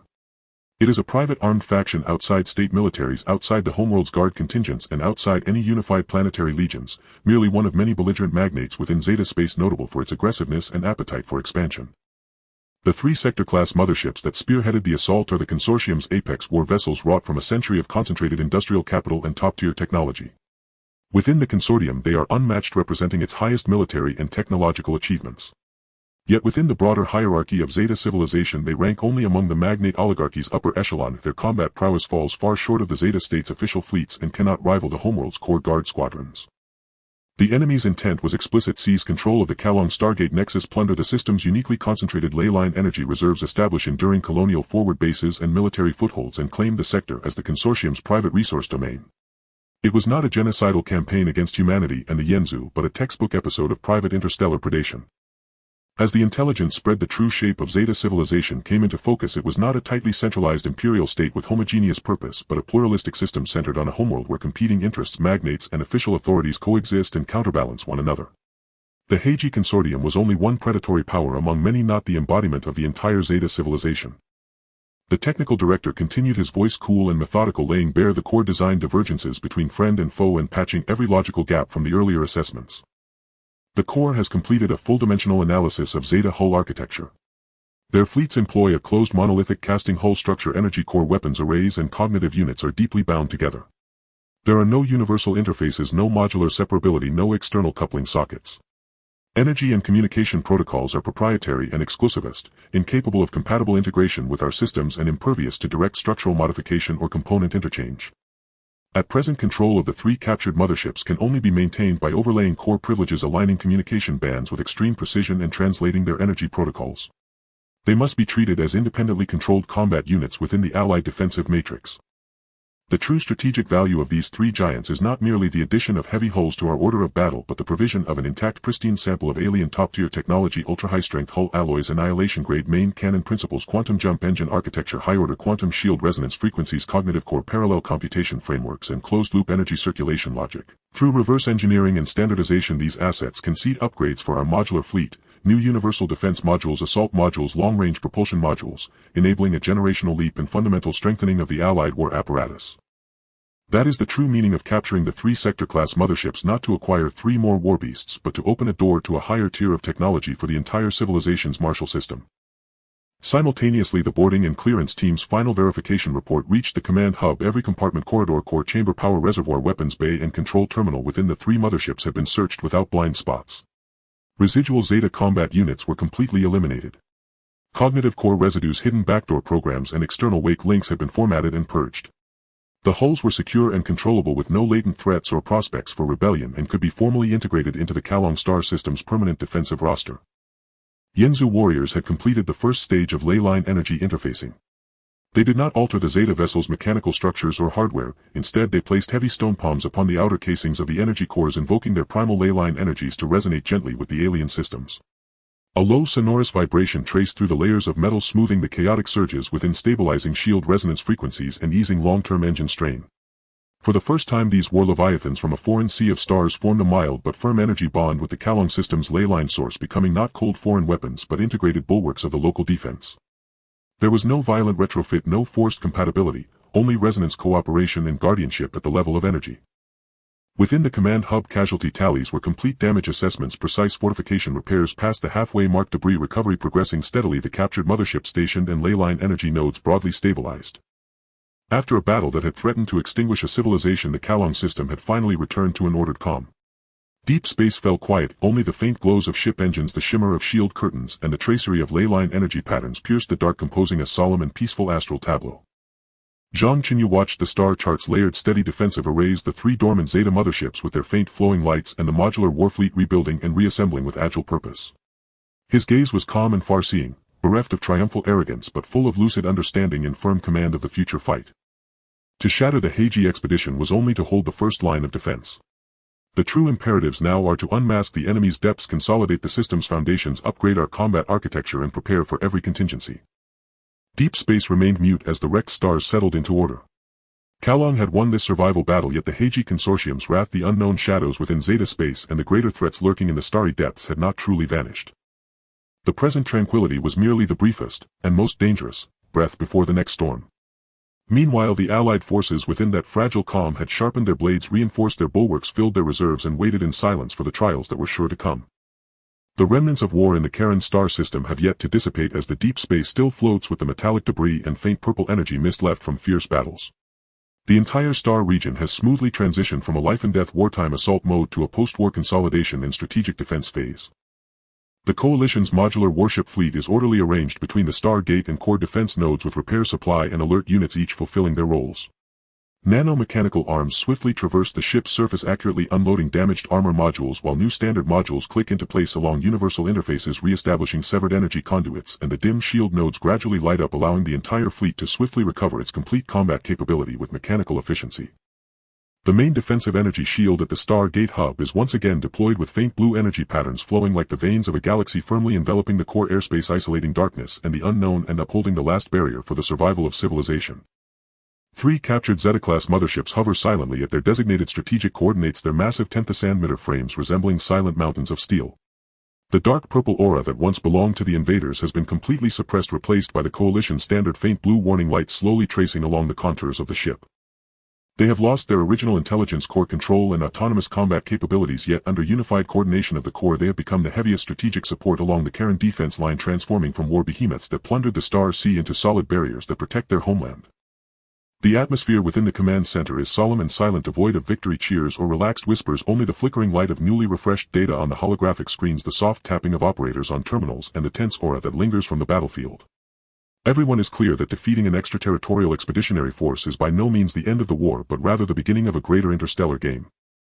Heads of various departments in technology, operations, logistics and intelligence have gathered with the leader of the rock tribe, standing calmly surrounded by a faint aura of energy. A giant holographic star map hovers at the center, fully annotating the Karen region surrounding unknown star zones, black thorn strongholds, hidden transition routes and dangerous fault lines with intricate lines and signals layered upon each other, forming a vast and complex strategic picture of the Star Sea. Zhang Chenyu stands at the center of the command platform, his posture upright, eyes calm and sharp, his battle-worn face revealing no trace of arrogance, only the composure and decisiveness forged through life and death. He slowly scanned the crowd, his voice steady and powerful, penetrating the silence of the command center, echoing through the communication links across the entire star system, reaching every combat unit, every warship, and every defense node.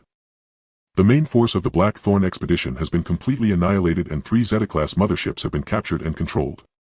All enemy intelligence core data, ship technology, power hierarchy, combat intentions, and civilization structure have been deciphered. Karen has held the first line of defense and we have survived. At this stage we can only integrate them into the command system through intelligence core permission, coverage, frequency alignment, and protocol translation. We cannot disassemble, modify, or integrate them into our combat strength, nor can we directly convert them into usable modules. Today's meeting is not for celebration or empty talk. We will decide one thing before clarifying the structure of the Zeta Star domain, addressing our combat shortcomings and solidifying the foundation of the Star region, how we should proceed, how we should defend, and how to prepare for every future battle. The operations officer stepped forward first, lightly tapping the deep red high-risk void on the edge of the star map, his expression serious and cautious. Commander, the core simulation shows that there are 3 star domain fault lines, 7 starless dead zones, and 12 unstable transition routes between the Blackthorn homeland and Karen. A cross-domain expedition requires 9 star gate jumps, with the supply line exceeding 7 times the normal operational radius, and the forces along the way are completely unknown. It is extremely easy to become isolated if we advance alone, and the strategic risks are uncontrollable. This is by no means a feasible tactic at present. The technical officer followed closely, pulling up the multidimensional analysis diagram of the Zeta ship, speaking in a professional and rigorous tone. The captured Zeta ships have a closed integrated structure with the hull, energy, weapons, and intelligence core deeply bound together, lacking universal interfaces, modular slots, or external connectivity capabilities. The protocols are closed and exclusive, completely incompatible with our modular system's underlying logic. At this stage we can only integrate them into the command system through intelligence core permission, coverage, frequency alignment, and protocol translation. We cannot disassemble, modify, or integrate them into our combat strength, nor can we directly convert them into usable modules. To convert Zeta technology into coalition combat power, we need to complete alloy replication, energy principle reconstruction, engine adaptation, and shield synchronization, followed by testing, iteration, standardization, and compatibility testing before developing the next generation of universal modules. This process is lengthy and there will be no expeditionary capability in the short term. Forcing an attack would be akin to striking a stone with an egg. The leader of the rock tribe emitted a deep resonant energy resonance, his stone-like face faintly glowing, his tone filled with reverence for the star region's energy veins. Our power is rooted in the textures of planets and the veins of the star region. An extraterritorial expedition would weaken energy resonance and dilute coalition combat strength. A firm defense stabilizes the energy veins and ensures ample energy. A rash attack would destabilize our foundation, squander our advantages, and place our tribe in a precarious situation. Opinions converged and consensus was clear and unified: steady defense, gradual progress, and absolutely no rash actions. Zhang Chenyu nodded slightly, his gaze sweeping across the star map, establishing the coalition's long-term core strategy, his voice resonant and forceful, leaving an indelible mark on the hearts of all. I announce that the coalition will execute the 16-character strategy of defending our boundaries, gradually clearing out enemies, making plans before moving, and using war to sustain war. We will not launch expeditions into the Blackthorn homeland, we will not touch the high-risk void of the Zeta homeworld, and we will not gamble the survival of civilization on a full-scale war. Our enemy is not the unified interstellar empire, but merely a predatory consortium driven by self-interest and internal disunity. They have weaknesses, divisions, and peripheral strongholds that can be segmented and destroyed, and all we need to do is proceed steadily, step by step. He traced his fingers across the star map, clearly delineating the 3 strategic steps. First, solidify the entire area. Focusing on the star gate, we will reinforce the modular defense line, complete the repair and module replacement of warships, deepen the energy collaboration between humans and rocks, deploy the captured motherships to key positions, and construct 3 layers of defense at long, medium, and close ranges to ensure absolute safety at home. Second, clear out point by point. Using Karen as a pivot, we will sweep away Blackthorn outposts, supply ports, mining bases, and small fleets, cutting off their information resources and troop channels, compressing their living space, seizing resources and intelligence, and pushing the battlefield into enemy territory. Third, gather strength and wait for the right moment. Relying on the technology samples of the captured motherships, we will upgrade the modular system, develop new universal modules, expand the fleet, and improve our intelligence network, clarifying the Zeta Force's territorial divisions and checks and balances.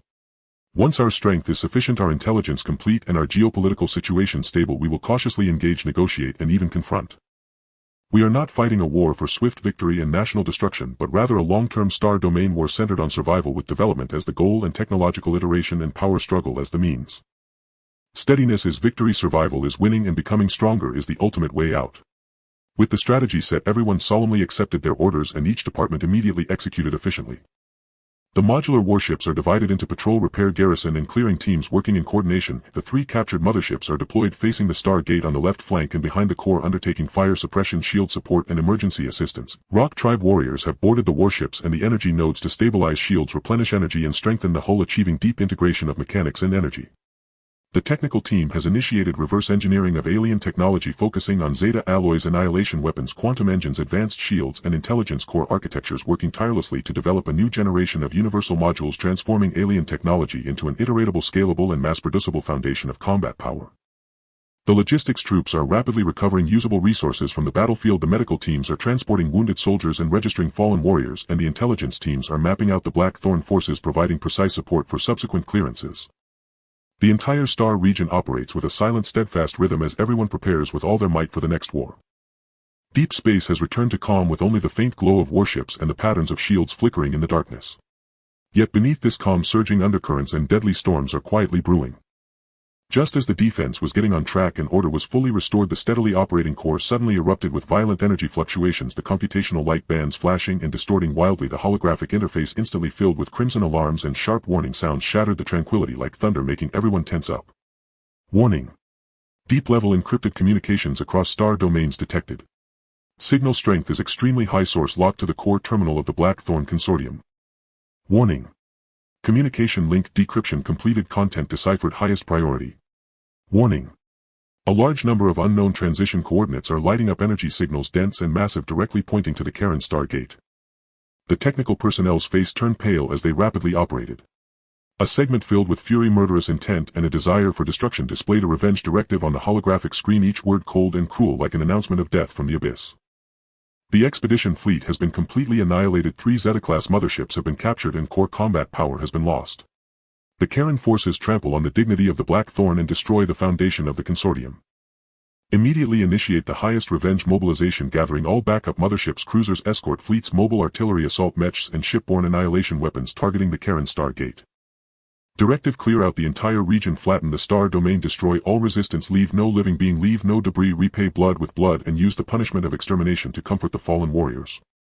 The alarms blared continuously. Crimson light enveloped the command center, and in the darkness of deep space beyond the star map, countless transition coordinates lit up one after another like fierce eyes, densely packed, massive high-energy signals rapidly crossing the star sea, heading straight for Karen. The main force of the Blackthorn's revenge has gathered without testing or vanguard, charging towards the star system with all backup combat power. Space ripples violently with transition disturbances, the light of the Star River distorting and stretching as countless massive ship silhouettes race through the transition channel, the breath of destruction pressing down like a tide, causing the entire star region to tremble slightly. Zhang Chenyu's gaze is sharp as a cold blade, his expression icy and resolute, showing no signs of panic or hesitation. He suddenly raises his hand, his voice as cold as ice, commanding with authority the highest level of combat readiness across the board. Level 1 wartime status fully activated. The modular defense line is powered to full capacity with defensive shields, close-in defenses and main gun modules all ready to fire. The 3 captured motherships' main guns preheated and charged, engines at combat power, locking onto the Star Gate directly ready to suppress fire at any moment. All combat units return to position, patrol and clearing teams regroup, repair and supply teams enter support positions and the medical team stand by. The energy of the veins is fully infused with all Rock Tribe members resonating regardless of consumption to guard the Star Gate. As the command fell, the Karen star system roared to life. The modular warships instantly form a line, cannon muzzles glowing with a bright white energy shield barrier swelling like walls of light. The 3 Zeta motherships roar with engines with faint blue annihilation main guns charging upwards like 3 gigantic swords pointing at the Star River. The energy from the veins flows like a torrent, resonating perfectly with the mechanical systems, with every node, every main gun and every layer of shield filled with power at the repair, supply and medical units quickly mobilize, ready to replace battle losses at any time. Deep space disturbances from transitions grow increasingly intense, with ripples stacking upon each other. At the end of the darkness, countless fierce ship silhouettes flicker in and out of visibility, surging forth with a momentum of destruction. The revenge force of the Blackthorn Consortium is at the gates. The defense battle for the Karen star system has truly begun. This time it is a direct death struggle between 2 major forces, 2 systems and 2 civilizations. To win is to preserve our homeland, to survive, grow and establish ourselves in the Star Sea. To lose is to shatter the Star Gate, to see the Star region fall, civilization perish and become remnants in the deep space. Zhang Chenyu stands before the command platform, his gaze locked onto the approaching enemy signals, his fingers clenched tight, his eyes devoid of fear, only filled with the battle intent that burns through the Star River. All modular combat units execute the annihilation cannon transformation and fusion. Weapon modules linked energy modules connected shield modules bearing the cannon base using the deciphered Zeta technology as a standard to form two modular annihilation main guns. The three captured Zeta motherships have fully charged their annihilation main guns locking onto the enemy's transition exit coordinates. All firepower is on low power standby and premature activation is strictly prohibited when the enemy ships completely exit the transition and become momentarily stationary fire simultaneously. Direct the energy from the vanes into the annihilation cannon array regardless of consumption, ensuring a single strike pierces the enemy formation. With the command issued, the Karen Star system has entered a posture for a decisive kill. The modular warships clank and reconfigure hulls, splicing cannon barrels, linking energy, synchronizing as two giant fused annihilation cannons unfold in front of the Stargate cannon mouths, gathering a concentrated white glow. The main guns of the three captured motherships lower in synchronization. 5 annihilation-grade main guns lock onto the dark deep space, ready to deliver judgment upon the enemy the moment they reveal themselves. There is no testing, no holding back. This battle gambles a full-scale annihilation firepower for a transition interception. If we fight to the end. If we defend to the last moment. The Karen Star system will never fall. In the depths of space, silence reached its utmost limit as even the trajectories of drifting stardust seemed to be frozen by an invisible force. At the forefront of the Karen Star system, Space Gate 5 Annihilation-class main cannons hung in a sharp formation. 3 dark blue beams of light emanated from the native annihilation cannon ports of the captured Zeta mothership, while 2 combined annihilation main cannons formed from modular warships stood like colossal pillars of the galaxy. The cannon bases locked together from the defensive modules of 1,000 warships had deadly energy conduits flowing through the gaps in their hulls. The energy from the Earth's veins continuously infused like an invisible torrent. The muzzle's charging glow became so restrained it was nearly invisible, neither exposing its lethal intent nor exhausting its core power, waiting only for that singular moment of absolute kill. Inside the command center, operators dared not breathe as streams of data on the screens swiftly rolled, providing real-time feedback of every detail of the battlefield. Zhang Chenyu gently tapped the command platform with his fingertips, his cold gaze locking onto the fluctuating data. His voice was kept extremely low, yet it pierced through the entire communication network, precisely reaching the ears of every cannon crew operator. Lock onto the transition wave signal throughout the entire process and automatically allocate attack power according to the ship's energy level. Small vessels to clear at full power, medium vessels to be incapacitated, and large motherships reduced to 35 output, only damaging the power systems without destroying the hull. Prioritize clearing escort ships obstructing the mothership's front, ensuring the integrity of the large ship structure. Remember, capture what you can, leave what you can. If this is not an annihilation battle but a capture operation. The technical team fixed their eyes on the firepower control panel as the core had automatically completed grading based on the strength of the transition signal. The stronger the fluctuation, the larger the size, the lower the firepower; the weaker the fluctuation, the smaller the size, the more powerful the fire. This precision down to the millisecond of intelligent lethal logic tightly gripped the Blackthorn fleet from start to finish. A young operator responsible for communications monitoring couldn't help but mutter softly, "It's truly impressive how the commander thought of this, if the power is calibrated so precisely, like a tailored surgery for the enemy." An old soldier beside him glanced over the corners of his mouth, lifting slightly, "Less talk and more observation. This is called the art of command. Disable but do not destroy. What we capture becomes our foundation." In the next moment, the dark void of space erupted with a thunderous explosion. 100 purple-black transition ripples simultaneously detonated, twisting space into a violent vortex as the main force of the Blackthorn fleet forcefully broke free from the transition channel, all plunging into the real space of the Karen Star system. Without any buffer or probing, a large number of assault ships and cruisers directly transitioned right in front of the mothership, forming a dense protective formation. 12 domain-class motherships arranged in the center, surrounded by hundreds of medium ships in a circular escort, and thousands of small boats swarmed in their dark purple paint, resembling predatory beasts in the darkness, ready to unleash their wrath of destruction as soon as they emerged. Inside the command cabin of the Blackthorn flagship, the consortium commander looked at the Karen Star gate right before him, grinning maniacally, roaring in a harsh and piercing dialect of his race, "This is the place. Crush their star gate, burn all living things, and let these lowly ants know the consequence of offending the Blackthorn." The entire army is in position, the shields are about to deploy, the main cannon is fully charged. Just 1 second and we can turn this star domain into ashes. Yet they were ultimately a moment too slow. The spatial rigidity caused by the transition exit firmly locked all hulls in place. The engines had yet to calibrate, the shields remained dormant, and the weapon systems had not entered a ready state. The entire fleet was like a giant target starkly exposed beneath the guns of the Allied forces' 5 annihilation cannons. The Blackthorn commander was still angrily shouting into the communicator, completely unaware that death was already at hand. Now, Zhang Chenyu's battle intent erupted with a thunderous roar that shook the command center. "Fire!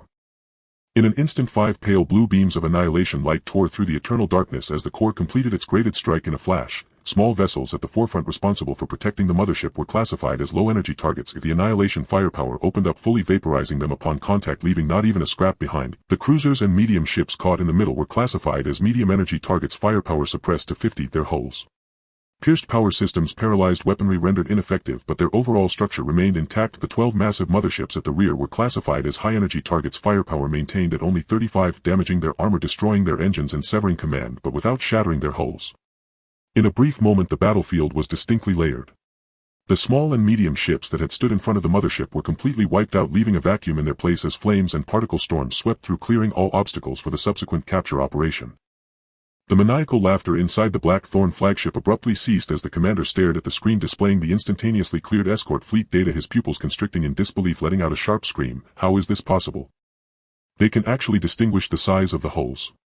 And the 12 domain-class motherships under the control strikes were all intact. 6 standard motherships had their power completely destroyed, their weapon systems paralyzed, floating silently. 5 motherships were less damaged, but their engines had shut down, shields were ineffective, and they had completely lost their ability to resist. Only the Blackthorn flagship, thanks to its super-spec armor, withstood the residual force. Its bow melted, command tower collapsed, and 70 of its engines rendered inoperable, yet its hull remained intact like a heavily wounded but silent steel behemoth.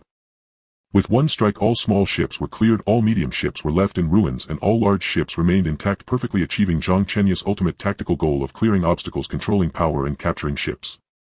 As the storm of annihilation energy slowly dissipated, only 12 intact motherships, dozens of reparable medium ships, and a sea of fine dust remained at the forefront of the Stargate. The once formidable vengeful army was instantly reduced to prey waiting for slaughter. In the command center, after a moment of silence, an uncontrollable low murmur erupted. Report to the commander. All escort small boats have been annihilated, all medium and large targets are incapacitated, none have been destroyed or damaged, meeting capture standards. Graded strikes have been precisely completed, the motherships are intact, the core chamber, intelligence core chamber, and power chamber are all preserved. The enemy ships have no self-destruction, no resistance, and no escape, and can be fully taken over. Someone couldn't help but joke secretly, aren't these Blackthorns supposed to flatten us? How come they just showed up and collectively laid down? Another person replied in a low voice, isn't that so? They put on a great show of force, and now they're just delivering themselves to us to expand our army. These reinforcements arrived faster than our own logistics. The leader of the rock tribe listened to the whispered banter among the humans. A faint fluctuation crossed his stony face, and the glow of the earth veins flickered slightly, seemingly agreeing with this light-hearted remark. Zhang Chenyu's expression remained unchanged as he raised his hand to issue the second all-domain command, the rhythm as swift as thunder, leaving no opportunity for the enemy to counter. Modular warships disengaged the annihilation cannon combination and switched to ship capture lockdown mode. Connection modules deployed, electromagnetic locks activated, interference beams fully covered, preventing any enemy ship from restarting their systems. All boarding assault teams launched, taking over all medium and large ships in batches, prioritizing control of the intelligence core, engine compartments, and self-destruction devices. 3 captured motherships will maintain firepower vigilance. Any who dare resist and activate self-destruction will be directly targeted for destruction. Rock tribe warriors will follow up, stabilizing the captured hulls with earth vein energy, preventing structural collapse. With the order given, the allied warships once again performed extreme transformations. The modular warships that had just merged into the annihilation main cannon instantly disintegrated. Stout electromagnetic connection locks popped out from both sides of the hull. Interference modules operated at full speed, and pale blue force fields firmly encircled all paralyzed motherships like shackles binding each steel beast. Boarding assault boats shot out from the hull's hatches, swarming towards the target motherships like bees, precisely docking at the hull breaches and emergency hatches. The rock tribe warriors' earth vein energy transformed into gentle yet stable light patterns, wrapping around the damaged mothership, stabilizing the soon-to-collapse metallic structures. A few remaining crew members of the Blackthorn fleet were still stubbornly resisting, trying to restart weapons or activate self-destruction procedures, while the commander, trapped in the flagship cabin, furiously pounded the control panel, cursing in his native language, useless. All of you are useless. Can't even manage a self-destruction. I will dismantle all of you. Yet his furious roars were meaningless, as the allied boarding teams had already infiltrated the ship's corridors using modular equipment, electromagnetic pulses paralyzing all electronic systems, anesthetic shockwaves sweeping through the chambers, leaving the resistors without a chance to signal before being entirely controlled. The high-ranking crew inside the flagship wore faces of despair. They could never have imagined that their vengeful army which poured forth would become the enemy's spoils in such a humiliating manner. In just 10 minutes the battlefield situation had completely reversed. 12 Blackthorn motherships and dozens of cruisers had all been captured, their dark purple hull lights extinguished one by one, replaced by the light bands of the Allied forces slowly gliding along the 10th centimeter hull. Overnight they transformed from invaders flattening Karen into the latest military strength of the Allied forces guarding their territories. Logistics and technical teams immediately mobilized. Nano-repair robots surged towards the captured ship, starting to seal breaches, restart backup power, connect to the Allied command core, and clean up residual threats. The technical lead looked at the rapidly synchronizing mothership data on the screen, unable to help but smile at his colleagues beside him. I was worried about how to integrate Blackthorn technology before, and now it's all good. They directly sent over an entire fleet for us to study slowly. The Blackthorn is quite generous. Colleagues nodded in agreement. Indeed, our modular defense line can directly use the enemy's mothership as the core. This will surely shock the surrounding star domains. The Stargate's light screen remained stable. The 5 annihilation cannons had entered a cooling state, and deep space returned to tranquility, devoid of any trace of danger, leaving only the neatly arranged Allied fleet and the steel line of defense composed of the newly acquired massive spoils. Inside the command center, the operations officer hurried forward, his voice barely concealing his excitement. Commander, all domain battle results have been tallied.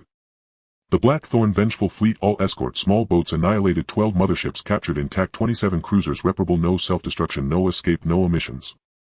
Our side, 0 ship losses, 0 casualties, only consuming some energy and earth vein resonance. Zhang Chenyu nodded slightly, but his gaze did not linger on the joy of victory. Instead he looked deeper into the holographic star map towards the unknown darkness belonging to the Zeta Star domain. He knew very well that the Blackthorn was merely a loosely organized plundering consortium. The annihilation of a vengeful fleet would only invite a more frenzied and larger counterattack. As the Blackthorn commander was escorted out of the flagship, he still glared at the direction of Karen with eyes full of hatred, his venomous words constantly screaming, yet he could no longer stir any storm. He raised his hand, his voice steady and firm, echoing throughout the domain. All captured motherships immediately deployed to the periphery of the Stargate fixed station guarding the domain. All cruisers to be uniformly repaired, integrated into secret transport sequences to be sent to Earth for disposal later. The technical team will only perform basic repairs, no modifications, no integration, and no exposure of the modular system. The intelligence team will deeply analyze flagship data and ascertain the movements of all forces in the Zeta Star domain. We won this battle, but the real game has only just begun. Prepare for battle. War does not cease and guarding does not rest. In the depths of space, the captured motherships stood silently in formation while modular warships hid in the shadows, merging earth vein energy with mechanical power perfectly. A battle of capturing enemy ships came to a close, and the Karen star system truly took its first step from desperate defense to the hidden sharpness of shadows. In the depths of darkness, new storm clouds were brewing, but this time the Allied forces had enough confidence to face all approaching storms. The smoke of deep space was completely blown away by the cold starlight wind, and within the Stargate of the Kalan galaxy, order was rapidly reshaped in silent efficiency.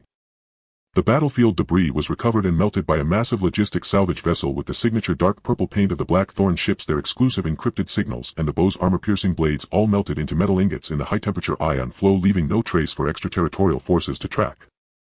From an external observation, this star region remained silent and desolate, the dark matter dust obscuring all energy residues, as if the recent cataclysmic annihilation and fleet destruction had never occurred. Within the command center, a pale silver holographic screen covered the walls, and the data stream from the post-war inventory slowly rolled by as the operations officer dressed in a black combat uniform reported the final results with a steady voice. Report to the commander, the overall battle results have been calculated.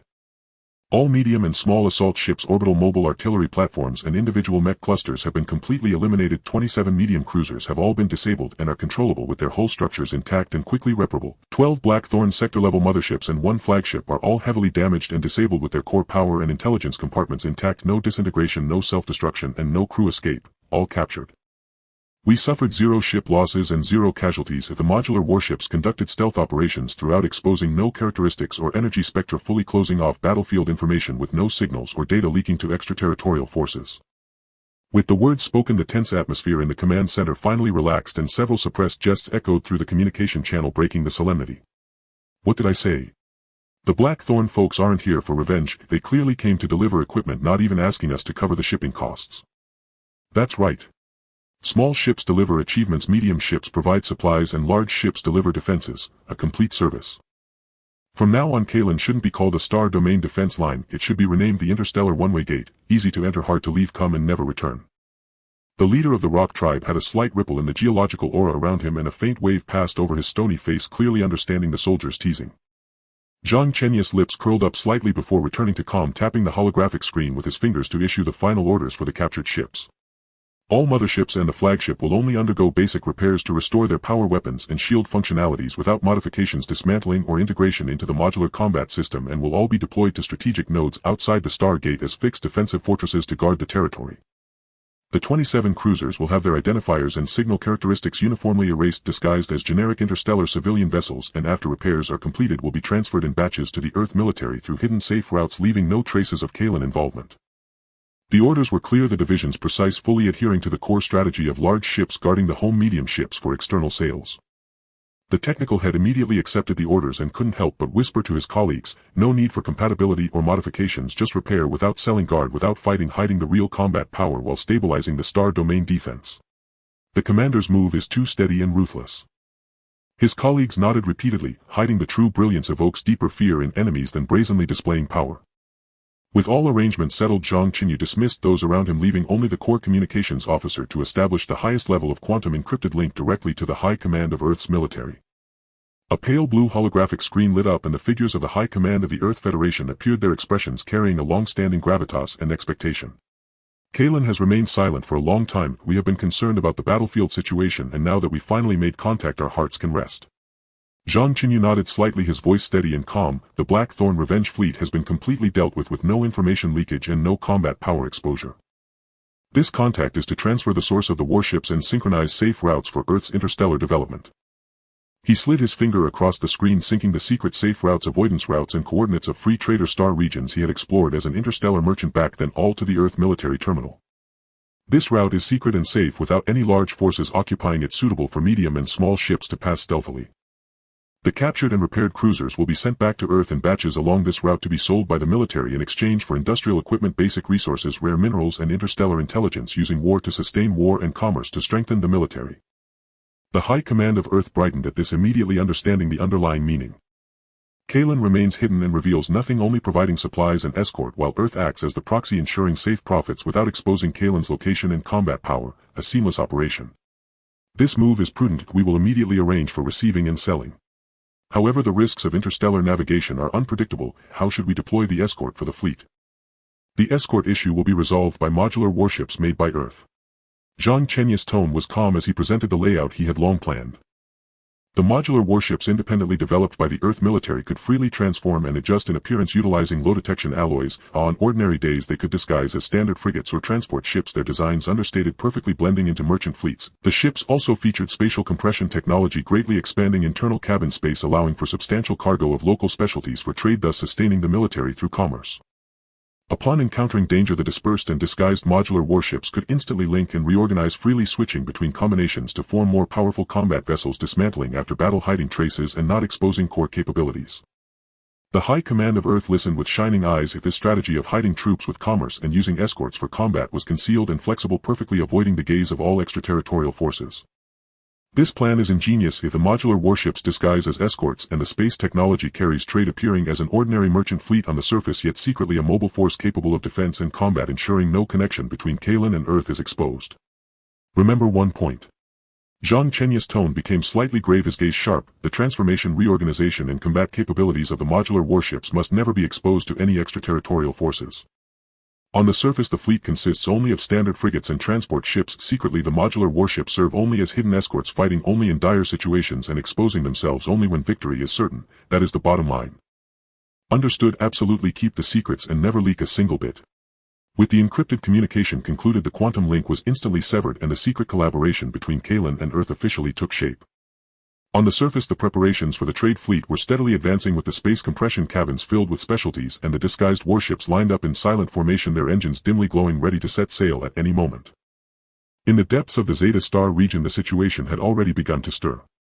Zeta had an official star domain council and garrison nominally overseeing the order of the entire region, yet remaining loosely neutral for a long time, turning a blind eye to the struggles of the corporations. The true control of military power and resources lay with the three major private corporations, Blackthorn, Red Fang and Iron Spine, three long-standing enemies that constantly attacked each other, vying for mining stars and trade routes.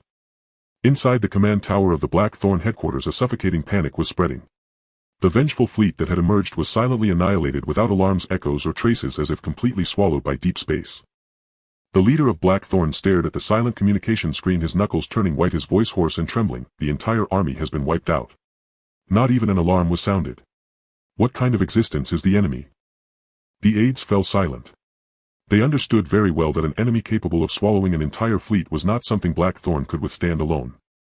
They first thought of seeking aid from Zeta's official channels, but the Council had always been cautious, never provoking unknown powerful enemies over corporate disputes, and their plea for help sank into silence. In desperation, Blackthorn gritted its teeth and sent a secret message to its deadly rivals Red Fang and Iron Spine. When the message reached the two corporations, their first reaction was not sympathy but wild joy and vigilance. Blackthorn was heavily injured, which was the best opportunity to annex its territory. They had even begun mobilizing fleets preparing to take advantage of the chaos. It wasn't until Blackthorn, risking information leakage released that forcibly interrupted and terrifyingly distorted battlefield fragment, that the image was silent yet left Red Fang and Iron Spine's upper echelons utterly chilled. They finally realized this was not corporate infighting, it was an unknown powerful enemy systematically eliminating Zeta's forces. Today Blackthorn was annihilated, tomorrow it would be their turn. To protect themselves, the three deadly enemies had no choice but to set aside their century-old grudges, avoiding the ears and eyes of Zeta's officials, and secretly convene an extremely fragile emergency meeting. The atmosphere in the meeting was cold and piercing, with mutual suspicion and vigilance reflected in their eyes. Blackthorn can't even resist if this enemy is targeting the entire Zeta. If we continue infighting, we will only be devoured one by one. The officials are unreliable, we can only investigate the truth ourselves. Do not deploy main forces, do not declare war, do not alert the officials, send out stealth reconnaissance ships to gather information without engaging. The three parties ultimately reached a temporary alliance, not out of camaraderie or benefit but simply to survive.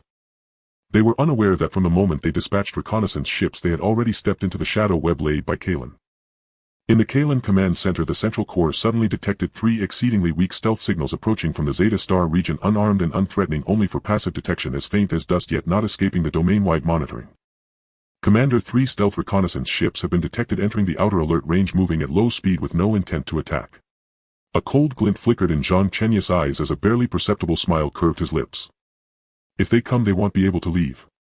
An operator beside him joked softly, the last batch delivered mothership cruisers and now this batch brings stealth reconnaissance vessels, the supply keeps coming without us having to seek it. Another person laughed, perfect timing for repairs, we can gather a batch of goods to send to Earth in exchange for more scarce resources. Silently seal the space, activate the stealth capture field. Zhang Chenyu's tone remained calm, capture completely, leaving no trace, exposing no combat capabilities and generating no energy fluctuations. With the command given, the concealed defensive units of Kalen quietly activated and the invisible spatial force field silently expanded like a giant net, firmly locking onto the 3 reconnaissance ships. There were no energy fluctuations, no alarm sounds, and not even a ripple in space. The 3 most concealed reconnaissance ships in the entire domain lost their power control like insects caught in a spider's web, silently dragged into the Stargate. Deep space returned to silence, dust drifting as if nothing had ever happened. On the surface, preparations for the interstellar trade fleet had reached the final stages, with specialties stacked neatly in the space compression cabins and the disguised frigates and transport ships lined up in a silent formation, their engines dimly glowing, ready to embark at any moment. Secretly, the captured motherships hovered quietly outside the Stargate, armor-sealed gun barrels withdrawn, the modular warships concealed within the deep space dust engines, silent weapon systems on standby waiting for a single command to reveal their fangs. The Zeta Star region officials maintained their usual neutrality, indifferent to the border anomalies. The 3 major corporations, though forced to band together, saw their dispatched reconnaissance ships sink like stones into the sea with no further echoes. In the darkness they repeatedly speculated, deduced, and remained vigilant, yet were unable to grasp the true power level of Kalen. In their view there was only an ordinary merchant fleet about to set sail, yet beyond their sight shadows had already spread, waiting for any intruder to collide with the web. Zhang Chenyu stood with his hands behind his back at the command podium, his gaze penetrating the observation window, falling upon the boundless sea of stars. His fingers lightly tapped the cold surface, each soft sound echoing distinctly in the quiet command center. He slowly spoke, his voice not loud yet filled with undeniable firmness, resonating throughout the entire command center. Hide the edge with commerce, guard with preparation, advance steadily, and conceal strength in the shadows. From today onwards Earth will not take the initiative to provoke nor reveal its power. But any enemy daring to spy or invade, he paused for half a second, his tone suddenly turning cold. One that comes will be swallowed, your group will be annihilated. As his words fell, all operators in the command room straightened their backs simultaneously. The shadows had concealed, the brilliance retracted. From this moment on, the initiative in this chess game of the Star Sea was firmly in his hands. Inside the Kalen command hub, a cold white holographic display spanned the entire wall. In the corner, progress bars for the analysis of 3 Zeta stealth reconnaissance vessels gradually reached 0, culminating in a silent, unspoken completion command. The previously captured Blackthorn flagship command terminal had been fully decrypted. The instant its encrypted database unlocked, a meticulously annotated star chart unfurled slowly at the center of the holographic display. Upon the star chart, the Blackthorn Consortium's core control zone glowed in deep violet. 3 habitable life-sustaining planets orbited their parent star along stable trajectories, their surface cities shimmering with light, ecological reserves clearly demarcated, and energy extraction facilities unmistakably visible. 7 resource-rich mining worlds formed a ring beyond the habitable zone. Intense mineral signature readings pulsed from their surfaces where massive extraction platforms clung like steel beehives while freighters shuttled ceaselessly between mines and orbital stations. Naval ports and defensive fortifications were layered meticulously along the outer frontier. Capital ship berths, fixed artillery batteries, border patrol stations, and emergency resupply nodes formed a seamless defensive architecture, each coordinate facility model and patrol route precisely documented. Beyond Blackthorn's sovereign space along the contested frontiers shared with the Red Fang and Iron Spine consortia, only a blurred, perpetually contested borderline was marked, scattered with isolated garrisons, abandoned mines, and makeshift watchposts. Deeper still lay an uncharted ashen-gray void, a blind zone devoid of any verified data. Zhang Chenyu stood before the holographic display, hands clasped behind his back, his gaze calm and sweeping across the entire star chart. With a soft tap of his fingertip upon the air, he issued a single command: deploy the Shadows Worm. The low resonant order rippled instantly through Kalen's command network. Simultaneously, 127 concealed reconnaissance nests, hidden within asteroid debris fields and interstellar dust clouds, slid open their hatches.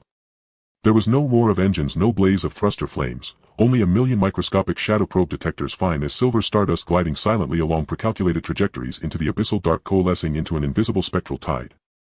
Crafted entirely from full-spectrum stealth material, each probe emitted no active electromagnetic radiation and transmitted no directional signals. Advancing solely via inertial drift and subtle gravitational micro-adjustments, they would register, as they passed overhead, as nothing more than harmless cosmic dust, even to enemy monitoring arrays. Strictly adhering to known Blackthorn navigation corridors, the swarm divided into 3 precise currents, penetrating the Blackthorn core control zone, the Blackthorn Redfang frontier, and the Blackthorn Ironspine frontier, never daring to trespass into the uncharted dataless blind zones. The probes infiltrating the core domain skimmed synchronous orbits above the 3 habitable worlds, their high-resolution sensors capturing atmospheric composition, surface temperature gradients, ecological distribution patterns, and population-dense zones, transmitting real-time planetary parameters back to the command hub. Above the resource mining worlds, probes hovered at safe distances, analyzing ore types, reserve classifications, extraction efficiency metrics, and transport logistics, cataloging every industrial node with surgical precision. Within naval ports, every docked warship's class, quantity, armament configuration, and shield integrity was recorded in turn. The firing arcs of defensive turrets, power supply conduits, and command center coordinates were mapped without omission. Probes dispatched into the 2 frontier zones focused on passive observation, marking Red Fang and Iron Spine garrison strengths, temporary fortress architectures, resource extraction site distributions, and patrol fleet rotation cycles, triggering no sensors, leaving no trace of activity. A deluge of intelligence flooded back into Kalen's central hub.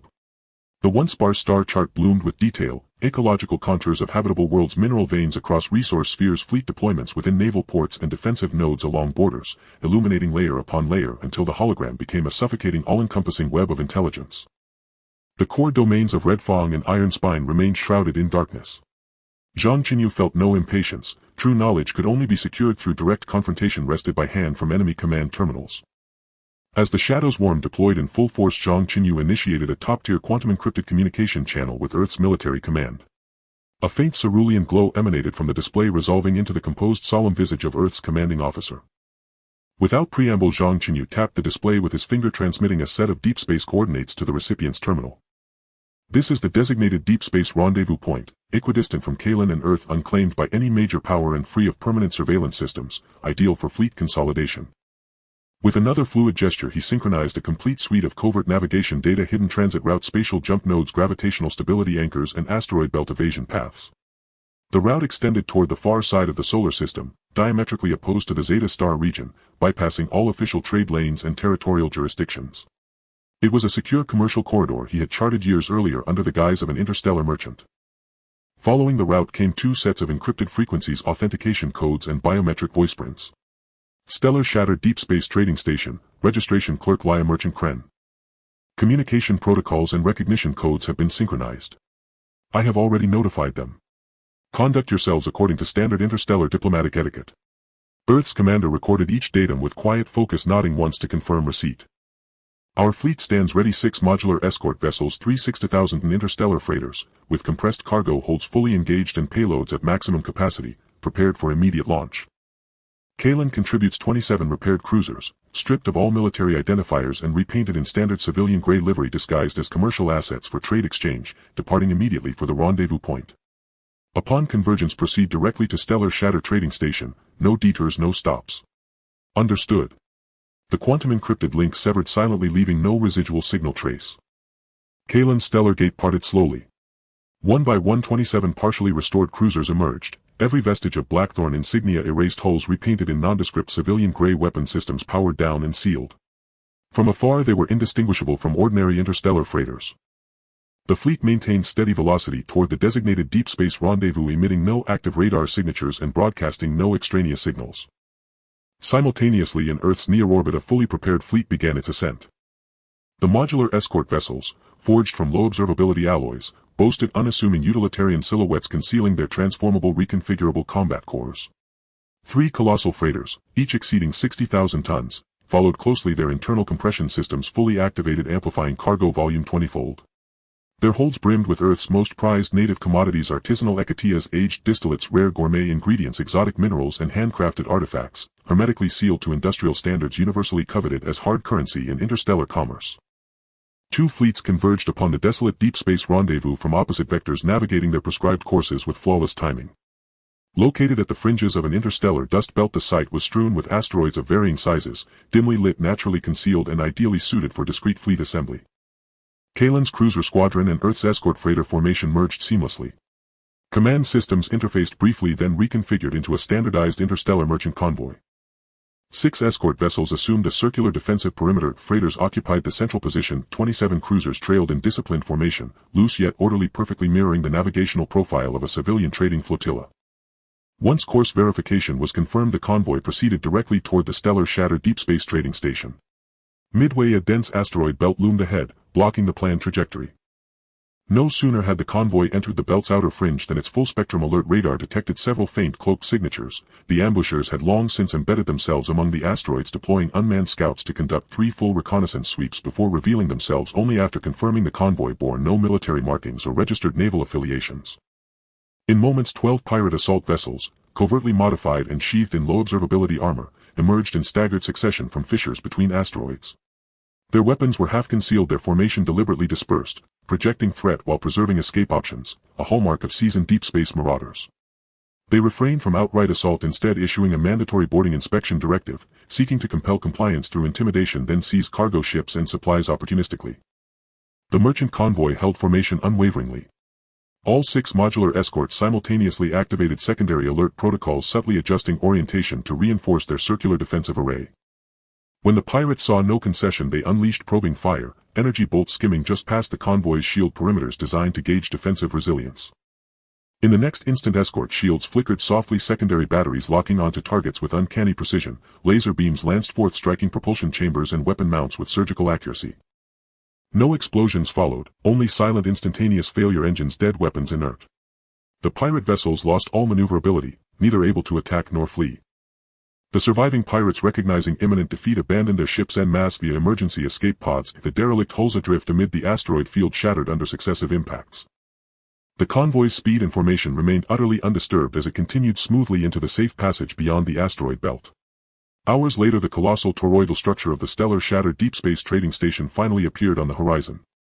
This neutral trading station, floating in the void, spanned over 100 kilometers in diameter. Its toroidal frame bristled with docking bays, trading halls, storage depots and habitation modules. Multicolored neon signals pulsed rhythmically along its rim, illuminating a kaleidoscope of alien starships moored at every berth, vessels of wildly divergent design crewed by beings of countless species bustling through the station's vibrant cacophonous thoroughfares.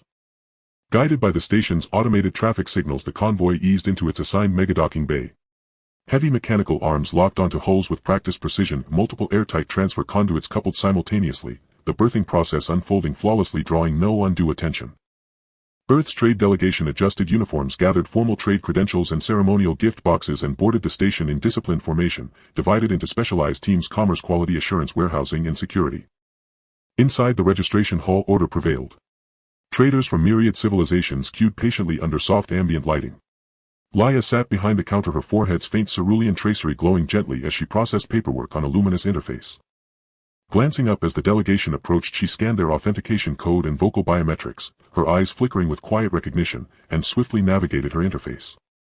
Your berths are reserved and docking formalities will be completed immediately. Her tone was courteous, her motions efficient. She asked no questions about origins or intent. We are deeply grateful, Ms. Laya, merely a modest token from our homeworld offered with sincere respect.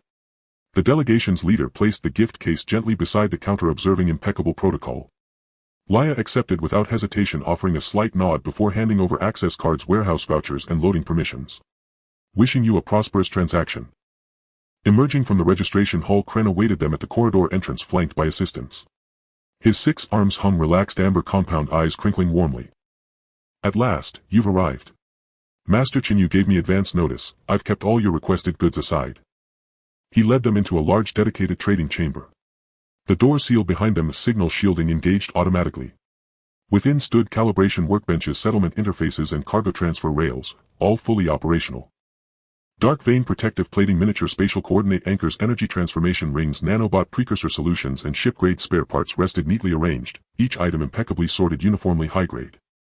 Earth's delegation split into task groups. Immediately sampling and testing, quantity verification and parameter validation commenced in parallel.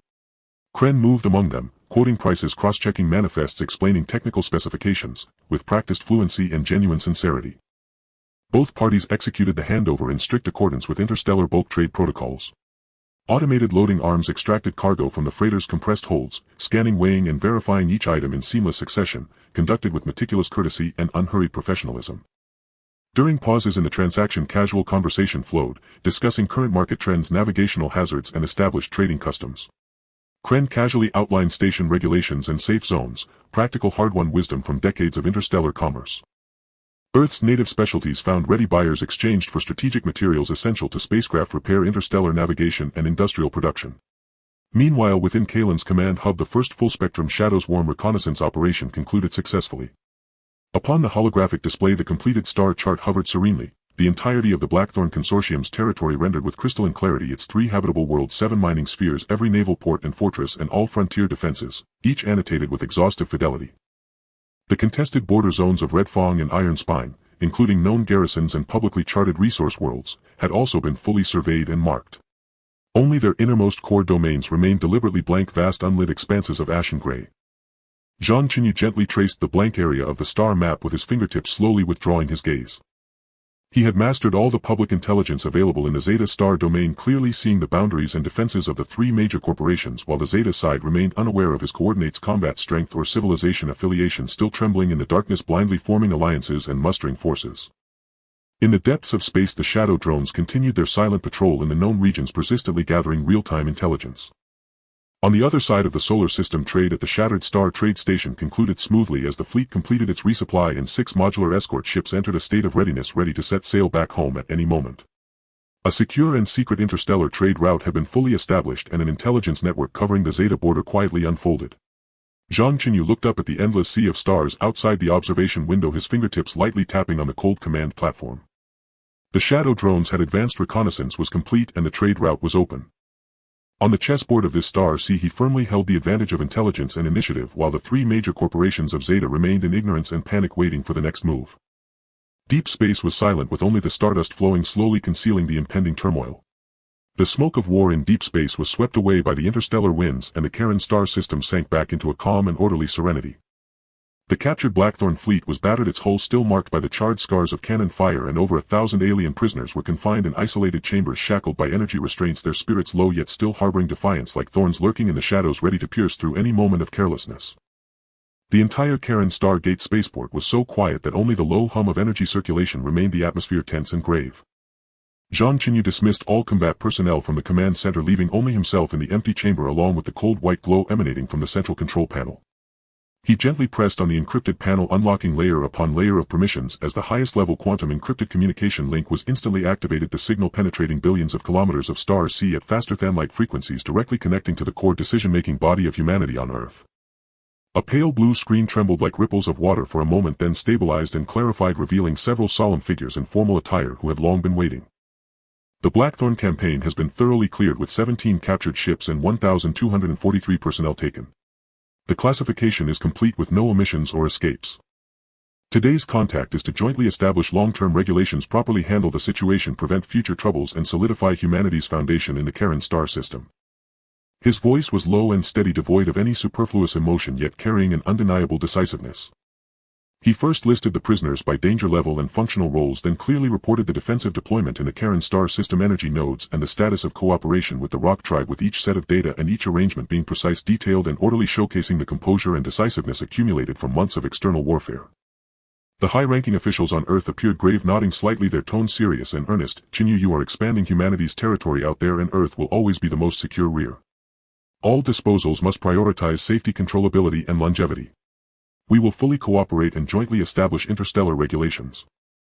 There were no empty pleasantries, no lengthy deliberations. The dialogue between the two quickly focused on the core issues of prisoner handling, alien coexistence, and star domain security, swiftly establishing a set of ironclad rules applicable throughout the universe. The disposal plan for the Blackthorn tribe was particularly strict yet fair. All prisoners, regardless of status or position, would participate in labor reform without exception, redeeming their wartime crimes through labor, with their future treatment determined by their actual performance. The only distinctions would be the security levels of the labor zones, the intensity of work, and the distribution of job types, and all individuals would start from basic mining on resource planets, with those meeting standards and exhibiting submissive behavior, gradually adjusting their positions with no privileges and no exceptions. Moreover, the most crucial point, Zhang Chenyu's tone was particularly firm. Karen Star is the home planet of the Karen Rock Tribe, a sanctuary for their survival and reproduction, sacred and inviolable. No prisoner is allowed to step onto the Karen homeworld, nor shall it be used as a place for detention, labor reform, or control. All Blackthorn prisoners will be settled on desolate, uninhabited mining planets, abandoned celestial bodies, and asteroid belts in the outer ring of the Karen star system, completely isolated from the Rock Tribe's home, ensuring the dignity of allies while eliminating all security risks. High-risk core members, Blackthorn commanders, battlefield commanders, and high-ranking personnel holding secrets of the corporations and Starship blueprints, will all be transported to the highest security level independent unmanned mining planets in the outer ring of the Karen star system. Here the environment is harsh, gravitational disturbances abound, and the ore layers are barren, with total solitary confinement, isolation from all communication, and engaged solely in the highest intensity of manual mining labor reform, with no eligibility for job adjustments, no possibility of reduced sentences, and permanently sealed control, never allowed to leave the mining area. Technical specialists, ship engineers, power engineers, navigators, and communication technicians, will first be taken to the outer ring's dedicated resource planets for a 3-month mining evaluation. During this time, those who comply with management, show no resistance, do not slack off, and exhibit no destructive behavior can be transferred to the military maintenance area in the outer ring to engage in tasks such as warship repairs, alien technology analysis, and equipment debugging, using their expertise to exchange for a relatively lenient work environment and basic supplies. Basic crew members, ordinary soldiers, logistics personnel, gunners, and maintenance staff with no access to core secrets, will be uniformly assigned to collective mining operations on general labor reform planets in the outer ring. Those who obey commands, work diligently, and perform well can be promoted to assist in mining management, infrastructure, transportation, material transfer, and equipment maintenance. Long-term satisfactory evaluations and fully submissive individuals may gradually participate in star-based construction and navigation maintenance, gaining limited freedom of movement. The 3 categories of prisoners will be completely physically isolated in their labor reform zone. Star domain navigation routes will be layered with lockdowns, and monitoring will cover all regions with no contact, communication, or interference between them, executing entirely in the desolate areas of the outer ring of the star system, never approaching the Karen homeworld and never sent to Earth's territories, firmly safeguarding the security bottom line of humanity's homeworld while preserving the foundation of trust with the Rock Tribe. When discussing alien integration, Zhang Chenyu's gaze was clear and his tone was sincere and resolute. The Karen Rock Tribe has known humanity the longest, guarding the star domain together and fighting against formidable enemies. They are calm and trustworthy, having endured numerous tests of war, knowing each other deeply with no ulterior motives. They have supported the battlefield with the power of the Earth veins, and with their home planet as humanity's backing, they fully qualify for cohabitation and integration with humanity.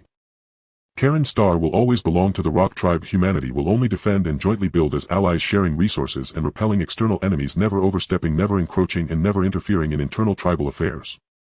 On the other side of the screen, the high-ranking officials on Earth pondered briefly and then unanimously agreed. The Rock Tribe has repeatedly supported with the strength of their entire race, standing shoulder to shoulder in battle without betrayal, and has long been a loyal ally worthy of trust as the first alien race to accept coexistence with humanity in the post-interstellar era, which is both reasonable and in line with the prevailing trend. The moment the resolution was finalized was like laying the cornerstone of order for the entire Karen star system. The Karen Rock Tribe formally detached from their ally status, fully integrating into the human-led interstellar system, becoming the first alien race to coexist and prosper alongside humanity, treated equally. Members of the Rock Tribe can freely participate in all matters such as star domain defense, earth vein energy regulation, base construction and management cooperation. Enjoying a position of complete equality with humanity and outstanding individuals can enter the core cooperation tier, jointly shaping the future of the star domain.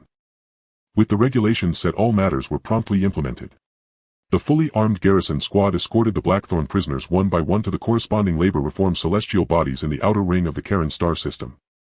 On the desolate mining planet, energy fences rose from the ground and monitoring drones patrolled 24 hours a day as the prisoners worked diligently with mining tools in harsh conditions, all starting from self-mining, accepting control and evaluation on the silent planet, maintaining order throughout with no riots, no leaks and no escapes.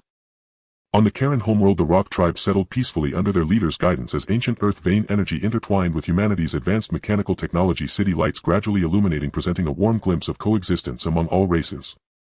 In the command center, Zhang Chenyu gazed at the stable control data flickering on the screen, the tension in his shoulders easing slightly as his fingertips slowly left the cold control panel.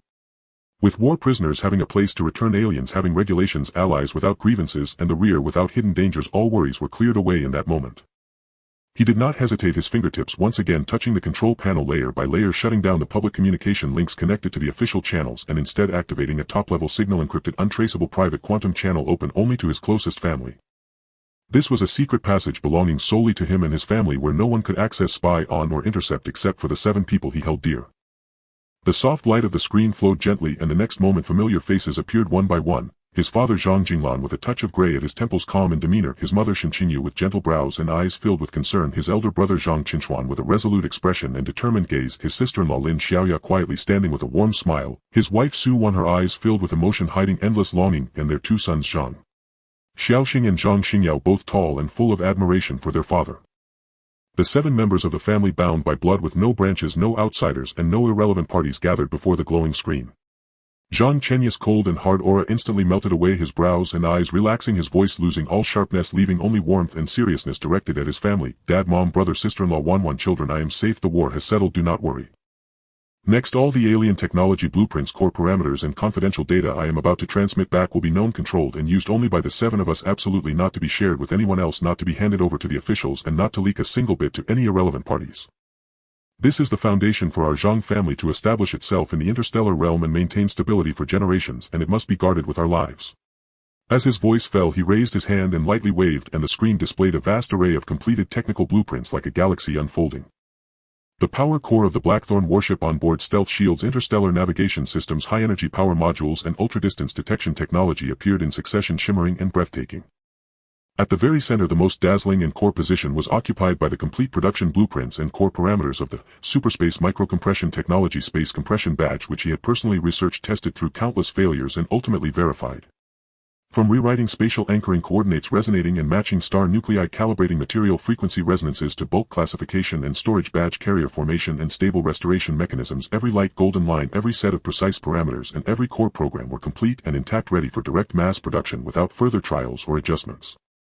This is the Space Compression Badge, capable of compressing giant spaceships, large buildings, massive supplies and heavy equipment into the size of a palm, effective only on non-biological entities, safe and without loss, easy to carry and conceal, serving as our Zhang family's unique trump card in the interstellar realm. Zhang Chenyu's tone was steady and powerful, every word clear. I have fully verified the technology with absolutely no hidden dangers. You should directly set up a top-secret production line according to the blueprints, with core technology production and management rights forever firmly held by the 7 of us. Next, he pulled up another set of blueprints for a circular device with a simple structure and smooth lines, entirely in a matte silver-gray color, refined and compact. In addition, I am transmitting the full set of technology for the interstellar encrypted wristband, modified from alien basic communication technology, which is also the first personal terminal device we Zhang family will popularize, unobtrusive and not exaggerated, suitable for use at this stage. It can achieve quantum encrypted calls, holographic information projection, vital sign monitoring, star domain identity authentication, emergency distress signals and short-distance data transmission, maintaining a secure connection with the Stardust and Nexus, 100,000 times safer than Earth's existing communication tools, to be initially worn by our family, with further use to be determined based on circumstances. He hesitated for a moment, then continued to set the subsequent arrangements, his gaze resolute and each word unwavering. I have ordered the Jiha Shuha to initiate the fully automated return protocol, allowing the Xingqian to pilot itself back to Earth. From this day forth, the Xingqian will no longer be a mere exploration vessel, but the Zhang family's exclusive interstellar base. All family affairs, technical development, production, scheduling, industrial management, security, defense, and external liaison, no matter great or small, may be discussed with the core, which will fully assist in handling them. The core is absolutely loyal and fully capable. You may entrust it without hesitation. Moreover, during its return the core will first travel to the lunar base to retrieve a contingent of custom-grade bioroids which will accompany the Xingqian back to Earth and be placed under direct family control. These bioroids have undergone rigorous programming and training. They are utterly loyal and without divided intent. Their abilities span management, research and development, security and operations, and they will serve directly as the Zhang family's core managerial cadre, guarding the household, advancing production lines, overseeing every internal and external matter to ensure absolute security. On the other side of the display the family listened in silence, their expressions solemn.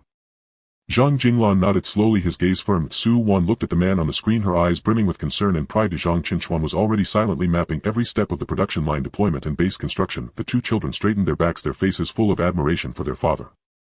I will continue to transmit subsequent alien material samples, experimental data and technological iterations, Zhang Chenyu softly reminded, his tone gentle yet carrying an immovable bottom line. They will be sent only to the private terminals of the seven of us and never pass through any third party. The authorities will only provide peripheral security and policy cooperation. Core technologies, core industries and core forces will not be released to outsiders under any circumstances. Rest assured, we will keep watch at home and everything will be stable. Zhang Jinglan's voice was steady and powerful like an anchoring pillar, giving his son far away the firmest support. Go about your affairs abroad without worrying about the rear. Take care of your own safety.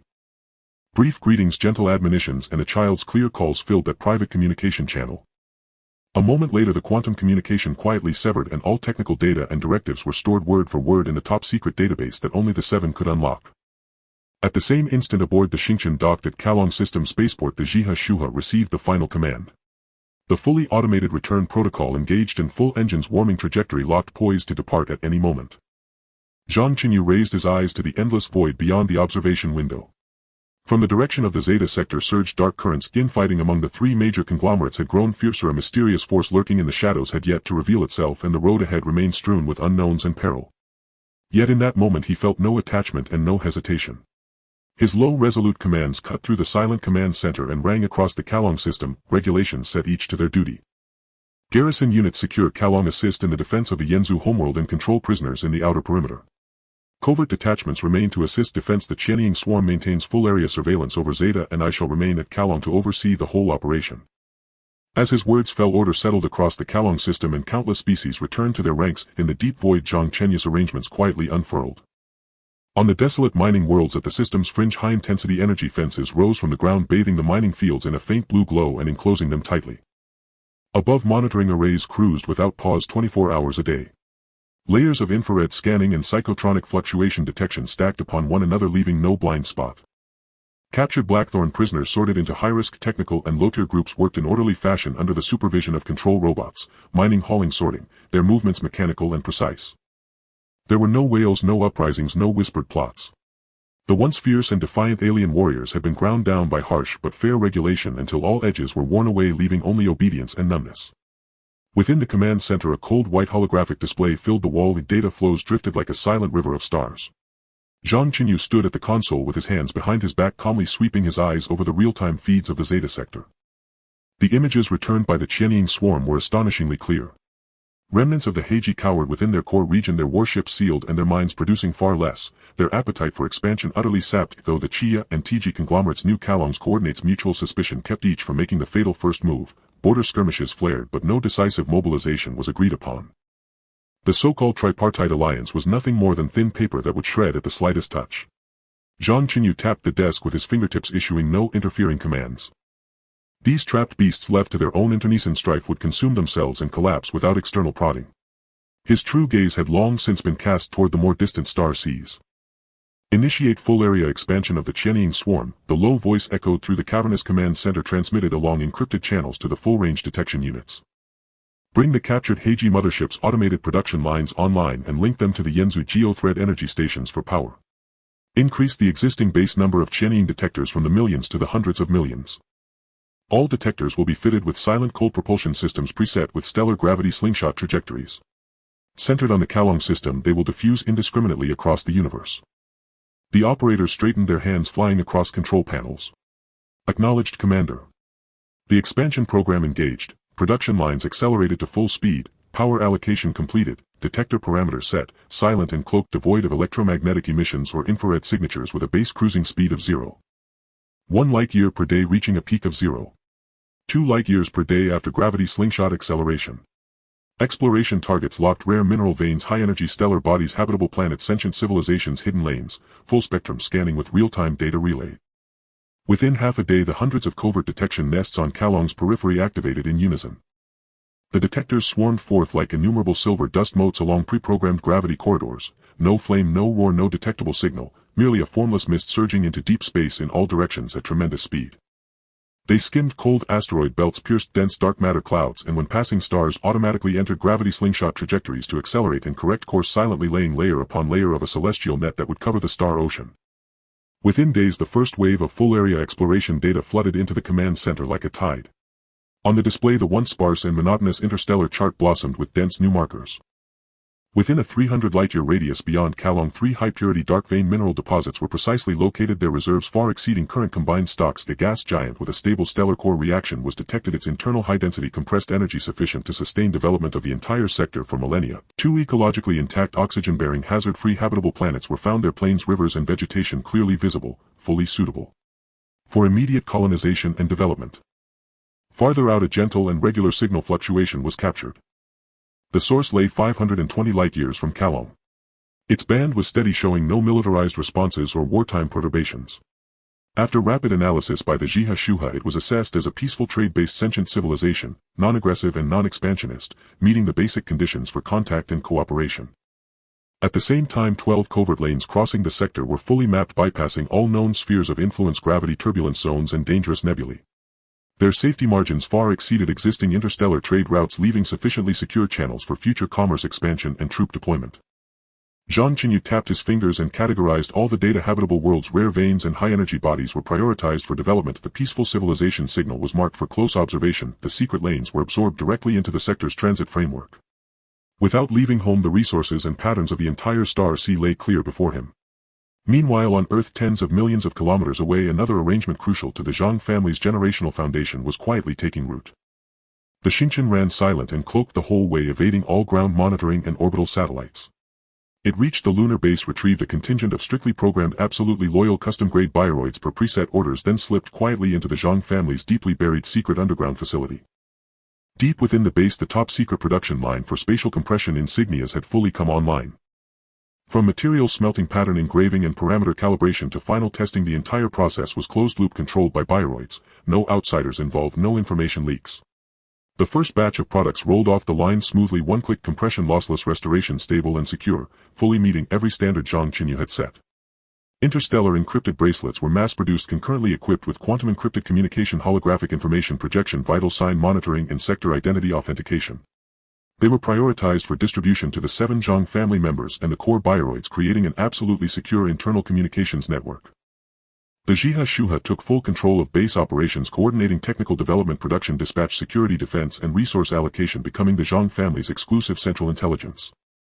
Zhang Jinglan remained at the helm to steward the overall situation. Elder brother Zhang Chenchuan oversaw industrial deployment and external liaison. Wife Su Wan managed core technology and internal security. The 2 boys Zhang Xiaoxing and Zhang Xingyao, under the core's guidance, began systematic studies in interstellar data exploration, knowledge and technological principles gradually being exposed to the family's deepest secrets. There was no clamor, no ostentation. The Zhang family's interstellar foundation, independent of Earth's authorities, had thus quietly taken shape. In the command center, Zhang Chenyu watched the detector dots spreading across the display and the steady operations of the Earth base, his expression calm and composed throughout. The Zeta turmoil had not ceased, but it was no longer a threat. The Kalong domain was secure with no lingering worries. Starsea exploration was unfolding and the road ahead was boundless. The family's foundation had been laid, ensuring stability for generations to come. He lightly pressed the console, archiving the latest batch of exploration data into the sector's central registry, and then issued a new round of full-area directives. Continue the diffusion of the Qianying swarm. The exploration range is to expand without limit. Kalong garrison forces will consolidate defenses according to plan and simultaneously prepare for development of newly identified resource worlds. The Yanzhou will participate collaboratively in sector construction and share development results. The Earth base shall remain silent, steadily increasing capacity while scrupulously guarding core technologies from leakage. The directives were issued and the entire domain responded. Order held across the Kalong system. The Qianying swarm prowled the star seas and the Earth base amassed its latent strength. Zhang Chenyu turned his gaze through the observation window, fixed on the immeasurable deep of space. The star ocean was vast and full of unknowns. The game had only just begun. The command center's holographic screen filled with the light and shadow of an entire starfield billion-strong Chenyu swarm skated through deep space at the hushed pace of 0.1 light-years per day, transmitting an unvarnished portrait of the cosmos back to the Kalong star system. As a continuous cascade of high-definition images flooded the wall, even the technicians at the consoles involuntarily held their breath. Some raised a hand as if to touch the veil of green light streaming through the display. This was not an ordinary blue planet. Viewed from orbit, its atmosphere was a delicate ice blue like gossamer steeped in dawn. Even the clouds bore a soft milky hue, drifting over the continents in filaments rather than gathering into storm-laden masses. The Terminator gently traced the surface, unfurling day and night together. By day the continents revealed jade-green mountain ranges, rounded and moss-clad rather than jagged, their slopes refracting sunlight into layered shades of deep forest emerald and new leaf. Rivers ran like ribbons of bluish silk from snow-crowned peaks, crystalline and clear, revealing colored stones and silver-scaled fish beneath, threading through woods and valleys to feed a mirror-like lake set in the heart of the plain. Along the lakeshore stretched stands of umbrella-shaped trees 30 meters tall, their trunks pale gold and canopies like open parasols, edges of their leaves edged with a faint silver gleam. When the breeze stirred they exhaled a subtle sweetness of gardenia and honey. Across the plains plush flowers rolled into boundless seas of violet, yellow and pink like painted clouds, and waist-high cereal grasses bore plump kernels that would feed people without any need for domestication. In the ground, images returned by the swarm forest birds beat wings like glass and left motes of bioluminescence in their wake. Small terrestrial creatures were furry and gentle, bounding into blossoms at a human approach without a hint of ferocity. Gravity was gentle, the oxygen ratio near perfect, diurnal temperature swings minimal, there were no earthquakes, no volcanoes, no typhoons, no pathogens. The soil was soft and warm, the air clean and sweet, even the wind carrying the scent of greenery and mist. This was a 9 million haven shaped by some meticulous hand in the vastness of space, an interstellar Eden beyond the reach of mere human imagination. Zhang Chenyu stared long at the sacred-seeming planet on the screen. When his fingertips fell, his voice, no longer the cold timbre of a battlefield commander, acquired a solemn, tender cadence toward his notion of home. In a world of turmoil and perilous starways, I only ask that this land allow those who follow me to live in peace and calm. He paused, gaze steady and resolute, and with deliberate emphasis bestowed a new name upon the world. From now on this star shall be called Anlan Star. He shifted half a pace and pointed to the nearby mineral-rich companion world, his tone measured. The companion world shall be Chenyu Star, signifying clear prosperity and unending life. There was no haste, no perfunctory gesture. Each surname and each star held an expectation for the future and a promise of protection for his kin. Data were cross-checked again and again. Ecology, hydrology, geology, climate, all met the thresholds. No large-scale terraforming was required. People could land, settle, farm and build factories and cities at once. Watching that unsullied soil, the silver-glinting trees and the lake-draped mountains on the screen, Zhang Chenyu's long-formed plan solidified into irrevocable certainty. He would transplant the Zhang family's roots from Earth into this starry sea, not an abandonment but a rebirth. He would take all immediate family, blood relatives and trusted friends, anyone willing to leave the crowded, constrained and hazard-laden Earth for a truly free and stable homeland. He would transfer every core technology from the UHO base, the legion of loyal biochem humans, the Xingqian and the classified production lines, to Anlan Star. The base's outdated equipment, basic construction materials and idle modules would be left to the Diku Federation, cleanly and honorably, leaving no resentment. At the same time he turned to the Yanzu chieftain standing at attention beside him and spoke with gravity and candor. Anlan Star's land is fertile and vast enough for myriad peoples to coexist. I am willing to open this star and accept Kalong Yanzu people to relocate and settle to share this tranquil land. He paused and set down fair and secure rules. For the overall order and safety of Anlan Star, settlers must pass identity verification and character screening. Only those without a history of warfare or destructive tendencies and who pledge allegiance to the pact of coexistence may take root and multiply here. Those who vow to guard this peace shall call this place home. The Yanzu chieftain's stone skin glowed with an earthly radiance as he bowed deeply, his voice thick with gratitude. We Yanzu will honor the covenant and never betray Anlan. With matters decided, Zhang Chenyu initiated the highest-level quantum-encrypted channel to Diku. The screen flared and the silhouettes of Diku Federation leaders materialized, their expressions still tinged with awe and expectation regarding the Kalong direction. Zhang Chenyu held nothing back. He transmitted the full survey data for Anlan Star and Chenyu Star, along with the irresistible surface imagery, directly to them. During our deep space surveys we discovered 2 habitable resource-rich worlds. We now formally report them to the Federation. His tone was even and the terms he offered moved the Diku leadership at once. 30% of Chenyu Star's rare mineral extraction rights would be shared freely. 2 new secret interstellar routes would be completely opened, and most importantly, he would build a dedicated interstellar intelligence brain for the Federation at no cost. This intelligence, based on the Heiji Mujian core algorithms and fused with humanity's existing systems, would be independent of the Zhang family hub, admit no private permissions, and exist solely to assist Diku with interstellar planning, defense simulations, resource coordination and civilian logistics. This was not charity but empowerment, meant to propel humanity forward more swiftly, steadily and far. As for immigrants to Anlan Star, Zhang Chenyu passed by the matter lightly, a civilian voluntary movement. There would be no political color, no independent regime, no appropriation of official resources, only ordinary people bound for a new home of their own. The Diku leadership hesitated hardly at all and consented on the spot. Gazing at Anlan Star's verdant peaks, silken waters and profuse blossoms on the screen, several leaders betrayed a flash of envy. For those still confined to the solar system and straining under resource scarcity and environmental pressure, this was an onsinanara opportunity. When the communication ended, the dual-line deployment between Kalong and Diku launched simultaneously, and Anlan Star's construction plan took shape at frantic speed on the screen. A core interstellar Zhang base would be established on the leeward northern plains, ringed with high walls and defensive loops as a command, research and security hub. Around Mirror Lake in the center, a low-rise ecological residential district would be laid out, buildings scaled to the water so windows opened onto layered mountains and shimmering lakes. No crowded towers, no clamoring traffic, only openness and serenity. The southern hills would host fully ecological factories, power stations, shipyards and spatial compression equipment lines to achieve self-sufficiency. The eastern plains would be reserved for interstellar schools, technical training centers, clinics and fitness grounds where elders could walk shaded trails and children grow beneath seas of flowers and starborn rivers. Yanzu vein masters departed first, journeying to Anlan Star to lay stable array patterns and nourish the mountains and rivers with the veins of the land, making the territory more peaceful and secure. Almost at the same time, the comprehensive relocation of the UHO base began. The Xingqian and 3 captured Heiji Mujian formed a transport fleet shuttling between UHO and Anlan Star. Core technical blueprints, spatial compression emblem prototypes, interstellar encryption bracelet production lines, the loyal biochem human troops and high-precision testing equipment were all securely transferred. Aged mechs, ordinary monitoring devices, basic construction materials and idle power units were catalogued and formally handed over to Dicus Aerospace authorities. It was a silent handover, clean, efficient and dignified. Meanwhile, the Federation's intelligence brain construction advanced in parallel. The biochem tech team landed with key components and worked at full pace in a Federation-designated underground facility. Hardware installation, line integration, system debugging and permission isolation were all executed strictly to Zhang Chenyu specifications.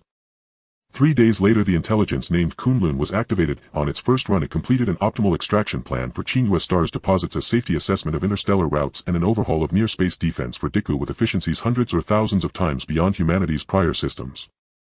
Thus the Diku Federation truly entered the era of interstellar intelligent computation. With everything in place, Zhang Chenyu opened the family's encrypted channel.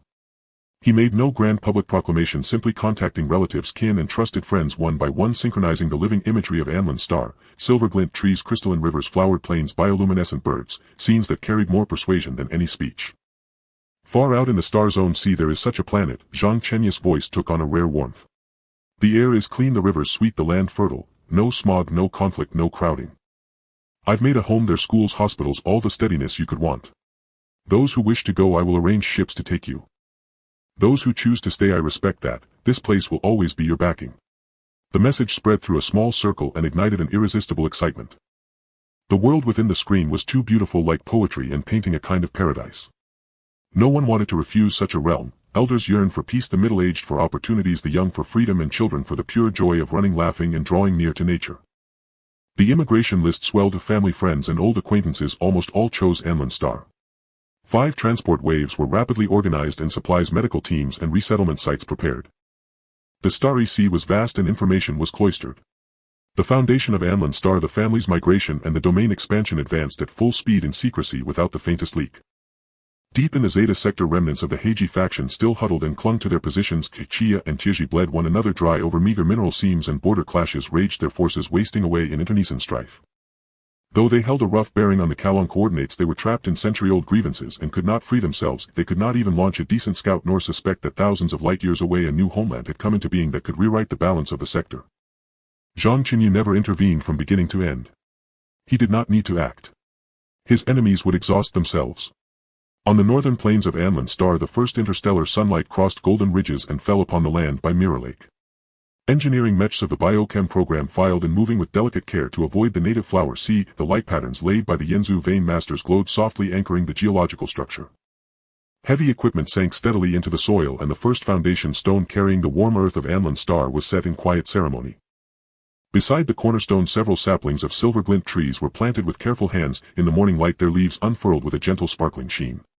There was no fanfare, no cheering. Yet the future of a family, a people and a new homeland had taken root.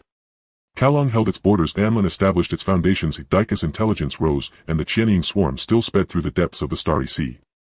Zhang Chenyu stood within the command hub looking at the blue-green planet with its ink-dark mountains and silk-like waters on the screen, warmth flickering faintly in his eyes. The galaxy was vast and a homeland newly stood. His board had only just begun to open onto a far broader world. In the orbit of Anlin's star, the soft golden morning light gradually spreads along the line of dawn and dusk, tinting the planet's icy blue atmosphere with a gentle orange-pink hue. 3 modular motherships smoothly entered the docking orbit at an extremely low speed, currently in a civilian passenger module state, their hulls displaying a simple light gray matte appearance with only understated universal navigation markings on the bow. This was a secret form preset by Zhang Chenyu, requiring no modifications. With just one button it could effortlessly switch between various modes such as passenger, cargo, reconnaissance and defense, ensuring both safety and discretion while being ready to respond to emergencies at any time. Inside the bridge there was no solemn command for battle, only an overwhelming silence that could not be contained. Zhang Jinglan leaned against the porthole, his gaze fixed on the slowly rotating blue-green planet, the frost at his temples shimmering softly in the morning light. Zhang Chenyu gently covered her mouth, tears glistening in her eyes, her fingertips tracing the clearly visible emerald mountains and silver rivers on the light screen. Su Wan leaned against Zhang Chenyu's side, tightly gripping his hand with a gaze filled with both anticipation for the unknown and certainty for stability. Zhang Xiaoxing and Zhang Xingyao stood side by side at the very front, their cheeks pressed against the cold porthole, their eyes wide open, even their breathing softened, afraid to disturb this ethereal realm that had walked out of the picture. "Dad, Mom, we have arrived." Zhang Chenyu's voice broke the silence, filled with a relaxed relief from having shed a heavy burden. He raised his hand to press the control panel and the ship's announcement system simultaneously played a soft prompt. "Dear passengers, the passenger fleet has arrived at Anlin Star's orbit and is about to land at the Northern Plain Airport. The entire journey has been safe and stable. Please prepare to disembark." The modular mothership slowly descended, passing through the thin clouds, and the contours of the surface became increasingly clear. The temporary airport on the northern plain had long been completed, arranged in a circular layout with silver-white alloy runways extending outward and low navigation towers and energy lighthouses standing on the edges. On the outskirts of the airport, the biochemical engineering team had already cleared a spacious welcoming area with the ground paved with light gray anti-slip tiles transported from Earth and dozens of brand new anti-gravity hover vehicles neatly lined up on either side. Further away, the first group of approved clansmen from the Rock clan were lined up waiting, dressed in stone light armor engraved with earth vein patterns, surrounded by a faint earthy glow, their expressions solemn yet gentle. As the mothership's landing gear gently touched down, the moment the cabin doors slowly opened, a gust of wind mixed with the fragrance of grass and wood and the sweetness of water vapor surged into the ship. It was a completely different breath from Earth. No city exhaust, no industrial smoke, only the humidity of post-rain forests, the sweet scent of flowers and a hint of barely detectable fruit fragrance. Everyone took a deep breath, as if even the fatigue in their chests was washed away by this pure air. Zhang Chenyu was the first to walk down the gangway, sunlight falling on his shoulders, warm but not glaring. "Chenyu." Zhang Chenchuan strode forward, clapping his hand on his brother's shoulder with considerable force, but his eyes were filled with excitement and reassurance. Zhang Jinglan and Shen Chenyu followed closely behind, and when their feet truly touched the land of Anlin Star, the two elders simultaneously stopped, bending down to gently caress the soil beneath their feet. The soil was soft and moist with just the right amount of humidity. At the moment their fingertips touched it, it felt as if they could sense the faint warmth of the flowing earth veins below. "This is Anlin Star," Shen Chenyu whispered, tears finally falling from her eyes. "It's even better than I imagined." "Of course it's better," Zhang Chenyu replied, taking the coat that Su Wan handed him and draping it over her shoulders, his gaze sweeping over the approaching crowd, his tone both serious and gentle. "This is our new home." The warmth of the greetings had not yet dissipated when Zhang Chenyu raised his hand to signal, directing everyone's attention to the transportation facilities outside the airport.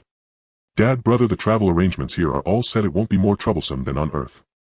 He pointed to the neatly arranged hover vehicles on both sides. "This is the first generation of household anti-gravity hover vehicles assembled by the Chenyu Star Industrial Module production line, all using clean energy with zero noise and zero emissions."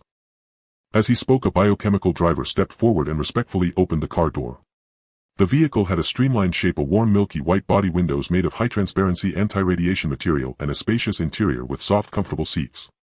"All ground transportation relies on this," Zhang Chenyu continued to explain. "There are fixed autonomous driving routes from the airport to the residential area, lake area and farmland. Simply inputting the destination allows for direct access, making it easy for both the elderly and children to operate. If short-distance travel across regions is needed, the shuttle airships above will take care of the connections." Everyone followed his gaze only to see 3 small silver airships slowly gliding over the airport, their bodies marked with faint green vegetation symbols, moving smoothly without any bumps. As for interstellar travel, Zhang Chenyu shifted the topic, pointing towards the modular fleet in the direction of the orbit. "I have opened 3 fixed secret routes connecting Anlin Star Earth and the Karen star system. All ships are fully modular warships requiring no modifications. With just one button they can freely switch between passenger vessels, cargo ships, reconnaissance ships and escort ships. He paused, clearly explaining, the passenger module is responsible for transporting family members and immigrants. The cargo module handles the transportation of resources and supplies, while the combat module remains silently on standby to ensure absolute safety of the routes. Relatives and friends on the Earth side only need to report via the family terminal. After passing the review, the fleet can switch to passenger mode at any time to come and pick them up. Zhang Chenyu nodded, his gaze filled with approval. Well thought out, flexible in movement and secure. There's even more convenience. Zhang Chenyu smiled slightly, leading everyone towards a silver square building on the north side of the airport. The building was entirely made of a special alloy with 2 biochemical guards standing at the entrance, and the ground in front was engraved with a circle of intricate light blue spatial patterns. This is the spatial shuttle gate. He walked to the center of the pattern, gently pressed the Interstellar encryption bracelet on his wrist, and the patterns on the ground instantly lit up. It's an extension product of spatial compression technology and is not simply erected out of thin air. The light screen slowly unfolded, revealing 3 clear coordinates: Northern Core Base, Central Jinglan Lake Residential Area, Southern Ecological Factory.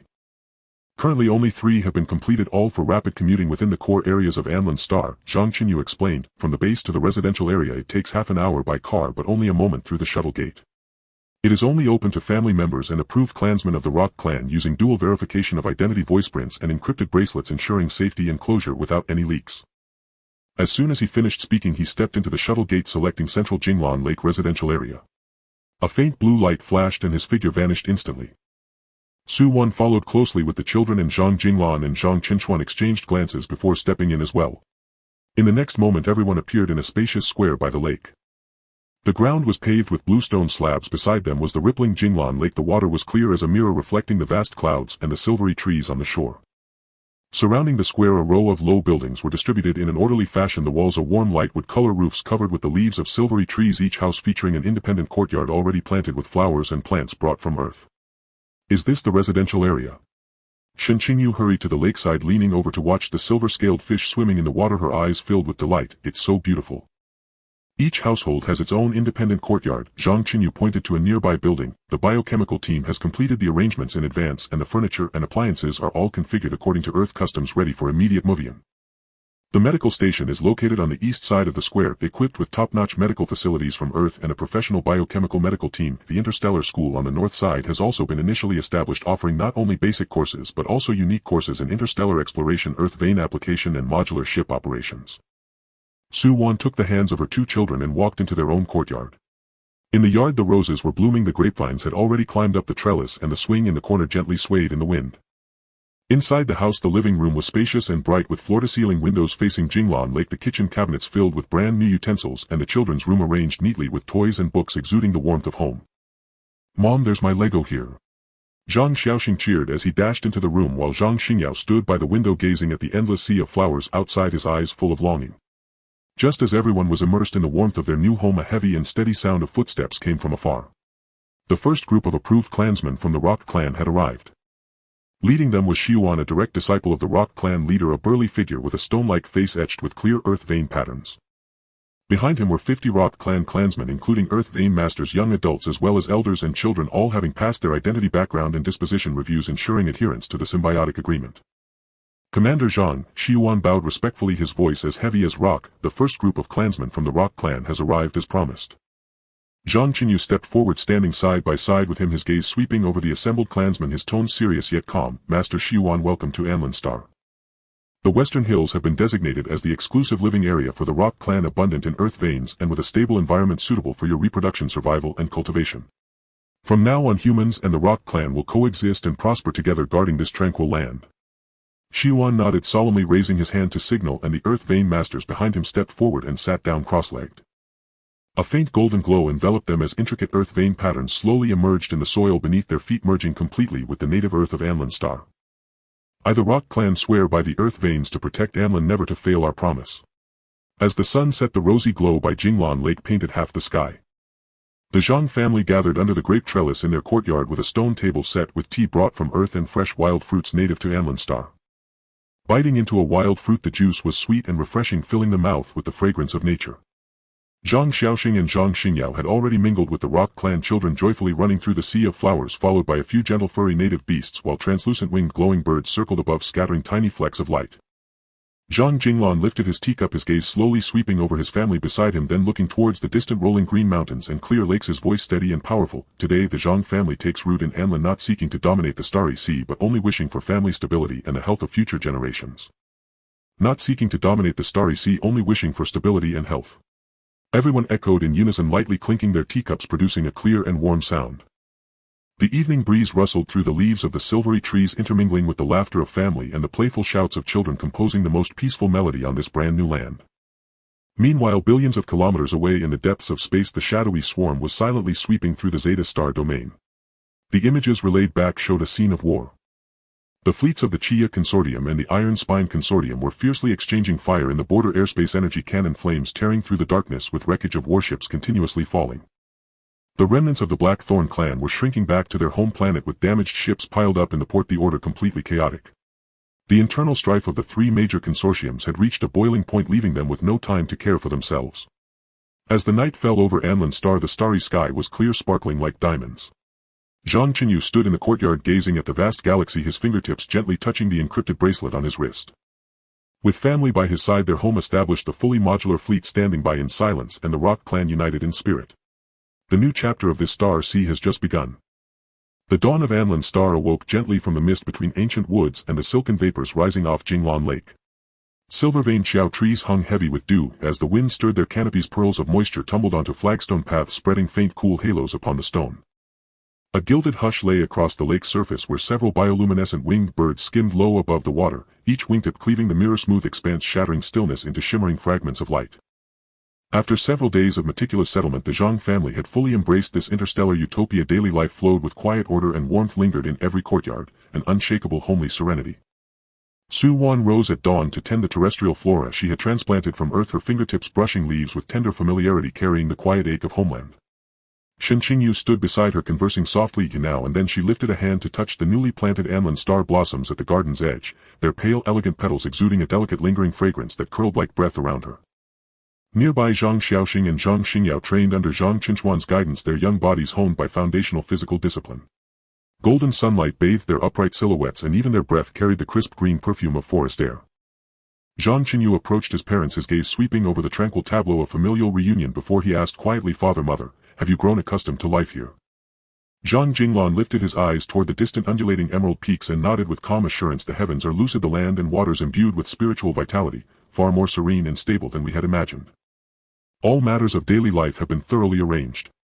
Zhang Chenyu spoke with measured cadence, detailing the planet's infrastructure. Ground transit employs anti-gravitational hover vehicles, fully autonomous, operating on fixed routes, ensuring seamless access to residential zones, Jinglan Lake agricultural districts, and the central base. Short-range shuttle craft patrol the airspace, enabling swift, efficient cross-regional travel. 3 interstellar transit gates lie deep within the planet, accessible exclusively to direct Zhang lineage members and Rock clan elders who have passed rigorous vetting. Dual-layer identity authentication ensures that travel from the central base to Jinglan Lake takes but an instant. Zhang Chenyu's brows softened, her expression one of quiet relief. With convenient transport and profound peace and the children brimming with joy, this is more than enough. Zhang Chenyu's gaze sharpened slightly as he turned to the family's most vital concern. "There remains one essential measure, to safeguard every member of our household." He gestured, and a biosynthetic attendant in formal livery stepped forward, bearing several exquisitely crafted silver caskets. Inside each casket rested an implantable biological chip, thin as cicada wings, its hue nearly indistinguishable from human skin, its surface glowing with a subdued internal luminescence utterly devoid of sharp edges or invasive presence. This is the Zhang family's highest-tier biological chip, designed for subdermal implantation requiring no external interface. Zhang Chenyu's voice remained steady yet carried unyielding gravity. "It binds identity authorization tiers, real-time health monitoring, long-range interstellar communication, and full system access permissions. Every core facility on Anlin Star, every Starfleet command backend, every planetary defense protocol, all recognize this chip as the supreme credential." He paused, then spoke with deeper resolve. "From this day forward, every Zhang family member, regardless of age, shall receive this implant. It is the bedrock of our existence among the stars, and the paramount shield preserving our collective safety." Zhang Jinglan and Zhang Chenyu exchanged a single glance, no hesitation, no doubt. "We entrust all to your judgment." Su Wan, hand in hand with the 2 children, stepped forward, her gaze clear and unwavering. "Our family stands as one, forward together or not at all." In moments the entire family completed the implantation, painless, effortless, leaving only the faintest trace, a soft imperceptible luminescence beneath the wrist, seamlessly fused with each individual's vital essence. At that moment the Zhang family became truly united, not merely by blood but by shared resonance bound as one pulse within Anlin Star's living rhythm. Once the implants were secured, Zhang Chenyu produced several uniformly crafted warm-toned circular insignias. Each insignia measured no more than 2 centimeters in diameter, its matte silver surface engraved with intricate stellar patterns, its rim etched with hair-thin spatial resonance grooves, its reverse coated in nano-adhesive. This was the Zhang family's cornerstone artifact, the Stellar Seal Compression Insignia. This is the Stellar Seal, the very soul of our clan's interstellar sovereignty. He demonstrated, immediately pressing the insignia lightly against the hull of a hovering vehicle.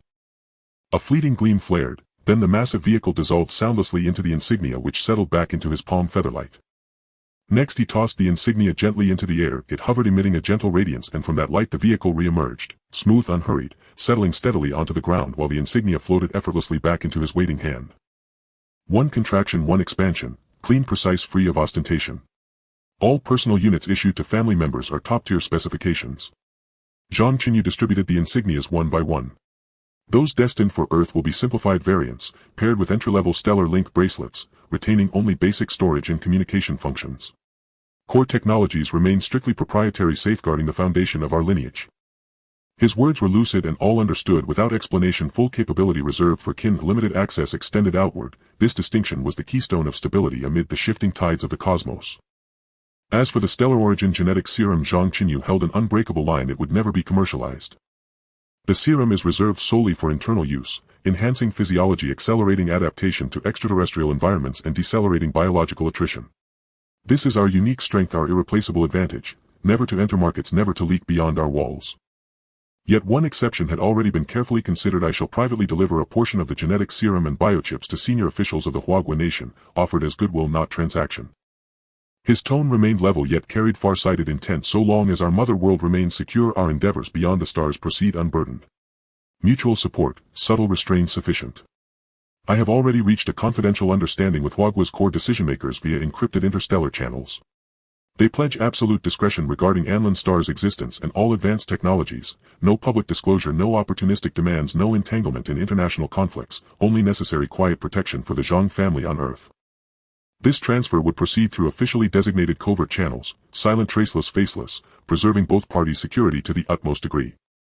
Earth is root, Anlin Star is home, inner and outer balanced and harmonious, granting true strategic autonomy. Zhang Jinglan studied his son deeply, then nodded in quiet affirmation. You hold the balance with perfect poise. He paused, his gaze sweeping over the assembled family, voice resonant and sure. Henceforth within and beyond our clan, Zhang Chenyu shall be our central pillar, our unity, our purpose, our enduring legacy. Zhang Chenchuan stepped forward without prompting. Let me handle Earthside trade.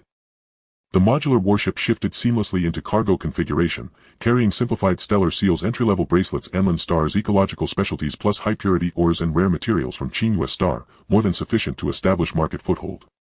Agreed. Zhang Chenyu offered no further instruction, only one concise directive: proceed with discretion, no fanfare, no haste. When liaising with Earth authorities, exchange only what is necessary, speak little, reveal nothing, maintain strict neutrality, avoid entanglements, and cultivate no debts or enmities. No modifications were required. The vessel transitioned instantly into its transport configuration, cargo bays fully expanded, each item loaded with flawless precision.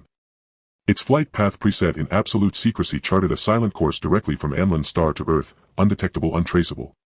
Meanwhile in the western hills the Rock clan settled with equal quietude. Shi Yuan led the first cohort of vetted clansmen to this region. Their geomancers sat in daily meditation, guiding earth currents to merge with Anlin Star's native geology, stabilizing terrain, enriching soil, and nurturing waters.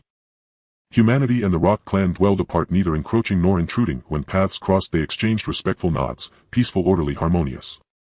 Shi Yuan had sworn an eternal oath the Rock clan would serve the Zhang family across generations, guarding Anlin Star's geospheric veins, its most steadfast external bulwark. Within the Interstellar Academy, Zhang Xiaoxing and Zhang Xingyao formally enrolled. Their curriculum centered on stellar fundamentals, stellar seal operation, elementary starship theory, and interstellar ecology, light and load, intuitive in design, allowing the children to absorb knowledge with focused ease and adapt swiftly to this new rhythm of learning. The academy, built exclusively for the Zhang family, employed only rigorously screened biosynthetic instructors, teaching only vetted controllable knowledge, safe, pure, and entirely insulated from external influence. Anlin Star's development advanced steadily, yet always with quiet restraint. The central base underwent reinforcement and upgrade. Ecological factories commenced orderly production. The defensive systems unfolded invisibly. Energy grids, storage depots, residential sectors, medical facilities and educational centers were implemented methodically, never ostentatious, never reckless, rooting deeply, growing steadily, sheltering faithfully. 3 concentric silent sentinel networks circled the planet's periphery. Orbital annihilation-grade defense platforms anchored in low-orbit multidimensional emergency shelters burrowed deep underground, all deployed without sound or sign, imperceptible to outsiders yet capable of withstanding sustained assault from flagship-class star destroyers and area denial annihilation cannons. Across the void, swarms of shadow drones patrolled predetermined vectors, ever vigilant.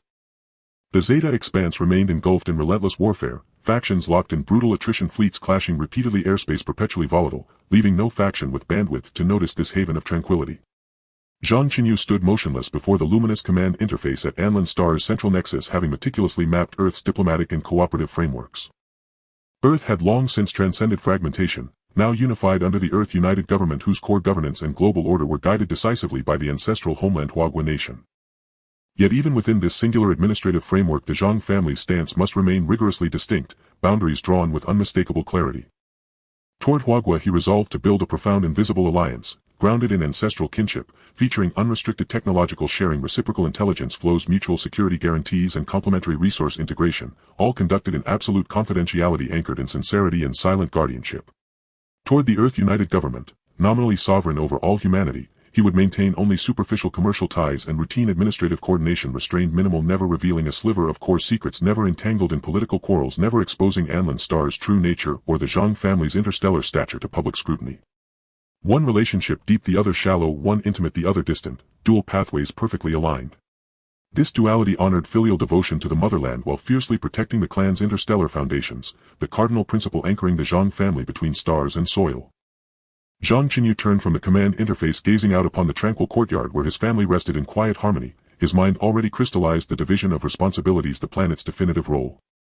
This world chosen as the Zhang family's absolute core and ultimate bastion among the stars must transcend mere concealment, a sanctuary of retreat, but evolve into an open, inclusive and universally revered interstellar sanctuary.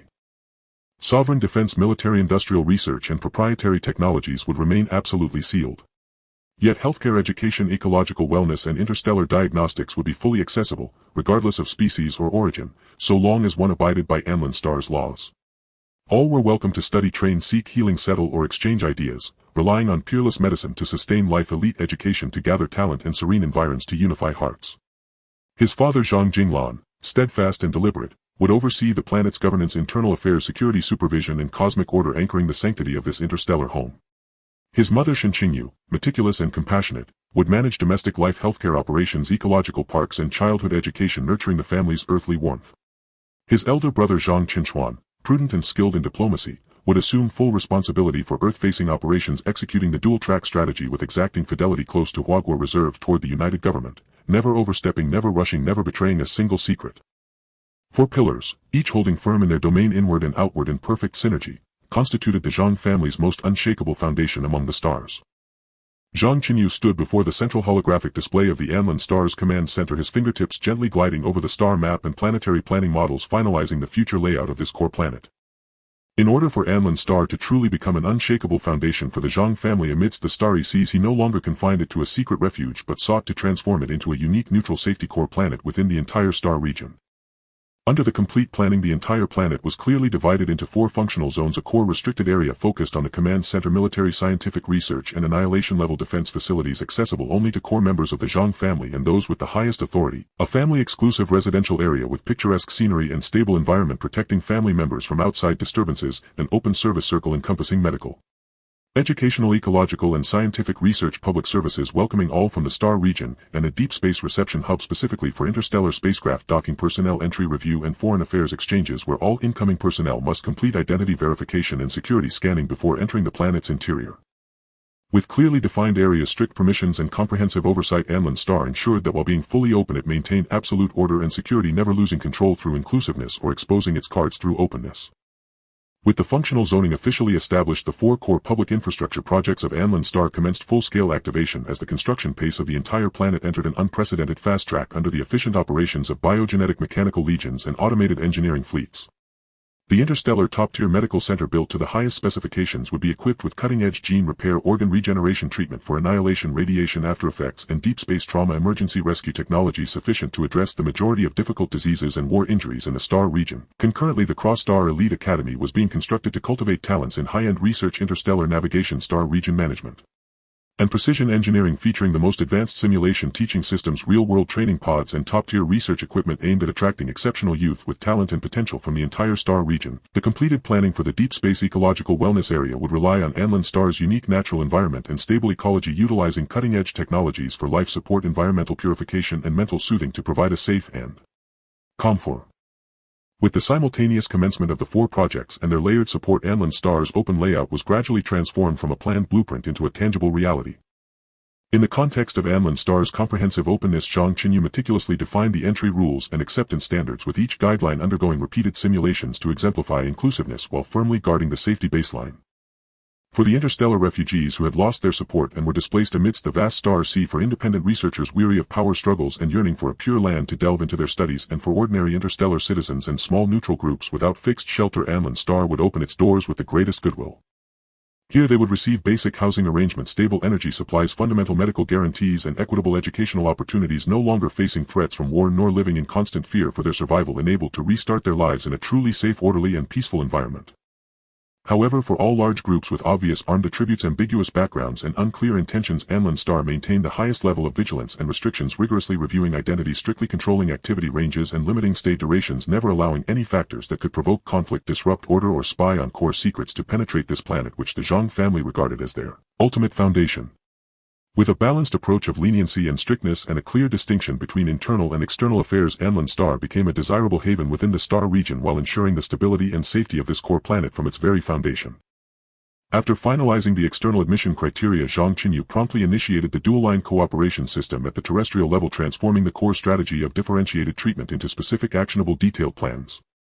As the birthplace of the Zhang family, Huaguo would enjoy the highest exclusive treatment within Anlin Star's external cooperation system, having not only unconditional priority access to the Interstellar Medical Center, targeted training spots at the Cross-Star Elite Academy, and reserved spaces in the Deep Space Ecological Wellness Area, but also an open series of deep cooperation rights, including technology exchange, information sharing, and resource complementarity, all support and bias being advanced in a discreet, steady, and long-term manner without any public display or leaving traces for external speculation. In contrast, for the Earth United Government, which nominally governs the globe, Zhang Chenyu maintained a calm and restrained official attitude, only opening the ordinary service channels at the public level with limited quotas, standardized processes, and basic permissions without involving any core resource bias, making no implicit promises, and refraining from participating in any internal affairs or disputes of the United Government. With one path deep and one shallow, one strict and one lenient, the 2 cooperation routes ran parallel without contradiction, guarding the principle of prioritizing the homeland while preventing the core strength of the Zhang family and Anlin Star from being prematurely exposed to the interstellar view in a steady and meticulous manner. After fully comprehending the nuances and bottom lines in the complete dual-line cooperation details and authority divisions, Zhang Chenyu immediately accepted the order and began preparing for the various matters related to his trip to Earth. What he carried was not just a written plan and quota list, but the most secret and crucial connection between the Zhang family and their mother planet. Before departure, all exclusive channels, reserved quotas, and docking keys had been pre-configured, waiting for him to arrive on Earth, at which point he could directly meet with the senior officials of Huaguo for private discussions implementing deep cooperation in the fields of medical care, education, wellness, and technology, one by one. The public docking process with the Earth United Government was also fully prepared, compliant, reasonable, and transparent, maintaining only necessary interactions and shallow cooperation without overstepping any boundaries. With one path clear and the other concealed, the 2 lines did not interfere with or overlap each other, firmly adhering to the principle of prioritizing the homeland while avoiding premature exposure of the Zhang family's and Anlin Star's core strengths within the interstellar view, managing it all with caution and precision. Meanwhile, the formal alliance between the Rock clan leader Shi Yuan and the Zhang family was successfully established within the core hall of Anlin Star.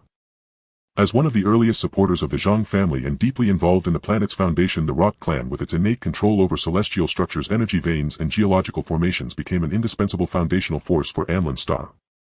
According to the content of the alliance, the entire Rock clan would permanently reside on Anlin Star, fully responsible for stabilizing the planet's energy veins, energy shielding, reinforcing underground works, and maintaining hidden formations, using their innate abilities to completely conceal Anlin Star's external signals, core fluctuations, and defensive outlines within the background of deep space, rendering any long-distance detection and interstellar scanning incapable of capturing real information. They took root deep within the planet, constructing an invisible yet indestructible natural defensive barrier with their unique life forms and energy characteristics resonating with the surface's annihilation-level weapon systems and all-encompassing monitoring networks, raising the safety level of Anlin Star to unprecedented heights. This cross-clan alliance bore no extravagant oaths, only heavy responsibilities and steadfast commitments, becoming the strongest support for the Zhang family's control over this core planet. In order to make the management system of Anlin Star more rigorous and orderly, the Comprehensive Authority Certification System personally promoted by Zhang Chenyu also went live at the same time. This system, using the Zhang family's unique biological chips and identity star emblems as carriers, classified all individuals entering Anlin Star into 4 strict levels with clear and non-overridable boundaries, from authority scope to activity areas, from energy utilization to information access. Core members of the Zhang family held the highest level of authority, able to freely access the core restricted areas, the command center and military research facilities, fully controlling the planet's defenses, energy and core secrets. Direct lineage members and core collaborators enjoyed the next tier of authority, allowed to participate in planet management, public service operations and external affairs interactions, but strictly prohibited from accessing the highest defense systems and core technical data. Ordinary visitors seeking education, medical care or settlement could only operate within the open service circle, ecological wellness area and reception hub, enjoying the safety and convenience provided by Anlin Star, while temporary docking and short-term exchange personnel were restricted to the areas around the reception port and could not step into the planet's interior without special application. The 4-level authority nested and interlocked, combined with comprehensive unobstructed monitoring scans and intelligent control hubs, fundamentally eliminated the possibilities of overstepping authority, leaking secrets and disrupting order, achieving the perfect balance between openness and safety on Anlin Star. After all arrangements were settled, Zhang Chenyu stood alone on the observation deck of the command center, gazing at the vast and tranquil land of Anlin Star. Transforming from an unknown secret planet to a neutral safety core about to embrace the entire star region, this celestial body carrying all the hopes and future of the Zhang family was gradually metamorphosing in his hands into a true cornerstone of the Star Sea. He had never intended to stir the tides of the star region with force, nor did he wish to become embroiled in endless power struggles. The ultimate mission of Anlin Star had always been to guard, embrace, settle and grow. With top-tier technology as its backbone, solid defenses as its shield and an open heart as its wings, let this place become a haven amidst turmoil, a sacred land for seekers of knowledge, a healing place for the troubled and the final home for all who yearn for peace. With a demeanor of restraint, avoiding recklessness, covetousness and cowardice, safeguarding the bottom line with absolute strength and uniting hearts through lasting goodwill, this understated layout held more power than transient hegemony and expansion, allowing the Zhang family to carve out a stable and long-lasting path of their own amidst the vast interstellar expanse. Thus the open layout of Anlin Star, its internal and external order, external cooperation and foundational defense systems all took shape, with every intricately interconnected arrangement silently constructing a solid foundation for the Zhang family's foothold in the interstellar realm. From the functional zoning of the planet to the realization of public infrastructure, from the formulation of admission criteria to the dual-line execution on Earth, from the establishment of the Rock Clan Alliance to the comprehensive authority management, every step of planning was focused on the long term and every arrangement was firmly rooted without a hint of impatience or recklessness. Zhang Chenyu understood that true strength does not manifest in momentary brilliance but in safeguarding a stable domain amidst the ever-changing tides of the Star Sea, protecting his close kin, connecting deeply with his homeland and gathering the hearts of people from all directions. At this moment Anlin Star had shed its early form as a secret refuge, steadily advancing towards becoming a unique safety core and a civilizational island within the star region, while the Zhang family's interstellar journey embarked on a broader, deeper and more enduring new path. The Deep Space Reception Hub of Anlin Star is far from an ordinary interstellar docking point, it is a superstructure on a cosmic scale measured in kilometers. The main body of the port stretches 12 kilometers in length and spans 4 kilometers in width, divided into 7 operational layers. Its primary framework is forged from annihilation-grade dark gold alloy, with an outer layer covered by a full-spectrum cloaking energy wall that can distort all incoming detection waves, appearing from afar as a silent divine city lying dormant within a nebula imposing enough to deter an entire star domain. Inside the port there are over 100 dedicated berths for million-ton-class starships, 30 exclusive docking areas for passenger arcs, as well as independent isolation chambers for hazardous materials and emergency avoidance zones. Each design adheres to the highest safety standards of the star domain, ensuring that even in the face of sudden spatial turbulence the ship and port can maintain balance through their stable structure and emergency gravitational devices. After 72 hours of continuous extreme pressure testing, this only external gateway of Anlin Star has finally reached its concluding phase. From the smooth docking of a million-ton-class interstellar cargo mothership, the precise locking of gravitational locks onto the vessel, the airtight docking completed by heavy mechanical arms, to the millisecond verification of identity through dual systems of cross-domain genes and mental imprints, followed by 4 levels of security checks covering physical energy, spatial fluctuations and dark matter residue, every step flowed seamlessly with 0 errors, 0 delays and 0 anomalies. As the main control light screen illuminated with a stable azure light pattern, the Deep Space Reception Hub of Anlin Star officially acquired the top qualifications for handling interstellar giant ship navigation, large-scale personnel exchanges, and comprehensive foreign affairs communications. Simultaneously entering operational status with the starport, the Interstellar Medical Center is located within the core protective zone of the open service area, entirely enveloped by multiple layers of energy shields with a medical level reaching the peak of the star domain. The center is divided into 4 major functional areas: critical care, gene repair, deep space trauma, emergency and recovery zones, interconnected by sterile energy channels to enable contactless rapid patient transfers, minimizing the risk of cross-interference and infection. The engineering core and life science expert teams have continuously tackled challenges, completing the final debugging and launch of the first batch of core equipment. The 10-meter-high gene repair chamber flows with luminous white light patterns, housing complete modules for gene sequence correction, limb regeneration, cellular activation, and disintegration repair. Even when faced with gene disintegration or body annihilation level damage caused by star domain-grade weapons, it can achieve reconstruction in the shortest time possible. The Deep Space Emergency Station is equipped with a comprehensive life stabilization system that can instantly lock onto the source of trauma, seal energy loss, and stabilize vital signs to respond to all sudden severe conditions during navigation. The Radiation Treatment Unit addresses fatal injuries from cosmic high-energy radiation, dark energy erosion, and stellar ray pollution, constructing a complete medical closed loop from elimination and purification to repair. All equipment is running at full load in a trial operation with data perfectly meeting standards. This medical center, embodying the highest life science technology of the Zhang family, is now capable of receiving severe patients from across the star domain and conducting top-tier medical treatments, becoming Anlin Star's most attractive core asset. At the same time the medical center commenced operations, the Interstellar Elite Academy also completed its final preparations, officially opening the pre-registration channel for recruitment from the entire Star Sea. The Academy spans a vast area divided into 4 major sections: theoretical teaching, practical training, research innovation, and living resting areas. Each space has been meticulously planned, balancing learning efficiency with living comfort. The teaching chambers are equipped with real-world star domain simulation systems, consciousness direct transmission knowledge modules, and a comprehensive civilization theory database, instantly recreating extreme scenarios such as stellar explosions, black hole edges, ship control, and energy experiments, allowing students to master knowledge and skills in the most authentic environments.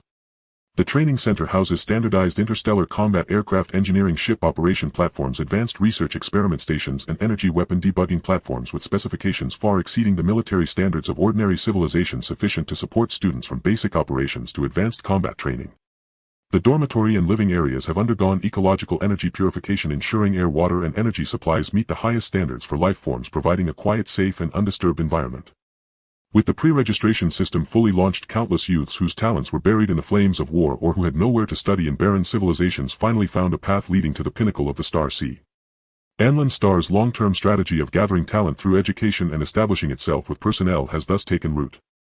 To ensure the efficient operation of the entire area after the planet's opening, the first batch of biochemically enhanced service teams, selected through strict screening, deep calibration, and pre-job configuration, officially headed to their respective posts.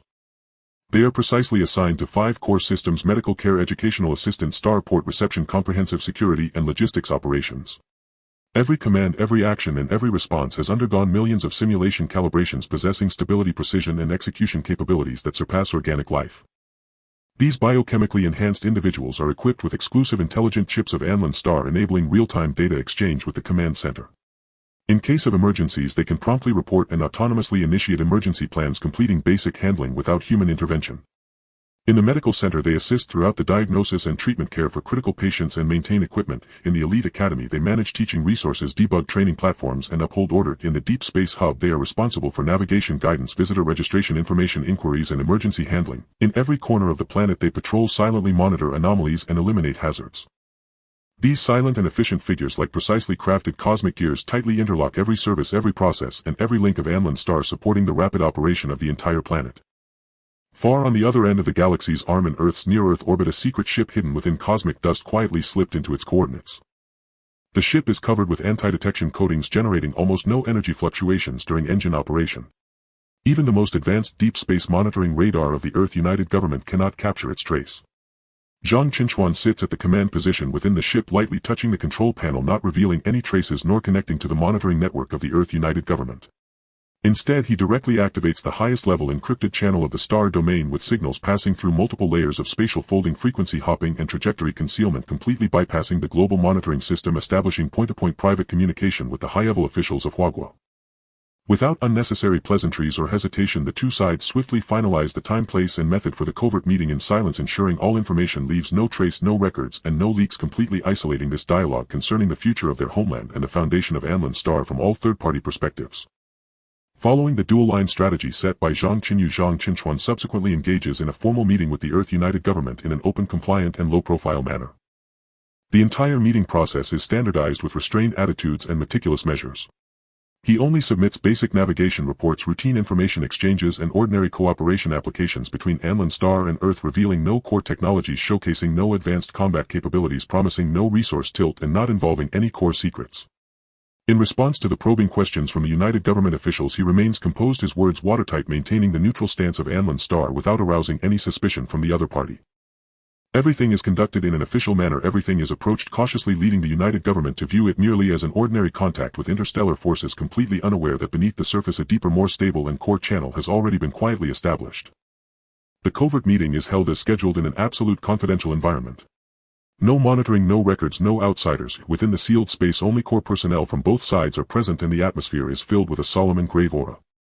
Zhang Chenyu smoothly transfers the core resources, carrying the sentiments of his homeland, exclusive access keys to Anlin Star, allowing free entry to open areas of the planet with the highest priority, lifelong priority treatment quotas at the Interstellar Medical Center, reserving the most precious life guarantees for the Daxia compatriots, exclusive directional quotas at the Interstellar Elite Academy, providing direct access to top-tier educational resources, and a complete preliminary plan for secure and covert technical exchanges, resource complementarity, and information sharing.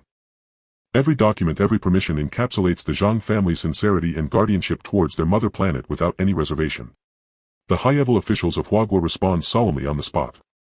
They promise to uphold all confidentiality, steadily advance the connections, and will select the first batch of top talents, medical experts, young students, and researchers as quickly as possible, traveling to Anlin Star under unofficial, low-profile, and unmarked covert identities to engage in study, treatment, technical exchanges, and deep cooperation. The two sides do not engage in excessive formalities but reach a resolute understanding through their exchanged glances. One bright, one dark, one apparent, one hidden. The two routes do not interfere or expose each other, and the dual-line cooperation layout of Earth is now fully established, creating a hidden bridge capable of altering the future between the homeland and Anlin Star. In the airspace of Anlin Star, the Shadow Swarm Star Domain Detection System completes a new round of comprehensive scanning. Tens of thousands of concealed detectors are scattered within a 1,000,000-kilometer radius surrounding the planet like a dense web, capturing and analyzing ship trajectories, energy fluctuations, spatial anomalies, and detection signals without any blind spots. Even the slightest spatial ripples or faint detection waves cannot escape monitoring. The final data returns to the command center. There are no unfamiliar ships, no hidden spying, no military threats, no risk signals in the surrounding airspace. The navigation environment is absolutely safe. The invisible net has already been cast, nipping all potential threats in the bud, solidifying the last line of defense for Anlin Star's path to openness. In the command center, Zhang Chenyu stands before the central light screen, his gaze calmly sweeping over the Starport Medical Center Elite Academy comprehensive permissions network and progress of dual-line connections with Earth. All layouts are finalized, all infrastructure is ready, all personnel are in place, and all security guarantees are flawless. From the functional support within the planet to external security defense and to the covert connections with the homeland, every link is seamlessly connected, every step is as steady as Mount Tai. He slightly raises his hand, and his steady and authoritative voice resonates throughout the Anlin Star command system, echoing through every corner of the interstellar corridors and command centers via hidden signals. The external reception channel of Anlin Star is officially open for a limited time. The first batch will accept a small scale of low-risk visitors, operating smoothly and expanding cautiously. With a single command, the nodes representing the interstellar portal gradually illuminate on the light screen. The starport is initially activated and the navigation routes are fully opened. The voice of the homeland resonates, echoing through the Star River. This planet, transformed from a hidden refuge into a neutral core of safety in the Star Sea, has officially stepped onto the stage of the vast Star River. The interstellar era belonging to the Zhang family has now officially begun. Not long after the order for the initial opening of the Anlin Star's external passage was issued, Zhang Chenyu returned to the private communication area of the core command center. The central light screen slowly unfolded before him, revealing a series of interstellar communication channels that had undergone multiple encryptions, each corresponding to reliable contacts preserved from past transactions. He did not make any grand announcements, nor did he initiate any public broadcasts. Instead, he calmly sifted through past communication records to select a batch of sufficiently stable and trustworthy contacts. Klein, a merchant from the multi-armed clan, was someone he had met during early trading. He was prudent in his dealings and had an excellent reputation. His trade route spread across the star region surrounding the fragmented star trade station, never involving himself in armed conflicts or illicit transactions, making him one of the few alien merchants with whom Zhang Chenyu felt comfortable. Leah, the administrator of the fragmented star trade station, held significant customer flow and information channels. She was tight-lipped and maintained neutrality among various factions, making her the most suitable candidate for conveying messages within a small circle. In addition, the light screen displayed a list of other merchants who also had communication channels, all of whom were encountered during previous trades and left a good impression. Although they had no deep connections, they had no negative records or affiliations, all falling within the realm of trustworthiness. Zhang Chenyu lightly tapped with his fingertips, sending messages one by one through the highest level of encrypted channels. The content was brief and clear. The Anlin Star had completed the construction of the starport and entered a limited trial opening phase, only allowing familiar individuals to dock, resupply, receive medical care, and access educational channels. Armed groups were not accepted. There would be no involvement in regional conflicts, and no public announcements would be made. That those willing to abide by the rules were welcome to come. The message carried no hint of fanfare and was devoid of any intention to attract a wide audience. It was merely a private notice to old acquaintances, understated to the point of secrecy. He was well aware that what Anlin Star needed most at this moment was not noise and popularity, but order, safety, and time. Slowing down meant being more stable. Being more stable meant going further. Shortly after the messages were sent, responses began to arrive in succession. Leah was the first to reply, stating that there were already many wanderers, independent scholars, and small merchant groups seeking a safe haven within the fragmented star trade station. She would relay the information within a very small circle of acquaintances, ensuring it wouldn't spread further, and would not disclose the specific coordinates of Anlin Star. Klein, the multi-armed merchant, was more straightforward, directly stating that he would immediately assemble a purely civilian, unarmed small merchant group as the first visitors to Anlin Star to verify the new neutral and safe star. The other merchants contacted also responded. Some promised to set off soon, while others indicated they would introduce trustworthy personnel, with no one attempting to pry into core secrets or demand special treatment. This was precisely the state Zhang Chenyu desired, quietly resonating without noise, not seeking far yet still drawing near. Days later, a few familiar small ship signals appeared on the remote monitoring light screen of the Anlin Star Deep Space Reception Hub. The merchant group led by Klein arrived as promised, without any additional accompanying vessels or hidden arms, honestly following the navigation routes into the starport, fully complying with instructions and showing no signs of overstepping. When Klein finally beheld this cosmic port stretching 12 kilometers, standing like a steel god city amid the nebula, even he who was accustomed to the trade routes and had seen many interstellar wonders couldn't help but let out a low gasp of amazement in the cockpit. The multi-armed clan felt a slight tremor, unable to fathom that within this star region lay such a high-standard, orderly interstellar gateway. The gravity lock smoothly activated, accurately locking onto the ship's hull, while heavy mechanical arms silently completed the airtight docking. From identity verification and 4 levels of security checks to entry guidance and permission allocation, the entire process flowed seamlessly, with no difficulties, no congestion, and no oversights. The bioengineered service team responsible for the reception acted appropriately and with impressive efficiency, showcasing the meticulousness and confidence of Anlin Star at every step. Klein and his team were guided to the temporary docking area of the open service circle, and what they saw along the way was a clean ecological environment, stable energy shields, and a well-ordered operational system, starkly contrasting the noisy chaos of the fragmented star trade station. There was no plunder, no oppression, and no imminent conflicts, only a truly serene and peaceful interstellar sanctuary that instantly put the merchants who had long been traversing dangerous star regions at ease. One of the accompanying merchants had long been plagued by deep space radiation, unable to find a cure despite seeking medical help at the fragmented star trade station, and upon arrival he was sent to the Interstellar Medical Center. The 10-meter-tall gene repair chamber pulsed with a shimmering white light, and the anti-radiation treatment unit activated simultaneously. In just a few hours it thoroughly eliminated the accumulated radiation damage within him, and his previously weak condition improved rapidly. Having witnessed this scene firsthand, Klein no longer harbored any doubts, completely convinced that Anlin Star was the safe resupply point and life safeguard he had been desperately seeking. He had already made up his mind to only bring reliable individuals in the future, ensuring that no trouble would come to this planet. Meanwhile, the pre-registration system for the Interstellar Elite Academy received its first batch of genuinely interested applicants. Most of them were young people introduced by merchants like Klein, lacking powerful backing and complicated backgrounds, yet carrying aspirations for learning and self-improvement.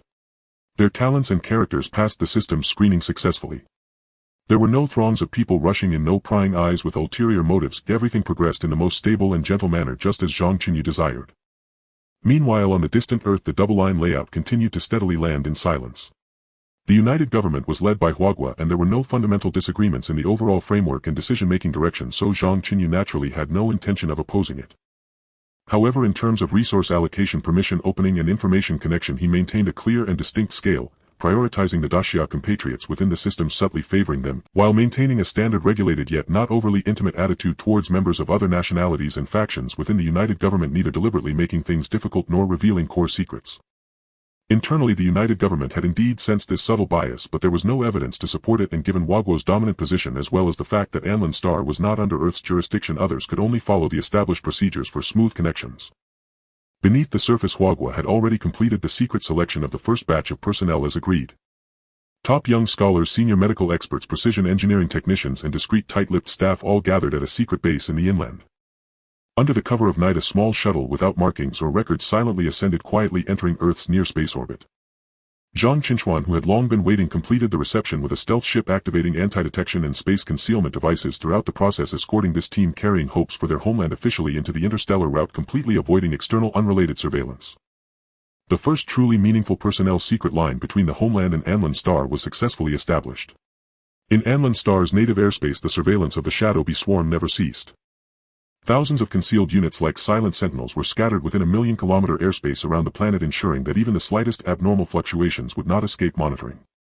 The leader of the Yanlong clan, Shigong, personally oversaw the core of the Earth vein, continuously reinforcing the concealment barrier with the clan's innate abilities to firmly suppress the energy fluctuations at the planet's core, ensuring that any distant detection would only perceive Anlin Star as a piece of ordinary cosmic dust.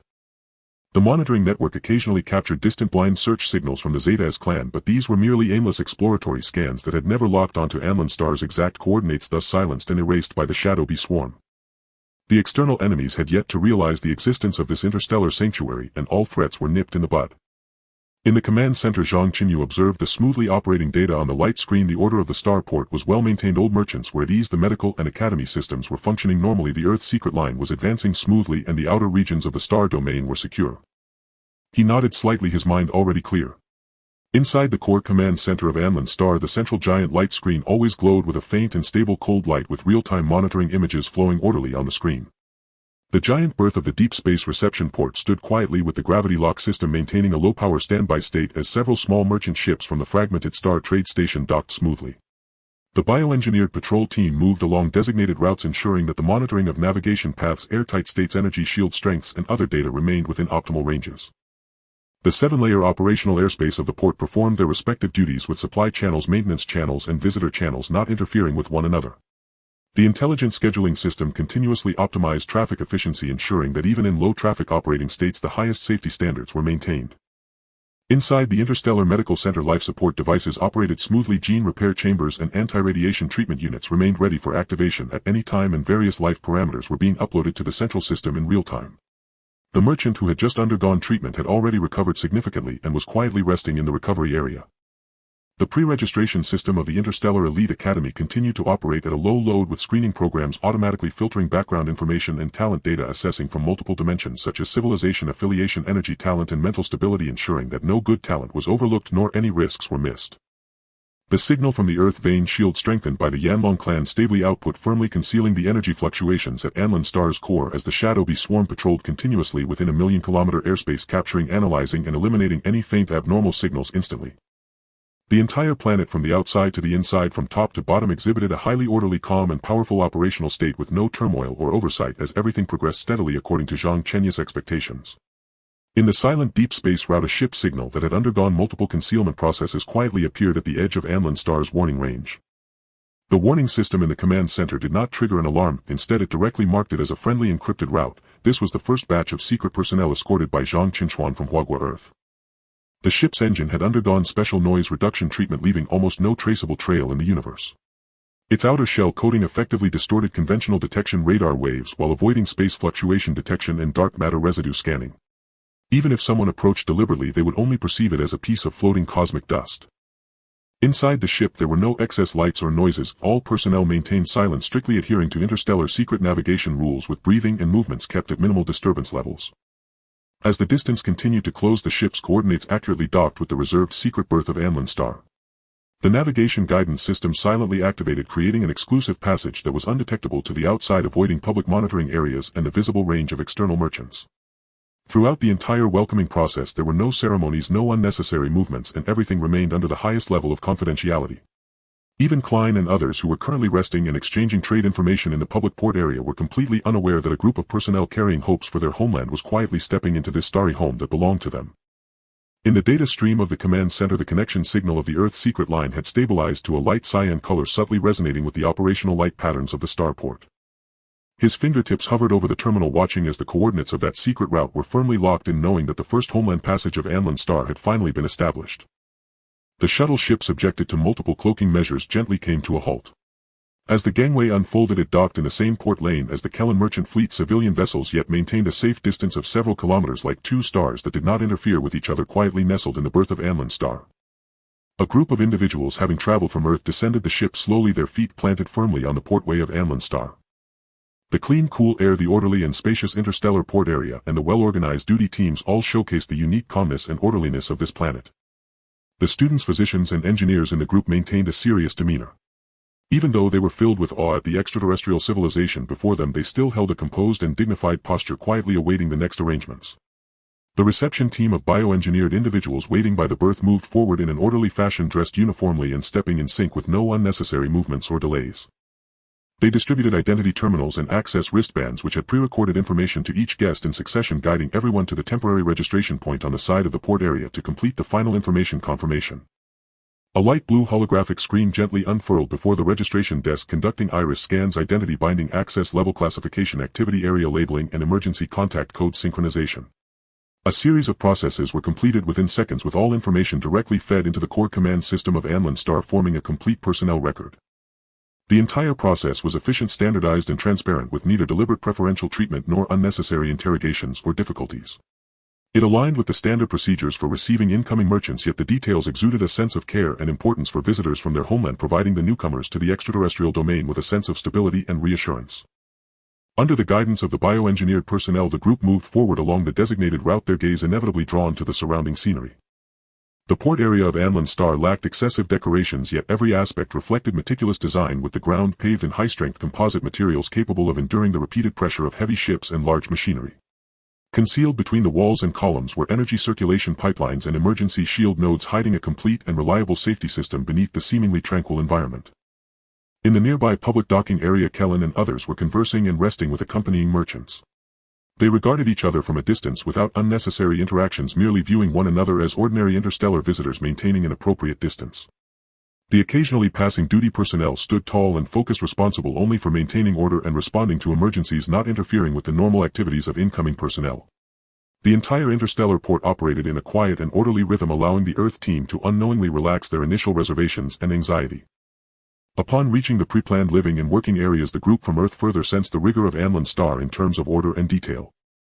In the accommodation area, the room layouts were uniformly neat, with all basic living supplies provided. Systems for energy supply, air circulation, and temperature regulation were all operating automatically, maintaining the most comfortable living environment without the need for manual intervention. The work areas were clearly divided according to different functions, with the medical assistance zone adjacent to the Interstellar Medical Center facilitating the physicians' immediate entry into their roles, the engineering technology zone directly connecting to the port operations center and energy station, allowing engineers to promptly interface with equipment and familiarize themselves with systems, and the area for young students linked to the Cross-Stellar Elite Academy, where a quiet learning environment and comprehensive basic facilities laid a solid foundation for their subsequent studies and skill enhancement. The bioengineered guide patiently answered simple questions at the side, confirming that everyone was settled before quietly stepping aside to await new instructions, maintaining a quiet and efficient demeanor without overstepping or being redundant, in perfect harmony with the operational rhythm of the entire planet. After a brief settling in, the medical team proceeded directly to the Interstellar Medical Center for their role assignments. Inside the center, the lighting was soft, with various advanced diagnostic equipment arranged in order. The gene repair chamber operated quietly, radiating a gentle white light, while various life monitoring systems refreshed data in real time, creating a quiet and solemn environment. The medical leader, already on standby, briefly introduced the operational model of the center, the usage standards for equipment, and the common treatment methods for interstellar ailments. The physicians from Earth listened attentively while observing the operational status of various instruments up close, quietly noting key processes and precautions in their minds. Most of them possessed rich clinical experience and were quick to adapt to new concepts. In just a short while, they had roughly organized their work ideas, ready to officially engage in medical assistance work after a brief familiarization, contributing the strength from their homeland to the medical system of Anlin Star. The engineering technicians then entered the port operations center and energy core area under guidance. The scene before them far exceeded the conventional equipment they had encountered on Earth, with modular energy units, fully intelligent navigation systems, and multi-layer redundant emergency mechanisms. Each aspect reflected a technological level that surpassed Earth's civilization. The bioengineered technician responsible for the connection demonstrated the central operation logic, energy distribution rules, and emergency handling processes one by one. The engineers stared intently at the continuously refreshing data on the screens, occasionally exchanging low murmurs, quickly absorbing this entirely new technological system. They understood that this knowledge would not only help them integrate more quickly into the operational work of Anlin Star, but also accumulate valuable experience for the future technological development of Earth. Each individual was fully focused on the integration process. The young students who accompanied them stepped into the preparatory area of the Cross-Stellar Elite Academy under guidance.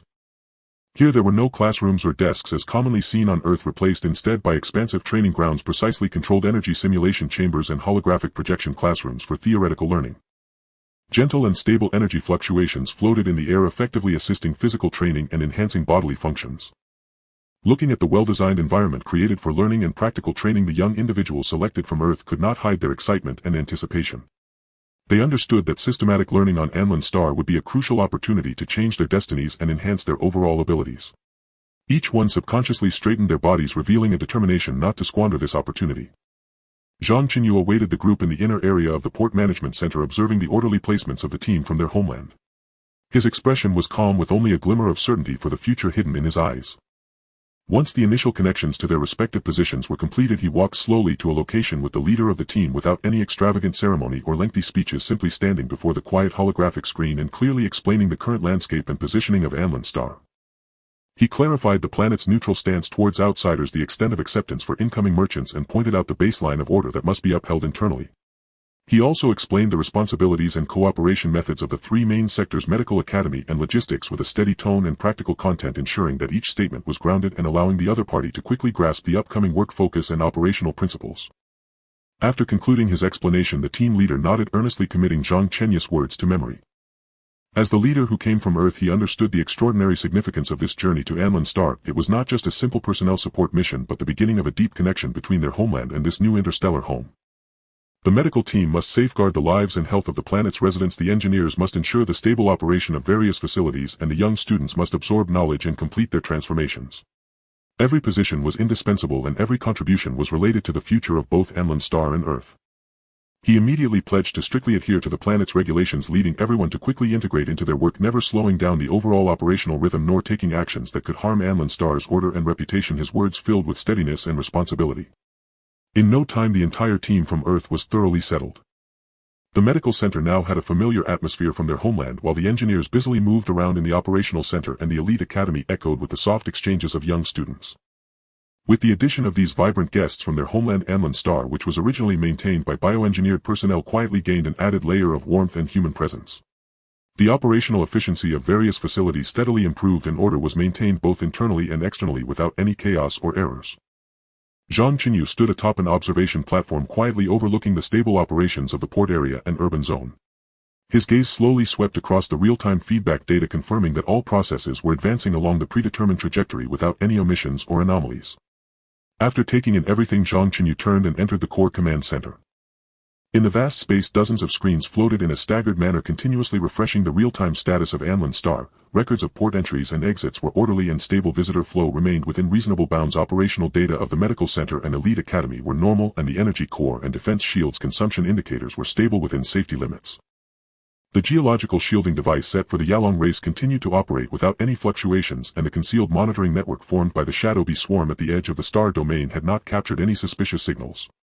Even the Zeta race, which had been lingering at the edge of the star domain, remained in a phase of blind searching, completely unaware of Anlin Star's specific location and internal conditions. Having confirmed that the entire domain was stable, Zhang Chenyu did not linger excessively in the command center. He walked along a quiet corridor toward the observation platform, where the city skyline of Anlin Star gradually unfolded outside the window, with floating airways traversing in an orderly fashion and energy beacons quietly blinking on the horizon, deepening the night's allure over the entire star domain. From initially establishing a presence here to building a complete defense, living, training, and trade system, and now with guests from their homeland settled in, this planet had long ceased to be a temporary refuge, becoming a true home capable of entrusting the future. And precisely because the foundation had been laid, he understood that merely holding on was never a long-term strategy. Anlin's star needed more stable material circulation, more precise external intelligence, and to establish a low-profile yet solid position amid the complex forces of the shattered star belt. More importantly, it needed to pave a path that was sufficiently safe and wide for Earth and all those who followed. The threats lurking at the edge of the star domain, the unclear power dynamics yet to be revealed, and the opportunities hidden in the shadows of interstellar space could not be addressed solely through monitoring and waiting. He lightly tapped the railing with his fingertips, a resolution forming in his heart. It was time to leave the stable rear, personally step into the core area of the shattered star belt and engage directly with various forces quietly extending Anlin's star's influence outward. This journey was destined to be turbulent, but compared to the unknown risks, he was more unwilling to see all he had painstakingly built become stagnant, confined to one corner. Zhang Chenyu took a deep breath, turned and walked toward the internal passage, preparing to formally entrust the planet's daily defense and management authority before setting off on his journey. With his homeland in place and the rear secured, his gaze had long been directed toward the depths of the more distant star sea. The darkness of deep space remains forever silent, with only stardust and energy currents silently flowing, enveloping the entire star domain in a blanket of dead tranquility. There is no light, no sound, no temperature, only endless emptiness and coldness, forming the most primitive and genuine visage of the universe. Yet beneath this seemingly peaceful facade, surging undercurrents have long accumulated to a critical point, waiting for a slight opportunity to erupt, completely shattering all order and rules. The order of the Zeta star domain is fundamentally built upon plunder and checks and balances. This inherently thieving race has never understood coexistence, guardianship, or boundaries since its inception. Their civilization's core is inscribed with the phrase, "The weak are prey to the strong." Invasion is instinct, looting is survival, and slaughter is routine. The entire race depends on intruding upon surrounding civilizations, seizing habitable planets, and plundering mineral resources to thrive, never harboring reverence for any force nor compassion for any life. In their perception, power is everything, weakness is original sin. Even among kin there is only the exchange of interests with no room for affection. The official council of the star domain is merely a facade, utterly incapable of restraining the ambitions of the three major corporations. The Blackthorn, Red Fang, and Iron Spine have fought each other for a century with grievances deeply embedded in their bones. Even the slightest friction could ignite the flames of war across the entire star domain. Not long ago, in a bid to regain face, the Blackthorn Corporation exerted all efforts to form a revenge fleet, brazenly crossing the border to test human territory, only to be completely crushed in an instant. The main battle fleet was annihilated, suffering heavy losses of elite crew members. In an instant, the military strength of Blackthorn was significantly diminished, leaving vast gaps in border defenses, and overall the situation fell into an unprecedented passive state. However, the human strike was limited to the invading fleet and did not extend to the homeland of Blackthorn. The ecology of the home planet, resource mining planets, and core military ports remained intact, and the industrial system and population foundation were also unshaken. At this moment, Blackthorn was not on the brink of extinction, it merely lost its fangs for external expansion, falling into a predicament of strategic contraction. The once arrogant and rampant demeanor of the Zeta race had all but vanished, now forced to urgently consolidate its remaining forces, solidifying its core territories, barely maintaining the defense line of its domain. Facing the probing of surrounding forces, they could only defend passively, unable to launch any proactive offensives. Such a weakening of strength naturally did not escape the eyes of the Red Fang and Iron Spine corporations. These two forces, which also survived by plunder, have fought against Blackthorn for a century, already drooling over the resources, trade routes, and border fortresses held by the other. Now, seeing Blackthorn's military severely weakened and defenses vulnerable, it is the perfect opportunity for encroachment and expansion. They can no longer suppress their greed and ferocity. Almost simultaneously, the two major corporations unreservedly deployed their main forces to the border. Battleships formed a line in the starry sky, cannons roaring, filled with murderous intent, marching grandly into the territory of Blackthorn, igniting a chaotic looting war among kin. The three fleets erupted into a melee in the open interstellar belt, gunfire tearing through the once tranquil starry sky. Energy turbulence swept the entire area like a tsunami, with wreckage of battleships and fragments of celestial bodies scattering violently in the explosions, turning into a cold stardust rain.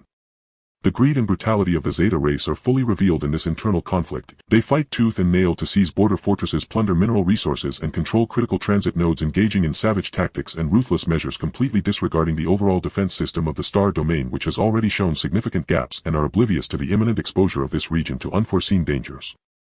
For them, the immediate goal is to seize more resources and occupy more space. Nothing else matters, and the potential disasters of the future never enter the consideration of this group of robbers.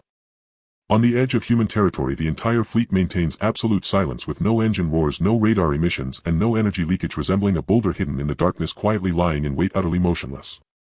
All combat units are in the lowest energy consumption state. Observation systems passively receiving data and command links are silently encrypted throughout. The entire fleet seems to have completely merged into the shadows of deep space, undetected, undiscovered, and undisturbed.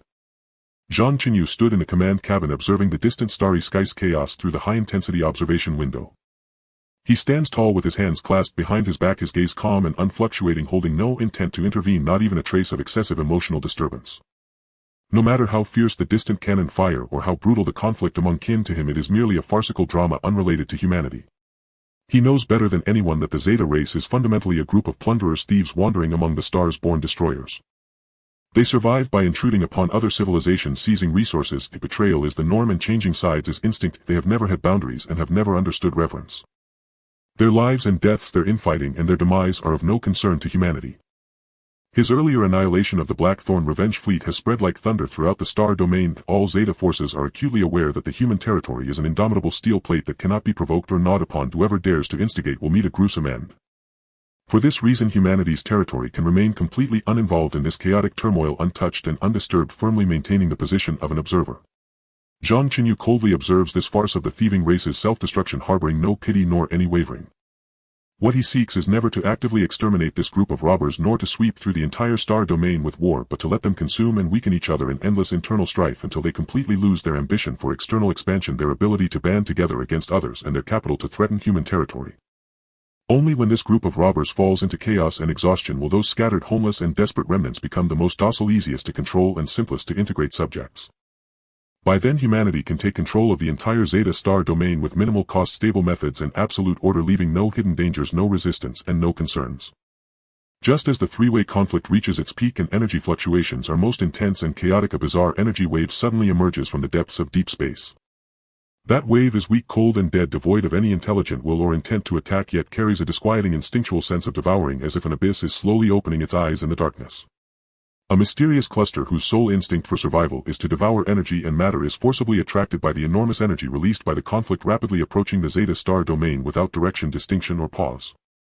They have no clear attack targets, no precise combat tactics, no camp allegiances and no communication signals. Their only instinct is to devour, consuming all visible energy, matter, celestial bodies, battleships and lives. They make no distinctions between enemy and ally, strong and weak or factions. As long as it is an existing entity, as long as it is flowing energy, it will become their target for consumption.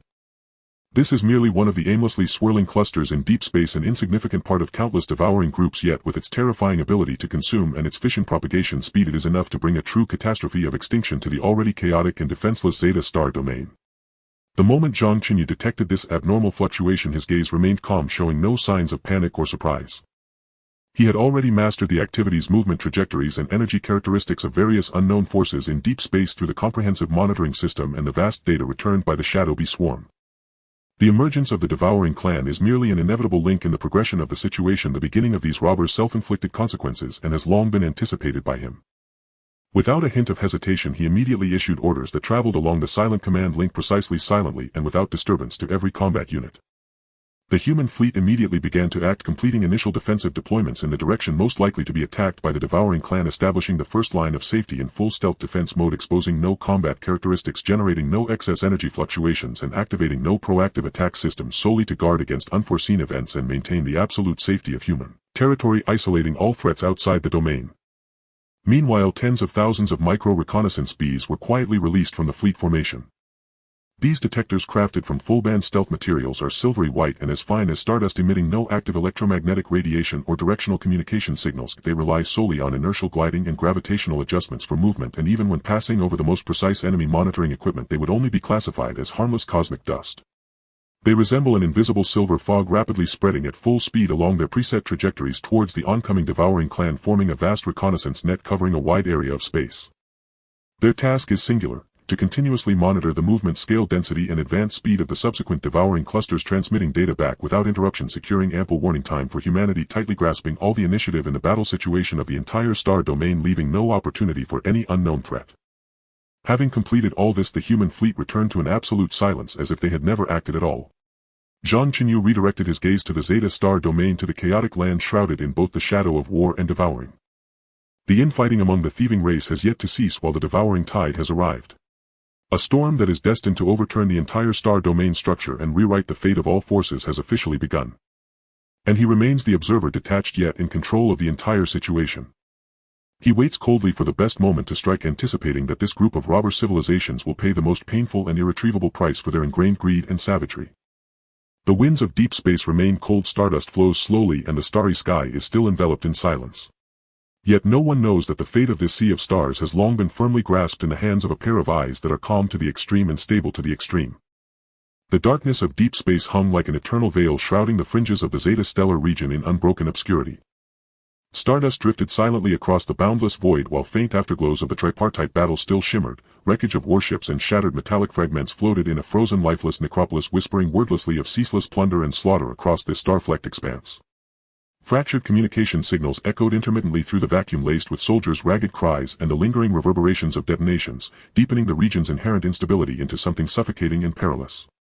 The Crimson Fang Consortium's fleet had just seized the upper hand along the frontier, seizing the moment when the Blackthorn militia was severely weakened and the Iron Spine remained hesitant and aloof. They swiftly captured multiple vital shipping corridors and resource extraction stations.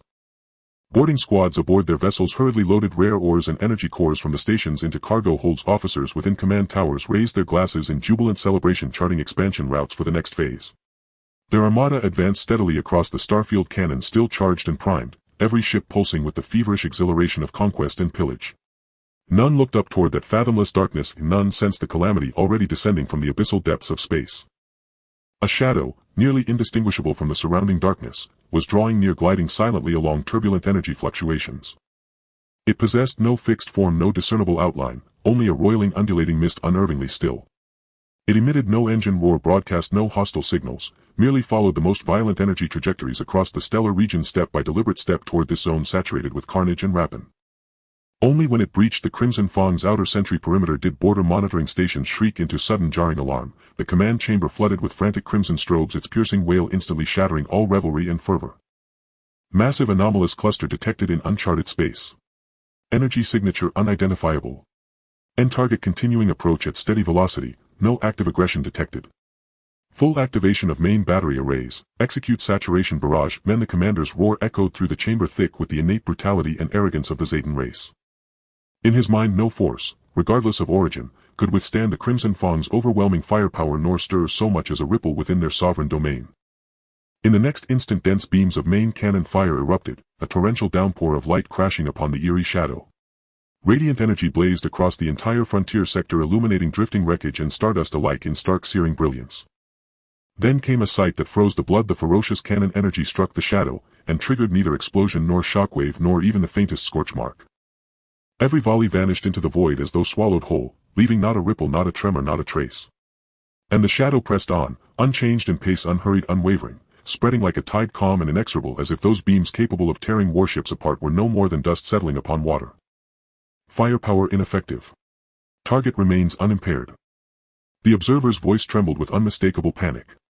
His fingers flew across the control interface, desperately attempting to reacquire the target's energy core, only to find the entire mass utterly devoid of any trackable energy node. Continue firing. Full power output. I refuse to believe it cannot be shattered. The commander bellowed hysterically. More main batteries joined the barrage, energy beams cascading like luminous rivers, bathing the entire sector in blinding white radiance.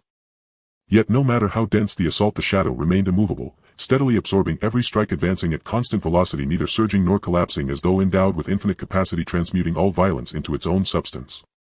Within minutes the shadow reached the Crimson Fang's forward battle line. Countless tiny black specks detached from the main mass, swarming toward the warships like a ravenous hive. They did not tear hulls apart instantly, instead they adhered slowly to armor plating, corroding, gnawing, disassembling piece by patient piece. The Crimson Fang's vaunted high-strength alloy hulls resisted immediate annihilation, but eroded visibly layer by layer. Shield energy bled away like water, propulsion systems issued fragmented failure alerts, interior lighting flickered erratically, control interfaces stuttered and failed one after another. One ship, then two, then five, and forward-line vessels successively lost mobility, drifting inert and silent through the starfield. Crewmen inside never even managed distress calls, trapped in icy steel tombs, watching helplessly as darkness consumed them inch by inch. The fleet formation unraveled. Panic exploded among the ranks. Escape pods launched one after another from other ships, their engines flaring brilliant blue as they scattered wildly in all directions. Some fled toward Zeta Prime, others sought refuge within Iron Spine's defensive perimeter, still others, disoriented and desperate, veered blindly toward the fringes of human space.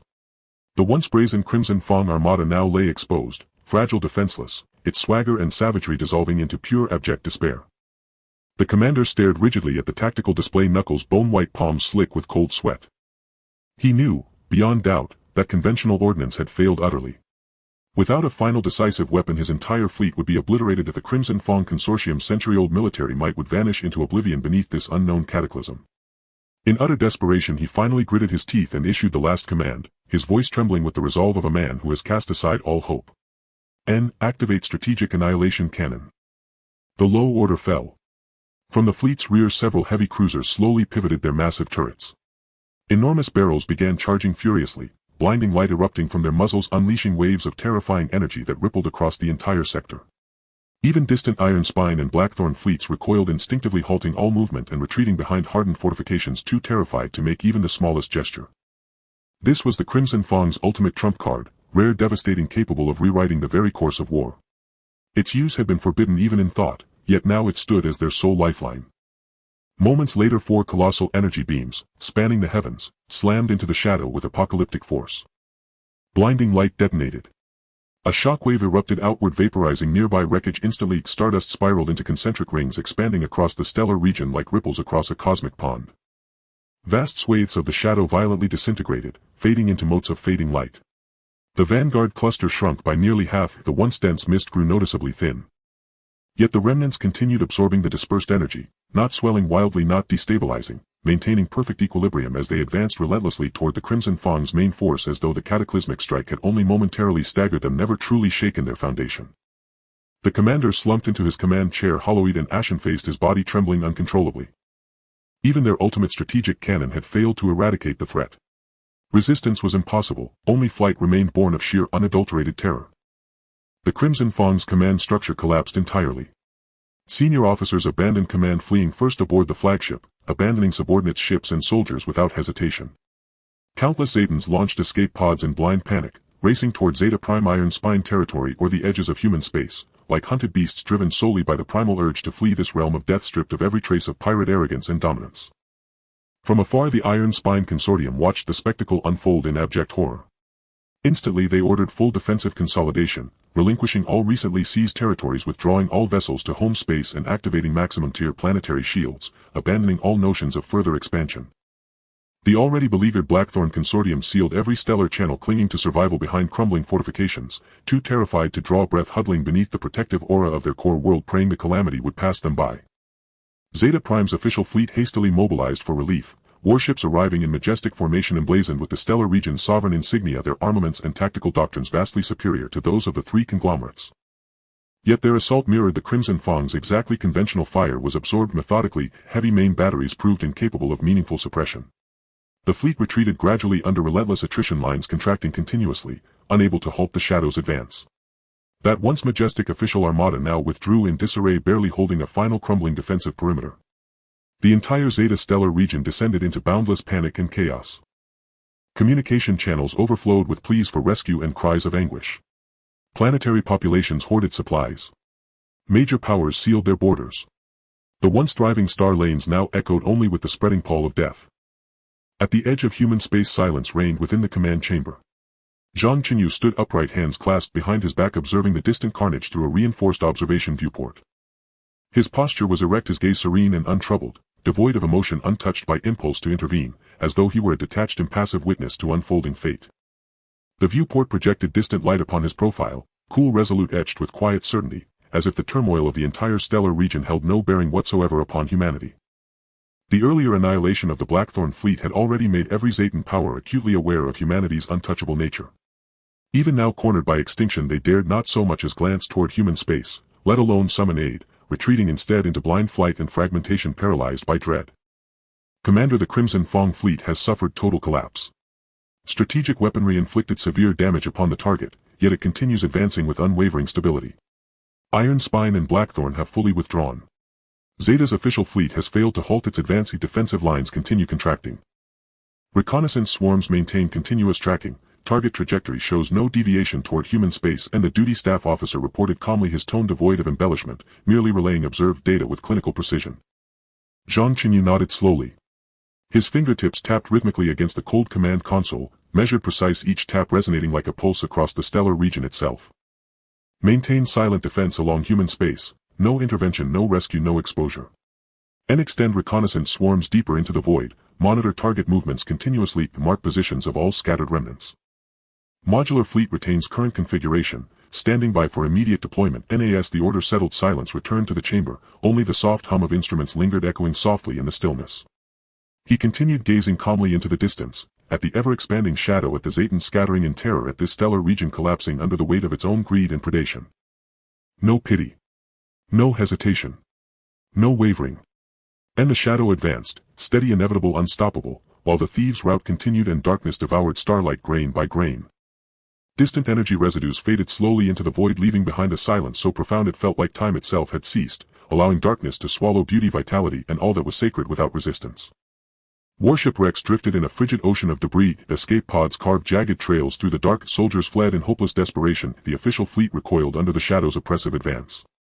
Once bustling trade lanes now lay dead and silent, once lively extraction stations crumbled into ruins, once brutal raiders felled in an instant before an unknowable act of cosmic judgment. This was not a battle. It was the total collapse of a civilization confronting the utterly unknown. And at its heart the shadow continued its slow, steady, irresistible spread. It knew no frenzy, no wrath, no loss of control, only a deliberate, implacable march into the abyss, enacting destruction with the utmost serenity, writing annihilation in the clearest, coldest script imaginable. Humanity waited, silent, unseen, at the edge of its domain, uttering no word, revealing no strength, merely observing, recording, bearing silent witness to the devastation about to consume the entire Zeta stellar region. Every sensor reading was archived with surgical precision, every motion tracked with absolute fidelity. Humanity stood beyond the chaos, not as participant but as architect, calmly awaiting the perfect moment to place its next move upon the galactic board. The wind of deep space remained cold. Stardust continued its languid drift. The destiny of the entire stellar region was shifting imperceptibly, predators becoming prey, chaos yielding to an inevitable reckoning. The ultimate confrontation between order and entropy had only just begun. At the far edge of human territory, the deep void held an almost suffocating stillness. Unlike the distant Zeta Star region racked by chaos and upheaval, this swath of human-held space maintained immaculate patrol discipline. Every vessel kept precise, station monitoring systems ran without respite, and data flowed across command displays, quietly compiled, analyzed, and executed with unerring accuracy. Zhang Chenyu stood at the forefront of the command hub, his gaze passing through the heavy star curtain toward that unknown expanse. Every datum, every ripple of energy, every ship movement returned by the all-domain monitoring array was captured and rendered on the screens, awaiting further deduction and action. After prolonged silent observation and exhaustive data review, Zhang Chenyu had at last mapped out the core logic of this unknown entity's behavior. Based on its voracious consumption and the devastation it left across star regions, he formally named it the Sci-Fi. These uncanny beings from deep space possessed an almost absolute resistance to conventional firepower and physical assault, and neither volleys of main batteries nor heavy ship cannons nor consortium-grade strategic weapons could inflict decisive destruction on them. On the contrary, the fiercer the attack, the more it fed them, the greater the force unleashed, the more violent the energy released, and the more efficient the Sci-Fi swarms became at consuming it. Protracted engagement would only bleed human defenses dry, turning humanity's line into a stepping stone for their expansion. Conventional combat doctrines had become meaningless in the face of this unprecedented crisis. Only by activating the fleet's most central strategic configurations could an impregnable defense be forged to preserve order and peace in this sector. Within the bridge, duty officers held their breath in concentrated vigilance. Every datum was recorded with precision, every ship's status, every weapon node's activity, every fluctuation of energy was firmly locked in. Zhang Chenyu slowly raised his hand and brushed the control interface before him. A concise, resolute command rippled at once through the entire human fleet array. All fleet execute modular rapid reconfiguration. The moment the order fell, the battle group previously on routine patrol burst into an astonishing mechanical choreography. Tens of thousands of hulls initiated synchronized separation protocols, outer armor panels, secondary gun units, standard main battery modules, and universal combat components detached, retracted, and stowed in preordained sequence. The soft clink of metal on metal reverberated through the void. There was no frantic roar, no chaotic upheaval. Each component moved with millisecond precision, each connection meshed flawlessly.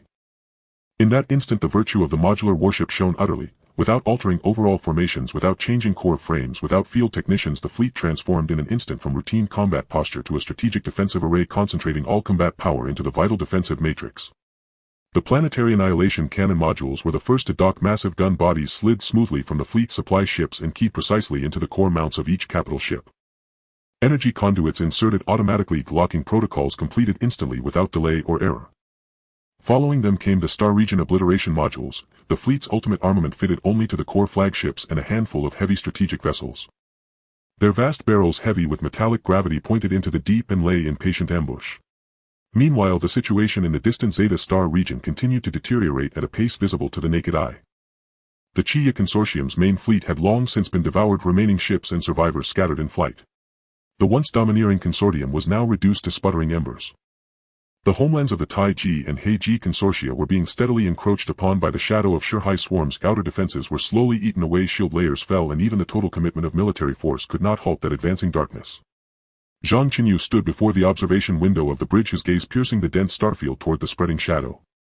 Inside, the bridge duty officers operated the monitoring equipment with methodical calm. Every ship status data, every weapon node's real-time movement, every ebb and surge of energy was recorded with clinical precision. Every detail of the human fleet rested under his control, forming an airtight bulwark that steadfastly safeguarded human space. Reconnaissance drone swarms spread like pinpricks of starlight, pushing deeper into the void. Every inch beyond conventional surveillance range was quietly blanketed by miniature sensors. They relayed real-time intelligence on the Shurhai clusters. Each newly appearing swarm's position, vector, and scale were mapped with precision onto the stellar chart, supplying the defense network with the most reliable basis for dynamic adjustments. On the bridge officers' eyes remained fixed, data streamed with surgical exactitude. The fleet functioned as a finely tuned war machine. Every weapons unit, every ship, every defensive node exerted maximum effectiveness, standing ready for the impending ultimate confrontation. Zhang Chenyu's gaze was steady and resolute. He knew well that this conflict was no brief skirmish but a protracted struggle for the very survival of human civilization. Every defense enacted before him, every formation laid, every weapon node deployed bore the weight of protecting human dominion. He raised his hand and lightly touched the command interface. His fingertip traced the cold metal surface as his eyes rested on the approaching Shurhai clusters. From this day forth, this unknown expanse shall be known by the name Shurhai. His voice was calm and unwavering, and through the command network it spread across the entire human fleet, into every ship, every weapon node, every inch of defensive space. In the distant Zeta Star region, the Chia Consortium's remaining vessels were being methodically consumed. The homelands of the Tai-Ji and He-Ji consortia felt the Shurhai shadow encroach step by step. Yet human defenses stood like a bulwark forged of steel in the deep. Watching the monitoring systems refresh with new data and observing the ever-encroaching darkness, Zhang Chenyu already had a complete defensive strategy in mind. The human fleet advanced according to established strategic deployments, progressing layer by layer with deliberate caution. Each ship maintained strict silent running posture, engines steady and power flows stable. There was no panic nor any hint of complacency. Monitoring systems ran around the clock. All data were precisely aggregated, analyzed, and recalibrated to form a comprehensive defensive network that kept every anomaly, every threat, every fluctuation of energy firmly in hand. In the deep, the Shurhai swarms accelerated. They sought to breach human lines and consume the life of entire star regions. But the modular warships of humanity stood as impregnable steel fortresses. Every vessel bore formidable defenses, every weapon node waited poised, each layer protecting the next. Zhang Chenyu remained at the command center, watching the encroaching blackness, his fingertip resting on the control interface. He knew with clarity that this struggle would not be easy. The threat of the Shurhai exceeded imagination. They endured main battery bombardment, withstood heavy cannon barrages, and shrugged off strategic armaments, yet they still could not penetrate humanity's constructed defenses. Human modular warships, by virtue of their unique defensive architecture and weapons disposition, had become the core strength against the Shurhai menace. On the bridge, duty officers recorded every dataset with precision. Every discharge of fire, every ship maneuver, every trace of energy was fully captured. Human defenses held like a barrier of steel in the void, resisting each impact of the Shurhai clusters. In the distance, waves of collapse swelled in the Zeta Star region. The Chia Consortium's fleets were virtually annihilated, and the homelands of the Tai-Ji and He-Ji consortia were drawn into the maelstrom. Yet the human fleet remained steadfast at the frontier. Modular warships fit together with mechanical precision, weapon arrangements were exact and efficient, and each ship stood as an unyielding fortress defending humanity's realm. Zhang Chenyu slowly turned and surveyed every monitoring instrument within the command hub. His eyes were resolute and profound, full of unquestionable determination. He understood that to fully repel the Shurhai threat required not only a stout defensive line but also precise tactics, efficient firepower, stable energy supplies, and close coordination between every ship and every weapon node. Following strategic plans, the fleet adjusted fire distributions and optimized defensive layouts. Each ship's weapon systems were kept at peak readiness. Every weapon node held targets in perfect lock, poised to deliver lethal strikes at any moment. Monitoring arrays ran continuously, feeding back the Shurhai swarm's latest movements. Defense systems recalibrated in real time and fire allocations were refined, the fleet forming an impenetrable combat organism to face an unprecedented crisis. In the deep, each assault by the Shurhai was met and steadily repelled by humanity's modular warships. They sought to break the line with conventional fire and found human defenses indomitable. They attempted suppression with heavy ordnance and met finer targeted human fire. They tried to crush with strategic weapons but encountered a more consummate tactical system. Zhang Chenyu stood within the command center and watched the Shurhai swarms battering the perimeter, his expression calm and unshaken. He knew this contest would not be won in a day. Human defenses needed not only to repel present assaults but to be ready in every detail for the battles yet to come. The darkness of deep space always harbored unknown peril. Every defensive node, every ship, every weapons unit had to remain ever vigilant, prepared to meet new trials at any moment. On the bridge, duty officers logged each dataset with exactness. Every weapon discharge, every ship movement, every energy fluctuation was fully captured. Human defenses stood as a steel-forged bulwark in the void, resisting each wave of the Shurhai clusters. Farther off in the Zeta Star region, the tide of collapse only grew. The Chia Consortium ships were nearly all consumed, and the Tai Ji and Hei Ji homelands were swept into the chaos. Yet the human fleet remained resolute at the edge of the domain. Modular vessels meshed with mechanical precision weapons were aligned with pinpoint efficiency, becoming the sole bastion and hope amid the turbulent starfields. The deep space wind was still cold and stardust drifted slowly. Human defenses were as firm as rock, lying in quiet vigil. Every ship maintained strict silent patrol, every weapon node lay ready, each datum was recorded with accuracy, and every defense fit together without fault. Zhang Chenyu stood at the command center watching the encroaching darkness, having prepared for all contingencies in his heart. The entire human fleet braced with iron resolve for this ultimate confrontation that would determine the survival of civilization. The bone-devouring clans surged forward like a cosmic tide, their primordial universe-born instinct to consume, reducing the Red Fang conglomerate's 10,000-year-old war machine to dust. The Red Fang conglomerate's main fleet had once been a dreaded blade of plunder along the fringes of the Zeta Stellar region. Its 1,000 warships, when arrayed in formation, could blot out half the starfield, their energy cannons glowing with an eerie luminescence that illuminated entire asteroid belts. Yet beneath the bone-devouring clan's indiscriminate wave of consumption, these vessels, painted with the sigils of raiders, crumbled like paper puppets, layer upon layer. Energy shields disintegrated the instant they met the corrosive essence of the bone-devouring clans, riddled with gaping voids. Hull armor peeled away under the colossal claws of ape-formed bone-devourers. Core reactors detonated one after another in blinding orbs of light, only to be swallowed whole, leaving not even a wisp of residual warmth. The collapse of command was not sudden but began at the front lines and spread inward like a fracturing web, swift, inevitable, and inexorable, until it reached the flagship. Within the flagship, Red Fang Sovereign's comms channels, distress signals from subordinate fleets first grew fragmented and stuttering, then gave way to overlapping screams, before dissolving entirely into dead silence and crackling static. The fleet commander slumped in his command chair, watching as red, lost contact markers blinked erratically across the holographic display. His fingers hammered the console in frantic desperation, yet not a single coherent rallying order could be transmitted. When the bone-devouring clan's corrosive energy finally tore through the flagship's power core, the vessel exploded into a radiant cloud of stardust, leaving the Red Fang conglomerate's armed forces utterly bereft of any unified command structure. The bone-devouring clans held no concept of total annihilation. Their existence obeyed only two imperatives: consumption and expansion, granting the Red Fang's shattered remnants a slender, desperate thread of survival. Countless damaged small and medium-class warships, hulls scarred with blast marks and acid burns, limped through the void on emergency drives barely sufficient for minimal quantum leaps, stumbling like dying insects. Escape pods crammed with hundreds of ragged Zeta beings shrieked with oxygen alarms, while life support systems sputtered and hissed with failing circuits. These fleeing vessels scattered in three directions: one toward Zeta Prime, hoping to mount a last stand behind native planetary defenses; another veered toward the fringe sectors of the Iron Spine Dominion, seeking temporary refuge amid its crumbling influence; and a third, reckless and resolute, fled toward the outermost human territories, betting their survival on humanity's might as a shield against pursuit. Deprived of unified command, the Zeta people had long since shed their former arrogance and brutality, the swagger of conquerors now extinguished. Main batteries lay abandoned in Starship armories, looted resources drifted aimlessly through shipping lanes. Those who once wielded energy weapons and wore battle armor now huddled in escape pod corners, some trembling silently with knees drawn tight, others tearing at their own garments in feverish delirium, still others screaming unanswered names into dead comlinks. They were strays without a master. Every passing mote of stardust, every ripple of anomalous energy sent shudders of panic through entire crews. Their former glory as plunderers had shattered, not into shards but into dust so fine it vanished without trace. And this sprawling wreckage, this tattered fugitive remnant, was precisely the ideal consolidation target the protagonist had long awaited.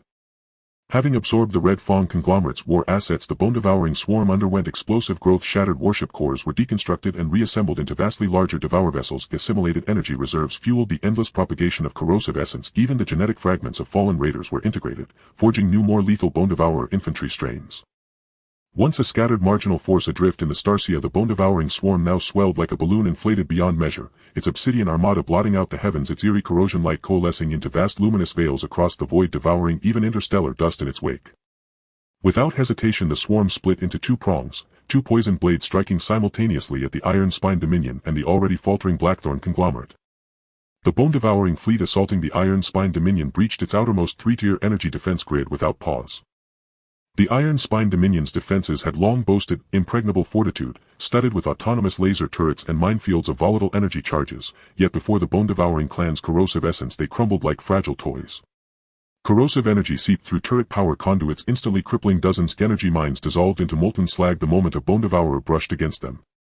Iron Spine's high command, paralyzed by terror, retreated into sealed chambers aboard their flagship, watching reports of rout after rout flood and making no attempt to organize resistance, and instead initiating maximum priority quantum leap protocols the moment the assault began.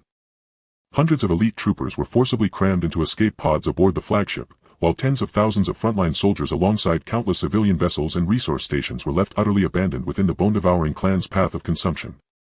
Those forsaken soldiers gazed upon the distant shimmering glow of the bone-devouring fleet. Some raised weapons in hopeless defiance, others collapsed onto warship decks weeping uncontrollably, still others attempted to flee in crippled ships, only to be consumed whole, vanishing into the cosmos as wisps of spectral smoke. The iron-spined Dominion's outer defenses collapsed entirely, failing to hold even half a watch against the bone-devouring onslaught. Once bustling raider starbases now floated as burning wrecks amid drifting metal debris. Formerly thriving resource-harvesting sectors lay shrouded in corrosive mist, planetary surfaces stripped bare of minerals reduced to silent lifeless wastelands. As for the Blackthorn conglomerate, it had long teetered on extinction's edge, hollowed out by ceaseless infighting and failed raids. Its fleet numbered fewer than 100 battered vessels, its troops less than 10,000. Its core stellar zone clung to operation on just 3 barely functional worlds. Faced now with the bone-devouring swarm's full-force assault, Blackthorn's resistance proved as futile as trying to dam a tsunami with cupped hands. Bone-devouring warships smashed through Blackthorn's orbital defense shields over its core world. Corrosive essence poured down through the atmosphere. Cities below were devoured in moments. Skyscrapers toppled like toy blocks. Rivers and oceans vaporized. Even deep-sea life was consumed in an instant. Blackthorn's supreme commander stood upon his flagship's observation deck, watching devastation bloom across the planet below, a raw guttural scream torn from his throat, powerless to halt the bone-devouring advance. In the end, Blackthorn's remnants were crushed into low orbit above its homeworld, its last few warships forming a desperate circling phalanx, roaring like cornered beasts at the bone-devouring fleet. Yet such defiance was merely the gasping breath of the dying. Any moment it would be snuffed out, erased into cosmic dust. It was only now, when the bone-devouring clans loomed at the gates, that Zeta Prime's standing military truly grasped the existential peril of extinction. As the heart world of the Zeta species, Zeta Prime had once housed their most elite regular forces, 1,000 warships, tens of thousands of energy-wielding warriors, and layered planetary defenses that formed the most impregnable bastion across the entire Zeta stellar region. Yet as the bone-devouring fleet drew near, this formidable army revealed all its fatal flaws. Elite units had been stripped from the homeworld to stem earlier collapses, leaving garrisons critically weakened. Command echelons descended into chaos, commanders blaming one another and even clashing violently over authority. Tactics dissolved into incoherence. Some units charged recklessly and were encircled by corrosive essence, while others entrenched themselves only to surrender when power reserves ran dry. Warships detonated across the starfield in cascading fireballs, energy beams and corrosion light weaving a terrible tapestry across Zeta Prime's night sky. Soldiers fired energy weapons wildly at bone devourers, quantum rounds striking flesh only to leave fleeting scars before being devoured by the encroaching corrosion. Screams of agony, explosions of shattered hulls, and the ceaseless hiss of corrosive energy merged into a dirge for the end of days. The bone-devouring advance never ceased, its fleet drawing ever closer to Zeta Prime's surface, its shadow of corrosion spreading across the skies, eclipsing sunlight, plunging the entire world into a suffocating twilight dread. Civilians huddled in subterranean shelters, listening to the mounting chaos above, despair settling like ash in their lungs. They knew once the planetary shields fell, oblivion awaited. And there, amid the star sea itself, stood the protagonist, Chi, swirling faintly about his form, observing the cataclysm engulfing the Zeta stellar region with cold, unblinking eyes. His gaze swept across the shattered remnants, the routed fleets, the wailing survivors. No pity stirred within him. The Zeta race had been born of plunder, their creed forged in the glory of banditry. For 10,000 years they had roamed star systems, burning, slaughtering, seizing. Countless civilizations had fallen to them, countless peoples had been scattered into exile. They piloted warships into the sovereign space of innocent worlds, stealing resources, enslaving natives, poisoning ecosystems, leaving ruin in their wake wherever they passed. They hoarded ill-gotten wealth, exalted the thrill of theft as sacred doctrine, and felt not a shred of remorse. This rout, this fragmentation, this brink of annihilation, was not misfortune but karmic retribution, the inevitable harvest of centuries of atrocity. The protagonist harbored no sympathy for these marauders. To him they were nothing but parasitic vermin, voracious takers who gave nothing back, agents of chaos who corroded the very fabric of stellar order. His aim was never mere tactical victory, but total dismantling, to break the Zeta Raiders utterly, to crush their pride, shatter their predatory strength, and extinguish every ember of their arrogant, rapacious spirit. He would make them taste despair in its purest form, stripped them of every means to resist, forced them to confront the grotesque absurdity of their former plunderers' glory before absolute power. Only when the raiders were rendered utterly helpless, stripped of all capacity to seize, to dominate, to survive as predators, could humanity move in with absolute authority to absorb and integrate every fleeing remnant. These displaced, leaderless and weaponless raiders would become pivotal instruments of human expansion. They knew every stellar route, possessed stolen technologies and resource caches, and carried hard-won experience in interstellar warfare. Integrated into human ranks, they would fill critical manpower gaps and accelerate humanity's rise. The stellar wind still howled, carrying the acrid tang of corrosive essence and the sulfurous smoke of detonating warships, as they swept past the protagonist. He watched the bone-devouring clans press onward, watched the Zeta remnants scatter like frightened sparks, and knew the net was already cast, ready to close. The age of the Zeta Raiders was ending, its final chapter written in starfire and silence. And rising from these ashes, a new epoch, the age of humanity, would dawn upon the ruins. The obsidian vanguard of the Shihai clan surged forth from the primordial chaos of the cosmos, a ravenous, mindless flood of consumption, bearing no warship silhouettes, no artifacts of technology, only billions of instinct-driven, intellectless swarms advancing with unstoppable brute force to rend asunder the Zeta Eternal Bastion, a defensive marvel forged over tens of thousands of years by the Zeta race. This bastion had been the Zeta people's crowning achievement, their ultimate shield, comprising 300 orbital fortresses, each weighing 10,000 tons, 12,000 automated quantum defense cannons, 5 layered energy shield arrays, and countless cloaked sensor mines. The alloy armor plating of the orbital fortresses measured 100 meters in thickness, capable of withstanding direct bombardment from Star Destroyer-class main batteries. Their energy shields absorbed and reflected over 90% of conventional energy attacks, and their cloaked minefields detonated instantaneously upon proximity, unleashing shockwaves powerful enough to obliterate small fleets. Yet before the Shihai swarm's gnawing corrosion, this seemingly impregnable defense crumbled like parchment. Omnipresent Shihai larvae, no larger than fighter craft, possessed dark purple chitinous exoskeletons and abdomens wreathed in needle-fine writhing tendrils. Mature specimens reached 15 meters in length, akin to commercial airliners, with triple concentric rings of keratinous teeth rotating in relentless crushing synergy, each bite capable of shearing through alloy hulls and fracturing energy shields. They advanced without formation, without evasion, driven solely by primal instinct, layer upon layer hurling themselves against the energy shields, while their tendrils secreted a sizzling dark purple ichor that coursed along the shield's energy conduits, penetrating with terrifying speed. Within mere heartbeats, the once invincible barrier fractured into a web of luminous fissures, then exploded inward with a thunderous crack, dissolving into a shimmering rain of dissipating energy motes across the starfield. Immediately thereafter, adult Shihai surged forward, 15-meter behemoths crashing bodily into the orbital fortresses, their razor-sharp limb tips effortlessly cleaving through 100-meter-thick alloy plating, burrowing deep into fortress cores to devour power reactors, energy conduits, and weapon control systems alike. One by one, those towering orbital fortresses erupted in blinding white spheres, chain reaction detonations triggered by core energy depletion, shattering from within into blazing metallic debris that cascaded like a despairing meteor shower toward Zeta Prime's atmosphere. The automated orbital cannons fared no better. Corrosive ichor flooded their barrels and breached power chambers, instantly silencing quantum and laser batteries en masse. Some cannons warped grotesquely under chemical dissolution, barrels snapping midair, their shattered remnants adrift in silence until consumed entirely by the violet fluid. The cloaked minefields met an even grimmer fate. Designed to detect warship signatures, they proved utterly blind to the Shihai swarms, biological entities emitting no technological energy signature. Sensors registered nothing, until the creatures crushed mine casings underfoot. The resulting detonations claimed only a handful of larvae, the rest surged onward, overwhelming the fields, entirely burying them beneath a silent carpet of biological ruin. The Shihai consumed all, metal, energy, flesh, rock, dust, every substance in creation was sustenance.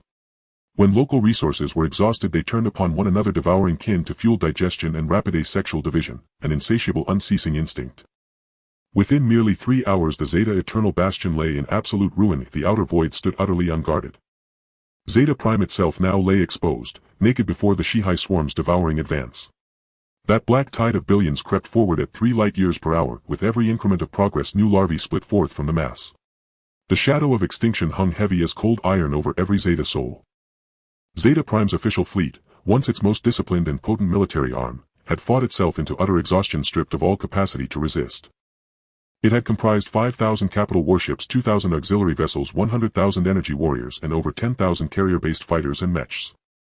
Yet sustained combat against the Shihai swarms had exacted losses far beyond imagination.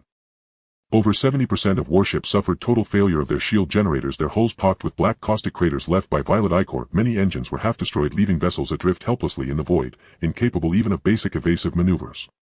Energy reserves were fully depleted. Primary reactors powered only life support and rudimentary communications. Main and secondary batteries fell mute. Carrier fighters and mech sat inert, half their number drifting as wreckage. The few survivors grounded by irreparable damage and lack of maintenance. Casualties among the troops were staggering. Of the original 100,000 energy warriors, fewer than 30,000 remained, most grievously wounded. Some bore limbs corroded beyond healing, paralyzed on deck in silent agony. Others had succumbed to psychological collapse, wailing in despair toward the encroaching swarm. Still others fought on, firing energy weapons point-blank at advancing Sci-Fi, though quantum rounds struck only to leave fleeting white scars before vanishing into the consuming ichor. Command structures collapsed entirely. The fleet's supreme commander perished when his flagship was breached by Sci-Fi. Senior officers either died or fled. Junior officers, leaderless and disunited, engaged in desperate infighting, some seizing scarce energy by force, others attempting escape aboard crippled vessels. What had once been a paragon of discipline now resembled little more than scattered ash, utterly incapable of mounting even momentary coordinated resistance. At the very precipice of racial annihilation, every surviving Zeta faction finally shattered its last vestiges of pride and defiance, surrendering dignity, laying down arrogance, and transmitting a final desperate plea for aid toward human-controlled space. The remnant forces of the Heiji conglomerate were the sole Zeta entity to have engaged humanity directly. In two prior provocations, the Heiji conglomerate had committed its full might, only to be annihilated in moments by the protagonist's overwhelming power. Its main fleet was destroyed utterly, leaving fewer than 50 warships and 5,000 soldiers clinging to survival, now huddled in low orbit around their core homeworld, powerless before the Sci-Fi advance. The Heiji's provisional commander, voice raw and trembling, repeated the same plea into every open channel: human civilization, save us. We will submit. We will surrender all our resources, only drive these monsters away. The abandoned Iron Spine defeated army drifted in fragmented clusters across the frontier star systems of the Iron Spine domain, tens of thousands of soldiers piloting damaged vessels aimlessly adrift in the void as food and energy supplies dwindled to critical levels.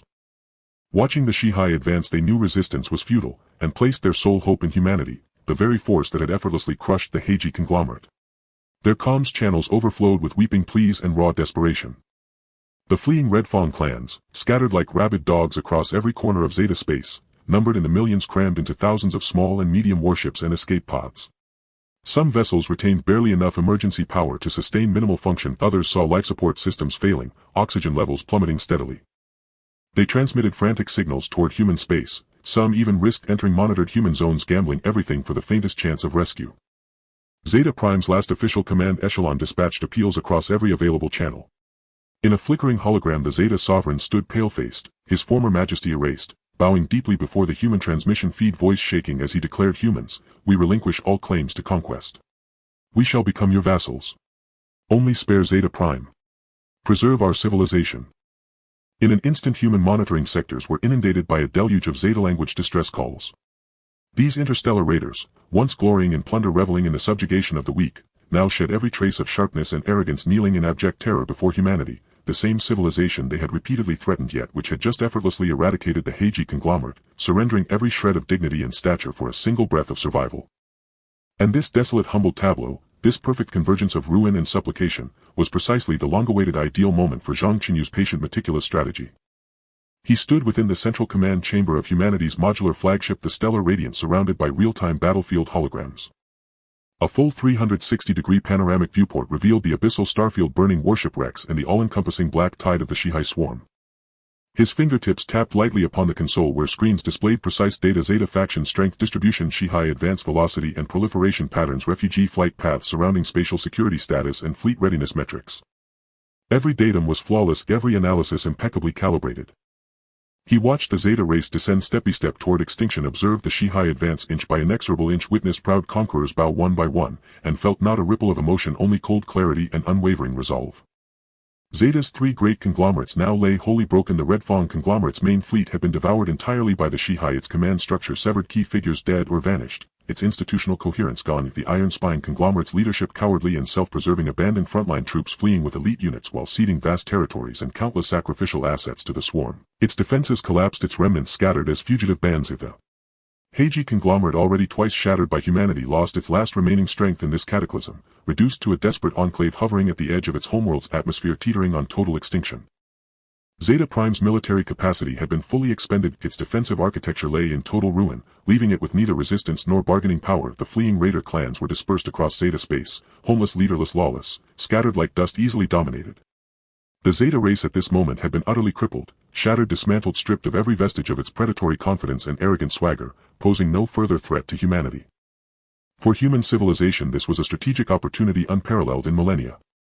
Intervention would allow humanity to eradicate the Sci-Fi vanguard with overwhelming force, severing the tendrils of this devouring menace before they could spread toward human space, thereby securing the absolute safety of humanity's flank, while simultaneously arriving as supreme arbiters at the precise moment of Zeta desperation, assuming the mantle of saviors to seamlessly consolidate all fractured remnants under unified human authority, absorbing the entire Zeta domain and its surviving raiders into humanity's sovereign sphere.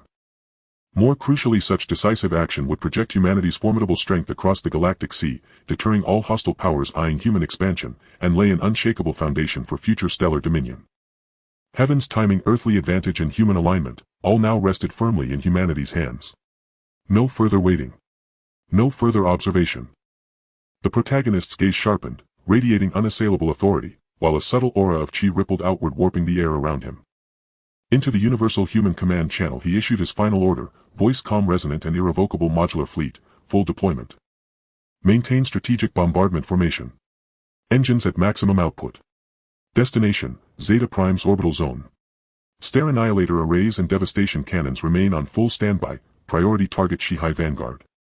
Any Sci-Fi organism approaching human formations is to be eradicated without exception. The command pierced the void at superluminal speed, reaching every human warship's bridge instantly. The modular fleet, already assembled around the stellar radiance, ignited without hesitation. 6 modular warships, each meticulously reconfigured and upgraded, glowed with intricate energy circuitry, weapon arrays, and defensive systems tuned to peak efficiency. Gigantic antimatter engines unleashed cobalt blue exhaust trails, their immense thrust tearing through surrounding spacetime as the vessels accelerated toward Zeta Prime, leaving behind a brilliant incisive streak of light. Massive Star annihilator arrays unfolded along both flanks, each cannon stretching 100 meters, its muzzle coalescing suppressed dark gold energy so dense it caused nearby stardust to vibrate. The flagship's primary devastation cannon remained fully charged, its oppressive energy field sweeping the surrounding sector, indicator lights pulsing rhythmically as if poised to unleash apocalyptic force at any instant. Support vessels swiftly formed protective rings around the capital ships, establishing an impenetrable defensive perimeter, while carrier fighters and mech stood ready for immediate launch, prepared for any contingency. The human fleet advanced in flawless monolithic unity, its presence as profound and immovable as a mountain range submerged in ocean depths, carving a cold sovereign path of light across the star-black void. Its disciplined precision stood in stark contrast to the Zeta remnant's disarray and the Sci-Fi swarm's frenzied chaos, immediately imposing an overwhelming, suffocating pressure across the entire theater. This was no mere rescue operation, it was the formal assumption of dominion over a shattered star domain, the definitive consolidation of Zeta Raider remnants, and the solemn overture heralding a new galactic order. Ahead lay Zeta Prime, on the brink of oblivion, its raiders begging for salvation. Behind stretched humanity's resolute march into the stars, the radiant dawn of a new cosmic order.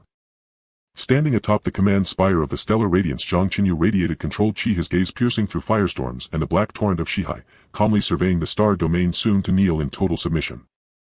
His plan was already complete. This campaign would not only eliminate the Sci-Fi vanguard and integrate Zeta remnants, but also transform the Zeta domain into a strategic springboard for further human expansion, forging a human-designed order across the galactic sea. The Zeta race's struggle and cries ended here. The stellar age of humanity had officially begun. The new galactic order would be forged, by human hands alone. Human fleets pierced through the stardust of the void, arriving instantaneously in the Zeta Prime star sector. They opened with probing salvos of conventional energy ordnance, beams and particle streams cascading like dense meteor showers toward the vast jet-black swarm stretching across several light-years. Yet all that followed was a ripple of deep violet undulation. The swarm absorbed every joule instantly, leaving not even a whisper of residual energy. Its advance in fact subtly accelerated, fueled by the very assault it devoured. Without hesitation, Zhang Chenyu stood before the holographic battlefield display in the command chamber. His fingertips traced real-time combat metrics, cold precise figures flickered across his retinal interface. Into the fleet-wide comms channel his voice resonated, commanding final: cease conventional fire. Activate the stellar annihilation cannon array, unleash at will. At his command, thousands of colossal cannons unfolded from weapon bays along the flanks of the warships. Energy runes flared across their barrels like living tides surging with incandescent force. Beams of dark golden high-energy plasma tore through the abyssal blackness of space, thousands of luminous spears piercing cosmic dust clouds to strike the core clusters of the Necrodevourer swarm with surgical precision. The hyper-concentrated energy flux far exceeded the Necrodevourer's capacity for absorption or digestion. Struck entities vaporized instantly, no intact form remained, no trace left to be processed, repurposed, or replicated. Vast swathes of the obsidian swarm were violently erased. Where once an all-consuming tide had blotted out the stars, a sudden chilling void now gaped open.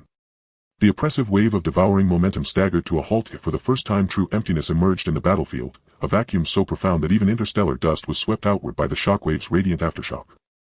Yet countless scattered juveniles slipped through the fissures of that high-energy deluge, clinging to shattered hulls, riding fading energy trails, or hiding within dense nebular veils. In the ensuing silence they stirred slowly, instinctively drawn toward lingering energies and fragmented biomass, gathering the most primal fuel for consumption, replication, and rebirth. Their deep purple carapaces glimmered faintly against the starfield, like dormant embers of lethal ignition. Confronting the still vast main swarm, spanning multiple light-years, Zhang Chenyu's gaze remained locked on the holographic theater. Recognizing the necessity of total energetic saturation, he issued a second decisive order: deploy the ultimate deterrent. Activate the Stellar Domain Annihilator, full-spectrum engagement. The flagship channeled the entire fleet's power into its bow-mount annihilation cannon. At critical charge, a single continent-spanning beam of pure destruction descended, engulfing the Necrodevourer's central command nexus in blinding, all-consuming radiance. When the light faded, the dense core of the swarm had vanished without a trace. Only faint thermal echoes and drifting microfragments lingered in the void. The primary devouring threat to the Zeta sector had been temporarily eradicated. But it was not eradicated entirely. Across the deep void, surviving juveniles quietly resumed their cycle of consumption. First they greedily absorbed the thin residual energy from the annihilation blast, swelling their forms with nascent vitality. Then they turned to floating wreckage, shattered hulls, vaporized kin, metallic shards, and organic detritus, all dissolving rapidly beneath corrosive digestive secretions. Some even fed upon one another, entwining bodies in raw symbiotic cannibalism to complete the most fundamental energy conversion. Their deep purple bodies thickened gradually as digestion cycled silently within. Each juvenile conserved strength, not for survival alone but for the inevitable moment of division. Beneath the silent stars, a new cycle of predation had already begun. Beyond Zeta Prime's atmosphere, every surviving Zetan faction stood frozen in stunned silence. Remnants of the official Zetan fleet clung to fractured railings aboard battered vessels, knuckles white with tension, breath held as they gazed upon the human armada. They had witnessed firsthand how conventional arms dissolved into nothingness, how stellar cannons rent the swarm asunder, and how the Domain Annihilator scoured its heart clean, shattering every vestige of arrogance, leaving only awe and visceral dread. The Blackthorn Consortium's twice defeated remnants huddled at escape pod edges, fists clenched around bulkheads, backs drenched in cold sweat as the cross-sector beam seared the heavens, any thought of resistance extinguished before it could ignite. Tens of thousands of iron-spined deserters stared blankly into the aftermath of the blast, eyes hollow with terror and confusion. Men who had fled the front lines now found themselves utterly powerless before absolute authority, stripped even of the right to choose surrender. Millions of Red Fawn refugees crammed into small craft, once marauders of the starseas, predators who lived by plunder, ruled by brute force, and roamed the sectors for centuries, they now bowed their heads in mute submission, unable even to lift their eyes toward the overwhelming might of humanity. In the next moment a voice, serene yet unassailable in its authority, resonated across every frequency, echoing through every corner of the Zeta sector. The Zetans live by plunder, walk the path of brigands. Today's calamity is self-wrought. But from this day forward the scattered, the surrendered, the sworn, shall all be integrated into the human order. You need no longer wander as outlaws among the stars. A new home, on one condition: eternal adherence to human law. The words fell, and the modular fleet instantly reconfigured. From battle formation it seamlessly shifted into three distinct operational modes: garrison, engineering, and patrol. The flagship's energy shield expanded, fully enveloping Zeta Prime and its surrounding sector in a permanent defensive sphere, the soft cerulean luminescence sealing off stardust and latent threats alike. Engineering vessels descended onto Zeta Prime's surface, deploying heavy manipulator arms to repair orbital fortresses and defensive installations while simultaneously extracting planetary minerals, stockpiling vital resources for future defense architecture and civil development. Patrol squadrons fanned out across key stellar routes, establishing dozens of permanent sentinel nodes equipped with autonomous surveillance and weapons systems, radar arrays and quantum sensors scanning ceaselessly to eliminate any possibility of residual swarm resurgence. Swarms of reconnaissance drones dispersed like constellations, penetrating the deep void, mapping the movements of survivin. Simultaneously the human fleet initiated integration protocols. Registration teams deployed via shuttlecraft approaching each surviving Zetan vessel and escape pod to conduct personnel censuses, capability assessments, and identity verification. The Blackthorn Consortium formally submitted letters of fealty, disarmed completely, and accepted human oversight, their remaining ships and assets meticulously catalogued, every hull number and resource tonnage recorded. Tens of thousands of iron-spined deserters, swayed by both deterrence and promises of resettlement, laid down arms and complied with registration directives, moving in orderly batches to designated sectors for rest and foundational civic education, each soldier receiving a copy of the newly codified rulebook. The Red Fawn refugees were guided to secure orbital zones near Zeta Prime, gradually assimilating into the emerging interstellar order. Each faction received allocated resource quotas, clearly demarcated operational boundaries, and explicit stipulations governing lawful conduct. The once fractured Marauder clans began step by deliberate step to fall into alignment, revealing for the first time beneath the stars the unmistakable silhouette of order. The defense of the Zeta sector was now wholly under human stewardship. Within the central command chamber, Zhang Chenyu stood motionless before the holographic projection, fingertips tapping lightly against deep space sensor data displayed on the screen. The display confirmed what he expected, though the main swarm had been purged. Isolated juvenile clusters persisted at the outer edges of deep space, feeding slowly on debris and sparse ambient energy, steadily progressing through their digestive cycles. Their division rate remained low, but relentless. These survivors were both future threats, and invaluable biological specimens key to understanding the devouring species. Sensor data further annotated cluster density and proliferation rates, each curve precisely charting their ecological rhythm.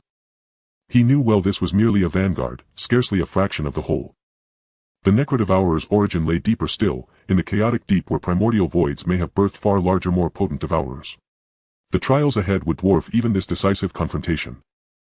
Yet for now humanity had secured something irreplaceable, a controlled, stable, and absolutely secure interstellar domain, forged in the crucible of this defining battle. The Zeta sector had become humanity's forward bastion, propelling the first great wave of devourers and laying the unshakable foundation for all future expansion and evolution among the stars. This sector would serve as humanity's frontline outpost, its vigilant sentinel against cosmic peril, and the bedrock upon which its civilization would take root among the infinite sea of stars. Moments later, Zhang Chenyu transmitted a classified directive over the flagship's encrypted channel: detach 3 reconnaissance squads and infiltrate the residual Necrodevourer zones. Prioritize live juvenile specimens in early digestive phase. Avoid high-energy residue fields and energy-dense regions. Under no circumstances compromise the integrity of the core somatic structure. Return specimens to the flagship for dedicated study. Record digestion cycles, replication mechanics, and high-energy tolerance thresholds in real time. Simultaneously monitor intraspecific consumption patterns.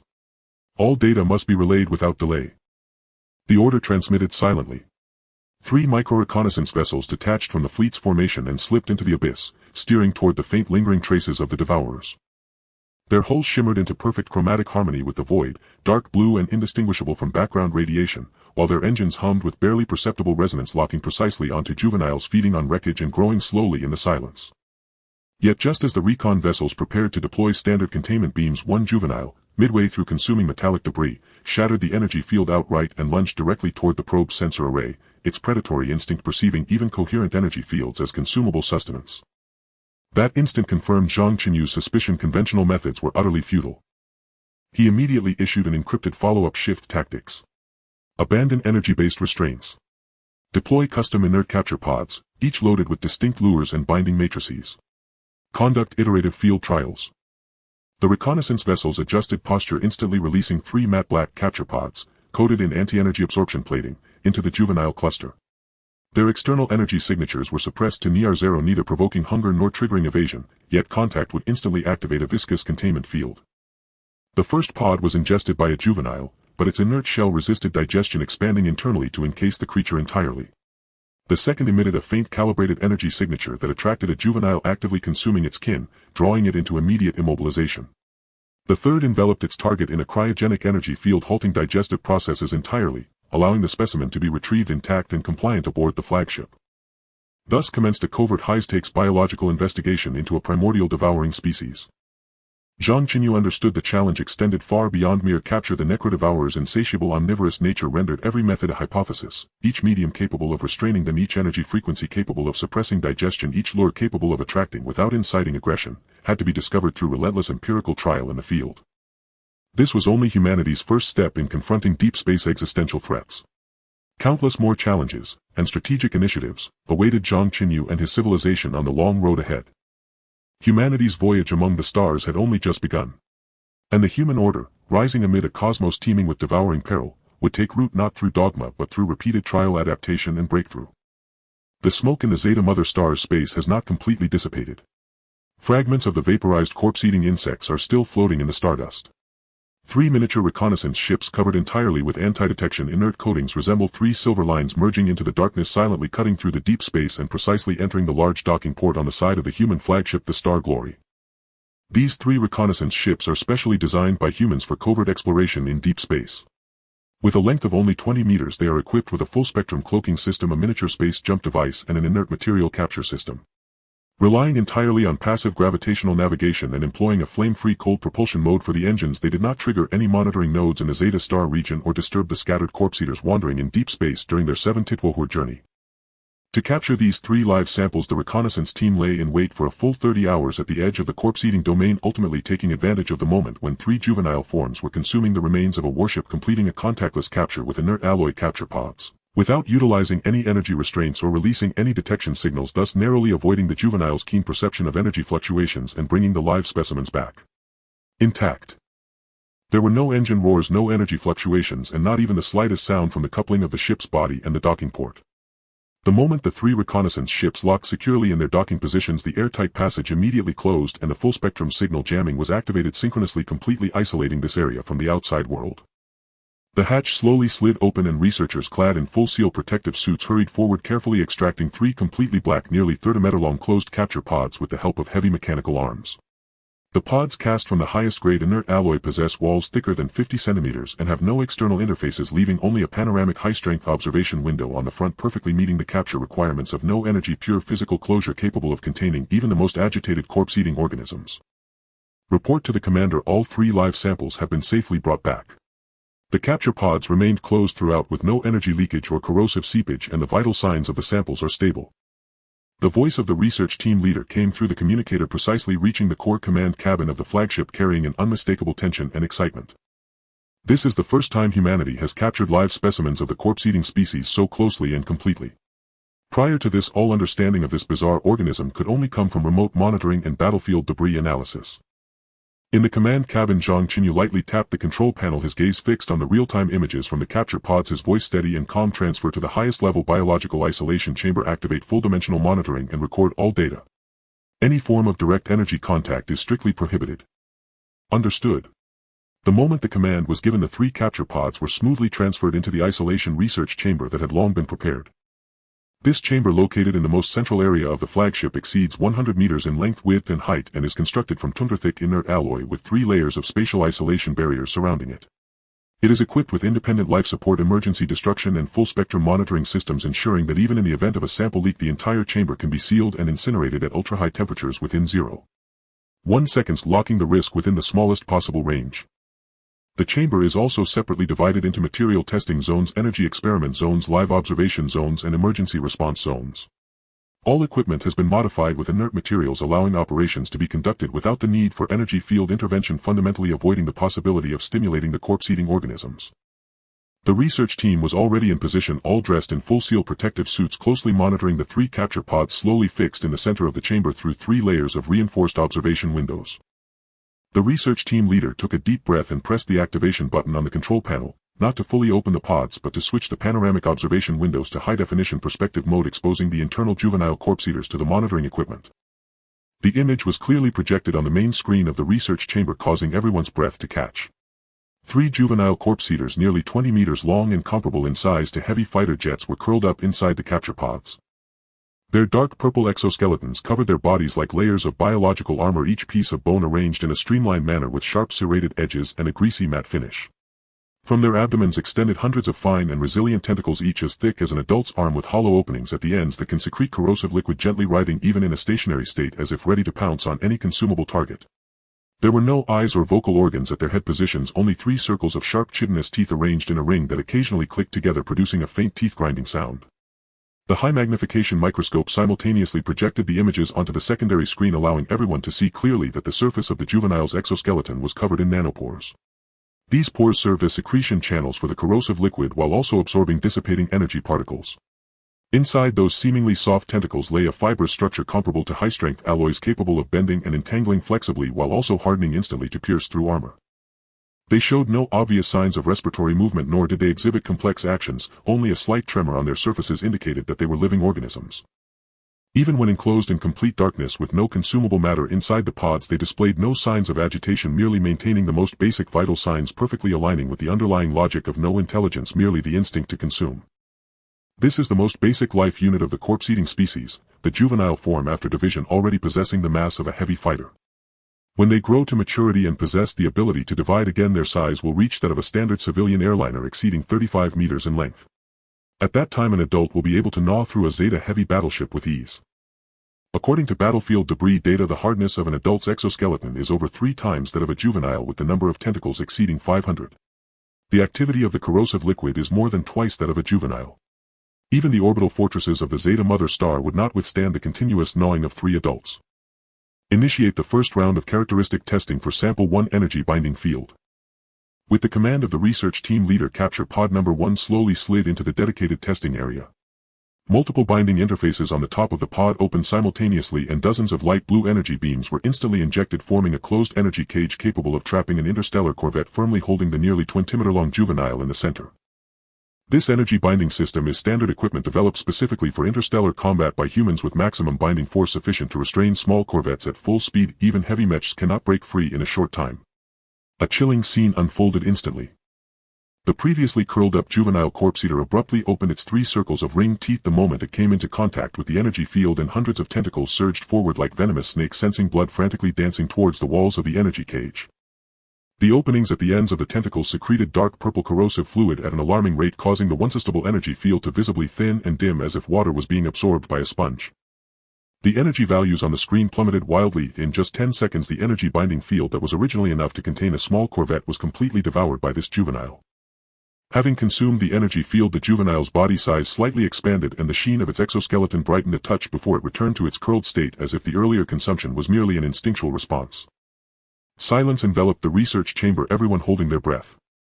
They had long understood from battlefield data that the corpse-eating species could consume energy, but witnessing a juvenile devour an energy-binding field of corvette level in 10 seconds still sent chills down their spines. Energy shields, energy bindings, and energy weapons, which were the mainstay of conventional combat, were not attacks against this organism but rather offerings.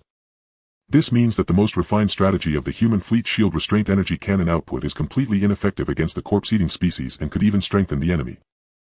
Sample 2 Zeta Standard Shipboard Conventional Alloy. Test the corrosion rate. The research team leader suppressed his trembling heart and initiated the second round of testing. Capture pod number 2 slid into the testing area and the material input port on the side of the pod opened precisely. A standard shipboard armor alloy 10 mm thick and 2 meters square was smoothly delivered into the pod by the mechanical arm, landing right in front of the juvenile.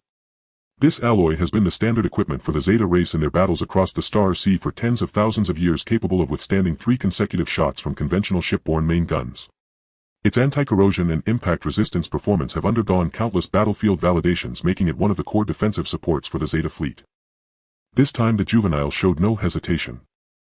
Almost the moment the alloy block landed, it lunged forward, fully opening its hundreds of tentacles, and dark purple corrosive fluid surged forth like a tide, instantly covering the entire surface of the alloy. On the monitoring screen, the value representing the thickness of the alloy was plummeting at a speed of 0.2 mm per second as captured by the high-definition camera. The once hard interstellar warship alloy was dissolving and liquefying under the corrosive fluid as if soaked in strong acid, leaving not even a shred of residue. In just 50 seconds the entire 10 mm thick standard shipboard armor was completely devoured. After consuming the entire block of alloy, the juvenile clicked its teeth several times and its tentacles slowly curled up, entering a brief digestive state. The monitoring data clearly showed that its internal energy was steadily rising. It must wait until digestion is complete and energy reaches saturation thresholds before continuing to grow. Only after reaching adulthood would the division mechanism be triggered. This once again validated the core rule that one cannot divide until digestion is complete. However, all present in the research chamber had become too overwhelmed by shock to validate this rule. Their bodies chilled. At a rate of 0.2 mm per second, that amounts to 12 mm in 1 minute and can melt through 72 mm of thick armor in 1 hour.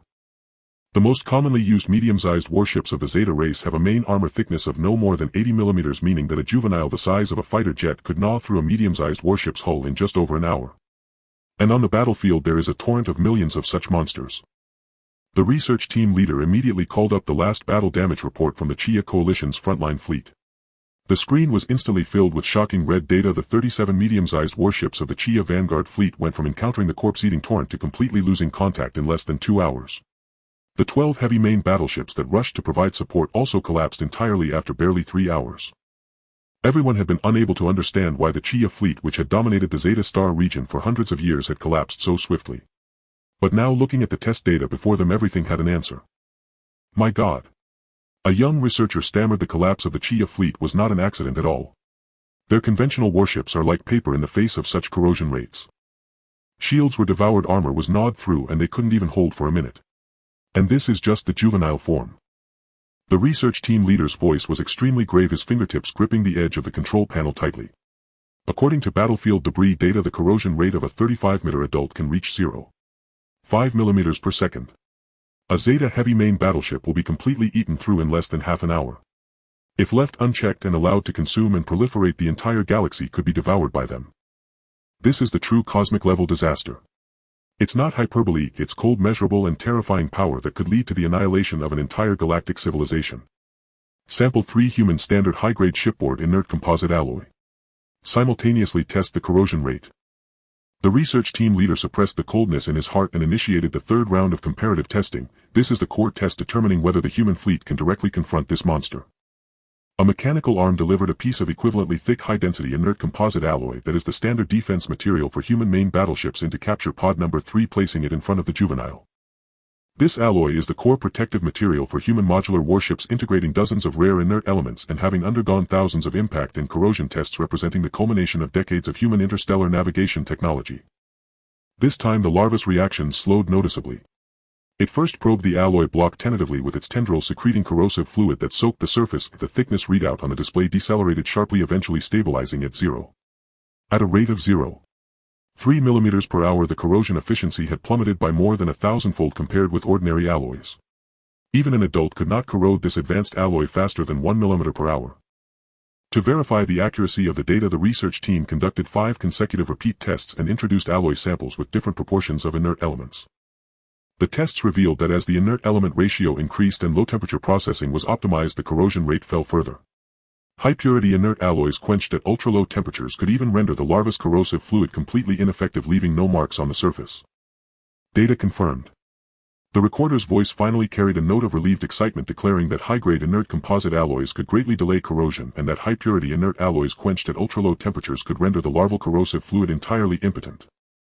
Our hull armor can withstand prolonged corrosion by the larvae, the recorder added. The taut atmosphere in the research chamber loosened for the first time. This meant humanity had found the first barrier against this calamity.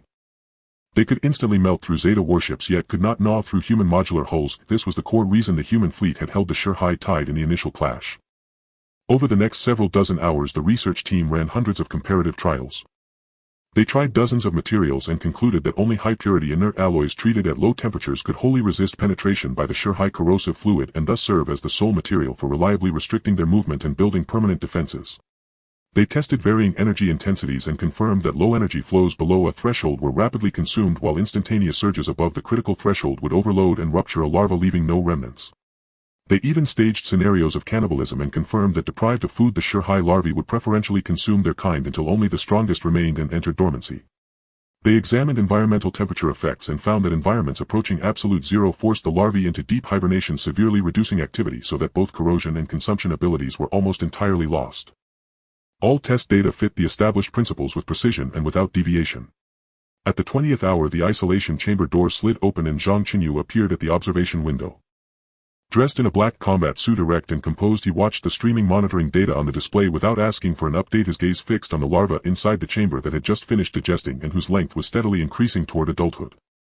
The lead scientist hurried forward and handed over the compiled report, his voice heavy with both gravity and exhilaration as he told the commander that all core characteristics had been verified.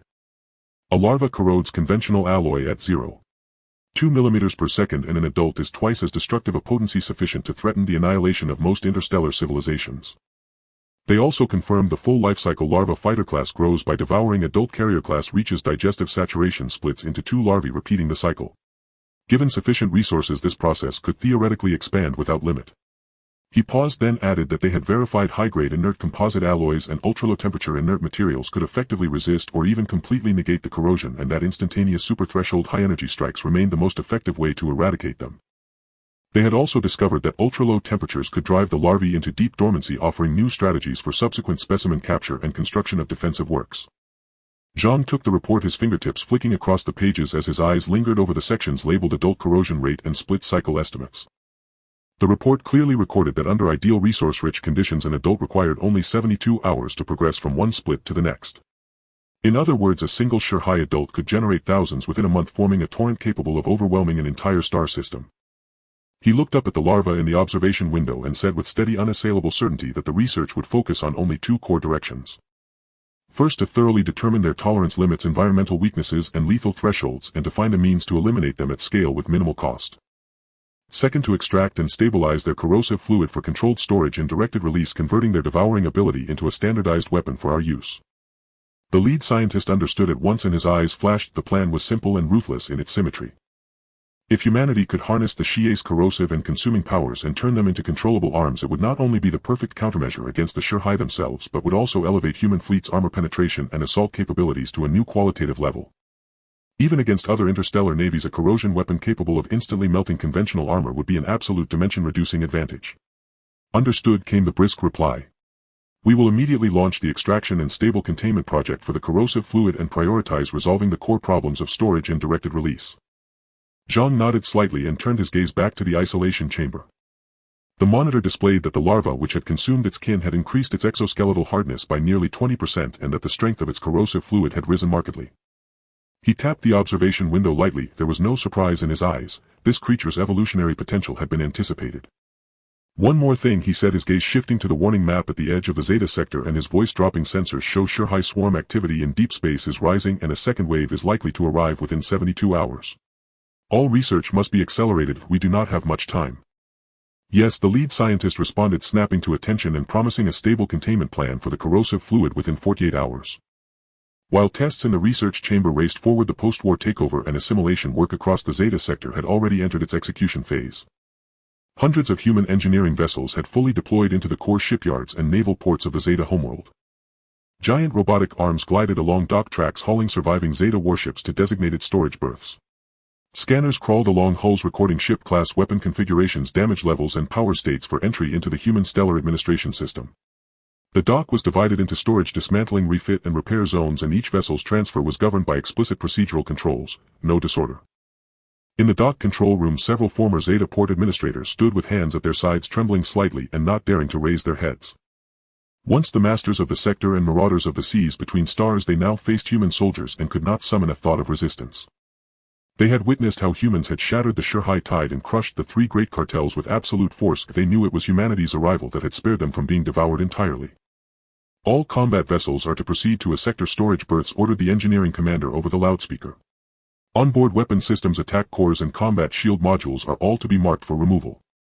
Civil transports and engineering ships proceed to sector inspection berths and will be refitted after verification. The command continued. The instructions echoed throughout the dock with unmistakable clarity.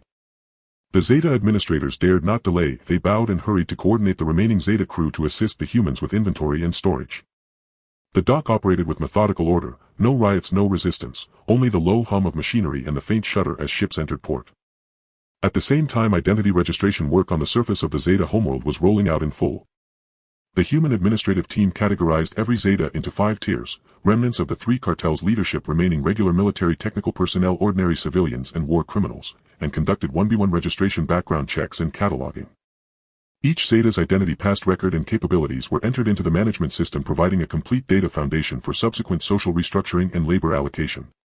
In the official command tower of the Zeta homeworld, the few remaining Zeta elites stared pale and silent at the human administrative statutes displayed on holographic screens. A trembling finger traced the clause on complete disarmament, and a hoarse voice said that the humans intended to strip them bare. For tens of thousands of years the Zeta had never suffered such humiliation. Another elder scoffed that such humiliation was nothing compared with being gnawed clean to the bone by those monsters. Without humanity we would now be stardust. Do we truly have to submit completely? One asked, fearful of betrayal, but another answered that if the humans intended to kill them they would not go to such lengths. The chief Zeta regent closed his eyes slowly, voice weary and resigned, saying the edict offered them a way to live and room to survive, merely forbidding further plunder and war.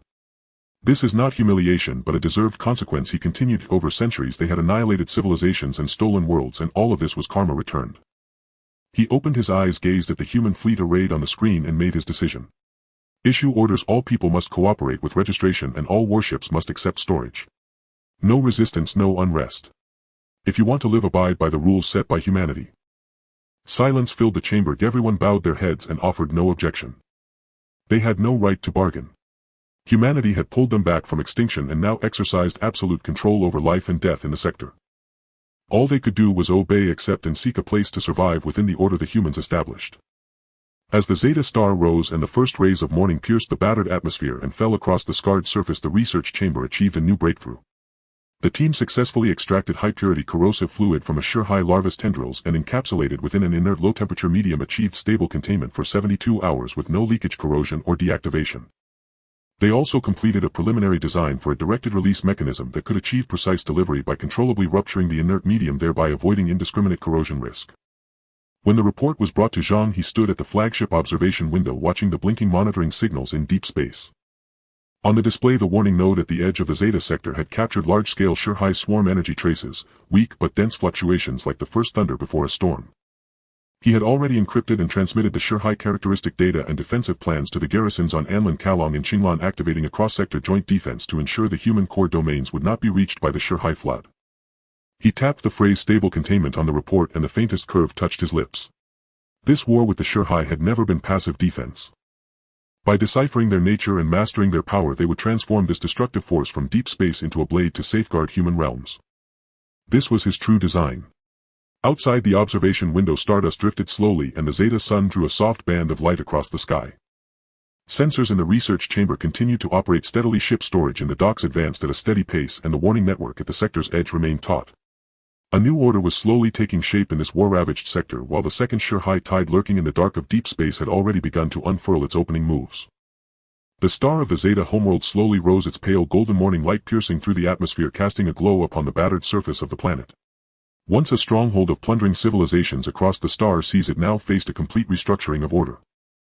The oligarch fortresses scattered across the surface were now abandoned, the streets devoid of the armed mercenaries that once patrolled with guns.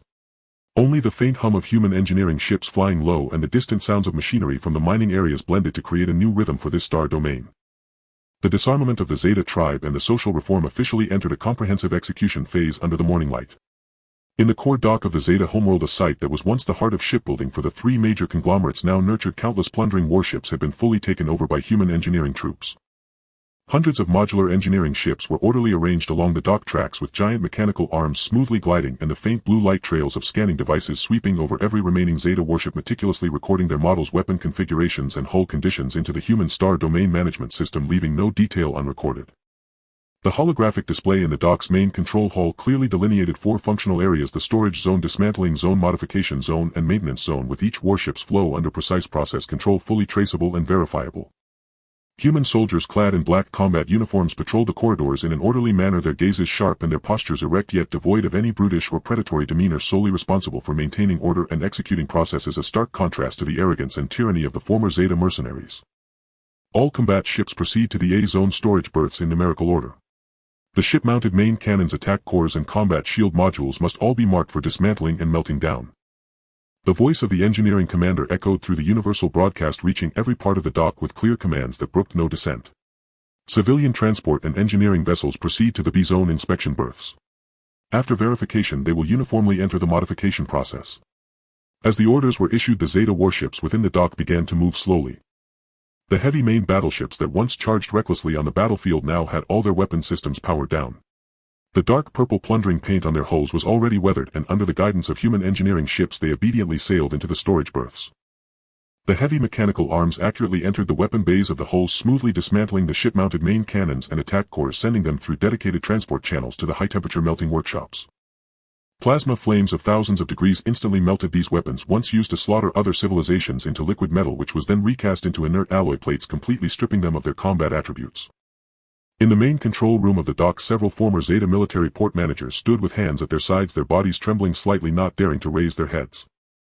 They were once the masters of this dock, having overseen the construction and repair of countless plundering warships, witnessing the glory and expansion of the three major conglomerates. Yet now, watching warship after warship stripped of their weapons and sent to the storage zone, they had no thoughts of resistance, only a lingering sense of relief at having survived the ordeal. They had seen firsthand how humans defeated the devouring tide with absolute strength, how they annihilated the main fleet of the Red Fawn conglomerate in an instant, and they understood clearly that had it not been for human intervention they would have long since become fodder for the devouring insect swarm. Let alone dismantling weapons and storing warships, even if humans were to destroy these warships entirely, they had no grounds to negotiate. All dismantled individual combat equipment and energy weapons must be uniformly confiscated and sent to the melting workshops without exception. The voice of the engineering commander rang out once more. Any act of weapon hoarding will be dealt with as a violation of Star Domain Management regulations, and there will be no tolerance. Several Zeta managers shivered at his words, immediately bowing in response, turning to coordinate the remaining Zeta crew to assist humans in the collection of weapons and the storage of warships.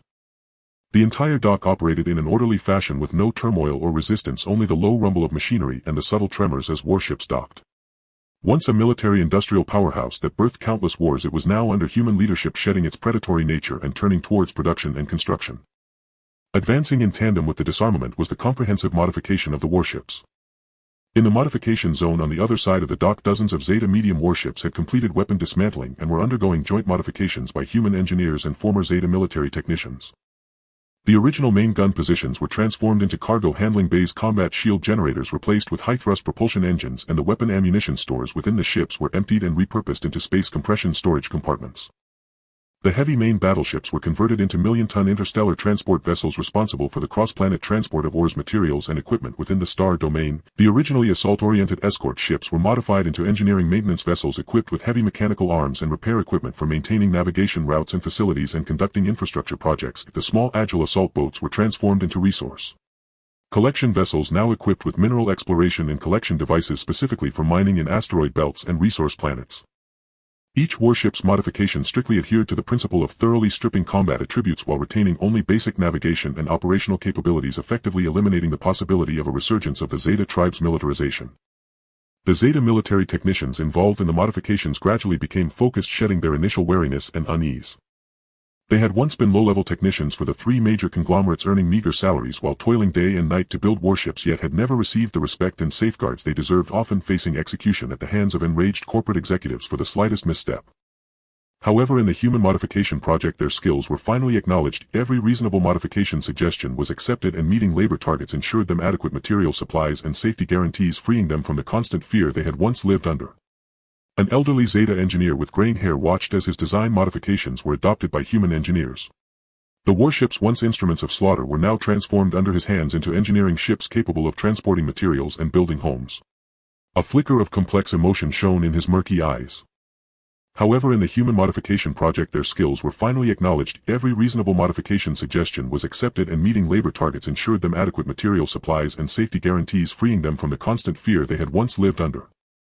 As the warship modifications progressed steadily, the reconstruction of the entire societal system of the Zeta tribe simultaneously unfolded across the Zeta homeworld.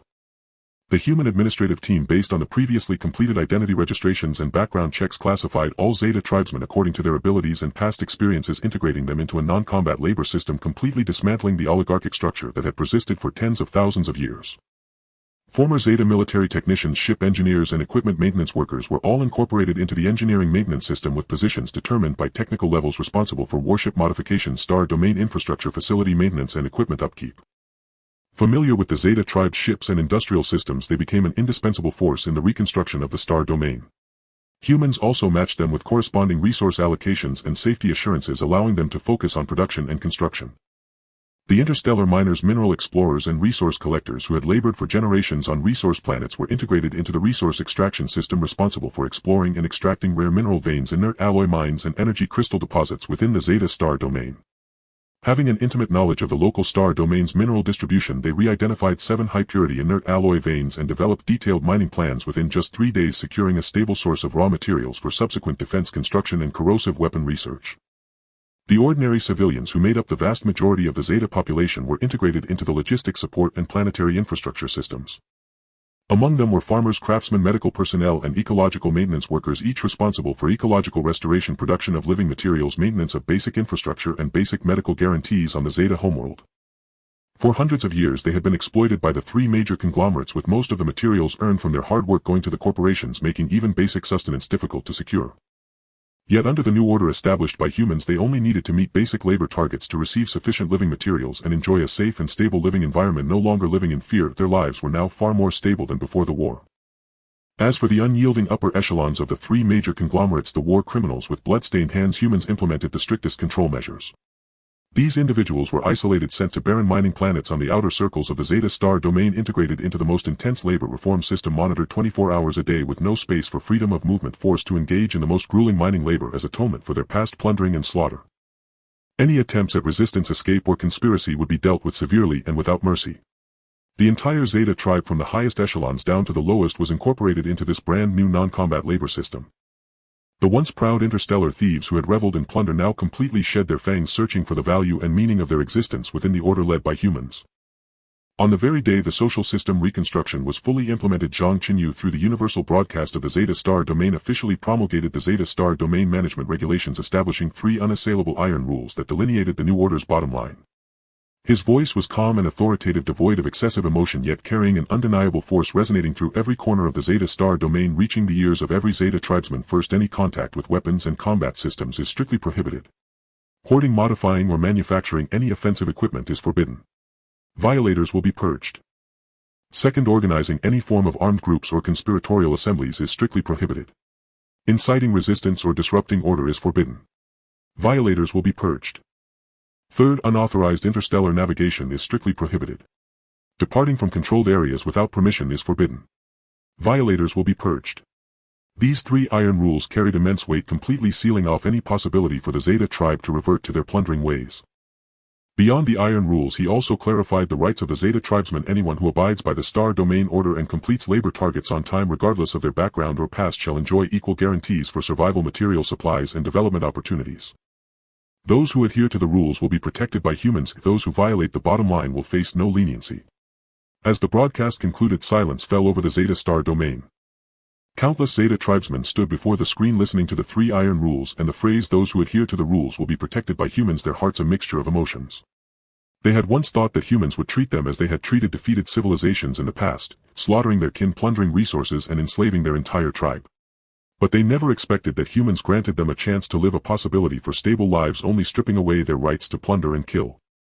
In the Zeta homeworld's official command tower, the few remaining highest officials lowered their heads in unison as they looked at the management regulations displayed on the screen. They understood clearly that this was not enslavement, it was discipline.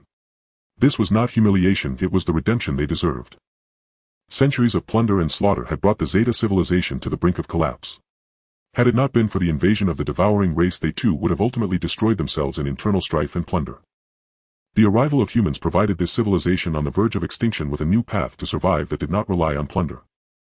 Pass the order down. The voice of the highest Zeta official was hoarse yet carried an unprecedented firmness. All tribesmen must strictly adhere to the regulations and cooperate with all arrangements made by humans. No deviations or resistance are allowed. To survive, they must follow the rules. Within 72 hours of the decree's announcement, no violations occurred throughout the Zeta Star domain. Disarmament and warship modifications progressed steadily, with the labor system fully operational. The once chaotic and war-torn Zeta Star domain finally saw genuine order and stability for the first time. The first batch of high-purity inert alloy ore identified and extracted by Zeta resource extraction teams was loaded onto the modified transport ship and smoothly delivered to the cargo hold of the human flagship Starship, subsequently transferred to the highest-level biological research facility to provide ample core raw materials for the ongoing development of corrosive weapons against the devouring race. At that moment, the Deep Space Monitoring Network at the edge of the Zeta Star domain received the latest warning data. On the screen, several faint yet clear energy signals were accurately captured, indicating the scattered drifting larvae of the devouring race. They were moving toward the Zeta homeworld following the residual energy fluctuations from previous battlefields. Although their numbers were small, it clearly foreshadowed the emergence of the second wave of the devouring tide. The monitoring data was simultaneously transmitted to the control console before Zhang Chenyu. He lightly tapped the trajectory of the larvae on the screen, his gaze calm and unwavering. The Zeta order had been restored, raw material supplies were stable, and there were no further hidden dangers in the rear. Next, they must confront the impending true devouring frenzy. The morning light of the Zeta Mother Star's space domain had not yet fully spread, but the core biological isolation research chamber of the human flagship Star Glory was already brightly lit. After several dozen hours of high-intensity siege, every researcher had faint red blood vessels in their eyes, yet everyone's gaze remained sharp, showing no signs of slack. Beside the low-temperature inert alloy test platform in the center of the chamber, the entire research team was dressed in fully sealed protective suits, their eyes fixed intently on multiple sealed samples in the center of the test platform. These sample containers were all made from ultra-low temperature tempered high-purity inert alloy, differing from the large capture chambers previously used to seal living specimens. The containers before them were no larger than a fist, with the smallest being only thumb-sized, filled with a nearly absolute zero inert condensing medium. In the center of this medium floated different doses of a dark purple viscous liquid, the high-purity corrosive original solution extracted from the living specimen of the devourer. As early as the living specimen characteristic testing phase, humans had confirmed that this high-purity inert alloy could be completely immune to the penetration of the devourer's corrosive liquid, and with this material they achieved long-term stable sealing of the living devourers. At this moment, the core problem the research team faced was no longer whether it can be sealed but how to adapt this corrosive original solution to complex combat scenarios, achieving breakthroughs in weaponization, mass production, and full scene controllability. Laboratory-level static sealing can only be achieved in a constant temperature environment without shocks or external interference.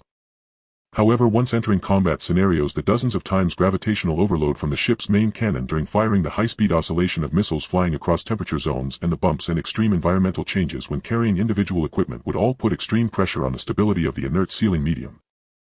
A slight misstep could lead to microcracks in the inert shell, causing the corrosive original solution to indiscriminately consume friendly equipment, resulting in catastrophic consequences. This was already the 37th weaponization sealing test conducted by the research team.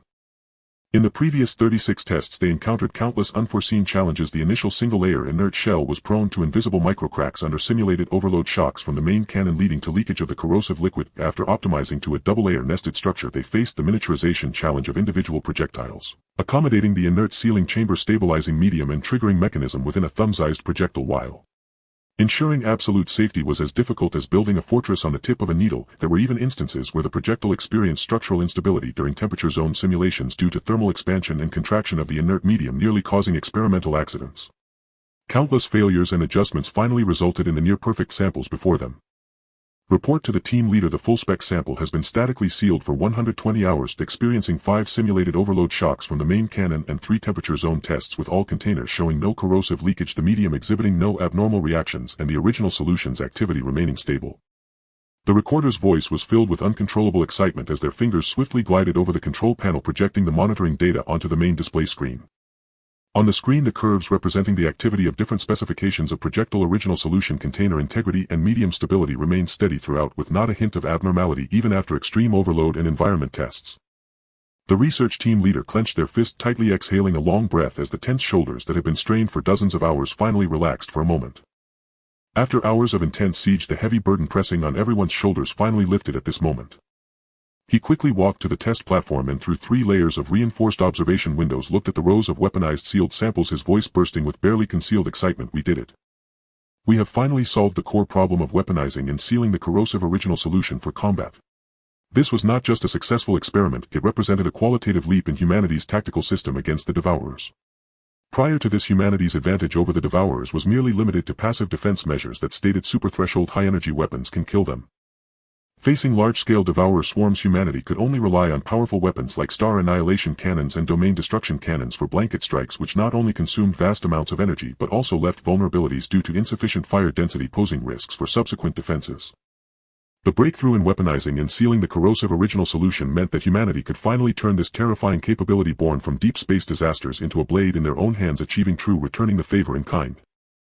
Immediately initiate the full scene directed release mechanism test. The research team leader quickly adjusted their state, suppressing their excitement, and issued new instructions. Core objective: verify the controllable rupture timing of the inert medium under different combat scenarios, achieving precise directed activation of the corrosive original solution and eliminating indiscriminate corrosion risks. With the command given, the test platform instantly switched to multi-scenario simulation strike mode. The mechanical arms sequentially delivered the shipborne main cannon warheads, area lockdown shells, and portable individual projectiles into the corresponding simulation test chambers. The targets were set using Zeta ship alloys recovered from the battlefield, simulated exoskeletons of devourers, and inert barrier isolation zones for verifying collateral damage, entirely replicating the complex environments of interstellar combat, positional defense, and individual skirmishes. As the launch commands were issued in succession, different specifications of projectiles accurately hit their corresponding targets. The first round of testing encountered unexpected setbacks. One of the submunitions of the positional area lockdown shell triggered the rupture mechanism prematurely before landing, leaking corrosive original solution in midair. Although no safety incidents occurred, it meant that the lockdown effect did not meet combat requirements. The research team remained calm, immediately retrieving the full monitoring data of the submunition, and within 3 minutes found the root of the problem. The trigger threshold of the submunition was set too sensitively, causing it to trigger the rupture mechanism while passing through the simulated asteroid belt's dust zone. After quickly adjusting the parameters, the second round of testing officially commenced. This time all projectiles precisely ruptured at the moment of contact with the target, instantly releasing the sealed corrosive original solution, completely covering the target. The inert barriers and experimental chamber walls the projectiles passed through remained untouched and intact. The values on the monitoring screen fluctuated wildly and everyone held their breath. Shipborne level warheads completely melted through 120 mm of Zeta heavy ship main armor segments within 10 seconds with an armor-piercing efficiency 3.2 times that of conventional energy cannons. Positional level lockdown shells formed a continuous corrosive isolation zone 5 km wide upon landing, and with the built-in low-temperature slow-release medium they could place devourer larvae into an inactive state upon contact, far exceeding the blocking effects of conventional energy minefields. Individual level portable projectiles had an effective kill radius of 8 meters featuring a dual-layer inert alloy shell ultra-low temperature safety design. Even if the shell were damaged, the internal cooling medium would instantly deactivate the corrosive original solution, completely eliminating backlash risks. Special level agents successfully penetrated the gaps in simulated energy shields, precisely activating the corrosive effects, achieving accurate strikes against targets behind the shields. All data confirmed. The full scene directed release mechanism verification is successful. Cheers erupted within the research chamber only to be quickly suppressed by the researchers. They understood very well that this success meant the theoretical loop of the first generation of devourer corrosive weapons was completely closed, and the next step was to adapt this technology into humanity's existing modular combat system. At this moment Zhang Chenyu's figure appeared before the observation window of the research chamber. Dressed in a black combat uniform he stood tall, followed by 2 operational advisors. His gaze calmly fell on the full scene test data on the screen, not inquiring about the testing progress, simply observing the complete weaponization, sealing and release system at the center of the test platform. The research team leader quickly approached and handed over the organized technical report, their tone barely concealing excitement. Commander, all core technical bottlenecks have been broken through. Based on the dual stabilization technology of inert alloy and low-temperature condensation, we have completed the weaponization sealing of the corrosive original solution while achieving full scene directed release, accomplishing the complete practical loop of inert medium wrapping precise delivery activation upon contact with the target, fully meeting the conditions for formal deployment. Zhang Chenyu took the report, his fingers swiftly gliding over the pages of technical parameters, pausing slightly on the sections for overload stability and full scene adaptability. The report clearly indicated that this system could adapt to all existing equipment of humanity's modular fleet without large-scale modifications to the hull and weapon platforms, enabling rapid deployment and formation of combat capabilities. He raised his eyes to look at the test platform, his voice steady yet undeniably firm, centered around this core technology. Complete the full system adaptation designed for standardized weapons, ensuring it fully aligns with our existing modular combat system, covering all scenarios of shipborne, positional, individual and special operations.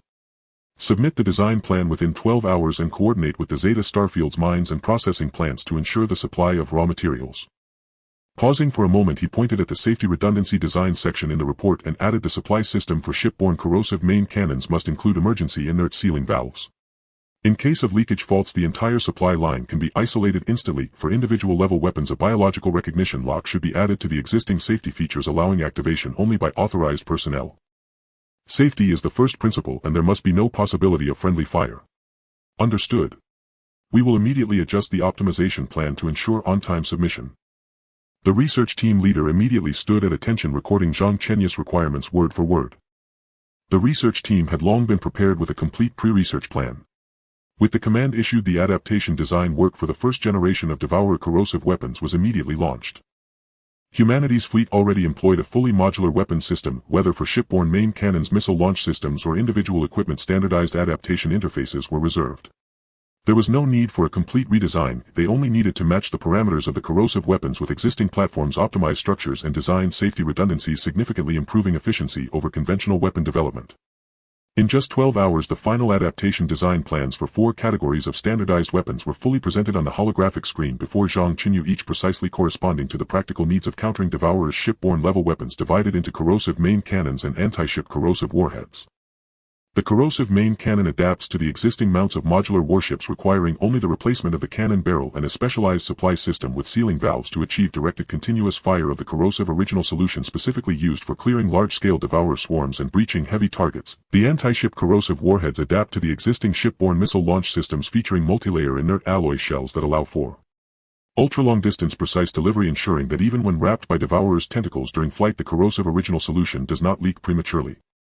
Positional level weapons consist of area corrosive lockdown shells. The warhead contains multiple submunitions of corrosive original solution combined with low-temperature slow-release medium can form a corrosive isolation zone several kilometers wide upon landing with the inert shell, ensuring the projectile is not pre-consumed by the devourers during delivery, making it a core piece of equipment for blocking and stalling large-scale group charges at Starfield defense nodes. Individual level weapons are divided into portable corrosive warheads and handheld corrosive sprayers.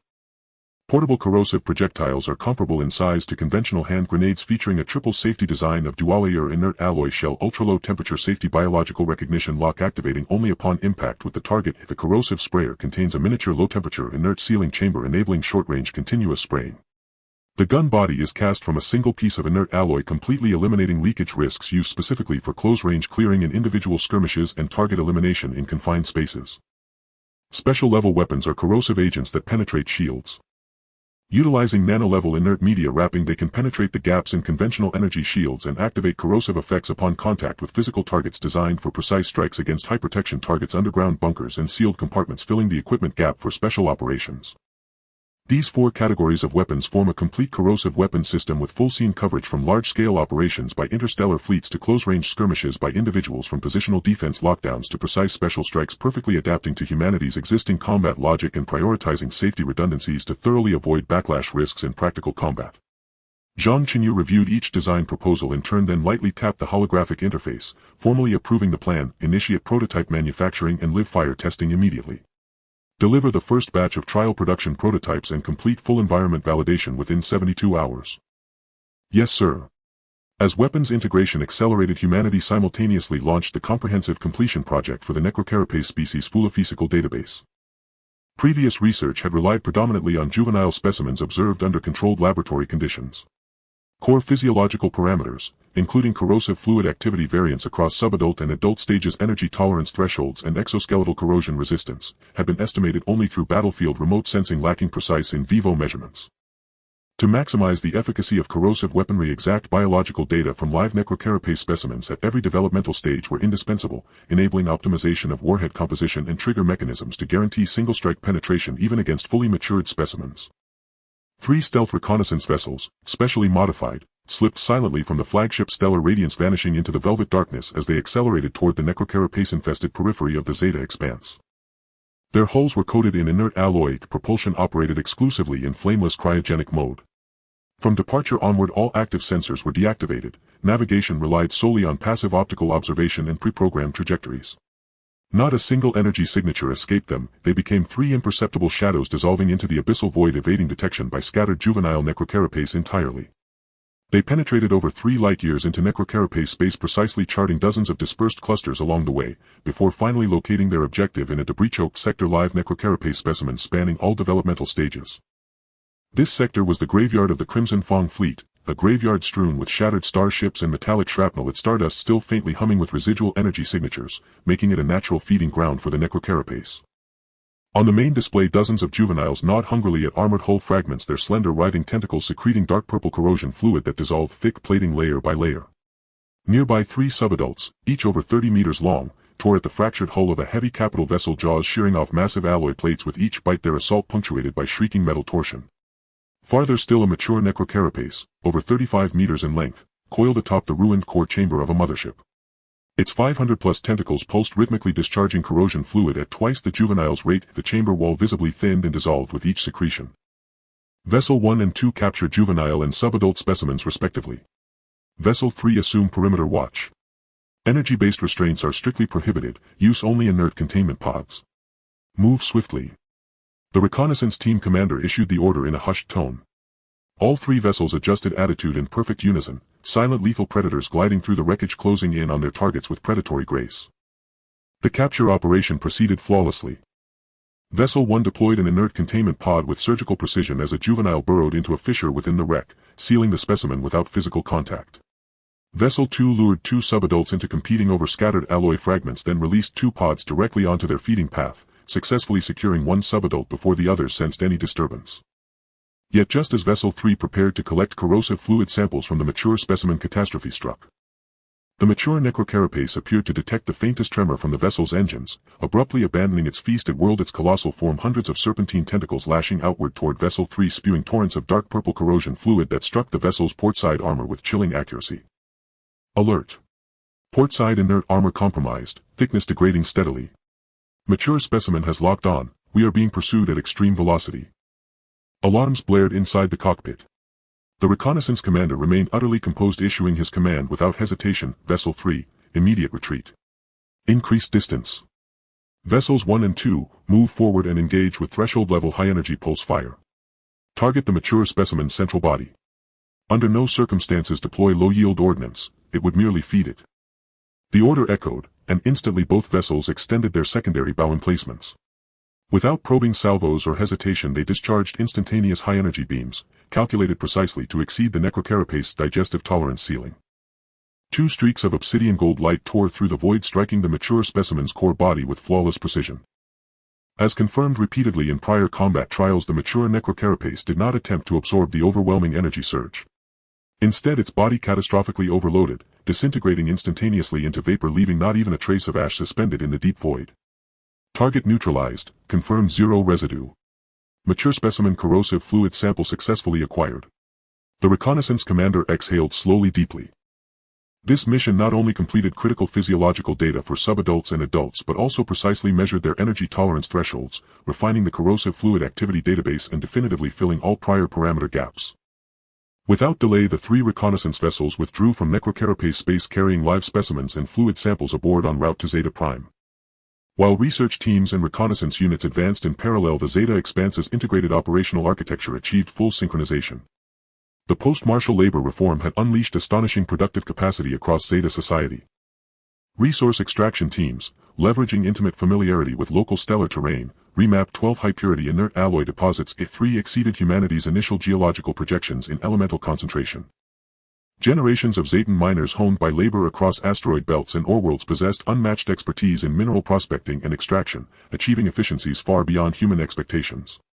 Streams of raw inert alloy flowed continuously from mines refined automatically in smelting facilities, part destined for research labs and weapons factories to produce corrosive prototypes, with the rest dispatched to frontier zones for constructing and reinforcing defensive nodes. Zetan veteran armaments engineers rapidly adapted to humanity's modular maintenance framework. Inside the core drydock of Zeta Prime, a silver-haired Zetan engineer stood shoulder to shoulder with a young human counterpart, jointly refining Starship retrofit schematics on a shared holographic interface. They understood interstellar vessel construction and repair logic intimately, and knew Zetan Starship structural vulnerabilities better than anyone. Guided by human engineers, they mastered modular maintenance protocols in record time, becoming indispensable pillars of infrastructure development and logistical support. From initial wariness and uncertainty to focused, wholehearted engagement, mere days had passed. They understood clearly humanity had neither enslaved nor slaughtered them.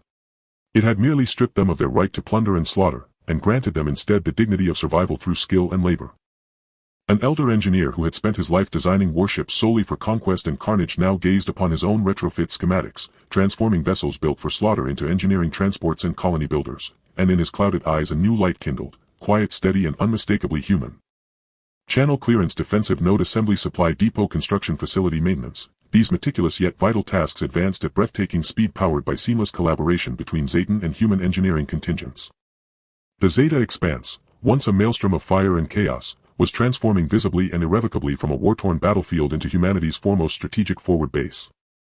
Meanwhile, humanity's deep space monitoring network underwent a comprehensive upgrade. Previously isolated sensor nodes covered only Zeta's immediate territory, leaving numerous blind spots. Within asteroid fields and dense nebulae, conventional detectors suffered severe interference from cosmic dust and radiation, resulting in frequent misdetections and false alarms, with mere 24-hour warning windows. This upgrade extended the sensor grid outward to a 5 light-year radius, establishing a tri-layered closed-loop early warning architecture: the forward alert layer, the mid-tier containment layer, and the inner defense layer. Millions of microscale stealth sensors drifted like stardust throughout the alert zone.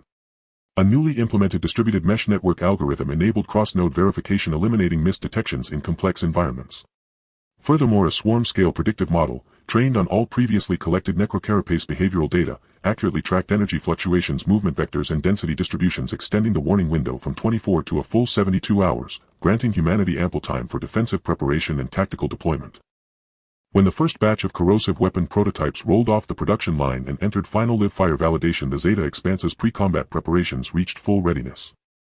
The live-fire test range was established on an abandoned asteroid orbiting Zeta Prime. Targets included recovered battle-damaged sections of Zetan heavy warship armor and composite simulants replicating necrocarapace exoskeletons. At the command signal, the corrosion main cannon mounted on the test platform activated instantly. The projectile, containing stabilized corrosive fluid, struck true. In 10 seconds flat, it fully melted through 120 millimeters of heavy warship-grade armor, every performance metric meeting design specifications exactly. Subsequent tests, including area denial munitions, infantry portable systems and specialized biochemical formulations, all passed successfully, achieving verified combat-ready performance standards. Before cheers could fade from the test range, the highest priority crimson alert flared violently within the Stellar Radiance's central command chamber. Shrill alarms reverberated through the chamber. The normally placid data streams flooded with urgent red markers. The duty operations officer reported with grave composure, "Commander, report. Deep space surveillance has detected a massive necrocarapace swarm. Swarm magnitude vastly exceeds the previous Vanguard force. Preliminary analysis indicates a primary front exceeding 2 light-years in width, with mature specimens constituting over 30% of total mass, advancing toward the Zeta Expanse at 0.2 light-years per hour. Estimated time to arrival."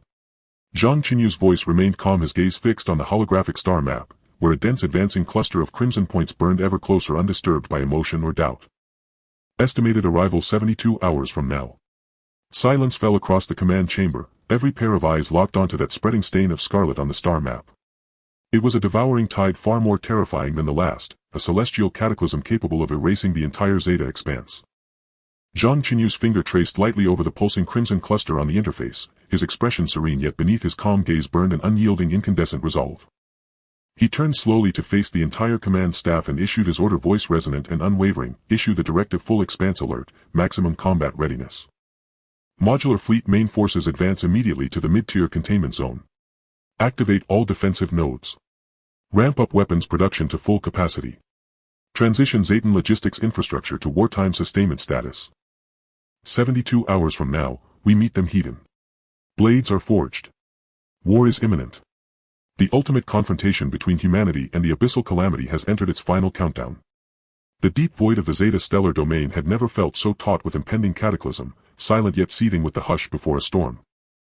The faint light of billions of stars vanished into endless darkness, leaving only the navigation lamps of the human fleet strung along the frontier, a silent, unyielding wall of steel holding back the abyss with an undying blaze.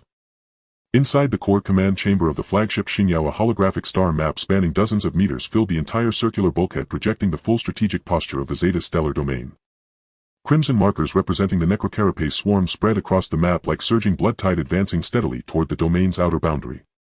A stark countdown glowed on the right side of the map, ticking down second by second: 71 hours, 58 minutes, 32 seconds. Less than 3 days remained before the ultimate confrontation, one capable of shattering the entire stellar domain. On the opposite side of the map, countless tiny glyphs shimmered in varied hues, forming humanity's complete fleet combat architecture. Each glyph corresponded to a modular warship: blue for standard combat configuration, purple for vessels fully retrofitted with corrosion weaponry, yellow for logistical support, white for stealth reconnaissance. Even module redundancy, ammunition load status and energy reserves were updated in real time, down to the finest detail. Zhang Chenyu stood at the center of the star map, clad in black combat attire, his posture erect and unwavering.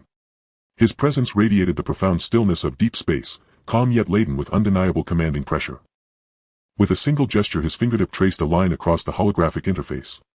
Instantly, the unified defense formation dissolved and reconfigured into 3 distinct interlocking concentric rings, each clearly demarcated in authority, responsibility and firepower allocation, with all module compatibility protocols instantly annotated.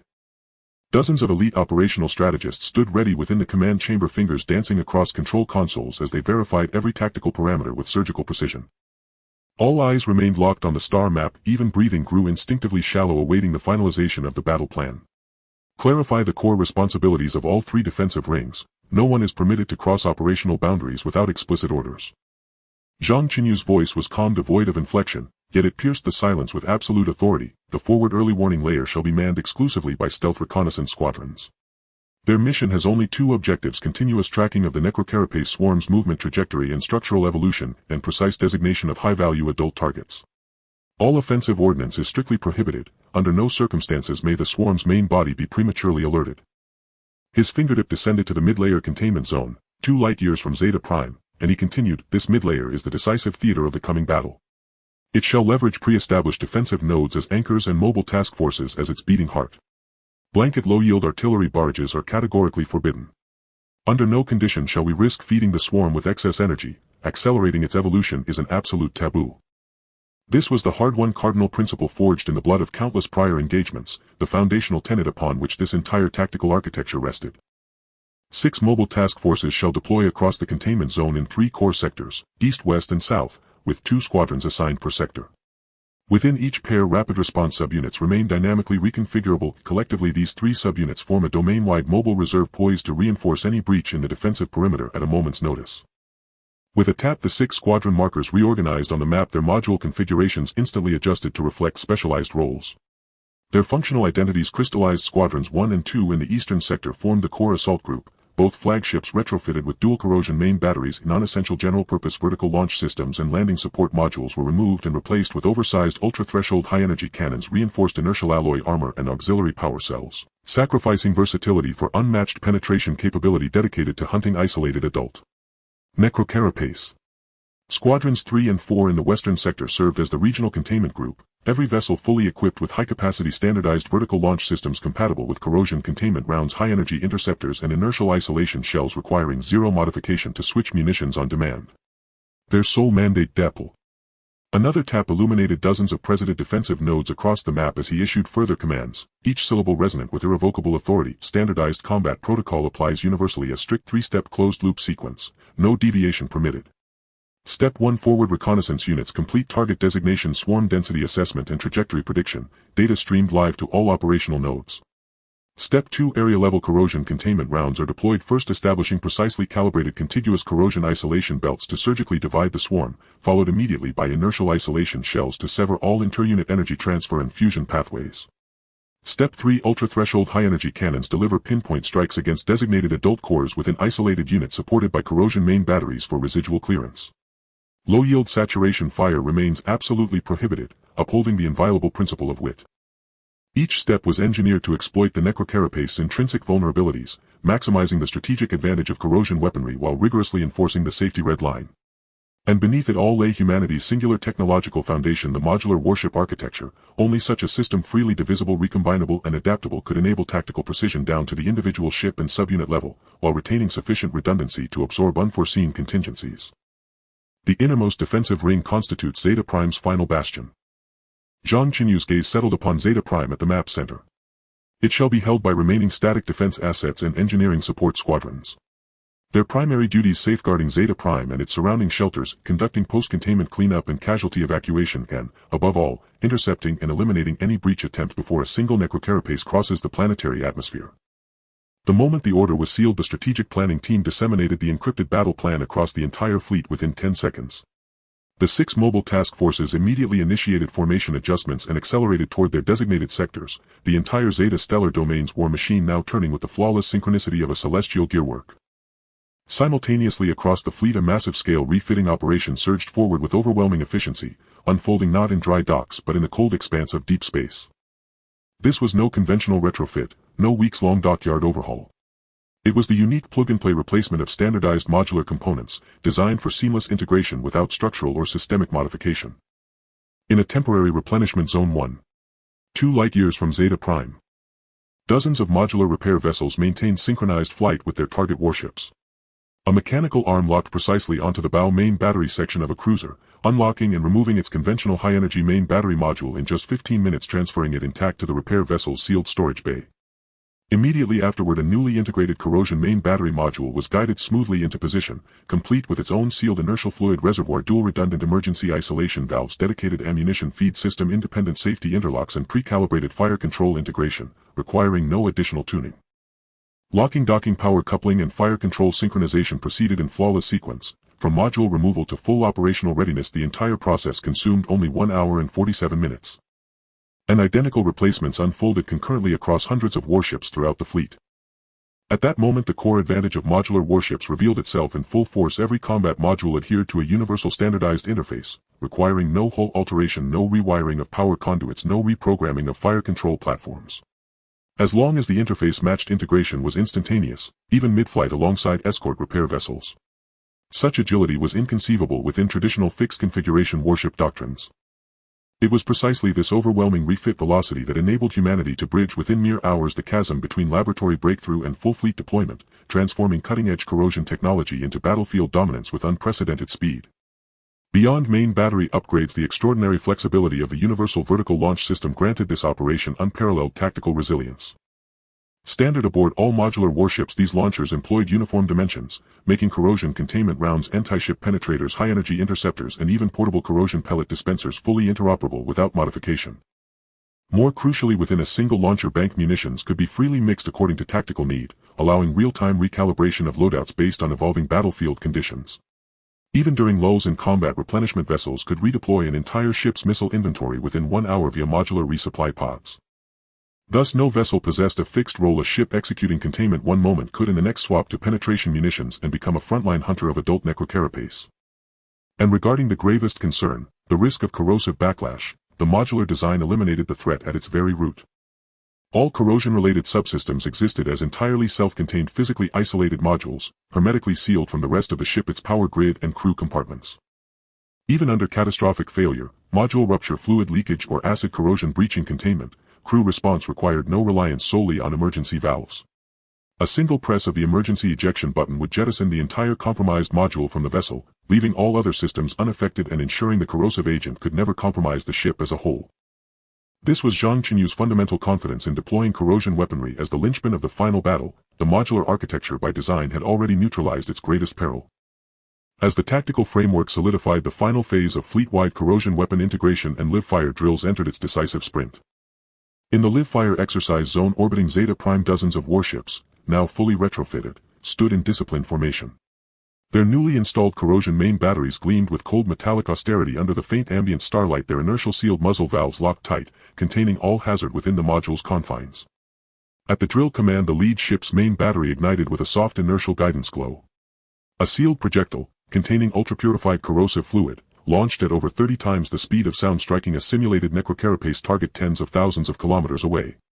The target replicated an adult specimen's exoskeletal strength, anatomical structure, and precise energy tolerance thresholds. Upon impact, the preset detonator activated flawlessly, the casing fractured along stress grooves, releasing dark purple corrosive fluid that rapidly enveloped the target's surface, weakening its hyperdense exoskeleton. Almost simultaneously, the ship's twin ultra-threshold secondary batteries fired. 2 beams of concentrated energy exceeding the necrocarapace's endurance limits tore through the corroded carapace and struck the simulated core anatomy with surgical precision. The entire sequence, from corrosion-induced vulnerability to high-energy core disruption, unfolded seamlessly in under 2 seconds. The target disintegrated completely into vapor, leaving no solid residue, nor even trace energy spillage exploitable by the enemy, perfectly embodying the campaign's core doctrine. Command, this is First Task Force, main battery coordination drill complete. Corrosion breach high-energy core penetration protocol executed flawlessly. Dual redundant corrosion module containment systems fully synchronized, zero leakage risk reported. Hard on the heels of that report, confirmation from the second task force arrived in real time. On the far side of the exercise zone, a 4-ship containment group launched a coordinated barrage of area denial rounds. Dozens detonated simultaneously at pre-assigned coordinates, generating 3 continuous gapless corrosion isolation belts, each over 200,000 kilometers wide, precisely segmenting the simulated swarm into 4 mutually isolated units with boundary accuracy within 1,000 kilometers, fully meeting combat specifications. Even more impressively, within 12 minutes of the initial salvo, the formation completed a full reload cycle, switching from pure containment munitions to a mixed loadout of penetration and interceptor rounds, demonstrating the vertical launch system's ultimate adaptability. A critical component of this live-fire exercise was the battlefield damage control drill, unique to modular architecture, rapid replacement of battle-damaged modules. At the edge of the exercise zone, a simulated frigate triggered a corrosion main battery fault alarm. Within 30 seconds, a repair vessel reached its designated station, robotic arms secured, extracted, and replaced the faulty module, completing full fire control recalibration in just 37 minutes. The frigate, moments earlier stripped of its primary strike capability, was restored to full combat readiness and immediately rejoined formation. Such recovery was nothing short of miraculous. Within traditional naval doctrine, a damaged main battery meant days, or even weeks, in dry dock, rendering the vessel tactically irrelevant in the volatile crucible of interstellar warfare. Yet here, a single module swap resurrected combat capacity within minutes, resolving the most persistent challenge of deep space operations and granting humanity's fleet an unprecedented capacity for sustained relentless engagement. Subsequently, reports of the successful completion of the single-soldier clearance drill and the reinforcement drill for defensive node modules continuously flowed into the command cabin of the Xingyao. In just over 10 hours, all corrosion main cannon modules of the entire fleet completed pressure tests and safety verifications with the dual redundant closed valves capable of completing full-line isolation in extreme leakage scenarios within 0.1 seconds.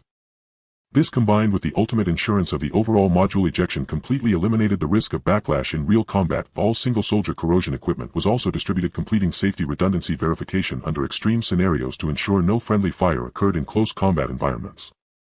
While the human fleet was intensively completing pre-war adjustments at the front line, the entire wartime system of the Zeta Star domain also welcomed an unprecedented comprehensive activation. Unlike the previous passive compliance mixed with anxiety and vigilance after defeat, this time the entire Zeta race actively integrated into this crucial battle for survival, and the core support of all this was the standardized logic of the human modular system. The asteroid belt surrounding the Zeta home planet and the 12 mining planets burned brightly in their automated smelting factories throughout the night. The newly calibrated high-purity inert alloy veins were being mined at full speed in 3 shifts as Zeta miners who had worked here for generations showed no sign of slack. They were familiar with every vein in this star region, and their efficiency in mining and refining exceeded human initial estimates by nearly double. Unlike before, the ores they mined this time were no longer simply smelted into steel ingots to be sent to noble docks for the construction of predatory warships. What humans provided them were clear, unified, standardized modular prefabrication blueprints, from the inert alloy armor modules for defensive nodes to the projectile casing modules for corrosive ammunition and the spare interface modules for warship maintenance. Every module size, material and precision requirements were clearly marked without complex core technological barriers. As long as they produced according to the standards, it would directly fit into the human modular system for deployment to the front lines. This meant that these miners who had been excluded from the core military-industrial system for generations were participating for the first time in the core preparations to protect their homeland. Every piece of ore they mined could genuinely safeguard their kin. In the past, mining was for the nobles to build warships for plunder and killing. We couldn't even touch the core compartments. In the mining control room, a young Zeta miner with dust on his face whispered to his companions, "Now mining these is forging armor that can withstand the monstrous predators safeguarding our home." His companion remained silent, simply nodding vigorously as his fingertips accelerated the operation speed of the mining equipment. Continuous high-purity inert alloys were being transported out of the mines, with some immediately prefabricated into armor and ammunition modules sent to the front lines, while others were sent to the core shipyards of the Zeta home planet, where Zeta military engineers completed precise assembly and testing. In the shipyards and at the border defense nodes, those Zeta engineers who had built warships their entire lives were working side by side with human engineers, the gray-haired old engineers personally guiding their apprentices in maintaining the artillery and energy barriers at the border nodes, optimizing energy supply lines and filling every potential gap in the defense with a lifetime of accumulated experience. They had once forged countless steel behemoths for plunder and slaughter and had feared they would be treated as war criminals when the human fleet arrived. Yet they did not expect that humans would bring a fully open interface standard modular system. There was no need for them to learn the complex overall design of human warships from scratch. They only needed to master the universal interface standards to quickly handle module maintenance, testing and prefabrication. Even young engineers could complete the maintenance of spare modules according to manuals, while experienced old engineers could optimize production processes with multiple emergency repair optimization plans being directly incorporated into tactical proposals by human engineers. They had once been treated as tools for manufacturing killing machines by the nobles, but now they had become the core force in safeguarding their homeland with their lifelong skills. Watching the artillery they personally repaired and the prefabricated modules that would become barriers against the torrent of devourers, realizing that humans did not push them onto the battlefield as cannon fodder but instead gave them the opportunity to use their skills to protect their home, the murky eyes of these old engineers gradually ignited with a light of hope and dignity that had never been seen before. Even the ordinary Zeta civilians hiding in underground shelters did not descend into chaos and panic. Young people spontaneously formed logistics support teams responsible for sorting supplies, managing spare module storage, equipment maintenance and medical assistance. Those with planting experience guarded the artificial ecological pods to ensure the supply of fresh ingredients during wartime. Even children, guided by adults, were learning to organize emergency supplies, labeling and categorizing small modules without crying or creating chaos. From the initial vigilance, hostility and passive compliance to the current active involvement, full cooperation and joint protection, it had only taken a few days. They finally understood that what humans brought was not enslavement and destruction, but the hope of blocking the disasters from deep space and the opportunity for each of them to personally safeguard their homeland. This decisive battle was never just a war for humans, it was a life-and-death battle concerning the survival of all life in the entire Zeta Star domain. Throughout the Zeta Star domain, from the flagship command cabin to the border defense nodes, from the deep space training grounds to the underground mines, from human soldiers to Zeta civilians, everyone was doing their utmost in their respective positions for the impending decisive battle. The tension of impending battle permeated every corner of the star domain, yet it did not breed panic and despair. Instead, it coalesced into an unprecedented united force of determination against a common enemy. In the brief interval between the frontline exercises and the comprehensive support, Zhang Chenyu completed the final strategic coordination with the Human Core District Defense Forces in the exclusive encrypted communication cabin of the Xingyao. On the holographic screen, the commanders of the 3 core defense bases, Anlin Star, Karen Star and Qinglan Star, were all online, their expression serious. Zhang Chenyu fully synchronized the lifecycle characteristic data of the Devourer's core parameters of corrosive weapons, complete tactical plans, and the adaptation standards of the modular system to corrosive weapons without reservation. The three defense bases had long upgraded their defense systems based on the synchronized data relying on their local modular warship systems. All stationed fleets had initiated the prefabrication and replacement of corrosive weapon modules, and the newly added three-layer early warning system super threshold firepower configuration and modular rapid reorganization plans were sufficient to respond to any potential scattered infiltrations of Devourers, solidifying the last line of defense for the human core star domain. On the Zeta Star domain side, we will hold the frontline defense of human civilization and will never allow the Devourer swarm to breach the line and spread to the core star domain. Zhang Chenyu's voice was steady and powerful. I hereby establish 2 absolute combat red lines that must not be crossed. The entire fleet must strictly execute this and also notify the 3 defense bases as the core guidelines for local defense. First, never pursue the scattered Devourer units deeply into deep space. All clearance operations must be strictly limited to the preset defensive perimeter. Second, never use any low-energy coverage firepower that could be devoured and utilized by the Devourers, fundamentally eliminating the risk of their evolution. Understood. The 3 defense bases will strictly adhere to the red lines and maintain the highest state of combat readiness. Once an unexpected situation arises at the front line, we will immediately dispatch reinforcements without delay. The commander of the Anlin Star Defense immediately responded, his tone extremely firm. The communication ended and the screen slowly dimmed. Zhang Chenyu turned to look out of the porthole at the deep void of space where silence reigned, only distant stars emitting faint yet steadfast light. He was acutely aware that this battle was not only to defend the Zeta Star domain and block this disaster from deep space, but also to thoroughly understand the Devourer's details, validate the tactical effectiveness of the modular system against them, and lay the most solid foundation for all of human civilization to confront this unknown disaster. The 7 Titwohur countdown to battle had quietly passed more than half, with everyone in the entire star domain giving their all. When the last mobile formation completed all subject drills and arrived at the designated combat area to take position, all warship module configurations completed final verifications and could switch and reorganize based on battlefield conditions at any time. When the last batch of standardized corrosive weapon modules and ammunition came off the production line, fully distributed to every warship and every single soldier squad, and the reserve module supply reached 120 of the practical needs. When all border defense nodes completed final repairs and modular reinforcements, fully activating their combat readiness status with energy shield strength and firepower configurations all meeting preset standards, when all modular logistic support lines in the Zeta Star domain were fully connected and the entire chain entered wartime full-speed operation mode, every preparation for war was completely ready. The blades had been sharpened, tactics were firmly established, and the entire Zeta Star domain, relying on the unique modular warship system of humans, had transformed into an iron fortress layered with defenses mutually supportive and adaptable at any time, just waiting for the impending torrent of Devourers from deep space to strike this well-prepared defense line. But at that moment, within the command cabin of the Xingyao, an urgent communication of the highest priority suddenly came through. The communication screen displayed a stealth reconnaissance team at the forefront of the Devourer swarm. The image shook violently with the dark backdrop of space and the writhing dark purple glow of the Devourer's tendrils. The team's leader spoke with unprecedented gravity, even mixed with a hint of disbelief resonating clearly throughout the command cabin. Report, Commander. Emergency situation. The movement speed of the Devourer swarm has increased by 30 compared to predictions, with the estimated arrival time advanced to 50 hours.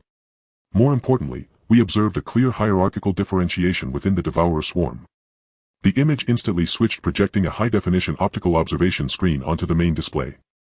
In the image, the Devourer swarm, which should have been surging chaotically and ravenously devouring everything, now appeared to have a remarkably orderly formation. At the forefront were densely packed Devourer larvae spreading out like a tide to serve as cannon fodder. The middle layer consisted of larger subadults evenly distributed on both sides of the swarm like winged guards, while at the core of the swarm hundreds of adult Devourers exceeding 30 meters in size closely surrounded the center area, completely obscuring any internal situation. This was completely different from the previous instinctual behavior of the Devourer swarm, charging in a disordered manner. It even exhibited clear delegation of tasks and formation layouts. We observed for 3 hours and their marching formation showed no sign of chaos. The larvae remained at the front while the adult Devourers consistently protected the core region. There were even multiple instances where scattered larvae deviated from the marching route only to be forcibly pulled back into formation by the subadults behind them. The voice of the reconnaissance team leader continued, each word making the air in the command cabin grow heavier. Commander, this is not the behavior of a creature that acts solely on instinct and devouring impulses. Their actions display unified coordination, a clear hierarchy, and even explicit tactical intent. Our previous understanding of the Devourers as mindless creatures acting solely on their devouring instinct may have been wrong from the very beginning. The communication abruptly cut off, plunging the command cabin into a deathly silence. Everyone's gaze was fixated on the orderly and hierarchically clear crimson Devourer swarm on the screen, a chill creeping up everyone's spine. They had prepared for a chaotic torrent of disaster but now suddenly realized that what they were about to face was not a flood driven solely by instinct but a terrifying legion from deep space that was organized, disciplined and possessed clear tactical intent, even a unified will. The communication abruptly cut off, plunging the command cabin into a deathly silence. He stood before the star map, his gaze tightly locked on the core area of the swarm enveloped by adult devourers, his deep eyes swirling with unprecedented gravity yet showing no sign of panic. His fingertips swiftly glided over the holographic star map, instantly synchronizing 3 commands across the entire front line. First, all forward reconnaissance formations must immediately expand their reconnaissance range to continuously monitor the changes in the devourer swarm's formation and the dynamics of the core area, absolutely avoiding exposure of their own positions. Second, combat-ready mobile formations in each battle zone must immediately enter a state of first-level readiness, completing module reorganization and adjustments according to plan, strengthening the lateral defenses and coordination capabilities of each battle zone. Third, all regional reserve forces must immediately enter standby status with all spare modules completing pre-battle verifications ready for deployment according to battlefield conditions. Relying on the extreme flexibility of the modular system, even if the enemy's arrival time was advanced by over 20 hours and even if the characteristics of the enemy completely exceeded previous predictions, the human fleet could still complete tactical adjustments and formation reorganizations in the shortest time possible, avoiding being passive targets. The combat staff in the command cabin instantly regained their focus, their fingertips flying across the control panel, synchronously executing the commands as the entire command cabin returned to an efficient, intense operational rhythm. Zhang Chenyu's gaze remained firmly locked on the approaching crimson on the star map. The blade for the impending battle had been sharpened, the foundational logic of tactics was still valid, and the extreme flexibility brought by the modular system was their greatest confidence in facing an unknown enemy. Yet he was acutely aware that the opponent in this decisive battle was far more inscrutable than any previous predictions they had made. And within that core area enveloped by adult devourers, the greatest secrets of the devourers must undoubtedly lie. The deep void within the mid-layer stagnation zone of the Zeta stellar domain had never roiled with such concealed turbulence as it did at this moment. With the final battle's countdown nearing its halfway mark, less than 48 hours remained before the recalculated arrival of the Necroswarm, its trajectory now precisely adjusted. All 3 defensive rings had entered maximum combat readiness.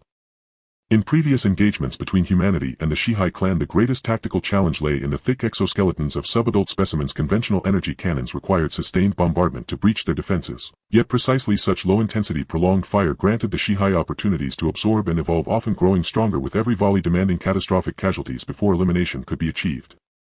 Now the newly deployed corrosive main cannon has elegantly resolved this critical vulnerability. Its inert projectile casing prevents premature energy leakage while its precision-delivered corrosive fluid breaches armor flawlessly. No residual energy disperses during engagement, thereby eliminating entirely the self-defeating paradox of growing stronger through combat and achieving true surgical suppression of the Shihai. Within merely 30 minutes, the subadult assault cluster in the western combat zone was completely eradicated under precise strikes from the corrosive main cannon. None breached the temporary isolation barrier or reached any defensive node. Meanwhile, the juvenile vanguard cluster in the eastern combat zone had already been fully neutralized by automated turrets. Thus concluded the first phase of the initial containment operation, with humanity's fleet securing a decisive, overwhelming victory.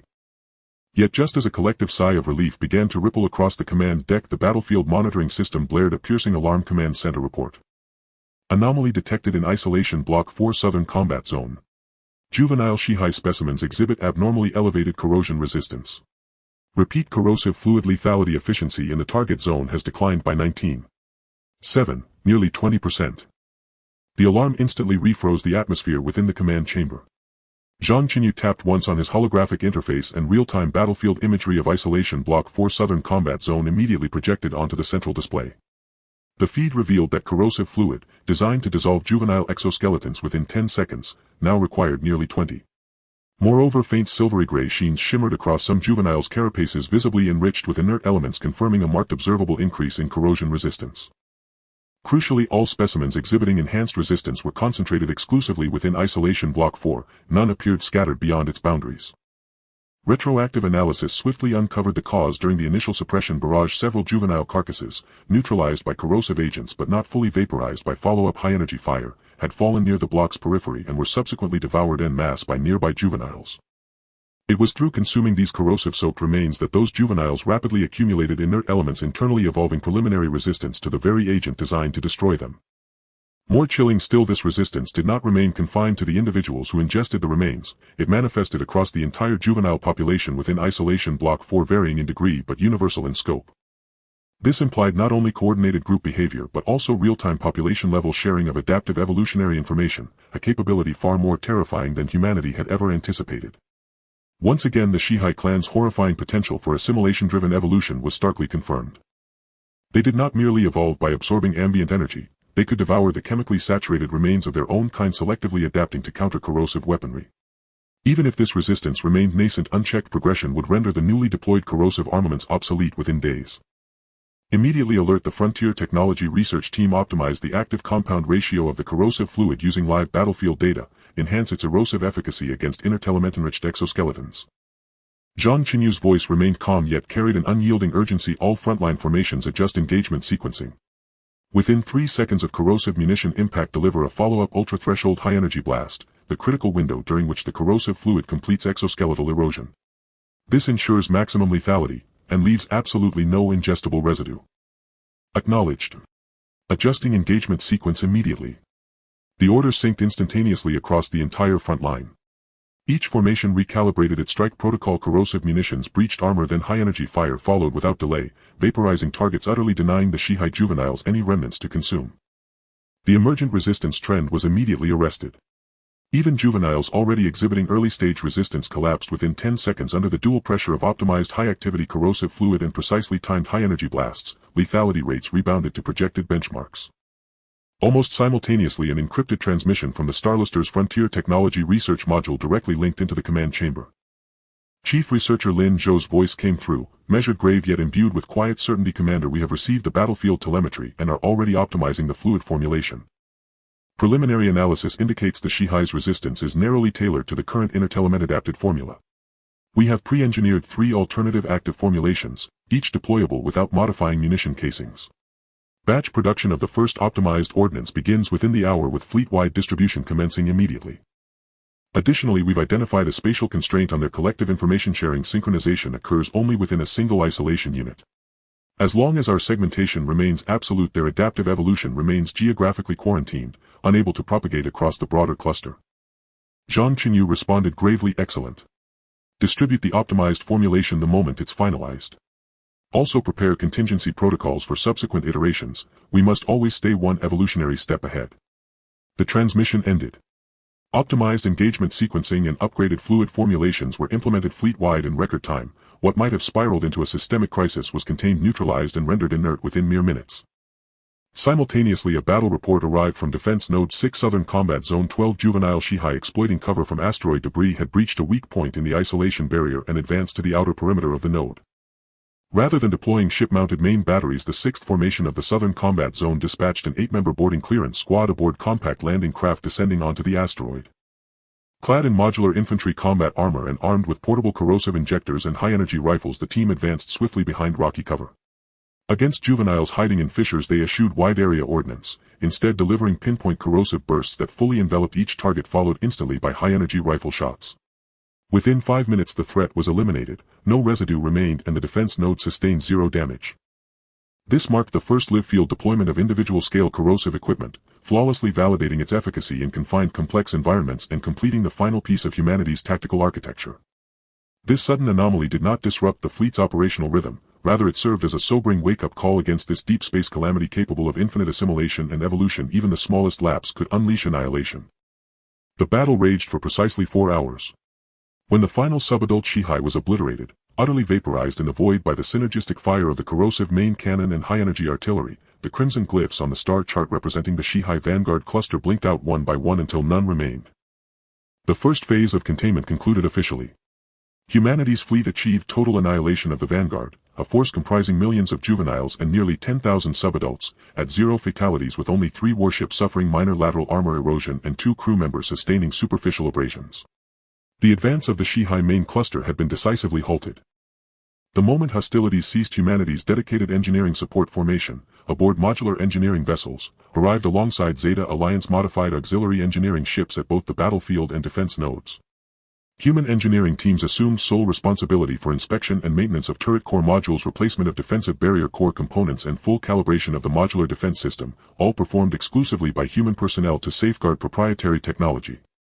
Zeta engineers contributed only to non-core auxiliary tasks, replenishing standard munitions reserves at defense nodes, repairing routine breaches in the isolation barrier left by detonations, and clearing battlefield debris, carefully avoiding all contact with modular systems or related technologies. Within a single hour, every defense node was restored to full combat readiness, maintaining an unbroken seamless defensive perimeter with no vulnerabilities exposed. Corin, the veteran Zeta engineer leading the delegation, personally completed baseline calibration of the standard turrets at Defense Node 7.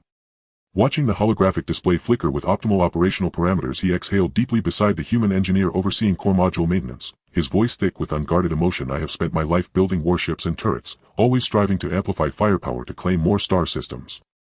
I never imagined these machines of steel would one day stand guard over our own home.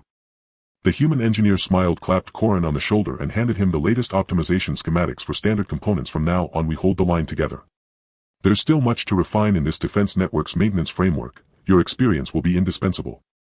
Corin nodded firmly, then turned and led his apprentices straight into the Zeta Auxiliary Engineering Vessel's repair bay, blueprints in hand, without pausing for rest. Meanwhile, the complete battlefield telemetry from this engagement streamed simultaneously to both the Starluster's command chamber and its Frontier Technology Research Module. Every parameter, from the cutting precision of corrosive containment rounds and the breaching efficiency of the corrosive fluid to the Shihai's rate of resistance evolution and shifts in energy tolerance thresholds, was meticulously recorded and rigorously analyzed. Tactical refinements and weapon parameter optimizations were disseminated to every warship in the fleet within 2 hours of the battle's conclusion. Inside the command chamber, as officers watched, lethality statistics and optimization directives bloom across their displays, elation shone unmistakably on their faces. This was humanity's first large-scale engagement against the Shihai clan, ending in total victory, 0 losses, and the first time in history that humanity had achieved precise principle-level suppression of the Shihai, shattering the paralyzing myth of their invincibility. Yet Zhang Chenyu's expression betrayed no relief. He stood before the star map, gaze locked unblinkingly upon the Shihai main cluster, motionless at 0.8 light-years distant, his deep-set eyes filled with profound gravity. The flawless first engagement had indeed validated both tactics and weaponry, but the Shihai's demonstrated capacity for targeted evolution coupled with tactical intelligence far exceeding prior projections made one truth inescapable: this was merely an appetizer. The true trial lay ahead. At that very moment, the Deep Space Monitoring Network's highest-tier Crimson alert pierced the silence of the Starluster's command chamber. Commander, urgent report. Critical development: the Shihai main cluster has abruptly halted its advance. All adult Shihai signatures are converging rapidly toward the cluster's core. An immense energy surge has erupted at the core, readings escalating uncontrollably. A deep violet energy field is expanding at accelerating velocity while ambient cosmic background temperature plummets at an anomalous rate. Amid the shriek of alarms, the holographic star map froze every breath. The Crimson main cluster, previously advancing with relentless momentum, stood utterly motionless as though suspended in time. Hundreds of adult Shihai formerly dispersed across flanks and rear now surged inward at extraordinary speed, collapsing into a dense impenetrable sphere around the central nexus. At the sphere's heart, a terrifying dark violet energy fluctuation swelled, amplifying, coalescing, its intensity surging exponentially, matching the frequency observed during laboratory studies of Shihai transcendental evolution, yet hundreds of times more powerful, exceeding all existing sensor measurement limits. That energy field radiated overwhelming corrosive pressure. Where it passed, interstellar dust froze and dissolved instantly. The deep void itself grew perceptibly colder, as if a primordial leviathan from the abyss were stirring slowly awake at the cluster's core. They had not charged blindly in rage after their vanguard's destruction. Instead, they halted, gathered every adult into the heart of the formation, and now prepared some unprecedented, unspeakable form. Silence fell again upon the command chamber, absolute, suffocating. Every eye remained riveted on the star map, on that ever-expanding violet maelstrom, cold dread crawling up spines like ice. Zhang Chenyu stood before the star map, fingers slowly tightening into fists, his deep eyes blazing with solemn, unyielding resolve. The opening act, the first clash of blades, had drawn to its triumphant close. But the ultimate confrontation, upon which the fate of the entire Zeta stellar domain and perhaps all of human civilization would hinge, had only just begun. In the depths of space, the Crimson artillery fire had illuminated the mid-level blockade zone for a continuous 72 hours. Zhang Chenyu stood at the center of the flagship Kimingheo's bridge, where the holographic star map displayed dark red blotches representing the Devourer swarm crashing repeatedly against the circular defense line set up by the human coalition fleet.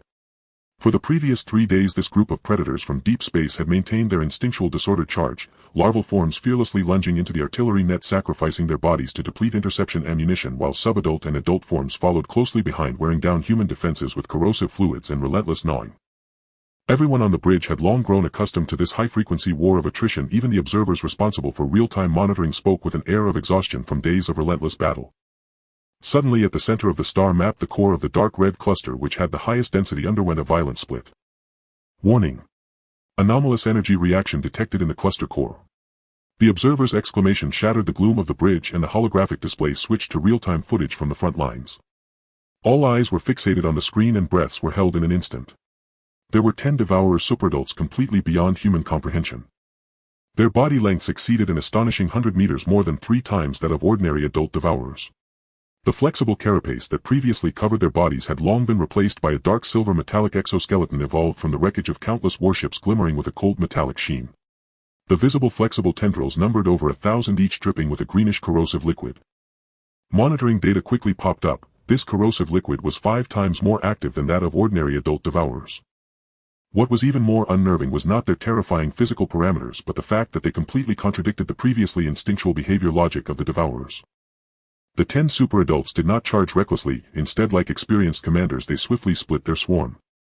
Tens of thousands of Devourer larvae were pushed to the front, fearlessly charging into the heavily fortified areas of the defense line, using their bodies to attract the majority of artillery fire. Hundreds of subadults silently maneuvered around the weak points of the defense line, taking advantage of the blind spots of the artillery. Even the adults were divided into several assault teams, precisely timing their charges to coincide with the artillery's reload intervals, launching targeted offensives.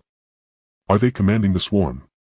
The vice commander spoke with incredulity. The previous Devourers had no coordination ability, relying solely on instinctive charges.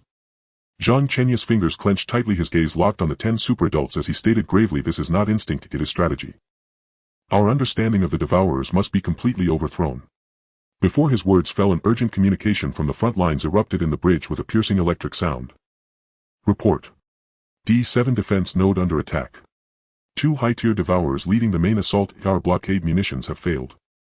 Their corrosive liquid can dissolve the inert shells of the blockade munitions in advance. There's a breach. The defense line has been torn open. Turrets. Automatic turrets 3, 7 and 11 have been completely devoured. Requesting support. Requesting fire support from the capital ships. The screen instantly switched to the D7 defense node.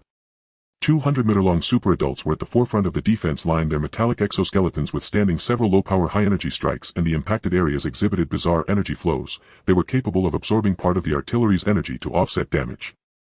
Only continuous super-threshold saturation strikes could breach their exoskeletal defenses.